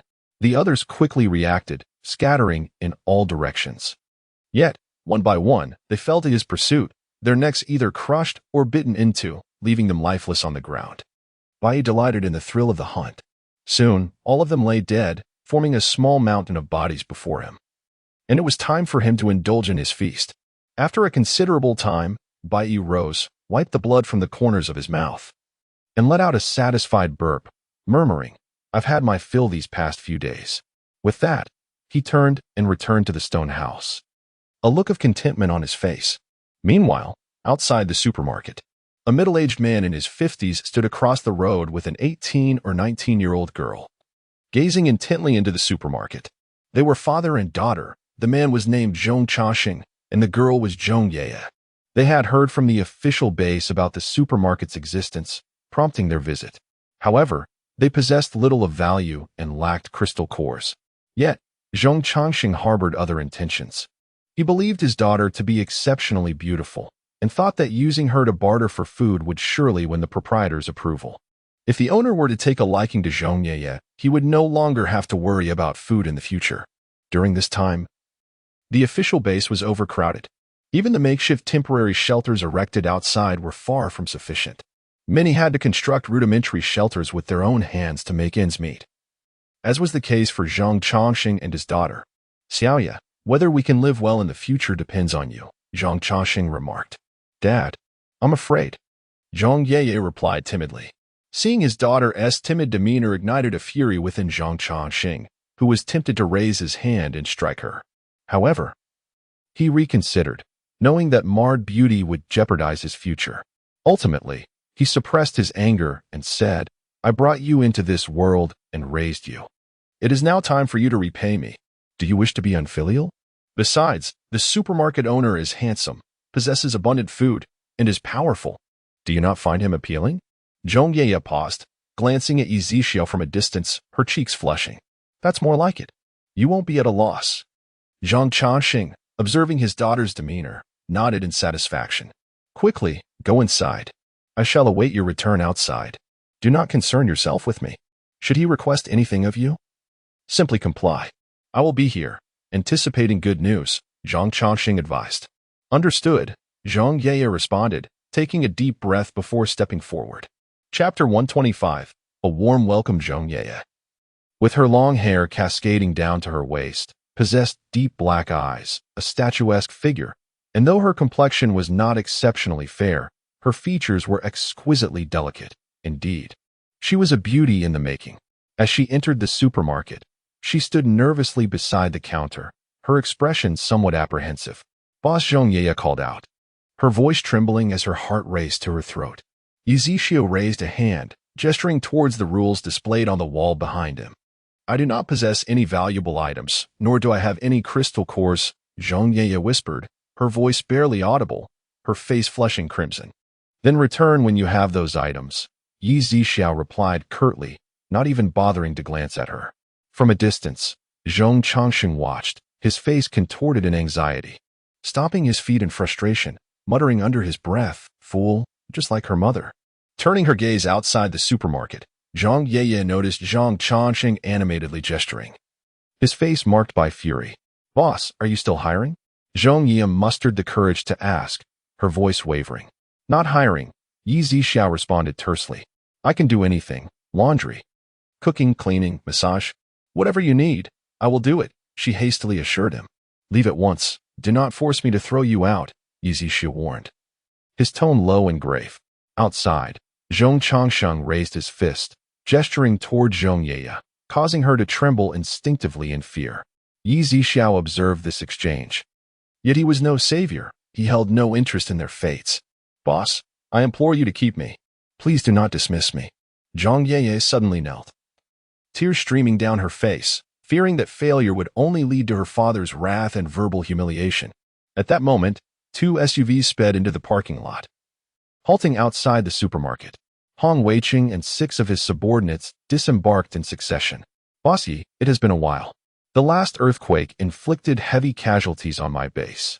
I have yet to find the time to procure more supplies," Hong Weiqing remarked. In truth, the personnel at the base had not suffered significantly. Rather, it was those he had dispatched to the mining area who had faced dire consequences. Yi Zixiao nodded in acknowledgement. "What is this? Why is such a beautiful woman weeping like a delicate flower?" Hong Weiqing inquired, feigning ignorance despite having an inkling of the situation. Zhong Yeye looked up, tears still glistening on her cheeks, rendering her even more pitiable. However, after a mere glance, Hong Weiqing averted his gaze, instructing his subordinate, Li Jin, who possessed spatial abilities, to retrieve the items. A total of 3 boxes were brought forth. 2 contained gold bars, while the third housed unprocessed jade, including exquisite varieties of imperial purple, imperial green, and sky blue. After machine appraisal, the 2 boxes of gold were valued at 36 million, and the jade at 220 million, totaling an impressive 256 million. As Hong Weiqing organized his men, some ascended to the second floor, while others began to browse on the first floor. It was at this moment that Hong Weiqing noticed the newly unlocked elixir section of the supermarket. However, he had no intention of purchasing anything else this time. He planned to return to the CAF in a few days to sample the supermarket's coffee before exploring the weaponry and elixir sections. The base had become quite overcrowded lately, with numerous individuals waiting to join, and the exchange of crystal cores for food was depleting his resources rapidly. Nevertheless, he had managed to enhance his strength significantly with these crystal cores, nearing the 5th tier, though he found the breakthrough to this level exceedingly challenging. Meanwhile, when Zhong Yeye noticed that no one was paying her any attention, she felt embarrassed to linger further and decided to leave the supermarket. However, just as she approached Zhong Chongqing, she was met with a forceful slap. "What good are you? What was the purpose of your existence if you can't handle such trivial matters? When you return, I shall deal with you accordingly." "Dad, please don't hit me. I'll try again shortly," Zhang Yeye pleaded. "All you do is cry. Your incessant tears have become a nuisance," Zhang Chongqing retorted angrily. After a moment, he inquired again. "Do you know who those individuals who just entered the supermarket were?" Zhang Yeye paused, thought for a moment, and softly replied, "From their titles. It seems that one of them was the leader of the Hongxing base." Upon hearing this, Zhong Chongqing's eyes gleamed with newfound inspiration. More than an hour later, Hong Weiqing's subordinates had completed their purchases, and Li Jin had stored everything in his space. After exchanging polite gestures with Yi Zixiao, Hong Weiqing was about to leave the supermarket when Zhong Chongqing hurriedly approached with his daughter. "Director Hong, wait a moment." Hong Weiqing turned to see the girl from the supermarket along with a jovial middle-aged man approaching. "What is it?" he inquired. "Director Hong, I shall be straightforward. This is my daughter, and I wish for her to accompany you henceforth," Zhang Chongqing declared with a smile. "Well then, what do you desire?" Hong Weiqing asked. Sensing an opportunity, Zhong Chongqing eagerly responded, "I appreciate your directness, Director. I have no grand demands. I simply wish to join the Hongxing base for some security. And it would be even better if we could have provisions without labor." Hong Weiqing glanced at Zhong Chongqing, aware that the base was already at capacity, and that applicants came with all manner of women who could hardly expect to be exempt from work. However, he did not reject the proposition outright, merely stating indifferently, "Get in the car." "Excellent. Zhang Changxing exclaimed with delight, then turned to Zhong Yeye, saying, "Go sit next to Director Hong. I will take another vehicle." As Zhong Yeye saw Hong Weiqing board the car, she stealthily climbed in and took a seat beside him, though there remained a notable distance between them.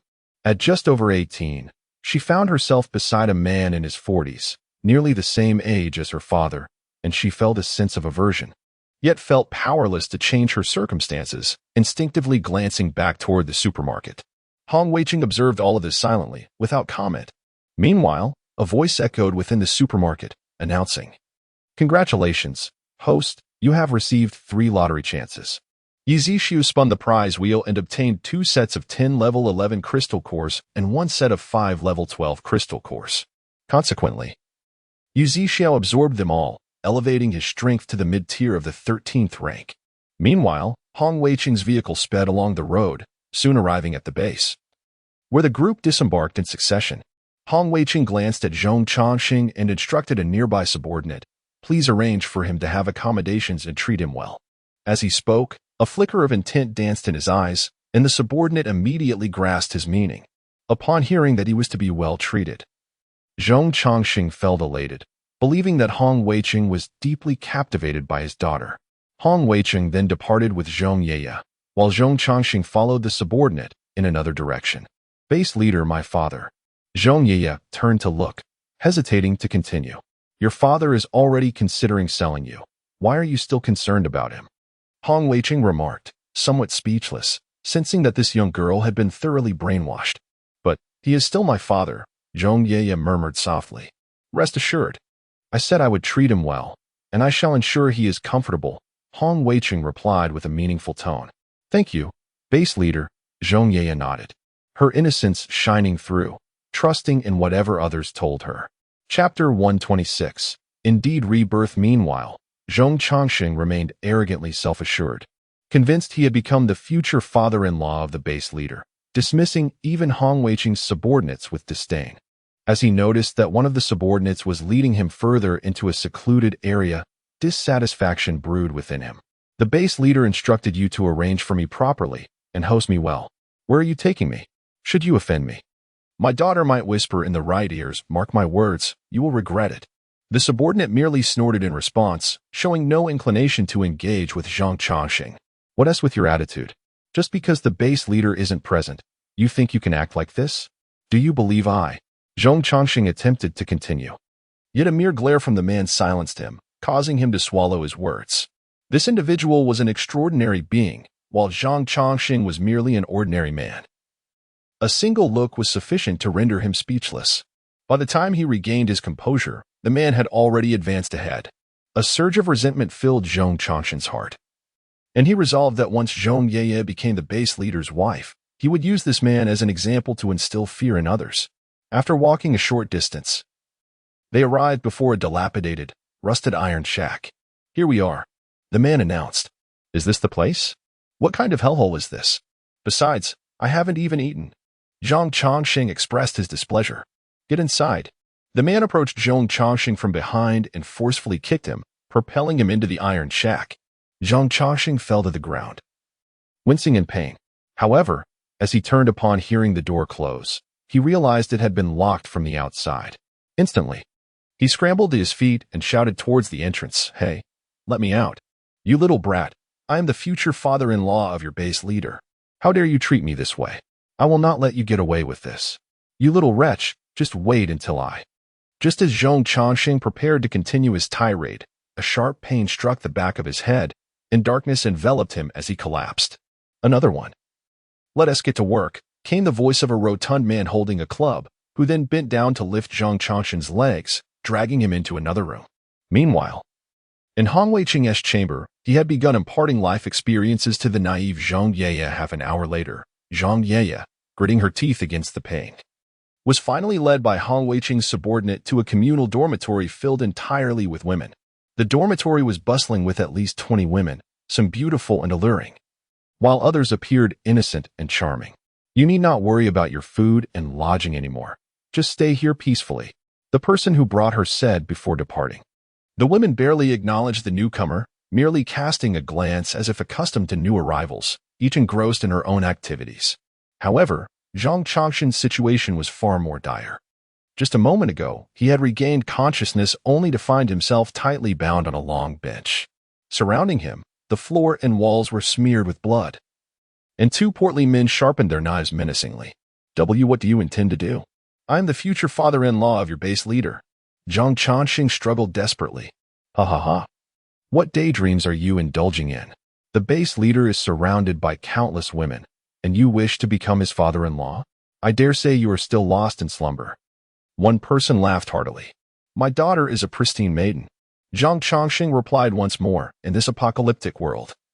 Do you have any idea how many individuals queue daily to offer women to the base leader?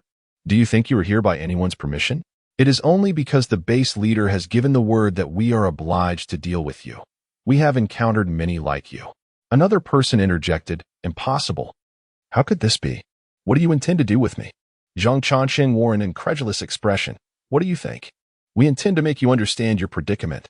Human flesh is far more delectable than the flesh of mutated beasts. Wouldn't you agree? Ultimately, your fate is to be exchanged for resources by those outside the base who seek crystal cores. No, I cannot die. I implore you, esteemed brothers. Allow me to leave. I beg you. Zhang Changshan was terrified, his heart pounding in fear. Save your breath. No one who comes here ever leaves alive. Fear not. It won't be painful. It will be swift. Ever seen a professional butcher at work? As the person spoke, he brandished a sharp knife and approached. No. Zhang Changshan's words were abruptly silenced. Though he had not yet perished, he felt his life force ebbing away, leaving him with nothing but regret and despair as he closed his eyes in hopelessness. Meanwhile, Zhong Yiya was sipping the rice porridge delivered by an elderly woman from the base. Just as she had consumed less than half, an inexplicable tightness gripped her heart, causing her to drop the bowl, which shattered into pieces. This startled Zhong Yiya. Not only did she feel an unaccountable discomfort, but she also lamented the loss of the porridge. Oh dear, what a waste, remarked a captivating woman nearby, gazing sorrowfully at the spilled porridge. I apologize. Zhong Yiya quickly offered her apologies. It's all right. It was your food, and spilling it only means you have less to eat. The enchanting woman waved her hand dismissively. Thank you, Zhong Yiya murmured. Still not accustomed, are you? You'll gradually grow used to it. There are many women for the base leader. But do take care not to irk him. Otherwise, your fate could be. Consider this sisterly advice. The alluring woman cautioned. Thank you. Zhong Yiya quickly rose to express her gratitude. The enchanting woman waved her hand again, returning to her own affairs. In the supermarket, Yi Zishu returned to the fourth floor CAF. Ever since the last time he had enjoyed the uplifting energy coffee, he had refrained from trying it again, feeling an unsettling curiosity linger within him. Today, he resolved to give it another go, hoping to uncover something new. Before long, Xiaolu brought forth the coffee, and without hesitation, Yi Zishu drank it down greedily. In an instant, images flooded his mind, reminiscent of the past, interspersed with many repeated scenes. As for his previous doubts, he dismissed them, continuing to explore the other images in his mind, for he had forcibly terminated the experience last time, preventing further scenes from materializing. As the images flickered through his mind like a film, Yi Zishu suddenly realized that after being coerced by He Biao and others to jump from a building, he felt a fleeting moment of joy, a sensation that seemed to resonate deep within his consciousness. After all, this is an uplifting energy coffee. Why then does one encounter the harrowing imagery of being compelled to leap from a building? Moreover, what state of mind could evoke such a sensation? At that moment, Yi Zishu experienced an unusual perception. He realized that after closing his eyes and leaping, he felt as though he had not yet met the ground. And he was devoid of the heart-wrenching pain that typically accompanies such a fall. In the past, he may have been unaware, but now, endowed with remarkable strength, he perceived this sensation with heightened clarity. How peculiar. Why is it so? Could it be that I was rescued by the system before I hit the ground? Am I truly the recipient of a system through reincarnation? Yi Zishu sought to unravel the enigma of his origins, but instead stumbled upon a plethora of additional mysteries. Concluding the vivid imagery brought forth by the coffee, he inquired of the system, did I truly acquire the system through reincarnation? Are you aware of my lineage? Host. You indeed are reincarnated, though not at the time you believe. Chapter 127. Quickly, Put it away, what is that specific moment? And you have yet to answer my questions regarding my origins? Yi Zixiao inquired with a sense of urgency. Host, the secrets of the universe cannot be revealed. In due time, you shall comprehend, the system responded. Clarify, please. When is in due time? How much longer must I wait? System. Yet, regardless of Yi Zixiao's persistent inquiries, the system remained silent. Accepting the system's refusal to disclose further information, Yi Zixiao resolved to cease his questioning, as the system had indicated that he would eventually acquire the knowledge he sought. Previously, he had perceived himself merely as an ordinary orphan. However, it now appeared that the reality was far more intricate. He pondered why fortune favored him with such an extraordinary system and why he had initially possessed such formidable energy, enabling his abilities to surpass those of the extraordinary beings of Blue Star from the very beginning. It now seemed evident that everything was neither mere luck nor coincidence, but rather a preordained arrangement. In the United Kingdom, within a grand study, Ling Lichu sat upon a chair, surveying two wooden boxes brimming with crystal nuclei, predominantly those from mutated beasts and plants. Young master, these are what we have gathered over the past few months, Butler Bai informed. Indeed, quite impressive. Ling Lichu nodded in approval. He then placed his hands upon the two boxes, gradually absorbing the energy from the crystal nuclei. Before long, his aura surged dramatically, reaching the mid-stage of the 6th level. This was largely attributed to his consistent indulgence in coffee at the supermarket CAF. Otherwise, even with these crystal nuclei, Ling Lichu would not have attained such a level. Most of the crystal nuclei were of the 1st to 3rd levels, with few exceeding the 4th level. Fortunately, the sheer quantity allowed Ling Lichu to ascend a minor tier. At that moment, Butler Bai hesitated before speaking. Young master, there is one more matter. During this period, the second master has been keen to enter this place, but he has been stopped by the guards at the entrance. Oh. Ling Lichu raised his gaze, his brows slightly arching. The second master referred to by Butler Bai was Ling Lichu's paternal uncle, Ling Yuanhai. In the past, Ling Yuanhai had engaged in underhanded dealings to secure the position of family head, but ultimately, his schemes were uncovered by Ling Lichu's grandfather, rendering his efforts futile and inadvertently solidifying Ling Lichu's position as the family's leader. Let him in, Ling Lichu commanded, intrigued to ascertain the intentions of his dear uncle. Young master, but Butler Bai hesitated, concerned about the numerous zombies within the castle, though they were all above the 4th level and coexisted peacefully under Ling Lichu's control. The sudden arrival of an outsider posed a risk of exposing Ling Lichu's secrets. Ling Lichu, aware of Butler Bai's apprehensions, assured him, do not worry. Even if you discover something, it matters not. My current strength renders me unafraid of them. Very well, Butler Bai acquiesced, though he recognized Ling Lichu's formidable prowess. He still occasionally viewed him as a child, having watched him grow. Before long, Ling Yuanhai entered, accompanied by an extraordinary bodyguard. My dear nephew, you are quite impressive. Ever since you became the head of the family, you have even barred me from entering this house. Second uncle, before grandfather passed away, he already bequeathed your share to you. So what more do you seek? Ling Mingchu inquired. Regardless of our circumstances, we are still relatives. In this apocalyptic era, with so many lives lost, we ought to cherish our familial bonds even more, Ling Yuanhai remarked. Speak plainly. If there is nothing urgent, I shall not keep you. Ling Mingchu replied with a cool demeanor. Ling Yuanhai, seemingly unperturbed, chuckled once more. It is nothing of great consequence. I merely learned that you possess a considerable amount of supplies and wish to request some from you for second uncle. Haha. Ling Mingchu lowered his head with a cold smirk, for he had not gone to great lengths to conceal his recent purchases of various meats from the Yuzixio supermarket. It was no surprise that news had spread. Mingchu, please be straightforward with your uncle, Ling Yuanhai implored. It is not impossible to share. I recall that during the division of inheritance, grandfather bestowed upon you a jewelry company and an antique museum within this city. Did he not? Ling Mingchu asked. Indeed.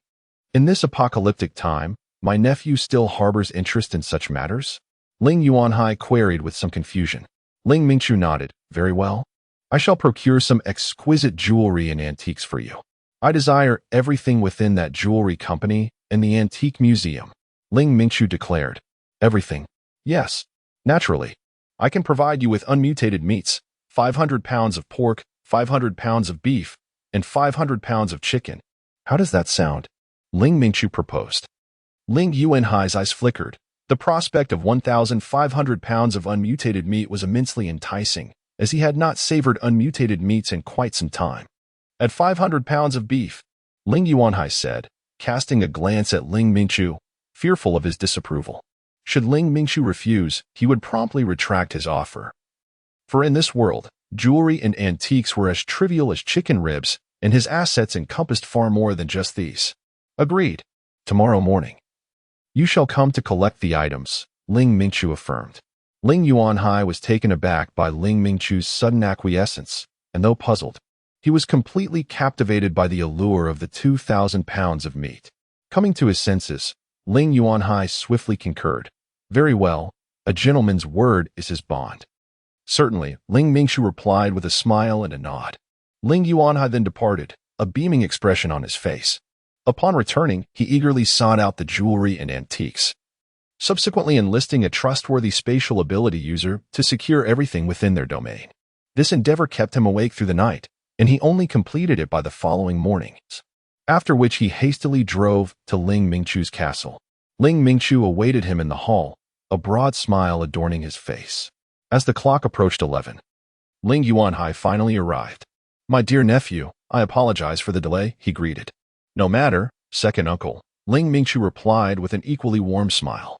As Ling Yuanhai directed his spatial ability user to bring forth all the items, Ling Mingchu's expression shifted ever so slightly. There was more than he had anticipated, indicating that his uncle had indeed not stashed anything away. Ling Luchu swiftly waved his hand, drawing those items into his spatial realm. At that moment, Ling Yuanhai realized that Ling Luchu was, in fact, a spatial ability user. It is widely acknowledged that storage space ability users possess limited combat prowess, prompting him to form some calculations in his mind. Without hesitation, Ling Luchu retrieved the items needed by Ling Yuanhai from the spatial realm. Quickly, store them away. Ling Yuanhai exclaimed, his heart racing at the sight of such a bounty of meat, urgently urging the spatial ability user to secure the goods, as if fearing that Ling Luchu might change his mind in the next instant. Chapter 128. Intricate Connections. The space-based ability user stored the items within his domain, and Lin Yuanhai, unable to contain his eagerness, took his leave. Wait a moment. Lin Luchu suddenly called out to the turning Lin Yuanhai. What is it? You don't intend to reconsider, do you? Lin Yuanhai narrowed his eyes slightly. Of course not. I merely wish to mention that if Uncle Air has any of these items left, he is welcome to exchange them here for supplies. I have an abundance of fresh fruits and vegetables, not to mention rice, flour, and cooking oil, Lin Luchu replied with a smile. Why didn't you say so earlier? Upon hearing this, Lin Yuanhai felt a surge of anger rise within him, yet he swiftly altered his tone. Uncle Air, you didn't inquire, did you?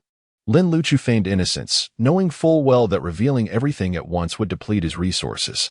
I have 100 pounds of fruit, 100 pounds of vegetables, and 500 pounds each of rice and flour. All of these can be yours, but Lin Luchu hesitated, his implication unmistakable. To acquire these goods, one must demonstrate sincerity. I can't gather much at the moment. I'll return in 3 to 5 days, Lin Yuanhai stated. Agreed. Lin Luchu nodded, his smile radiant, and watched as Lin Yuanhai departed. Lin Luchu understood that their family business spanned across the entirety of Blue Star, even in the United Kingdom. Their enterprises were not confined to a single city. Lin Yuanhai would need to venture elsewhere to procure valuable items. At present, Lin Luchu indeed lacked fruits and vegetables, but with Yi Zixiao's supermarket, he was confident he could acquire them within 5 days. He planned to use the items provided by Lin Yuanhai to trade for weapons and elixirs. White Butler, arrange for a flight to On City today. Understood, young master.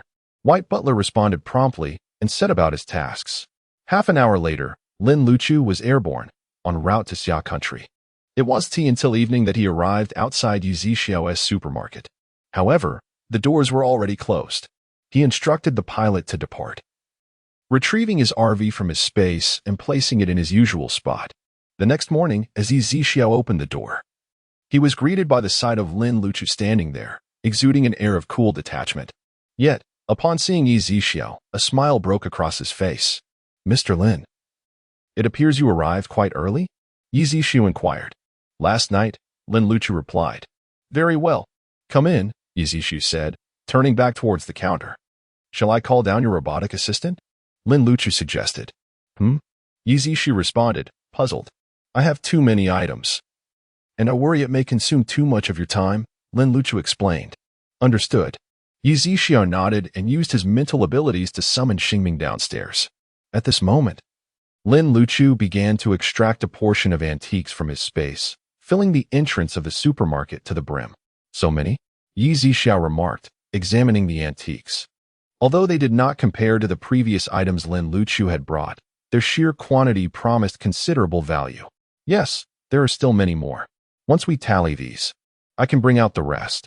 Otherwise, there's simply 1 TB enough space here. Ling Luchu addressed Yi Zixu, inquiring about the time frame for their calculations. Yi Zixu, finding it too cumbersome, queried the system. Can you calculate the total price directly? Certainly, host, but the specific materials and years of the items will not be detailed. The system replied. That's fine. Please convert everything into a price. Yi Zixu commanded. Understood, host. Just as Ling Luchu noticed, Yi Zixu seemed lost in thought. The machine displayed a staggering price of 250 million.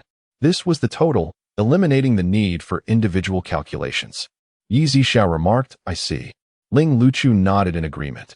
After Yi Zixu stored these items in his space, Ling Luchu presented another batch of antiques, prompting the system to appraise them at 190 million. Next came various jewels, totaling 350 million.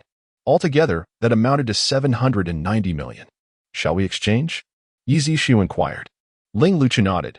Please assist me in acquiring 2,000 gene of vegetables, 2,000 gene of fruits, 5,000 gene of assorted meats, 5,000 gene of rice and flour, 1,000 packs of instant noodles, 2,000 packs of compressed biscuits, 1,000 bags of beef jerky, and 1,000 eggs. After Ling Luchu finished listing, Yi Zixu nodded, pulling down several pouches, each worth 25,000. He then made the purchases from the system marketplace, placing everything into the spatial pouches. Ling Luchu also stored these pouches in his own space. He had yet to redeem all the materials given to him by Ling Yuanhai and planned to revisit later for other exchanges. As for the remaining funds, Ling Luchu ascended to the 3rd and 5th floors to procure weapons and various elixirs, reserving 100 million for Yi Zixu's card at the CAF. Ling Luchu did not rush to leave but intended to stay for a few more days, knowing that Ling Yuanhai wouldn't be retrieving items anytime soon.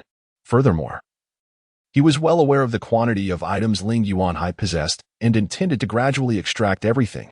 After enjoying a coffee on the 4th floor, Ling Luchu departed the supermarket and returned to his mobile home. Yi Zixu immediately began a lottery, having been informed by the system of 7 available chances. As the lottery wheel spun, he won a universal robot, 30 level 10 cores, twice, 10 level 11 cores, twice, and 5 level 12 cores, twice. Yi Zixu absorbed the cores, enhancing his strength to the late stage of level 13. Subsequently, he activated the universal robot, which greeted him with a youthful voice, Hello, boss. I am happy, your universal robot. From now on, you will manage the elixir area on the 5th floor, working alongside Xingming to oversee daily meals, Yi Zixu instructed. Understood, boss, Happy replied. Just as Happy was about to depart, Yi Zixu called out, Wait a moment.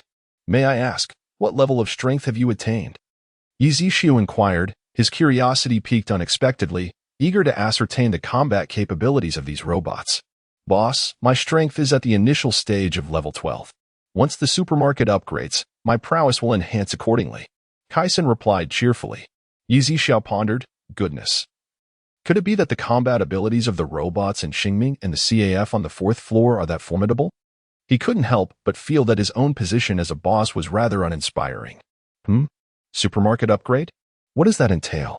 Yi Zixu finally grasped the significance of Kaisen's earlier statement.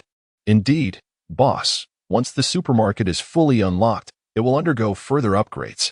Currently, the supermarket is at level 1. Kaisen elucidated. What changes occur post-unlocking? Yi Zixu pressed for more information. The supermarket's defenses will be fortified, and the rest you will come to understand in due time. Kaisen responded, Ah, another riddle, just like the system. Yi Zixiao felt an oddity surrounding this system. One that seemed dissimilar to those he had encountered in novels before, shrouded in numerous enigmas that appeared intricately connected to his own existence. Chapter 129, The Marvel Previously. Yi Zixiao believed that the apocalypse had arrived when he was forced to leap from a building, only to be reborn and bestowed with a system, much like the fortunate protagonists of other novels, as the system proclaimed him to be the chosen one. However, he has now come to realize that this may have merely been a smokescreen devised by the system. Presently, Yi Zixiao feels enveloped in a thick haze of uncertainty. Yet he understands that the most effective way to unveil the truth behind it all is to continually enhance his strength. He speculates that perhaps one day he will surpass the system in power, at which point all mysteries will be laid bare. All right, you may go up now. Yi Zixiao waved his hand. Understood, boss, Kaisen responded cheerfully before turning to leave. At that moment, a rugged vehicle halted outside the supermarket. Zhu Yihua and Zhao Qinghua, representatives from the official base, emerged from the car. They have been extraordinarily busy lately, but today they finally found a moment of respite. To reward Zhao Qinghua for his diligence, Zhu Yihua promised to treat him to coffee. Those who had experienced a boost in strength from the coffee would never divulge its miraculous properties, for no one desires others to surpass them in prowess. After all, if everyone grows powerful, the risks multiply correspondingly. As for Xue Hongsong and Jin Yefeng, they had yet to report to their superiors. Currently, the official focus is on resolving supply issues to ensure the survival of ordinary citizens. Boss Yi, Zhu Yihua, and Zhao Qinghua exclaimed in unison. Zhu Yihua then produced a gold bracelet from his pocket, an item he had once purchased for his wife.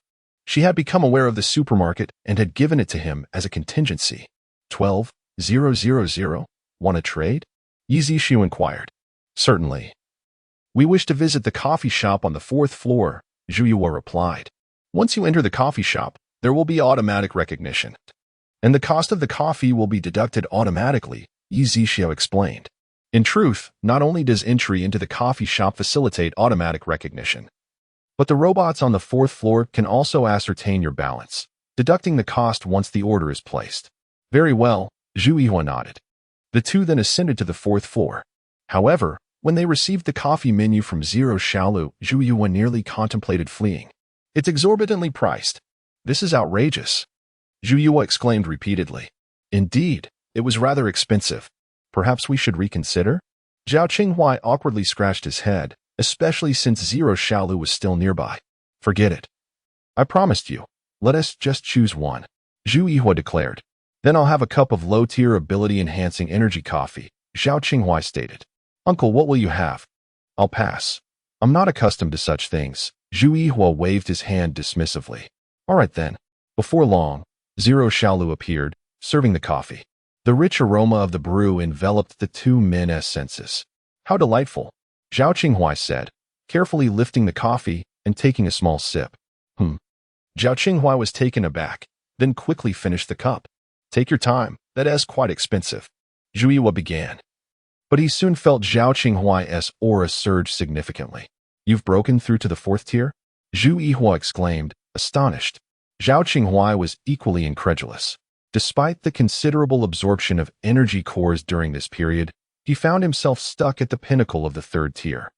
Feeling as if he were just a step away from breaking through to the 4th tier, yet unable to traverse what felt like an insurmountable chasm.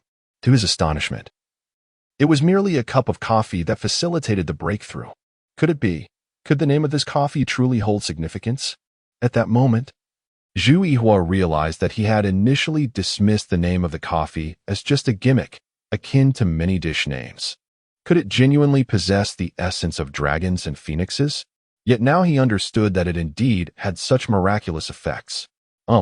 Please bring me a cup of that coffee as well, Zhu Yihua quickly gestured to Ling Shaolu. Certainly, please hold on a moment, Ling Shaolu replied. Before long, the coffee was served, and Zhu Yihua immediately grasped it and drank deeply. In an instant, he felt a surge of energy within, though he was still a tad short of breaking into the mid-4th tier. Uncle, how do you feel? Zhao Qinghua inquired. Good. Incredible! Zhu Yu exclaimed, his excitement evident in the repetition of the word good. Would a more expensive coffee yield even better results? If we were to drink a cup worth 10 million, would we then leap several minor tiers, or perhaps even a major tier? Zhao Qinghua mused, pointing towards the CAF's wall where the descriptions were displayed. Only the first 3 times yield the best effects? Zhu Yu said, locking eyes with Zhao Qinghua, and a fleeting expression of bitter realization regarding their financial constraints crossed his face. 10 million was an astronomical sum for them to acquire by hunting zombies. Nearly impossible unless through some extraordinary means. Despite the apocalyptic backdrop, their status as officials imbued them with a long-standing sense of responsibility and adherence to order, preventing them from resorting to plunder and chaos. Never mind, let's return. We must inform them of this development, so they too can enhance their abilities under certain conditions. Zhu Yihua suggested.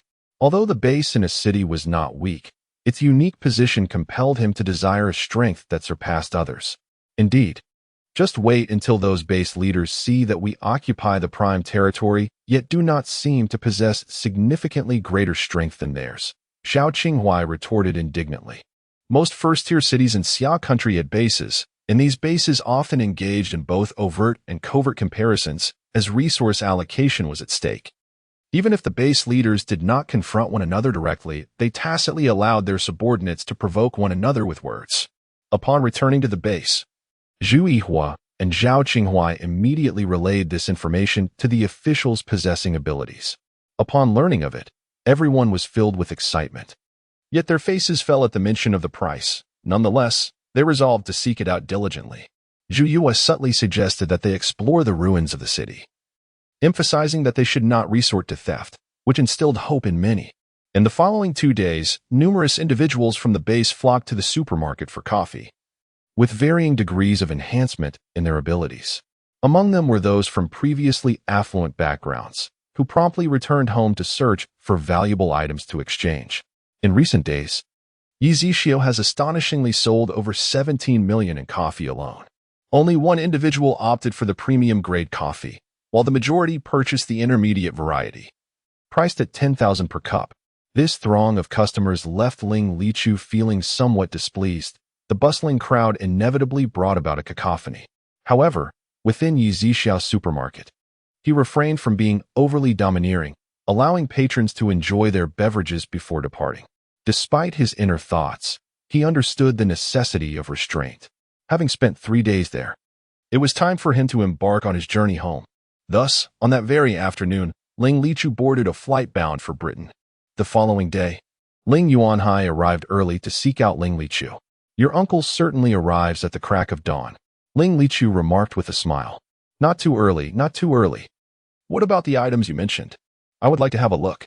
Ling Yuanhai expressed a hint of skepticism regarding Ling Lichu's claims of possessing novel fruits and vegetables.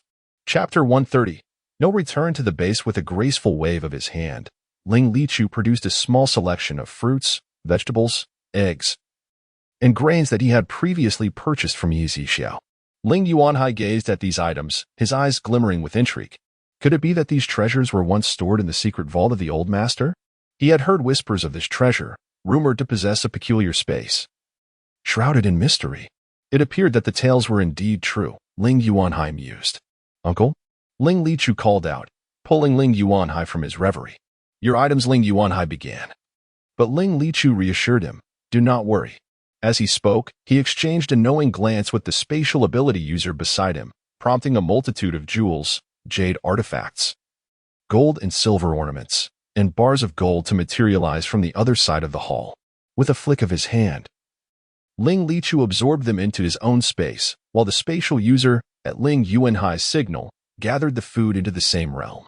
Then I shall not intrude further, Ling Yuanhai remarked before departing, his mind consumed with thoughts of the treasure, scheming on how to claim it exclusively for himself. Ling Lichu was well aware of Ling Yuanhai's intentions, for not only he, but many within the family coveted this enigmatic treasure. Historically, only the heads of the family were privy to its location, while others had only heard the name and a few rumors, remaining blissfully ignorant of its true nature. Upon returning to his own abode, Ling Yuanhai felt a growing disquiet within. He was determined to uncover the treasure's whereabouts. I must ascertain its location, he muttered to himself. He promptly summoned his family, intent on consolidating all valuable possessions from their properties across Britain, intending to negotiate with Ling Lichu and unearth the true site of the treasure. Meanwhile, after acquiring this trove of valuable items, Ling Lichu planned to visit the supermarket again in a few days. In truth, he too harbored thoughts of the treasure Ling Yuanhai was fixated upon, yet he understood that access to the location was not so easily granted. The venture was fraught with complications and potential peril. Ling Lichu would not place himself in jeopardy unless absolutely necessary. He contemplated waiting for an opportune moment to divulge what he knew to Ling Yuanhai, allowing his uncle to exert some final influence during his twilight years. Ling Lichu's capability to inherit the leadership of such an expansive family was indicative of his exceptional qualities. His ruthlessness and cold-heartedness merely served as the foundation for securing his position. The following noon, outside the supermarket, Zhong Yeye, accompanied by several elegantly adorned yet warmly dressed women, was scanning the surroundings. The temperature had plummeted to approximately minus 25 degrees, although there was no snow. The air was piercingly cold. Over the past few days, Zhang Yeye had grown increasingly familiar with these women. She was the youngest among them, innocent in nature, which had garnered her little animosity from the others. As they engaged in conversation, Zhang Yeye revealed the existence of a supermarket laden with supplies. Today, seizing the opportunity while Hong Weiqing was preoccupied, 4 of them, who shared a closer bond, had quietly ventured out to explore. Yeye, the owner of this supermarket, is incredibly handsome, one woman exclaimed, her eyes sparkling with admiration. Ning Xiaolan, now is not the time for infatuation, another cautioned. Indeed, what a troublesome habit, unable to satiate our hunger, yet still harboring such thoughts. The other 2 women remarked with irritation. Zhong Yeye lowered her head, stifling a laugh, finding their playful banter quite amusing. Come on, let us enter. There is no danger, Zhong Yeye suggested. Indeed, let us not linger here merely to observe. One of the women chimed in. As the 4 approached the entrance of the supermarket, their pace slowed. The other 3 felt a sense of unreality. While Zhong Yeye experienced a tinge of embarrassment, the memories of the previous incident still vivid. However, there was no turning back now that they had come this far. Hand in hand, they steeled themselves and stepped into the supermarket. How warm it is, exclaimed Ning Xiaolan, her face alight with surprise, and the others echoed her sentiment. They then turned their attention to the store's regulations. Zhang Yeye had previously mentioned some, but now they scrutinized them more closely. Boss, I have a bracelet, Ning Xiaolan declared, placing it on the counter. The other 3 had no valuables to offer, hoping that Ning Xiaolan's bracelet might be exchanged for some food, allowing them a hearty meal. At the base, although Hong Weiqing had promised to provide for their food and shelter, he was often too busy to remember who they were. The elderly woman responsible for their meals, Su Posey, frequently withheld rations, barely allowing them enough to stave off hunger, often resulting in just 2 bowls of thin porridge each day. Hong Weiqing was akin to a monarch granting favors, whichever of the women he noticed during the day. That day Su Posey would provide a bit extra, ensuring they could fill their bellies. As for whispering in his ear, they dared not entertain such hopes. Lacking the confidence that Hong Weiqing would support them, they feared that if Su Posey learned of their aspirations, reprisal would be inevitable. 860 yuan. I'll exchange before Yi Zixiao could finish. Ning Xiaolan eagerly nodded. Yes, yes, yes. The other 3 clenched their fists, nearly bursting with joy. Soon, they pushed a shopping cart to select their provisions: rice, flour, instant noodles, compressed biscuits, sausages, and bottled water, taking a little of each. Before long, they had gathered enough items, opting for a simple bag instead of a space pouch. As they exited the supermarket, the biting cold wind brushed against them. Yet it could not diminish their elation at having procured so much food. What if we do not return to the base? One woman suggested. Ning Xiaolan nodded. I too wish to stay away. Life there is hardly livable. Except for Zhong Yeye, the other 3 resolved not to return to the base. Though the food would only last them 2 months if rationed, they preferred to risk the dangers of the outside world in search of valuables. Yeye, join us, Ning Xiaolan urged. But my father Zhong Yeye thought of Zhong Changxing still at the base. If she left, he would certainly face repercussions. Yeye, With the way your father treats you, why do you still care for him? Are you foolish? Another chimed in. Exactly. He is unworthy of being called your father. Come with us. You're still so young. Ning Xiaolan and her companions all urged her, expressing their joy in having met her. However, she resolved to return. Acknowledging her father's many flaws, while recalling that her mother had departed from her father when she was too young to remember. For all these years, it had been her father who raised her.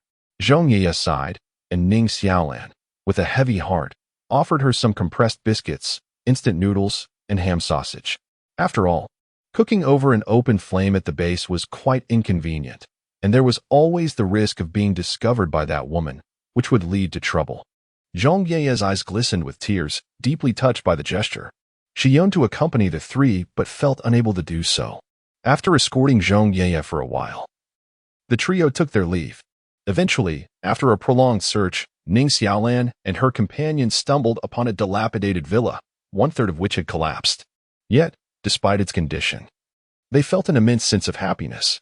Chapter 131. Setting an ambush. Subsequently, Ning Xiaolan and her companions gathered numerous bricks, iron wires, wooden planks, and other materials to reinforce the windows and doors of their second-floor room. Once their task was completed, the group, though fatigued, felt a profound sense of joy. They gathered on the balcony to kindle a fire and prepare a meal, utilizing an array of pots and pans found within the villa. Before long, the fragrant rice was ready. They sprinkled some diced ham onto their steaming bowls of rice, relishing every mouthful with an unprecedented satisfaction. As the three settled down to sleep, they discovered a golden necklace hidden beneath the bedding, prompting them to dance with glee. Despite the filth of the sheets and blankets, they succumbed to a deep slumber, utterly content. However, Zhong Ye was not so fortunate. Although she had returned to the base after consuming a piece of ham and a compressed biscuit, the other woman, Su Xing, who shared the same roof, uncovered the food concealed within her garments and ultimately informed Granny Su. Su Xing was, in fact, an informant planted by Granny Su among them, reporting any occurrences back to her. Wah, Granny Su, could you please return these items to me? They were given to me by someone else. I did not take any food from the base, Zhong Ye sobbed, pleading. Bah, you wretched creature. Do you really think so highly of yourself? You do not deserve such things. Granny Su sneered venomously at Zhong Ye, shoving her food into her own pocket. Wah. Zhong Ye continued to weep uncontrollably. Shut up. Su Xing, standing nearby, struck Zhong Ye across the face. Enough, Su Xing, do not injure her. We must not have complications when the base leader inquires, Granny Su warned. Understood, Granny Su. Su Xing replied, her face adorned with a smile as she assisted Granny Su. This is for you. Consider it a reward for your efforts, Granny Su said, handing Su Xing a piece of compressed biscuit.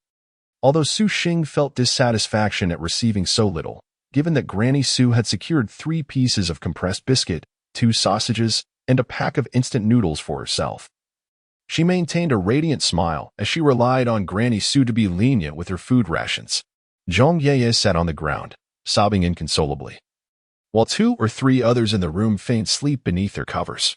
The following day, Hong Weiqing returned and called for Zhong Ye to attend to him. Upon seeing her swollen eyes, Granny Su's fury ignited. Cry all you want, but if you dare speak out of turn in front of the base leader, you can forget about eating rice again. Zhong Ye gritted her teeth, refraining from retorting, and swallowed her indignation. Shortly thereafter, she was taken to Hong Weiqing's room. Hong Weiqing glanced at Zhong Ye's red and swollen eyes and inquired, What happened to your eyes? Have those people been bullying you? And no. It's just that I haven't seen my father for several days, and I am a bit worried, Zhong Ye replied weakly. Ah, do not fret. He has his own life and his own affairs, Hong Weiqing reassured her. Zhong Ye nodded gently. The following morning, as Hong Weiqing prepared to leave his room, he turned back to Zhong Ye and said, If they bully you, you can speak up. Zhong Ye, dragging her weary body, slowly rose and inquired, Base leader, may I meet my father? We shall discuss this later, Hong Weiqing replied nonchalantly, without even glancing back. Zhong Ye's eyes were filled with confusion, but before she could ponder further, a middle-aged woman responsible for cleaning Hong Weiqing's room stood at the door, knocking a few times. Zhong Ye understood that it was time for her to leave. Meanwhile, Ning Xiaolan and her companions had returned to the supermarket. Intent on exchanging the golden necklace they had discovered the previous day for supplies to prepare for the impending severe cold. With the temperature plummeting to -30 degrees, the three women shivered uncontrollably until they were able to warm up a bit inside the supermarket. The necklace fetched them 3,000 yuan, much to their delight, alleviating their worries about food for quite some time. Let us gather some firewood when we return, and we can safely endure this harsh winter, Ning Xiaolan suggested. Agreed. The other two nodded in affirmation. Having purchased a substantial amount of supplies, the trio also acquired a space bag costing 150 yuan and ascended to the second floor to procure eggs, fruits, vegetables, potatoes, and sweet potatoes.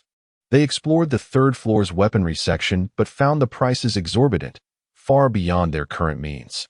Nevertheless, they resolved to seek out valuable items to eventually purchase a weapon, ensuring their safety would be substantially enhanced.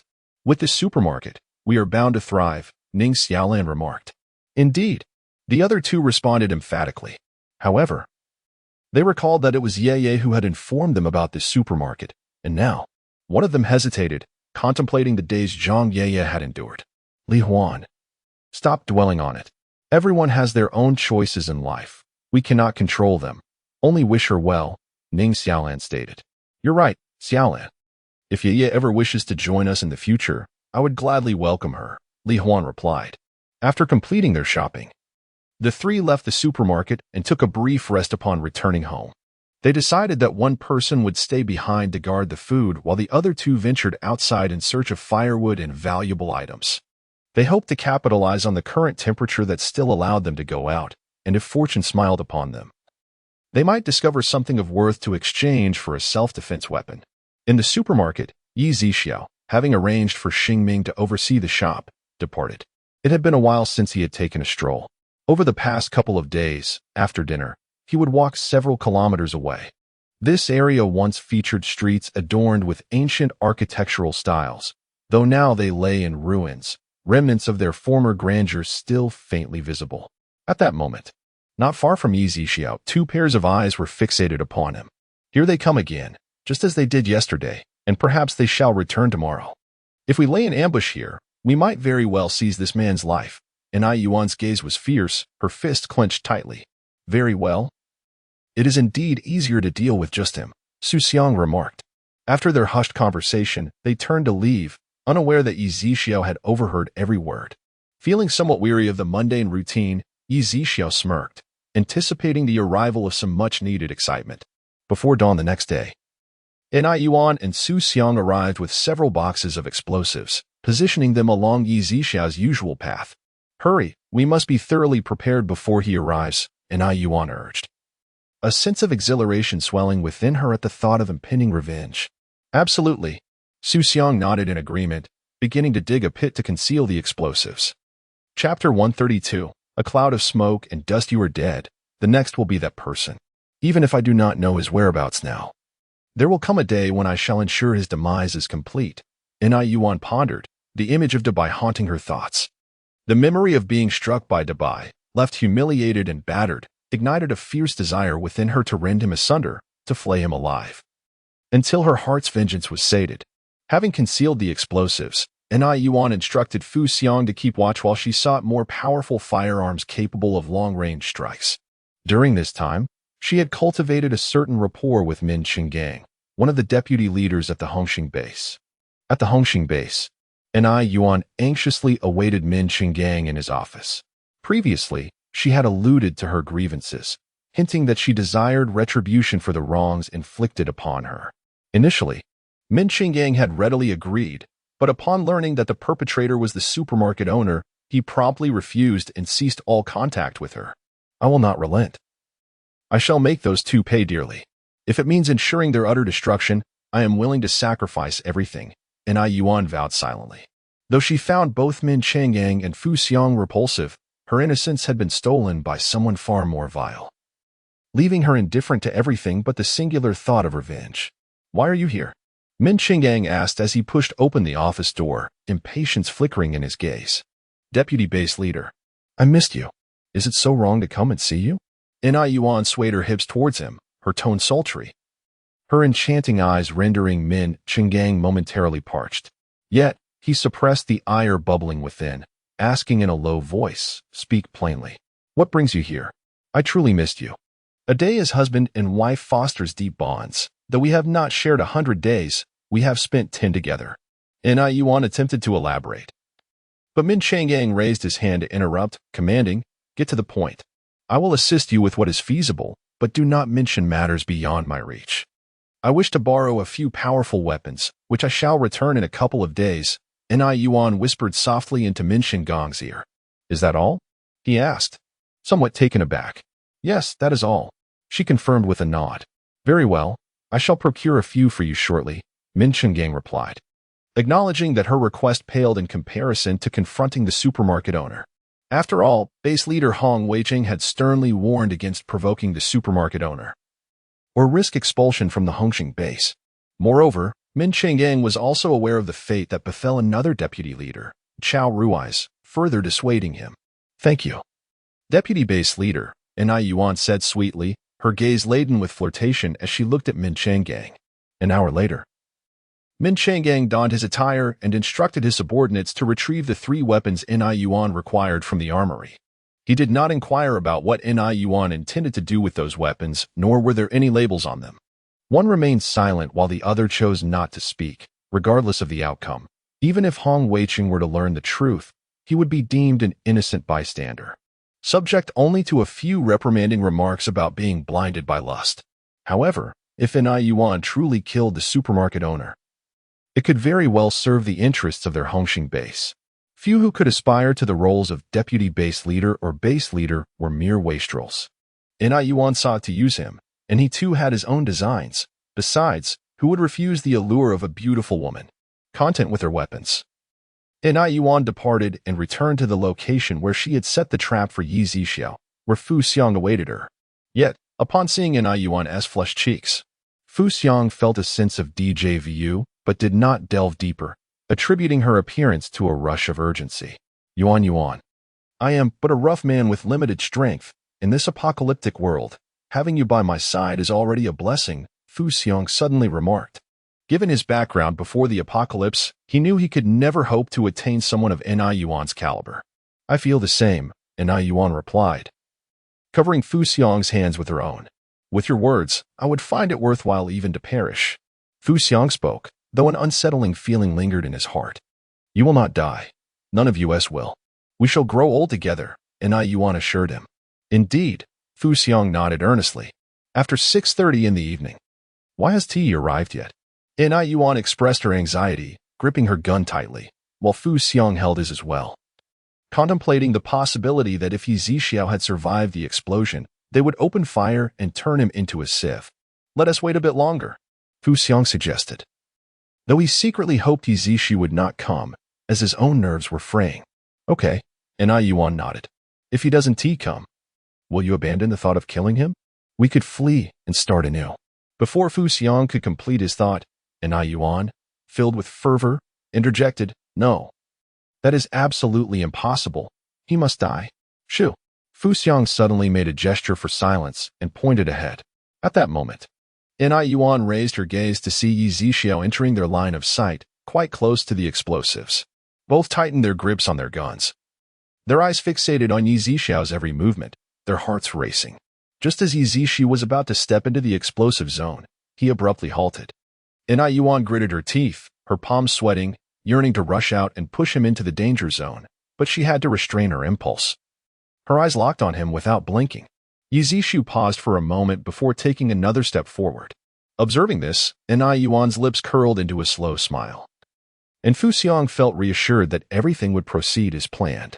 Just as Yi Zixiao entered the center of the explosives, Fu Xiang swiftly pulled the trigger. Boom! With a deafening roar, flames erupted into the sky, debris scattered everywhere, and smoke billowed forth. Even with their eyes squinted towards the scene, they could not discern the situation clearly. "Quick, fire!" Yuan disregarded everything else and immediately declared that even if they were to shoot indiscriminately, it mattered not, as she believed they would eventually hit something. Bang, bang, bang. The two of them rapidly pulled the triggers. the gunfire echoing in succession as they continued to spray bullets ahead.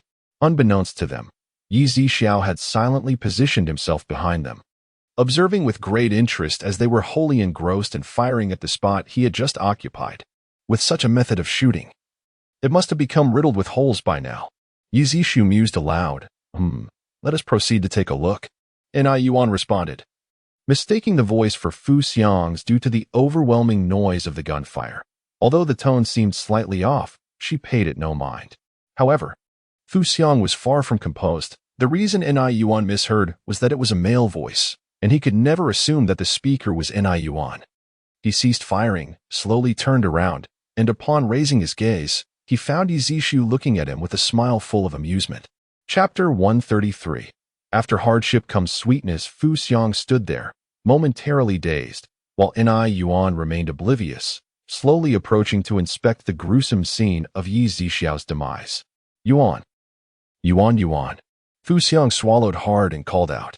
Yet, Yuan paid him no heed, her mind clouded with exhilaration over her long-awaited revenge. Yuan. Fu Xiang called again, his tone laced with urgency.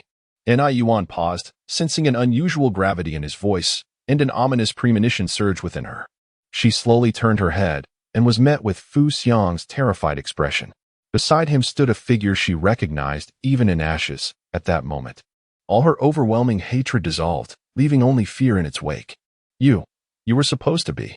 Yuan turned back, glancing at the epicenter of the explosion. I should have been blown to bits by you, right? Regrettably, I have not fulfilled your desires. Yi Zixiao shook his head. Impossible. Are you a dual-system spatial ability user? Yuan asked, her face a mask of shock. She was aware that Yi Zixiao possessed storage-type spatial powers, but she had never anticipated he was a dual-system user. Such individuals were exceedingly rare, almost non-existent. I don't believe we have any grievances between us, Yi Zixiao remarked, having completely forgotten about Yuan. Listening to his words, Yuan fell into a reverie. Suddenly, her fear morphed into bitterness, and she spat out, "It's because of you. If it weren't for you, I wouldn't have lost my innocence. If it weren't for you, I would not have endured the repulsion of being with those men." After casting a glance at Fu Xiang, she screamed frantically at Yi Zixiao. Fu Xiang, hearing Yuan express her disgust at being with him, was incredulous. Just moments ago, she had vowed to grow old with him. Yet now he had transformed into a repugnant figure in her eyes. Yuan, did you just call me disgusting? Fu Xiang, still in disbelief, sought confirmation. Yes, you are disgusting. All of you men make me feel nauseated. I want to vomit. Yuan raved maniacally. Then abruptly raised the gun in her hand and unleashed a barrage of indiscriminate fire towards Yi Zixiao. Bang, bang, bang, bang. Fu Xiang found himself ensnared by Yi Zixiao's spatial confinement, unable to move as bullet after bullet pierced his body, leaving gaping wounds. Blood poured from his mouth. Yet his gaze remained fixed on Yuan, never anticipating that he would meet his end at the hands of the woman he cherished. As Yi Zixiao released the spatial restraint, Fu Xiang collapsed to the ground. Even in his final moments, his eyes remained locked on Yuan. However, she did not spare him a glance, her gaze filled with venom directed at Yi Zixiao. The gun in her hand continued to fire. But she watched in horror as her bullets hung suspended in the air before Yi Zixiao, unable to advance an inch. Why? Yuan discarded the gun and summoned her ice abilities, sending sharp ice shards hurtling towards Yi Zixiao at breathtaking speed, wave after wave. Yet they disintegrated into frost long before reaching him. As time passed, Yuan increasingly felt powerless, her extraordinary abilities nearly depleted, and a profound sense of helplessness engulfed her heart. Yi Zixiao, however, remained merely a curious observer, taking no action until Yuan's complexion turned pale and her body succumbed to exhaustion, collapsing to the ground. You have put forth considerable effort to stage this performance. Though it may not be particularly captivating, I shall spare you further torment and offer you a swift conclusion. With that, Yi Zixiao raised his hand, forming an invisible grip. Bang! Yuan's head burst open like a watermelon, its crimson and ivory contents splattering across the ground. Yi Zixiao slowly turned and departed from the scene. And even at that moment, he could not recall who this woman was, nor did he feel it necessary to ponder such trivialities. Half a month later, at the Hongqing base, Zhong Ye's circumstances had become increasingly dire, her suffering almost beyond words. Su Posey subjected her to relentless beatings and scoldings, providing only a single meager meal of thin porridge each day. During this time, Hong Weiqing had not summoned Zhong Ye to his quarters and had hinted that there would be no need to report her presence in the future.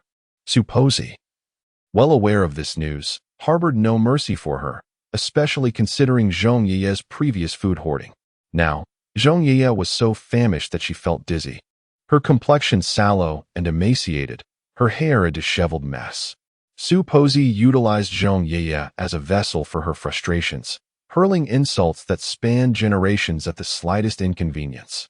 "I cannot simply perish like this," Zhong Ye murmured as she observed Su Posey's departing figure. Gritting her teeth against the pain, she slowly rose and stealthily exited the room. Waiting in the corner of Hong Weiqing's residence for his return, the temperature had plummeted to over 50 degrees below zero, and Zhong Ye felt her entire body stiffening with cold, trembling uncontrollably. Fortunately, she had waited less than 10 minutes when she caught sight of Hong Weiqing approaching. Hong base leader Hong Zhong Ye called out while hastily making her way towards him, but her frozen legs betrayed her, causing her to stumble and fall. Hong Weiqing turned to glance at her, his expression devoid of warmth. Ignoring her pain, Zhong Ye craned her neck to meet his gaze, pushing herself up slowly from the ground. "What sort of people are allowed to approach here? What are you all doing?" Hong Weiqing suddenly barked angrily at his subordinates nearby. "Apologies, base leader. I had just stepped away for a moment and did not notice that this mad woman had barged in." "Remove her," Hong Weiqing replied with evident impatience. "I am Zhong Ye, base leader. I am Zhong Ye." Yet he appeared oblivious, entering the building without a backward glance. "Quickly, remove her. Do not let this madwoman linger here," he commanded his close aide with a wave of his hand. "I am not a madwoman. I am the base leader's woman." "Base leader, where is my father? Please tell me. I beg you," Zhong Ye cried out with all her strength, her voice filled with desperation. At that moment, Hong Weiqing's aide recognized her and stepped forward, coldly stating, "You will meet your father soon enough. There is no need to shout." What do you mean?" Zhong Ye inquired, bewildered. "He is dead. Your father, insatiable in his greed, perished on the very day he arrived at the base." The subordinate waved his hand dismissively, instructing the others to cast Zhong Ye out of the compound. "No," she cried out before losing consciousness, unable to bear the reality of her father's death, nor the fact that she was serving his murderer. When Zhong Ye regained consciousness, her vision blurred as she witnessed the figures from the Hongqing base abandoning her outside the compound, their backs turned as they departed. Overwhelmed by despair, she gazed skyward. Lost in thought, her limbs long since numb from the cold. Time slipped away, and eventually she gently closed her eyes. Before long, a few mutated hyenas, drawn by the scent, approached Zhong Ye, and soon the area was left with nothing but a pool of blood. Meanwhile, Ning Xiaolan and her companions, though they had left the safety of the base, banded together with determination. During this time, they unearthed a considerable amount of valuable items and even ventured to a supermarket to procure weapons. Now, even second-tier zombies posed little threat to them. And with ample food and shelter, they felt that their hardships were finally yielding to relief. Chapter 134. The location of the treasure in the supermarket. Over the past half-month, Yi Zixiao has sold nearly 600 million worth of goods. Among these, 560 million were purchased by personnel from the official main base, which afforded Yi Zixiao 6 opportunities for a lottery draw. However, the prizes drawn were exclusively level 10 and 11 crystal cores, which have incrementally bolstered his strength, leaving him but a single step away from the pinnacle of the 13th tier. During this period, the official base has dispatched individuals to transport the acquired goods to various official bases across the nation. This initiative has invigorated the spirits of the people at the official base, with food in hand. Ordinary citizens now possess a greater chance of enduring the harshness of the extreme cold. Yet, this period of joy was fleeting, as the higher echelons of the official base received alarming news from Yang Long, who had infiltrated the ranks of the extraterrestrial beings. The first piece of news informed the officials that it had been confirmed these alien visitors were gravely injured for reasons yet unknown. Secondly, with the passage of time and the frequency of disasters, it was warned that ordinary individuals who ultimately failed to awaken their latent powers would face extinction at the hands of the alien civilization. Those who had awakened their abilities, alongside zombies, mutated beasts, and even transformed flora, would merely become sustenance for these extraterrestrial entities, leading to the annihilation of all life on Blue Star. The third point raised the suggestion to the officials of whether they should capitalize on the aliens' current state of injury and launch an attack, catching them off guard. If they waited until the aliens had fully recovered, the chance for a turnaround would vanish. Although it would be a desperate gamble, there remained, at least, a glimmer of hope. However, none anticipated that even if these extraterrestrial beings were wounded, their nuclear capabilities would not be significantly affected. Their concealment was merely a strategy to allow the awakened individuals to grow stronger. They had no desire to engage in large-scale conflict at this juncture. Yang Long's revelations ignited fierce discussions among the officials, with some advocating for war while others called for peace negotiations. After a day and night of intense debate, no consensus emerged. It was Jin Yefeng who proposed a period of observation, urging everyone to reflect calmly before making a decision, thus providing a stepping stone for both sides of the argument. He was particularly mindful of Yi Zixiao's enigmatic nature. Having heard from Shui Hongsong that he would not remain idle in the face of humanity's impending doom, consequently, he resolved to seek out Yi Zixiao alongside Shui Hongsong, to share the knowledge they possessed and ascertain Yi Zixiao's stance. Upon returning to the main base that day, he immediately sought out Shui Hongsong. The following day, they braved the bitter cold and drove towards Yi Zixiao's supermarket. The temperature had plummeted to a frigid -57 degrees. Fortunately, both men were endowed with abilities, which mitigated the harshness of the weather's impact on them. "Bossy," the two exclaimed in unison upon entering the supermarket. "Old Jin, old Shui," Yi Zixi responded.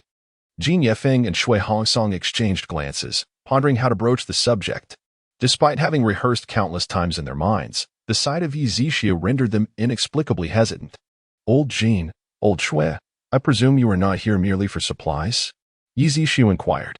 "If you have something to discuss, please speak plainly." Yi Zixi remarked that, after all, these two individuals had recently acquired several hundred million worth of resources. He surmised they would not return so swiftly. Moreover, their hesitant expressions indicated that they surely had significant matters to discuss. "Bossy, alas, let us be straightforward.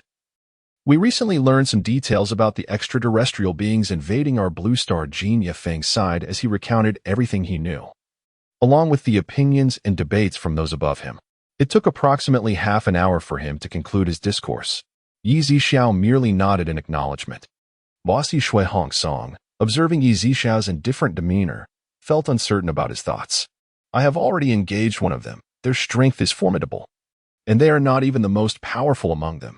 If you intend to employ nuclear weapons, the likelihood of inflicting harm on the enemy is nearly zero, while the self-damage would be catastrophic." "What? Even nuclear weapons are of no use against them?"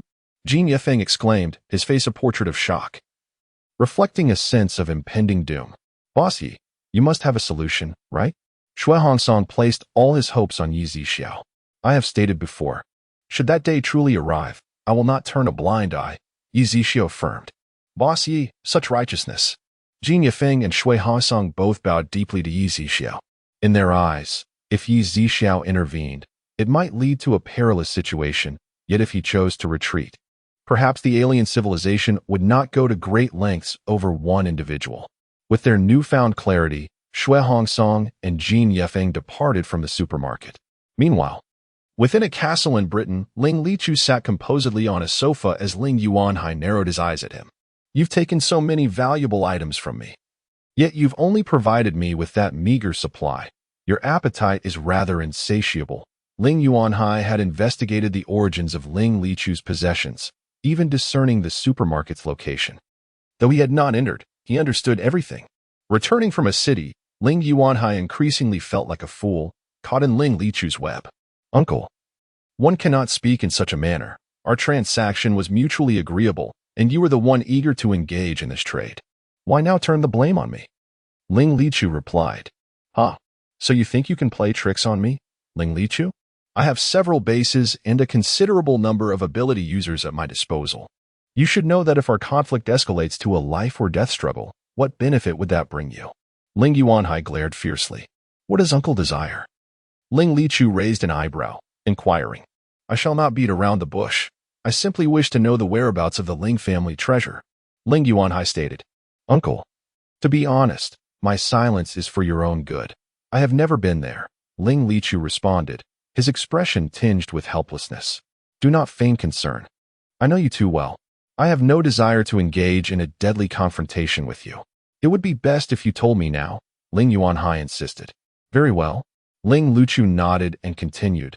Since you are so eager to know, as your nephew, I must fulfill your wishes. He then proceeded to divulge the approximate location of the family heirloom treasure to Ling Yuanhai. Under the sea? How is that possible? Ling Yuanhai expressed his skepticism. You present nothing but mere words without evidence, urging me to risk venturing into the depths of the ocean? What if this is a ruse of yours? Uncle, please do not be hasty, Ling Lichu responded, retrieving a weathered parchment from his possession. What is this? Ling Yuanhai's eyes widened in astonishment. This marks the location of the treasure. Given your extensive knowledge of antiques, I trust you will recognize the antiquity of this parchment without further explanation, Ling Lichu stated, unfurling the treasure map made of aged leather in his hands. Chapter 135, Truly Extraordinary. Ling Yuanhai attempted to reach for the treasure map. Yet Ling Lichu swiftly withdrew his hand. Second uncle, merely a glance will suffice. This is a treasure passed down through generations in our Ling family. And I trust you will not disrupt the customs. Though Ling Yuanhai harbored dissatisfaction, he nodded in acquiescence. Ling Lichu then unfurled the treasure map once more. And Ling Yuanhai scrutinized it closely, committing its precise location to memory. Very well. Second uncle, you may proceed, Ling Lichu gestured. And the exquisite treasure map was once again retracted into his spatial storage. Ling Yuanhai, unwilling to linger, promptly turned to leave, followed closely by two supernatural beings. However, unbeknownst to them, one of these individuals exchanged a fleeting glance with Ling Lichu. A cold smile crept across Ling Liuchu's face as he observed Ling Yuanhai's vanishing figure. I fear you possess the knowledge of life, yet lack the fortune to enjoy it. He assured Ling Yuanhai that the map was genuine, as was the treasure. However, the location was fraught with peril. Even with his current mid-6th tier strength, he hesitated to venture recklessly, for the true nature of the dangers remained elusive, even to him. His intention in revealing the map to Ling Yuanhai was to have him take the lead, to test the waters and ascertain the situation below. After all, he was no saint. He had long coveted this treasure, especially in this apocalyptic era. Acquiring such riches would enable him to procure countless weapons and supplies from Yi Zixiao's supermarket. Upon returning, Ling Yuanhai immediately sketched the treasure map's location from memory. He examined it repeatedly, then burst into laughter. I am eager to uncover the mysteries of this treasure, he set about rallying his forces. As he commanded 5 or 6 bases on Blue Star, a power not to be underestimated. Meanwhile, Ling Lichu flew back to City A, having fostered a favorable relationship with Yi Zixiao. From him, he learned that the next layer involved transportation. This revelation ignited a flicker of anticipation within Ling Lichu. Although the submersibles of Blue Star could reach the treasure's location, he yearned for the surprises that the supermarket could offer, though uncertain when the transportation layer would be unlocked. Ling Lichu remained patient, awaiting Ling Yuanhai's intrepid exploration of the treasure's perilous nature. After exchanging pleasantries with Yi Zixiao, Ling Lichu made his way to the coffee shop on the 4th floor, settling into his usual spot. At that moment, Hong Weicheng arrived at the supermarket. Having been tirelessly establishing new refuge bases and expanding his influence, today he had heard of a coffee on the 4th floor that purportedly enhanced one's abilities, prompting him to rush to the supermarket without delay. Hong Weicheng held no doubts. After all, this supermarket was indeed extraordinary. He only regretted not having learned of this sooner. Bossy, he called out, promptly presenting a box filled with valuable jewelry and jade. Yi Zixiao nodded, assessing the items for pricing. Director Hong, these are worth 60 million. Very well, I will recharge them in the coffee shop. Hong Weicheng hurriedly spoke, and soon a card materialized before him. clutching the card. He swiftly ascended to the 4th floor. Upon arrival, he cast a glance at Ling Lichu, who sat by the window, the only patron in the CAF at that moment. Most of the regulars had already visited, as it was not feasible for them to come daily. After all, coffee was quite expensive. They understood that the more costly the coffee, the more pronounced the enhancement it provided to their abilities. Everyone was diligently hunting zombies or scouring for valuable items. Hong Weiqing then scrutinized the CAF's regulations and the optimal number of times one could consume coffee for better effects. At that moment, Ling Xiaolu approached him and handed over the coffee menu. Although he had heard tales of the coffee's miraculous properties, he was unaware of its exorbitant prices. And upon seeing the costs, his expression turned to one of astonishment. After a brief moment, he turned his gaze back to Ling Lichu. Upon entering the CAF earlier, he had overheard Ling Lichu ordering a cup of heavenly coffee and heard Ling Xiaolu address him as Mr. Ling, indicating that he was undoubtedly a frequent visitor. Despite Ling Lichu donning sunglasses, Hong Weiqing found him strikingly familiar. He could not recall any figure of such stature in a city, especially in this apocalyptic era. Someone who could casually order a $10 million cup of coffee was surely no ordinary individual. "What type of coffee would you like, esteemed customer?" Ling Xiaoyu's voice jolted Hong Weiqing back to reality. "Please bring me a cup of heavenly ability-enhancing energy coffee," Hong Weiqing replied. Handing the coffee menu and card to Ling Xiaolu, his eyes occasionally darting towards Ling Lichu. After processing the payment, Ling Xiaolu returned the card to Hong Weiqing. However, curiosity about Ling Lichu's identity gnawed at Hong Weiqing. He contemplated that if Ling Lichu was merely a member of a powerful family in a city, he would attempt to persuade him to join his base. Conversely, if he were the leader of a base, Hong Weiqing would have to reconsider his approach. After all, someone as extravagant as Ling Lichu would undoubtedly possess valuable items that could significantly bolster Hong Weiqing's influence. The recent earthquake had inflicted severe losses upon Hong Weiqing, and he now sought to expand his power by acquiring numerous valuable items for trade. At that moment, Ling Lichu's coffee arrived at the table. He sipped it slowly, his expression unperturbed. Having consumed it many times before, the effects had diminished considerably. Yet, Hong Weiqing observed in bewilderment. He had heard others claim that the ability-enhancing energy coffee produced immediate results, but Ling Lichu's demeanor seemed far less dramatic than the tale suggested. Hong Weiqing shook his head, dismissing it as mere exaggeration, chuckling at himself for being overly eager to enhance his abilities and falling prey to such stories. After all, relying on a cup of coffee seemed rather implausible. Before long, his coffee was served. He lifted the cup and gulped it down in one go, eager to return to the base, as there was much to attend to. However, just as he set the cup down, a powerful surge of energy coursed through his limbs, leaving him wide-eyed and momentarily disoriented. After a while, he finally regained his composure. He felt an overwhelming urge to laugh heartily, yet he remained cautious. As he was in a supermarket, he suppressed the excitement bubbling within him, though the smile at the corners of his mouth was impossible to conceal. "I have succeeded. I have ascended to the 5th tier." Hong Weiqing could only murmur to himself.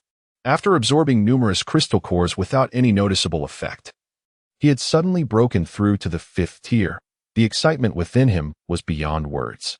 Without delay, Hong Weiqing rushed downstairs and approached the counter, bowing deeply to Yi Xiao. "Boss Yi, your coffee is truly miraculous. I have struggled to break through to the 5th tier for so long, and now I have finally done it." Chapter 136, Shall We Go Together? Yi Zishu merely nodded slightly, remarking, "As long as the base leader is satisfied." "Indeed. I am immensely satisfied," Hong Weiqing exclaimed, his face alight with excitement as he promptly exited the supermarket and drove back to the base. While one can ascend to the 4th tier through crystal nuclei, transcending to the 5th tier, a significant realm, necessitates a comprehensive assessment of one's abilities. Possessing a crystal nucleus does not guarantee a breakthrough. Hong Weiqing's vehicle sped along the road, and before long, he arrived at the base. Upon his arrival, everyone observed his exuberance, though they were somewhat perplexed by it. "Tonight, I shall treat all the ability users at the base to an additional dish," Hong Weiqing declared. "Yes, base leader," responded an ability user nearby, who immediately went to instruct the kitchen to make arrangements. Ha ha! Hong Weiqing's laughter erupted freely, echoing throughout the base. Approximately half an hour later, he began to compose himself. Suddenly, the image of Ling Liqiu, who had been with him at the CF, surfaced in his mind. It seems he has indulged in quite a few drinks, mused Hong Weiqing. Such an economically astute individual, I must surely recruit him for my own purposes. The following morning, Hong Weiqing returned to the supermarket, but this time, he found no trace of Ling Liqiu. Unbeknownst to him, Ling Liqiu was merely 200 meters away, inside a camper. Ascending to the 4th floor, Hong Weiqing ordered a cup of celestial-grade ability-enhancing energy coffee, just as he had the day before. As he consumed the coffee, his power surged once more, bringing him tantalizingly close to the mid-5th tier. If I return tomorrow for another cup, I shall surely break through to the mid-5th tier, he murmured to himself. After nearly 3 hours, Hong Weiqing still had not spotted Ling Liqiu's arrival. Could it be that he is not coming today? Or perhaps he will arrive later, as he did yesterday? With that thought, Hong Weiqing exited the supermarket and returned to his off-road vehicle, starting the engine and turning on the air conditioning while he awaited Ling Liqiu's appearance. As the clock approached 11 a.m., he resolved to wait until 2 p.m. If Ling Liqiu had not arrived by then, he would return the following day. At 1:20 p.m., he suddenly caught sight of Ling Liqiu descending from a camper. A sigh escaped him, lamenting the wasted wait. Had he known, he would have sought Ling Liqiu within the camper. Since he had seen him, he decided to wait once more in his vehicle until Ling Liqiu finished his coffee. This wait stretched another 3 hours. Finally, he spotted Ling Liqiu exiting and walking towards his camper, prompting Hong Weiqing to drive closely behind him. "Mr. Ling, just a moment," Hong Weiqing called out. Hurrying forward, Ling Liqiu turned, fully aware that Hong Weiqing had been waiting for him. After all, the moment he appeared, Hong Weiqing's gaze had remained fixed upon him. As the zombie king, Ling Liqiu possessed a keen sense of observation. Seeing Ling Liqiu pause, Hong Weiqing approached to introduce himself. "I am Hong Weiqing, the base leader of Hongxing Base in a city. After our encounter yesterday, I felt an instant connection and wished to invite you to visit the base." "Oh," Ling Liqiu responded, curiosity piqued. "I apologize if I am being presumptuous. I am not particularly eloquent, but I simply wish to befriend Mr. Ling." Hong Weiqing expressed his intention to adopt a diplomatic approach before resorting to force, believing that achieving results amicably would be ideal, especially since he was unaware of the background of the person before him. "I shall not go today," Ling Liqiu replied indifferently. Observing Ling Liqiu's lack of interest in his self-introduction, Hong Weiqing began to ponder whether this individual might possess some significant status. Consequently, he decided to remain cautious and gather more information before proceeding. He then inquired, "Mr. Ling, might I ask if you plan to visit the supermarket for coffee tomorrow afternoon? It would be more suitable to converse indoors given the frigid weather." "I will go," Ling Liqiu nodded before turning back to his vehicle. As Hong Weiqing watched Ling Liqiu depart, he resolved to uncover the latter's true identity. Meanwhile, Ling Liqiu smiled slyly, finding the situation with the Hongxing base intriguing. The following day at 1 o'clock in the afternoon, Hong Weiqing returned to the supermarket, only to find Ling Liqiu absent. He ascended to the 4th floor and ordered a cup of top-tier energy-enhancing coffee. Upon receiving the coffee, he consumed it in one go, feeling an immediate surge in his energy, elevating his strength to the mid-level of the 5th tier. Just as he reveled in his newfound power, Ling Liqiu arrived at the CAF and took his usual seat, prompting Hong Weiqing to hastily join him. "Mr. Ling," Hong Weiqing attempted to extend his hand for a handshake, but Ling Liqiu disregarded the gesture. Taken aback, he settled into his seat with a forced smile, aware that a true leader must possess both flexibility and resilience. Hong Weiqing was once a prominent figure in the business world, adept at navigating challenges, and he understood this principle well. "Mr. Ling, you do not appear to be a local," Hong Weiqing remarked. "Indeed, my family business primarily operates abroad," replied Ling Liqiu. He did not deceive Hong Weiqing. The Ling family held assets throughout the Blue Star, with a considerable presence in Xia country, though it represented only a fraction of their overall holdings. "I see." Hong Weiqing nodded, then subtly inquired about Ling Liqiu's family affairs. He learned that Ling Liqiu came from a prosperous background, with numerous ventures in Xia country, including antique dealerships. museums, auction houses, jewelry companies, and luxury goods. Hong Weicheng not only posed questions but also introduced himself, sharing the story of his business endeavors and how he developed the Hongqing base to its current stature, along with plans for future growth. However, most of the conversation was one-sided, with Ling Luchu offering little engagement. When Ling Luchu prepared to leave, Hong Weicheng once again invited him to visit the Hongqing base. This time, Ling Luchu accepted, agreeing to come the following evening. Hearing this, Hong Weicheng felt a surge of joy, recognizing that having Ling Luchu at his base would facilitate matters considerably. He marveled at his recent fortune. His strength had increased significantly, and he had encountered a scion of a wealthy family. With Ling Liuchu's involvement, he envisioned a future where valuable items could be exchanged for weapons at the supermarket, propelling the Hongqing base towards greater prosperity.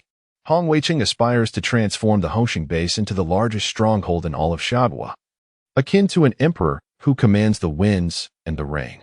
The following afternoon, Ling Lingchu, as per his usual routine, sipped coffee at the supermarket.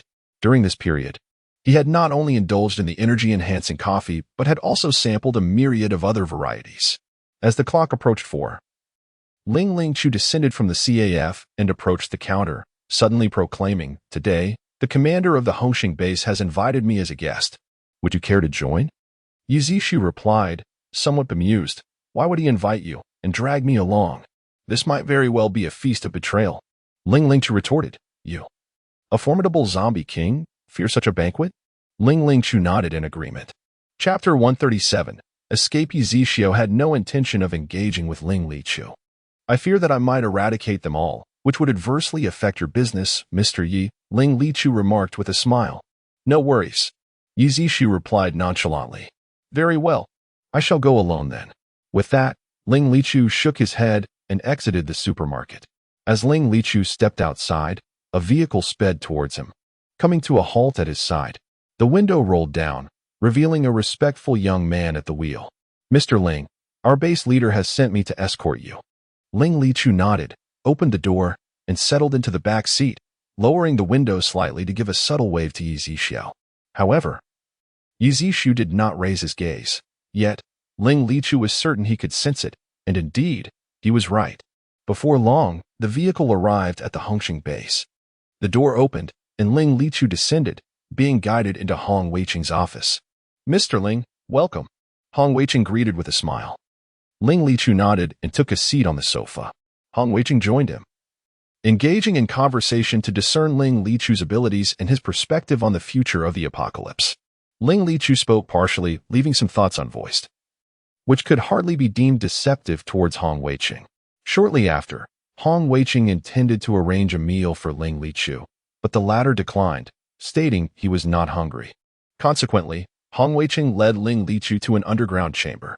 Despite being subterranean, it was remarkably spacious and luxurious, spanning approximately 300 square meters, complete with a stage and projection, resembling a grand KTV private room. Hong Weicheng invited Ling Lichu to sit on the rear sofa and had exquisite champagne and red wine placed upon the crystal table before them, as soft music began to play. Although the base had numerous generators ensuring a steady supply of electricity, it was rare for guests to be brought to this venue. Once everything was prepared, Hong Weicheng clapped his hands, and the door swung open once more. A dozen alluring and beautiful women gracefully entered. Two of them approached the center of the stage, one ready to sing and the other to dance, while the rest swayed towards Hong Weicheng and Ling Lichu. "Ensure Mr. Ling is well entertained," Hong Weicheng commanded in a deep tone.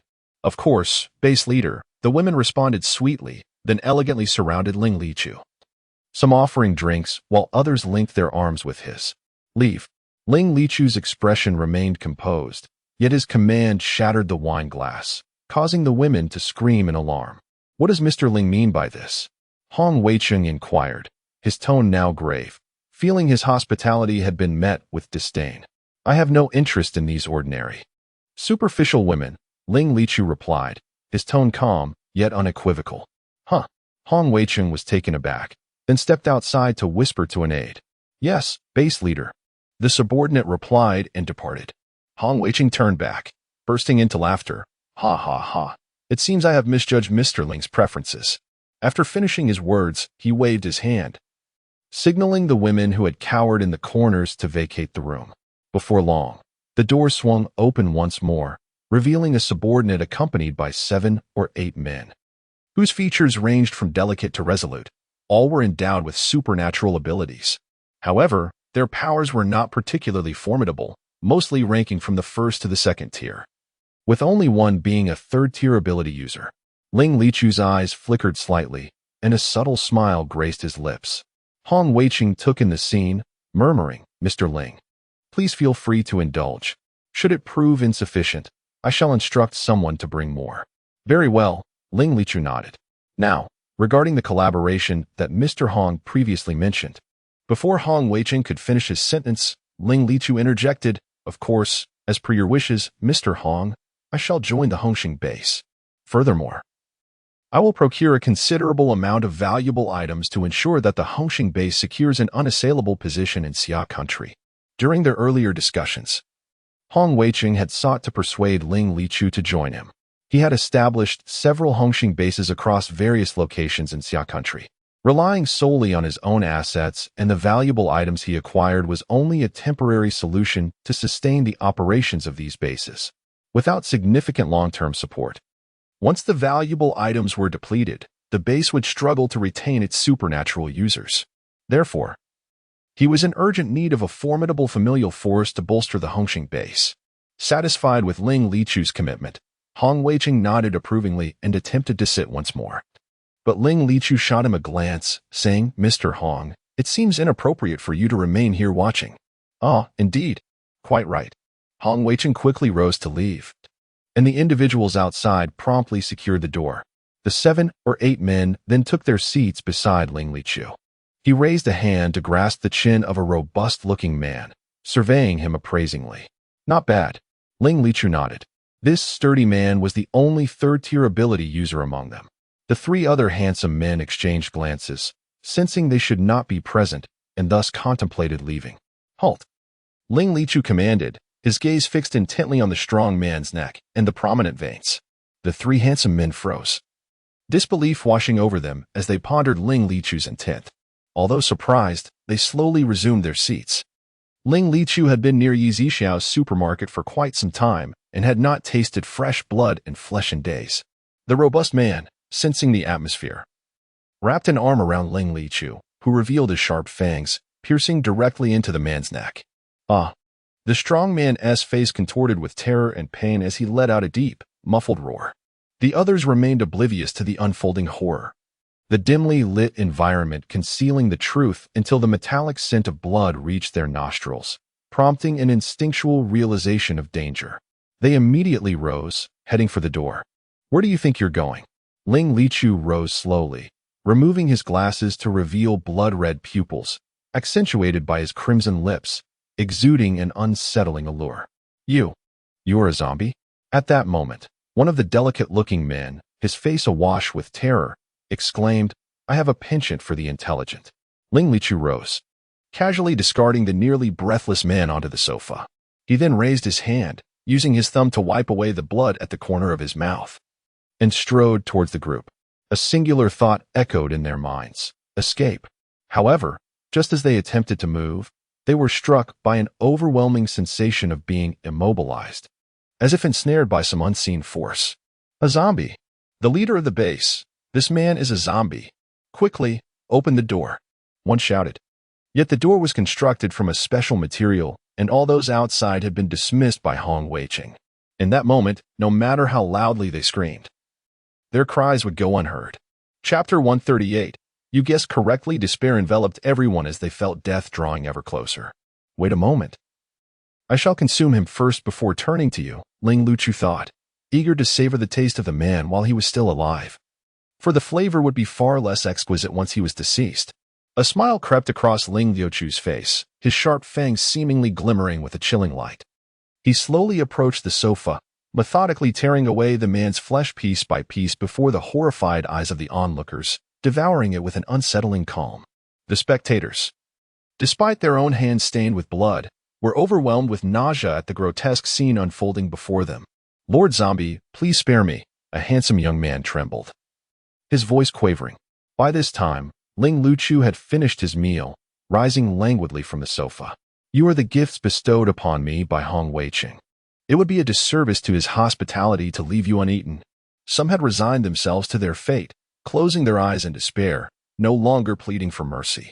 Faced with such a formidable zombie, escape was an impossibility. After more than half an hour, Ling Luchu rose slowly. Retrieving a white handkerchief from his clothing to wipe the blood from the corners of his mouth, his face, and his hands, discarding it carelessly on the floor. He then produced a fresh set of clothing from his spatial storage, donned a pair of sunglasses, and strolled leisurely towards the door. As the door swung open, Ling Luchu ascended the staircase leading out of the basement. The subordinates of Hong Wei-ching were taken aback by his swift emergence, observing his stride with keen interest. Quickly understanding the implications, one of them hurried forward and announced, "Mr. Ling, the base leader wishes to see you in his office after your exit." "Very well." Ling Luchu replied with a nod. Another subordinate called upon the others to prepare for the cleanup of the battlefield in the basement, intending to assist the others back to rest. However, before they could reach the door, a pungent scent of blood assaulted their senses. Exchanging alarmed glances, they hastily rushed back into the basement, the gruesome sight that greeted them causing several to retch. The floor was awash in blood, littered with nothing but bloody bones. "Quickly, inform the base leader. That man is a danger," one exclaimed urgently, realizing the gravity of the situation. They all dashed out of the basement towards Hong Wei-ching's office. By this time, Ling Luchu was already seated in the office. And upon seeing him still looking immaculate and unscathed after less than an hour, Hong Wei-ching felt a sense of foreboding. "Mr. Ling, were you satisfied with your meal?" he inquired with a smile. "Quite agreeable. You have my gratitude," Ling Luchu replied. Although Hong Wei-ching found the tone somewhat peculiar, reminiscent of a superior addressing a subordinate, he dismissed the thought. "Mr. Ling, when will you?" Hong Wei-ching began, but was interrupted as several subordinates burst through the door, the leader among them brandishing a laser gun purchased from the supermarket, aimed squarely at Ling Luchu. "What is the meaning of this? Do you not recognize Mr. Ling as my partner?" Hong Wei-ching demanded in a stern voice. "Base leader, this man is suspicious. Everyone in the basement is dead, leaving only a pile of skeletons." A trembling individual spoke, feeling a wave of nausea wash over him as he recalled the scene from that time. "What?" Hong Wei stood up immediately, gazing at the terrified faces around him. Realizing they spoke the truth, he turned to Ling Luchu and solemnly asked, "Mr. Ling, what is your intention? Were those delicacies not sent by you for my enjoyment?" "They were quite delectable," Ling Luchu replied. "Who are you, really?" Hong Wei had intended to inquire about the nature of the being before him, but recalling Ling Luchu's audacity, he refrained from offending him, as he was still uncertain of Ling Luchu's true motives. "Have them all leave. Some matters are best kept to yourself." Ling Luchu waved his hand dismissively. "That won't do," Hong Wei replied resolutely. "Is that so?"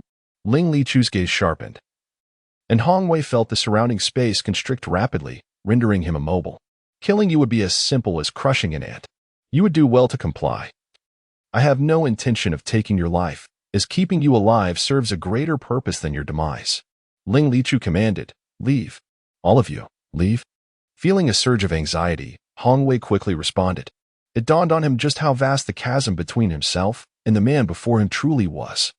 He had believed that consuming that coffee had significantly enhanced his abilities, granting him near unbridled power. However, reality swiftly delivered a harsh blow. Once everyone had exited and the door was shut behind them, Ling Luchu gradually removed his glasses. Your eyes, Hong Wei's mind raced with speculation. He was not foolish. Only the eyes of a zombie would exhibit such variations at each tier. "You are correct in your assumption. I am the zombie king, Ling Luchu. What brings you to my base? This mere outpost is nothing but a trifling speck to you." Hong Wei stammered. "What brings me here? Was it not your invitation?" "You are not wrong. I indeed did not regard this place highly, yet your persistent entreaties compelled me to pay a visit." As he absorbed Ling Luchu's words, Hong Wei felt an overwhelming regret. "Hong Wei, do not lament. This base will remain under your management. But you shall now be nothing more than a dog under my command.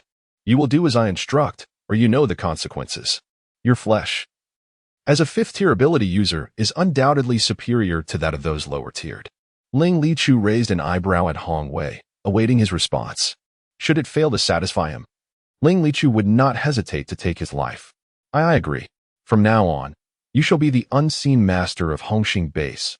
Hong Wei gritted his teeth, feeling a tumult of emotions as he inexplicably surrendered the base. Excellent.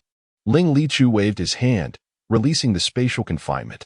Hong Wei collapsed to the ground, gasping for breath, taking considerable time to recover. In the future, you may still eliminate zombies, but your primary targets will be mutated beasts and plants. Reserve the crystal cores for me, Ling Lichu stated. He could consume mutated beasts, enhancing his powers through both ability users and the acquisition of crystal cores. Yet he would only resort to such measures en masse as a last resort. However, should the Hongxing base acquire the crystal core, whether it be from zombies or mutant beasts, he shall absorb it to augment his own strength. Yes, the zombie emperor, Hong Weicheng replied with utmost respect. Oh. And from now on, whenever I arrive, ensure that a lavish feast is prepared, just as it is today, Ling Lichu reminded. Certainly. Hong Weicheng nodded. I shall spend the night at the Hongxing base. Arrange for my accommodations. Ling Lichu reiterated. Zombie Emperor. There is a newly constructed place that I had intended to move to. It is fully equipped, Hong Weicheng stated. Ling Lichu nodded, gesturing with a wave of his hand as the door swung open. The two of them exited in succession, and those subordinates, upon seeing Hong Weicheng emerge, regarded Ling Lichu with wary expressions, their weapons firmly grasped. You have raised a fine pack of dogs, Ling Lichu remarked, casting a sidelong glance at Hong Weicheng. Chapter 139. Unknown danger. Lower your weapons. From now on, Mr. Ling's commands shall be my commands. Anyone who dares to defy this will be expelled from the Hongxing base, Hong Weicheng admonished. The crowd stood stunned, perplexed by the sudden shift in authority. Are my words falling on deaf ears? Hong Weicheng's voice thundered. Instantly, everyone relinquished their arms and stepped aside, though their gazes remained vigilant. Henceforth, Mr. Ling holds an equal standing to mine within the base. The newly constructed villa will serve as Mr. Ling's residence, Hong Weicheng reiterated. Yes. Though the others were bewildered, they recognized Hong Weicheng's resolve and complied. Mr. Ling, please, Hong Weicheng said respectfully. Following his lead, Ling Lichu arrived at the opulently adorned villa, furnished with the finest materials. All right, you may leave now, Ling Lichu instructed. Understood, Mr. Ling, Hong Weicheng nodded and departed. Despite his reluctance, he understood the futility of resistance against the zombie king, a formidable entity beyond his capacity to confront. Not to mention, the zombie king had attained 6th-tier strength, commanding legions of millions of zombies, an adversary that even nations dared not challenge, let alone a mere base leader like himself. Hong Weicheng had come to terms with his situation. He had allied himself with the zombie king, ensuring his own safety. In this new alignment, he no longer regarded ordinary bases, even official ones, with any significance, perhaps a case of serendipity in disguise. After surveying the villa, Ling Lichu decided to explore the surrounding area, eager to familiarize himself with this newly acquired base. As he passed a 2-story building, he suddenly spotted a woman of around 60, dragging a strikingly handsome young man towards the interior, the youth clearly reluctant to comply. Don't worry, my dear.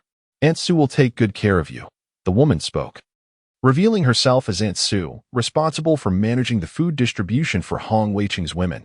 But I'm still young, the youth protested, his expression one of refusal. Yet he dared not confront Aunt Sue. Young or not, it's not for you to decide. Your sister relies on me for her daily rations. And you wouldn't want to make things difficult for me, would you? Aunt Sue's patience was wearing thin. At that moment, the young man spotted Ling Lichu approaching and quickly turned to Aunt Sue. Aunt Sue, someone is coming. It would be bad if we're seen. Aunt Sue glanced over and, upon seeing Ling Lichu, her eyes lit up with admiration as she released her grip on the young man. Even as dusk settled and only the nearby lights illuminated the scene, Ling Lichu's tall figure, sharp nose, and cool, thin lips were strikingly clear. Despite his sunglasses, his aloof demeanor captivated Aunt Sue immediately. Young man, you seem unfamiliar, Aunt Sue said eagerly, stepping forward. Leave, Ling Lichu replied coldly. Aunt Sue attempted to engage further, but Ling Lichu felt an intense revulsion, fully aware of her earlier intentions. Handsome, I am. You are utterly disgusting. You might as well die. With a mere wave of his hand, Ling Lichu sent Sue Posey flying through the air, where she erupted into a mist of crimson. Ah, the young man, witnessing this, felt his legs give way beneath him, collapsing to the ground. Ling Lingchu walked past him without casting a glance. Thank you, the young man stammered, regaining his composure and calling out to Ling Lingchu's retreating figure. The following day, Ling Lingchu returned to the supermarket outside the Hongxing base, contemplating a brief visit to greet Yi Zixu before heading back to his RV. Boss Yi, how delightful. Upon entering, he found Yi Zixu engrossed in a game on his phone. Mr. Ling, you did not return last night. It seems the banquet at the Hongxing base was quite to your liking, Yi Zixu remarked. Oh, so you noticed my absence? Were you concerned for me? Ling Lingchu inquired. Did you not just return from the Hongxing base's vehicle? I saw you, Yi Zixu replied, revealing no trace of worry for Ling Lingchu, but rather for those associated with the Hongxing base. I see. It seems I am of little significance in Boss Ye's eyes, Ling Lingchu thought, his expression tinged with disappointment. Yi Zixu, unfazed, continued his game. Ling Lingchu chose not to linger, turning back to his RV. During this period, Ling Lingchu oscillated between the Hongxing base and the supermarket. Initially, he sought merely to ensure his own safety, yet the prospect of becoming the sovereign of Blue Star, ruling over the entirety of it, was undeniably tempting. As for Yi Zixu's admonition against the annihilation of humanity, he intended to adhere to it. However, he wished to exercise control over the methods employed. He understood that haste was not advisable, and thus opted for discretion, not wanting to offend Yi Zixu. After all, he aspired to forge a long-lasting alliance with him. Should Yi Zixu ever sense his intentions or express disapproval of his ambitions to establish a formidable influence among humanity, Ling Lingchu would promptly abandon his plans. Ling Lingchu found Yi Zixu to be exceedingly enigmatic. The closer their relationship became, the more unpredictable the future appeared. Perhaps he could transcend Blue Star and govern a civilization far superior. 20 days later, Ling Lingchu departed from a city, needing to attend to certain matters, especially after receiving news that Ling Yuanhai had arrived at the treasure's coordinates.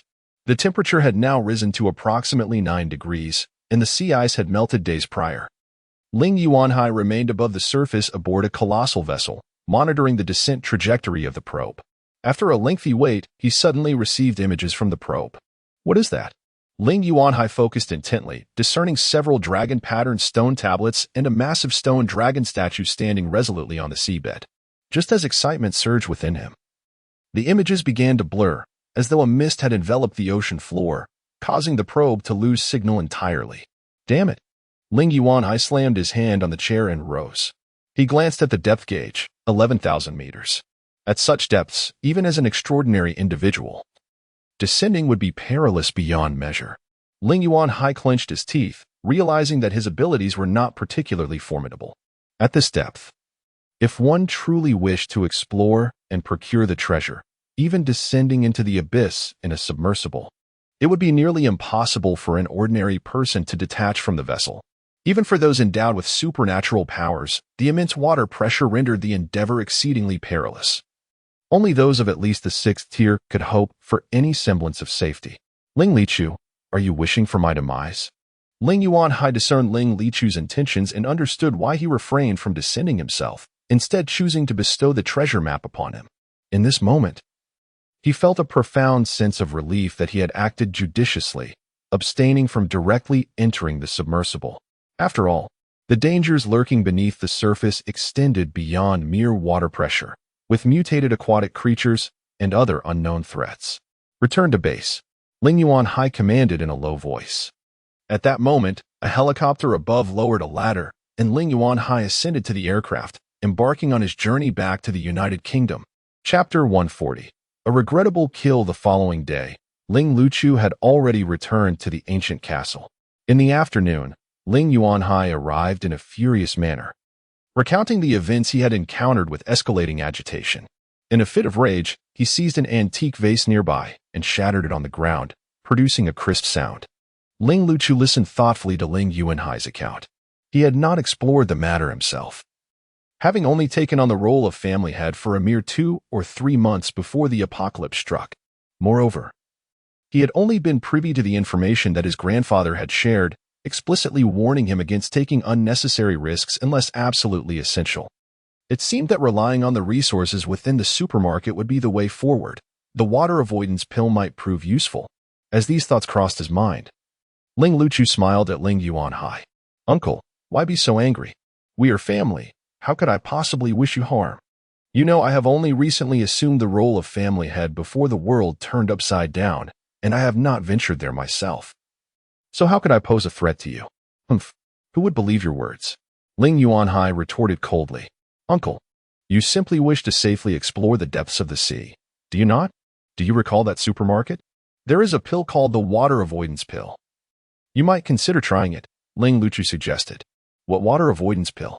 Ling Yuanhai had never set foot in the supermarket and was unaware of its wonders. Come, let me take you to the supermarket. Once you step inside and see the items available, you will understand, Ling Luchu declared.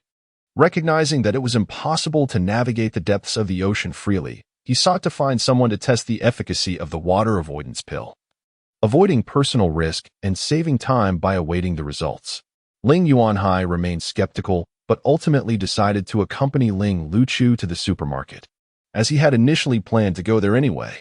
The two took a flight and arrived at the supermarket early the next morning. However, the supermarket had yet to open its doors, and they waited outside for half an hour. When the doors finally opened, Ling Luchu led Ling Yuanhai inside. This is Boss Yi. He introduced Ling Yuanhai. Ling Yuanhai nodded, casually acknowledging the introduction. Zixiao, this is my uncle. He intends to purchase some water avoidance pills today, Ling Luchu stated, waving his hand to retrieve some jewelry from his spatial storage, adding, I'll take care of the bill. Ling Yuanhai's expression soured at Ling Luchu's words, his anger evident. The items Ling Luchu displayed belonged to him, valued at nearly several billion. It was understandable that he felt aggrieved, having only received a meager amount of resources previously. Very well, Boss, you nodded. That will be 30 million. Understood. Ling Luchu smiled gently at Boss Yi before leading Ling Yuanhai to the 5th floor. Initially, Ling Yuanhai was still seething with anger. But upon reaching the 3rd floor and encountering a plethora of weapons he had never seen before, his irritation dissipated as he began to explore eagerly. What kind of weapons are these? Why have I never seen them before? Ling Yuanhai exclaimed in astonishment. Uncle, I told you this supermarket is extraordinary. You will not regret coming here. Moreover, there are items within that will assist you in acquiring treasures. Ling Luchu wore a subtle smile, while Ling Yuanhai nodded absent-mindedly, entirely oblivious to the hint of ruthlessness concealed within Ling Luchu's seemingly cheerful demeanor. On the 3rd floor, Ling Yuanhai spent half an hour deliberating. Ling Luchu remained patient, simply waiting beside him. Ultimately, Ling Yuanhai selected 2 laser guns, which cost a staggering 18 million. This amount is insufficient. You'll need to cover other expenses shortly, Ling Yuanhai remarked. All right, no problem, Ling Luchu replied with a nod. As they passed the 4th floor, upon spotting a CAF, Ling Yuanhai showed little interest and proceeded directly to the 5th floor. There, they found the water-repelling pill and perused its description. The advanced water-repelling pill was priced at 2 million each, effective for 8 hours and capable of withstanding attacks from 5th-tier mutated sea creatures. It could be used only once within a 24-hour period. Remaining funds of 12 million prompted Ling Yuanhai to turn to Ling Luchu. Excellent. Please hold on for a moment. Ling Luchu understood and descended to the 1st floor, exchanging for an additional 20 million before returning upstairs. Cumulatively, we have 32 million left, Ling Luchu informed. You are quite perceptive, Ling Yuanhai acknowledged, then proceeded to acquire 11 advanced water-repelling pills, subsequently using the remainder of his funds to purchase the remaining stock of the Mighty Man pill. Ling Luchu refrained from informing Ling Yuanhai that the advanced Mighty Man pill was ill-suited for his current level of strength, as it explicitly cautioned against use for those below the 6th tier. Upon exiting the supermarket, Ling Yuanhai raised one of the laser guns and aimed at a distant tree, firing with minimal sound. In an instant, the tree erupted in a spectacular explosion, with debris scattering in all directions. Remarkable, Ling Yuanhai exclaimed, momentarily stunned before realizing the efficacy of the water-repelling pills. Nonetheless, he planned to have someone test a pill in the ocean before he took any risks himself. With a beaming expression, Ling Yuanhai boarded a plane, preparing to return to Britain, determined to seek the treasure he had long yearned for. Meanwhile, Ling Luchu remained in the supermarket, having completed his errands and now awaiting the outcomes. In the afternoon, after finishing his coffee, Ling Luchu approached the counter and invited Yi Zixiao to accompany him for a stroll. Initially reluctant, Yi Zixiao's gaze shifted suddenly to the right front, and he eventually nodded.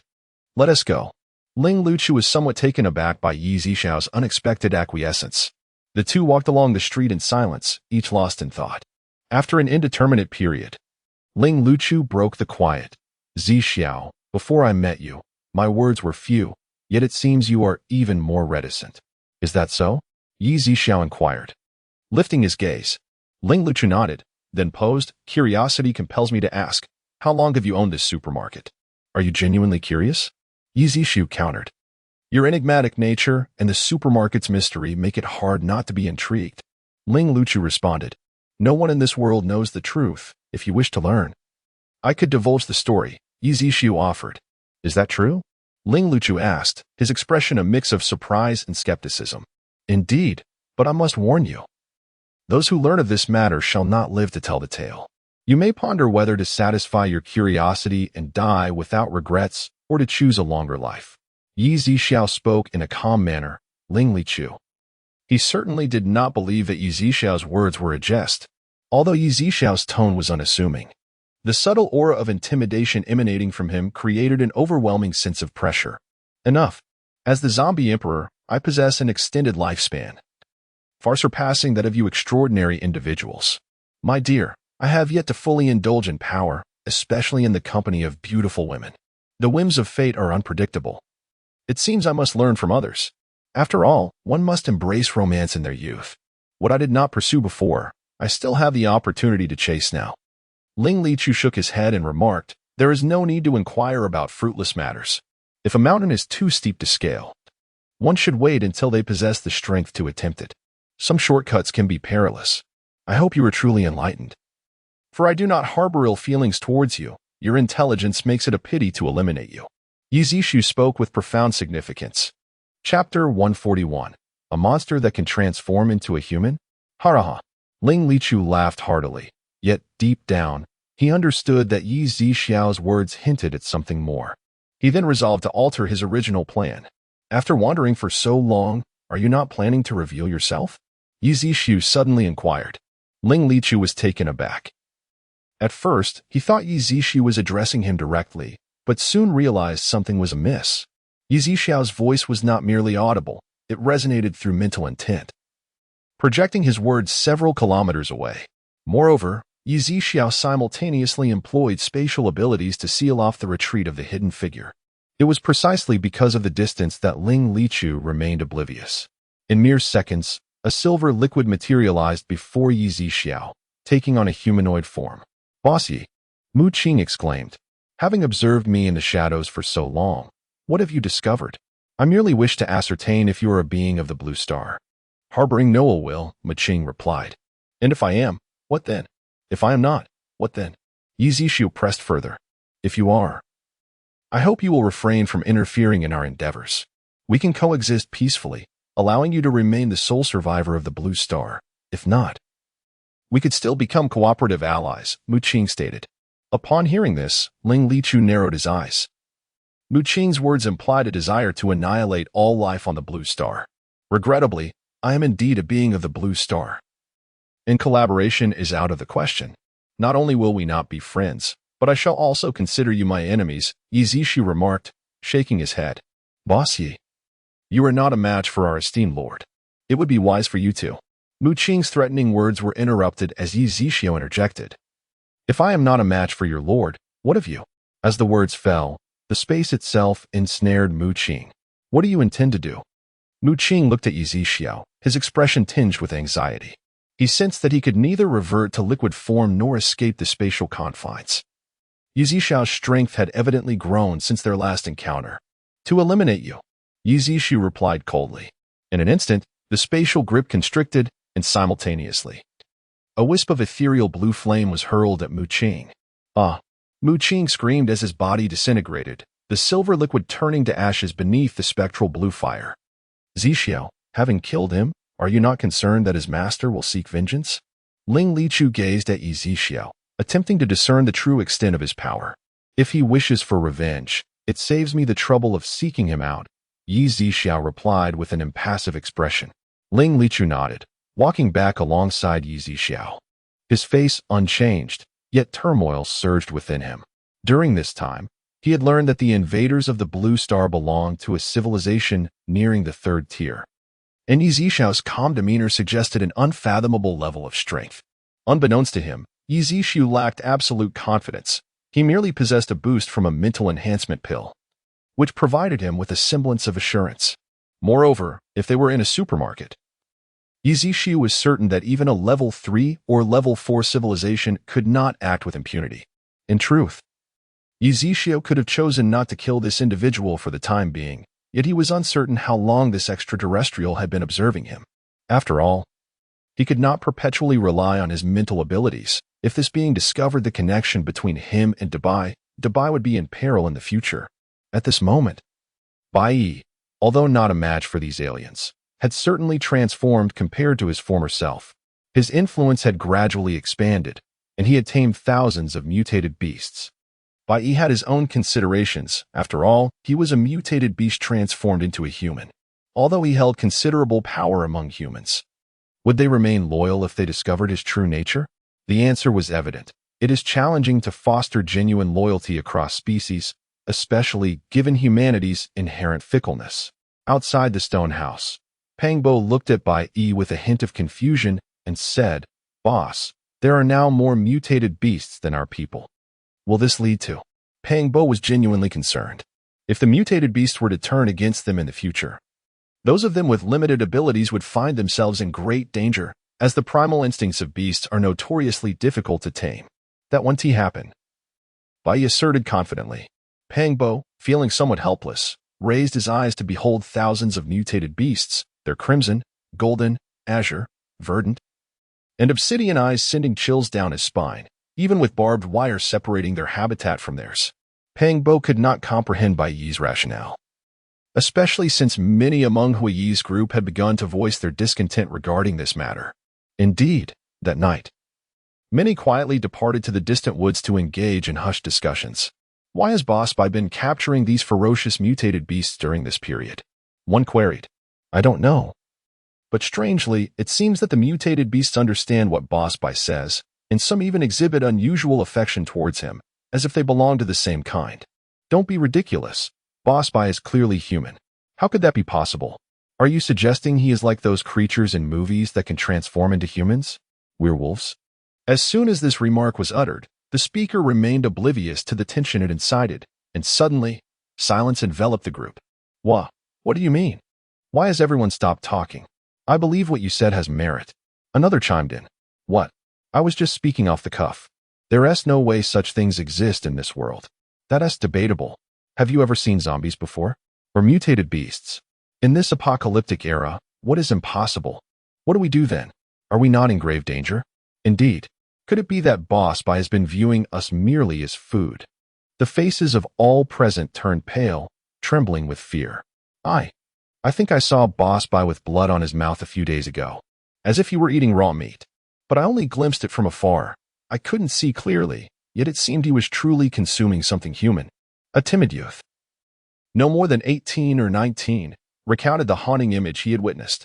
Upon hearing this, everyone immediately sank to the ground, embodying a profound sense of despair. It's over. Perhaps we should depart from the fiery gang, one suggested. A heavy silence enveloped the group. After a while, someone finally spoke up, however. These are merely our speculations.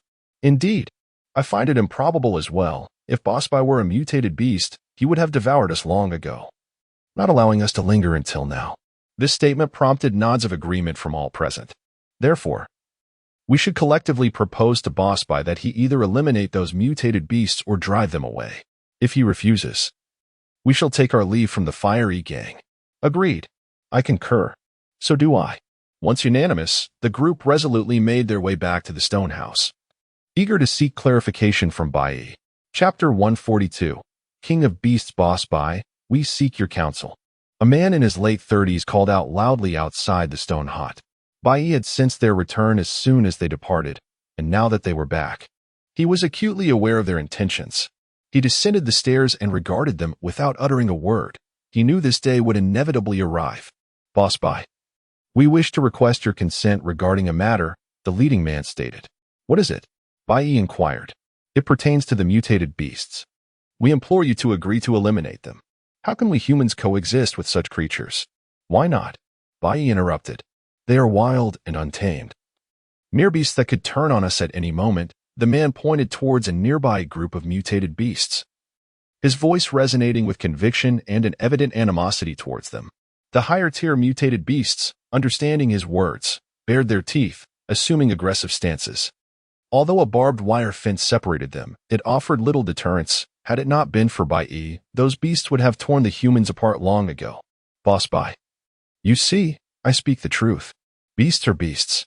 I was once a butcher, and those creatures are unworthy to coexist with us.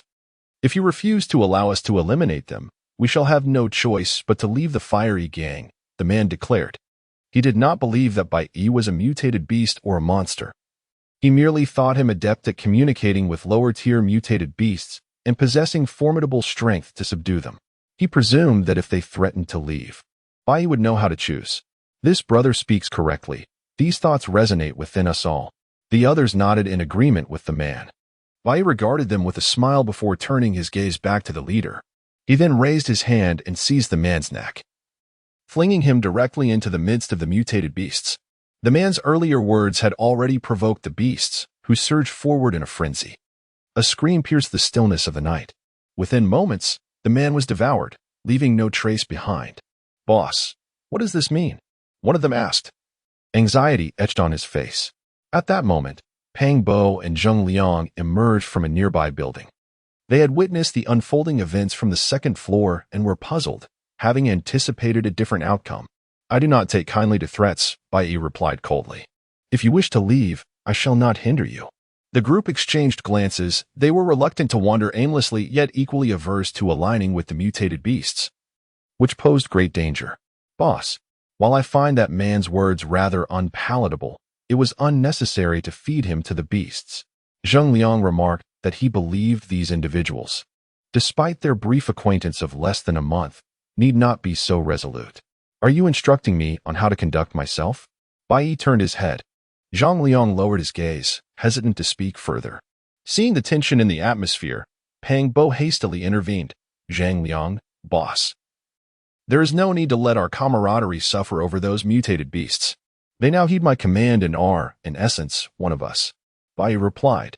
The others, witnessing Bai's demeanor, appeared helpless and then clasped their hands, saying, Boss Bai, this shall be our final address to you.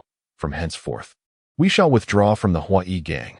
Bai remained silent, tacitly allowing their departure.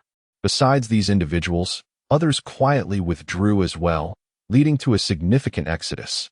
Boss, you truly need not. Pang Bo lamented the scene before him, feeling a deep sense of loss. The Hawaii gang had evolved from its humble beginnings as the Hawaii Squad, a journey he had witnessed firsthand. And yet now it was on the brink of disintegration over the matter of mutated beasts, a notion he simply could not comprehend. Boss, I genuinely do not understand why Zheng Liang expressed his dissatisfaction. Little did they know that Bai felt a pang of reluctance himself. However, having only recently ventured into this world, he had not contemplated the matter deeply. As he encountered more experiences and gained broader perspectives, he increasingly recognized that, in the eyes of these humans, whether they be mutated beasts or zombies, even possessing intelligence, they would be met with profound aversion.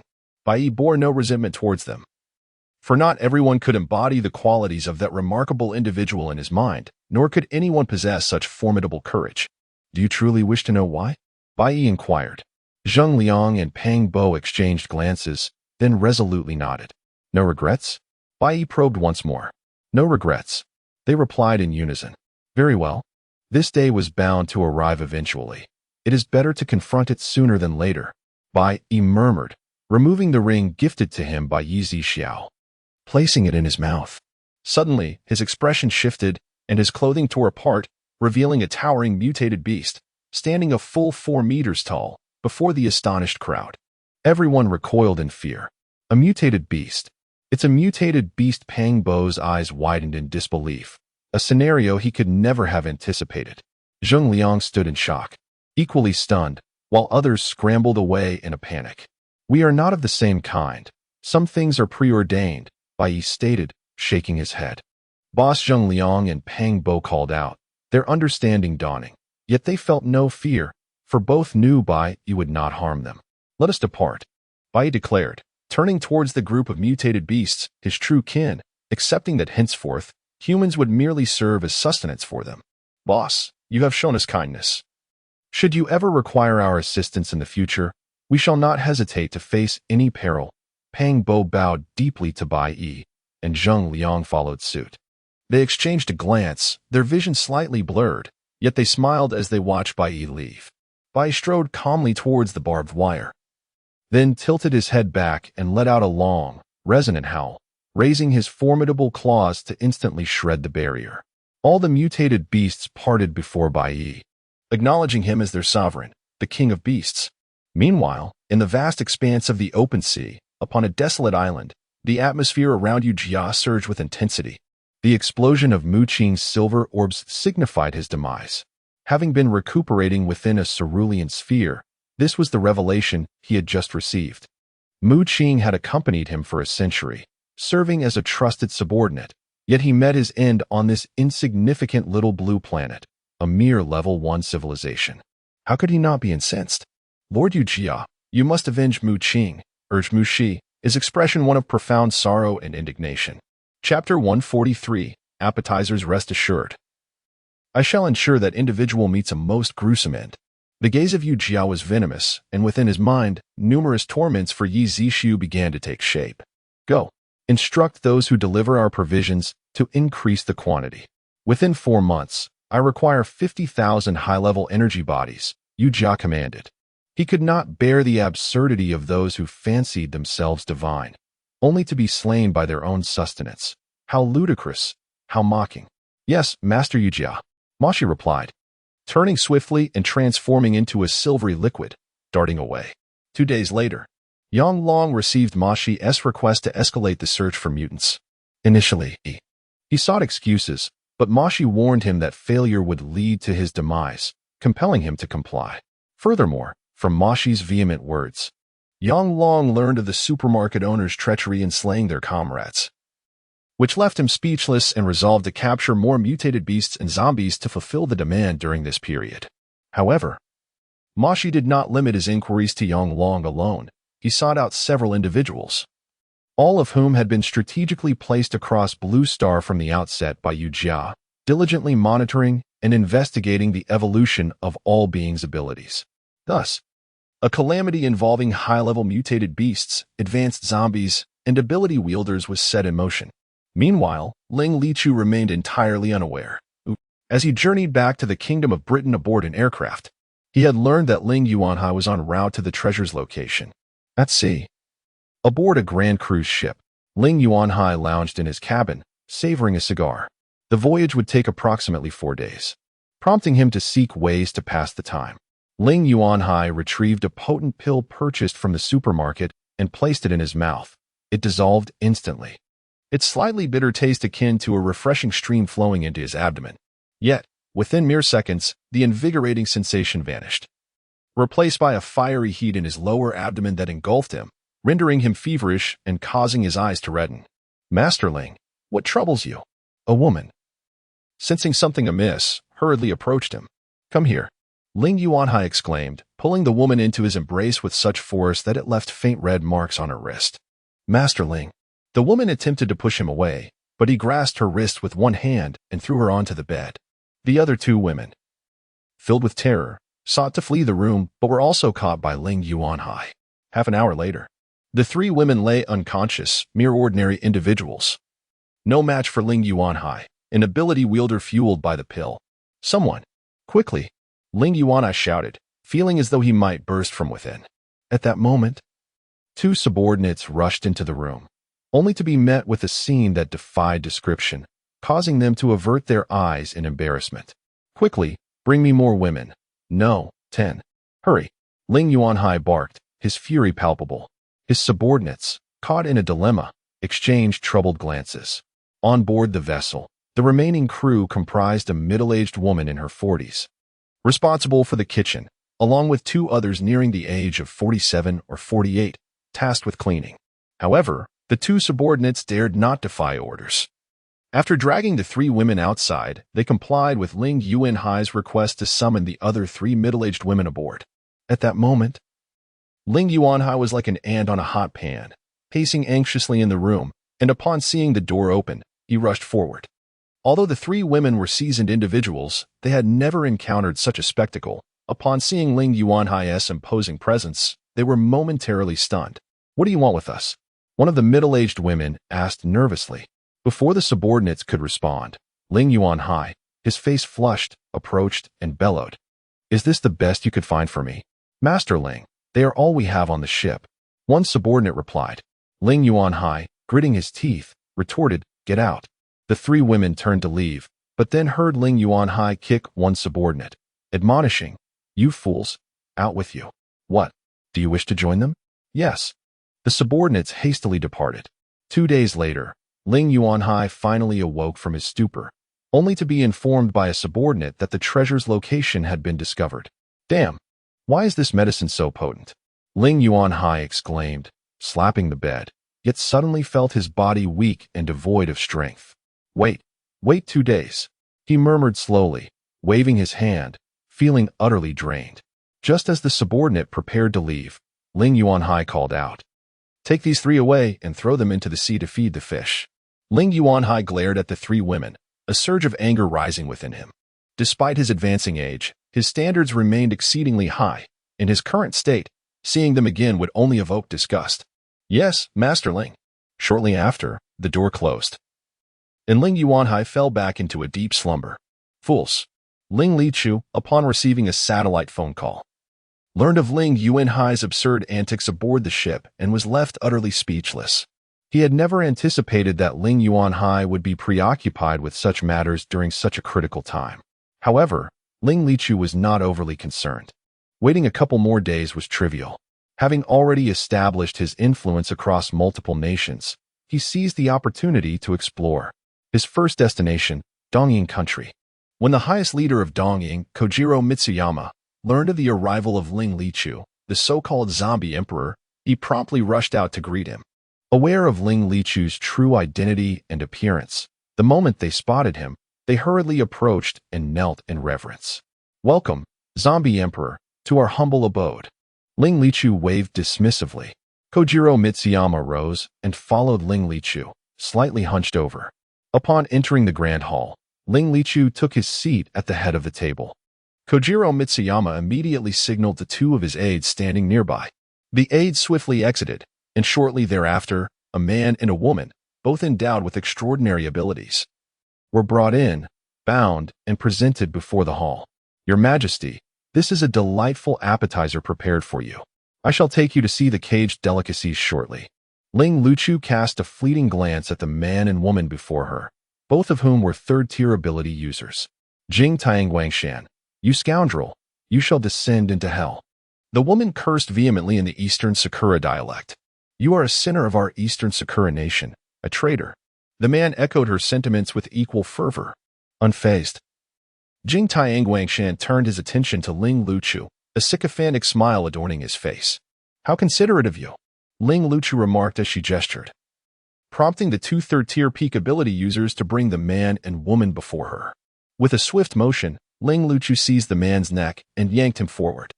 A sickening crack echoed as his vertebrae shattered. Chapter 144. The Terror of the Deep Sea. The woman gazed in horror at her man, his body a gruesome sight, and screamed in terror.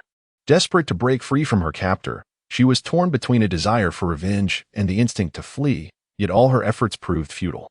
In a short while, her companion was devoured, leaving behind nothing but a pool of blood on the ground. Overcome with grief, she wept uncontrollably, only to meet the same tragic fate as her partner. Once Ling Lichu had finished his appetizers, Jing Tianguangshan promptly offered him a warm towel. Indeed, Ling Lichu was pleased by this display of timely compliance. Such cold-hearted individuals, when endowed with sufficient power, willingly become obedient pets to their masters. This was precisely what he desired, for he had never regarded these people as anything more than mere tools. Ling Luchu took the towel and wiped away the blood and remnants of flesh from his mouth and hands. Then, he spoke slowly. "Let us proceed and inspect the fruits of your labor." "Yes."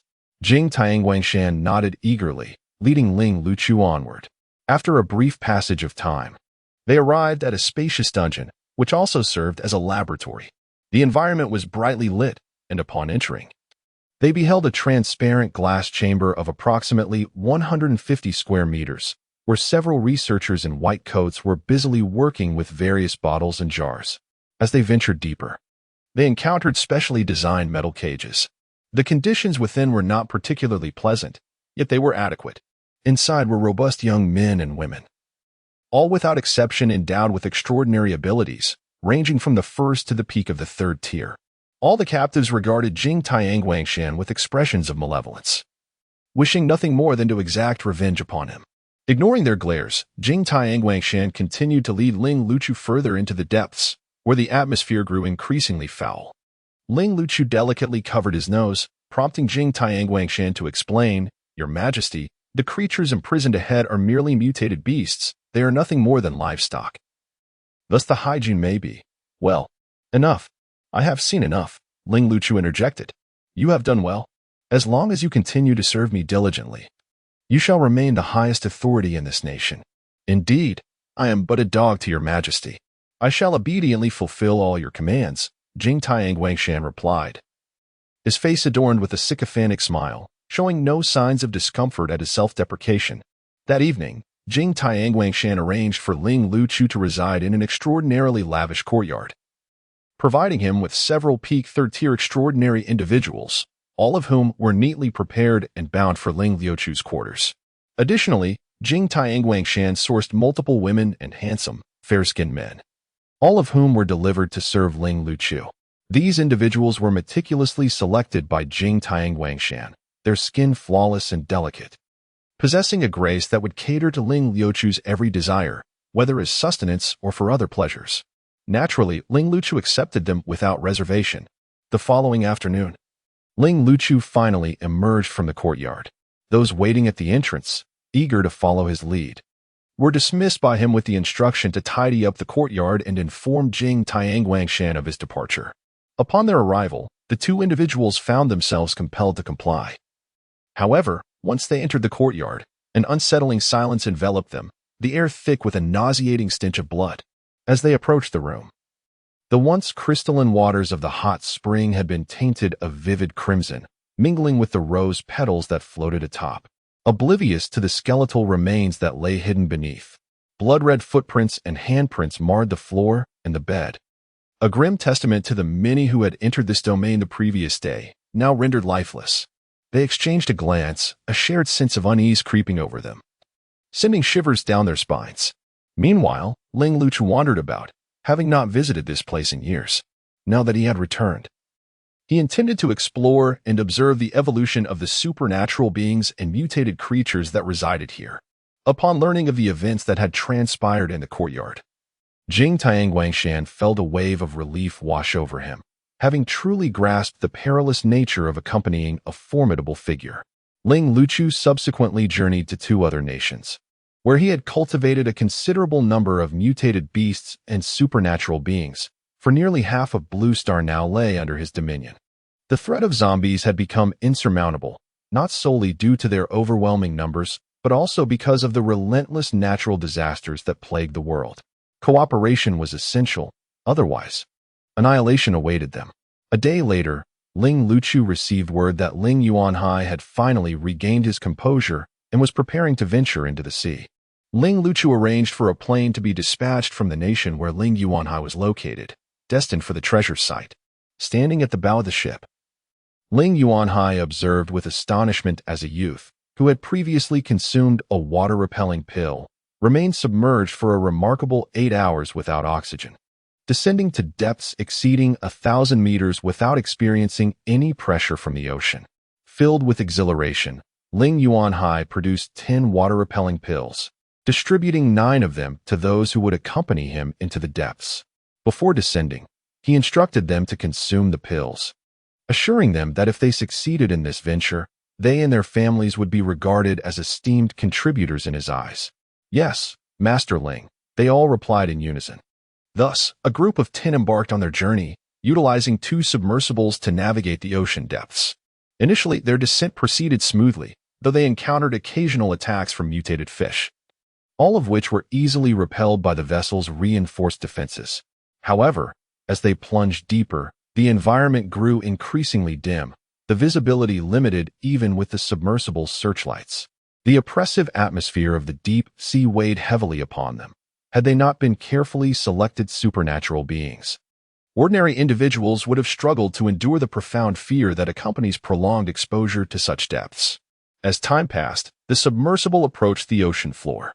Utilizing the dim light of the vessel, Ling Yuanhai, though somewhat obscured, was left in awe by the sights before him, a sentiment mirrored by the others in his company. Before them stood a magnificent ancient edifice, crowned by a colossal stone dragon that coiled gracefully above, extending for hundreds of meters. The structure was adorned with intricate dragon motifs, exquisitely carved and imbued with a sense of majesty that inspired both awe and reverence, evoking an overwhelming urge to prostrate oneself in worship. At that moment, the submersible made contact with the ocean floor, sending plumes of gray sediment swirling, obscuring the view of the architectural marvel ahead. Ling Yuan promptly commanded everyone to consume the water avoidance elixir, and upon doing so, a delicate layer of bubbles enveloped each individual. Subsequently, the hatch of the submersible opened, and all joined forces, harnessing their extraordinary abilities to stave off the encroaching seawater. With great effort, they exited the vessel, and as the hatch closed once more, only a minuscule amount of seawater managed to seep in. As they exhaled in relief, they marveled at how the immense pressure of the ocean depths, thousands of meters below, left the fragile layer of bubbles entirely unscathed. Chapter 145. Eager anticipation as the fragments of stone and ash gradually settled. Everyone approached to closely observe the magnificent edifice before them. It was truly breathtaking, Ling Yuanhai murmured. At that moment, he suddenly noticed a colossal stone tablet at the entrance, inscribed with a foreboding phrase, "Intruders shall face certain death." This revelation sent a chill down Ling Yuanhai's spine. Moreover, he discerned that the tablet and the ancient structure seemed to belong to different eras. The building was evidently much older. Being well-versed in antiques, Ling Yuanhai understood these nuances. Even if the tablet were a later edition, it still bore a history of several millennia, as the characters were of a style used thousands of years ago. While Ling Yuanhai was lost in thought, the eyes of the stone dragon at the entrance suddenly glowed a menacing red, casting an eerie light upon the faces of all present. Instantly, they felt an intense discomfort in their eyes, making it exceedingly difficult to open them. At that very moment, countless black serpents erupted from the dragon's maw. Though diminutive, these serpents were unlike any encountered before. Atop their heads protruded a small, pointed horn. As everyone instinctively raised their hands to shield themselves, the serpents lunged toward them, colliding with the thin barrier of water surrounding them. Yet, the barrier proved unbreakable, and the dark red venom from the serpents trickled down its surface. Finding their attack futile, the serpents swiftly retreated back into the dragon's mouth, and the glowing red eyes extinguished in an instant. The suddenness of the event left the group somewhat disoriented. After all, they were at the bottom of the ocean, far removed from any human territory. As they regained their composure, they continued forward until they reached the immense stone door. However, they discovered it was tightly sealed, without a single gap to be found. Standing over 30 meters tall and nearly 8 meters wide, it was evident that human strength alone could not budge it. Ling Yuanhai instructed the others to inspect the vicinity of the structure while he and 2 companions remained to search for any mechanisms. After some time, aside from noticing the intricate dragon carvings adorning the door, he found nothing unusual. Ling Yuanhai firmly believed that the door must conceal some kind of mechanism, prompting him to examine it once more with meticulous care. Several hours later, Suddenly, Ling Yuanhai noticed a distinct anomaly in the central dragon motif. It was carved more deeply, and the design bore subtle differences. He placed his hand against it, shielded by the water barrier, but there was no response. Unwilling to concede, Ling Yuanhai pressed down with greater force, channeling his extraordinary energy. At that moment, the dragon motif finally reacted, emanating a soft golden light. Yet before Ling Yuanhai could revel in his discovery, the glow vanished. Frustrated, he was soon joined by those who had been exploring the surroundings. Through their sign language, he learned that the structure was entirely sealed on all sides. Ling Yuanhai, determined not to leave empty-handed, once again raised his hand to the peculiar dragon motif, infusing it with his energy and increasing the pressure. At first, the dragon-patterned seal showed no signs of reaction, just as Ling Yuanhai was preparing to exert all his strength. A sudden brilliance emanated from the seal, accompanied by a resounding dragon's roar that seemed to penetrate the ocean depths and reach the very core of their souls. Simultaneously, a powerful wave surged from the stone door, crashing towards Ling Yuanhai and his companions, causing their minds to tremble under the immense pressure. Before anyone could evade, the wave swept them off their feet, shattering even the protective water bubbles around them. The overwhelming water pressure, combined with the preceding surge, forced them to vomit blood almost instantly. Fortunately, being extraordinary beings, the water bubbles shielded them from some of the force. Otherwise, mere mortals would have perished on the spot. Regaining their composure, they swam towards the submersible, but the combined weight of the water pressure and their injuries made even a single meter of progress excruciatingly difficult. By the time they reached the submersible, 3 out of the 10 had succumbed to exhaustion and perished under the crushing weight. The remaining members summoned their powers once more to part the water, enabling them to enter the vessel. Having narrowly escaped, they gasped for air, their bodies racked with pain, teetering on the brink of unconsciousness. Meanwhile, aboard Ling Yuanhai's yacht, Ling Lichu sat at the bow, crossing his legs, eagerly awaiting the emergence of those below. On the ship, several extraordinary beings under Ling Yuanhai's command had been subdued by Ling Lichu's informants and lay unconscious on the ground. Hours later, Ling Yuanhai's submersible gradually surfaced. Exhausted, the survivors climbed the ship's ladder, collapsing onto the deck. However, before they could catch their breath, they were greeted by Ling Lichu's smiling visage. "When did you arrive?" Ling Yuanhai inquired, clutching his injured chest. "Not long, just a few hours," Ling Lichu replied. At that moment, Ling Yuanhai noticed that all his extraordinary subordinates were sprawled on the ground, unresponsive, while his former allies stood behind Ling Lichu. You are Ling Lichu's people?" Even in his dim-witted state, Ling Yuanhai grasped the situation. "Uncle, do enlighten us. What did you encounter beneath the sea? Did you manage to open that door?" Ling Lichu asked with a smile. Although Ling Lichu had never been there, he had heard from his grandfather that to access the treasure, one must open a massive stone door, yet no one had succeeded in doing so thus far, nor did anyone know how to unlock it. "You traitors. I will not let you escape. Your families are still in my grasp. Are you not afraid of the consequences?" Ling Yuanhai fumed, nearly beside himself. "Master Ling, you jest. We have no acquaintance with those individuals. They were merely hired actors. As for what you choose to do with them, that is entirely up to your discretion." A young man in his 20s behind Ling Lichu remarked. "You, cough." Ling Yuanhai's anger exacerbated his injuries, eliciting a fit of coughing. "Cheng Feng, look at what you've done to my uncle," Ling Lichu chided lightly. Cheng Feng acknowledged his fault. Ling Tuchu cast a glance at Ling Yuanhai and smiled. "Dear uncle, between us, as long as you candidly recount the events you encountered beneath the sea and surrender all the power and assets under your command, I shall ensure your safe return. Otherwise what?" Ling Yuanhai retorted through gritted teeth. "The nearest island must be several hundred kilometers away. There are likely numerous mutated fish lurking in these waters. I wonder if you possess the fortune to swim to an island several hundred kilometers off." Ling Tuchu crossed his legs, adjusted his sunglasses, and a ghostly smile danced upon his lips. Chapter 146. A mere trial of strength. Your actions are utterly excessive. If the old master were still alive and learned of how you treat his son, he would undoubtedly regret entrusting the position of family head to you. Ling Yuanhai clenched his fists tightly, yearning to land a blow on Ling Lichu's face. Excessive? If it were truly excessive, I would not be able to converse amicably with my second uncle, but would resort to punishment instead. Would I? Second uncle. Ling Lichu. Ling Yuanhai gritted his teeth, feeling as though he might shatter his molars from the tension. "Chifeng, my second uncle has just returned from the depths of the ocean. He must be weary. Please assist him in relaxing his shoulders," Ling Lichu instructed, gently beckoning with his fingers. Ling Yuanhai turned to glance at those who had ascended with him moments ago, only to find them cowering in the corner of the ship, trembling and offering no assistance.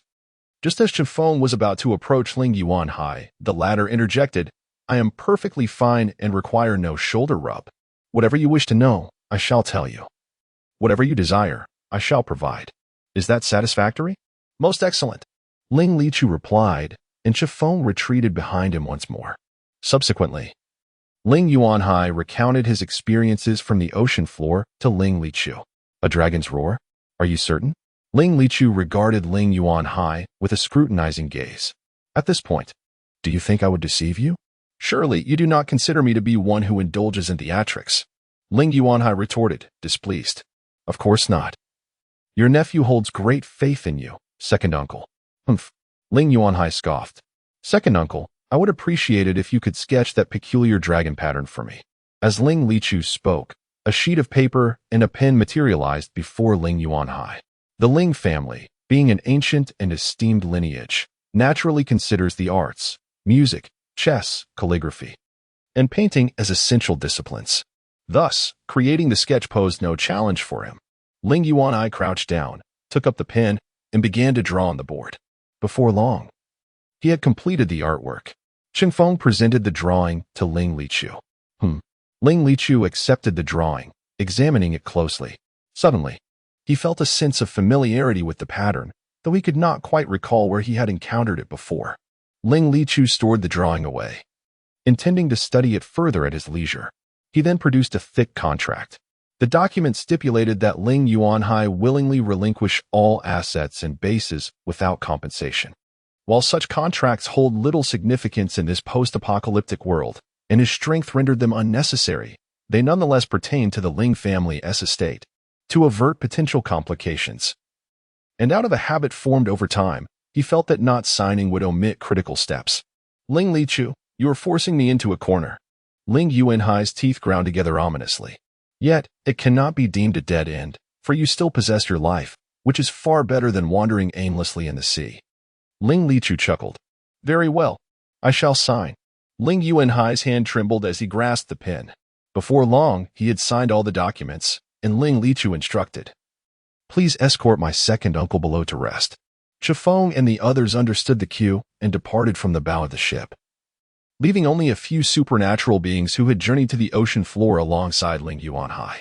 Sparing your lives holds no significance. Instead, let your final embers flicker to life, Ling Lichu declared, removing his sunglasses to reveal blood-red eyes as he slowly approached the group. "Why you are?" The onlookers, stricken with terror, could scarcely utter a word. Some, regaining their composure, attempted to leap into the sea, believing that at least there remained a glimmer of hope. Yet, they soon realized that an invisible barrier surrounded them, impervious to their frantic attempts to escape. This was, of course, the result of Ling Liuchu's spatial confinement. The air was filled with screams of anguish, terror, and pleas for mercy that echoed throughout the vessel. "What is happening?" Ling Yuanhai, hearing the commotion, halted in his tracks and inquired. "Master Ling, it is best not to inquire into matters that do not concern you, lest you find your days cut short," Chen Feng warned. I truly underestimated you. After all these years by my side, I never imagined you were merely a spy planted by that little wretch Ling Lichu. It seems I have been blind." Ling Yuanhai spat, before turning to enter a small room. Unbeknownst to him, as he berated Ling Lichu, a glint of murderous intent flashed in Cheng Feng's eyes. Half an hour later, Cheng Feng reappeared at the bow of the ship, presenting Ling Lichu with a white towel. "Young master, the room has been prepared with bathing water and clean garments," Cheng Feng stated respectfully, noting that Ling Liuchu's once pristine shirt was now stained crimson with blood. "Very well." Ling Lichu nodded. "Ensure this place is tidied up." "Understood," Cheng Feng replied, casting a glance at the pile of bones in the blood-soaked ground. "Young master," Cheng Feng suddenly exclaimed. "Yes? What is it?" Ling Lichu turned back. Cheng Feng seemed hesitant as he recounted Ling Yuanhai's previous insults word for word. "Oh, since he believes he has been blind, I shall not allow his words to go unheeded. See to it," Ling Lichu commanded, turning his back to leave. "But do be gentle. After all, he is my uncle." A smirk curled Cheng Feng's lips, his gaze hardening with resolve. Before long, Cheng Feng brandished a sharp knife, slowly opening the door to Ling Yuanhai's chamber. "What do you want?" Ling Yuanhai asked, his expression sour. He had been lying on the bed, contemplating revenge, when Cheng Feng's entrance disrupted his thoughts. Noticing Cheng Feng's impassive demeanor, an unsettling feeling crept over him, only to be exacerbated by a glint of silver in Cheng Feng's hand. What are you doing with that knife? Ling Yuanhai exclaimed, sitting up abruptly.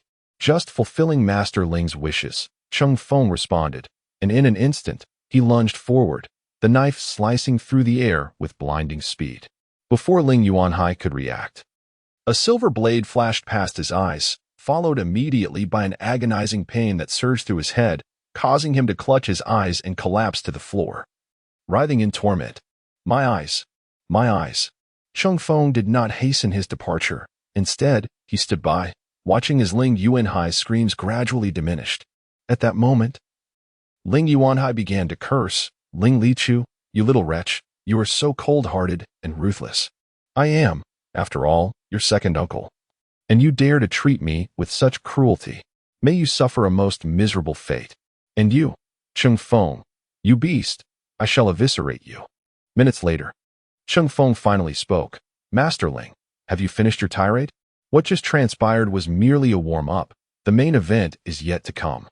A more piercing scream erupted, far more agonizing than before.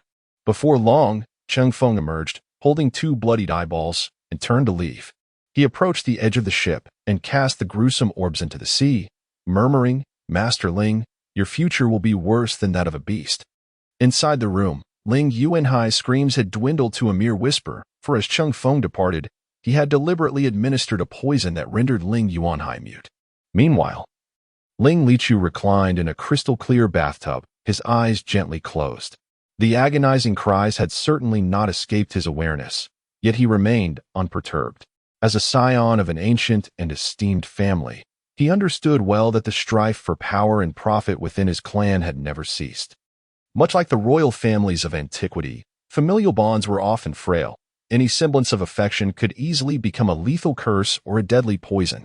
Chapter 147. Do first-stage zombies dare to approach? Ling Lichu, destined to become the family head, possesses a ruthlessness that far surpasses that of ordinary individuals. In his heart, the only entities of significance are his mother and butler Bai, the one who raised him and is willing to sacrifice his life for him, a person in whom he places complete trust. Beyond these, everyone else merely serves as a means to achieve his goals, a mere stepping stone. After all, had Ling Lichu been a naive soul who readily offered his heart to everyone he encountered, he would have met his demise countless times and would never have ascended to the position of family head. The previous generation's head of the Ling family was no fool. He understood Ling Lichu's nature, which is why he bestowed upon him the title. Ling Lichu first returned to the British Isles, consolidating all of Ling Yuanhai's forces under his command and dealing with those who opposed him. Meanwhile, Ling Yuanhai languished in a dungeon, gradually awaiting his fate. Once all matters were settled, half a month had passed.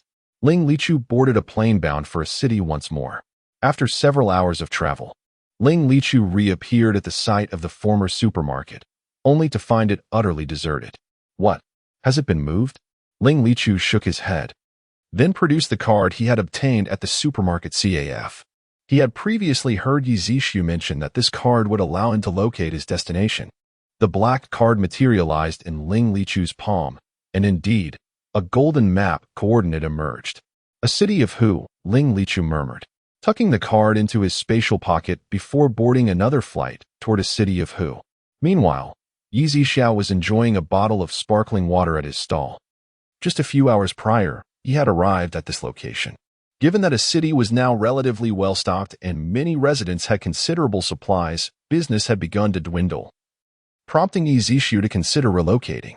At that moment, two first-stage zombies, having spotted Yi Zishu through the transparent floor-to-ceiling windows, swiftly made their way toward the supermarket. Yi Zishu merely cast a cursory glance. It had indeed been a long time since any zombies had dared to approach his supermarket due to Ling Lichu's influence in a city.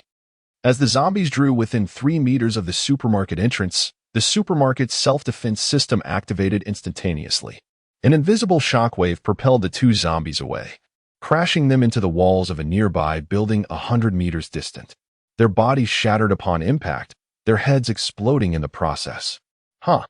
Even their zombie king dared not approach my supermarket before, and yet, 2 first-stage zombies think they can come here? Yizishu scoffed to himself. At that very moment, not far from the supermarket, 2 men and a woman were making their way toward the establishment. Each wore a rectangular badge emblazoned with the words Eagle Base. The woman, with keen eyes, quickly spotted the supermarket ahead. "Look, it's the supermarket," she exclaimed excitedly, shaking the man beside her. The man appeared somewhat indifferent, while the other man, preoccupied with placing a recently acquired zombie crystal core into his bag, remarked, "Qin Ming, what has gotten into you? What is so astonishing about a supermarket? The useful items inside have long been looted, and what are you waiting for? Look, the lights in that supermarket are still on." The woman named Qin Ming hastily reiterated. Unable to resist her insistence, the 2 placed the crystal cores down and turned their gazes towards her pointed direction. Upon closer inspection, they believed they might be hallucinating and rubbed their eyes. Yet, when they focused again, the supermarket stood unchanged before them. The brilliant white lights illuminated the first floor of the supermarket, and even from a distance, they could see shelves brimming with goods. "Let us go take a look," Lu Yang exclaimed, his voice trembling with excitement. As the trio approached the entrance, they could clearly discern the items within: rice, flour, oil, ham sausages, canned meat, instant noodles, and a variety of seasonings. The sight of the ham sausages and canned meat made them swallow hard, for in this apocalyptic world, even as abilities users within the base, their usual fare consisted mostly of mutated fruits and vegetables, with the rare indulgence of a bowl of plain porridge. After observing for a while, they cautiously ventured inside, acutely aware of the lurking dangers in this desolate world. Upon entering, they spotted Yi Zixiao, who was engrossed in his phone at the counter. The trio paused, struck by his refined features and fair complexion, which seemed utterly out of place in this harsh environment. They were astute enough not to underestimate Yi Zixiao as a fragile target. Yi Zixiao glanced at them, making them feel a tad uneasy. It was Qin Ming who broke the silence, calling out, "Boss." Yi Zixiao pointed to the rules posted on the wall. The trio looked up and soon grasped the situation. After placing several crystal cores on the counter, they began rummaging through their belongings, aware that the materials available for exchange were limited. "I have a watch here, boss. Could you tell me its worth?" Lu Yang said, rolling up his sleeve to reveal a brown leather watch. He swiftly removed it and handed it to Yi Zixiao. Recognizing the watch, Yi Zixiao noted that it had once held considerable value before the apocalypse, although it now bore some wear. He placed the watch on a scanner at the counter, which displayed the price. $25.50. Would you like to exchange it? Yi Zixiao inquired. Absolutely. Lu Yang replied without hesitation. All right, combined with these crystal cores, that totals 2,850 yuan, Yi Zixiao confirmed. The faces of the trio lit up with excitement as they eagerly began to push a shopping cart and select items. The prices of the foodstuffs sent waves of exhilaration through them. For them, even exorbitant prices felt justifiable. "Let us buy more rice," Lu Yang instructed. "Yes, good idea." The others responded in agreement. As they reached the section for canned meat and ham sausages, they paused once more. "Why don't we get a few of these?" Qin Ming suggested, glancing at Lu Yang. "Sounds good," he replied. Lu Yang nodded, ultimately selecting only a packet of ham sausages and a can of luncheon meat. For consumable sustenance was their foremost priority, reflecting the general tendency of all shoppers. "Wu Hao, we may not be able to carry all these items. Please bring the car around." Lu Yang addressed another man, as they were reluctant to purchase a spatial pocket, having a vehicle at their disposal. "All right, Brother Lu," Wu Hao replied with a smile. Before long, Wu Hao had driven the car to the supermarket's entrance. The group loaded their provisions into the vehicle, their faces betraying an unmistakable excitement. Subsequently, the 3 of them departed from the supermarket, intending to return and search for any remaining valuables they might possess. Chapter 148, Supplies we requisitioned before long. An aircraft descended from the sky and landed outside the supermarket. Yi Zixiao immediately recognized it as Ling Lingchu's private jet. As Ling Lingchu disembarked, a smile graced his lips as he strode into the supermarket. Yi Zixiao glanced up and nodded in acknowledgement. At that moment, Ling Lingchu's gaze was unexpectedly drawn to a dragon-patterned seal tucked away in the corner of the counter. He recalled that this seal was among the valuable items he had earlier instructed Butler to seek out. Even then, he had sensed something extraordinary about this seal. But he had been prepared to exchange it with Yi Zixiao, and thus had not paid it much heed. Even now, upon entering, he felt an inexplicable sensation emanating from the seal.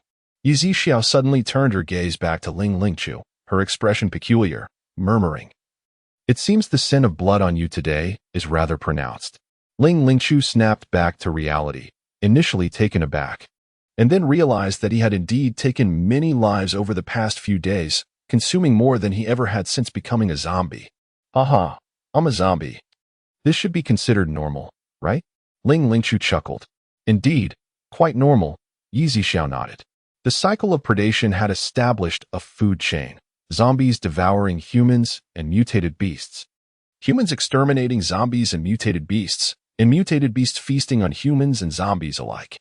Why did you suddenly relocate the supermarket? Ling Lingchu inquired.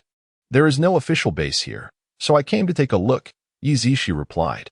He had previously heard Shui Hongsong mention that shortly after the apocalypse, 2 private bases were established in a city, which led them to refrain from constructing an official base there, opting instead for areas with no bases or only one, to maintain balance. Nowadays, numerous official bases had procured supplies from the supermarket, making this location undoubtedly Yi Zixiao's preferred region. Ling Lingchu nodded in understanding. Zixiao, see what I have brought you. With a flourish of his hand, a pristine pearl, radiant with iridescent colors, appeared on the counter. This was discovered aboard a vessel during our maritime journey, a mutated shell measuring 2 meters long, which somehow affixed itself to the ship. Cheng Feng found it, and upon opening it, we beheld a pearl the size of a goose egg. It was a serendipitous acquisition from the sea. Very nice, quite beautiful. Why not keep it for yourself? Do you intend to exchange it for supplies? Yi Zixiao inquired. It is not for exchanging supplies, but a gift for you. Ling Lingchu clarified. A gift for me? Why? Yi Zixiao questioned, perplexed. Consider it a token for my business trip, Ling Lingchu replied. Yi Zixiao here. Take this as a trade. With a wave of her hand, a longevity pill materialized before Ling Lingchu. Ling Lingchu, observing his stunned expression, Yi Zixiao queried, "What's wrong? Haven't you used the one you purchased last time?" Ling Lingchu could only nod in resignation. It seems there are not many women who capture the attention of your royal zombie self, Yi Zixiao remarked. Indeed, I have no interest in the ordinary and superficial. Ling Lingchu concurred. Ling Lingchu remarked, since I have produced it, I cannot possibly reclaim it. You may keep it for future use. Yi Zixiao replied, very well. It would be disrespectful not to comply. With a wave of his hand, Ling Lingchu caught the elixir hovering before him and stored it within his spatial realm. Mr. Ling's visit must surely not be solely to present me with a colossal pearl, Yi Zixiao inquired. Primarily, I am here to deliver items to Zixiao, and secondly, to procure some supplies, Ling Lingchu responded, as an array of exquisite boxes filled with valuable items materialized before him. Yi Zixiao utilized the system machine to directly appraise all the items. 65 billion. Let us exchange. Ling Lingchu interjected before Yi Zixiao could finish his question. Ling Lingchu first requested several spatial bags worth 25,000 each to store 100 million worth of meat. With the remaining funds, he ascended to the 3rd floor to purchase weaponry and the 5th floor for additional elixirs. Having witnessed the potency of these elixirs, he intended to acquire several awakening potions to take back, hoping to allow Butler by a chance at awakening his abilities. Although Butler by was of advanced age and awakening powers was no simple feat, Ling Lingchu did not wish to miss this opportunity. Furthermore, the awakening elixirs could also provide those with existing powers a chance to awaken additional abilities. Ling Lingchu planned to consume some himself and administer a few to his most loyal and trustworthy subordinates, which would undoubtedly assist him in future endeavors. After securing all these acquisitions, Ling Lingchu was in no rush to depart. Instead, he retrieved a chair and a table from his spatial realm, leisurely settling outside the supermarket.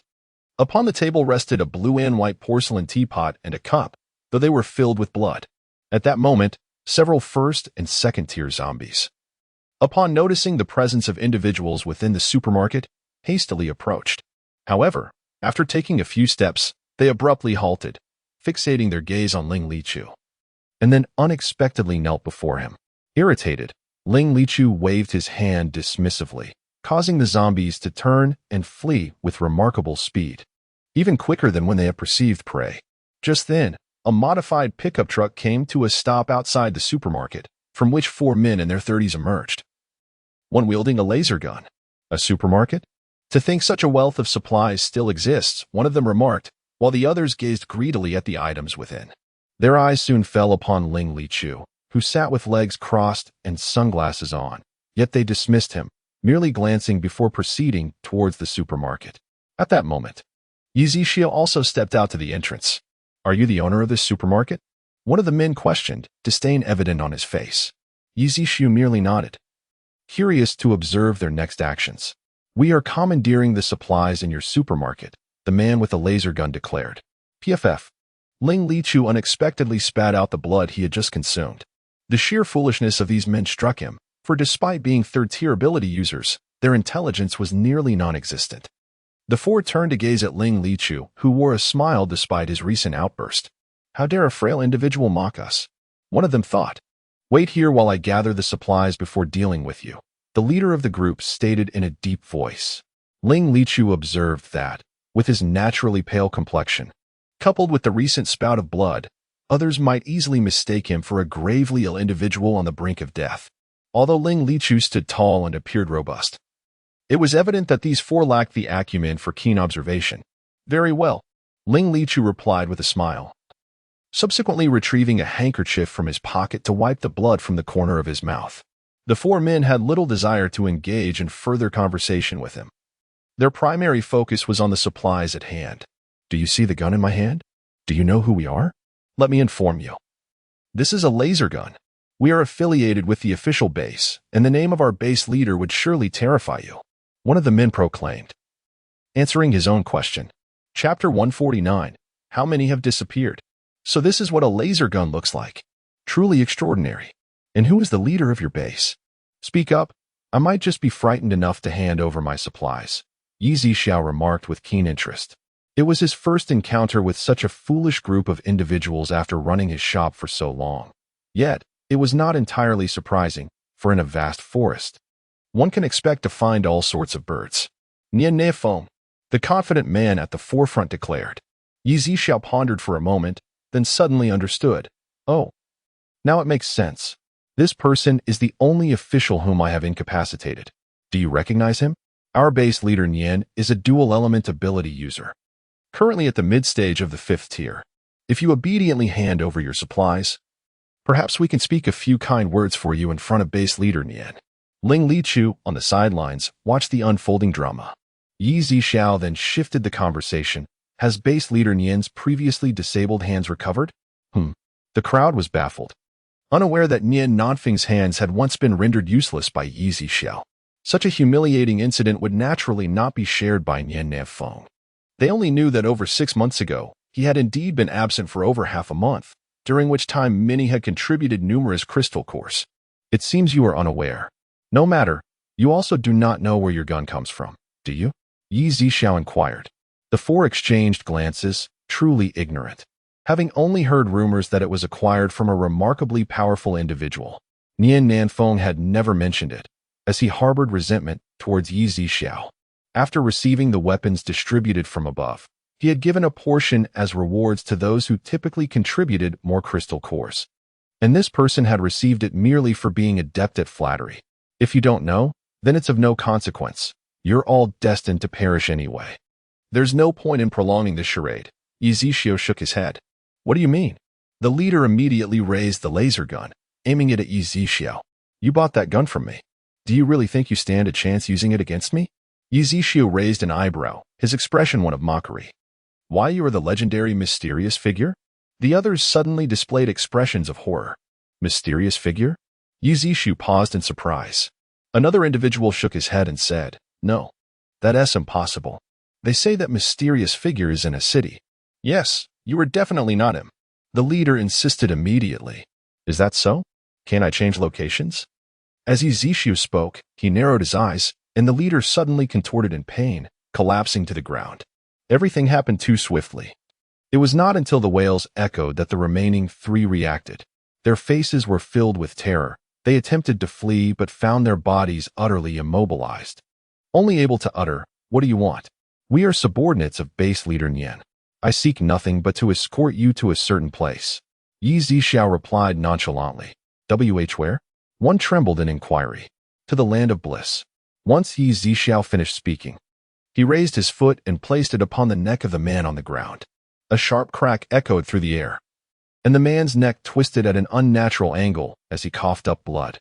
The other 3 were equally terrified, their faces pale with fear as they shook their heads in disbelief. "Zixia, leave the remaining 3 to me. It would be such a waste to kill them so easily," Ling Lichu said as he slowly rose to his feet. "Very well," Yi Zixia nodded, moving to the spot where Ling Lichu had just been seated, watching with keen interest. The 3 individuals, utterly perplexed, nonetheless recognized that the person before them was far from ordinary, and certainly not the frail, dying figure they had assumed him to be. "I have come merely to ensure that your demise holds greater significance," Ling Lichu remarked with a smile, removing his sunglasses to reveal his crimson eyes, sharp fangs glinting in the light. "Hey, a zombie. You are a zombie. The Zombie King. Please, Zombie King, spare me. I beg you." Being members of the official base, they were acutely aware of the Zombie King's notorious traits, and at this moment, they were filled with dread, regretting their past decisions. One was a mysterious figure feared even by the authorities, while the other was the Zombie King who commanded nearly half of Blue Star's territory. They felt as though they had drawn the short straw by encountering both of them simultaneously. Now, even if they wished to plead for mercy, they could hardly believe that these 2 would show them any leniency. With a sickening crunch, one of them gasped for breath, succumbing to fear and pain. The 2 remaining witnesses could only watch in horror as Ling Lichu devoured their companion piece by piece, nearly fainting from the terror. "Grant me a swift end," one of them cried, his voice trembling with despair, but Ling Lichu seemed oblivious to their pleas, and soon, both of them experienced the agonizing slow drain of life. "You and my pet Bai share a rather similar mannerism when it comes to eating," Yi Zixia remarked, having witnessed the entire gruesome spectacle, feeling an unsettling sense of familiarity. "Oh, is that so? Does Zixia wish to adopt me?" Ling Lichu inquired with a sly grin. Yi Zixia was taken aback, not expecting such a question. "I currently have no interest in nurturing a zombie," he replied firmly. "Haha. It seems that Zixia favors soft, furry textures." Ling Lichu laughed. "Having feasted and shopped, are you not planning to take your leave?" Yi Zixia asked. "Alas, it appears that Zixia is issuing an eviction notice. However, I am curious when I might be able to purchase items from the 6th floor," Ling Lichu pressed. "You'll need to procure around 10 to 20 billions worth of supplies before I consider granting you access to the 6th floor, Yi Zixia replied. "Very well. I shall take my leave for now, but I promise not to disappoint you upon my return," Ling Lichu said, aware that his valuable items were dwindling. At that moment, Ling Lichu received an urgent satellite call. "What? How many are missing?" His eyes narrowed dangerously. "Approximately 8,000. Came the trembling voice from the other end. "Why is this only being reported now?" Ling Lichu's gaze was filled with murderous intent. It was assumed they had ventured forth to conquer other territories, but the scale of their disappearance spanned such a vast area that the specifics of the situation remained unclear. On the other end of the line, a voice spoke, and shortly thereafter, the call was disconnected. Ling Liuchu's expression darkened ominously. "What has happened?" Yi Zixia also sensed something amiss. In the past 20 days, several thousand high-level zombies had inexplicably vanished, the majority being level 4 and above. Ling Lichu spoke in a low voice. "Currently, there are only around 50 to 60,000 superhumans of level 4 and above across the entire Blue Star, with merely 1,000 reaching level 5. One can only imagine the significance of these high-level zombies within their community. The sudden disappearance of these zombies has dealt a considerable blow to Ling Liuchu's zombie faction." Chapter 150. Then behave yourself. Little did they know, it was not merely zombies. There were also mutated beasts, and numerous superhumans had vanished without a trace. Even officials within the Xian nation were affected, which caused immense anxiety among the higher-ups, as they had yet to decipher the situation. During this period, someone had been tailing Yang Long, a companion assigned by Mao Shi to assist him in his mission. leaving him with no opportunity to inform the Xia authorities. After making a satellite call, Ling Lichu soon saw a plane arriving outside the supermarket. He waved goodbye to Yi Zixiao and, with a heavy heart, departed from the establishment. Subsequently, Yi Zixiu completed his lottery draw, adding it to his previous accumulations, hoping that more attempts might yield better rewards. However, it was clear that he was overly optimistic, as this time he only obtained level 10 and 11 crystal cores, which helped solidify his strength at the pinnacle of level 13. It was not the kind of power that felt tenuous when stepping into a new tier, but reaching level 14 would still require a considerable number of crystal cores. Yi Zixiu then cast his gaze upon the blood-soaked ground, igniting a flicker of flame at his fingertips, which he let fall upon the bloodied earth littered with shattered bones. In an instant, all traces of the carnage vanished. Goodbye, Yi Zixiao murmured, feeling a pang of nostalgia for that furry companion. Meanwhile, in a third-tier city overrun by mutated beasts, the area had clearly succumbed to their dominance. Within the largest and most intact estate in the city, Bai Yi had transformed into human form, seated regally. Beside him stood a colossal white fox. My king. Within half a month, we shall conquer the surrounding cities as well, the fox proclaimed, articulating human speech. Excellent. Bai Yi nodded in approval. At that moment, a stunningly beautiful woman, graceful and enchanting, approached him, carrying a platter of bloody raw meat, clad in a white qipao. Her alluring gaze was capable of ensnaring souls at a mere glance. My king, this is prepared for you, flesh from a level 4 superhuman, she said, bending slightly as she offered a piece of meat to Bai Yi's lips. Leave it be. I have grown accustomed to eating on my own, Bai Yi replied coldly. My king, the woman cooed, feigning a pout. Bai Yi looked up. Do you wish to become one of those morsels? Startled, the woman immediately knelt, maintaining her delicate demeanor. Observing this transformed fox, Bai Yi felt exasperated. Had he known the outcome, he would not have bestowed the transformation elixir upon her. Previously, in her beast form, she had been ruthless and decisive in her killings, but as a human, she had become overly affected. You should revert to your fox form. It makes me uneasy to see you like this. Bai Yi waved dismissively. Understood. The woman instantly transformed back into her massive fox form, her qipao shredding to the ground. My king, there are certain advantages to this transformation, the other fox remarked. What do you mean by that? Bai Yi propped his head up and inquired. Just like this deceased Tier 4 supernatural being, Xiaoxian managed to vanquish a Tier 4 with her Tier 3 abilities, largely owing to her captivating appearance, which caught her opponent off guard. Indeed, that does hold some merit, Bai Yi nodded in agreement. Does this mean I can revert to my human form? The fox named Xiao Xuan's eyes sparkled with excitement at the prospect of transformation, but Bai Yi's raised hand abruptly halted her. With your attire in such a state, do you really think it wise to change into a human right here beside us? After all, this is a male fox, Bai Yi thought to himself. Feeling a touch of exasperation, he suddenly recalled his own first transformation into a human when he had pounced upon Yi Zixiao, leaving him blushing with embarrassment. Thinking of Yi Zixiao, Bai Yi, guided by the spatial ring, realized that the supermarket had relocated.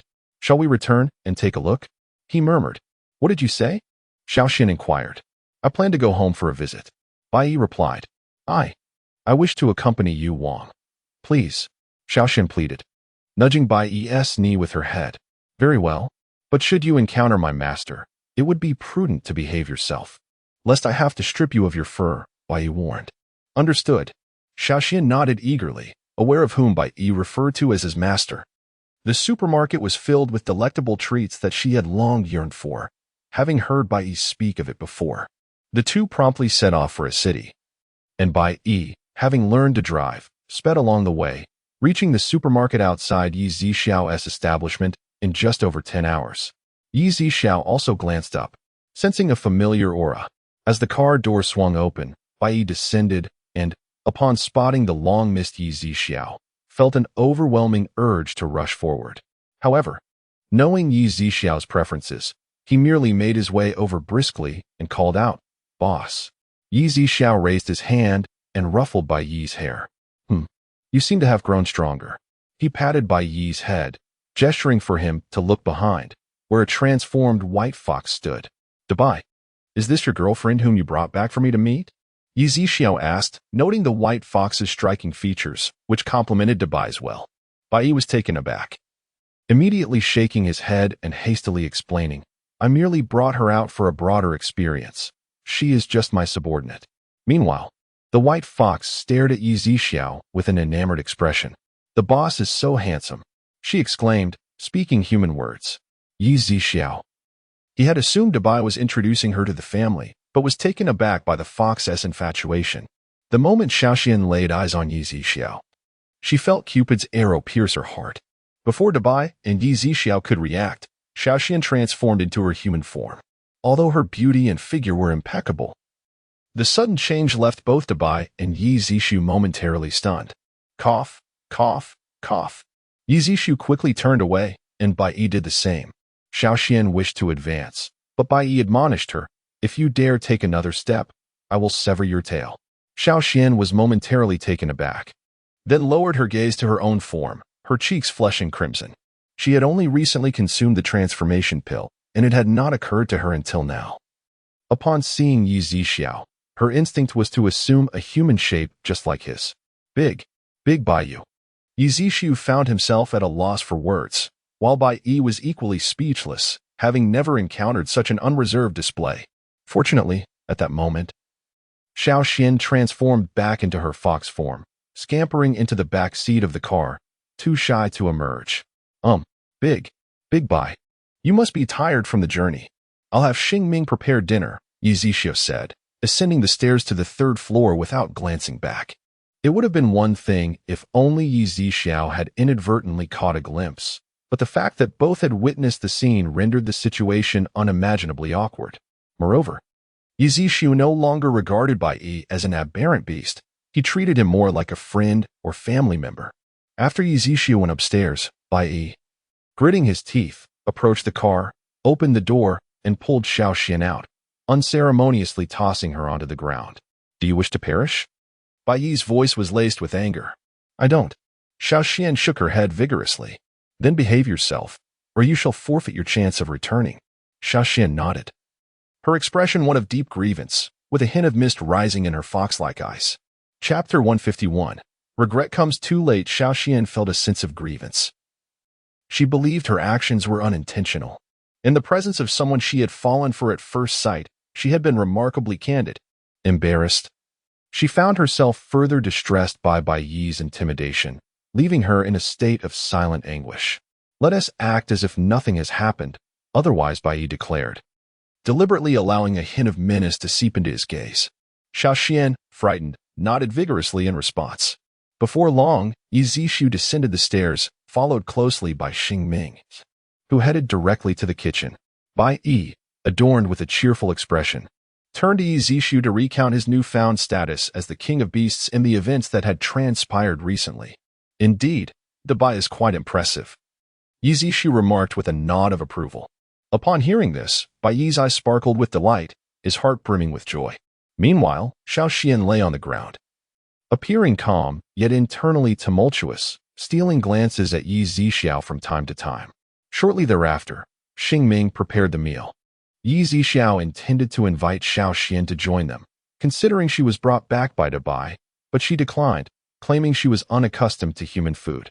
In truth, she was still unfamiliar with chopsticks, and, given the earlier incident, felt too apprehensive to dine at the same table as Yi Zixiao and Bai Yi. Bai Yi, meanwhile, retrieved a beef leg from his spatial ring and placed it outside the supermarket, where Xiaoxian happily gnawed on it. Being a fox and a mutated beast, she found no discomfort in her unrefined meal.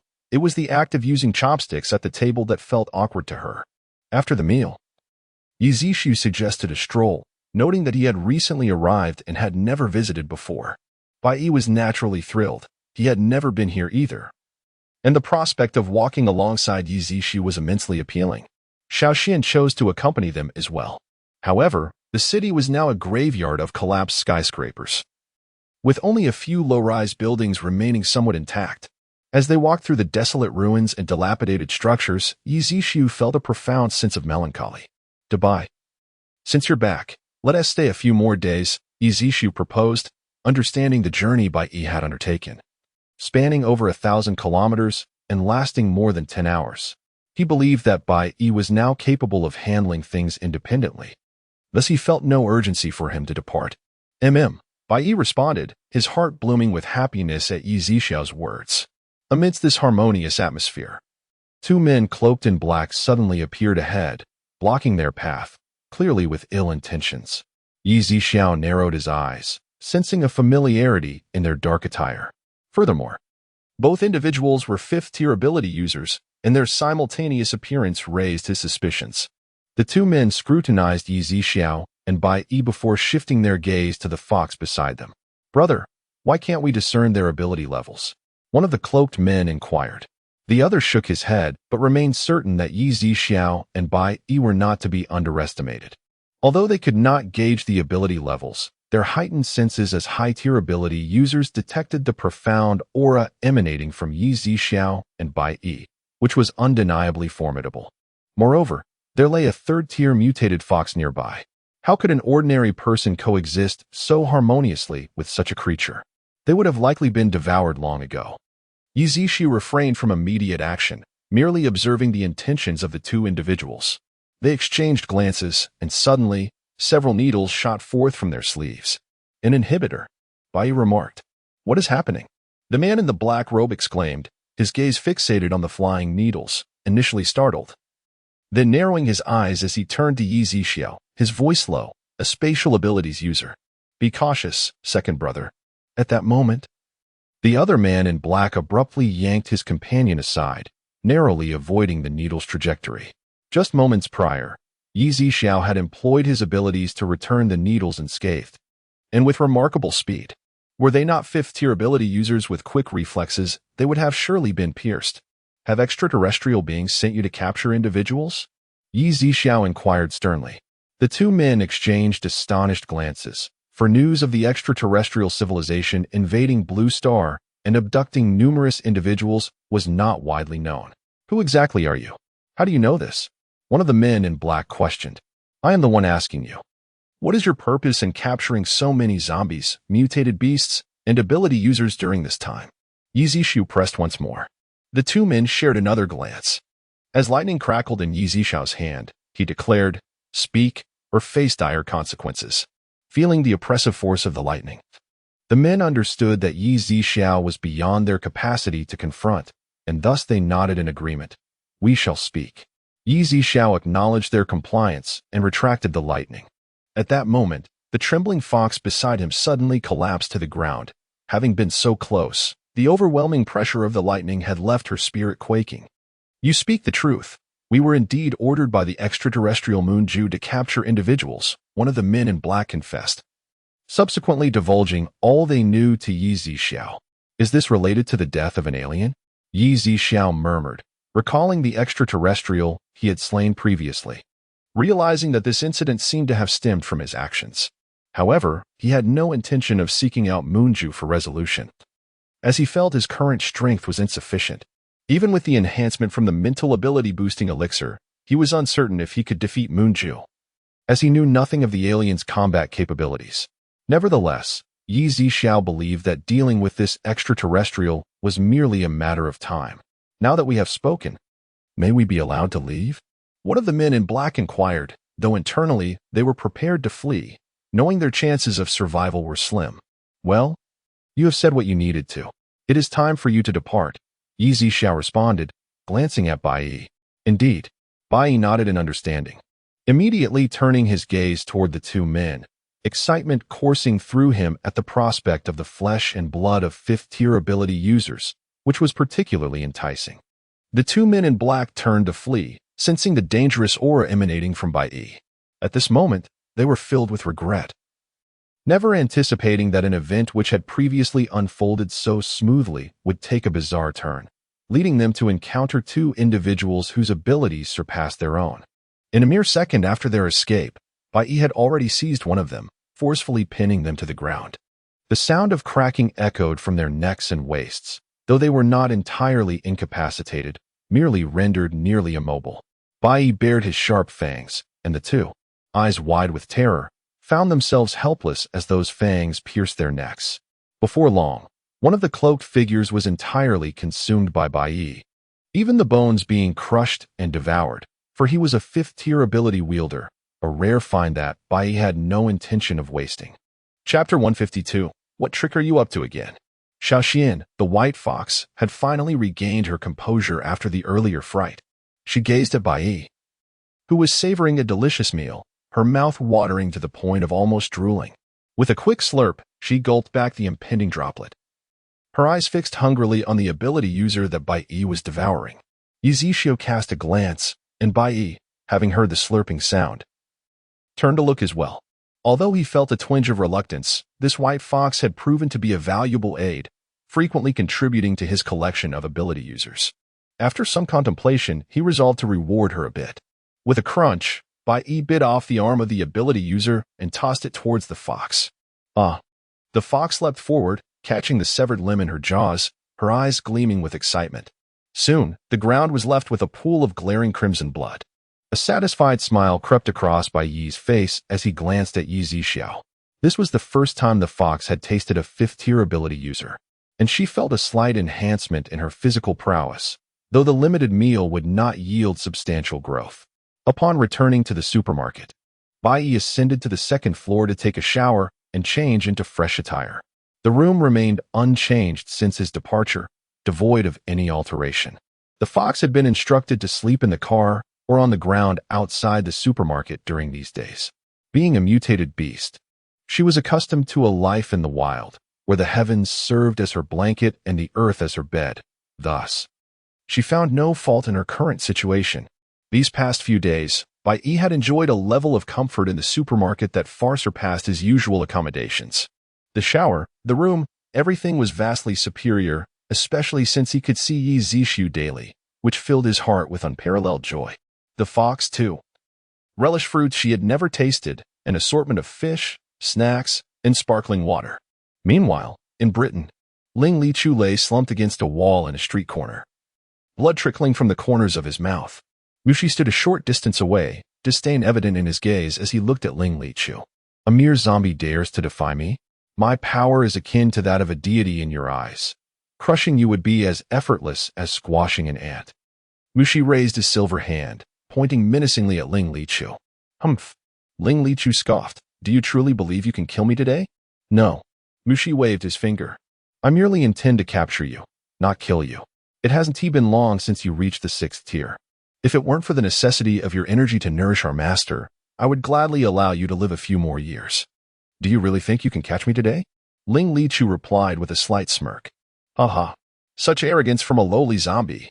Even if I grant you a minute to flee, you could never escape my grasp. Mushi laughed, his face filled with disdain. Very well, it's a deal then. I presume you, who consider yourselves gods, would not go back on your word. Ling Lichu declared. Of course. I shall indulge you in a little game of cat and mouse, Mushi nodded, regarding Ling Lichu merely as a source of sustenance. In an instant, Ling Lichu activated his spatial abilities and vanished from the spot. As he reappeared, the distance was not particularly far. However, he held in his hand a spatial treasure purchased from the Yi Zixiao supermarket.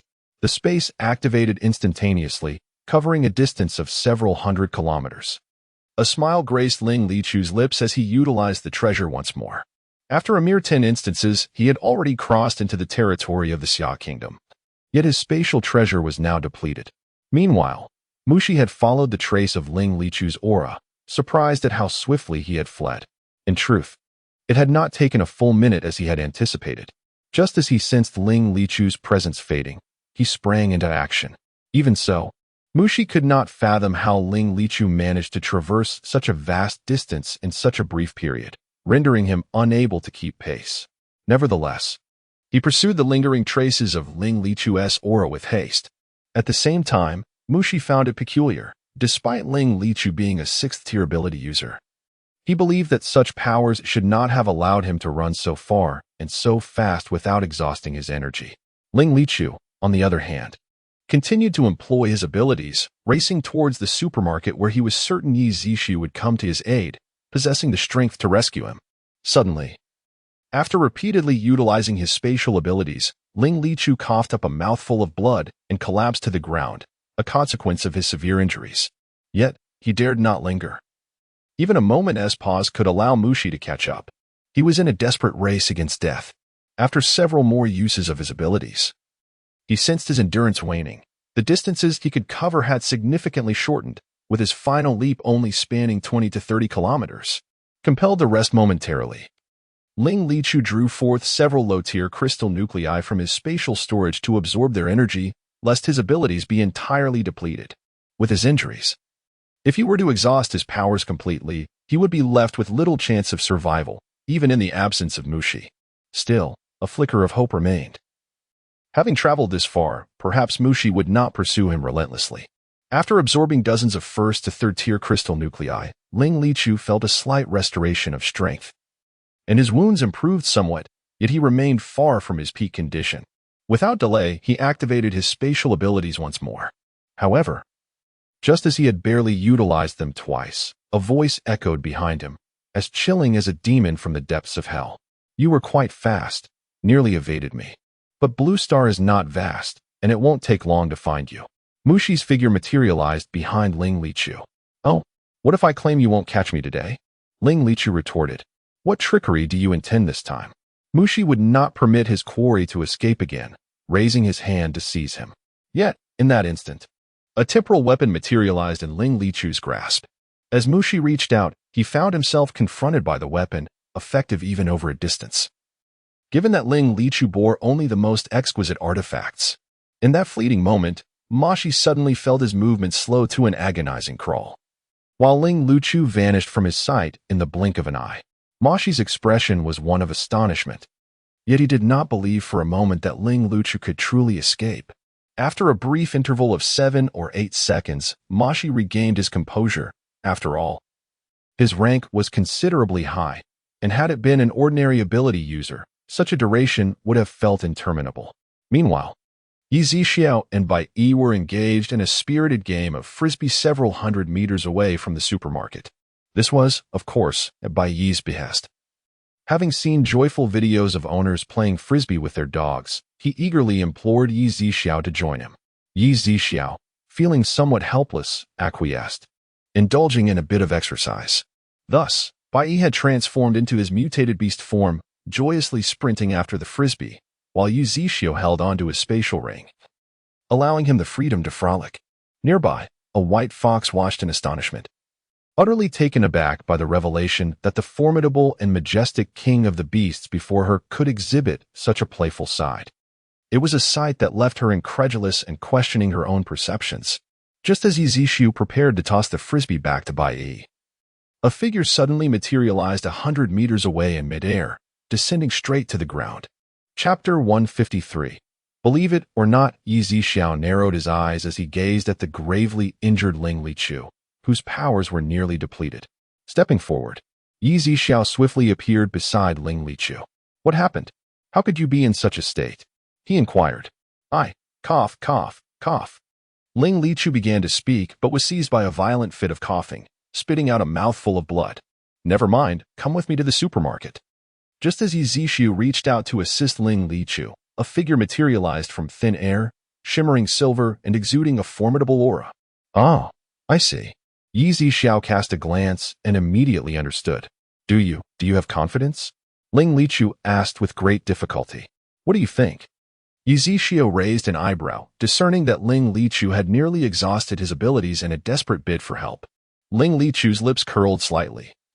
Two intelligent individuals need not exchange many words. Unexpectedly, to encounter a 6th-tier mutated beast on this journey was indeed a stroke of fortune. Ma glanced at Bai Yi, though he too noted Yi Zixiao's presence and found it curious how this seemingly ordinary person could be so familiar with both the zombie king and the 6th-tier mutated beast. However, he thought little of it, unaware that Yi Zixiao was the one who had slain Mao Qing.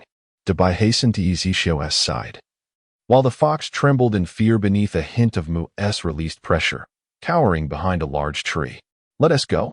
Mu raised his hand, intending to use spatial manipulation to seize Bai and Ling Lichu from a distance. Yi Zixiao followed suit, raising his hand as a surge of spatial energy rose from below, effortlessly shattering Mu's spatial abilities. Mu narrowed his eyes, taking a serious look at Yi Zixiao as he inquired, "Who are you?" You dare to attempt to seize those under my protection without even knowing who I am? It seems your extraterrestrial race is rather lacking, Yi Zixiao retorted disdainfully. Could it be that Mao Qing perished at your hands? Mua's realization dawned upon him, explaining why the zombie king and this sixth-tier beast appeared so harmonious with this individual, as well as why they had ascended to the sixth tier within less than a year. After all, as they had predicted, reaching the sixth tier typically required at least 3 years, and even then, it was an exceedingly rare occurrence. You're not entirely foolish, Yi Zixiao nodded with a smile. Are you also of extraterrestrial origin? Mo queried. Not at all, Yi Zixiao replied. Impossible. On a planet of this level, it is inconceivable for a being of your caliber to exist. There are no crystal energy veins here, and without energy crystals to alter physical functions and mental fortitude, achieving tier 7 or above is utterly unattainable, Mu asserted. Energy crystals? Yi Zixiao murmured, puzzled, for he had never encountered such a concept before. Indeed, energy crystals. The crystal nuclei are merely the most rudimentary energy stones derived from living entities through our unique methods, and they have minimal influence on altering their genetic makeup, Mu explained. Without the energy crystals, even with a formidable ally like you from the human race employing mysterious methods, it would be a struggle for these individuals to attain the 7th tier. Mashi remarked once more on the remarkable capabilities of the system, allowing me to transcend each significant realm without restraint. Could it be that the high-level cores I have absorbed are not mere cores, but rather energy crystals? A sudden thought crossed Yi Zixiao's mind, prompting him to inquire about the system later. So, what level of civilization do you hail from? I have spoken plainly. Let us lay our cards on the table. Mashi reiterated that initially, Yu Jia and the others believed that even if Yi Zixiu were a blue star inhabitant, he must have undergone forced alterations to his bodily functions through special means from some extraterrestrial civilization, hence assuming he had a backing. After all, in such circumstances, although one might display considerable strength, it would be ephemeral and the abilities would lack substance. However, the casual strike Yi Zixiu unleashed earlier revealed to Mashi that his abilities were remarkably profound, with a foundation that was undeniably solid. Impossible to have been achieved through forced enhancements. At that moment, Ling Lichu and Bai Yi also turned their gaze towards Yi Zixiao, filled with curiosity. Yi Zixiao shook his head in resignation, stating, I speak only the truth. I am indeed from Blue Star. If you choose not to believe me, there is little I can do. This statement was directed at Mashi and also intended for Ling Lichu and Bai Yi, though their skepticism was understandable. Nevertheless, Ling Lichu and Bai Yi comprehended Yi Zixiao well, for everyone harbors their own secrets. You have slain Mashi, and since fate has brought us together today, allow me to avenge him, Mashi said in a solemn tone. Although he was slightly above Mashi in rank and understood that he might not be a match for Yi Zixiao, this confrontation was unavoidable, especially since Yi Zixiu would likely not let him depart unscathed. Very well, I shall escort you to reunite with your comrades, Yi Zixiu replied, promptly launching a mental energy attack. Mashi instantly activated his mental defenses, but after a fleeting moment, he felt a sharp pain in his forehead, rendering him unable to maintain his form in the air, compelling him to utilize spatial teleportation to reach the ground. If this cannot withstand, how do you intend to seek revenge? Yi Zixiu scoffed. You are certainly not from Blue Star. Mashi's eyes narrowed as he spoke again. I say I am, believe it or not. It's of no consequence to me, Yi Zixiu replied, disinterested in further dialogue, as Mashi was on the verge of death. With that, Yi Zixiao employed spatial manipulation and mental abilities once more, conjuring blue flames from his palm. The sight of the blue flames filled Mashi with profound shock, overtaking him with terror. You cannot be. Mashi's words faltered as his form was engulfed by the blue flames. Not me? Then who are you? Yi Zixiu murmured to himself. Although Ling Lichu had witnessed Yi Zixiao slay extraterrestrial beings before, this was his first encounter with an alien civilization, and he fully grasped the terror of its might. Yet, Yi Zixiao's actions were akin to dispatching ants, which deepened Ling Lichu's understanding of Yi Zixiao's prowess. This sentiment was shared by Bai Yi and Xiao Xian as well. Let us depart. Yi Zixiao approached Ling Lichu, extending his hand. Ling Lichu gradually raised his hand, only to be grasped firmly by Yi Zixiao, and in an instant, they vanished from their original location. When they reappeared, they found themselves in the CAF on the 4th floor of the supermarket. Zero Xiao Lu, please bring me a cup of celestial-level energy-restoring coffee, Yi Zixiao instructed. Certainly, boss. Zero Xiao Lu replied. Thank you, Zixiao. Ling Lingchu gazed intently at Yi Zixiao with his crimson eyes. No need for thanks. But please refrain from looking at me that way, Yi Zixiao remarked. Oh, and this coffee isn't complimentary, he added. Ling Lingchu smiled gently, responding, understood. Chapter 154. This transaction is indeed profitable before long. Ling Xiaolu approached with a cup of coffee, suggesting they wait for him to finish before settling the bill. Yi Zixiao remarked that the card should be in Ling Lingchu's spatial realm, and given his current state of near exhaustion, it would be nearly impossible for him to retrieve it. Understood, boss. Ling Xiaolu responded cheerfully. As Ling Lingchu raised the coffee cup to his lips, his hand trembled uncontrollably, prompting him to set it down once more. Is it really that exaggerated? Yi Zixiao inquired, bemused. Ling Lingchu nodded and glanced at Yi Zixiao, his expression conveying his unspoken thoughts. Ling Xiaolu, you feed him, Yi Zixiao instructed, directing his gaze toward Ling Xiaolu, who was waiting to assist Ling Lingchu with his drink. Of course, boss, Ling Xiaolu said, lifting the coffee and tilting Ling Lingchu's chin. Gulp, gulp, cough, cough, cough. Ling Lingchu, already weakened, choked and coughed violently. Exacerbated by the haste with which he drank, it was akin to being force-fed. Fortunately, after a short while, the effects of the coffee began to restore Ling Lingchu's abilities at an accelerated pace. Before long, he finally felt revitalized, though his injuries had yet to heal. Nevertheless, with his powers returning, recovery from his wounds would be significantly expedited. Moreover, he possessed a plethora of valuable items in his spatial realm that he intended to exchange for currency to procure healing elixirs and weaponry, particularly treasures related to time and space, ideal for emergencies. Here you go. Ling Lingchu produced a black card from his spatial realm and, somewhat displeased, tossed it onto the tray held by Ling Xiaolu.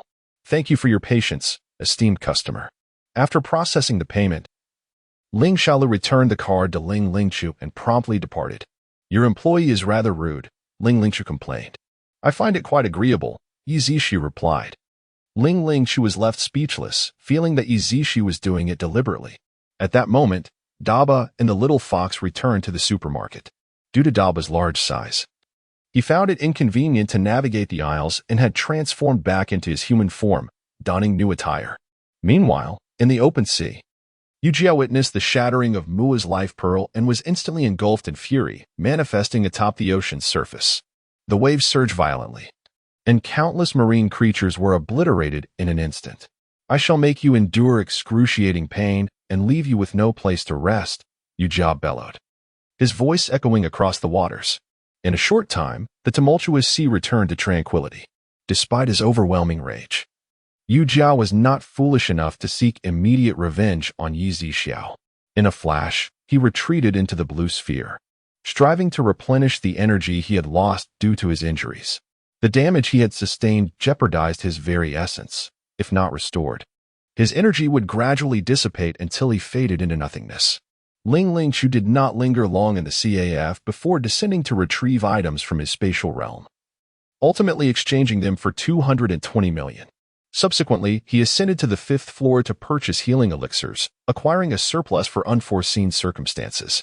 He then descended to the 3rd floor, investing all remaining funds in treasures of time and space, items that could prove life-saving in critical moments. Upon completing his purchases, he promptly consumed the healing elixirs, and soon after, his injuries improved significantly, though he had yet to achieve complete recovery. After purchasing items from Ling Lichu, Yi Zixiao received a system notification prompting him to participate in a lottery twice. Once he returned to his room, he began the lottery, mindful that Ling Lichu, by E, and that fox were still on the 1st floor. Subsequently, Yi Zixiao drew an 11-level crystal core 10 times and a 12-level crystal core 5 times. As he absorbed the crystal cores, Yi Zixiao murmured, I am nearing the 14th tier. At that moment, he suddenly recalled a question for the system. The alien mentioned that these crystal cores are merely low-level energy stones derived from life forms through special means. Are the ones I am absorbing truly crystal cores? Host: what you are absorbing is indeed not crystal cores. Initially, we unified the term as crystal cores for your better understanding and acceptance, the system replied. I see. So, does Blue Star truly lack energy mineral veins? If not for the CAF, would they be stuck at the 6th tier? Host: Blue Star does have energy veins. They would not be limited to the 6th tier. Where are they? Yi Xiao asked immediately, also on behalf of Bai Yi. The system seemed to perceive Yi Xiao's thoughts and responded, these must be explored by them. Currently, their strength is insufficient, and it is not appropriate for us to overly intervene in the advancement of their civilization. Very well, Yi Xiao said, somewhat disappointed, not grasping the system's implications. Before long, Yi Xiao stepped out of his room, encountering Ling Lichu coming towards him. Xiao, as night falls and I am still injured, how about I stay overnight at your supermarket? Ling Lichu suggested, glancing outside. Where's your RV? Yi Xiao inquired. I didn't bring it, Ling Lichu replied. You, a zombie, need to sleep at night? Isn't activity supposed to occur then? Yi Xiao retorted. I am not like other zombies. I prefer daytime, as you know. And I am injured, Ling Lichu reiterated, his tone seemingly pleading. You're injured? Is it a brain injury? Yi Xiao responded bluntly. Ling Lichu, undeterred, offered, stay with me for one night. And once I fully recover, I will bring you valuable items worth around 2 billion in exchange. Yi Xiao paused, taken aback by the sum. 2 billion was indeed substantial. He began to calculate the benefits. First, 20 lottery draws would surely elevate his strength to the 14th tier. Second, after restocking, he would have no less than 60 billion to purchase energy crystals in the exclusive market to enhance his power. Third, he could unlock the 6th level. This deal was undeniably advantageous. Yi Xiao thought before responding, I agree. Yi Xiao is truly a businessman of great vision. Ling Lichu nodded in approval. That evening, Yi Xiao prepared 2 blankets and a pillow for Ling Lichu in the spot whereby Yi used to sleep on the floor outside his door. You want me to sleep on the floor? Ling Lichu exclaimed in disbelief. Otherwise? Bai slept here before, Yi Xiao stated. With that, Yi Xiao closed the door to his room, leaving Ling Lichu outside, visibly irritated as his zombie fangs were bared. How dare you compare me to a dog? Ling Lichu gritted his teeth, his fists clenched tightly. Before long, he found himself tossing and turning on the floor. A discomforting experience for someone who had never slept on the ground throughout his life, nor had anyone dared to make him do so. The sheets and blankets on his bed were crafted from the finest materials of the entire Blue Star. Even the accommodations in his mobile home were of a higher caliber by several magnitudes. Although the supermarket was pleasantly temperate and the floor was covered with a layer of blankets, Ling Lichu still felt an overwhelming sense of discomfort. How could a transaction worth 2 billion leave me sleeping on the floor? The more he pondered, the angrier he became. In an instant, he sprang to his feet. Standing at the entrance where Yi Xiao was, he raised his hand to turn the doorknob, and the door creaked open gently. Without making a sound, Ling Lichu stepped inside. Chapter 155, The Mutated Centipede. Although the room was engulfed in darkness, Ling Lichu, a zombie, could see quite clearly with his crimson eyes, even in the night. He cast his gaze towards Yi Xiao's bed, which was spacious and grand, comparable to the one he had at home. Ling Lichu felt a surge of anger. Initially intending to ask Yi Xiao to arrange another place for him, he was well aware that there were rooms on the 3rd floor, and each level should have similar layouts. However, as he approached the bed, curiosity began to stir within him. He wondered if this mysterious room belonging to Yi Xiao held any peculiarities or secrets. Just as Ling Lichu stealthily approached the bedside, he suddenly felt a grip tightening around his neck, forcing him onto the bed. Xiao, it's me. Ling Lichu struggled to utter, feeling a sharp pain at his throat, as if it might snap at any moment. I know, Yi Xiao replied in a deep voice. Despite hearing Yi Xiao's acknowledgement, Ling Lichu sensed no lessening of the pressure on his neck. Xiao? Ling Lichu called out again, straining to speak. Don't be reckless. After uttering this, Yi Xiao gradually released his grip and stood up, coughing violently. Ling Lichu was acutely aware of Yi Xiao's murderous intent. However, As he attempted to rise, he found himself unable to move, panic flooding his mind. Zishao, what are you doing? What do you think? Yi Zishao retorted. Could it be? Ling Ling Chu's heart raced with fear. He had occasionally made jokes to draw closer to Yi Zishao, leaning against this formidable ally, but he had never contemplated the possibility of something more sinister.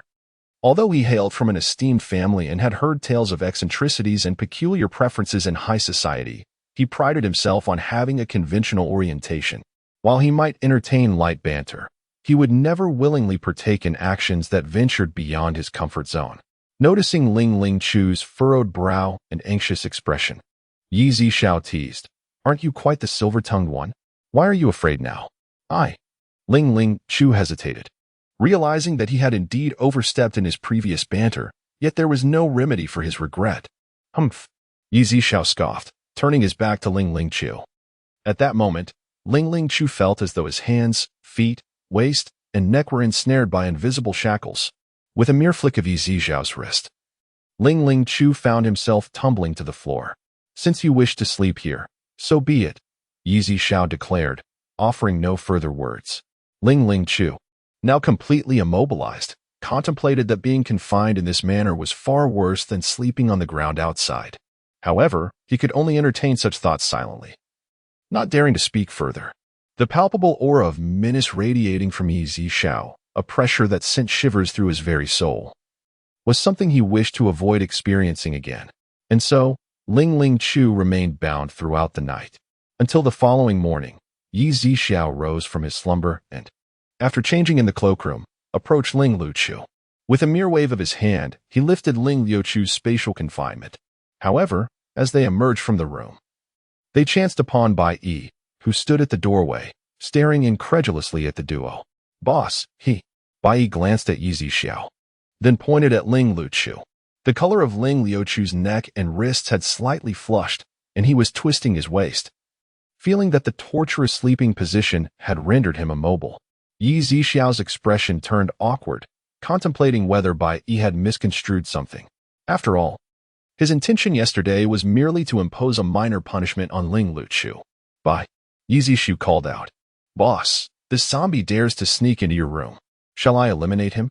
Bai Yi retorted, his demeanor towards Ling Lu Chu decidedly unfriendly.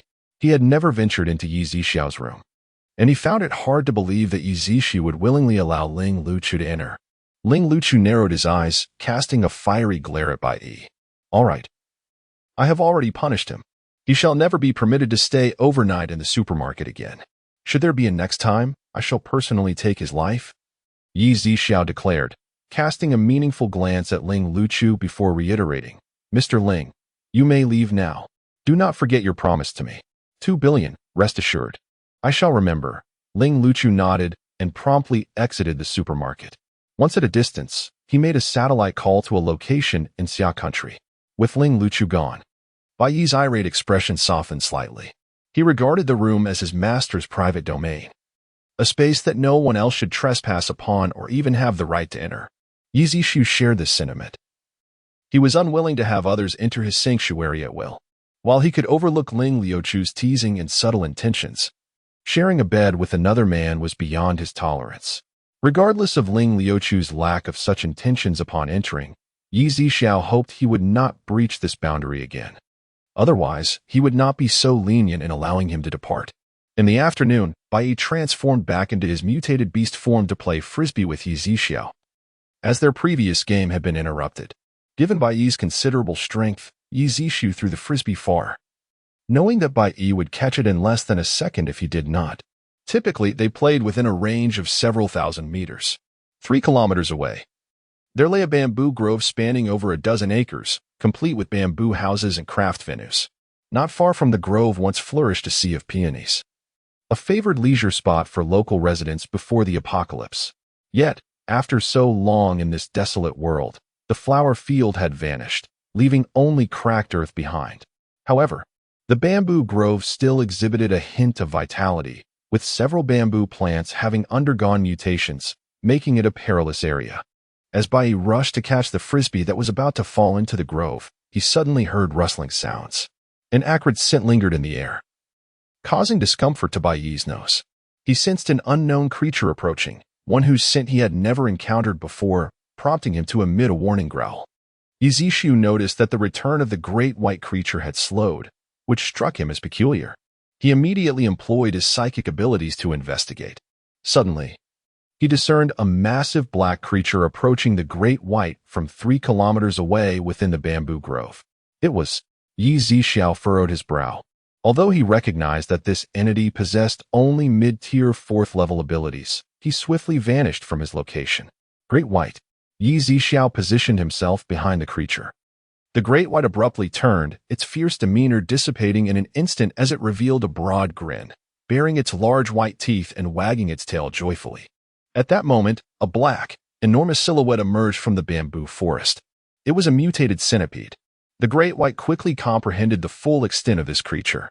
Measuring around 2 to 3 meters in length, the densely packed antennae of the mutated centipede sent shivers down one's spine. A nearby fox, intending to investigate, halted in its tracks upon witnessing this scene, frightened and taken aback. Chapter 156. The Emperor's Aura. At this moment, the centipede launched an attack against the great white creature. Its movements swift and precise. However, the great white, possessing strength superior to the mutated centipede, effortlessly evaded the feeble assault. In response, its eyes blazed with electricity, unleashing a bolt aimed directly at the centipede. The crackling sound echoed as the mutated centipede's antennae discharged a surge of electricity, the two forces colliding momentarily.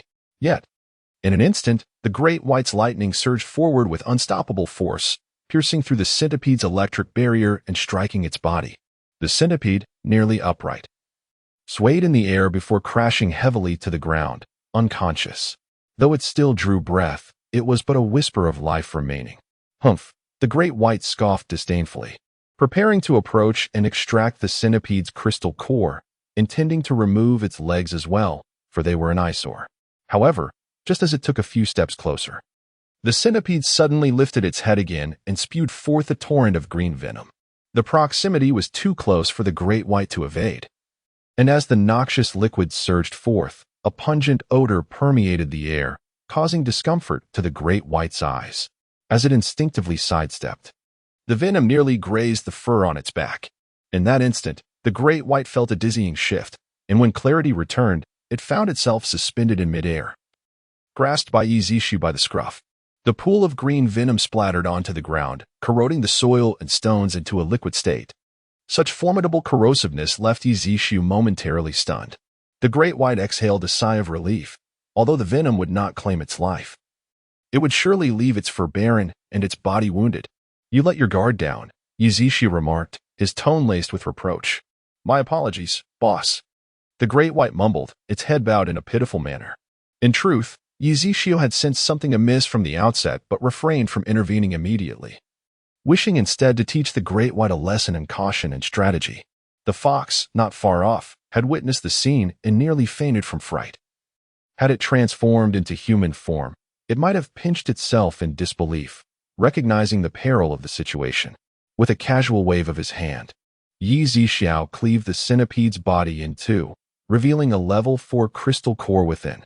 As he released his grip, the great white, caught off guard, plummeted to the ground, landing face first in the dirt. When the great white rose and looked up, Yi Zhixiao had vanished without a trace. Are you all right, boss? The fox hurried over to the great white, still maintaining a cautious distance from the fallen mutated centipede, haunted by the memory. I'm fine. Use your water abilities to clean the crystal core for me, the great white commanded, adopting a regal demeanor befitting a king of beasts. HM. The great white shot the fox a sharp glare. Oh. The fox slowly approached, using its water abilities to envelop the crystal core and cleanse it before gingerly handing it over with its paws. Let us go. We're heading back, declared the great white. Upon their return, it quickly transformed back into human form, changed its clothes, and sat beside Yizishu, watching him play video games. Joyful and carefree days are invariably fleeting. In the blink of an eye, Dabai had spent 3 or 4 days in the supermarket. It was time for him to depart, for he had a multitude of mutated beasts awaiting his return. As before, Yizishu bestowed upon Dabai several transformation pills, weapons, and provisions, all of which were stored within his spatial ring. The fox gazed at Yizishi with a hint of reluctance in her eyes. Yet she understood that even if she could transform into a human, she would still merely be a fox.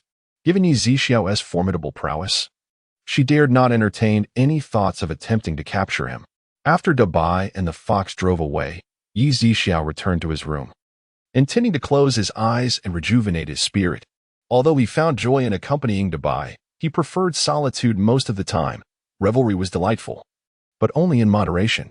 Meanwhile, Ling Lichu had returned to the Kingdom of Britannia, where he stowed many valuable items within his own space.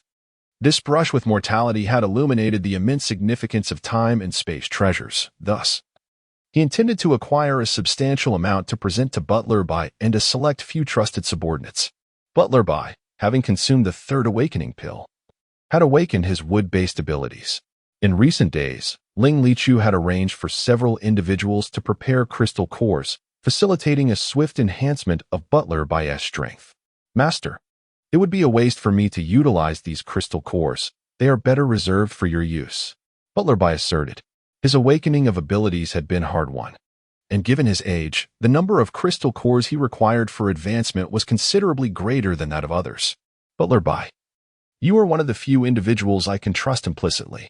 I can only rest easy once your strength reaches a certain level. Thereafter, you will have more time to care for me. Can you truly be at ease entrusting my well-being to another? Ling Lichu inquired, fully understanding Butler Bai's sentiments. Despite his current status as the zombie king, Butler Bai still regarded him as a child. Very well, Butler Bai acquiesced with a nod. I shall make another trip to the supermarket shortly. This home shall be entrusted to you. Indeed, master, you can rest assured, Butler Bai replied. The following day at 6 o'clock in the evening, outside the supermarket, a military green off-road vehicle came to a halt. Shui Hongsong and a space-type ability user disembarked from the vehicle. Bossy, Shui Hongsong strode confidently into the supermarket. Old Shui, thankfully, you have the CAF card. Otherwise, I would have been unable to locate you, Shui Hongsong remarked. It shouldn't be difficult for old Shui to find me. Yizishi responded with a smile. Haha, Shui Hongsong chuckled before instructing the accompanying space-type ability user to retrieve the items they had brought. After Yizixiao set the prices, he spoke. Old Shui, the total is 350 million. Shui Hongsong nodded, then suddenly inquired, do you know about the recent spate of disappearances among ability users? To be precise, it is not only the ability users but also the mutated zombies that have been vanishing. I am aware, Yizishi replied. Do you know the reason behind it? Bossy? Shui Hongsong asked. Extraterrestrial civilization. Yizishi spoke succinctly, and Shui Hongsong nodded slightly. In truth, the authorities harbored some suspicions, and this inquiry served to ascertain whether Yizishi was aware, essentially validating their conjectures. Shui Hongsong's visit was primarily to procure additional weaponry, aiming to prevent further losses from high-tier ability users. However, upon arriving at the pharmaceutical area on the 5th floor, he intended to explore it as well. For in this post-apocalyptic world, medicinal supplies had become exceedingly scarce. Upon reaching the 3rd floor, Shui Hongsong selected approximately 300 million worth of weaponry before ascending to the 5th floor.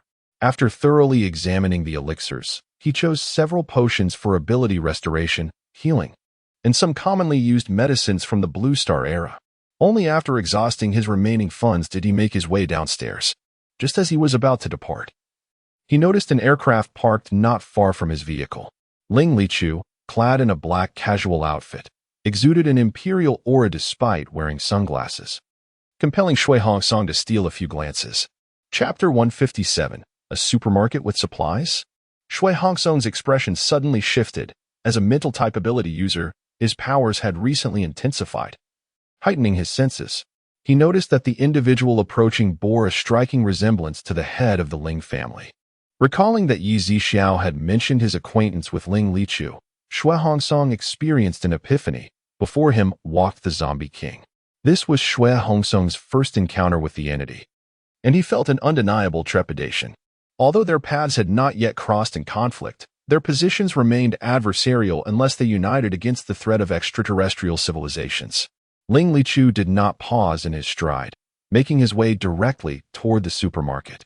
Observing this, Shui Hansong promptly entered his vehicle and departed the vicinity. Zixiao. Ling Lichu called out. Have you brought the items? Yi Zixu inquired. Would I dare to go back on my word to Zixiao? Ling Lichu replied with a smile. And with a mere thought, numerous jars and boxes materialized on the counter and floor, leaving little room to maneuver beyond his position. Yi Zixu instructed the system to price everything, eschewing the need to unpack the boxes. In no time, the system displayed the total, 16 billion. Mr. Ling indeed keeps his promises, Yi Zixu remarked, contemplating the unlocking of the 6th floor of the supermarket and his curiosity about the wares on the 7th floor. Ling Lichu wasted no time and ascended to the 3rd floor to select weapons, with Xingming assisting due to the vast quantity available. He purchased weapons totaling 1.8 billion and spent over 200 million on various elixirs on the 5th floor. The remaining funds were transferred to Yi Zixu to recharge his CAF card, after which he ascended to the 4th floor to enjoy a coffee. At that moment, the system's voice finally rang out. Congratulations, host, for unlocking the 6th floor of the supermarket, the transportation zone. Congratulations, host, for receiving 22 lottery draws. Yi Zixu chose not to rush into the lottery and proceeded directly to the 6th floor. Passing the CAF, he noted that Ling Lichu's coffee had yet to be served, and assumed Yi Zixu was merely heading to the 5th floor, paying it little mind. Upon reaching the 6th floor, Yi Zixu was greeted by an array of models depicting various modes of transportation: spaceships, ships, airplanes, rockets, cars, submarines, yachts, and warships, each boasting a diverse assortment of styles. However, none exceeded a height of 1 meter, with the longest measuring only 1.5 meters. The craftsmanship was exquisite, with each vehicle featuring a small red button and a white button positioned centrally. Yi Zixu surveyed his surroundings. True to the supermarket's nature, descriptions were provided. Indeed, he spotted an inscription on the wall explaining that the red button restored the original shape, while the white button initiated a reduction. With a mere press of a button, these vehicles would begin to change after 1 minute. The most economical options required several million, resembling off-road vehicles, yet were impervious to damage. Even if a standard grenade were tossed nearby, the glass would remain intact. Conversely, more expensive models included spacecraft and warships, ranging from billions to trillions in cost. Each spacecraft possesses distinct velocities and is equipped with a stellar map. Once a destination planet is selected, the vessel can navigate at a predetermined speed without the need for manual piloting, automatically evading any hazardous meteoroids that may lie ahead. Yi Zixu spent over an hour on the 6th floor, examining every type of item, before he remembered to explore the 7th floor to discover what astonishing treasures might await him. Upon seeing the description at the stairway, Yi Zixu was taken aback. Universal divination. Universal pawnshop. Unlocking requires 20 billion. He murmured to himself, flanked by 2 additional lines that read, all worldly problems can be resolved, and all cosmic entities can be pawned. Suddenly, a scene from a television drama he had previously watched came to mind, where everything could be pawned, including souls. He pondered whether this pawnshop operated similarly. For if it was indeed a universal pawnshop, then anything could be pledged. He refrained from inquiring with the system, as he could surmise the answer would merely be to keep him guessing. As he prepared to descend to the 1st floor, he noticed Ling Lichu standing midway between the 5th and 6th floors.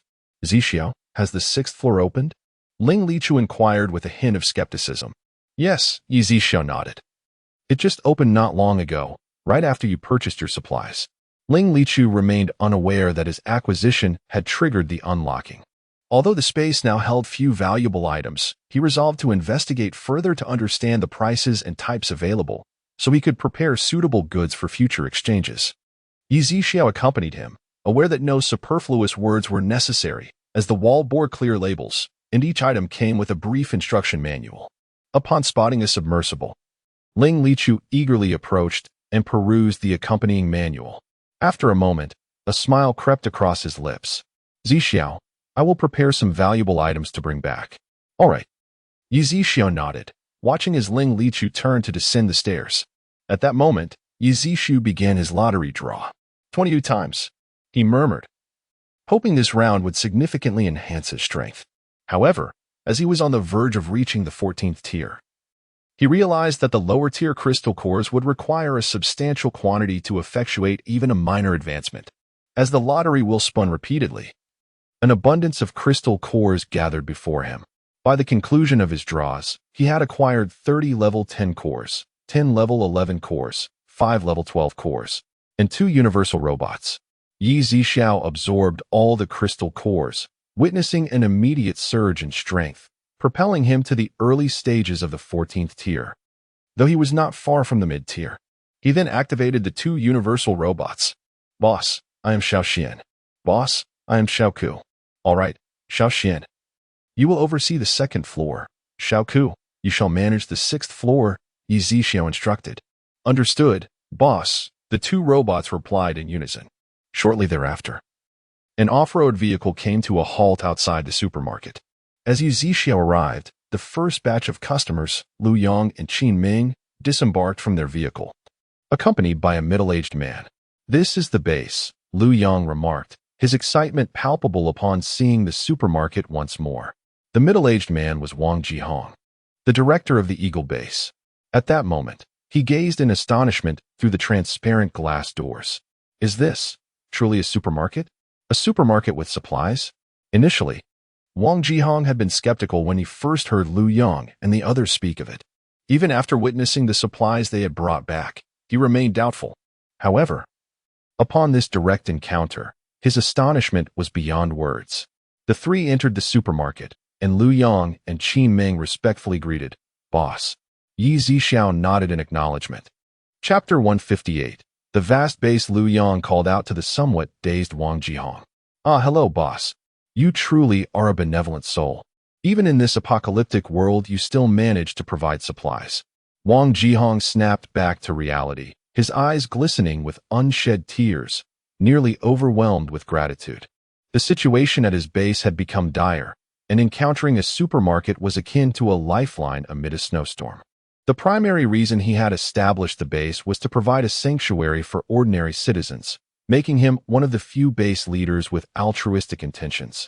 However, this also meant that many vulnerable individuals resided there, further complicating the base's survival.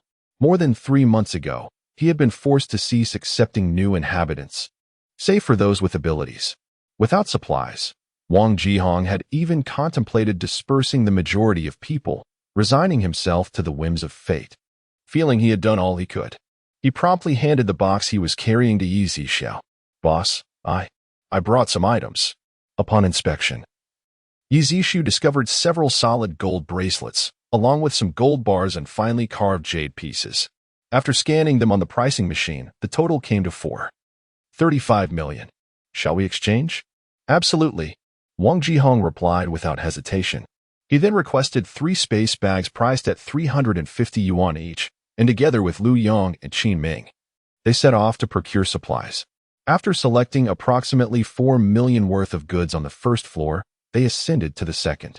Given that their base lacked space-type ability users, he had initially hesitated to venture upstairs, but the current chill in the air compelled him to do so. Ultimately, they spent nearly 350,000 on the 2nd floor. As for the 3rd floor and beyond, he simply did not possess enough valuables. For their primary focus was ensuring everyone had enough to eat. Thank you.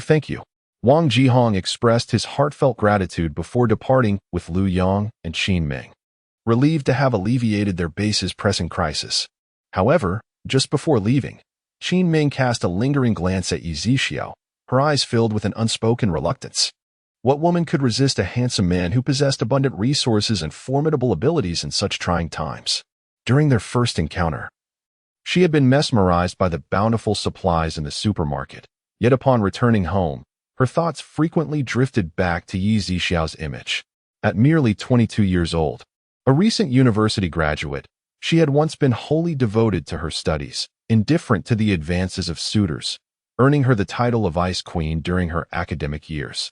Yi Zixiao, too, noticed Qin Ming's gaze, though he refrained from acknowledging it directly. He understood that if their eyes met, it could lead to unforeseen complications. In the past, he had entertained thoughts of romance, as he was, after all, a normal man. Yet, ever since acquiring this newfound power, He found himself devoid of any interest in matters of love, both physically and emotionally.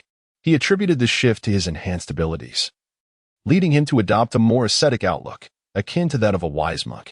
Upon their return to the base, Wang Jihong promptly instructed Liu Yang to gather several bags of rice, flour, and an assortment of vegetables and meat for the kitchen. The women responsible for cooking were taken aback by the sudden influx of supplies, their eyes widening in astonishment. Stammering, they struggled to articulate their surprise. "All right. Today we shall prepare several pots of porridge, steam a multitude of buns, and cook these vegetables. The remainder will proceed as usual. Please summon more hands to assist shortly." Liu Yang directed. "Yes, certainly."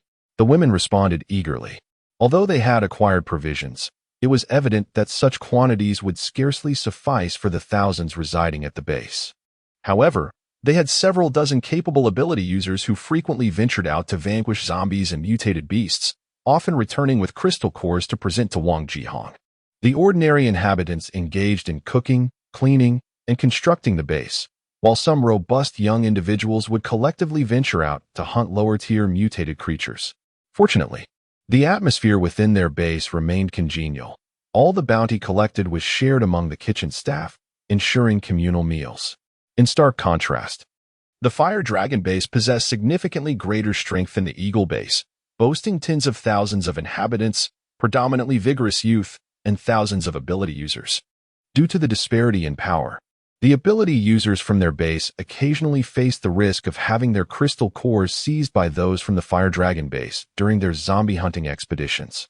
During mealtime, Wang Jihong informed everyone about the supermarket, encouraging them to venture out in search of valuable items for exchange. Each ability user would lead a team of ordinary individuals, casting a wider net than the few solitary ability users could achieve. After their meal, the majority of the Eagle base's populace set forth from the compound. The following afternoon at the supermarket, Yi Zixiao languidly sat behind the counter, watching television. The Fire Dragon base was situated approximately 80 kilometers away, resulting in no immediate awareness of the supermarket's existence. Suddenly, a convoy of meticulously organized vehicles came to a halt on the road outside the supermarket. Leading the procession, Jin Yefeng descended from a military green coat-clad vehicle, as the doors of the other vehicle swung open to reveal a cadre of poised and dignified ability users. A group of over 50 individuals, arriving in a dozen vehicles, advanced toward the supermarket. Yi Zixiao observed that each one of them was a peak 4th-tier to 5th-tier ability user. "Bossy," Jin Yefeng called out, hastening to extend his hand. Yi Zixiao reciprocated the gesture. "What brings you here, Jin Lao?" he inquired, puzzled. "Haha, we've come to the supermarket's 4th-floor CAF for some coffee," Jin Yefeng replied. Recently, the frequent disappearance of ability users had stirred anxiety among the highest echelons of the government, leaving Jin Yefeng no exception. He believed that merely acquiring weapons to combat extraterrestrial threats was insufficient. Thus, he had visited a clandestine government base days prior, engaging in discussions with several top leaders for an entire day. It was decided that the most exceptional ability users from various official bases across the nation would visit Yi Zixiao's supermarket to indulge in energy-enhancing coffee, thereby augmenting their powers.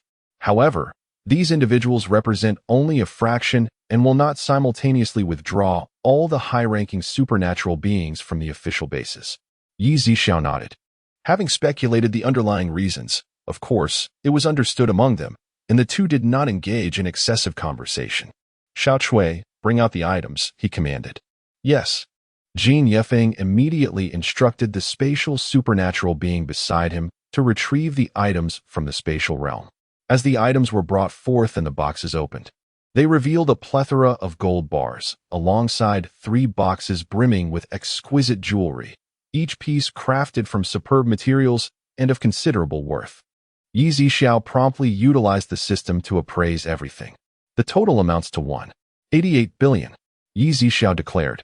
"All right, please assist me in acquiring a CAF card and deposit all this money into it," Jin Yefeng responded. "Understood." Yi Zixiao nodded, and shortly thereafter, a sleek black card materialized out of thin air, hovering before Jin Yefeng. Chapter 159. Engrossed in the moment, Jin Yefeng took the card and turned to the 50 or so official superhumans, beckoning them with a wave of his hand. They marched in unison into the supermarket and ascended to the 4th floor alongside him. The CAF on the 4th floor could accommodate hundreds of patrons simultaneously, and the group of over 50 did not appear crowded. Jin Yefeng addressed Zero Xiaolu, who was approaching, saying, "Please prepare 55 cups of celestial-grade power-enhancing coffee for us." "Certainly," Zero Xiaolu replied, accepting the black card handed to him by Jin Yefeng.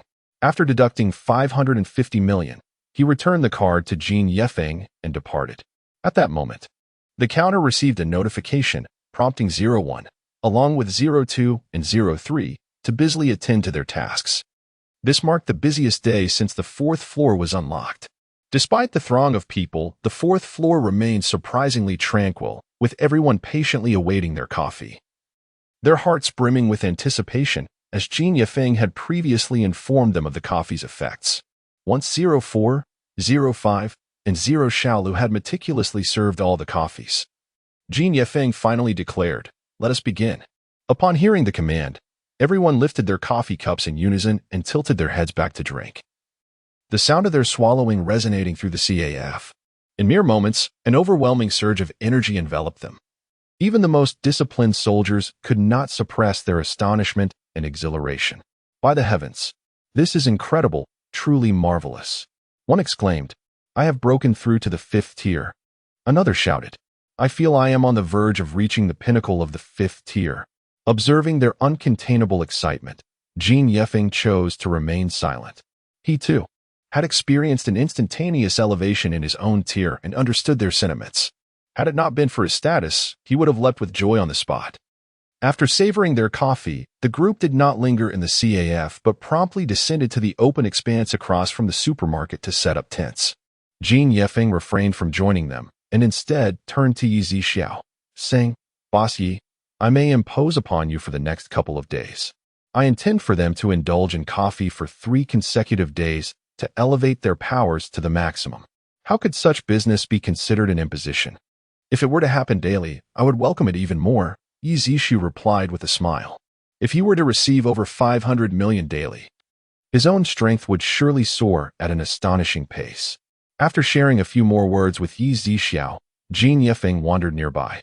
The tents prepared were few, and some individuals opted to rest in their vehicles. It was only after everyone had departed that the system's voice finally resonated, announcing, "Congratulations, host. You have obtained 5 lottery chances." Although they had made numerous exchanges, this time they had only spent 550 million, allowing Yi Zixiu to draw the lottery 5 times. Upon the conclusion of the lottery, he received a total of 3 draws yielding 10 level 11 energy cores and 2 draws yielding 5 level 12 energy cores. After absorbing all of them, while his powers had indeed been enhanced, he had not achieved a single breakthrough in tier. After all, Yi Zixiao's current strength had already reached the initial stage of tier 14, and utilizing cores significantly beneath his current level would naturally slow his progress considerably. The following day, as Yi Zixiao opened the door, Jin Yefeng arrived with everyone to indulge in coffee at the CAF. However, this time Jin Yefeng was abruptly captivated by the sight of various transportation vehicles displayed on the wall of the 6th floor, something he had previously overlooked. Given that each floor of this supermarket only spanned over 1,000 square meters, he couldn't help but wonder how much could possibly be accommodated. "Boss Yi, is the 6th floor dedicated to transportation?" Jin Yefeng inquired, his uncertainty palpable. "Yes," Yi Zixiao nodded in affirmation. "Are they vehicles?" Jin Yefeng pressed further. "There are many forms of transportation available," Yi Zixiu replied thoughtfully. "Could there possibly be airplanes and ships as well?" Jin Yefeng jested, only to be met with a nod from Yi Zixiao, much to his astonishment. "Is it truly so?" Jin Yefeng could hardly believe it. "Once old Jin finishes his coffee, he will know," Yi Zixiao remarked. "All right," Jin Yefeng agreed, his curiosity piqued. The supermarket was indeed remarkable, and he was eager to discover what other extraordinary items could challenge his perceptions. After finishing their coffee on the 4th floor, Jin Yefeng prepared to ascend to the 6th floor, accompanied by the others. "Is this a model?" one person queried, leading to a series of perplexed glances exchanged among the group. "That shouldn't be the case," Jin Yefeng murmured. At that moment, Xiao Ku stepped forward. Dear customers, I am Xiao Ku. Should you have any inquiries, feel free to ask me. These. Jin Yefeng hesitated, unsure if his question was appropriate. These are not models. They are merely scaled down for convenience. Customers can refer to the information displayed on the wall, Xiao Ku explained. At this, everyone turned their attention to where Xiao Ku was pointing, and soon they all experienced a moment of clarity. I suppose I have been rather short-sighted, Jin Yefeng admitted. Feeling somewhat embarrassed, the group continued to gaze in awe, their expressions a blend of astonishment and disbelief. I feel as if I am dreaming, one person murmured. I share that sentiment. It feels too surreal, another echoed. Could it be that I am merely dreaming? The apocalypse, extraterrestrial civilizations, zombies. Could all of this be a figment of my imagination? One individual exclaimed, pinching his arm vigorously. Everyone stared at him, including Jin Yefeng, as the events of the past few months were beyond anything they had ever dared to imagine. After a moment, the individual furrowed his brow and uttered a single word, pain. Everyone turned their heads, their thoughts converging on the realization that it could not possibly be a dream. How could such a lengthy and vivid illusion exist? Each corpse, every bloodstained city street, and the heart-wrenching wails, how could they be mere fantasies? They were simply a thread of beautiful delusions held by the crowd. As they departed the supermarket, a profound unease lingered in their hearts. Even from a distance, they occasionally glanced back at the supermarket, looking towards Yixiao, whom they regarded as a deity sent to rescue them. With this notion, a flicker of hope ignited within them, dispelling their previous certainty of doom as they prepared to confront the extraterrestrial adversaries. In the afternoon, Wang Jihong, Lu Yang, and Qin Ming returned to the supermarket once more. As they disembarked, they beheld numerous military vehicles and a multitude of individuals with extraordinary abilities. Although surprised, they could surmise that these individuals had come to the supermarket to procure supplies. However, the reason for their encampment in this location remained a mystery. Yet, at that moment, curiosity was not on their agenda. Their sole desire was to exchange the items they had brought for provisions. Upon entering the supermarket, the three of them simultaneously called out, "Boss." Yi Zixiao nodded in acknowledgement. Qin Ming, glancing at Yi Zixiao, who stood merely a meter away, found herself captivated by the exquisite contours of his features and his fair complexion. Even the hand resting on the counter was strikingly elegant with its well-defined knuckles. This caused Qin Ming to momentarily lose herself in admiration. Qin Ming, Lu Yang, noticing her daze, immediately called out to her. Lu Yang good. Qin Ming stammered, jolting back to reality, her face flushed as she lowered her gaze. Lu Yang sighed deeply, aware that Qin Ming had developed feelings for someone she ought not to. Chapter 160, The Mutant Shark. At this moment, Wang Jihong took out the jewelry and the box containing the crystal cores. The crystal cores had been exchanged for a total of 5,000 yuan, and the jewelry amounted to 215,000 yuan, bringing the total to 220,000 yuan. Yi Zixiao remarked, "Thank you, boss."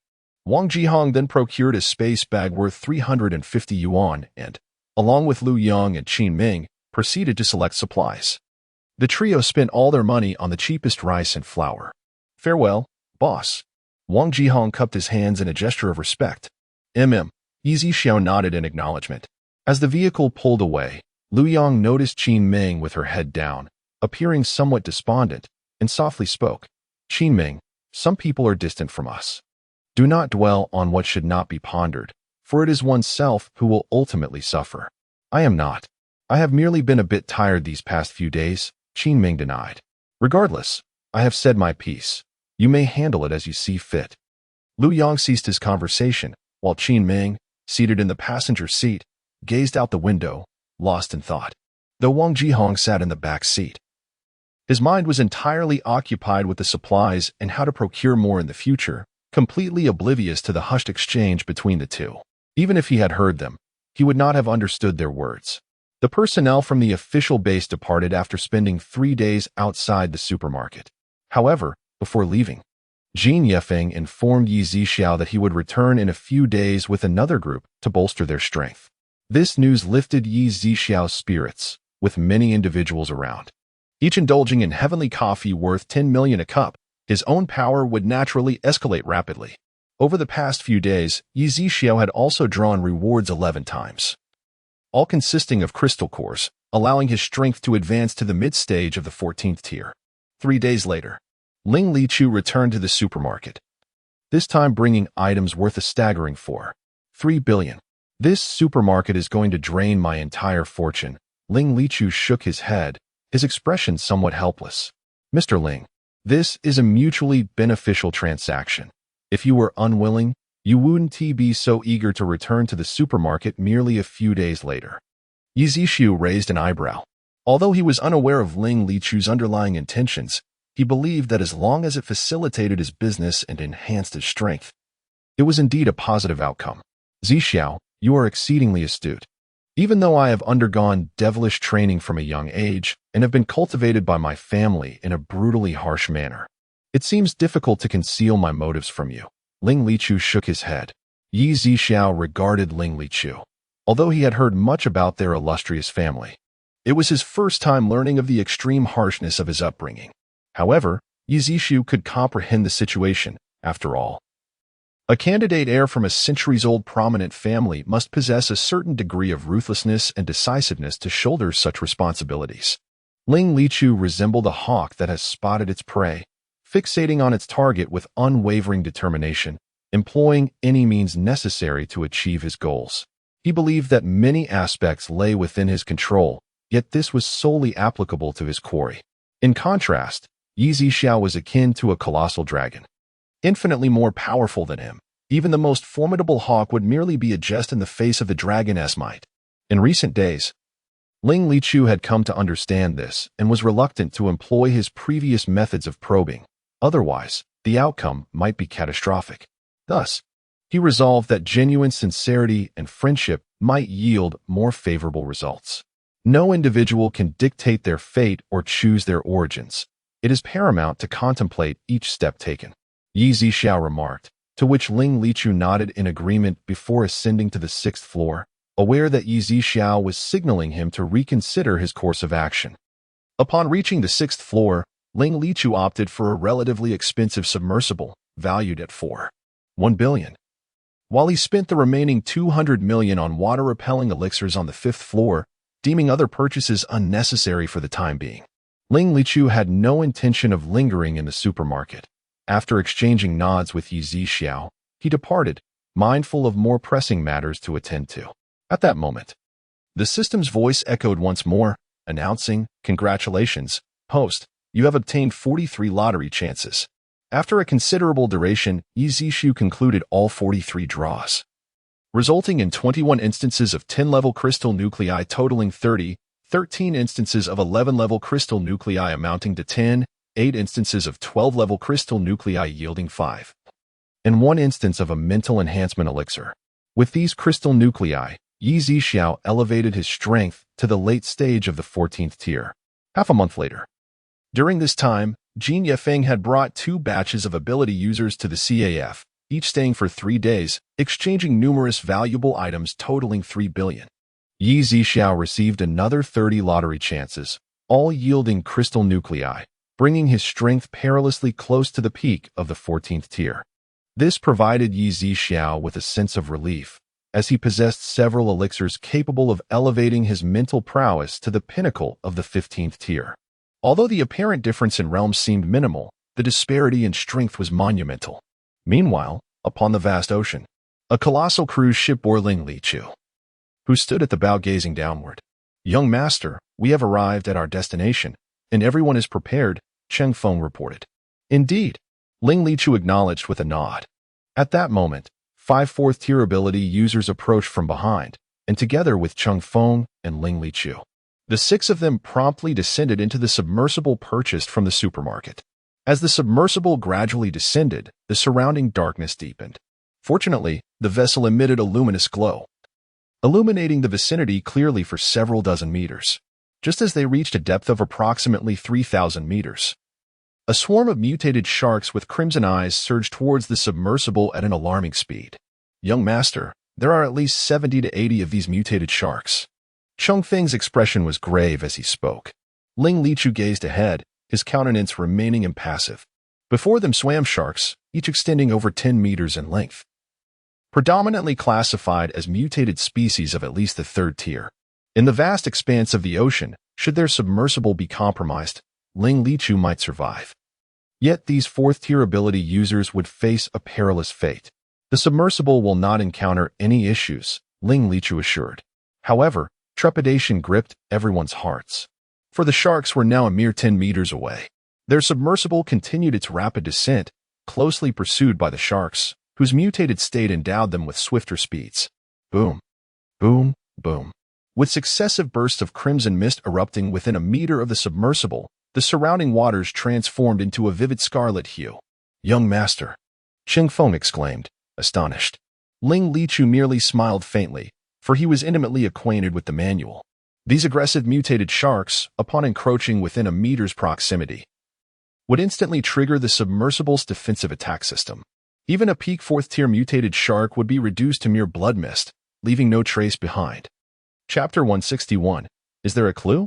However, after the death of a dozen or so mutated sharks, the remaining creatures did not mindlessly charge forward. Instead, they followed the submersible at a measured distance, descending to a depth of 3,000 meters. Young master, if these sharks continue to follow us, it may be. Cheng Feng hesitated, unsure of how to express his concern. That is unlikely, even though these sharks have mutated. The immense water pressure at such depths poses a significant risk to them. They would not jeopardize their safety for just a few morsels of food, Ling Lichu reasoned. Typically, unmutated sharks inhabit depths of several hundred to over 1,000 meters. These mutated sharks, although formidable, are only at the third tier. It remains uncertain whether they could descend to 10,000 meters. Even if they could, they would not only be subjected to enormous water pressure but also face numerous unknown dangers. Indeed, you are correct, young master, Cheng Feng nodded in agreement. As the submersible descended another 100 meters, the sharks abruptly turned and swam upwards. Before long, Ling Lichu beheld the magnificent sight previously described by Ling Yuanhai, the colossal stone dragon coiling majestically above. All present were astounded. For beneath the depths of over 10,000 meters lay such a breathtaking structure. As the submersible gradually approached the seafloor, Ling Lichu pressed the black button beside him. Instantly, the submersible began to tremble slightly, and the surrounding seawater appeared to be forced outward, gradually receding.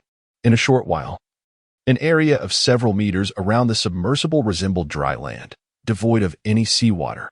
The hatch of the submersible opened, and the group stepped onto the sandy seabed, marveling at their ability to breathe, an experience that felt utterly surreal.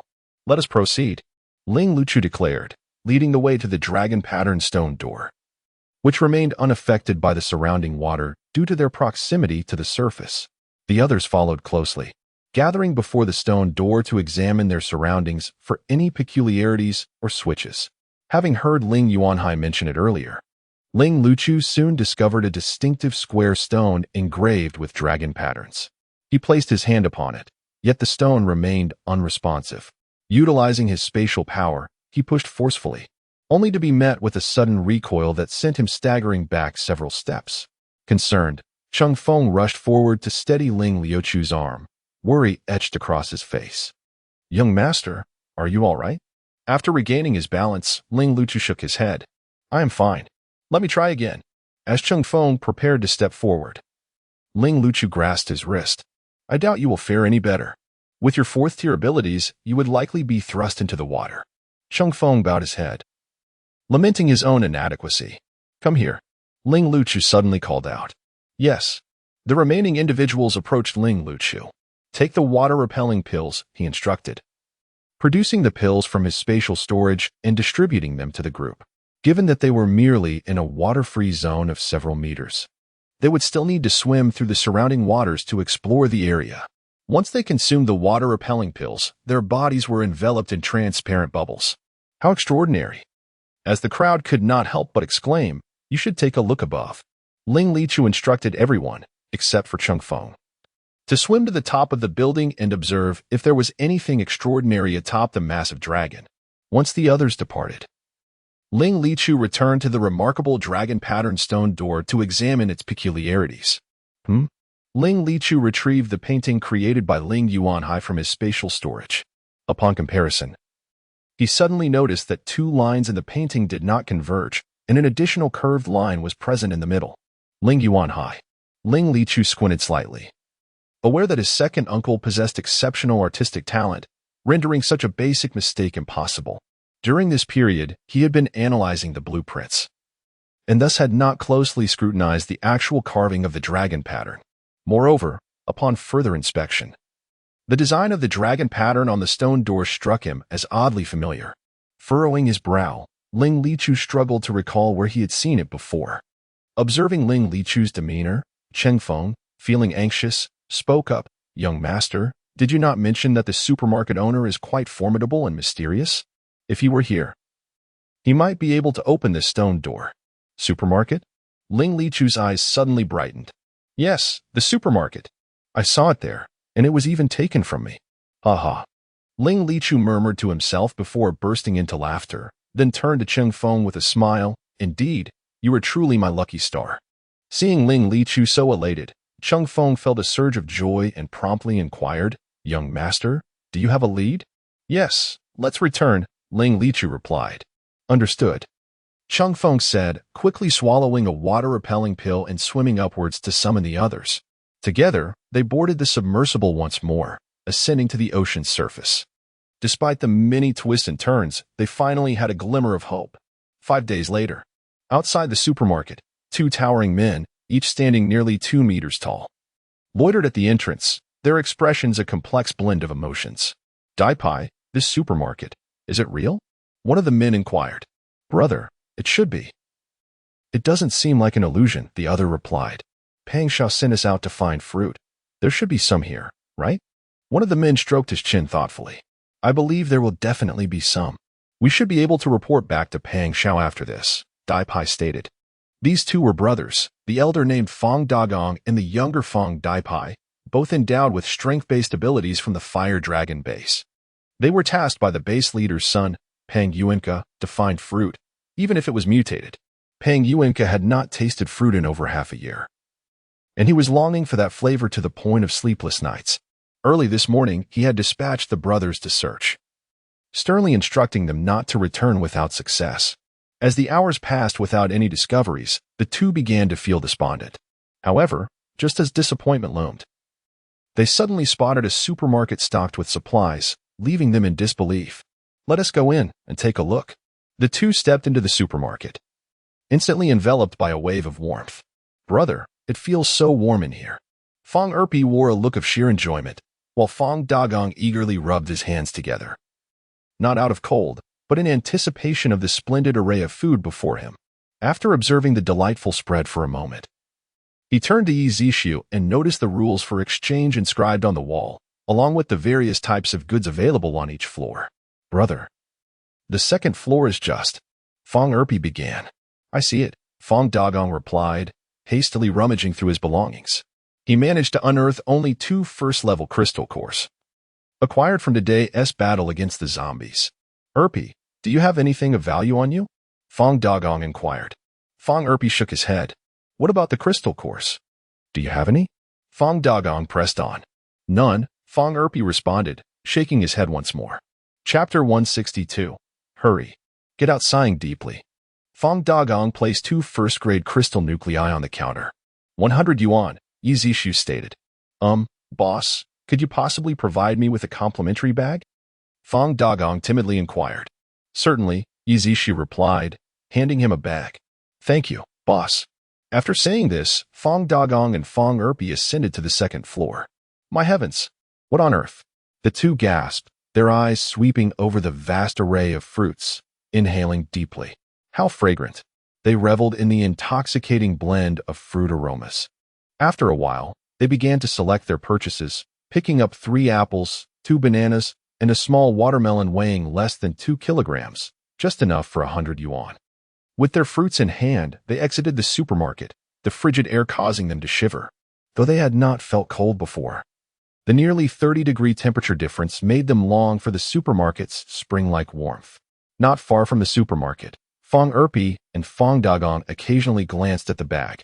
"Brother, Are we truly taking everything back to young Master Peng? Feng Erpi asked, swallowing hard. I don't think we should. We obtained these crystal nuclei by slaying zombies. Young Master Peng hasn't he given us anything? Fong Dagong replied. Well, Feng Erpi looked at the bag once more. They each picked an apple and began eating. Delicious.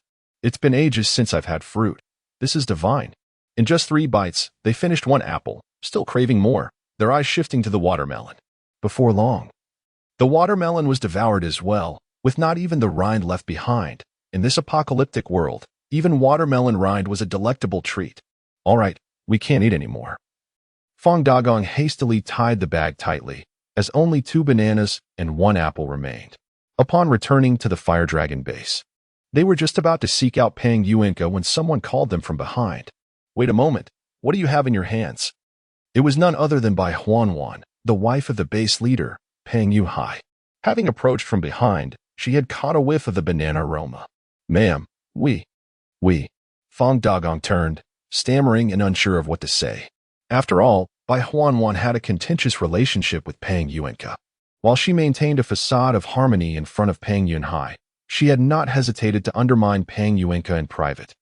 Though Peng Yuhai might have been aware of certain things, he chose to remain oblivious, as he still held affection for Bai Huanwan, and they had a 4-year-old son together. Naturally, their eldest son, Peng Yuinka, was not afforded the same level of attention. Show me, Bai Huanwan commanded in a low voice. Oh. Fong Dagong dared not refuse. Bai Huanwan took the bag, opened it, and her eyes immediately sparkled with delight. She quickly tightened her grip on the bag and looked up at the two. Where did this come from? This. Fong Dagong struggled to respond, primarily preoccupied with how to explain to Peng Yuinka. Never mind, Bai Huanwan said, observing Fong Dagong's demeanor and choosing not to press further. After all, such fruits are scarce. She speculated that these 2 individuals were merely fortunate to have encountered them. If there were indeed an abundance, they would not have returned with such a meager amount. The 2 watched helplessly as Bai Huanwan took the fruits away, their hearts heavy with despair. What should we do, big brother? Fong Erpi inquired. Let us leave the base for now. We can seek more valuable items or eliminate some zombies before returning to procure fruits, Fong Dagong suggested. He dared not voice his thoughts to Peng Yuinka. If Peng learned that their fruits had been intercepted, although he could do nothing to Bai Huanwan, they would become scapegoats. Having made their decision, the 2 swiftly departed from the Fire Dragon base. Later that evening, as Yi Zishu prepared to close the doors, Ling Lichu's aircraft landed outside the supermarket. Zishu. Wait a moment. Ling Lichu called out hurriedly as he disembarked and entered the store. What is the matter? You appear to be in a rush, Yi Zishu remarked, intrigued. For it was rare to see Ling Lichu display such urgency. Zishu, I need to borrow something from you, Ling Lichu stated. What is it? Yi Zishu asked, skeptical. Ling Lichu scanned the counter, eventually fixing his gaze on a corner, raising his hand to indicate that seal. Following Ling Lichu's gesture, Yi Zishu realized he was referring to the seal he often played with. Isn't that the one you exchanged with me earlier? Why do you want it back? Once something has been exchanged, it cannot be undone. No, I merely wish to borrow it, Ling Lichu hurriedly replied. What isn't it for me? Yi Zishu inquired, recognizing the significance of the seal to Ling Lichu. If all goes well, should you lend it to me? I will soon procure goods worth billions or even hundreds of billions from the supermarket, Ling Lichu asserted earnestly. Oh, it seems this is indeed a matter of utmost necessity. Yi Zishu raised an eyebrow. I will not go back on my word. Given your capabilities, Zishu, you need not fear my dishonesty, Ling Lichu reassured him. All right. Yi Zishu nodded and handed the seal to Ling Lichu. As Ling Lichu grasped the seal, he felt a surge of energy that sent a shiver through him. Yet he promptly stored it away in his space and exited the supermarket, preparing to revisit the depths of the ocean after returning to Britain. 10 days later, Ling Lichu and his companions once again stood before the dragon-patterned stone door beneath the sea, with the dragon seal in hand. He felt both anxious and exhilarated as he slowly brought the seal into contact with the stone pattern.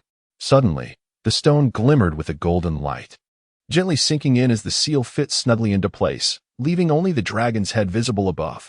At that moment, golden radiance began to spread like a spider web from the seal, extending across the door. The group held their breath, refraining from any movement. With a series of clicking sounds, a golden thread of light illuminated the center of the door, and the stone door gradually opened. A minute later, the door was fully ajar, revealing a spiraling dragon with eyes aglow with golden light, astonishing everyone as they discovered that there was no seawater inside. "Let us enter," Ling Lichu urged. Ling Lichu said, "Yes." Everyone followed his lead, slowly approaching. They traversed the winding path of the colossal dragon and advanced towards another stone door. As they reached its threshold, the door opened automatically. However, just as everyone was about to step through, Ling Lichu suddenly furrowed his brow. "Quick, retreat." Yet, before his words could fully resonate, a series of brilliant white beams shot forth from the walls with astonishing speed. All were wielders of extraordinary abilities, and upon realizing the imminent danger, they instinctively attempted to evade. Alas, the white light had already surged towards them in an instant. A cry of agony erupted as countless strands of white light pierced the bodies of 3 or 4 individuals, eliciting their anguished screams. In that moment, Ling Lichu seized the nearest person, Cheng Feng, and utilized his spatial abilities to whisk them back to the entrance. Tragically, the other 4 were left vulnerable, their bodies punctured by the relentless beams, collapsing to the ground like mere husks in less than 2 seconds. Chapter 163, Only You Can Assist Me, Young Master. Is this a mechanism? The speed is astonishing. Cheng Feng gazed apprehensively at the situation within the door. Indeed, Ling Lichu nodded. Then Cheng Feng hesitated. Since we are here, we cannot simply depart. Ling Lichu cast his gaze towards the vanishing white light behind the door, contemplated for a moment, and then retrieved several items from his spatial pouch, casting them inside. As anticipated, the moment the objects crossed the threshold of the stone door, a white laser shot forth, piercing through them entirely. Ling Lichu threw another item, determined that the laser could not be endless, yet once more, the item was reduced to mere shreds. Subsequently, Ling Lichu began to incessantly toss items inside, and after the 8th attempt, the white laser ceased its onslaught. Just as I thought, Ling Lichu mused, the corners of his mouth lifting slightly. Including the initial entry, this mechanism activated a total of 9 times. He was uncertain of its significance, but he reasoned that recording it could not be detrimental. The 2 advanced cautiously, and after traversing a dozen meters, they encountered another stone door, much like the previous one. As they approached, the doors swung open instantaneously. Before them lay a pool of mercury. Ling Lichu surveyed the interior. There was not a single spot to set foot upon, and the only thing above the mercury was a slender, peculiar metallic chain. Ling Lichu paused momentarily, then instructed, "Wait here for me." "Youth Master," Cheng Feng expressed concern. "No need for alarm," Ling Lichu reassured him, and with a flicker of spatial ability, he vanished, reappearing at the door, suspended in midair. The door opened automatically as before. However, as it did, countless flying serpents shot forth like arrows towards Ling Lichu, their venomous spittle aimed directly at him. "Youth Master!" Cheng Feng's heart raced with urgency. Yet, just as the venom was about to splatter upon Ling Lichu, he vanished once more, reappearing beside Cheng Feng. "Youth Master, are you unharmed?" Cheng Feng scrutinized Ling Lichu anxiously. "I'm fine," Ling Lichu replied, his gaze fixed on the hundreds of flying serpents that had now plunged into the mercury pool. "They truly went to great lengths to eliminate intruders. It's a case of mutual destruction," Ling Lichu murmured, for he observed that the mercury pool contained far more than just mercury. Upon contact, the serpents instantaneously transformed into blood. Even those that landed on the metallic chain were reduced to charred remains. Cheng Feng, too, was taken aback, his expression one of sheer astonishment. At that moment, the mercury in the pool began to churn. Ling Lichu grasped Cheng Feng's wrist, prepared to retreat using his spatial abilities. Yet, mere seconds later, the mercury pool emitted a golden glow, and all the liquid vanished without a trace, including the metallic chain. Ling Lichu narrowed his eyes, waiting for a considerable time to ensure no further danger lurked, before cautiously advancing. Indeed, no threats awaited them. Before long, they arrived at yet another stone door, which opened to reveal a dazzling golden light ahead, accompanied by an array of jewels. "Treasures, indeed," Ling Lichu declared. Ling Lichu spoke as he hastened forward, with Cheng Feng closely trailing behind. Before Ling Lichu stood a nearly 3-meter-high mountain of gold, its dazzling hue almost blinding. In an instant, He focused his thoughts and absorbed the golden mountain along with the jewels into his spatial realm. However, he felt a twinge of disappointment, for the gold and jewels did not quite meet his expectations. Upon absorbing the gold mountain, Ling Luchu noticed some erratic patterns etched into the ground. With a few words inscribed amid them, activate the energy vein, transcend civilization levels. Energy vein? Ling Luchu murmured, his eyes suddenly alight with realization. He recalled what the alien race had mentioned to Yi Zixu. Only the energy vein could enhance their physical capabilities and allow their abilities to break through the 6th tier, reaching even greater heights. Ling Luchu immediately crouched down to examine how to unlock this energy vein. Chung Feng observed Ling Luchu's excited expression, feeling puzzled but refraining from further inquiries. With this energy vein, he thought, it would be possible to dominate the entire blue star. Yet, the image of Yi Zixu surfaced in his mind. I wonder if I will have the means to compete with you in the years to come, Ling Luchu mused. Young master, there are no seams here. It feels like a solid stone slab, Chung Feng remarked after surveying the area. Let us take another look. Since it's said to be here, it must be true, Ling Luchu replied. However, after 2 hours of searching, they found no clues. Could it be that we need to shatter the stone floor? Ching Feng suggested suddenly. Ling Luchu surveyed his surroundings and contemplated the potential dangers of using his abilities here. Yet he replied, let us give it a try. Step aside. Understood, Ching Feng nodded and scurried to a corner. Ling Luchu took a deep breath, channeling his spatial power. The ground trembled slightly under the pressure, but soon settled back into stillness. His formidable spatial force poured into the earth, akin to a cow sinking into the sea, nearly causing a ripple. Is my strength insufficient? Ling Luchu murmured. At that moment, Cheng Feng approached Ling Luchu, suggesting, perhaps we should try together. All right, Ling Luchu agreed. Although he knew Cheng Feng's abilities would not contribute significantly, he wanted to confirm a hypothesis. Could a sufficiently powerful ability break the stone beneath and grant access to the so-called energy vein? With renewed determination, they unleashed their powers in unison, but, like before, only a slight tremor occurred, with no further response. Let us return, Ling Luchu declared, realizing that they could not unlock it this time and would need to devise another plan. Yes, young master, Ching Feng nodded. Ling Luchu approached the dragon-patterned stone door and removed the seal, but in an instant, the door swiftly closed.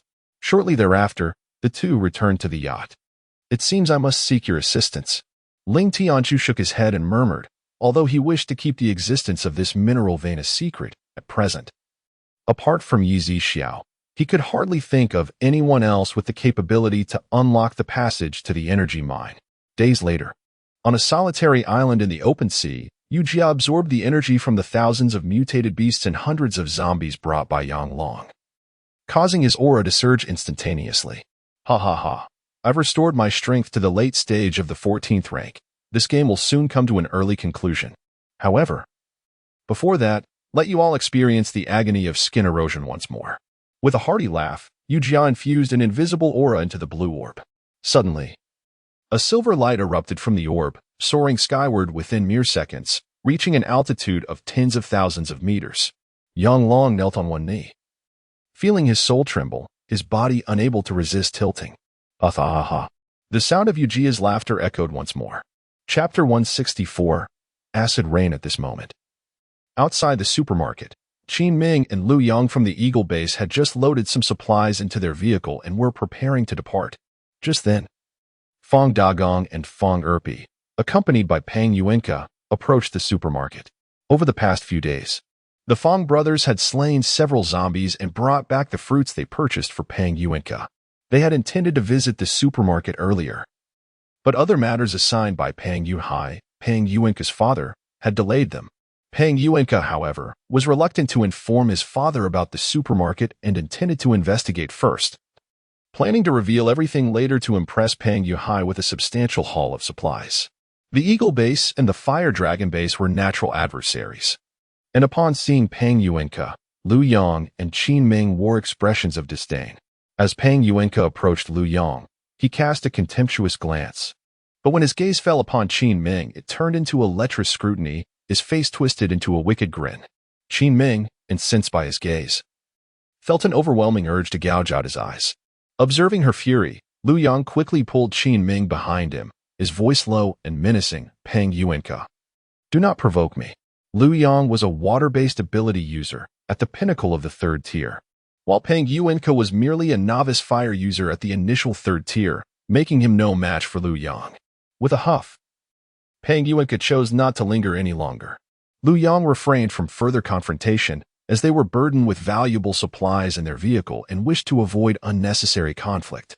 Peng Yuanka strode into the supermarket, his thoughts consumed by the idea of seizing supplies. Were it not for his intention to gather resources, he would have relished the prospect of abducting Qin Ming to the Fire Dragon base for his own amusement. Upon entering, his eyes fell upon the abundant array of food on the shelves, and he could not suppress his salivation, his greed spilling over. Yi Zhixiao glanced at Peng Yuanka's avaricious expression, but chose to ignore him. After a prolonged gaze, Peng Yuanka reluctantly withdrew his attention and looked at Yi Zhixiao, sitting behind the counter. He then pulled out 3 second-tier crystal nuclei from his pocket and tossed them onto the counter. For 150 yuan, Yi Zhixiao stated. Is that all? What can that buy? Peng Yuanka replied, visibly displeased. Young Master Peng, the rules are clearly posted on the wall, Fong Dagong timidly interjected, his imposing stature belied by his cowardly demeanor. I can read, Peng Yuanka retorted impatiently. Do you know who I am? I am the son of the base leader of the Fire Dragon base. In a city, we hold the power. His arrogance was palpable. Leave, Yi Zhixiao replied curtly. How dare you tell me to leave? Peng Yuanka exclaimed, his face flushed with indignation. As the young master of the Fire Dragon base, he was used to being flattered and revered in a city. The insolence of Yi Zhixiao was intolerable to him. Fuming, Peng Yuanka turned to Fong Dagong and Fong Erpi. Barking orders, you two, move. Take everything you can see.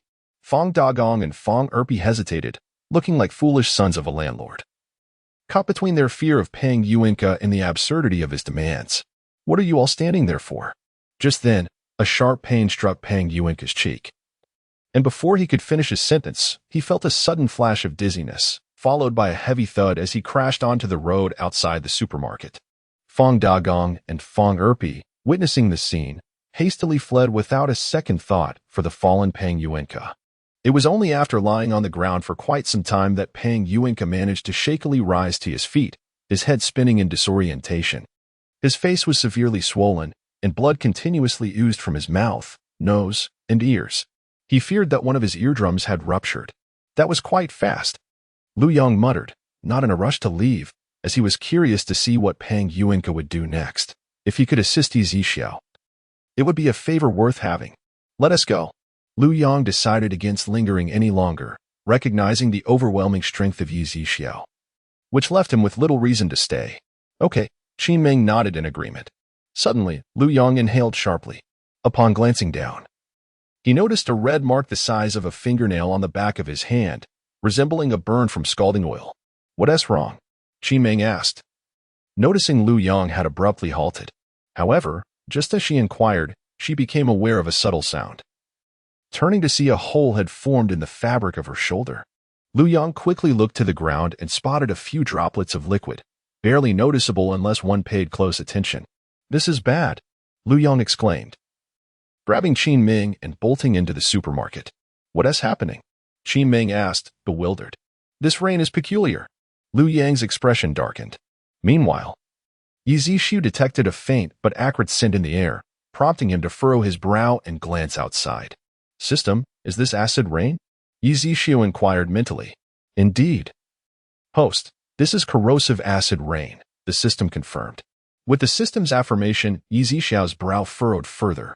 At that moment, the acid rain intensified, and Peng Yuanka felt a stinging sensation on his forehead and cheeks, sharpening his awareness. What's happening? Peng Yuanka gasped in pain, attempting to look up. But several droplets of acid rain struck his forehead. What on earth is this? Peng Yuanka was fully alert now, sensing something was amiss, and instinctively sought refuge in the supermarket. However, as he rushed toward the entrance, Yi Zhixiao utilized his spatial abilities to halt him 3 meters from the supermarket's threshold. Initially, Yi Zhixiao had intended to end Peng Yuanka's plight with his powers, but he reconsidered, deciding instead to observe the effects of the acid rain on him, treating him as a subject for experimentation. What is going on? Pang Yuenka collided with the spatial barrier, intensifying his already dizzy state. Moments later, as he felt the stinging all over his body, he began to pound furiously against the barrier. At this moment, the acid rain poured down with increasing intensity, corroding the sparse strands of hair on Pang Yuenka's head into a pockmarked mess, while his face bore numerous signs of the corrosive downpour. Ah! Ah! The anguished cries of Pang Yuenka echoed outside the supermarket, his clothes tattered and torn by the acidic rain, leaving much of his exposed skin severely eroded.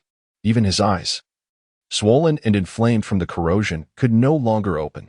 At this instant, Pang Yuenka appeared as though he had been flayed, his visage strikingly grotesque. Despite the presence of dilapidated buildings within 100 meters, he was incapable of navigating his way towards them. Moments ago, he had been dazed by Yi Zixiao's blows and collided with obstacles, and in his panic, he had failed to notice the nearby structures. Qin Ming and her companion observed Pang Yuenka's plight, filled with a profound sense of dread. Chapter 165. The offer here is not without cost. Upon realizing the situation, Lu Yang quickly turned to Yi Zixiao and expressed his gratitude, saying, "Thank you, boss, for allowing us to enter the supermarket." Yi Zixiao waved his hand dismissively, replying, "You are the first customers I've had since arriving in a city, and considering you have just made a purchase, seeking refuge from the rain is no trouble at all. In fact, being within 3 meters of the supermarket is perfectly safe." Lu Yang turned around and noticed that, indeed, the ground within that 3-meter radius remained dry and unscathed, just as it had been before. "I must extend my thanks once more," Lu Yang said, turning back with a look of deep appreciation. Yi Zixiao did not respond further but gazed thoughtfully at the acid rain falling outside the supermarket. Meanwhile, Pang Yuenka was in a state of utter despair, resembling neither man nor ghost. He could barely muster a sound, only managing to emit a guttural roar, before gradually collapsing to the ground, his face contorted in pain. The acid rain did not last long. It ceased after about half an hour. Yet, Pang Yuenka was left in a state of decay, succumbing to the corrosive rain. His demise was primarily due to the screams he unleashed, which allowed a significant amount of acid rain to enter his system, burning his internal organs and throat, ultimately leading to suffocation. Moreover, the slap from Yi Zixiao had already inflicted damage upon his mind. Otherwise, he might have survived merely with skin corrosion. Although the acid rain had stopped, the acrid, pungent odor lingered in the air, reminiscent of a 100-fold spillage of vinegar, causing nausea to rise within anyone who inhaled it. Lu Yang's vehicle, modified for resilience, suffered minimal damage from the acid rain, although the glossy black paint had been largely eroded, revealing the underlying metallic sheen. As a water elemental, Lu Yang used fresh water to cleanse the remnants of the acid rain from his vehicle several times before preparing to depart. Before leaving, Lu Yang and Qin Ming once again bowed in gratitude to Yi Zixiao. During this time, Qin Ming had come to a realization: Yi Zixiao was shrouded in mystery, far beyond her reach. She decided it was better to keep her feelings hidden deep within her heart. As Yi Zixiao stepped out of the supermarket, he observed that the once vibrant mutated weeds had become withered and yellowed due to the brief acid rain. Even the leaves and bark of the grand trees were similarly affected. It was astonishing that such destruction could occur in just half an hour of rainfall. Yi Zixiao murmured to himself. An hour later, the supermarket. Not far away, a woman clutching a child suddenly halted, gazing in disbelief at the supermarket, her eyes reflecting a flicker of hope amidst the despair.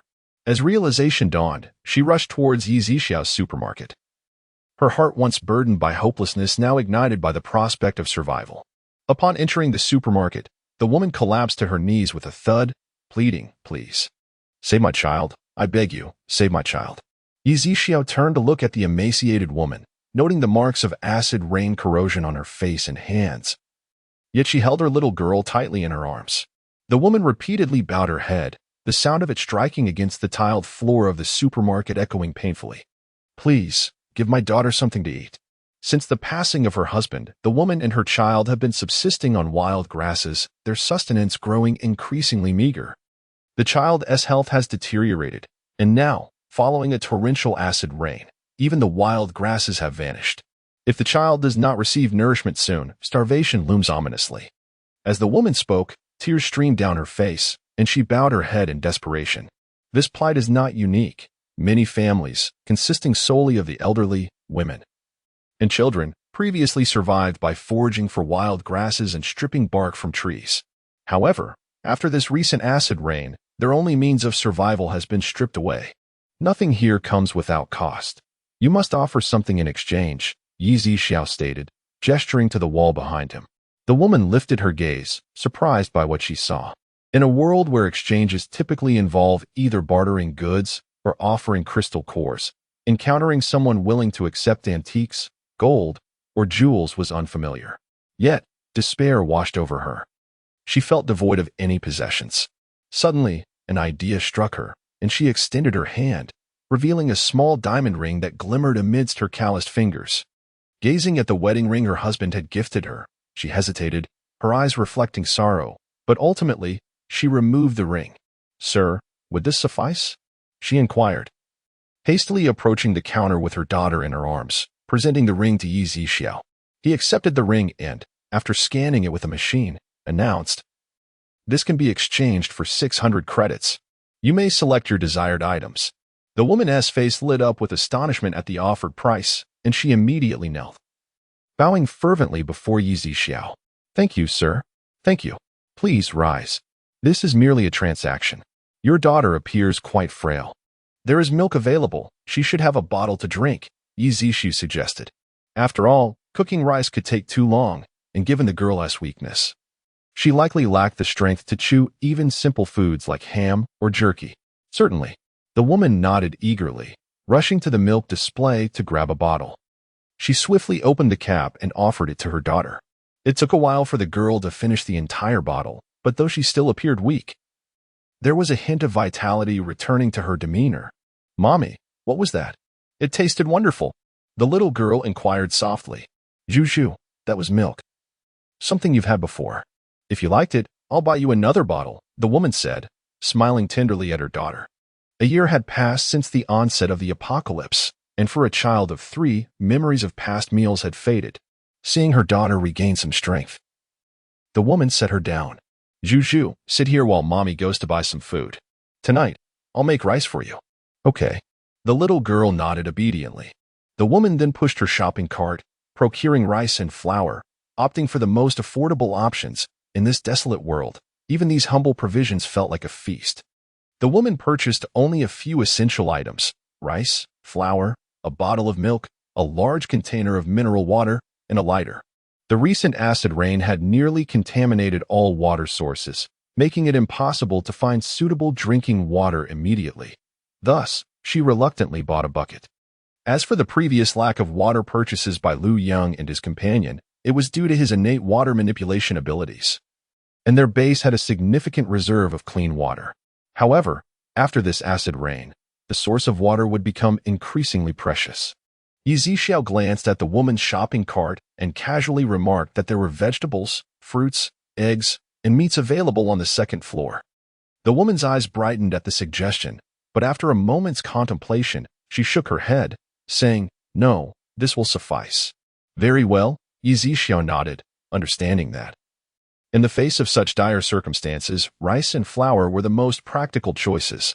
Surviving in this apocalyptic world was already a feat. No one could afford to be overly concerned with nutritional balance. Chapter 166. Have my words lost their effect? The woman stepped outside the supermarket, surveying her surroundings. In the distance, more than 100 meters away, stood a dilapidated 2-story building, not yet completely collapsed.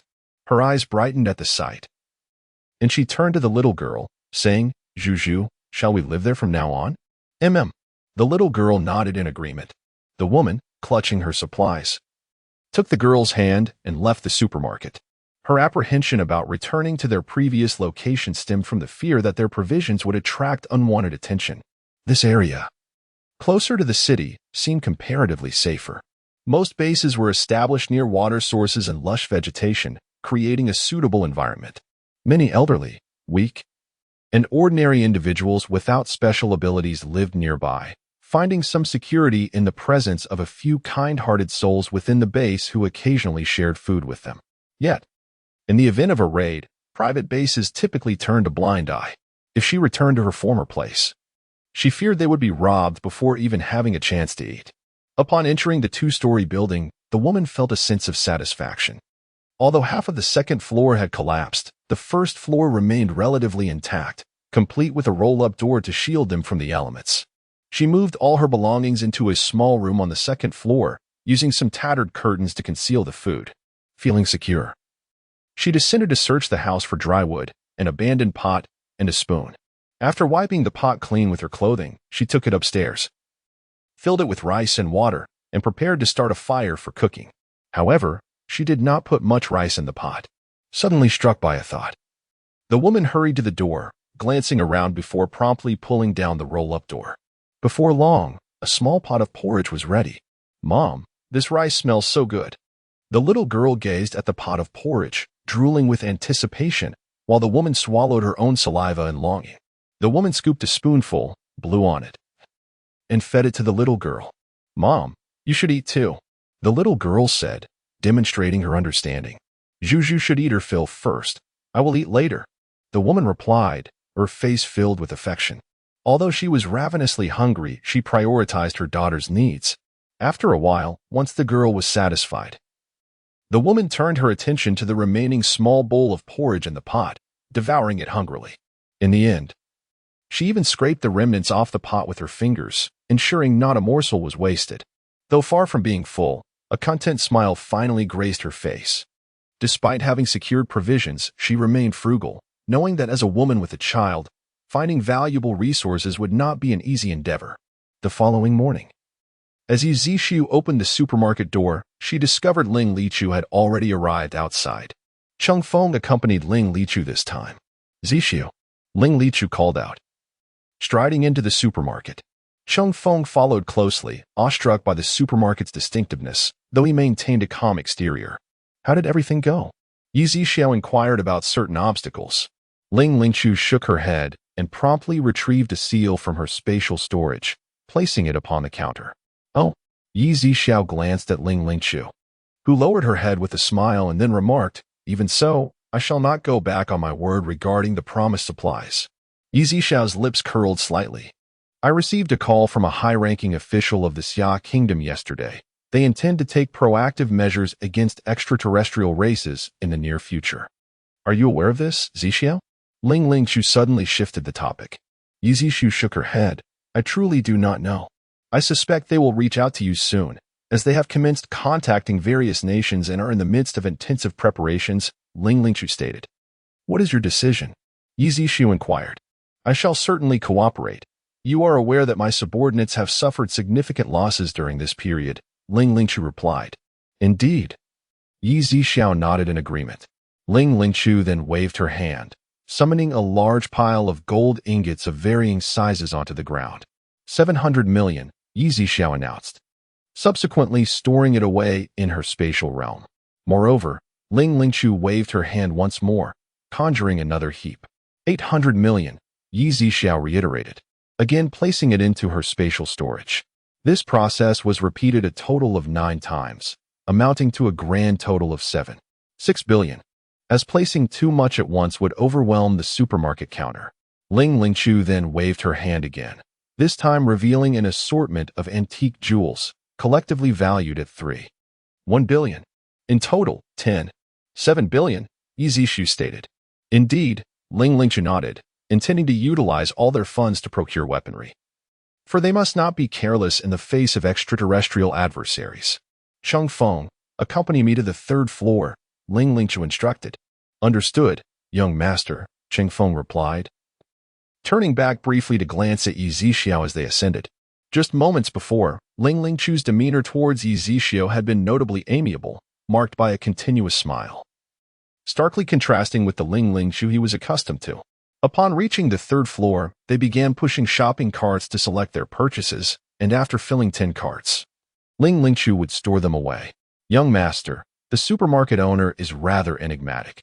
If we were to acquire that vein of, or could he pose a threat to us?" Cheng Feng queried. Ling Lichu turned to Cheng Feng, asking, "Do you seem to harbor a dislike for him?" "My loyalty lies solely with you, young master. Anyone who could threaten you becomes my adversary," Cheng Feng replied respectfully. "Rest assured, Zixu has no designs on that energy vein. While loyalty is commendable, One must also discern whom not to provoke. Otherwise, one might meet an untimely demise without even realizing it, Ling Lingchu remarked with a knowing tone. It is my overstepping. Cheng Feng conceded. Ling Lingchu waved her hand dismissively and continued selecting weaponry. After more than 2 hours, they finally completed their selections. Yet Ling Lingchu showed no urgency to leave the supermarket, instead guiding Cheng Feng to the 4th floor. Young master, this CAF. Cheng Feng expressed some confusion. I merely wish for you to enjoy some coffee. Just drink it, Ling Lingchu instructed. Yes, young master, Cheng Feng nodded. 2 cups of celestial-grade enhanced energy coffee. Ling Lingchu ordered. Certainly, Mr. Ling, the attendant replied. After Zero Xiao Lu departed, Ling Lichu helplessly gazed at Cheng Feng, who stood rigidly before him. Please take a seat. Ling Lichu urged. I dare not, Cheng Feng replied. Since childhood, he had been secretly assigned by Ling Lichu's grandfather to protect him, undergoing exceedingly harsh training. The mere thought of sitting face-to-face with Ling Lichu, sharing a cup of coffee, was beyond his imagination. Did my words hold no weight? Ling Lichu raised an eyebrow, casting a scrutinizing glance at Cheng Feng. But, Cheng Feng still hesitated. I command you to sit. Ling Lichu's tone grew firmer, imbued with an undeniable authority. Yes, Cheng Feng could only comply. Chapter 167. Why not? As Cheng Feng settled into his seat, an inexplicable discomfort enveloped him, as if the chair were studded with nails. What is the matter? Is something biting you? Ling Lichu inquired, observing Cheng Feng's restless demeanor. And no, it's nothing. Cheng Feng stammered. Then sit properly, Ling Lichu commanded, his tone firm. Yes, sir. Before long, Xiaolu brought a cup of coffee to the table. Ling Lichu took a sip and set the cup down, noticing that Cheng Feng had yet to lift his. Drink, Ling Lichu ordered. Yes, sir. Cheng Feng mechanically raised the cup and gulped it down, only to feel a sudden surge of energy coursing through him. He sprang to his feet, fist clenched, overwhelmed by the sensation. Young master. I've broken through to the 5th rank. Cheng Feng exclaimed, his face alight with excitement. Ling Lichu merely nodded in acknowledgement. How extraordinary. How can such an ordinary cup of coffee yield such miraculous effects? Cheng Feng pondered, still in a state of exhilaration. We will stay here for 3 days. You shall drink this every day, Ling Lichu instructed. Yes, sir. Cheng Feng responded eagerly. In this moment of unexpected delight, he felt a surge of ambition. Who would he desire to elevate their strength, especially to such a remarkable degree? As a bodyguard, his duty was to protect his master. And he sensed that with Ling Lichu's formidable prowess, he often felt inconsequential, as if his presence were superfluous. Now, with his newfound strength, he believed he could contribute significantly, taking on tasks that Ling Lichu might deem inconvenient or undesirable, and executing them with greater efficacy. Ling Lichu finished his coffee and declared, Let us go. Yes. Cheng Feng nodded, descending the stairs alongside Ling Lichu. Upon exiting the supermarket, they arrived at an open area across the road, where Ling Lichu waved his hand, summoning a magnificent RV out of thin air. We will sleep in this RV for the next few nights, Ling Lichu stated. We? Cheng Feng was taken aback. Young master, I can sleep in the driver's seat or even outside. This RV has 2 levels. You will sleep on the upper level. Ling Lichu insisted. But Cheng Feng hesitated, knowing that accessing the upper level meant traversing through Ling Lichu's private quarters. Aside from the driver's seat, only Butler Bai was permitted entry, and he was well aware of Ling Lichu's rules. No one except Butler Bai could enter his personal sleeping area, regardless of the location. Have my words become increasingly ineffective? Ling Lichu said, his voice low. Yes, I shall obey, Cheng Feng conceded, realizing he had no choice. In truth, aside from Butler Bai, Cheng Feng was one of Ling Lichu's most trusted individuals. 2 years Cheng Feng had spent as a companion to Ling Lichu before being sent abroad at the tender age of 8, after which they lost contact. It was only when Ling Lichu turned 20 that circumstances orchestrated a reunion, arranged by Ling Lichu's grandfather, where Cheng Feng was informed of his destiny to protect Ling Lichu with his life. From that moment forward, Cheng Feng became Ling Lichu's covert guardian, often remaining undetected, even by Ling Lichu himself. At that moment in the supermarket, the system's voice echoed, Congratulations, host, You have obtained 107 lottery draws. Congratulations, host. You have unlocked the 7th floor of the supermarket. Yizishu immediately spun the lottery wheel. After a considerable amount of time, he completed all the draws. In addition to the crystal cores, he also won a universal robot and a mental power enhancement pill. Yizishu absorbed all the crystal cores. Since these cores were only at the 12th level at most, even after complete absorption, his strength would only reach the early stage of the 15th level. Although he was not far from the mid-stage of the 15th level. Yizishu then activated the universal robot. Hello, boss. My name is Xiaoyu. From now on, you will be responsible for the 2nd floor area, Yizishu instructed. Understood, boss, Xiaoyu nodded. You may go now. Yizishu waved his hand.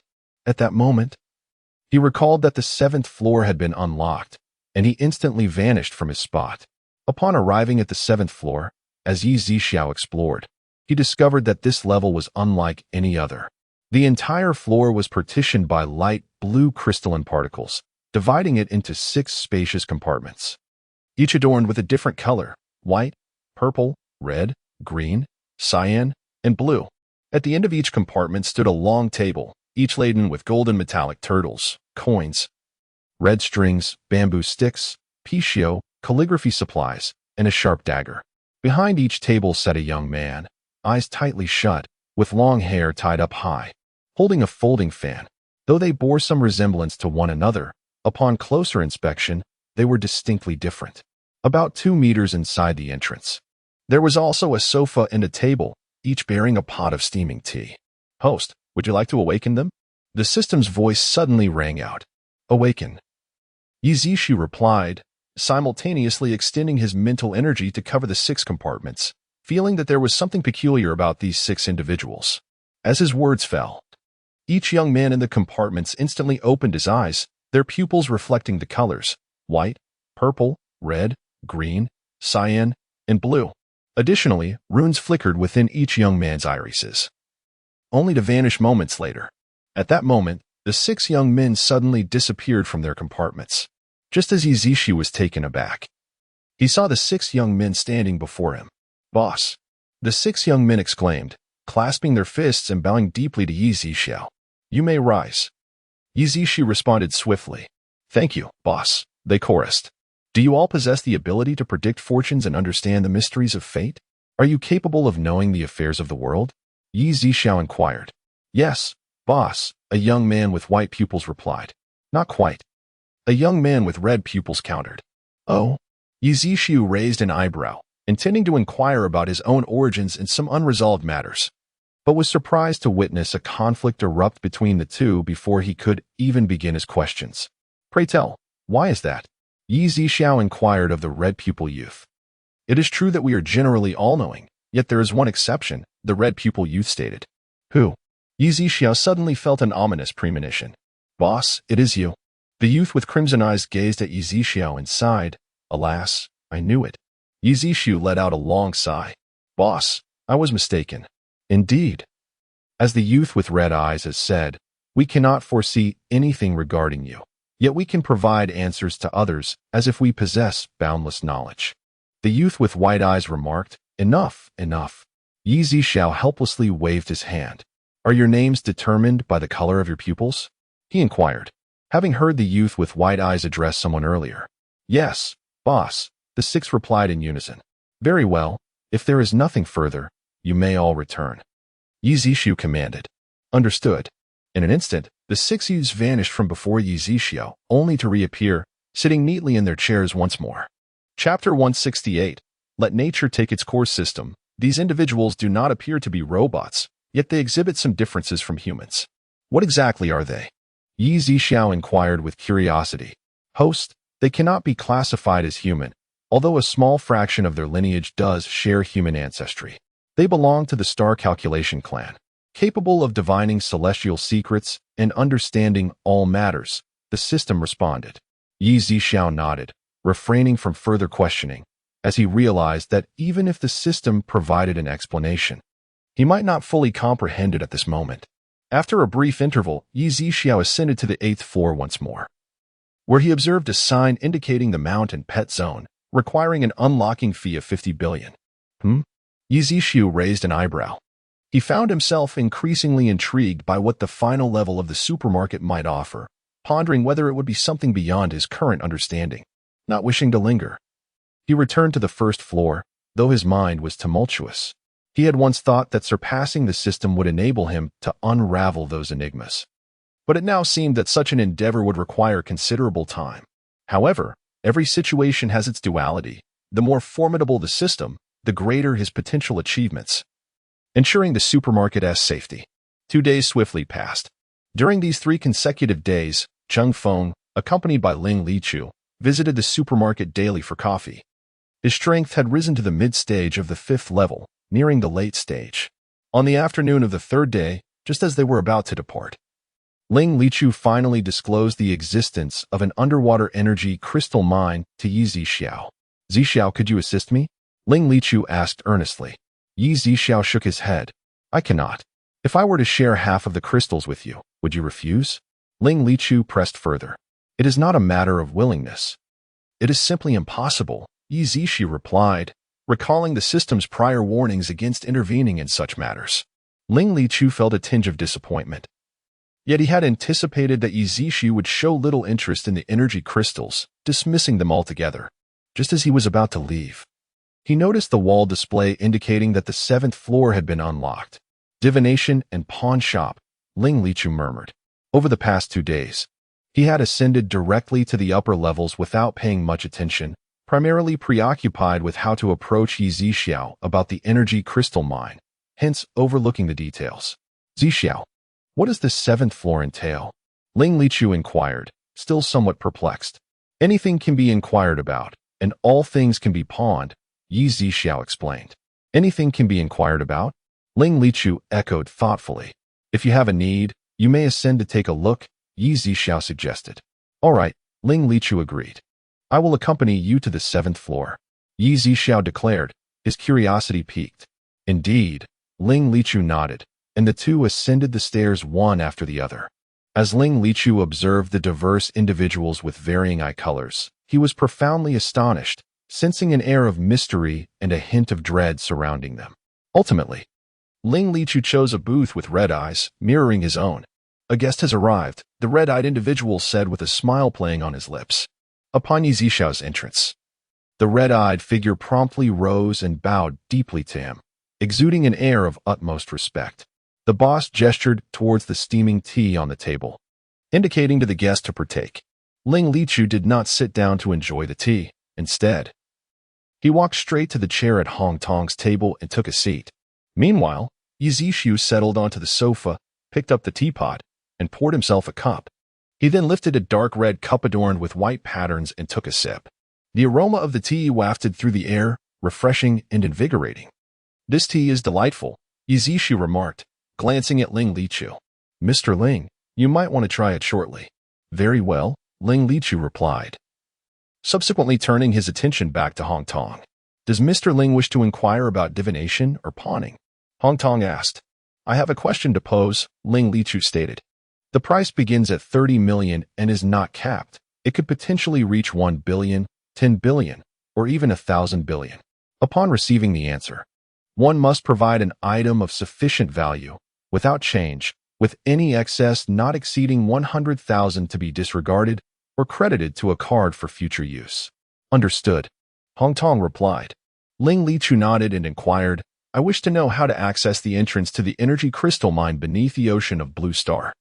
Hong Tong nodded, the runes within his crimson pupils shimmering momentarily before returning to their original state. The price is 50 million, he stated. Agreed, Ling Lichu affirmed with a nod. Accessing the energy crystal mine requires 200 individuals of at least 6th-tier abilities, Hong Tong clarified. 200? Ling Lichu expressed disbelief, as the entire Blue Star currently lacked such a number of 6th-tier ability users. However, after a brief moment, he realized that now was not the opportune time to unearth the energy crystal mine. Not only was there a scarcity of qualified individuals, but even if they existed, the various nations were preoccupied with confronting extraterrestrial civilizations, making it highly improbable for them to embark on a perilous journey to the ocean depths. especially since they had never heard of the energy crystal mine. "Thank you," Ling Lichu said, nodding as he waved his hand. Summoning 5 ruby-encrusted pieces of jewelry onto the table. "These 4 will suffice." Hong Tong waved his hand to collect the 4 items. "The remainder can be credited to the card," Ling Lichu added. "Very well," Hong Tong responded, taking the last ruby piece and conjuring a red card that floated in the air. Ling Lichu accepted the card and moved to sit beside Yi Zixiao. "Let things unfold naturally. One cannot rush," Yi Zixiao remarked. "Indeed," Ling Lichu replied, although he yearned to hasten the opening of the entrance. The time for impatience had not yet arrived. After all, he had a long life ahead of him, with ample time to wait for these individuals to break through to the 6th tier before accompanying him to uncover the entrance to the energy crystal mine. As for the extraterrestrial races, Ling Lichu was not overly concerned. He trusted that Yi Zixiao would not stand idly by while the majority of Blue Star's populace ventured into peril, even for the sake of his own business. He would not allow it. Ling Lichu poured himself a cup of tea, the liquid a vibrant green, reminiscent of the vitality of spring. He lifted it to his lips, savoring the fragrant essence as it flowed slowly into his stomach, feeling as though a subtle energy permeated his very being. "This tea," Ling Lichu hesitated, finding it uniquely special, yet unable to articulate the sensation it evoked. "Dear guest, this is Ling tea, known to enhance the physical capabilities of those who partake," Red-Eye remarked. "Ling tea? This is the first time I have ever heard of it," Ling Lichu responded. "Indeed, this tea does not originate from Blue Star," Red-Eye explained. "I see." Ling Lichu nodded in understanding. Yi Zixiao also nodded, equally unfamiliar with the beverage. Before long, the two descended the stairs. Ling Lichu decided against lingering any longer and arranged for a flight to transport both him and Cheng Feng away. Yi Zixiao glanced at his system balance, realizing that the funds from the transaction conducted on the 7th floor had been converted into currency and deposited into his account, constituting a risk-free venture. After deducting the cost of goods, Yi Zixiao's system balance had swelled to over 100 billion. Chapter 169. Are we certain we can handle this? Suddenly, Yi Zixiao recalled something and hastily inquired of the system. Do these individuals on the 7th floor not consume food? The supermarket supplies them with energy every month, rendering food unnecessary, the system replied. Then they don't need to come down and stretch their legs? They remain seated on the 7th floor? Although Yi Zixiao was somewhat reclusive, the thought of being confined for months or years without any form of entertainment, merely sitting like a statue, was enough to drive him to madness. "Host, they presumably do not require to leave," the system responded. "Presumably?" Yi Zixiao retorted, a hint of disbelief in his voice. "System, these people are not actually imprisoned by you in the supermarket, are they?" The system. "No, host, do not overthink. If you truly wish for them to step out, it is permissible, but the duration cannot exceed 2 minutes. Yi Zixiao was further disheartened. Stepping out for a mere 2 minutes would hardly suffice, making it more prudent to remain indoors. Were those robots and the inhabitants of this star truly confined by the system? Was the system not a system at all, but rather a villain in disguise, orchestrating some grand conspiracy? Yi Zixiao contemplated, as such twists were common in novels and television dramas. However, just as this thought crossed his mind, he felt an itch at the tip of his nose and sneezed multiple times, this being the first time he had sneezed since acquiring the system a little over a year ago. Could the system be probing into my thoughts? Yi Zixiao mused, quickly regaining his composure and dismissing the notion. If what he suspected were true, then his current abilities would be utterly insignificant against the system, which could obliterate him with but a thought. Cough, cough, cough. Yi Zixiao cleared his throat and promptly shifted the topic, asking, "System, what ranks do those 6 hold?" These 6 individuals presented an extraordinary aura, distinctly different from the robots. "Host, do you genuinely wish to know?" The system unexpectedly countered. "Indeed," Yi Zixiao affirmed. "At present, the supermarket has not been upgraded, and due to rank suppression, their abilities can only reach rank 50. Yi Zixiao? How much? Host, their current strength is at rank 50. Yi Zixiao felt somewhat disheartened. If rank suppression was already at 50, then without it, could it be 100 or even 200? He was reluctant to inquire further, as his own strength was inferior to that of an employee. 5 days later, Yizishi was sipping beer, contemplating how minuscule he felt after the system's revelations days prior. The employees on the 7th floor could likely defeat him with a mere glance. Perhaps they would not even require that. Yet, he yearned to uncover the truth shrouded in mystery. A journey that appeared long and arduous, seemingly out of reach. At that moment, a military green off-road vehicle came to a halt at the entrance. Jin Yefeng and Shui Hongsong disembarked from the vehicle. Upon seeing Yizishio, they hurriedly approached, calling out, "Boss Yi." "Old Shui, old Jin." Yizishio returned the greeting. Shui Hongsong and Jin Yefeng exchanged glances. Suddenly, Shui Hongsong spoke up. "I trust that Boss Yi is already aware of our intentions to confront the extraterrestrial race, correct?" "Yes, I am aware," Yizishio nodded. "We have come to request that Boss Yi join us to enhance our chances of success. Otherwise, we may face a perilous outcome." Shui Hongsong continued. "If you venture forth alone, your odds of survival would be virtually non-existent," Yizishio remarked. "What?" Jin Yefeng and Shui Hongsong exclaimed in unison. "If my deductions are accurate, that extraterrestrial possesses strength exceeding the 14th rank, perhaps even higher. Even if you bombard him with nuclear weapons, it would only inflict superficial injuries at best." Yizishio's words struck Jin Yefeng and Shui Hongsong with the force of a tidal wave, leaving them momentarily breathless. "Boss Yi, do you have any assurance of being able to contend with him?" Shui Hongsong asked, still clinging to a glimmer of hope.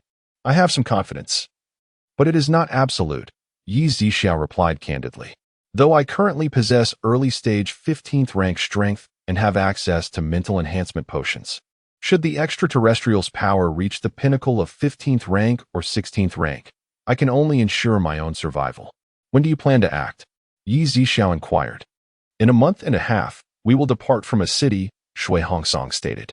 "Very well. I shall be there as promised," Yizishio affirmed. "Thank you, Boss Yi. You are a benefactor to us, the Blue Star humanity," Shui Hongsong said, bowing deeply, a sentiment echoed by Jin Yefeng. "My motivations are not solely for your benefit. I harbor a personal vendetta against this extraterrestrial as well, and I cannot remain indifferent," Yizishio responded. "In addition to the existing enmity, this extraterrestrial has exterminated the Blue Star humanity. How could he possibly run a supermarket now?" At that moment, Shui Hongsong produced a satellite phone from his attire and handed it to Yizishio for communication purposes. Yizishio accepted without hesitation. And Shui Hongsong and Jin Yefeng did not linger, promptly returning to a city by car. Meanwhile, at the Fire Dragon base, Bai Huanwan was giving Peng Yuhai a shoulder massage, and he appeared to be thoroughly enjoying it, his eyes slightly squinted in relaxation. "Why haven't I seen Yuanku these past few days?" Peng Yuhai suddenly inquired. "Well," Bai Huanwan hesitated, unsure of how to respond. Given her disdain for her stepson who was only a few years her junior. "What? Even you haven't seen him lately?" Peng Yuhai turned to Bai Huanwan with a piercing gaze. "Yuhai, Yuanku is an adult now. He often has his own affairs to attend to, and as his stepmother, I cannot pry too much," Bai Huanwan said, her tone laden with implication. After all, Peng Yuanku had frequently taken people from the base to roam outside. And if he encountered something enticing, he would disappear without a trace, a fact well understood among them. Alas, this is becoming increasingly intolerable. "It seems that the Fire Dragon base will soon be entrusted to our son, allowing me to retire in peace," Peng Yuhai sighed deeply, shaking his head. His expression one of disappointment and frustration. "Our son is still young, and Yuhai, as a wielder of extraordinary abilities, the base must continue to flourish under your leadership." Although Bai Huanwan spoke these words, her heart was filled with joy. "Haha, when our son grows up, I will gladly leave the management of this base to him, which will certainly ease my worries," Peng Yuhai remarked. This statement was also meant for Bai Huanwan. Even though he was speaking of their son, he was reluctant to relinquish control while he still had the energy. "Daddy." At that moment, a little boy of about 3 or 4 burst through the door. "Oh, my little ancestor," Peng Yuhai exclaimed with a beaming smile, crouching down to embrace the boy. The family of 3 radiated harmony. Chapter 170. Call Boss You more than a month later. During this period, there have been 2 successive acid rainfalls, each lasting longer than the last, resulting in numerous casualties. The government of Xia country has begun mobilizing high-level supernatural beings from across the nation to converge in a city. Even unofficial bases nationwide have been notified, hoping to join forces against the extraterrestrial threat. Some bases have responded to the call, such as the Blue Sky Base in Sea City, led by Yunnan, along with the Eagle Base and the Hongqing Base. The latter was compelled to act due to Ling Liuchu's directive. Conversely, several bases, upon learning of the impending conflict with the alien species, chose to retreat into the safety of underground shelters to avoid being caught in the crossfire. People from other nations willing to combat the extraterrestrial menace are also making their way to a city. Ling Liuchu is no exception. He has brought many high-level supernatural beings and advanced zombies to a city. In no time, the city was bustling with life, reminiscent of its former glory.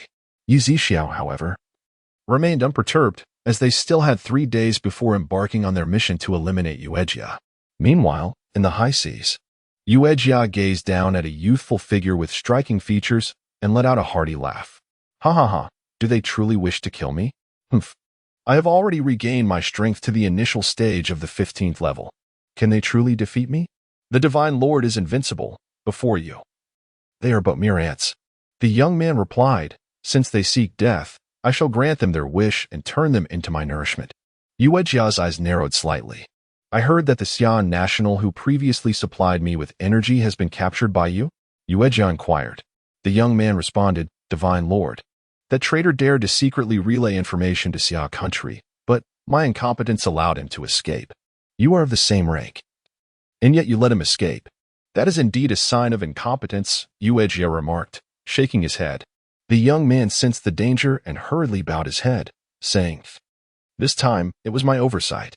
In the future, I am willing to atone for my sins. Yuejia regarded the young man with disappointment and then raised his hand. The young man was suddenly lifted by an unseen force, gradually floating into the air. Divine Lord, those who are incompetent need not live. As soon as Yuejia's words fell, the young man's face contorted in agony. Moments later, Yuejia vanished instantaneously, leaving the young man to plummet to the ground. Nothing but skin and bones, devoid of life. In the air, Yuejia waved his hand, and a peculiar metallic structure began to morph shape. Before long, a black and gold spaceship materialized before him, yet he did not board it. Instead, he gestured to store it within his spatial realm. This journey to the Blue Star must be concluded ahead of schedule, Yuejia murmured. Suddenly, he recalled that he had arrived with 2 companions, and now he was left alone.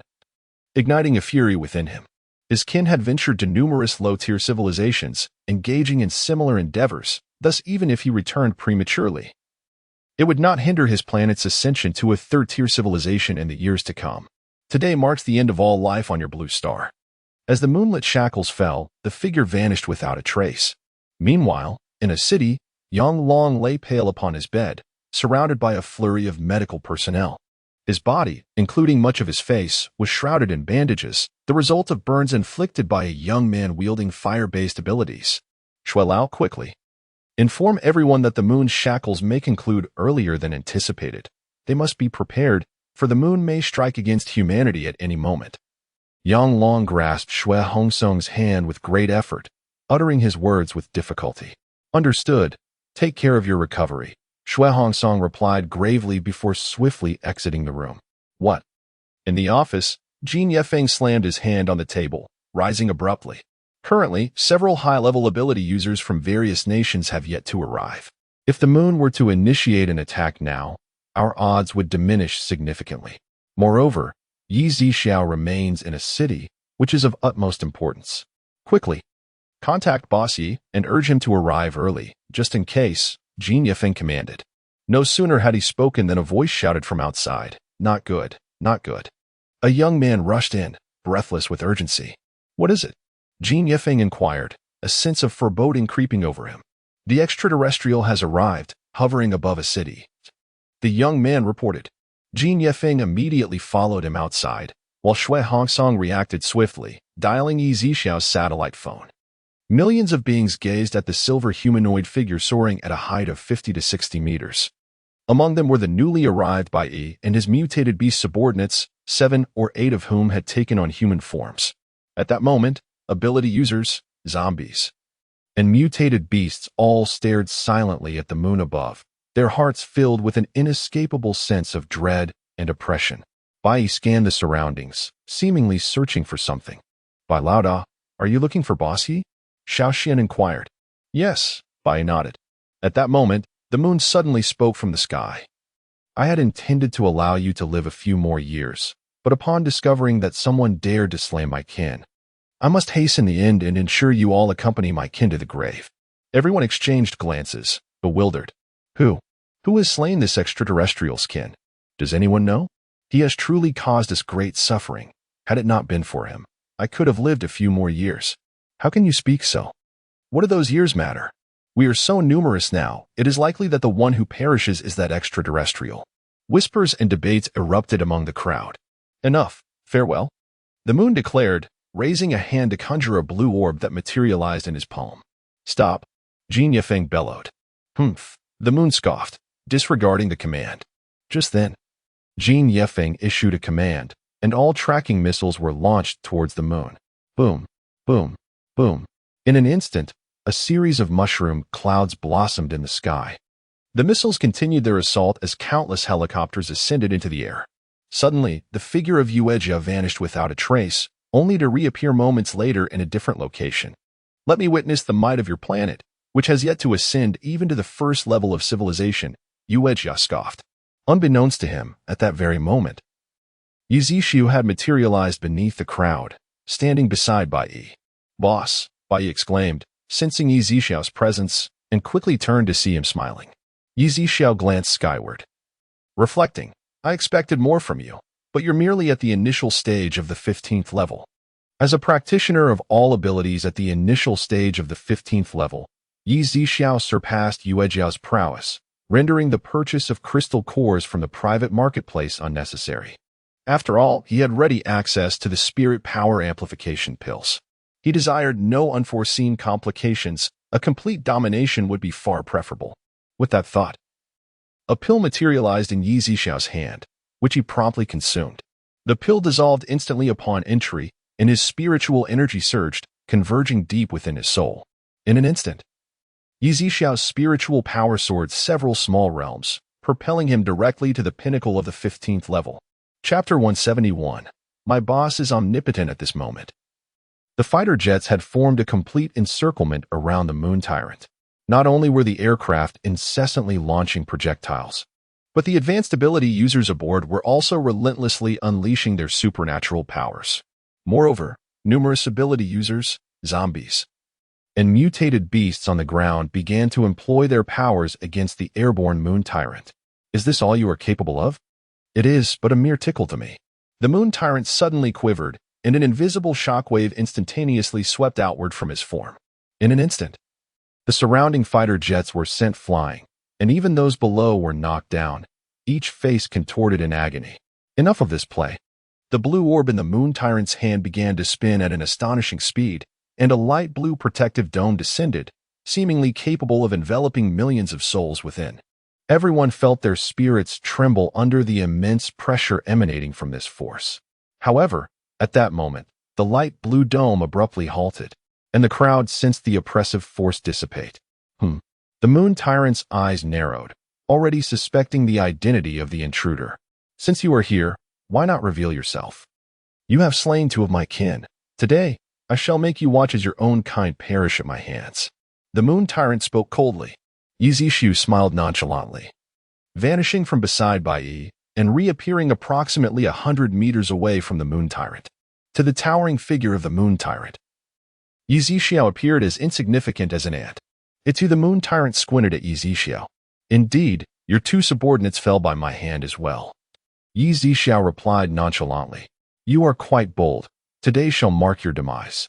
However, given your ability tier, you will serve as a rare source of nourishment. A glimmer of anticipation flickered in the moon tyrant's eyes. At that moment, the moon tyrant suddenly struck, unleashing a powerful suction force that surged toward Yizishu. On the ground, Jin Yefeng, Shui Hongsong, Bai, and Ling Lichu clenched their fists, their expressions tense, their eyes glued to the unfolding spectacle above.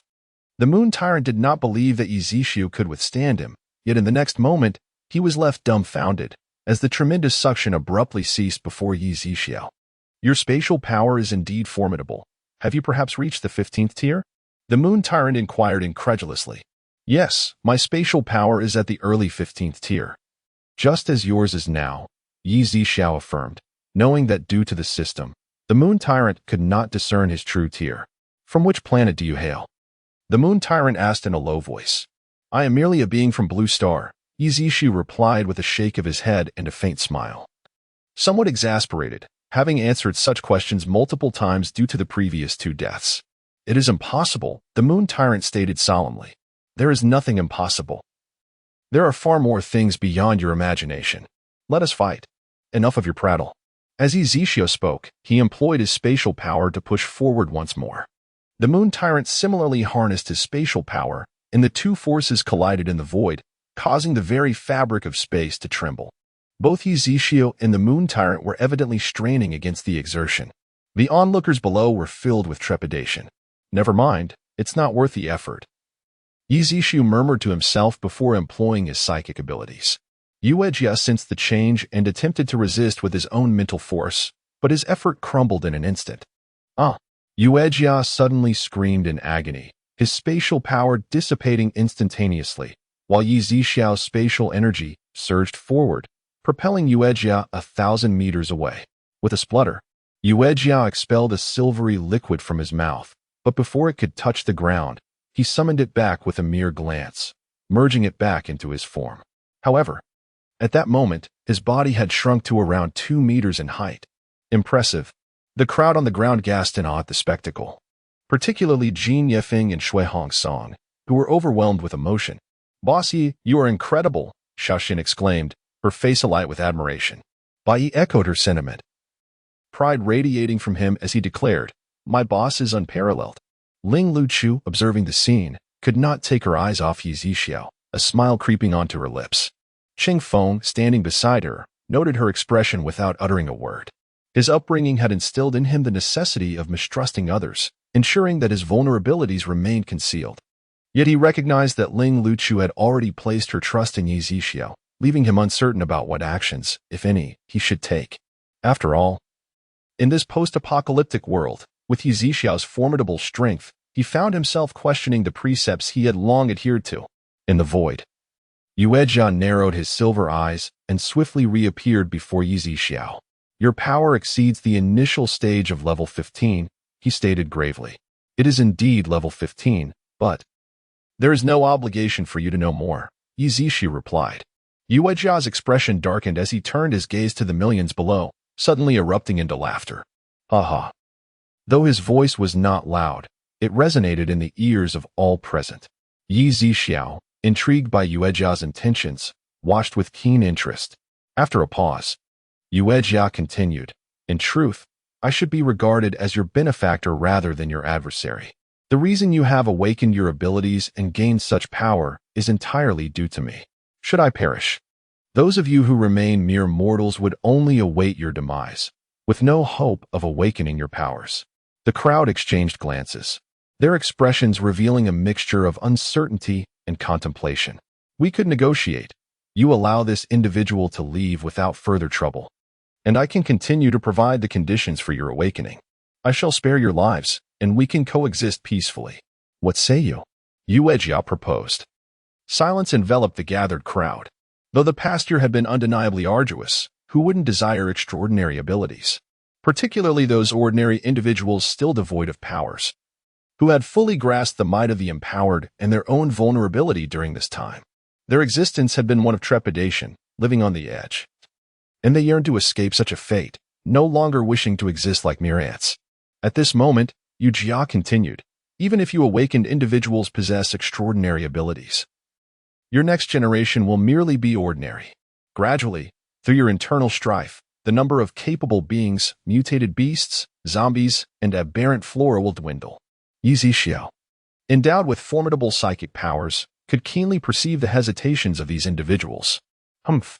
Yi Zixiao scoffed. Their thoughts held little significance for him. If Yuejia sought to incite everyone to thwart him through such means, it was but a delusion. Suddenly, someone below boldly exclaimed, "You cannot slay this divine lord." Chapter 172.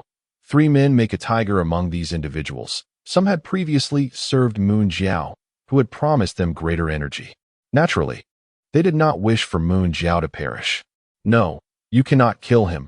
You cannot deprive us of our right to become extraordinary beings. Yes, leave here quickly. We do not require your salvation. The crowd echoed one another, their voices rising in fervor, accompanied by cries for retribution. Jin Yefeng and Shui Hongsong stamped their feet in frustration, exclaiming in disbelief at their ignorance. Ling Lichu shook his head and cast a glance at the raucous crowd. If you do not intend to kill him, do you wish for your own demise? Yi Zixiao's expression darkened. In an instant, those at the forefront who urged Yi Zixu to halt, along with over 1,000 others clamoring for his downfall, were suddenly seized by excruciating headaches. They clutched their heads, collapsing to their knees, wailing in agony. The cries lasted mere seconds before, in the next moment, their heads exploded, crimson splattering the ground in a horrifying spectacle. The remaining followers, witnessing this gruesome scene, were filled with shock and terror, their legs trembling. Some even fainted on the spot. They had not anticipated such a sudden turn of events from Yi Zixiao, who showed no mercy even to those of Blue Star, taking the lives of over 1,000. Even Moon Jiao was momentarily stunned, not expecting Yi Zixu to be so ruthless and resolute. You may die. Upon uttering these words, Yi Zixu unleashed his mental abilities, penetrating the depths of Moon Jiao's consciousness. A scream escaped Moon Jiao as his body transformed into a silvery liquid, yet he remained alive. Yi Zixu then employed his spatial powers alongside his fire abilities. Boom! The silver liquid erupted in flames, soaring dozens of meters into the sky. The inferno raging for over 10 seconds before gradually extinguishing. Thus, Moon Jiao met his end. Yi Zixiao's eyes narrowed slightly. In that moment, he had extracted all of Moon Jiao's memories. While the crowd remained in shock, Yi Zixiao suddenly vanished from sight. When he reappeared, he found himself back in Ahu City. He waved his hand, and a supermarket materialized instantly. In the room of the supermarket, Yi Zixiao lay on the bed, murmuring, "Less than 4 years remain." He reflected on the information gleaned from Moon Jiao's consciousness. In approximately 4 years, the day would come when all the inhabitants of Dark Current Star would return to infuse energy into their planet. When Moon Jiao first arrived on Blue Star, he had intended to eradicate its beings and depart some 10 months early. However, unforeseen changes had occurred, and now there was no opportunity to return. He could never have imagined that on a planet barely classified as a Level 1 civilization, there existed entities capable of ending his life. Since you are dead, I shall return in your stead. My interstellar energy sphere has finally found its purpose, Yi Zixiao remarked, a smile emerging at the corners of his mouth. If he could absorb all the energy from Dark Current Star, a planet on the verge of ascending to Level 3 civilization, into the interstellar energy sphere for the purpose of enhancing his strength, the ascension would be immeasurable. The mere thought of it invigorated Yi Zixiao's spirit. Though he deemed it unnecessary to rush in preparation, Yuejia initially intended to return early, but due to a malfunction in their spacecraft, their speed had significantly decreased, resulting in a flight time of at least 7 months. Yi Zixiao, possessing a systematic mode of transportation, was well aware of the superior speed of his vessel compared to the one that had broken down. He only needed to depart approximately a month earlier. After all, he had gleaned from Yuejia's consciousness the distance involved, which suggested that he could reach the Dark Current Star in less than a month. Time passed swiftly, and 3 months elapsed.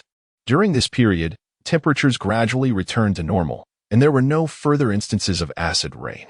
Yi Zixiao found himself enjoying a leisurely existence as business was rather slow, with very few customers. Even Ling Lichu had not visited the supermarket during these 3 months. Although external threats had diminished, various factions and other powerful nations were stirring restlessly, eager to seize the opportunity for expansion. The Xian nation, in addition to guarding against foreign incursions, was also busy reinforcing the reconstruction of its domestic infrastructure. One afternoon, an off-road vehicle halted outside the supermarket, and Peng Yunhai, accompanied by a subordinate with spatial abilities, alighted from the vehicle. Indeed, it is a supermarket, Peng Yunhai murmured. 3 months prior, he had refrained from visiting a city, fearing the repercussions from alien races, thus opting to remain hidden in an underground chamber for an entire month. None of the individuals in his base had ventured to a city, and the Eagle's base members were certainly not inclined to divulge any information to them. Consequently, they remained oblivious to the identity of the individual who had vanquished the alien race. Only hearing rumors of a remarkably powerful being from a higher civilization beyond the blue star who had saved them, before inexplicably vanishing back to their own star system. With each retelling, the story grew more embellished, and he could only speculate how much it had morphed by the time it reached him. Especially since Uejia had indeed mentioned that Yuzishio could not possibly be a blue star inhabitant. As for his son, Pang Yuenka, he had also sought him out during this time, yet he had not encountered the Fong brothers, Fong Dagong and Fong Erpi, either. Despite harboring some concern, he found solace in the thought that he still had one son remaining. Pang Yunhai and his companion entered the supermarket, with Pang Yunhai maintaining an air of authority, assuming that this establishment had merely been arranged by the Xian nation's officials recently, or that some resourceful individuals, aware of the end of the apocalypse, had resumed normal trading activities. With a mere glance from Pang Yuhai, the spatial abilities subordinate promptly retrieved several pieces of jewelry from his space. "Let's see how much these are worth," Pang Yuhai declared. 100,000. Yizishi replied. "What? Only 100,000? Do you not realize that I once spent over 1 million on these items?" Pang Yunhai regarded Yi Zixiao with a scrutinizing gaze. "You need not exchange them," Yi Zixiu retorted calmly.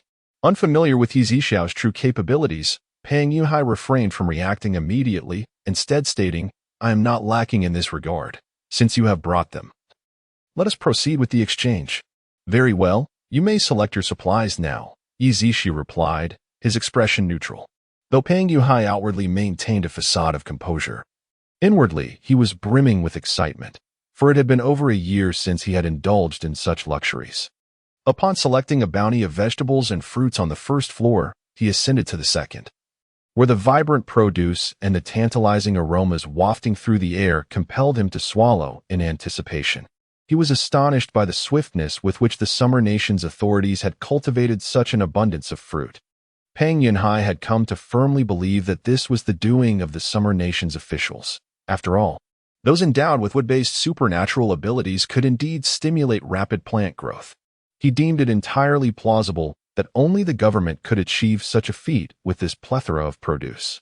Once he had procured all he desired, he promptly exited the supermarket, eager to return and savor his acquisitions. However, as he approached his vehicle, he noticed from a distance a tattered and uneven garment that seemed oddly familiar, beneath which lay a few fragmented remains of bones. Yet, Pang Yunhai dismissed the thought and swiftly entered his car, departing from the scene.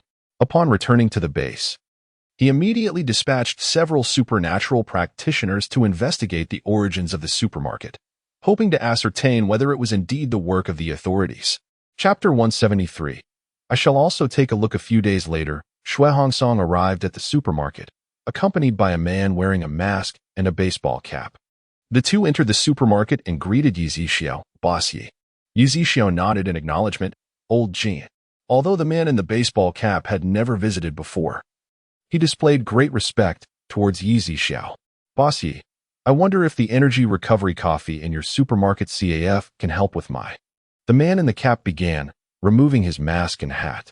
It was none other than Yang Long, whose face was severely disfigured, marred by scars and patches, with half of his head devoid of hair and his neck covered in burn marks. Even one of his eyes could only be partially opened, and his hands bore scars as well. "Were you burned by a fire-type ability user?" Yi Zixiao inquired. "Yes," Yang Long replied, nodding. At that moment, Shui Hongsong added, "Boss Yi, to be candid, this is the individual we previously arranged to infiltrate the alien ranks, which is how he sustained these injuries." "Well, give it a try. It shouldn't be a problem. If that fails, there are some medicinal pills on the 5th floor that you can also try," Yi Zixiao suggested. Yang Long nodded, feeling a surge of hope at Yi Zixiao's words. Although he was more than willing to sacrifice himself for the Summer Nation and humanity, his current appearance made it difficult for him to look in the mirror for months. The two then ascended to the 4th floor and ordered a cup of heavenly energy recovery coffee. Shui Hongsong also gave 06 a black card, which had been preloaded by Jin Yefeng and was still in use. Before long, The coffee was served, and Yang Long felt a twinge of anxiety. Go ahead and try it, Shui Hongsong urged. Yang Long nodded, then lifted the coffee cup and drank it down in one go. Moments after finishing, he felt a burning, itchy sensation on his face and body scars, akin to the sting of ants. Yang Long, the scars, Shui Hongsong stammered, astonished at the visibly rapid recovery of the scars. Yang Long felt that the eye he had previously struggled to open could now be fully opened. He looked down at his arm, noticing that the color of the scars was gradually fading and smoothing out. 3 minutes later, all of Yang Long's burned scars had completely healed, leaving only faint pink marks that barely contrasted with the surrounding skin, almost imperceptible upon closer inspection. Remarkable, Yang Long exclaimed, raising his hands to touch his cheeks. Shui Hongsong immediately took out a small mirror, which he had specifically prepared for Yang Long prior to their visit. Confident in the efficacy of the coffee in the supermarket, Yang Long took the mirror and gazed at his face and nearly restored eye, overwhelmed with excitement. I'm healed. I'm truly healed. Yes, you are healed, indeed, Shui Hongsong replied, his eyes glistening with tears as he nodded fervently.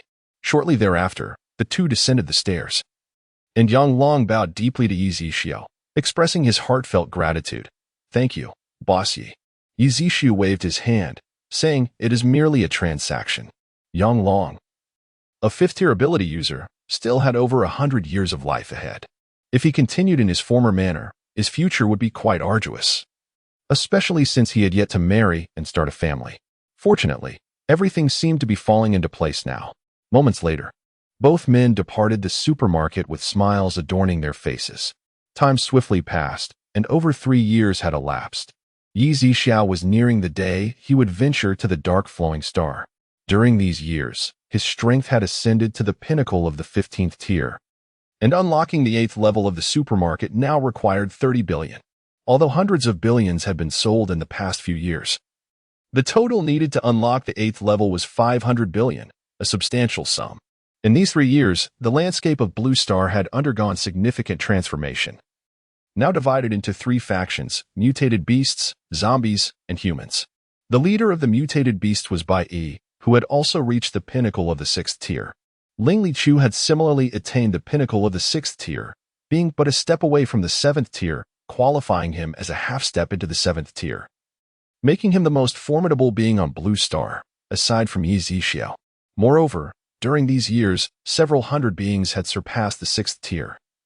Yet only 3 or 4 had reached the pinnacle.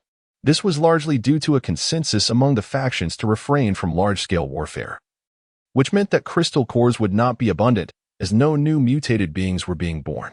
During this time, Ling Lichu was preparing to assemble 200 mutated beings of the 6th tier and above, including zombies, mutated beasts, and humans, to delve into the depths of the sea and unlock the energy crystal mines, with Bai Yi also included in the invitation list. Ling Lichu had informed the Summer Kingdom officials about this collaboration, and they were eager to participate. Having suffered greatly from the invasion of extraterrestrial civilization years prior, they now saw an opportunity to enhance their strength and ensure they would no longer be at the mercy of others. One day, Ling Lichu visited the supermarket to borrow the dragon seal from Yi Zixu once more. When do you plan to head to the sea to unlock the energy crystal mines? Yi Zixu inquired. Everything is ready. We can depart tomorrow, Ling Lichu replied. Yi Zixu nodded. There is still time. I will accompany you, but I shall not interfere. After all, the system had not prohibited him from observing, and witnessing the emergence of energy crystal mines on his own planet was a historically significant event that he wished to behold. Moreover, Dubai would also be present, so as its master, his attendance was only natural. Really? Ling Lichu was surprised that Yi Zixu would join them. Indeed, Yi Zixu affirmed with a nod. Very well. Ling Lichu smiled, his lips curling slightly. However, I shall not travel with you. Just provide me with the location and call me when you arrive. Yi Zixu responded. Understood. Ling Lichu nodded, aware of Yi Zixu's strength, which rendered lengthy travel unnecessary. The following day, dozens of aircraft were stationed by the seaside, and on a massive ship, 210 mutated beings of the 6th tier and above stood together on deck, with the additional numbers serving as a precaution. The majority are humans. with fewer than 60 zombies. Among them, the transformed beings accompanying Bai Yi amount to only a little over 20. However, aside from the zombies, there are also 40 human abilities under Ling Liuchu's command, including Qing Feng and Hong Wei Qing, among others. Notable figures such as Yang Long and Shui Hongssong from the official ranks are also present. Yet, Shui Hongssong has not attained the 6th tier and is merely waiting aboard the ship. The vessel sails swiftly across the ocean, and Ling Liuchu gazes at Bai Yi's silhouette standing at the edge of the ship, gradually approaching him. Mr. Bai, Ling Liuchu called out. Chapter 174. All traces lead somewhere. Bai Yi turned his head, a slight frown creasing his brow. He was still troubled by the memory of Ling Liuchu entering Yi Zixiao's room, which made it difficult for him to harbor any fondness for Ling Liuchu. His presence this time was prompted by Yi Zixiao's suggestion.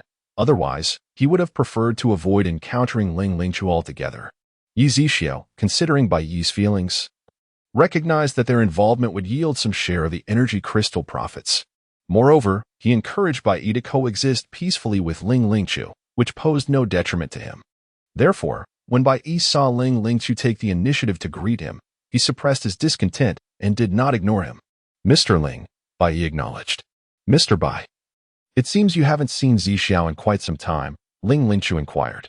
Bai Yi glanced at Ling Liuchu before responding. Indeed, it has been half a year.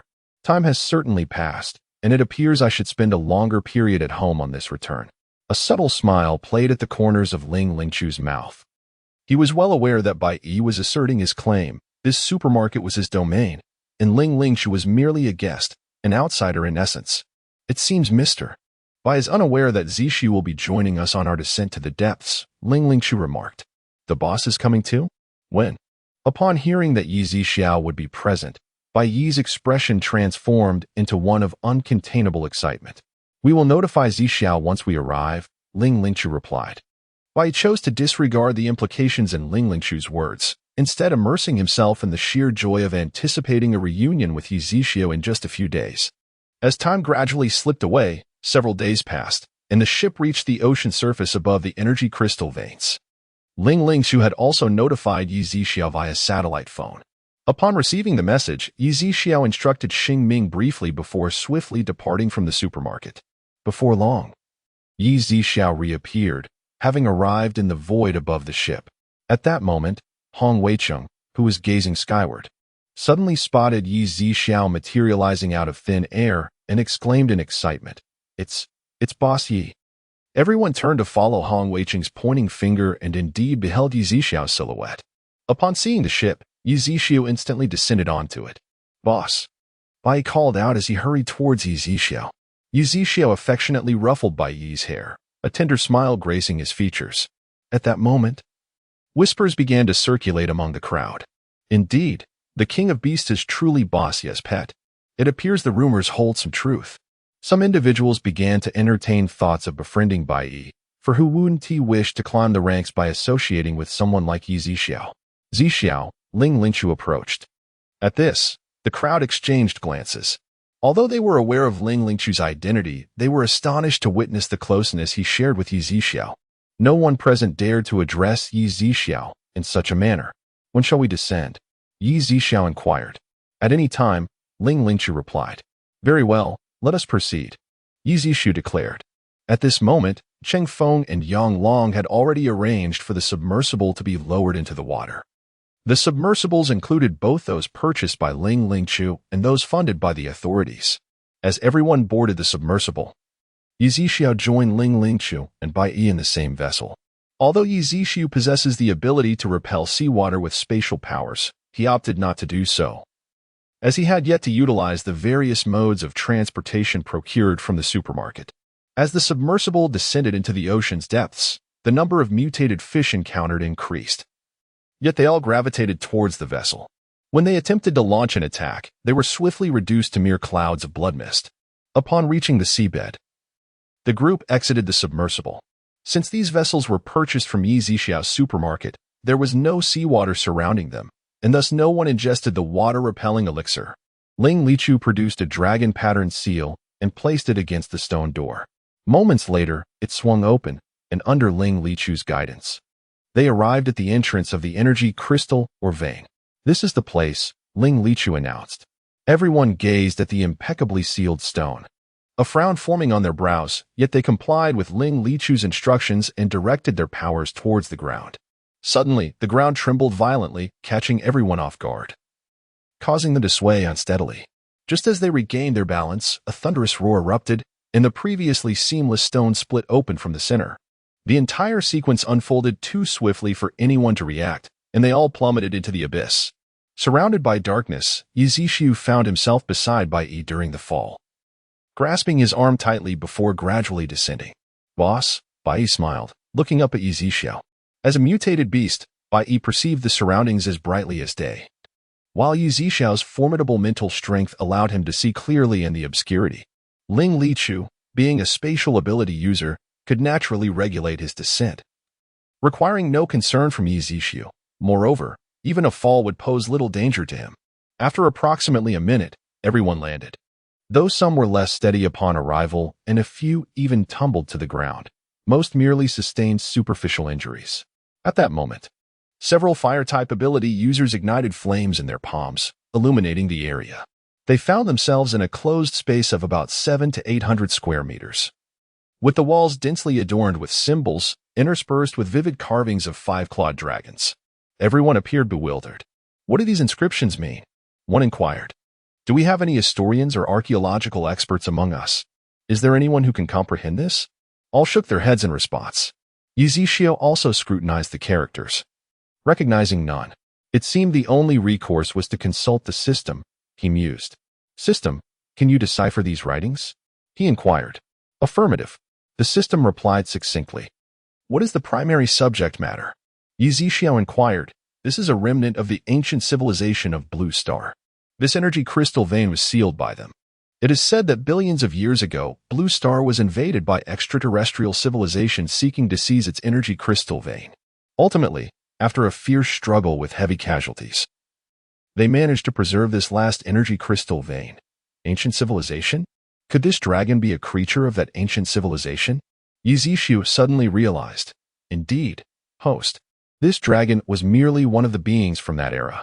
However, most of the creatures perished in that cataclysmic battle. In the end, the dragon race sacrificed themselves to protect the remaining crystal vein of Blue Star, ultimately exhausting their energy and perishing. Yizishu instinctively nodded. The system continued. Thus, for billions of years, the civilizations that arose lacked sufficient strength and were easily obliterated by natural disasters, such as extreme temperatures, tsunamis, and meteor strikes, leaving them no opportunity to unlock this energy crystal vein. Why did the dragon race seal the energy crystal vein despite exhausting their energy? Why did they not enhance their own strength? Yizishu asked. At that time, the dragon race had little strength left, and the energy within the vein had diminished. They feared that without the energy vein, Blue Star would become a lifeless planet, leaving them no choice but to act. Yizishu pondered thoughtfully. No one has ever seen a dragon, yet the tales have been passed down through generations. This is also due to later civilizations discovering traces left by the ancient dragon race. The system added. So, all legends have a basis in reality. Yizishu nodded in understanding. Chapter 175. Companion or the recent invasion by extraterrestrial beings has significantly enhanced the overall strength of the inhabitants of Blue Star. Now, the civilization of Blue Star possesses sufficient prowess to safeguard this energy crystal vein, which is why we can access the mine's entrance, the system remarked once again. Indeed, Yizishu responded, grasping the situation to a certain extent. Ling Lichu gently patted Yizishu on the shoulder. He had been observing Yizishu's changing expressions, occasionally nodding his head, which piqued his curiosity. After a lengthy observation, he approached. "What is it?" Yizishu inquired, turning his head. Noticing Yizishu's intense focus on the symbols on the wall, Ling Lichu asked, "Have you discovered something?" "Yes, there are indeed some findings." Yizishu nodded affirmatively. Upon hearing that Yizishu had made a discovery, everyone ceased their search for an exit and turned their attention toward him. Subsequently, Yizishu conveyed the information shared by the system to the 200 individuals present. He believed this was a legacy left by ancient civilizations for posterity, and they had the right to be informed. After listening, an indescribable emotion welled up in everyone's hearts. Woohoo! The Dragon Clan is so magnificent. Xiaoxian suddenly cried out. Little sister, do not weep. If we protect Blue Star well from now on, it will be the best tribute we can offer them. A young man from the official group said as he handed Xiaoxian a tissue. Yes, thank you, big brother, Xiaoxian replied, blinking her enchanting fox-like eyes. Despite her tears, there remained an aura of innocence and charm, creating a stark contrast that made the young man blush. Kai Chong, who would have thought you were fond of this? Another young man teased softly from behind. What? Nonsense, Kai Chong retorted, pushing the teasing youth away. As far as I know, this girl is a mutated beast, specifically a fox. You wouldn't have been bewitched by her charm, would you? The young man continued in a hushed tone. What? Kai Chong was taken aback, having no prior knowledge that Xiaoxian was a mutated beast. He had merely noticed her a moment ago. However, it was understandable, as the ship was quite large, spanning 3 levels, and not everyone had necessarily encountered one another. Ling Lichu suddenly directed his gaze toward the eye of one of the dragons, sensing a faint trace of energy seeping from it, so subtle that it would have gone unnoticed by anyone not paying close attention. Everyone, come over. I believe I have discovered the entrance, Ling Lichu announced. Instantly, everyone made their way toward his direction. We shall channel all our abilities into this dragon's eye, Ling Lichu instructed. Indeed, everyone nodded in agreement. As they infused their powers into the dragon's eye, within mere seconds, the eye blazed with a brilliant golden light, causing those present to squint. When they dared to gaze again, a door had manifested before them, with a series of stone steps leading downward. Why do I suddenly feel lighter, and my mental acuity seems heightened? A young man standing close to the entrance remarked. Indeed, this is truly a crystal vein capable of enhancing our strength. Excitement illuminated the faces of all present. As the crowd descended the stone steps, they walked for nearly half an hour before, aided by the flickering firelight, they glimpsed the twinkling specks of light embedded within the stone walls, reminiscent of shards of multicolored glass. Scattered across the walls and the ground were crystalline stones, each roughly the size of a chicken egg. The energy in this place was extraordinarily dense, and everyone felt a surge of vitality, instinctively yearning for the crystals both in the walls and on the ground. Naturally, this did not include Yi Xiao, who had already reached the pinnacle of the 15th tier and was on the verge of breaking into the 16th. Yi Xiao utilized his mental acuity to assess the situation, discovering that the highest grade crystals in this vein were merely of the 10th tier, and even those were exceedingly rare.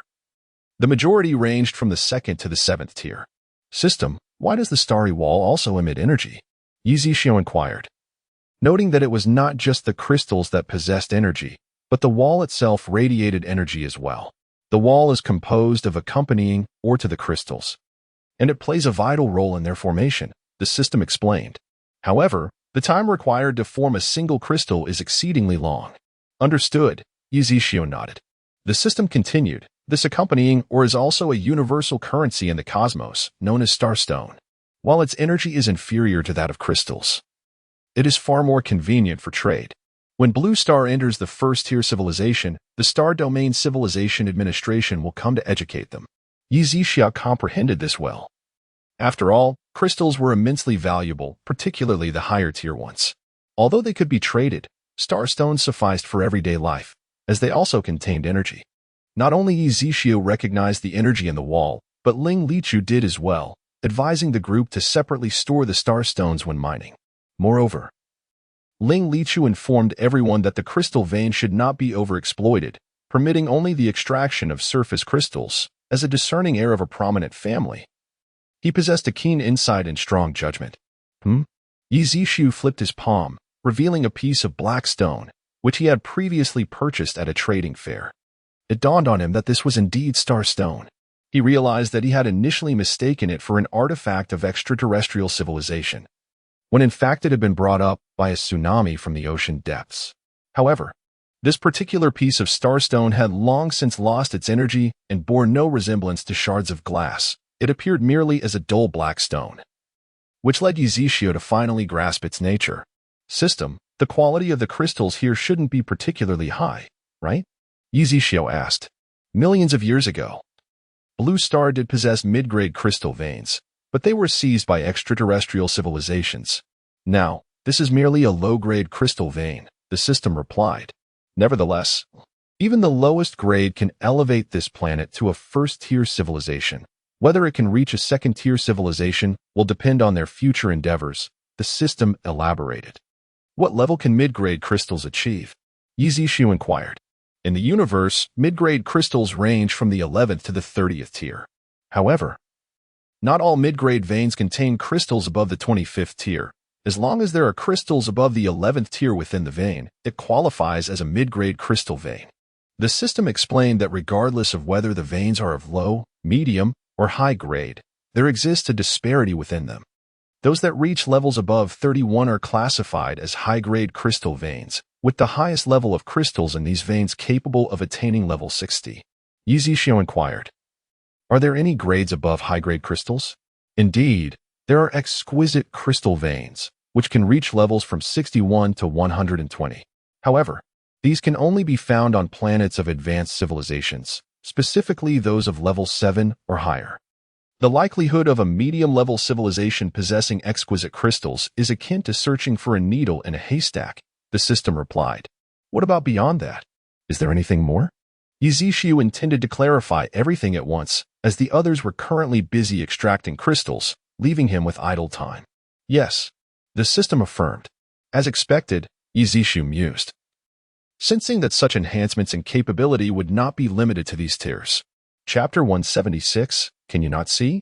However, this is not a crystal stone, rather. It is a form of cosmic energy essence that is imperceptible and intangible to ordinary individuals, only detectable through spiritual force. There is also a type of energy gas from the star domain, a visible energy cluster, albeit considerably smaller than the cosmic energy essence. Nevertheless, possessing this star domain energy can significantly enhance one's potential strength in the future, the system elaborated. Yizishu nodded, refraining from further inquiries, for the topic felt too distant from him. Boss, here you go. Bai rushed over, cradling a level 10 crystal and several level 7 crystals. Ling Lichu had mentioned that those who assisted in opening the crystal mine entrance could take any 10 crystals for themselves. As for the crystals mined thereafter, the official allocation would be 20%. Bai Yi and his mutated beast clan would take 10%, while Ling Lichu would claim 70%. This division wasn't due to Ling Lichu's desire for exclusivity. Rather, it was a matter of practicality. If they alone controlled the mine, they would become targets. It was unwise to draw too many enemies when their strength was still insufficient. Thus, sharing was preferable, making it more challenging for other nations to seize control in the future. Indeed, you have discovered a level 10 crystal core. However, such items hold little value for me. Keep it for yourself, Yizishu remarked. Bai looked at Yizishu with skepticism. He could understand the lack of utility in a level 7 crystal, but dismissing the level 10 crystal seemed implausible. Seeing Bai Yi's wide-eyed gaze, Yizishu shook his head with a hint of exasperation. Focus on enhancing your own strength. Bai Yi nodded in agreement. Despite having encountered extraterrestrial civilizations, few were aware of the full extent of Moon Gear's power, nor the classifications among these civilizations. However, he recalled the system mentioning that once a planet ascended to a level 1 civilization, the Star Domain Civil Management Bureau would take notice, sending specialists to Blue Star for explanations. Yizishu suddenly had a thought. What is it? Bai Yi asked, noticing Yizishu's contemplative expression. Nothing. Yizishu waved his hand dismissively. The thought that crossed his mind was merely a reflection on how 5 years had elapsed since the initial apocalypse. Recalling the system's assertion that there would likely be no entities surpassing level 7 within that time frame. Indeed, the highest levels encountered were only at the peak of level 6, like Ling Lichu and Bai Yi. However, Ling Lichu was on the brink of entering the realm of level 7, exhibiting half-step level 7 prowess. And it was during this period that the crystal mine was finally unlocked. Yizishu couldn't shake the feeling that the system possessed the ability to predict the past, present, and future. This mine stretched approximately 20 kilometers in length and was about 80 to 100 meters wide. With Ling Lichu being the strongest and a spatial ability user, he efficiently collected all visible level 10 crystals within sight into his spatial realm in a short span. However, the walls of the crystal mine were exceptionally hard, and extracting the crystals embedded within required the use of abilities and specialized tools, necessitating a gradual and careful excavation. This was primarily due to their current lack of strength. Had it been Yi Zixiao, the process would have been far more straightforward. Subsequently, Ling Tuchu left a portion of the team behind to continue excavating, while some officials remained as well. Bai Yi arranged for personnel to guard the site, and the rest departed. Yi Zixiao naturally would not linger, opting instead to board the submersible and return to the ship with them. "Boss, I wish to accompany you back," Bai Yi stated. Yi Zixiao paused, as this return was intended for a journey to the dark current star. "Does the boss not wish for my return?" Bai Yi, noticing Yi Zixiao's hesitation, assumed it was due to his 6-month absence from the supermarket, perhaps leading to the presence of a new mistress that could complicate his return. "No. Bai, what are you thinking? I simply need to visit another planet. Are you brave enough to join me?" Yi Zixiao inquired. "Of course. With you, boss, I fear nothing," Bai Yi replied eagerly. "Very well, let us depart." Yi Zixiao grasped Bai Yi's hand, preparing to utilize spatial teleportation back to the supermarket. "Zixiao?" Ling Tuchu suddenly called from behind. "Oh, I forgot to mention, I might not open the supermarket for the next few months, and will be disappearing for a while." Yi Zixiao turned to explain. "Where is Zixiao going?" Ling Tuchu stepped forward to inquire. Bai Yi felt a twinge of annoyance. Did he really need to disclose his master's whereabouts? "Some matters are not to be revealed," Yi Zixiao asserted before suddenly vanishing with Bai Yi. Upon reappearing, they found themselves outside the supermarket. Bai Yi waited outside as Yi Zixiao ascended to the 6th floor, selecting the fastest spaceship before emerging back outside. With a wave of his hand, Yi Zixiao stored the supermarket within his spatial realm. Before long, the two were soaring through the skies aboard the spacecraft. Bai Yi, seated in the spacious vessel, was filled with wonder. The spaceship required no pilot and boasted 2 rooms, a sofa, a table, a small kitchen, and a bathroom, covering an area of approximately 85 square meters. The flight was remarkably stable. "Boss, how long until we reach the dark current star you mentioned?" Bai Yi inquired. Yi Zixiao glanced at the display on the dashboard and responded, "Approximately 27 days." Bai Yi felt a surge of joy. It had been a long time since he had spent such an extended period with Yi Zixiao, and with a round trip expected to take nearly a month, he felt an urge to roll on the ground in delight. Time passed swiftly, and soon half a month had elapsed. "Boss, may I offer you a massage?" Bai Yi suggested, as staying in a space under 100 square meters with nothing but television or games was becoming somewhat tedious. "No need," Yi Zixiao waved his hand dismissively. "All right then," Bai Yi replied, somewhat disappointed. As another 12 days slipped by, Yi Zixiao activated the spaceship's cloaking feature to avoid detection by the inhabitants of the dark current star. As they drew closer, a silvery white planet came into view.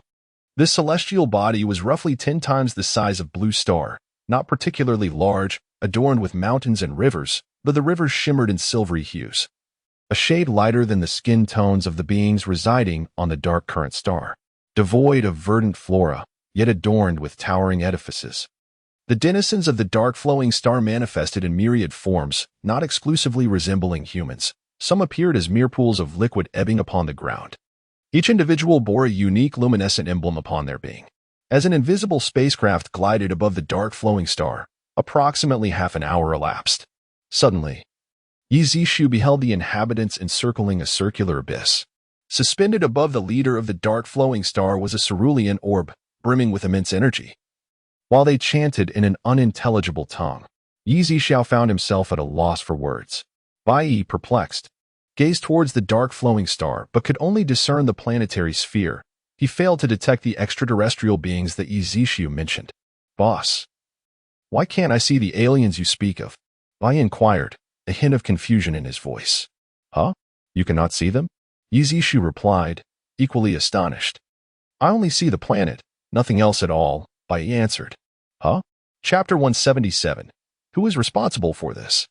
Yi Zixiao was utterly perplexed and could only inquire of the system.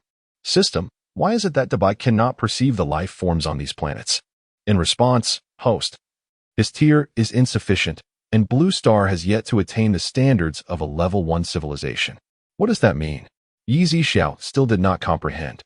It means that if a living being's power or the planet they inhabit is below level 1 civilization, they are incapable of perceiving life forms on other planets. Civilizations are classified into 10 levels. Levels 1 to 3 are considered low-tier star domain civilizations. Levels 4 to 6 are medium-tier. Levels 7 to 9 are high-tier. And level 10 is classified as divine civilization, the system elucidated. Am I able to see them because I have achieved the power of a level 1 civilization? Yizishu inquired. Indeed, host. This is the fundamental principle governing the cosmos. Generally, civilizations are reluctant to engage with those below level 1. Planets of lesser civilizations that harbor life forms are exceedingly rare, as the cycle of existence is quite rapid. Most life forms perish within a few millennia due to natural disasters, meteor strikes, or invasions from extraterrestrial civilizations. Moreover, some life forms are not visible to the naked eye, which elucidates why the inhabitants of Blue Star, utilizing astronomical telescopes and advanced technology, are unable to ascertain the existence of other civilizations, mistakenly believing that Blue Star is the sole planet in the universe that harbors life. I see. But if they set foot on Blue Star, we would be able to see them, Yizishio acknowledged with a nod. Yes, host. Once a civilization surpasses level 1, the Star Domain Civilization Administration will dispatch personnel to record Blue Star, and other civilizations are prohibited from acting against it without due cause. Is it true that Blue Star's failure to achieve level 1 civilization results in a lack of protective mechanisms, thus allowing for incursions from extraterrestrial civilizations? Yi Zixiao inquired. Correct, host. However, if the actions of the dark current planet were to be overtly conducted, they would still face penalties from the Star Domain Civilization Administration. Nevertheless, it is generally the case that the administration does not prioritize the survival of civilizations below level 1. Upon hearing this, Yizixiao furrowed his brow in contemplation. The system then continued. Although Blue Star lacks protective mechanisms, there exists an unspoken rule among cosmic civilizations. If nearby civilized planets become aware of catastrophic disasters affecting Blue Star and its lesser civilizations, they may choose to provide assistance. Though such actions are entirely voluntary. Understood. Yi Zixiao nodded. Dabai, with your current power, you are unable to perceive them. However, do you not possess a level 10 crystal? If you were to break through to tier 7, you should be able to see. Yi Zishu suggested. Indeed. Bai promptly produced his 9 level 7 crystals and 1 level 10 crystal, beginning the absorption process. As he absorbed the energy, Bai's aura gradually ascended, and his strength reached the mid-stage of tier 7. He immediately turned to the window and, to his astonishment, beheld the once desolate planet now teeming with life forms in motion. Boss, I see it. There truly is life. Bai was filled with excitement as Yi Zixio smiled slightly, then turned his gaze downward. He observed the members of the Dark Current Star Clan tossing their blue orbs into the abyss below. In an instant, a dazzling array of colors erupted from the chasm, soaring high into the sky. System, have they transcended the third-level civilization? They have met the criteria for transcending a third-level civilization. The remaining task is for these crystal mines to absorb the energy, after which they will use the transformed intermediate crystals to enhance their strength. Before long, they shall indeed transcend to a third-level civilization. I shall now utilize the interstellar energy sphere to absorb the energy of this planet and its beings, Yi Zishu declared.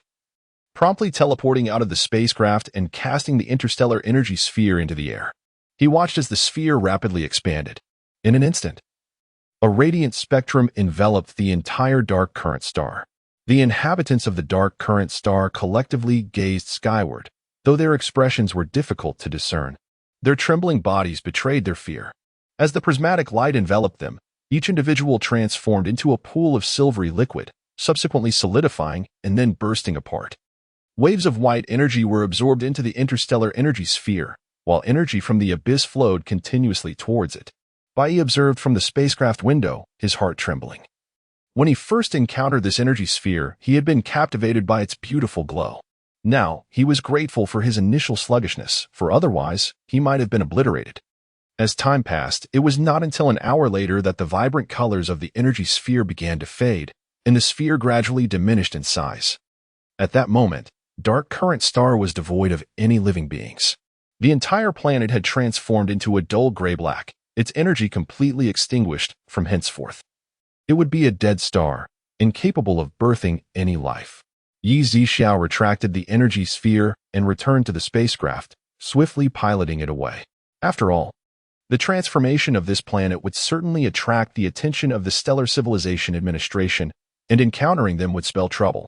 He held no sympathy for the beings on this planet, as they too had employed similar means. System, how long will it take for me to absorb all this energy?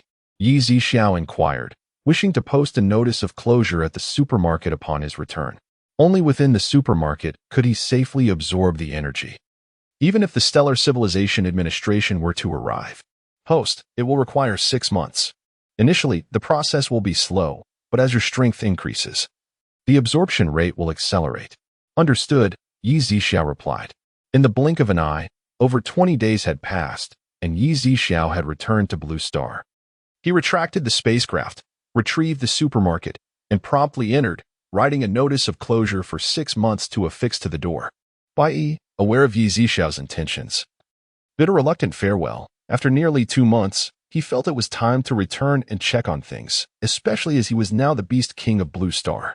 Meanwhile, a spacecraft from the Stellar Civilization Administration hovered above Dark Current Star. Who could have done this? I must find him and exact 100-fold vengeance. A figure clad in shimmering silver gritted his teeth. Ningxian, I am aware of the turmoil your home planet has faced, and I understand the fury that resides within you. However, some actions taken by them have crossed the line. You must consider your own well-being and avoid acting impulsively. At that moment, a young human interjected, the machinations of the Dark Current Star are known to a faction within the Star Domain Civilization Administration. Yet, due to the presence of individuals affiliated with the Dark Current Star among them, they turn a blind eye. Currently, whether it be retaliation or a cycle of cause and effect, others may employ the same means against them. Should they escalate the situation? And if the higher-ups of the Star Domain Civilization Administration uncover the truth, the members of the Dark Current Star associated with Ningxian will face severe repercussions. Xujing.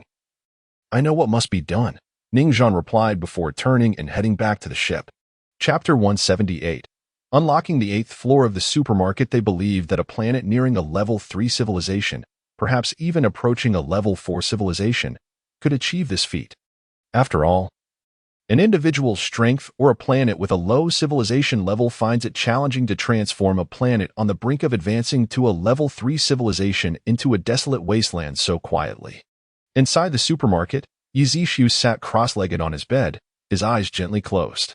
An interstellar energy sphere floated before him, radiating a kaleidoscope of colors that enveloped him in a luminous embrace.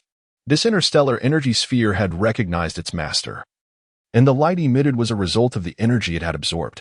As Yi Zixiao continuously absorbed this energy, his strength gradually increased.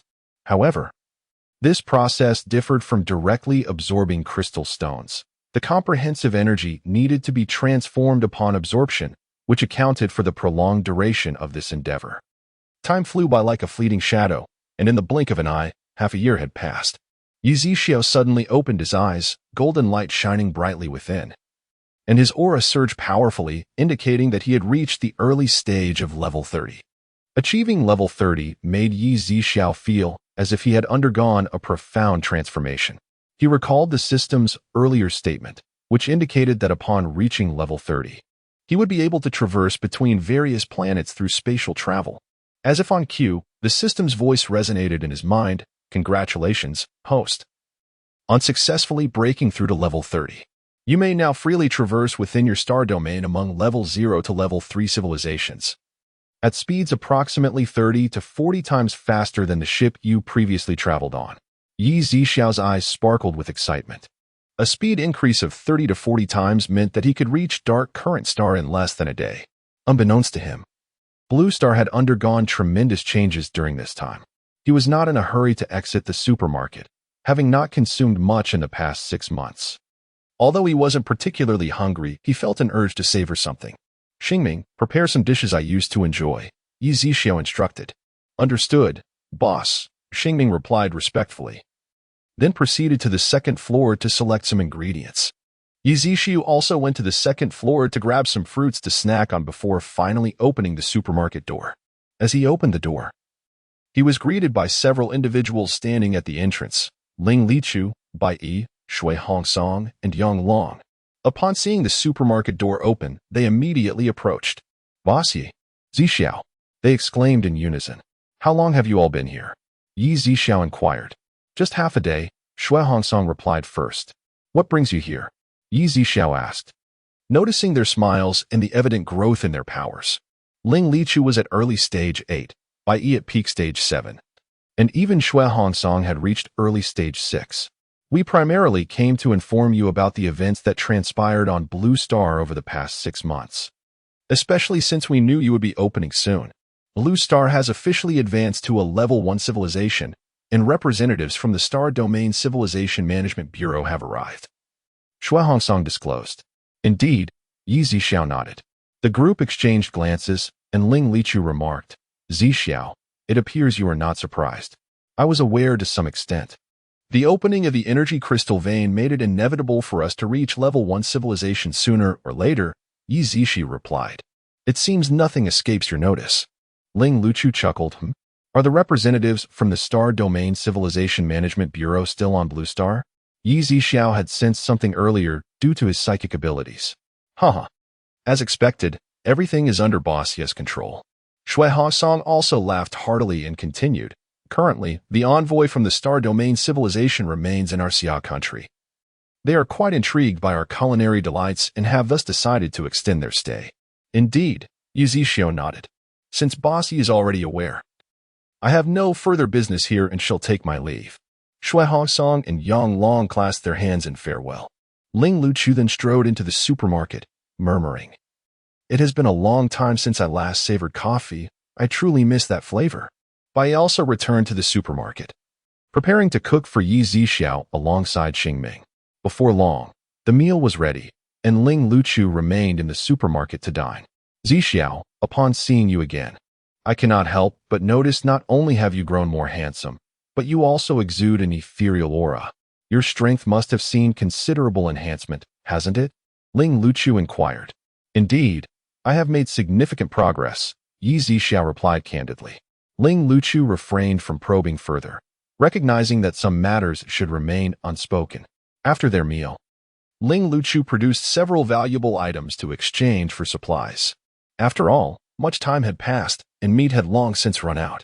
They could not resort to indiscriminate slaughter, as even the zombies were struggling to survive. However, with the presence of crystal stones, daily sustenance was no longer necessary. A replenishment of energy every 10 days or so sufficed. A total of 3 billion, Yi Zixiao stated. All right. After nodding in agreement, Ling Lichu requested several space bags worth 25,000 each. While typically spatial treasures could not be stored within another space, the items from Yi Zixiao's supermarket were an exception. Zixiao, please pack 2 billion of various meats, 1 billion of rice, flour, and oil, along with 300 million of fruits and vegetables, Ling Lichu instructed. Understood, Yi Zixiao nodded. Before long, Ling Lichu stored the space bags in his own dimension and exited the supermarket, intending to transport these supplies back home. At that moment, the system's voice announced, Congratulations, host, you have received 33 lottery draws. Congratulations, host, you have unlocked the 8th level of the supermarket. Yi Zixiao planned to first engage in the lottery before exploring the 8th floor, as the lottery would not consume much time. As the lottery commenced and concluded, he obtained crystal cores ranging from levels 10 to 12, which he absorbed instantly, yet his strength showed no noticeable change. Just as Yi Zixiao was about to teleport upstairs, he suddenly heard the system's voice once more. Lottery system upgrading. Finally, it's upgrading, Yi Zixiao murmured. Having thought the lottery system would never see an upgrade, he realized that enhancing his strength would have been exceedingly challenging otherwise. Post-exclusive mall upgrading. Yi Zixiao was taken aback. He had never made a purchase within this exclusive mall, and he was curious to see what it would be like post-upgrade. Soon, Yi Zixiao vanished from his location, reappearing at the entrance to the 8th floor. Why are all these eggs? Yi Zixiao exclaimed, bewildered. Am I supposed to buy them and hatch them myself? Yi Zixiao murmured to himself, and upon raising his gaze, he discovered indeed that there was an explanation affixed to the wall. Before long, Yi Zixu grasped the general meaning. These pet mounts, once acquired, required a drop of one's own blood to be placed upon the eggshell, followed by the infusion of one's unique energy into the chosen egg. Subsequently, within a span of merely 3 minutes, they would hatch. Through this process, the newly hatched pets would eternally remember your scent, acknowledging you as their master and becoming your steed. The eggs varied in size. The largest were comparable to 4 or 5 ostrich eggs, while the smallest were still as large as 2 ostrich eggs. Moreover, there was a vast array of varieties, with an extensive region dedicated entirely to various celestial beasts. Chapter 179. The Envoys of the Star Domain Civilization Management Bureau. The celestial beasts included the Wind Dragon Beast, Poison Lion Beast, Sharp-Beaked Sioux Beast, Flame Beast, Unicorn Gold Beast, Ice Mountain Giant Beast, Devourer Beast, Energy Star Beast, Stealth Beast, Thunder Beast, among others. Furthermore, the eggs of these astral creatures exhibited a myriad of colors: white, red, yellow, green, cyan, blue, purple, gray, and black. They were adorned with various intricate patterns, some speckled with black and gray dots. Beneath each colossal beast egg, there was a detailed description of the species, outlining its adult size, feeding methods, dietary preferences, and, most importantly, its energy absorption rates. Accompanied by clear illustrations of the fully grown creatures, the descriptions were exceedingly comprehensive. However, the prices were equally staggering, ranging from a minimum of 1 billion to several trillion. A small portion of the eggs were pure black, with their descriptions ominously labeled as unknown.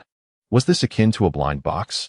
Yi Zixu found it rather absurd, not only the enigmatic nature, but also the exorbitant prices. Each black beast egg commenced at a staggering 10 trillion. He surmised that it would take centuries to sell even one. Shaking his head, he ascended to the 9th floor, the final level of the supermarket. Planets? Yi Zixu exclaimed in astonishment. He had anticipated a diverse array of merchandise on the 9th floor, but never imagined it would offer planets. System, can planets really be sold? Indeed, host. Upon purchase, you may become the sovereign of that planet.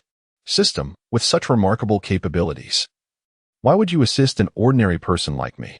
Is it not beneath your talents? Yi Zixu inquired. The secrets of the heavens cannot be divulged, the system replied. Yi Zixu was left speechless. Regardless of his inability to comprehend, the reality was undeniable, and he had little desire to pursue further inquiries, knowing they would yield no answers. Unlocking the 9th floor required 500 billion, a daunting sum that left him feeling overwhelmed. Achieving such a standard necessitated items of market value in the trillions, rendering the prospect seemingly distant. The following days passed in relative tranquility until Bai departed after spending a few days at the supermarket. That afternoon, Peng Yunhai suddenly materialized outside the supermarket. Yi Zixu squinted. With Peng Yunhai's initial 6th-tier prowess, spatial teleportation seemed implausible. Indeed, 2 young men, each around 1.9 meters tall, with long black hair partially tied and clear, dark eyes, appeared beside him. Envoy, this is the supermarket, which offers a comprehensive selection of goods, Peng Yunhai stated with utmost respect. He had recently encountered these 2 envoys from the Star Domain Civilization Management Bureau on the road. The envoys were particularly interested in regions with diverse food varieties as they planned to depart from Blue Star, intending to bring some provisions back with them. Seizing the opportunity, Peng Yunhai eagerly volunteered to escort the 2 envoys to the supermarket. Hangqing, have you noticed something peculiar about this supermarket? One of the envoys hesitated to speak. Sulan, upon your mentioning, I too find it rather strange. I am inexplicably enveloped by an odd sensation within this establishment, as if any action we take might lead to peril. The 2 exchanged glances and ultimately resolved to enter the supermarket. As members of the human race, they were dispatched to Blue Star to disseminate knowledge. Upon entering, they observed Yi Zixu standing behind the counter, who likewise regarded them. These 2 are indeed esteemed envoys from the Interstellar Civilization Administration. You should promptly present yourselves. Peng Yunhai remarked to Yi Zixu, his expression laden with discontent. He had previously conducted an investigation into Yi Zixu but had gleaned naught. For few were aware of Yi Zixu's true identity or witnessed him vanquishing the moon chains. Nevertheless, he held little regard for Yi Zixu. In his eyes, no one could rival the envoys before him. It was only natural for others to emerge and pay their respects. Considering these were bona fide representatives of a level 3 civilization, while Blue Star had only recently ascended to level 1. Acknowledging their presence was, indeed, warranted, as the entirety of Blue Star lay under the governance of others. Yet, Yizishu disregarded Pang Yunhai's remarks. Having discerned the capabilities of the two, one at level 21 and the other at level 22, rendering them akin to mere ants in his presence. No need, Hengqing interjected, raising his hand. Did you hear that? Our esteemed envoy possesses a magnanimous heart and chooses not to hold grudges against you, Pang Yunhai flattered. Hengqing and Su Lan were not averse to confrontation. After all, the beings inhabiting Blue Star hardly warranted their contempt. Had another shown such disrespect or dared to meet their gaze, they would have long since met their demise hundreds of times over. Yet, the strength of Yi Zixiao eluded their comprehension, and the supermarket's unusual atmosphere tempered their impulsiveness. At that moment, Hengqing waved his hand, conjuring a white bag upon the counter. These are Starstone coins. See how much they can exchange for. Yi Zixiu opened the bag to reveal numerous Starstone coins, slightly larger than 1 yuan coins. An estimated roughly 1,000 pieces, the quality appearing quite commendable. Even Starstone coins were categorized into primary, intermediate, advanced, and exceptional grades, corresponding to crystal cores of levels 1 to 4. Yi Zixiao utilized a machine to scan them and subsequently announced, exceptional Starstone coins, totaling 1.3 million. Very well. Hengqing nodded, procuring a spatial bag worth 25,000 units from Yi Zixiao. Although they possessed spatial artifacts, they were eager to explore the various items within Yi Zixiao's supermarket. Pang Yunhai, observing from the side, was seething with frustration. As Hengqing and Su Lan selected their goods, he began to grumble again at the counter. These are exalted envoys. How dare you accept their money? If you offend them, how shall we navigate the intricacies of these civilized celestial spheres? Should any issue arise, will the Civilization Administration even deign to acknowledge us? You ought to return the Starstones. His incessant chatter was grating. With a mere glance from Yi Zixiao, Pang Yunhai was propelled out of the supermarket, soaring over 100 meters like a cannonball before crashing heavily to the ground, rendered unconscious and barely clinging to life. Uncertain of his survival. Although a portion of Pang Yunhai's words had been sycophantic, a fragment of his statements held truth, but this was only applicable to ordinary individuals. Yi Zixiu was anything but ordinary. Hengqing and Su Lan, who had witnessed the recent spectacle, exchanged a fleeting glance before resuming their exploration of the array of snacks they had never encountered before.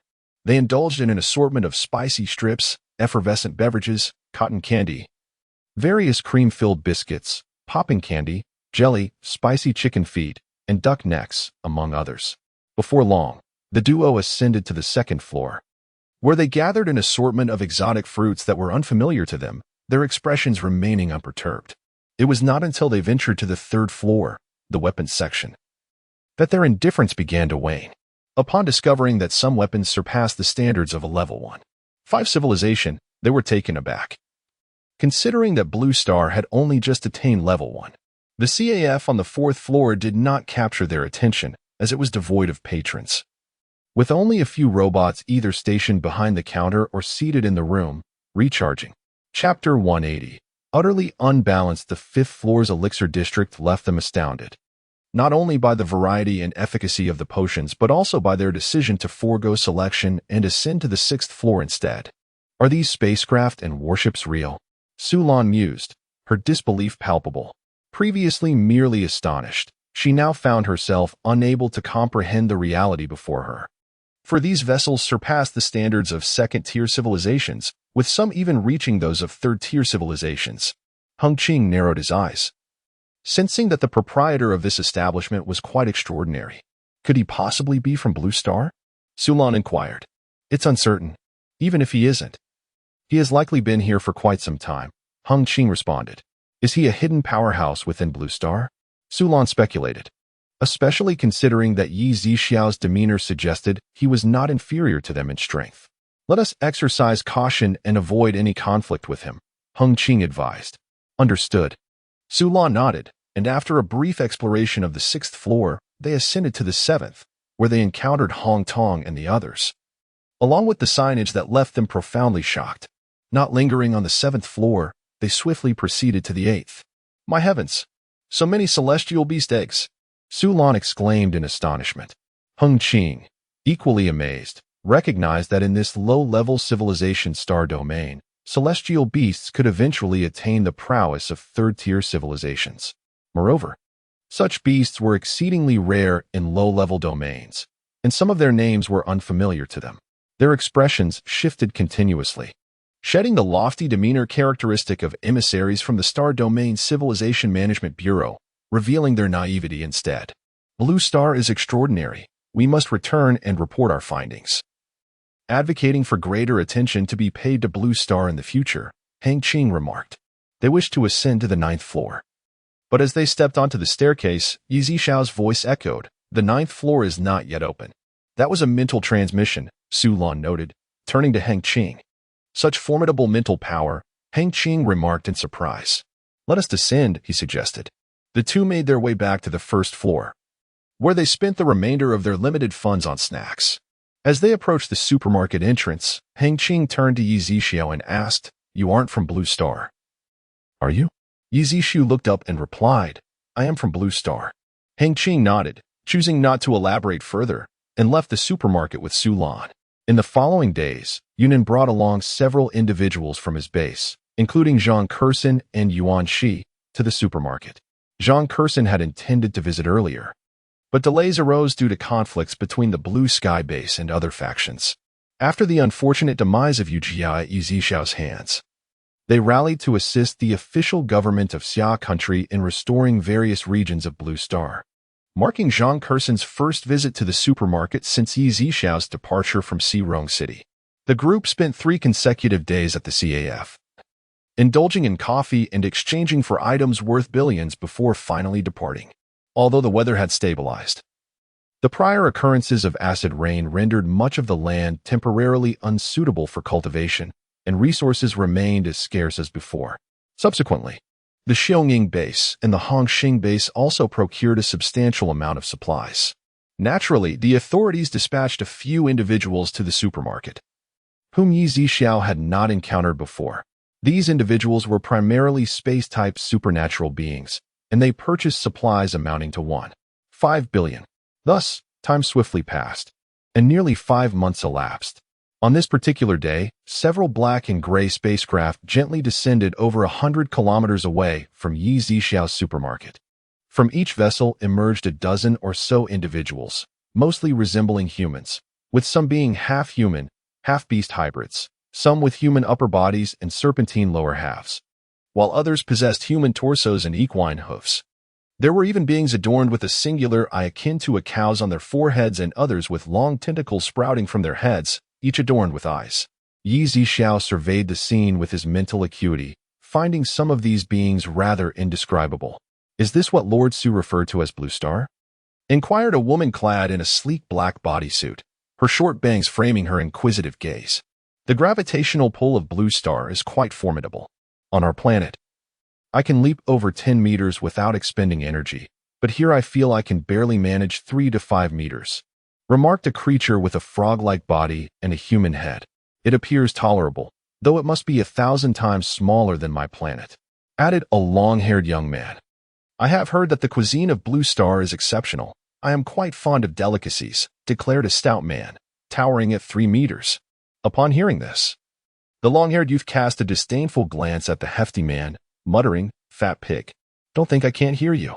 If you insult me, believe that I can crush you with a single sit," retorted the rotund man as he walked, causing the ground to tremble under his weight. Yet the youth swiftly evaded, retreating 7 or 8 meters in a blink. "I came here for leisure, not to witness your quarrels," a woman remarked, disappearing in an instant. "I shall take my leave as well. Let us each seek out our own amusements." Following this, all individuals dispersed, most hailed from 2nd and 3rd tier civilizations, frequently traversing various planets, fully aware of the necessity to adhere to the survival rules of other worlds. Otherwise, they would face penalties from the Galactic Civilization Administration. In no time, alien races began to appear throughout Blue Star. Initially, the human populace was struck with terror at the sight of these peculiar extraterrestrial beings. But as time passed, they gradually acclimated. These alien races exchanged items unseen by the inhabitants of Blue Star, engaging in mutual trade. Upon their arrival, they employed a language decomposer, which, when directed at any resident of Blue Star, provided feedback that enabled them to learn the human language. Some spacecraft were equipped with such decomposers, allowing them to collect all languages upon reaching the atmosphere of Blue Star, thereby transmitting this knowledge into the minds of all extraterrestrial beings. Of course, the Galactic Civilization Administration had previously disseminated the universal language of this star region. As time progressed, the blue planet within this star domain became known to many. Ningxian, you have pursued numerous leads during this period. Yet you have failed to uncover the civilization responsible for the annihilation of your home planet. Perhaps it is time to take a break, Su Jing remarked, observing Ningxian's increasingly obsessive demeanor.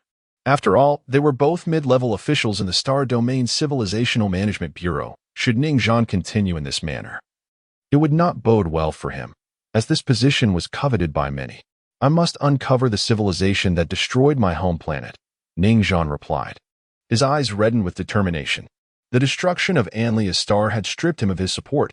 He and his home planet had been mutually reliant, and as a result, he had garnered less respect from others during this time, leaving him with a profound sense of imbalance. Chapter 181. Herein lies what you seek, Ningxian. I have heard that a newly ascended Level 1 civilization, Blue Star, has drawn numerous extraterrestrial races. Shall we take a look? Who knows what we might discover? Su Jing suggested. Ningxian looked up, pondered for a moment, and then nodded in agreement. Very well, let us depart at once. He was resolute in seizing even the slightest opportunity to uncover the true culprit. Indeed, Su Jing affirmed with a nod. Meanwhile, on Blue Star, extraterrestrial beings traversed in abundance, with news spreading rapidly from one to another. A myriad of alien races, driven by curiosity, flocked to the planet to facilitate barter. Several trading hubs resembling the previous exchange fairs had emerged outside numerous city bases, bustling with activity day after day. During this period, a significant number of extraterrestrial beings visited Yi Zhixiao's supermarket to procure various items, and each visitor left in utter astonishment, thus enhancing the supermarket's reputation among the alien races. Yi Zhixiao had previously deactivated the supermarket's defensive mechanisms, confident that his current strength sufficed. However, should anyone dare to attack him or vandalize the supermarket, the defenses would automatically reactivate. That morning, as Yi Zhixiao opened the doors, two men, clad in what appeared to be ancient attire, materialized before him. Their faces lit up with astonishment as they exchanged glances. At last, we have found it. This is it, one of them exclaimed, coughing violently from the intensity of his excitement. Chen Yun, your injury, one man inquired with concern. I am fine, Shui Zhao, do not worry. As long as we have found it, that's what matters, Chen Yun replied. Those individuals should not pursue us to Blue Star again, right? Shui Zhao asked, a hint of worry in his voice. I do not know, but they should not arrive anytime soon, Chen Yun said, though his expression betrayed a hint of anxiety. Is it true that everything can be pawned on the 7th floor of this supermarket? Shui Zhao queried, glancing up at the towering 9-story establishment. From what I have heard. Indeed, you know me. I shall not relinquish the chance for vengeance as long as there is a glimmer of hope. They will not spare us until they obtain what they desire, Chen Yun affirmed. Let us proceed inside, Shui Zhao declared. The two men entered the supermarket and approached Yi Zhixiao, who was stationed behind the counter. Boss, we wish to pawn some items on the 7th floor. Simply head up, Yi Zhixiao instructed. Very well. They nodded in agreement, their hearts racing as they ascended to the 7th floor. Yet, as they passed each level, they were struck with awe at the array of goods and the exquisite materials used in the decor. It is evident that this supermarket is beyond what a Level 1 civilization could possess, Chen Yun murmured. However, they did not linger, making their way directly to the 7th floor. Which civilization do these individuals belong to? I have never encountered such races before, Shui Zhao pondered, confusion etched on his face. Our own civilization comprises trillions of planets, and we have explored but a fraction. It is not surprising that we have not seen them. Furthermore, the universe is vast, and they may very well originate from other star systems, Chen Yun explained. Could they be from even more advanced civilizations? Shui Zhao suddenly remarked. It matters not whether it is a yes or a no. What truly counts is the attainment of my desired objective. Qinyun replied, Indeed. The two then entered Bai Tong's chamber, where Qinyun took a seat at the table while Shui Zhao stood beside him. Greetings. I wish to elevate my strength to the 20th level. What must I offer in exchange? Qinyun inquired. Bai Tong responded, You are currently at the 16th level. To ascend to the 20th, the item you provide in return would need to be of considerable value.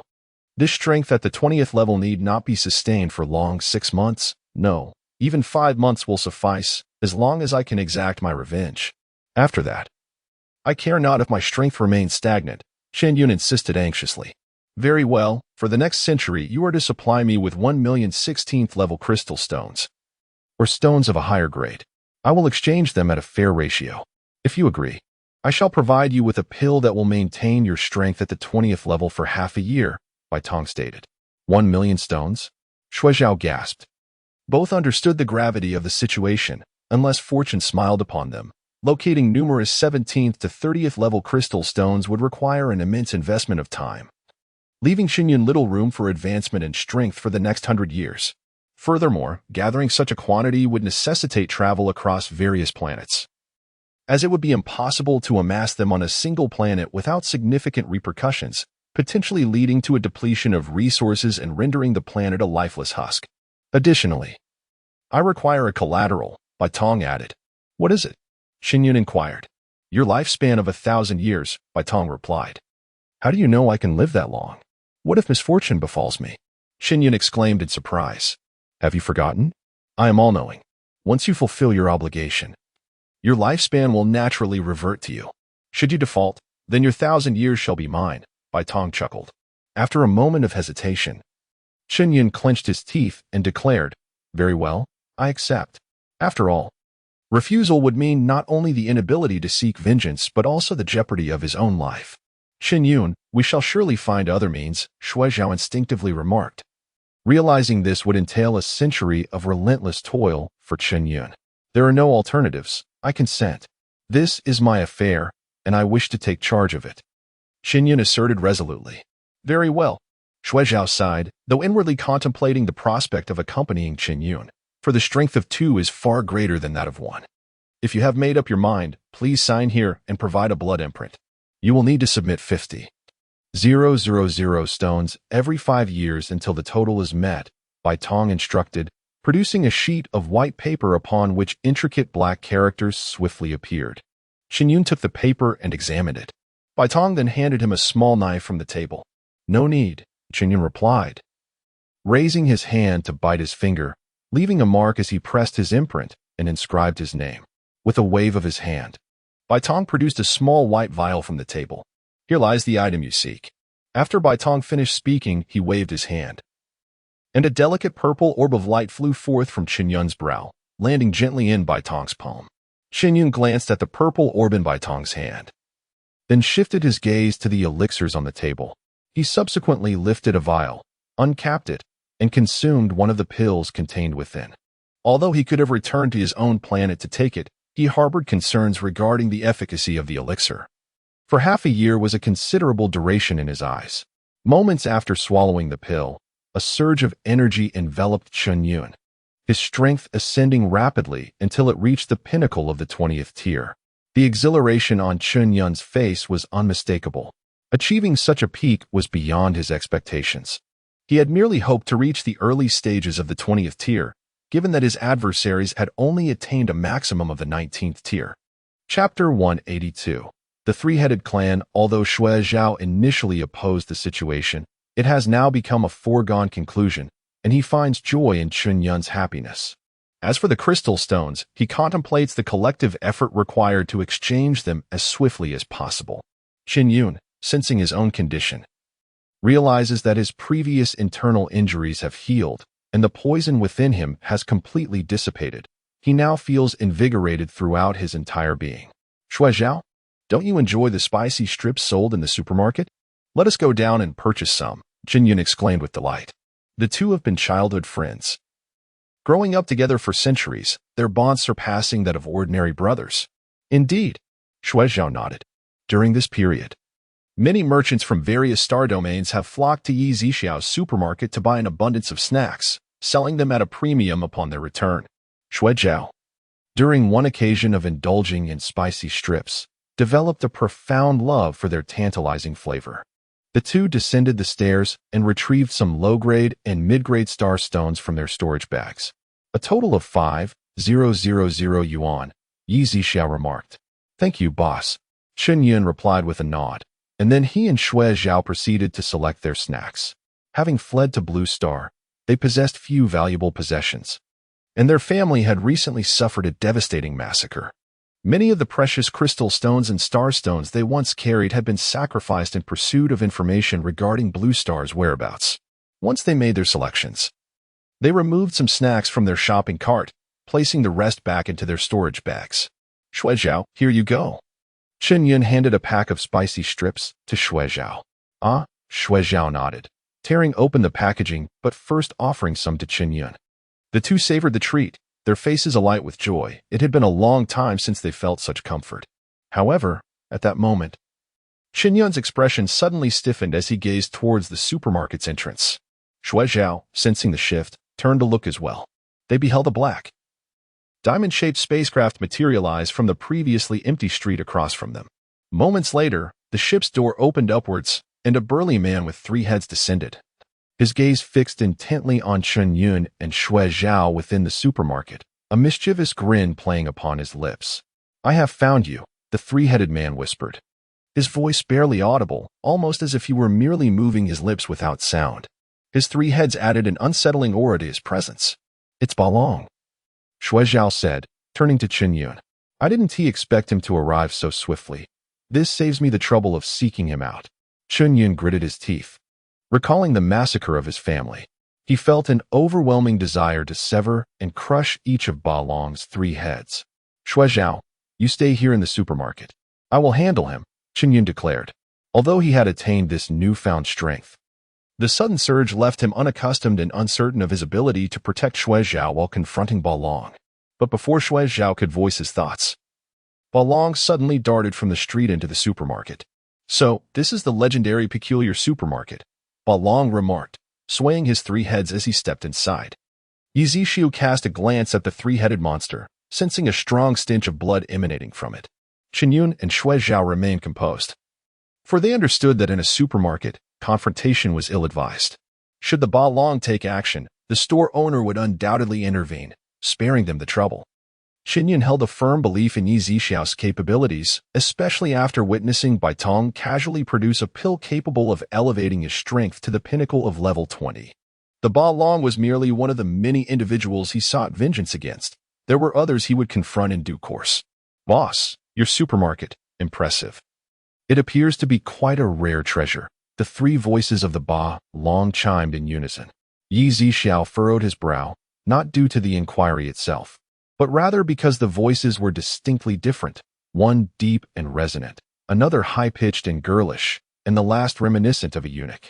The cacophony of 3 disparate voices was unpleasant to his ears, evoking a sense of nausea. If you have no intention of purchasing anything, kindly leave, Yi Zixiao replied courteously. After all, they were civilized individuals. Even if this creature harbored grievances against others, it was not his place to mete out punishment merely for the annoyance of its voice. I am merely curious. I do not wish to buy, just looking. I have no taste for such things. I prefer to eat. Suddenly, a crisp sound interrupted the Balong's words. Before it could finish, it felt a sudden sharpness, and the side of its 3 heads swelled dramatically, with a significant number of teeth dislodged. Too much chatter. Yi Zixiao had, of course, struck from a distance, as he had no desire to be near the 3-headed monstrosity.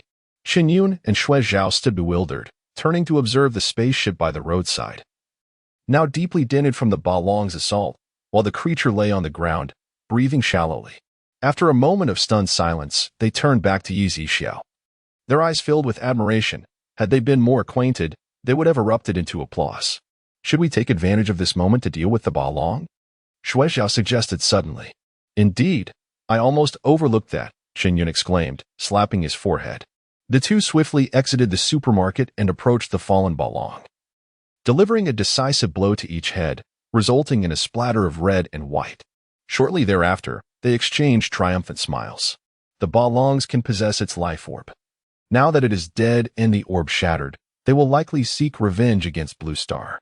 We shall await them here, Chen Yun remarked. Agreed, Shuizhao nodded. Though the three-headed clan was brutal and bloodthirsty, their unity was formidable, which contributed to their power. The death of one member would incite multiple others to retaliate, explaining why many factions hesitated to provoke them. They operated much like a band of cosmic marauders, committing acts of violence across the stars, and their widespread presence rendered them largely untouchable by the Civil Management Bureau. If a portion of the three-headed clan were to be eliminated by the Bureau, they would retaliate with a massacre across various planets. Thus, the Bureau refrained from excessive intervention unless their actions became egregious. If the dust cloud could resolve some of their issues, it would indeed be advantageous for the Civilization Management Bureau. After all, it would not be the Bureau intervening, but merely personal vendettas, sparing other planetary races from involvement. Subsequently, Shuizhao stored the Tyrant Dragon's ship within his own space. As their vessel approached Blue Star, its energy depleted, forcing them to transfer the ship into storage and teleport from thousands of meters above to the ground. The two then departed, but did not stray far from the supermarket, instead heading to a nearby bamboo grove. Shuizhao retrieved the ship, planning to reside within it during this period while awaiting the arrival of the tri-headed clan members. Chapter 183. The Shurian tribe during this period. The Eagle Base and the Fire Dragon Base in a city were bustling with activity, with the exchange fair involving extraterrestrial races in full swing. Yizishi reflected on his time in a city. He had yet to explore these two bases and planned to visit them the following morning, hoping to discover items of interest, for it was not solely the inhabitants of Blue Star who set up stalls. That evening, just as Yizishi was closing up, the system's voice echoed in his mind. Host, the lottery system upgrade has been completed. Host exclusive mall upgrade completed. Curious, Yizishi opened the lottery panel to see the upgrades. Upon accessing the lottery system, he was greeted with a plethora of changes. 50 level 30 crystals, 10 level 31 crystals, 5 level 32 crystals, 2 level 33 crystal nuclei, 1 robotic assistant, 1 25th tier cosmic beast, 1 planet, 1 planetary time accelerator, and 0.5 tons of energy spring water. Yizishi's gaze fell upon the fine print at the bottom of the lottery panel. 50 billion for a single draw. Are you serious? Host, it's a value beyond measure. Yizixiao. Although he found it exorbitant, he had no choice but to accept it. Subsequently, he opened the exclusive mall, which displayed crystals ranging from levels 30 to 50, with prices varying from 100 million to several billion. While the prices appeared steep, they were not significantly higher than those from before. The remaining items included various planets in both primary and intermediate energy crystal veins. Despite their seemingly high cost, these prices were considerably lower than the original market value, and not just marginally so. Yizishio voiced his confusion. System, what is the rationale behind these prices? Before he could finish, the system seemed to grasp his intent and promptly replied, Host, this exclusive mall is designed for your convenience and safety. Hence the prices remain relatively modest. Understood. Yizishio nodded in acknowledgement. At dawn the next day, he teleported to the vicinity of the Eagle Base, intending to explore the area. Upon arrival, he was greeted by a myriad of extraterrestrial beings, each with distinct appearances and attire. While the stalls offered an eclectic array of items, many of which were bizarre shapes previously unseen by him. After wandering for a while, purchasing and exchanging a few items, Yizishu found little of intrigue. His current prowess rendered most ordinary items unworthy of his attention, and soon he departed from the scene. However, instead of teleporting back or heading to the Fire Dragon base, he decided to stroll around, as he had never explored this vicinity before. A kilometer ahead, 3 men walked closely with an extraordinarily beautiful woman, whose figure was alluringly graceful. However, protruding from her lower back was a long gray tail, swaying unnaturally as she walked. The 3 men seemed unfazed by this. As for extraterrestrial beings, beauty and allure were paramount. I have yet to experience the allure of an alien woman. One of the men rubbed his hands together, his expression brimming with excitement as he exclaimed, Me too, me too. I can hardly wait to discover what it feels like. Ha ha ha. The three of them exchanged banter, their gazes continually darting toward the woman. Yet, she remained silent, instead using her tail to gently strike the backs of the men. How delightful. Ha ha. At that moment, the trio noticed a dilapidated little cottage in front of them. Why not here? One suggested eagerly. The three men hurriedly advanced a few steps, forcefully pushing the door open. Bang! The door slammed with a resounding crash, creaking ominously as if on the verge of collapse. They pulled the woman into the room and shut the door behind them. Before the men could react, the beautiful woman revealed a devilish smile. She then gestured for them to turn around. The men, caught off guard, felt an exhilarating thrill, assuming she wished to engage them in a playful game. However, as they turned, the woman slowly extended her hand behind her back and suddenly yanked. One man could not contain his curiosity and turned to look. That glance sent him reeling in terror, stumbling backward and crashing to the ground. What are you?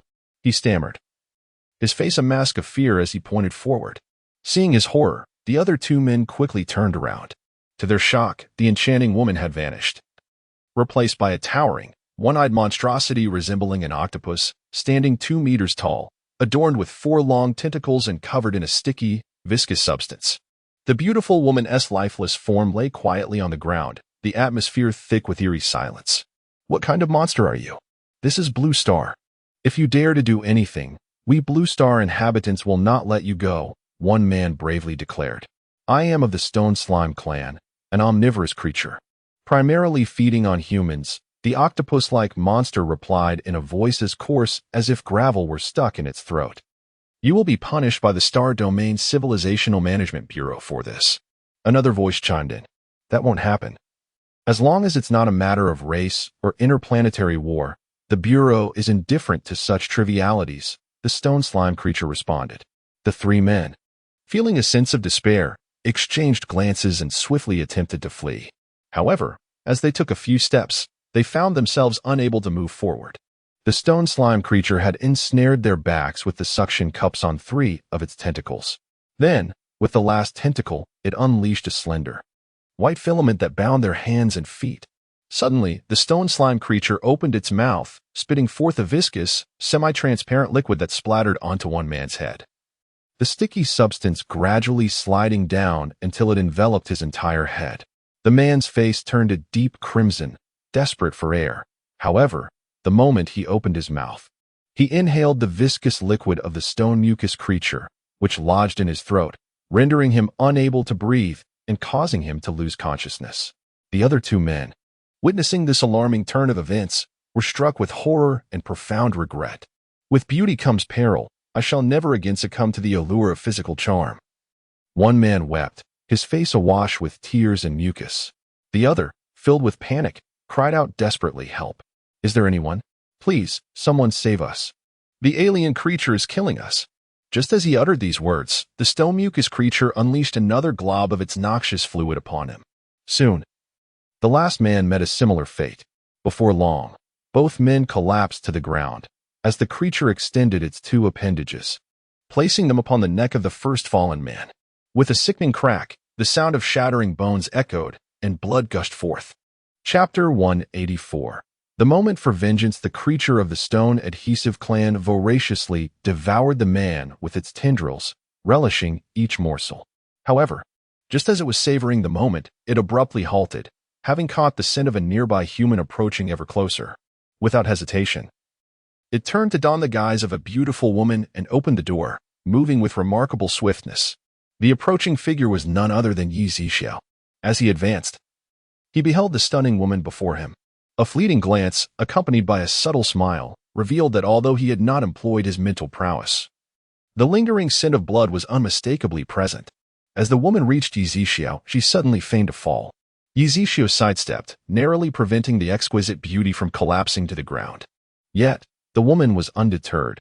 She turned once more, raising her hand in an attempt to grasp his. However, as she reached out, an invisible barrier thwarted her efforts. Your act is unconvincing. Your gait is rather clumsy, Yi Zixiao remarked with a discerning tone. Realizing her ruse had been uncovered, the stone adhesive creature discarded its human fade and unleashed a torrent of viscous slime, its tentacles releasing strands as resilient as steel, seeking to ensnare Yi Zixiao. Yet, even such attempts could not penetrate the spatial barrier. Raising his hand, a laser sword materialized in Yi Zixiao's grasp.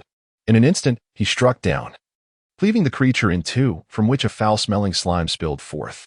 At that moment, the door to the room burst open with a resounding crash, the feeble barrier yielding to the onslaught and collapsing to the ground in a cloud of dust. From the chaos, the last man ensnared by the creature's slime emerged. Gasping for breath, his face flushed and marred by translucent boils. Fortunately, having held his breath, he was lucky to escape with his life. Unlike the two men who had not shared his fortune, casting a fleeting glance at Yi Zixiao and the lifeless creature on the floor, he hurried away, desperate to find water to cleanse his face, as the intense itching compelled him to wish for the removal of his very skin. Yi Zixiao continued onward, eschewing the fire dragon base and instead teleporting back to the supermarket. Upon his return, he noticed two individuals clad in gray long coats standing outside. As they observed Yi Zixiao stride directly into the supermarket, they exchanged knowing glances. "This must be the mysterious owner of the supermarket they spoke of," one commented.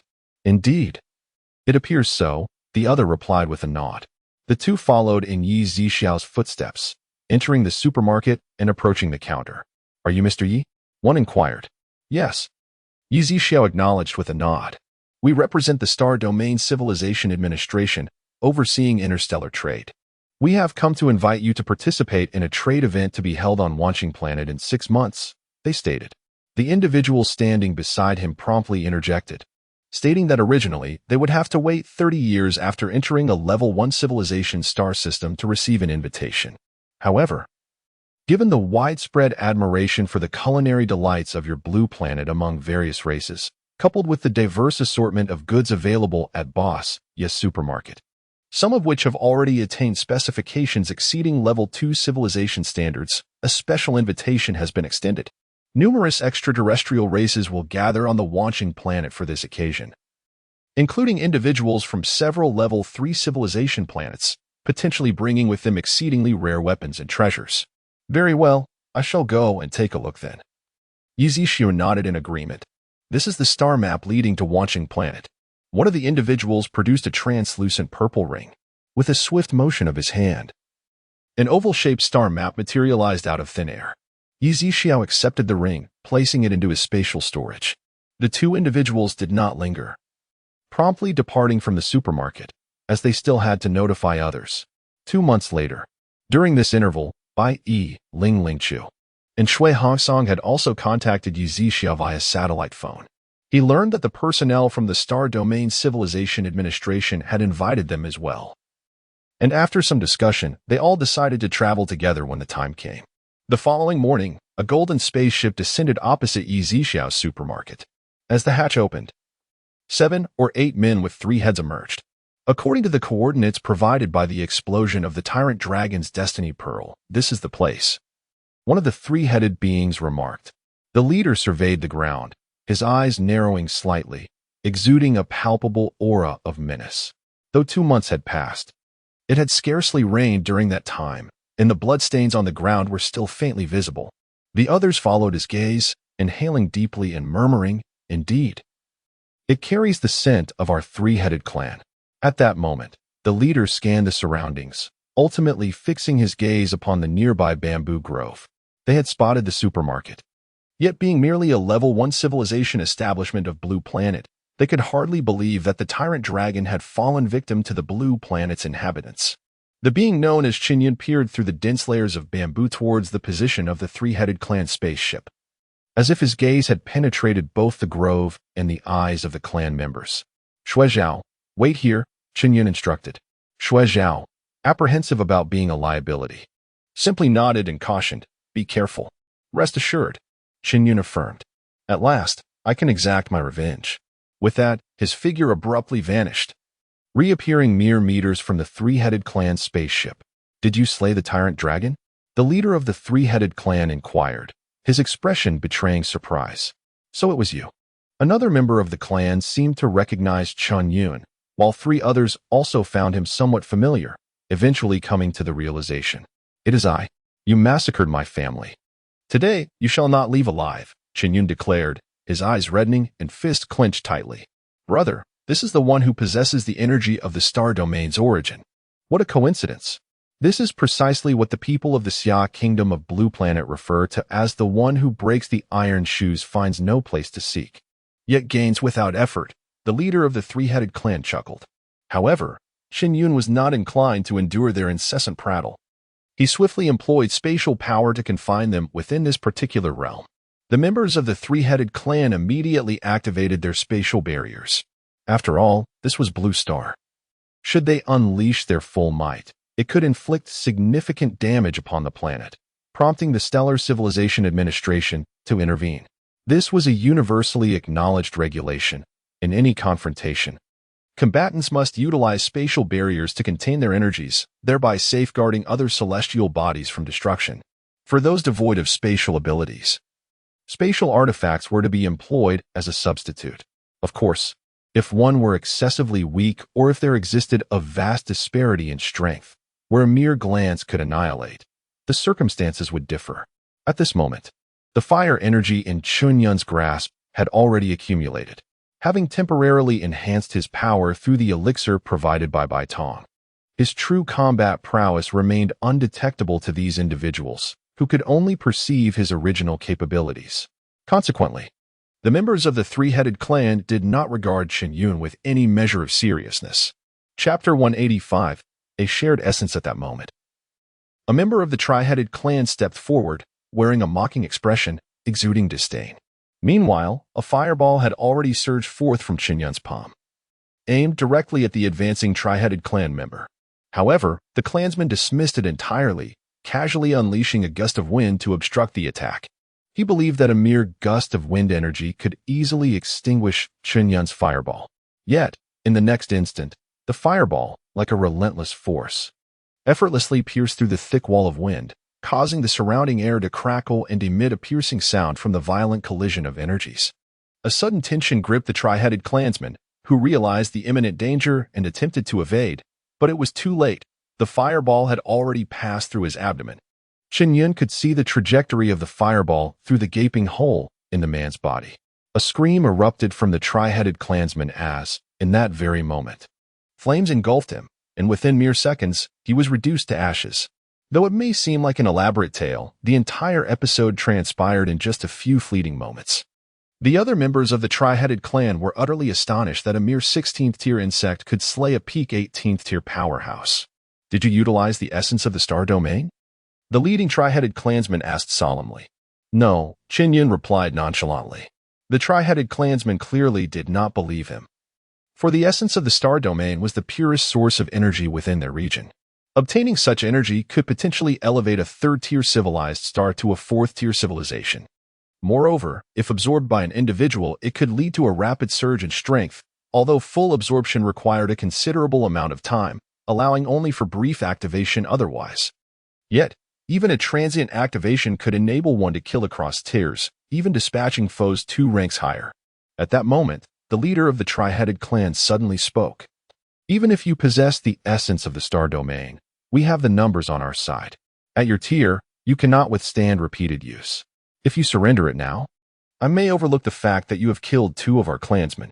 Brother, one of the tri-headed clansmen interjected, clearly displeased with the leader's words. After all, their clan was renowned for its unity, a significant reason others dared not provoke them. I have my own plans, the leader communicated telepathically, silencing the dissenting clansmen. You are deluded. Today, you shall all perish, Qinyun declared, filled with unrelenting hatred, his teeth clenched. He then spread his hands, conjuring 2 fireballs in his palms. At this juncture, all the tri-headed clansmen began to channel their energies, fire, lightning, ice, and space. They could no longer afford to be careless, having witnessed the consequences of underestimating their foe. Yet, Qinyun's expression remained calm as he released the fireballs while simultaneously unleashing a wave of spatial power. The leader of the tri-headed clan narrowed his eyes, sensing a threat beneath Qinyun's wielded energy. With a thunderous crash, the 2 forces collided, producing a resounding explosion that nearly shattered the spatial barrier they had erected. All the tri-headed clansmen were violently propelled backward by the immense shockwave. PFF. Each of the tri-headed clansmen coughed up blood. To my astonishment, the source of stellar energy proved to be extraordinarily formidable. The leader of the three-headed tribe clutched his chest, attempting to rise from the ground, only to collapse once more. Meanwhile, the others had already succumbed, their meridians severed, their organs shattered. Die. Accompany my family into oblivion. Qinyun's eyes were reddened with fury, his hand trembling slightly as he hurled another fireball at the last remaining member of the three-headed tribe. In an instant, that individual was reduced to ashes beneath the searing flames. Father, mother, and all those who perished tragically, today I finally avenge you. Qinyun suddenly knelt on the ground, tears streaming down his face. At that moment, the spatial barrier dissipated, and Shuizhao teleported beside Qinyun, gently patting his back. A total of 5 members of the three-headed tribe responsible for the massacre lay dead, with a few additional casualties serving as interest for his vengeance, thus fulfilling his wish. After a brief period, Qinyun composed himself, collecting the crystal stones and stellar stones of the three-headed tribe into his space. And after exchanging for items worth 5 million at the supermarket, he departed from Blue Star. The unexpected loss of 7 or 8 individuals on the three-headed tribe's planet incited the furious wrath of their Star Lord, Ka Dun. Especially since one of the deceased was his nephew. Ka Dun immediately ordered his men to seek the perpetrator on Blue Star.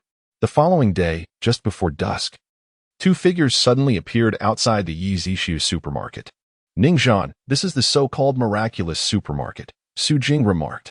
Yi Zishu suddenly looked up, sensing an aura akin to that of the Dark Flowing Star clan. Indeed, upon raising his gaze, he beheld Ningzhan, whose entire form gleamed silver, clad in white.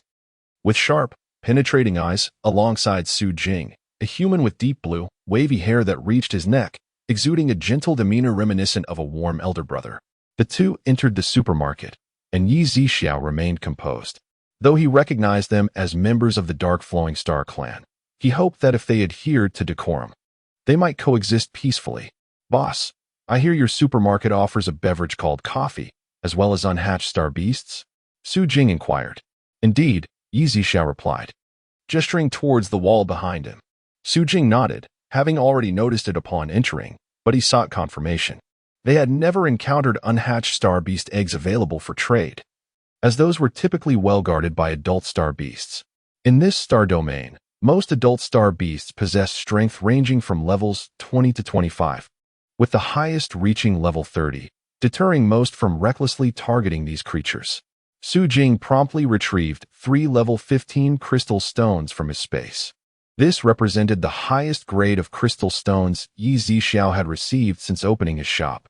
A single stone could allow a level 7 or 8 ability user from Blue Star to leap across multiple realms. For someone like Yi Zishu, who faced no physical limitations and did not require a portion of energy to alter his bodily functions, the enhancement in strength would be remarkably swift. Yi Zishu was also curious to see how much the system would appraise the initial exchange that had once required hundreds of millions of crystal stones. As the wall currently displayed exchange prices only for level 1 to 10 crystal stones. As the system completed its pricing, the machine boldly displayed a staggering price of 180 million.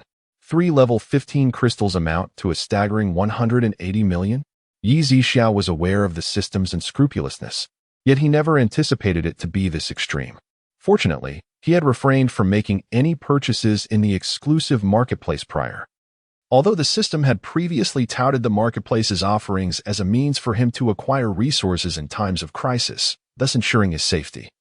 Yi Zishu felt fortunate that he had not encountered any perilous situations.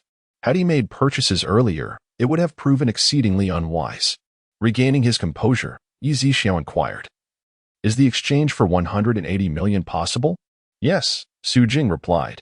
To him, these level 15 crystals held little significance, as he had already attained the 20th tier of power. Chapter 186. Where can one find such good fortune? The two ascended directly to the 8th floor, only to be taken aback by the prices of the celestial beasts. Although the more affordable options were within their means, acquiring a celestial beast egg with superior attribute attacks proved to be somewhat challenging. They decided against rushing into a purchase and instead leisurely strolled down to the 7th floor. Originally, Su Jing had intended to visit the 4th floor to savor the rumored coffee, but Ningzhan halted his steps. Do you truly believe they know everything? Ningzhan inquired, addressing Su Jing as if seeking confirmation, yet also appearing to ponder aloud. Su Jing shook his head, suggesting that it might be worth a try. Ningzhan approached the compartment of Bai Tong and took a seat at the table. Do you genuinely possess omniscience? He asked. Indeed, the lowest price is 30 million. With no upper limit, Bai Tong replied with a nod. Then may I inquire who has plundered all the energy from the dark current star? And whose hands claim the lives of my kin? Ningzhan probed, his gaze fixed intently on Bai Tong. Bai Tong's eyes shimmered with a multitude of symbols. 30 seconds, 1 minute, 3 minutes, until 10 minutes had elapsed. Impatiently, Ningzhan asked, why does it take so long? At that moment, Bai Tong ceased his calculations, looked at Ningzhan, and shook his head. I regret to inform you that I cannot ascertain that. Huh? Are you not supposed to be all-knowing and all-seeing? How utterly absurd. Ningzhan, who had harbored a flicker of hope that Bai Tong might indeed possess the answers, felt that glimmer extinguished by Bai Tong's words. Though I cannot provide you with an answer without a fee, I offer you this counsel. The universe operates under its own set of rules. They have already paid the price for their actions, and perhaps finding peace is not without merit, lest you dig your own grave. Bai Tong remarked, his gaze unwavering. You. Ningzhan's fury ignited at Bai Tong's words, and he was poised to unleash his energy, yet Su Jing intervened, restraining him. Ningzhan, perhaps he means well. Let us depart. Humph. Ningzhan huffed in anger as he descended the stairs. Come, let us enjoy a cup of coffee to soothe our tempers, Su Jing urged. Leading Ningzhan to the CAF where they ordered 2 cups of celestial-grade energy-enhancing coffee. Meanwhile, on the 7th floor, Bai Tong shook his head gently. Though he could not discern who annihilated the Dark Current Star Clan, there was only one person he could not calculate. This coffee has an extraordinarily unique flavor. It truly contains energy. This is my first encounter with such a thing, Su Jing remarked. After all, energy capable of enhancing one's abilities typically resides solely within star stones and crystal stones, while other sources of energy enhancement are rather scarce within this star domain. Ningzhan nodded in agreement, acknowledging that this supermarket was indeed quite exceptional. As he calmed down, he felt relieved that he had refrained from confrontation earlier.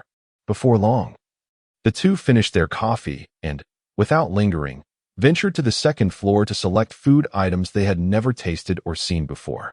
Ultimately, they descended to the 1st floor, where they spent the remainder of their millions on various snacks.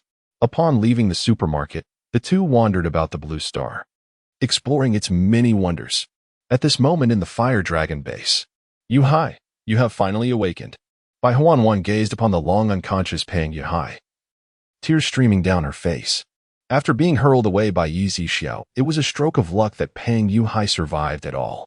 However, despite regaining consciousness, he was left entirely paralyzed, with only his head and eyes capable of movement.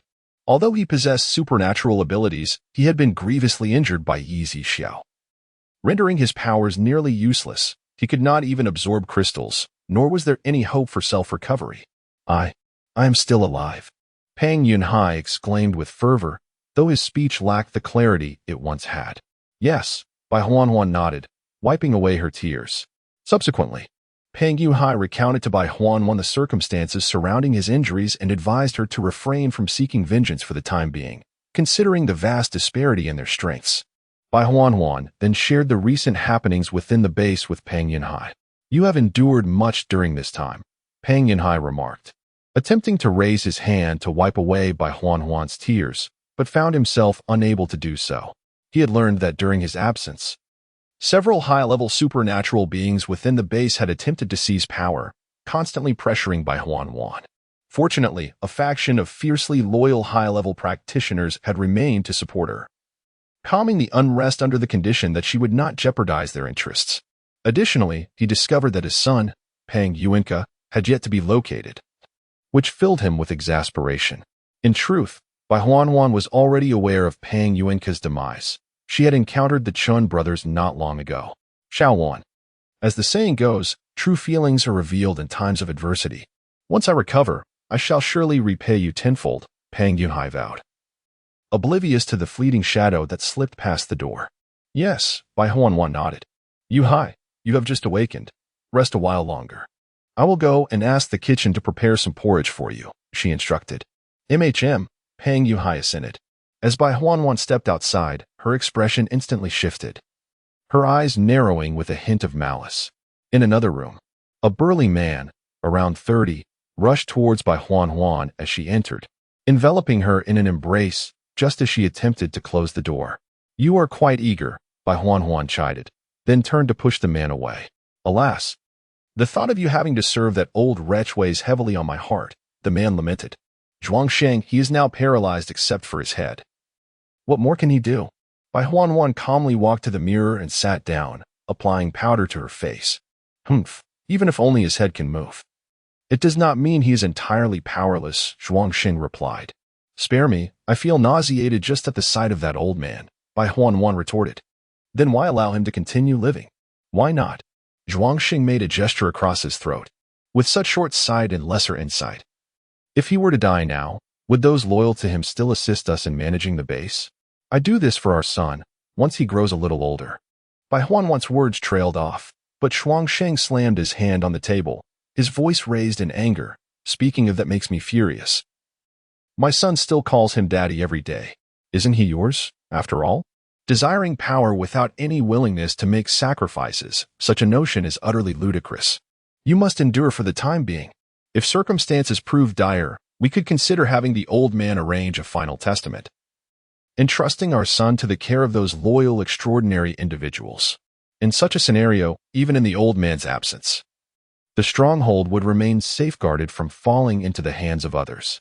Indeed, this is a feasible plan, which I shall delegate to my intelligent and beautiful wife. Suddenly, Zhuangsheng wore a playful grin. TCH, Bai Huanwan shot him a glare. Zhuangsheng, in turn, pulled Bai Huanwan into his embrace. Even before Bai Huanwan became involved with Pang Yuhai, these two had been entwined, orchestrating numerous chance encounters between Pang Yuhai and Bai Huanwan. Ultimately, they successfully persuaded Pang Yuhai to seize power, rendering his wife and her family powerless, leading to a divorce, for at that time, Pang Yunhai's wife hailed from a prestigious family in a city. In the end, Bai Huanwan drove Pang Yunhai's ex-wife to desperation, compelling her to take sleeping pills and end her own life. Chapter 187, Reluctance to Part with the Child. Cannot snare the wolf. Bai Huanwan had not anticipated that her days of comfort would be cut short by the onset of the apocalypse. However, she found solace in the awakening of Pang Yunhai's extraordinary abilities, as well as his establishment of a base. Yet, her greatest joy stemmed from the revelation that Zhuangsheng had also awakened his fire-based powers and subsequently joined the Fire Dragon base. They had long sought a suitable opportunity to seize control of the base, and they felt that this moment was indeed propitious. Meanwhile, in Pang Yunhai's chamber, a woman in her 60s or 70s entered, carrying a bowl of congee. Base leader, the porridge is ready. Where's Shawan? I need her to feed me. Pang Yunhai inquired. The woman turned to glance outside and shook her head, replying, Madam must be attending to pressing matters within the base. With this, Pang Yunhai had no choice but to acquiesce. Later that evening, Bai Huanwan returned to Pang Yunhai's bedside, her expression fraught with difficulty, as if she were on the verge of speaking but hesitated. Shawan, what troubles you? Pang Yunhai asked. Yunhai, the base is facing a severe shortage of supplies. If we do not procure resources soon, I fear, Bai Huanwan sighed. During Pang Yunhai's recent coma, the base's resources had indeed become critically low. After a moment of contemplation, his gaze drifted to the desk as he slowly spoke. The key is beneath the corner of that table. Upon following his gaze, Bai Huanwan's heart leaped with joy. Although she appeared to be the illustrious wife of the base leader, she was unaware of the location of the secret room's key and had never entered Pang Yunhai's hidden chamber. Deep down, she understood that she was merely a canary in his gilded cage. Pang Yunhai had his own considerations. He felt that his condition would not improve swiftly, and Bai Huanwan's unwavering care during his slumber deeply moved him. Moreover, with their son in mind, he deemed it appropriate to reveal the key's location to her. Upon learning where the key was hidden, Bai Huanwan promptly dashed to the desk, struggling to move it aside. To her delight, she discovered a black key beneath it. She swiftly bent down to retrieve it and made her way to the back of a row of cabinets in the corner of the room. Standing before the silver metallic door, Her heart raced with excitement, her hands trembling slightly. It was not until she pushed the door open that she felt as if she were dreaming. Upon entering the room and beholding the array of antiques, gold, and jewels, she finally realized that the day of her transformation had arrived. I shall no longer need to tread carefully to please others, Huan murmured to herself. Had it not been for the necessity of concealing her true intentions from Pang Yuhai, she would have laughed out loud and slapped him across the face in triumph. In a flurry, Huan collected gold bars and various jewels, preparing to venture to the supermarket to procure supplies. However, she did not return the key to its previous hiding place beneath the table. Instead, she merely crouched and feigned placing the key down, knowing that Pang Yuhai, lying in bed, could not see clearly. Yuhai, I am off to the supermarket to exchange for supplies, she declared, and before he could respond, she hurriedly exited the room. Pang Yuhai felt little concern, merely assuming that she was anxious to procure supplies. Although Yizishio had severely injured him, he had no alternative source for such comprehensive resources aside from Yizishio's supermarket. Despite his resentment, he could only endure. Yet, he harbored a desire for vengeance, patiently awaiting the opportune moment. Outside the supermarket, an SUV was parked by the roadside, and Huan and Zhuang Sheng alighted from the vehicle. The pair entered the supermarket with familiarity, for Huan had visited several times over the years. Yizishio recognized her as Pang Yunhai's wife. After all, in this Ahu city, there were only 2 bases, and he still remembered the base leader's spouse. Boss Yi, Huan greeted with a bright smile. Yizishio felt a twinge of confusion. After all, Huan's husband had been gravely wounded by him, and her demeanor hardly suggested that of a woman confronting an adversary. Zhuangsheng. Huan directed her gaze towards Zhuangsheng, signaling him with her eyes. Oh, my mind. Zhuangsheng quickly placed the box he was holding on the counter and opened it. Inside lay an assortment of gold and various gemstones, with only a single double-eared vase among the antique porcelain. After the system assessed the value, Yizishu stated, the total comes to 13 million. Could I trouble you for a space bag worth 25,000 and another worth 8,000? Huan requested. The two received the bags and promptly began selecting items on the first floor, occasionally exchanging glances that seemed to lack any attempt at discretion from Yizishu. At that moment, Yizishu began to understand. No wonder Huan had that attitude towards him. It seemed she was actually pleased with his actions. After selecting a portion on the first floor, they ascended to the second and third floors. Eventually, Huan halted before a poison pill. Isn't this rather expensive?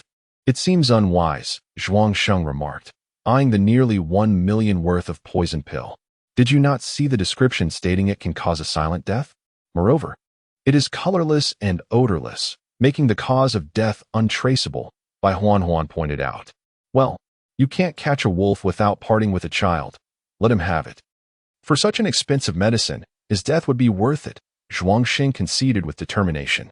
Before long, the two completed their shopping and left the supermarket. In the car, Huan opened the pill container to find a completely transparent spherical pill lying quietly within. She carefully closed the lid and tucked it away.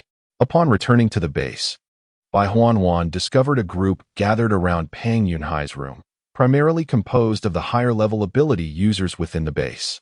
She quietly stood at the door, not rushing to enter. She had initially planned to inform these individuals in a few days, but they seemed to have learned of it beforehand. However, if they were to question Huan, she had a reasonable excuse. After all, Pang Yuhai had just awakened, and it was entirely reasonable to allow him some time to rest. Base leader, are you saying that it was that supermarket owner who injured you so severely? Inquired a middle-aged man with a beard, who was also Chen Gong, the deputy leader of the Fire Dragon base. Yes, Pang Yunhai nodded in affirmation. Everyone exchanged glances, and those who had previously vowed to avenge Pang Yunhai were suddenly rendered speechless. I had just observed the base leader, and the extraordinary energy sphere within his dantian had shattered. It was likely that he would never again be able to absorb crystal core energy. An elderly gentleman, around 60 years of age, broke the silence while seated at the bedside, speaking slowly. Everyone's eyes flickered with unspoken thoughts. Old Chi, am I destined to lie here like this forever? Pang Yunhai expressed his discontent.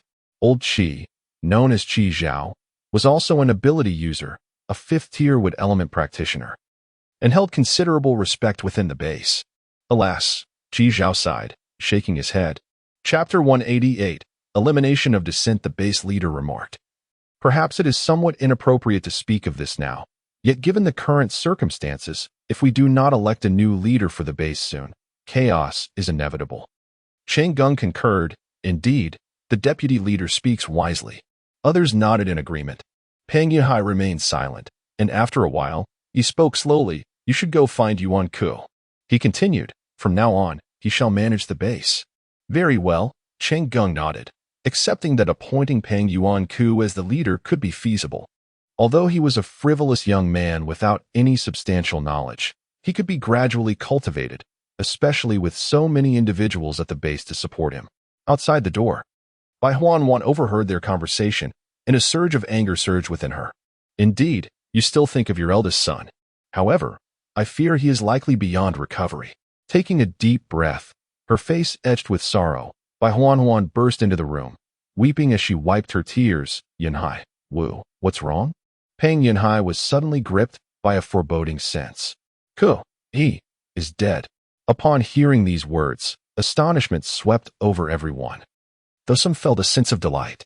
With this news, it seemed that only Pang Yunhai's young son could ascend to the position of leader, thus allowing them to manipulate the base as they wished. What? Who did this? Though Pang Yunhai was immobile, the veins on his forehead bulged and his eyes reddened. It was the supermarket owner. I encountered 2 of Ku's former companions on my way back. They were the ones who informed me. Bai Huan then relayed all she knew about how and when Pang Yuan Ku had met his demise. My poor Ku. It is my lack of care that has led to your absence for so long without my knowledge. Tears streamed down Pang Yunhai's face as he recalled a familiar fragment of clothing he had discovered across from the supermarket. Initially, he had thought that Pang Yuan Ku's absence was due to a rift with Bai Huan, prompting him to wander aimlessly. Base leader, please accept my condolences. One person offered in comfort. Yi Zixiao, you have slain my son and rendered my abilities useless. Our enmity shall not be forgotten. Pang Yunhai's eyes blazed with fury. His teeth clenched. If any of you can devise a way to eliminate that supermarket owner, I shall appoint him as the leader of the base and grant him half of the treasures and antiques from my secret vault. The crowd exchanged glances, none willing to immediately agree, fully aware of Yi Zixiao's formidable prowess, which had inflicted such harm upon Pang Yunhai. Though the offer was tempting, they understood the risk involved in such an endeavor. Can we not defeat him alone? Surely, together we can prevail against him? One individual suggested. This man, named Zhong Jia, had long coveted the position of base leader since his defeat in the previous election for deputy leader. He had already begun to form alliances, his ambitions well known to all. Most of these individuals were 5th-tier abilities users, with 6 or 7 having recently stepped into the early stages of the 6th tier, and 2 more on the brink of mid-6th tier. In recent months, they have not submitted any crystal nuclei to the base, and during their dealings with extraterrestrial species, they exchanged a considerable amount of star stones and a small quantity of 5th-grade crystals. The extraterrestrial races arriving on Earth are predominantly of civilization level 1, 5 or higher. Thus, these lower-grade crystals hold little significance in enhancing their own power. Observing the lack of strong reactions from the crowd, Zhang Jie remarked, should we eliminate the supermarket owner?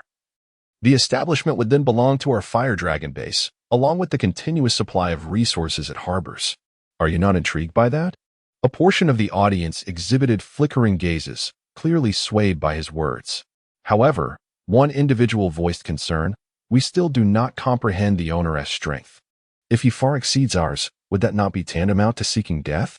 I have been trading with a group of extraterrestrial beings who relish buns, dumplings, and wontons.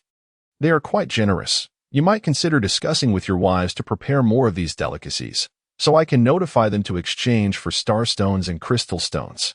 Furthermore, they have an affinity for our Xia country-esque garments. If any of your wives can sew or possess an abundance of relatively new clothes, they could also be offered in trade. Upon hearing this, the attendees readily acquiesced.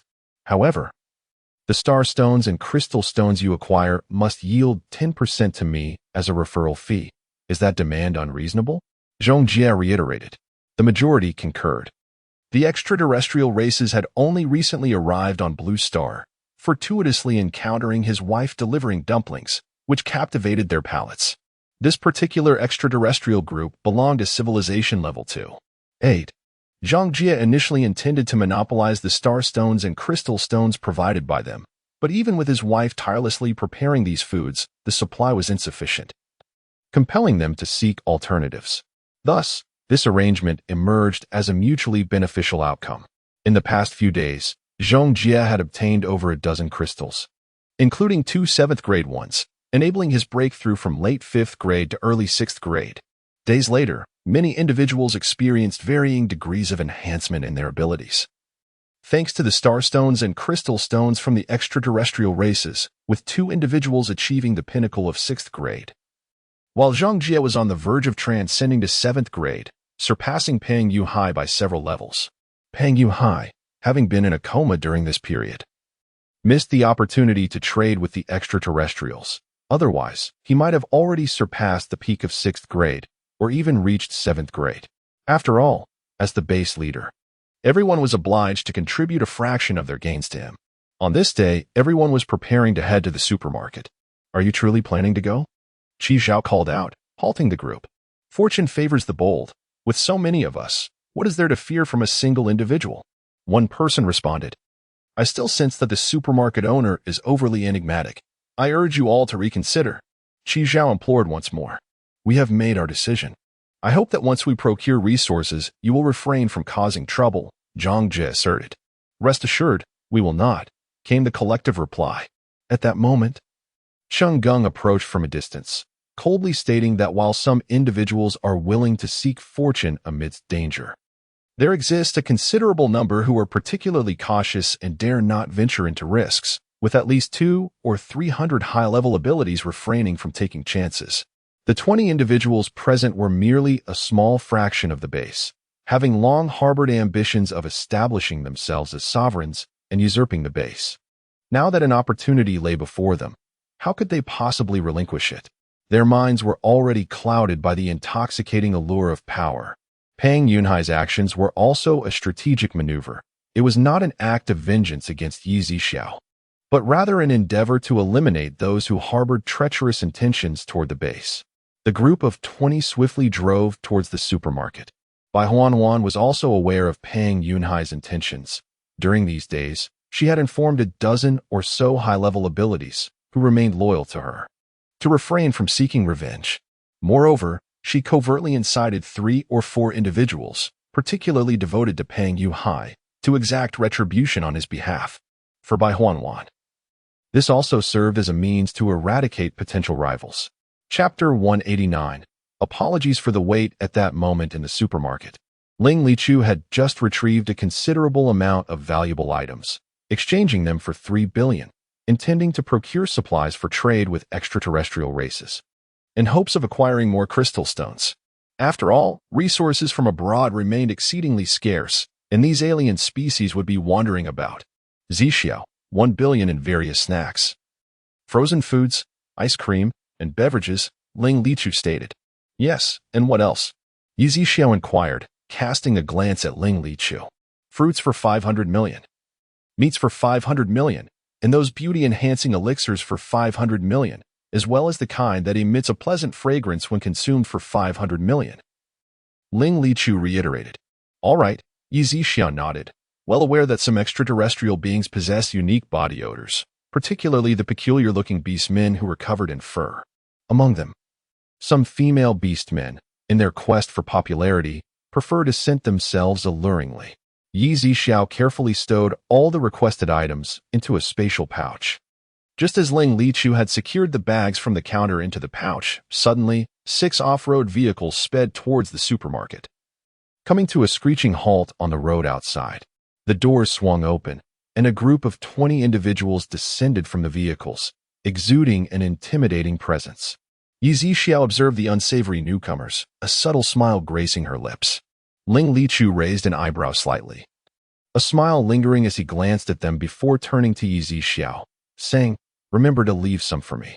Yi Zixiao nodded lightly, fully understanding Ling Lichu's implication. The 20 individuals approached the supermarket entrance but did not enter.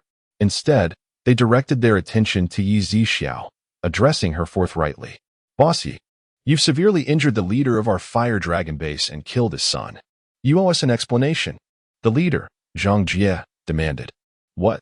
Are you seeking compensation? Ling Lichu interjected. Who are you? I'm speaking with Boss Yi.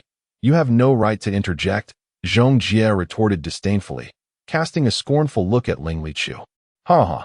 Ling Lichu laughed heartily, shaking his head, internally musing on the existence of such foolishness in the world. It wasn't that these individuals were inherently foolish, but rather that their desires and lust for power had blinded them, much like wolves fixated on a pile of meat. Oblivious to the thorns surrounding them and the more ferocious beasts and hunters lurking nearby, Ling Lichu's strength had now reached the mid-9th tier, with the late 9th tier just a step away.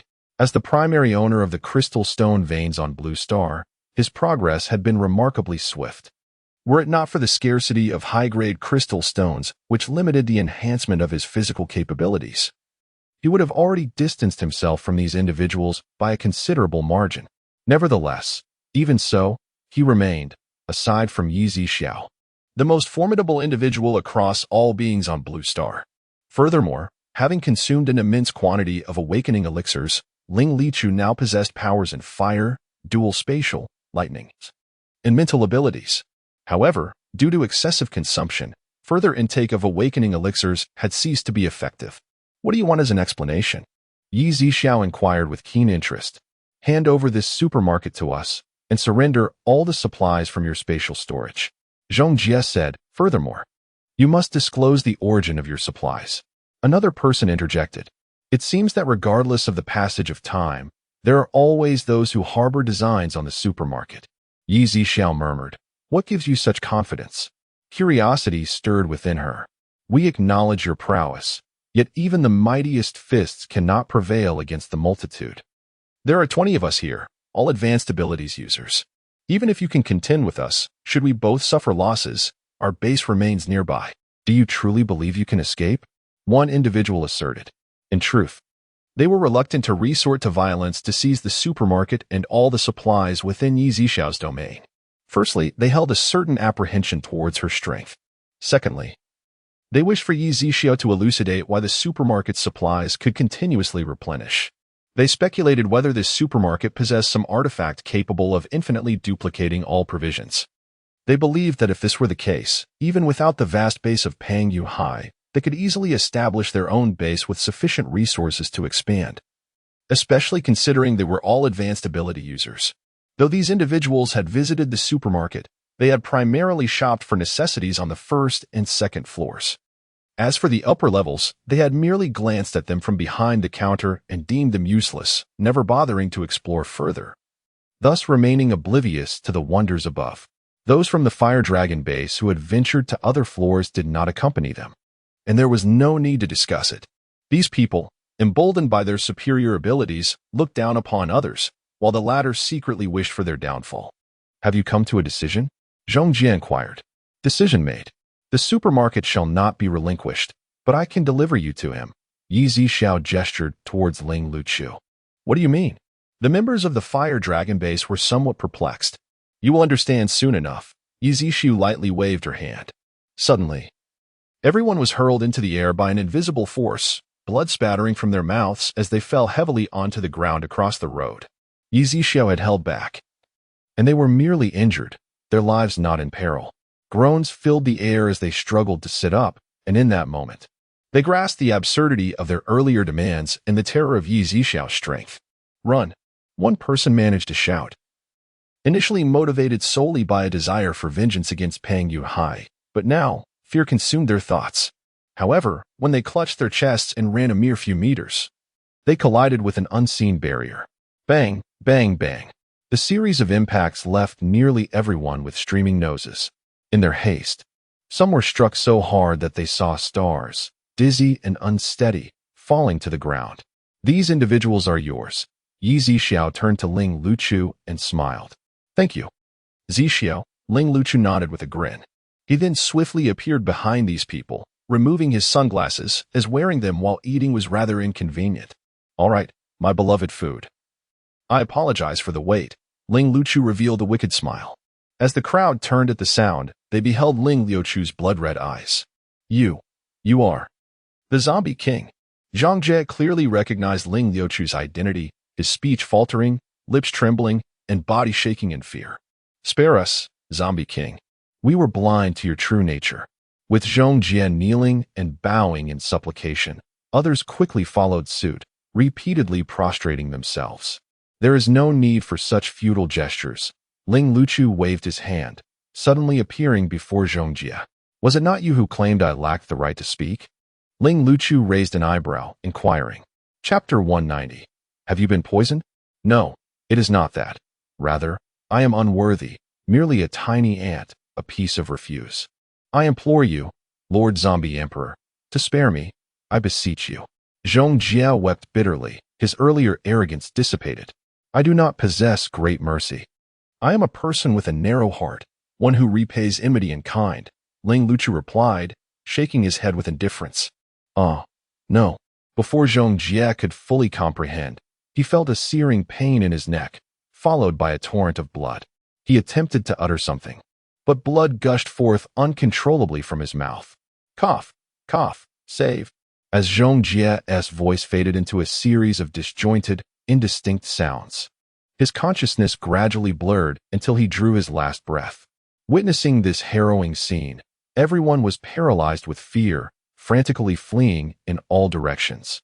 Yet, the area was ensnared by Ling Liuchu's spatial barriers. No matter where they ran, they inevitably collided with the invisible confines. Panic engulfed them, and their minds began to unravel. Meanwhile, Ling Luchu remained unhurried. Having feasted on one ability user, he approached another. Observing the chaotic flight of these individuals, a sinister smile crept across his lips.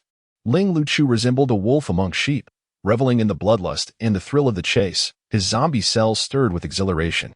Soon enough, the space was littered with fragmented bones, and the remaining souls were already mentally shattered. Some even raised their hands, wishing to shatter their own skulls, preferring death to the torment of their minds. Yet, they discovered that their limbs had become utterly immobile, as if controlled by strings, frozen in place. These individuals could not even take their own lives, forced to witness the gruesome spectacle, their ears filled with the echoes of despairing screams, inducing a sense of vertigo and ringing in their ears. No matter the extent of their mental anguish, their fates remained tragically uniform. After a while, Ling Liuchu's white shirt was drenched in blood, his face, hands, and lips stained crimson. In that space, no living presence remained except for him. With a mere wave of his hand, the spatial barrier dissipated, and he felt his strength elevate to a new tier, reaching the late stage of the 9th rank. Zishao, these fools at the Fire Dragon base are so dim-witted. Otherwise, I would have taken the trouble to seize this base for Chung Feng to manage. What say you? Ling Luchu inquired at the supermarket entrance, subtly probing Yi Zhiao's stance on acquiring human forces in such a manner. Do as you wish. Yi Zhiao replied nonchalantly. Very well. Ling Luchu nodded and turned to Chung Feng. Wait for me a moment. I shall wash up and change before joining you. Understood. Young master, Chung Feng affirmed with a nod. At that moment, within the Fire Dragon base, Peng Yunhai requested a servant responsible for his meals to fetch a wheelchair. He was weary of remaining in bed and wished for her to push him outside for a stroll. However, upon reaching a particular room, the servant announced her need to relieve herself, leaving him in the wheelchair to await her return. Suddenly, laughter and playful banter echoed in his ears, unmistakably identifying the voices of those engaged in merriment. Enraged, Peng Yunhai slammed his head against the door, resulting in a bloody injury as he collapsed to the ground. Upon hearing the commotion, Bai Huan turned to see Peng Yunhai lying at the entrance, his gaze filled with venomous fury. She was taken aback, particularly as her attire was disheveled and Zhuang Xing was still nearby. What should we do? Bai Huan stammered. First, we must return this old fool to his room. We cannot allow anyone to discover this. It appears our plans need to be expedited, Zhuang Sheng remarked, his eyes narrowing. They hurriedly adjusted their clothing and wheeled Peng Yunhai back to his quarters. You wretched woman, do you believe I won't kill you? Peng Yunhai seethed through clenched teeth, though he refrained from shouting, aware that they had a son to consider. Many within the base had their eyes on them.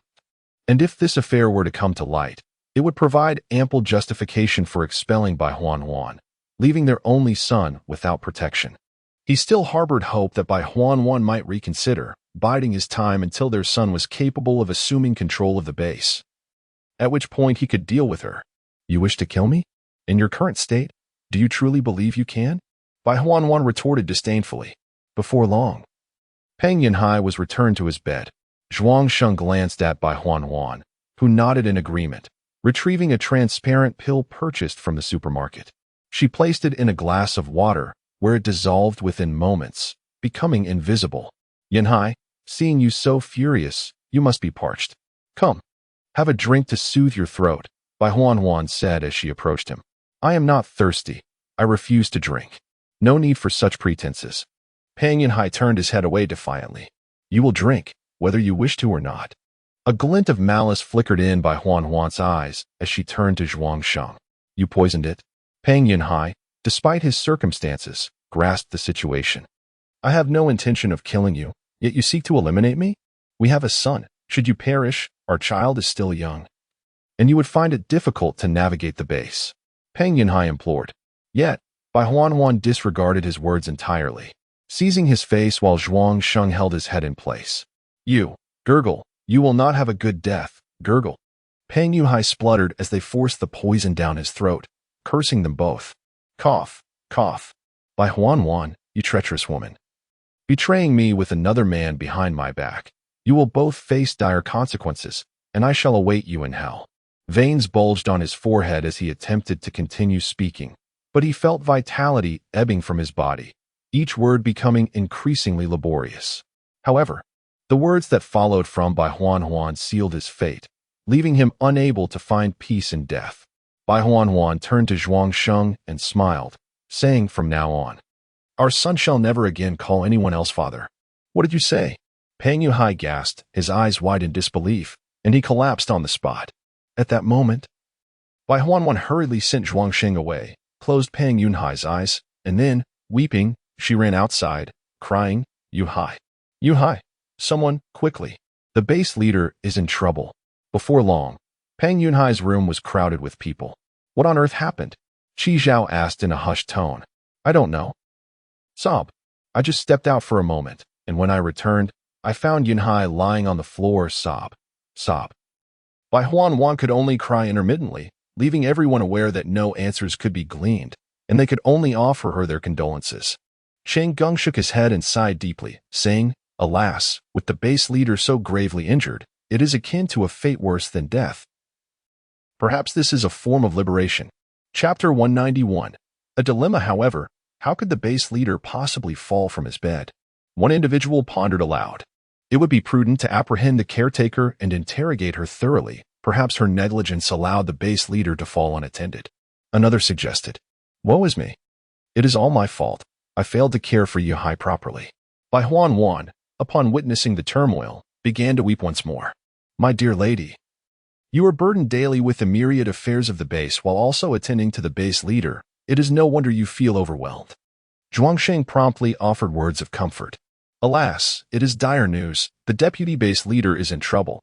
At that moment, a man burst into the room, shouting, What is the matter? I am standing here perfectly well. Cheng Gung replied, his expression displeased. No, deputy base leader.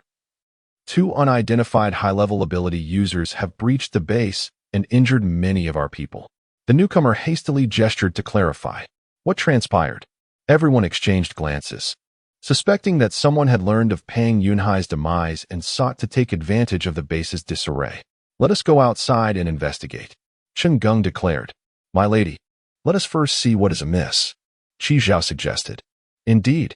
Bai Huan nodded, tears still streaming down her face. Zhuang Sheng followed the group, eager to ascertain the situation.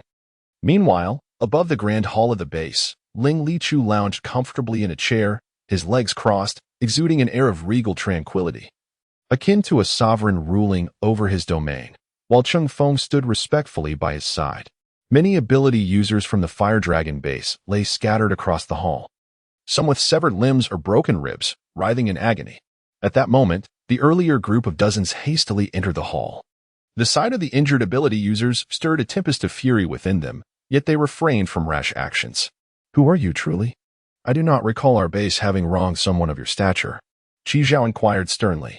Although not the deputy base leader, he held the highest seniority, having followed Pang Yuhai since before the apocalypse. You claim not to have offended me, yet your people have meddled in matters at the supermarket. Ling Lichu retorted. The crowd exchanged knowing glances. Cheng Gung interjected, stating, that was their own reckless decision and has nothing to do with the Fire Dragon base. Oh, is that so? With so many from your base having ventured forth, you assert it bears no relation to you? Ling Lichu raised an eyebrow, a smirk playing on his lips. We cannot force them to remain. They possess the autonomy to choose their actions. Moreover, it appears those individuals are no longer among the living, would they not? Cheng Gung replied. Indeed, quite so. Ling Lichu nodded. A chill ran through everyone. A party of 20 had perished. And the audacity of this individual to confront the Fire Dragon base suggested formidable strength. Since you have already dispatched them, why trouble our base further? Furthermore, if I am not mistaken, the supermarket is not yours, nor are you an employee there. Cheng Gung asserted. He wished to avoid antagonizing Ling Lichu, as he was still unaware of his true identity and capabilities. Indeed, none of this is true. However, the supermarket owner and I are close friends. How could I stand by and watch you repeatedly cause him trouble? Besides, your Fire Dragon base is incapable of managing its own abilities, which reflects poorly on your administrative capabilities. Ling Lichu is merely using this as a pretext to seize control of the Fire Dragon base. His intentions are clear. Regardless of the cause, the process, or the outcome, the conclusion will remain unchanged.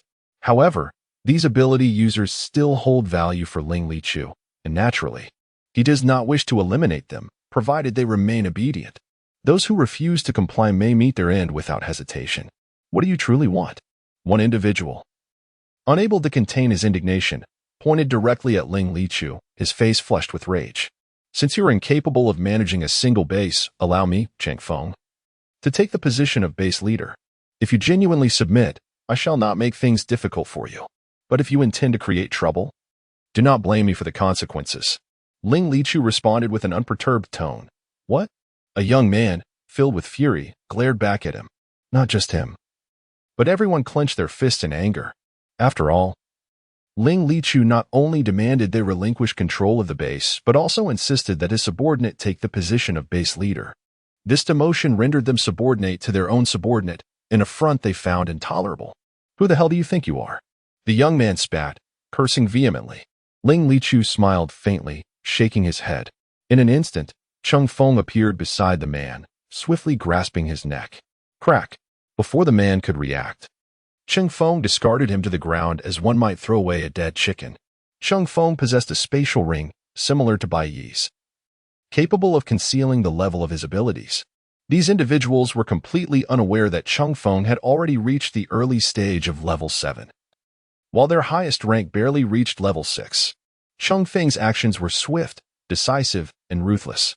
It was only at this moment that everyone realized the gravity of the situation, not by confronting him with their abilities, but by instinctively retreating to distance themselves from Cheng Feng. After all, in a life-or-death scenario, who is unafraid of death? Who would willingly become the scapegoat? So, have you come to a decision? Ling Lichu inquired, surveying the crowd below. The group exchanged glances between Cheng Feng and Ling Lichu, torn between reluctance to comply and the inability to refuse. Finding themselves in this dilemma, they opted for silence. They understood that if even Ling Lichu's subordinate was this formidable, then Ling Lichu's strength must be beyond their imagination. At present, they had no choice but to remain silent, powerless to act. Ling Lichu seemed to perceive their intentions, chuckling softly. Do you truly believe that your silence will spare you? Should I label you as naive or foolish? As he spoke, he turned to Cheng Feng and calmly instructed, for every minute they remained silent, take one life. Oh, wait. Let them breathe. Understood, young master, Cheng Feng replied with a nod, his eyes filled with murderous intent as he gazed at the group. A minute passed. Cheng Feng's movements were lightning fast as he shattered the ribs of one individual. Blood sprayed forth as the man collapsed to the ground. You are truly overstepping your bounds. Qi Zhao trembled as he pointed at Ling Lichu and Cheng Feng, hastily using wood-type abilities to heal the fallen man, overstepping one's bounds. And yet, strength is the ultimate authority. Ling Lichu glanced at Cheng Feng and nodded. Cheng Feng, with a swift motion, unleashed a powerful punch, shattering yet another rib. Meanwhile, Zhuangsheng quietly slipped away from the back, hastening his steps towards Bai Huanwan's room. Something dreadful had occurred, and Zhuangsheng wore an expression of urgency. What happened? Bai Huanwan asked, her face reflecting her concern. Zhuangsheng then recounted the events that had transpired in the hall. What? Bai Huanwan collapsed to the ground, her eyes wide with disbelief. Just as she was on the verge of seizing power, an unexpected rival had emerged, leaving her in a state of despair. Chapter 192. By this alone, no, we cannot allow this individual to seize control of the base. Bai Huanwan shook her head vigorously while grasping Zhuangsheng's arms. You must think of a solution. We cannot contend with them. If not, let us flee. With these jewels, we can establish another base in the future. Zhuangsheng glanced at the entrance of the secret chamber and replied, We should. Bai Huanwan followed his gaze and nodded emphatically. The two swiftly opened the secret chamber and began to pack all the jewelry and antiques into 7 or 8 suitcases. Where is our son? Bai Huanwan suddenly realized. Yes, our son. Wait here. I will go find him. Zhuangsheng hurriedly turned and dashed out of the room. However, mere seconds later, he retreated once more. What is the matter? Hurry and find our son. Bai Huanwan exclaimed, her face a mixture of anger and anxiety. Zhuangsheng remained silent, leaving Bai Huanwan to see only his back, unable to discern the terror etched upon his face. Speak. Bai Huanwan took a step forward, but was abruptly halted by the appearance of a man entering the room, brandishing a laser sword aimed directly at Zhuangsheng's neck. Moments ago, Ling Lichu had sensed the movements of these two with his psychic abilities. Meanwhile, the pressure of the ongoing massacre in the hall had compelled the remaining individuals to pledge their loyalty to Cheng Feng, recognizing him as the new leader of the base. Once that matter was settled, Cheng Feng immediately intervened to block Zhuangsheng's escape. Attempting to flee, Cheng Feng advanced a step, the tip of his sword hovering merely a millimeter from Zhuangsheng's neck. Ah! Bai Huanwan screamed, collapsing to the ground once more. Do you still intend to steal from the base? Cheng Feng's gaze fell upon the several suitcases at their feet. And no, these items are meant as tribute for you. Zhuangsheng stammered, his anxiety palpable. I am already the leader of the base. Do I require your offerings? This is the first time I have heard of such a thing. Cheng Feng's sword pierced the skin of Zhuangsheng's neck, a drop of blood trickling down. Ah, spare me, spare me. Zhuangsheng gasped, hastily retreating a step and kneeling on the ground, acutely aware of the wound, now seeping blood. What do you mean your belongings? These treasures belong to the wife of the base leader. They are rightfully mine. Why should I give them to you? Bai Huanwan's voice grew frantic, her years of compromise and strategic planning culminating in this moment. Yet now, the position she had long sought was slipping away. And even these riches were to be surrendered to another. After all her meticulous planning, to end up with nothing, how could she not fall apart? Moreover, she was merely an ordinary woman. Even those with steadfast minds could succumb to emotional turmoil. By this alone, Cheng Feng declared, raising his sword and slicing through the air. Ah! Bai Huanwan screamed in agony as one of her arms was severed, blood gushing forth instantly. The room was left echoing with her wretched cries. How bothersome! With a mere wave of his hand, Cheng Feng sent Bai Huanwan flying through the air, fortuitously landing upon the lifeless body of Pang Yuhai. Within mere seconds, her breath ceased. Spare me, I implore you for my worthless life.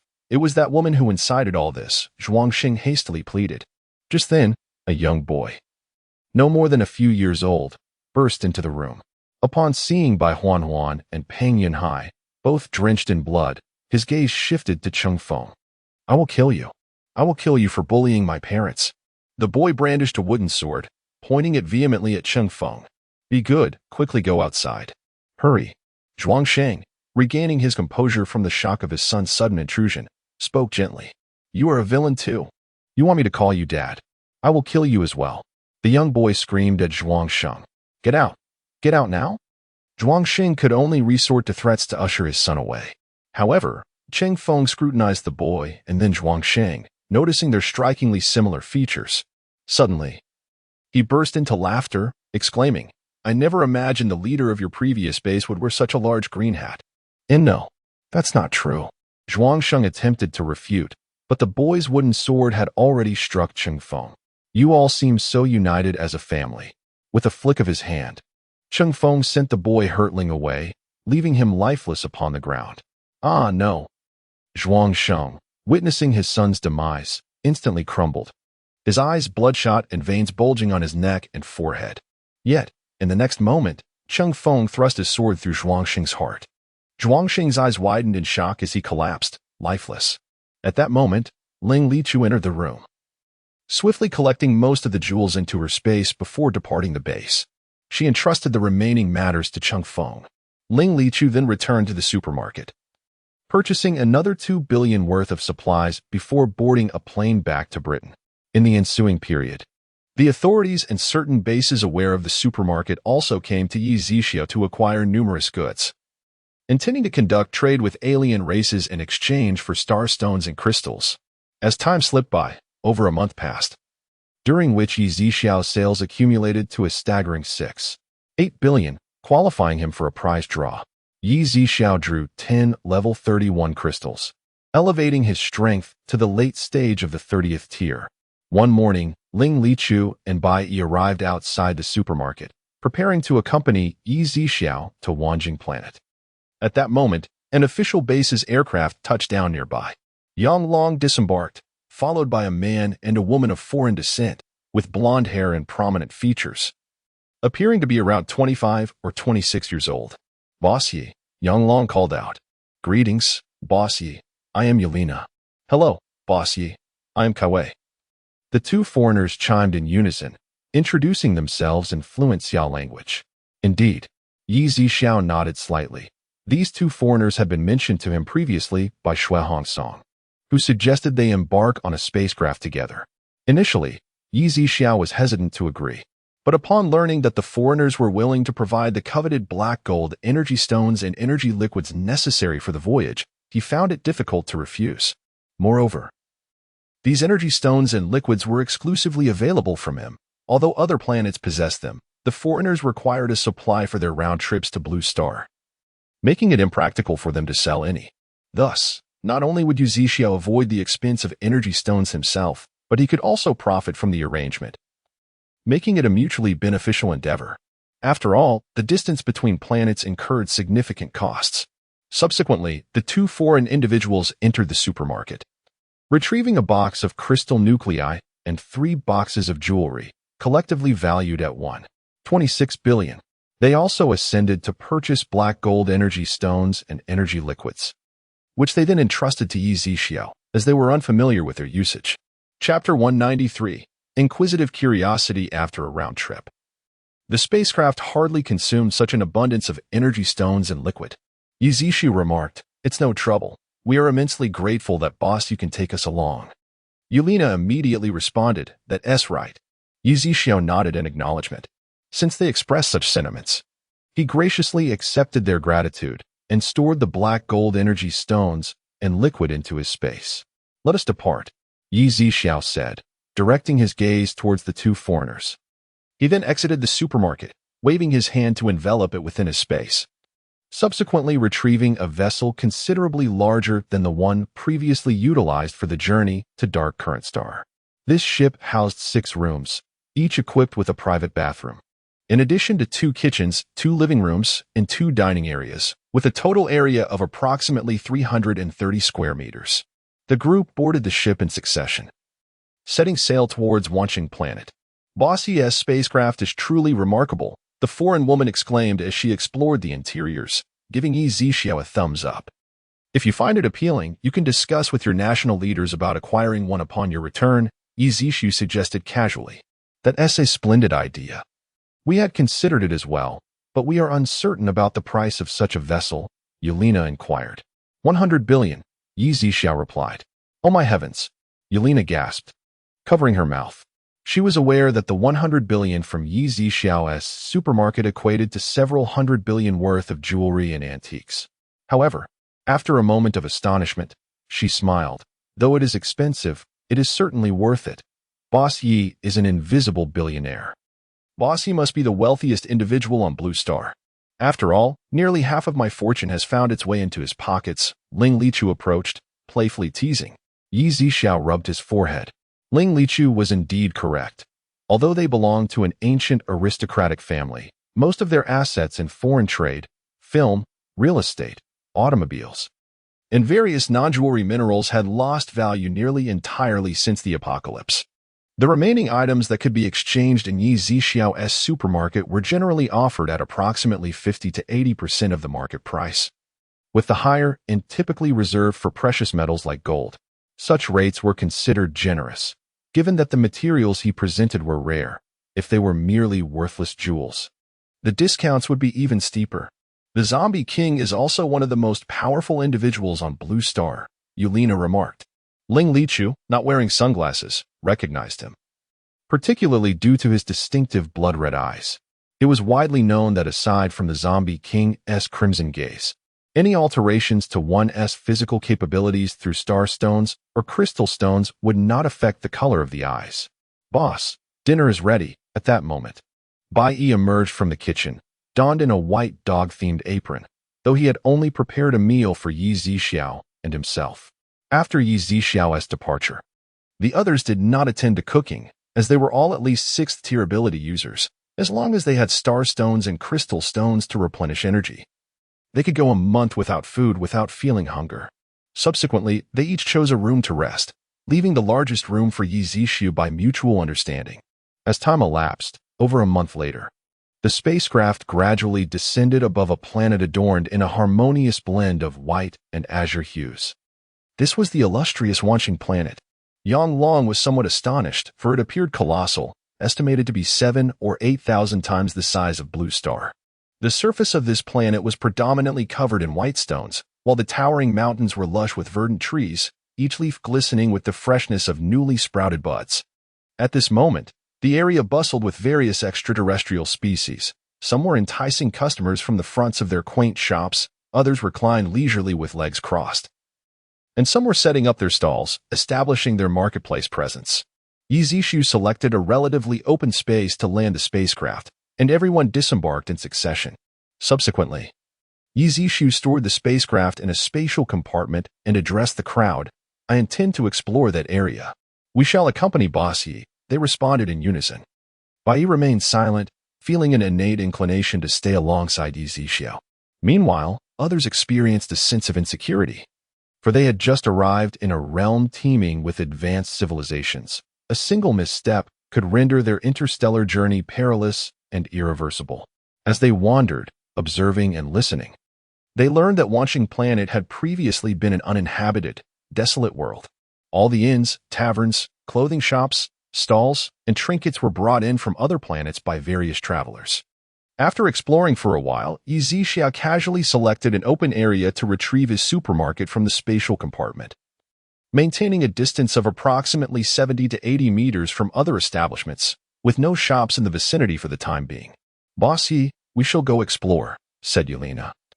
Before she and Kai Wei departed from the supermarket, they aimed to locate an inn for lodging and to peruse the surroundings, hoping to acquire items that could benefit their homeland, which was part of their mission. Yang Long promptly followed suit, eager to explore, as he too was an official envoy on a mission. However, Ling Lichu and Bai Yi were different. On Blue Star, they were the leaders, dictating their own actions without haste. Ling Lichu even produced a recliner from the spatial compartment and settled beside the supermarket, leaning back comfortably. Bai Yi busied himself in the supermarket's kitchen, having learned a variety of culinary techniques from Yi Zixiao's phone during their journey, intending to prepare a meal for him. Although Yi Zixiao's supermarket was somewhat distanced from others, curious individuals still approached, eager to discover anything unfamiliar. Yuzuin Supermarket? Murmured a middle-aged man of the human race. This seems to be the name of a supermarket on a newly ascended level 1 civilization, Blue Star. I believe I have heard travelers mention it, claiming there is a supermarket known as Yuzuin Supermarket. Indeed, I have heard of it as well. It is said that the products there are exceptionally delightful, and they also seem to sell star beasts. Among the 30 to 40 individuals who gradually arrived, 2 happened to have heard of the Blue Star. Consequently, they engaged in a lively exchange of words. Those who had never encountered or visited the Blue Star listened with great curiosity to the discussions taking place around them. Slowly, these individuals began to meander into the supermarket. They soon observed the regulations behind the counter. Although the characters were initially unfamiliar, nearly everyone present possessed a language interpreter, allowing them to effortlessly comprehend the information by simply scanning it. Among them were also people from Yanglong's group, equipped by the Galactic Civilization Management Bureau to facilitate trade and communication on Wanching Planet. As for the language, it was a universal tongue. While slight variations existed between the dialects of different star regions, effective communication was generally achievable, as every place had its own accent. At that moment, a young human took out a bag of high-grade star coins. Although each coin was not exceedingly valuable, the quantity was substantial, thanks to the spatial pouch. "Boss, how much can I exchange for these?" the youth inquired. 288,000, Yizishi replied. "All right." The young man nodded and, after completing the exchange, proceeded to select the items he needed. Chapter 194. The tavern. At this moment, a steady stream of patrons began to produce their star stones, exchanging them for goods. As time passed, those who had made their purchases spread the word to others, and soon the supermarket was abuzz with activity. Yi Zixiao summoned Xingming to assist him, and Bai lent a helping hand as well. Ling Lichu initially remained seated outside, but upon observing the throng of people surrounding him, he shook his head, stowed his chair away, and decided to leave the supermarket for a stroll. By the end of the day, Yi Zixiao had sold merchandise amounting to 200 million. The daytime on Wanching Planet was notably lengthy, deviating from the pattern of Blue Star, with nearly 70 hours of daylight followed by 20 hours of night. Thus, this day felt equivalent to Yi Zixiao and his companions working tirelessly for almost 3 days on Blue Star. Though Yi Zixiao did not feel particularly fatigued, the constant influx of people and the accompanying clamor began to wear on his nerves, prompting him to seek a reprieve from the bustling atmosphere. He entrusted the counter to Bai Yi and Xingming before stepping out of the supermarket for a leisurely exploration. The night sky here was exceptionally beautiful, adorned with twinkling stars that shone brightly. Not only were there stars radiating white light, but also auroras and meteors, alongside clusters of stars emitting a soft purple glow, encircling one another in a mesmerizing display. Most of the shops and stalls remained open around the clock, as the alien species inhabiting this world possessed formidable strengths, rendering them less in need of rest. Suddenly, a delightful aroma wafted through the air, drawing Yi Zixiao's attention. He raised his gaze to discover a quaint tavern ahead. Approximately 20 square meters in size, seemingly constructed from wooden planks. Even from a distance, the rich and robust scent of alcohol was palpable. Yet the small establishment appeared devoid of customers. Curiosity piqued. Yi Zixiao approached and soon realized that a single jug of wine was priced at 1,000 high-grade starstone coins, equivalent to 360,000 in his supermarket. It was no wonder that the clientele was sparse. He mused that passers-by, merely enticed by the fragrance, would hesitate to spend such a fortune without knowing the quality of the drink. Entering the tavern, Yi Zixiao casually chose a seat. Presently, a stooped old man with white hair and clear eyes approached him, carrying a jug of wine, which he placed on the table. "You haven't even inquired about what kind of wine you'd like," Yi Zixiao remarked, puzzled, as he had noticed 3 varieties listed on the wooden wall. "My tavern serves wine freely. I perceive you to be quite distinguished, suggesting you are no ordinary person," the elderly man replied, setting the jug down. "Oh?" Yi Zixiao raised an eyebrow, sensing that this elder was indeed extraordinary. Although he appeared to be in his 70s or 80s, his eyes sparkled with youthful vigor. "However, my dear old man, I see a brilliance in your visage that is slightly shrouded in gray mist. You, too, seem to embody a journey from death to life, perhaps. Perhaps you harbor many unfinished missions." As the old man spoke, he began to turn away, placing something into his mouth. "Wait a moment, elder," Yi Zixiao exclaimed. Though initially skeptical, the old man discerned that he was a being reborn from death, which seemed rather accurate given his experiences. The white-haired elder turned his back on Yi Zixiao and slowly departed, casually waving his hand as he remarked, "This old fellow simply enjoys rambling." "Do not take it to heart, dear guest." Yi Zixiao shook his head in resignation, pondering that perhaps he had merely guessed a part of the truth. He gradually poured himself a cup of wine and downed it in one gulp. The flavor was rich and slightly spicy, yet it contained an inexplicable essence that captivated him. This sensation was indescribable, yet it compelled Yi Zixiao to drink cup after cup. However, after 10 small cups, the wine jug was entirely depleted, and Yi Zixiao still felt an insatiable yearning, prompting him to call out, "Old man, bring me another jug." Alas, that is no longer possible. "Each person is limited to 1 jug per day," the white-haired elder murmured, his voice tinged with fatigue as he leaned against the counter, dozing off. Just as Yi Zixiao began to feel a slight intoxication, his drinking was curtailed, leaving him somewhat speechless. Although the supermarket contained numerous varieties of wine, they had become as mundane as drinking water, devoid of any intoxicating effect due to his enhanced strength. Yi Zixiao shook his head, preparing to rise and leave when suddenly darkness enveloped him, causing him to collapse onto the table. An invisible barrier materialized around him, preventing even the smallest of insects from approaching. "Where am I?" Yi Zixiao gazed ahead, where a towering, luminescent mountain seemed to pierce the heavens, standing not far in front of him. He teleported forward once, twice, thrice, countless times, yet he still could not reach this majestic mountain radiating colorful light. It appeared to grow larger with each of his attempts, albeit imperceptibly. What is happening? Could it be? Yi Zixiao shook his somewhat dizzy head. At that moment, he realized that the mountain was not merely nearby, but rather an immeasurable distance away, far beyond the reach of his utmost energy. What is this place? Yi Zixiao surveyed his surroundings, which were shrouded in near-total darkness, save for a few distant glimmers of light. Only that towering, radiant mountain was encircled by countless twinkling stars. Yi Zixiao teleported several more times, striving to discern his location, when suddenly a voice echoed, "Return. It is not yet time to come back." At that moment, a figure materialized not far from him, emanating a spectrum of colors. Appearing almost as a silhouette formed of these vibrant lights, blurry and dazzling, eluding clarity. "Who are you?" Yi Zixiao inquired, his tone laced with caution. Haha. Who am I? At this moment, I am no one." The figure laughed, yet the laughter was tinged with a sense of melancholy. "What does that mean? Why have I come to this place?" Yi Zixiao pressed further. "You will come to understand in time. Return." With a wave of the figure's hand, Yi Zixiao's form was propelled backward at great speed. At that moment, in the wine shop, Yi Zixiao abruptly opened his eyes, realizing he had been resting on the table. "Did I just fall asleep?" Yi Zixiao shook his nearly awakened head, then placed the star stone upon the table and departed from the tavern. Just as he left, the elderly man with white hair suddenly narrowed his eyes in surprise, wondering how it was possible for someone to awaken in less than 3 minutes. Such a phenomenon was quite unusual. At that moment, a refined young gentleman, who had been reclining in a chair behind the counter, rose and brushed off the creases from his attire. This individual was certainly not ordinary. What was so peculiar?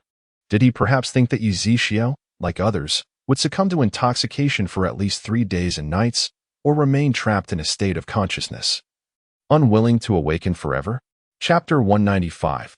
"Believe it or not, this individual, I must study thoroughly," murmured the white-haired elder. "Study? Considering your earlier attempt to probe into another's identity, which nearly resulted in your own demise, perhaps it would be wise for us to part ways to avoid your entanglements," the youth retorted with irritation. The elder felt a twinge of embarrassment, for indeed, his initial intention was to investigate, yet he had gleaned nothing before nearly losing his life. Were it not for the protective properties of a diamond spirit soul pill that shielded him from the brunt of the backlash, he would have been preparing for his own funeral upon turning away. Even now, he felt utterly drained. Yi Zixiao wandered for several more hours before returning to the supermarket, which was still bustling with numerous patrons. Upon entering his room, he set up a spatial barrier to shield himself from the external clamor, intending to enjoy a restful reprieve. However, no sooner had he closed his eyes than he found himself gazing upon a resplendent, towering mountain, accompanied by a colorful silhouette. Where could this be? Who was that figure? Was it merely a dream? Yi Zixiao pondered, bewildered. The mountain seemed strangely familiar, invoking not just recognition, but a profound sense of belonging. The shadowy figure also evoked a feeling of déjà vu. Could this be the essence of dreams, where one encounters the unfamiliar yet awakens with an inexplicable sense of familiarity? Was it a remnant of a past life or merely an astral projection? As he mused, Yizixiao found humor in his own thoughts, dismissing them as nonsensical. Subsequently, he closed his eyes, ceasing his wandering thoughts, and soon drifted into slumber. He slept for an astonishing 20 hours, awakening to his own astonishment at the duration of his rest. Upon exiting his room, he spotted the owner of the tavern from the previous day, who was scanning the supermarket's entrance. Upon noticing Yizixiao, the man hurried inside. "Young brother, is this your supermarket?" the elder inquired. "Indeed," Yizixiao nodded. "May I ask your esteemed surname?" the elder continued. "My surname is Yi," Yizixiao replied. "Mr. Yi, allow me to introduce myself. I am Xianming," the elder said. "Xianlao." Yizixiao inclined his head respectfully. However, upon hearing his name, Xianming quickly waved his hand. "You may simply call me by my name." Yizixiao acquiesced with a nod.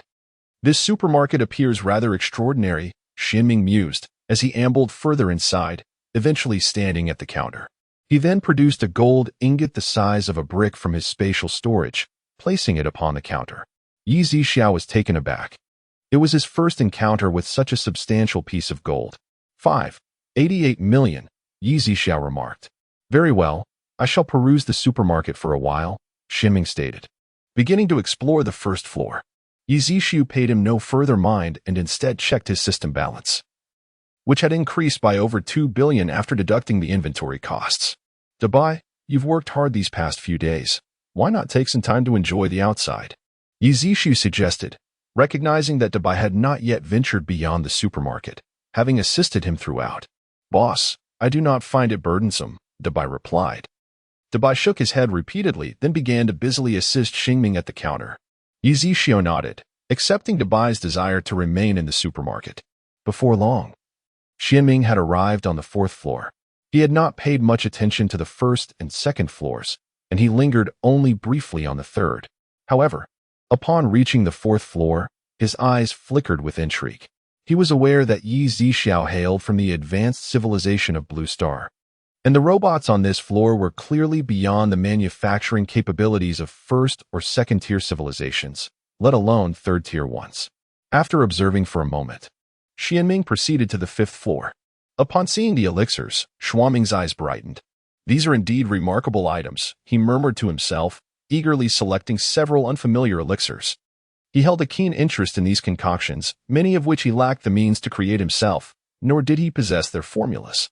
Nevertheless, by acquiring those that piqued his interest, he could analyze their components and likely replicate them with considerable accuracy. Yet, the few elixirs he chose depleted his funds entirely, leaving him with only a few coins. Shaking his head, he resolved to return for further study at a later date. Upon reaching the 6th floor, Xianming was even more astonished. "Isn't this a product exclusive to 3rd-tier civilizations?" he mused, gazing at several warships and spacecraft. Ascending to the 7th floor, he was drawn to the several compartments, entering first into the one occupied by the red-eyed figure. Their eyes met, and suddenly, Xianming froze, as if turned to stone, before collapsing to his knees. You are," he began, but before he could finish, the red-eyed figure waved a hand, signaling him to leave. "Yes." Xianming bowed deeply after performing 3 respectful gestures, trembling as he rose to his feet. He then moved to each of the other compartments, offering 3 bows at each before finally departing the 7th floor. However, as he descended and made his way back, he remained in a daze. Upon arriving at the tavern, the young man in white regarded Xianming with a puzzled expression. "What happened to you? Did someone steal your soul? Speak, don't frighten me." Xianming lifted his gaze to the youth, murmuring, "Xuanqi, I saw our ancestors.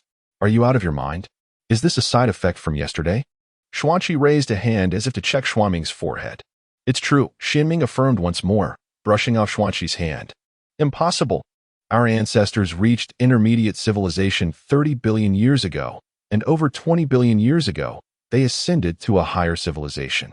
After all this time, they may well have attained the legendary divine-level civilization, or perhaps they have long since returned to the cosmos," Xuanqi asserted. "What nonsense!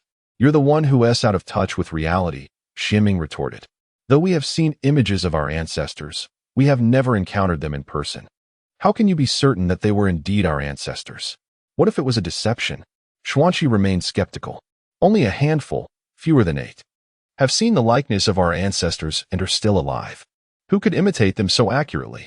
Xianming countered. Xuanqi continued to regard Xianming with a look of incredulity, prompting Xianming to declare, "It was on the 7th floor of the supermarket, believe it or not." Subsequently, he found himself at a loss for words. Presently, he remained in a state of bewilderment. The ancestors of their clan, who had vanished for billions of years, had inexplicably reappeared, and astonishingly, they were working in a supermarket owned by a young man from a first-class civilization. He felt as though his mind could scarcely comprehend the enormity of it all. Xuanqi observed Xuanming's distracted demeanor, equally perplexed and unable to grasp the situation. At that moment, another patron entered the tavern seeking to purchase wine, prompting Xuanqi to abandon his thoughts. Nonetheless, he remained convinced that Xianming had misperceived, been deceived, fallen into delusion, or was suffering from the aftereffects of probing the secrets of the heavens. Chapter 196. Do you not intend to explore elsewhere? 3 days later. The supermarket owned by Yi Zixiao has been thriving lately, and during this time, he has drawn prizes twice, both consisting of level 30 and level 31 crystal stones, which have significantly elevated his strength to the early stage of level 31. With the influx of customers, while some adhere to the rules, there are always a few who disregard them. At this moment, 3 orc beings are idly wandering through the supermarket. They are carnivorous and, upon arrival, are drawn to the enticing aromas wafting from the 2nd floor. However, they are merely browsing without any intention to purchase. One of the orcs, noticing that the area is unguarded, stealthily picks up a chicken leg, intending to discreetly stow it in his storage bag. Just as he thinks he is about to succeed, a sudden surge from the supermarket's defense system sends the trio of bare-headed orcs flying out of the 2nd floor and into the air. They crash heavily to the ground a good 10 meters from the entrance, unable to exert any of their own energy, resulting in bruised bodies and bloodied faces, with some having lost a few teeth. That hurt like hell. I think my hand is broken. One orc groans, raising his trembling hand in agony. Damn it. We are a 2nd-tier civilization, yet we were bested by a mere 1st-tier civilization. I can hardly swallow this humiliation. There must be some high-level defensive treasures in this supermarket. Another muses. What should we do? The supermarket is off-limits to us now. I refuse to believe that the owner won't come out. Once he does, not only will I avenge today's insult, but I will also make him surrender this supermarket and its treasures to us. After their scheming, the 3 bare-headed orcs take up a position not far from the supermarket, biding their time. However, all their plans are perceived by Yi Zixiao through his psychic abilities. While these orcs, merely at level 14, remain blissfully unaware, believing they have the upper hand. 2 days later, Yi Zixiao decides to take a stroll, intending to deal with those pests as well. Meanwhile, the 3 orcs grow increasingly impatient. Why is he taking so long to come out? One complains, "We can't wait here forever." "Hey, stop talking, look, isn't he coming out?" One orc points ahead. "Indeed, it is so. Let's follow him," they agree, trailing behind Yi Zixiao until they reach a nearly deserted area. In an instant, they leap in front of him. Their hands morph into bare paws, gleaming claws radiating a menacing glint. Yi Zixiao merely shakes his head and smiles faintly at the sight. "What are you laughing at?" one of the orcs questions, sensing something amiss. He believes that a person from a lower civilization should be terrified and begging for mercy upon seeing them.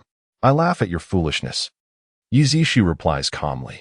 "Big brother, he insulted us." One orc turns to his companions, alarmed. "Kill him," and then seizes supermarket. Another shouts, "How dare this little punk from a 1st-tier civilization insult us?" 3 orcish figures lunge menacingly toward Yi Zixiao, their massive paws raised high, intent on delivering a crushing blow to his head. Just as Yi Zixiao prepared to take action, he suddenly noticed a figure appear before him, a man with silvery hair partially tied back, clad in flowing white garments, wielding a folding fan.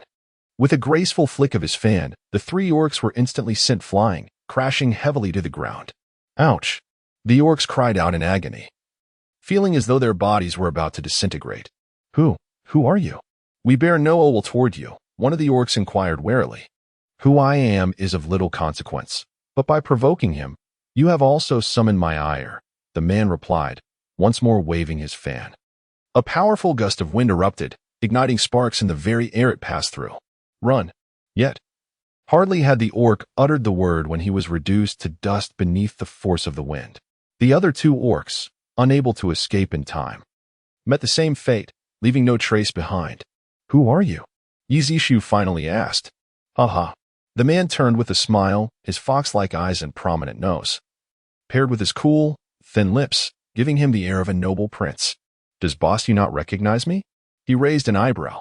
Who are you?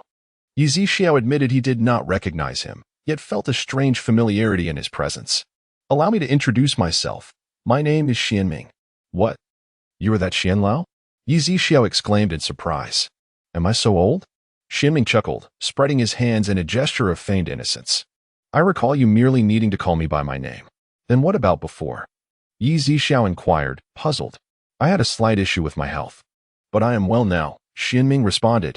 Yizishu nodded. Shall we go to my tavern for a drink? Sounds good, Xianming agreed. The two made their way to the tavern, where Xuanqi, observing their entrance, was momentarily taken aback. Allow me to introduce. This is my kin, Xuanqi, Xianming said. Yizishu nodded in greeting. Xuanqi, this is Boss Yi, who has visited our tavern before. You should remember him, right? Xianming prompted. I do, Xuanqi replied, bowing slightly to Yizishu. Seated across from one another, Yizishu and Xianming prepared to enjoy their drinks, while Xuanqi placed a jug of wine on the table. Just as Yizishu reached for a star stone, Xianming seized his wrist. Boss Yi, allow me to treat you this time. Why? Yizishu asked, bemused. Considering they had only met thrice and were not particularly familiar. I cannot say. I simply feel a connection with you, if you do not mind. May I call you Brother Zishu? Xianming smiled at him. Certainly, Yizishu nodded, though he felt a touch of confusion. Nonetheless, he understood that motives would eventually reveal themselves. Xianming poured a cup of wine for both Yizishu and himself, then raised his glass, declaring, Brother Zishu and I share a bond. So I shall drink this cup first as a gesture of respect. Yizishu also raised his glass and drank it down in one gulp.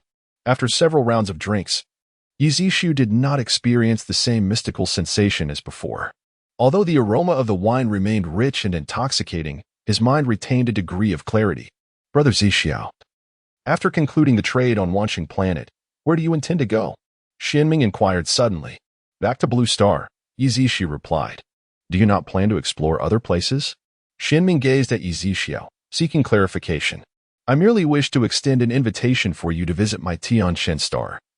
Yizishu expressed with a hint of curiosity. Xianming took another sip of his drink as he spoke. Yizishu remained silent, his gaze fixed intently on Xianming. Ha. Xianming laughed heartily. Brother Zishu, do not overthink it. I simply wish for you to come and have some fun.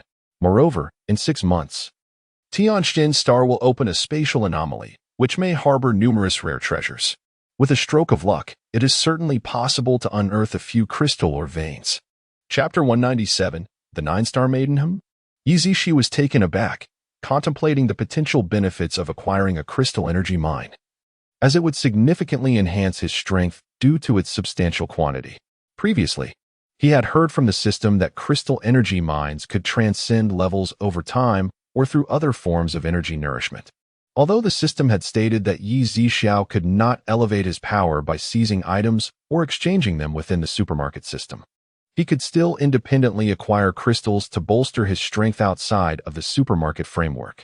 Furthermore, the jewelry, antiques, and low-grade crystal cores he had encountered on Blue Star were of no utility to him aside from their exchange value in the supermarket system. I am not one of your Tianshan star inhabitants. If I were to venture there, would it not mean competing for resources with you? Yizishu voiced his concerns. Ha. Brother Zishu, you worry too much.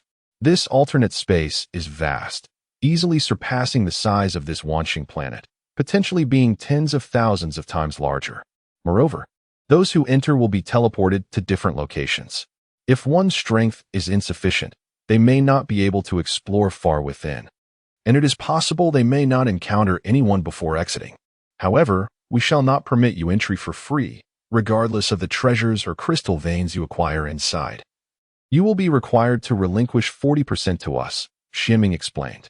I see, Yi Zhixiao nodded in understanding. Even if you choose not to go, others from different planets will come. They are all from second and third tier civilizations. Additionally, the dangers within are manifold. Brother Zhixiao, you must be prepared for the possibility of encountering spatial collapses or ferocious beasts that could lead to your demise, Xianming cautioned. What is the highest tier of the beasts within? Yi Zhixiao inquired further. The highest known tier is 26, known as the Crimson Horned Fire Dragon. But that information is from several centuries ago, Xianming replied. Understood, Yi Zhixiao nodded again. So, do you wish for me to accompany you? Xuanming's eyes sparkled with anticipation. Are you willing to join us? I am open to exploring, Yi Zhixiao responded. Brother Zhixiao indeed possesses extraordinary courage, Xianming said, raising his cup to clink with Yi Zhixiao's before downing the contents in one gulp. Before long, Yi Zhixiao departed from the tavern. Xuanqi approached Xianming, puzzled. Why invite him along? To unravel certain matters, we must first engage with him. Moreover, his presence signifies our ancestors' return to his homeland after billions of years, Xianming explained. Xuanqi nodded. In recent days, he had also visited the supermarket. Although Yi Zhixiao was unaware of his presence at the time, as the supermarket was operating continuously, bustling with patrons, Xuanqi had spotted several of their ancestors on the 7th floor of the supermarket, leaving him quite startled. He had bowed multiple times before each ancestor, causing his forehead to swell red before he could finally leave. Will our actions anger the ancestors if they find out? Xuanqi suddenly questioned. They should not. I hope. Xianming spoke, and Xuanqi fell silent. At that moment, Yi Zhixiao did not rush back to the supermarket. Instead, he instantaneously teleported to a more distant location. He had already surveyed the vicinity with his mental powers and had explored all places of interest. Suddenly, Yi Zhixiao spotted a street ahead, adorned with colorful lights and bustling with crowds, piquing his curiosity about what this street offered. Upon entering the street, he was greeted by an alluring fragrance, reminiscent of a woman's perfume and the scent of wine, which intensified the deeper he ventured. Initially, Yi Zhixiao assumed it was a tavern or a venue for music and dance, a place for leisure and entertainment. It was only after noticing that many establishments were already filled to capacity and had closed their doors that he realized the situation. As he turned to leave, pink petals began to fall from the sky, and a palanquin floated above him. The 9-star lady has arrived. The 9-star lady has arrived. The crowd erupted in fervent cheers, their voices crashing like waves, each swell more powerful than the last. Yi Zhixiao, perplexed, wondered how a single woman could captivate so many hearts, igniting his curiosity. Who is this 9-star lady? He inquired of a nearby youth. She is the most beautiful woman on this street. Every year at the Wanqing Planet Trade Fair, the 9-star lady graces us with her presence. She is the dream of every man, her beauty akin to that of a celestial being. Many come to Wanqing Planet solely to catch a glimpse of her enchanting visage. And her eyes possess an enchanting allure that one cannot forget for a lifetime. Thank you, Yi Zhixiao nodded, joining the throng. Outside a pavilion, the palanquin of the 9-star lady gently descended. A woman draped in white, her face veiled, stepped down from the palanquin. A gentle breeze caressed her waist-length hair, and a delicate fragrance wafted into the noses of the onlookers. Who would be fortunate enough to become the 9-star lady's honored guest this year? That would be me, declared a short-haired man, handsome yet somewhat arrogant. The crowd scoffed in disdain. I am Zhu Kunyang from the 3rd-level civilization Mu Yuan Star, here today to seek an audience with the 9-star lady. The man promptly introduced himself. However, the 9-star lady did not respond. Then, she suddenly turned her gaze towards Yi Zhixiao at the back of the crowd and proclaimed, Today, many unfamiliar faces have come, so I shall make an exception and unveil my face before all. What? The 9-star lady is going to unveil her face? My heavens, am I dreaming? It is common knowledge that only the honored guests of the 9-star lady are permitted to gaze upon her full visage. Previously, an honored guest had left and painted her likeness, which led to widespread recognition of her unparalleled beauty. However, that individual met a mysterious end. Now, the 9-star lady's decision to unveil her face in public took everyone by surprise. As the enchanting 9-star lady gently raised her fair jade-like hand, She slowly removed one side of her veil. As the veil descended, the vision of a woman emerged, her skin as pale as porcelain, her features exquisitely defined. Beyond her captivating eyes, her lips gleamed with a lustrous crimson, and each smile and frown stirred a tempest of longing within the onlookers. 9-star lady, should you choose me as your honored guest, I shall acquiesce to any of your desires. Another voice chimed in. As for me, I can offer you as many crystal stones as you wish. I would willingly deplete my entire fortune for you. Choose me, and I shall grant you the utmost pleasures of the earthly realm. A slender man proclaimed. Ha ha. Enough of that. Look at you. You're nothing but a mere toothpick, was the retort, and soon the crowd erupted into laughter at the man's expense. You all, do you dare to doubt me? The emaciated man attempted to assert himself, but upon meeting the fierce gazes of the crowd, he could only fall silent. Chapter 198. I will surely find you. I choose the gentleman at the back, the 9-star maiden suddenly declared. Yi Zhixiao was taken aback and immediately surveyed his surroundings. Young master, it is you. Please, come in with me. The 9-star maiden directed her gaze towards Yi Zhixiao. Oh dear, you truly are fortunate. Your luck is remarkable. How enviable. The onlookers turned to Yi Zhixiao, each expressing their sentiments in turn. At that moment, the 9-star maiden spoke again. Today marks my final visit here. I shall not return henceforth. What? Is that true? Oh, my faith has vanished. My aspirations have dissipated. The majority began to wail in dismay, ignoring the commotion around her. The 9-star maiden continued to focus on Yi Zhixiao. Helpless, he stepped forward, uncertain why she had chosen him. Yet sharing a drink with such a beauty seemed a delightful choice. After all, the allure of exquisite things invariably stirs one's heart, akin to admiring a breathtaking landscape, merely that. He mused, his heart as tranquil as still waters, harboring no ulterior motives. Of course, if there were any other sentiments, they would stem from a curiosity regarding this woman's demeanor, choices, and intentions. Ultimately, the crowd departed in disappointment, and Yi Zhixiao was led to a room on the second floor. The chamber was adorned with extraordinary elegance, filled with music, chess, literature, and art. The two took their seats beside a table. May I inquire your name, young master? The 9-star maiden gazed at him with deep affection. Yi Zhixiao. Young master Yi. I am Mu Jiuxing. You may simply call me Jiuxing. Indeed. Yi Zhixiao nodded before asking, why did you choose me? Do you believe in love at first sight, young master Yi? Mu Jiuxing inquired. Perhaps, but I do not believe your feelings for me are of that nature. Yi Zhixiao replied. You are quite candid, young master Yi. Mu Jiuxing poured a cup of wine for him, then filled her own glass. Yi Zhixiao raised the cup to his nose, chuckling, this is exquisite wine, yet it contains something it should not. Mu Jiuxing was taken aback, her eyes suddenly reflecting a hint of wariness. The substance within the wine was colorless and tasteless, undetectable to anyone until now. Who exactly are you? She demanded, her demeanor shifting sharply, her once delicate and gentle expression replaced by an intense gaze. Yi Zhixiao lowered his head with a faint smile. It is said that a woman's mood can change faster than the turning of a page, and it seems that is indeed the case. Now, who are you really? Mu Jiuxing brandished a gleaming sword, pointing it directly at him. Do you not find it peculiar to ask such a question? You chose me.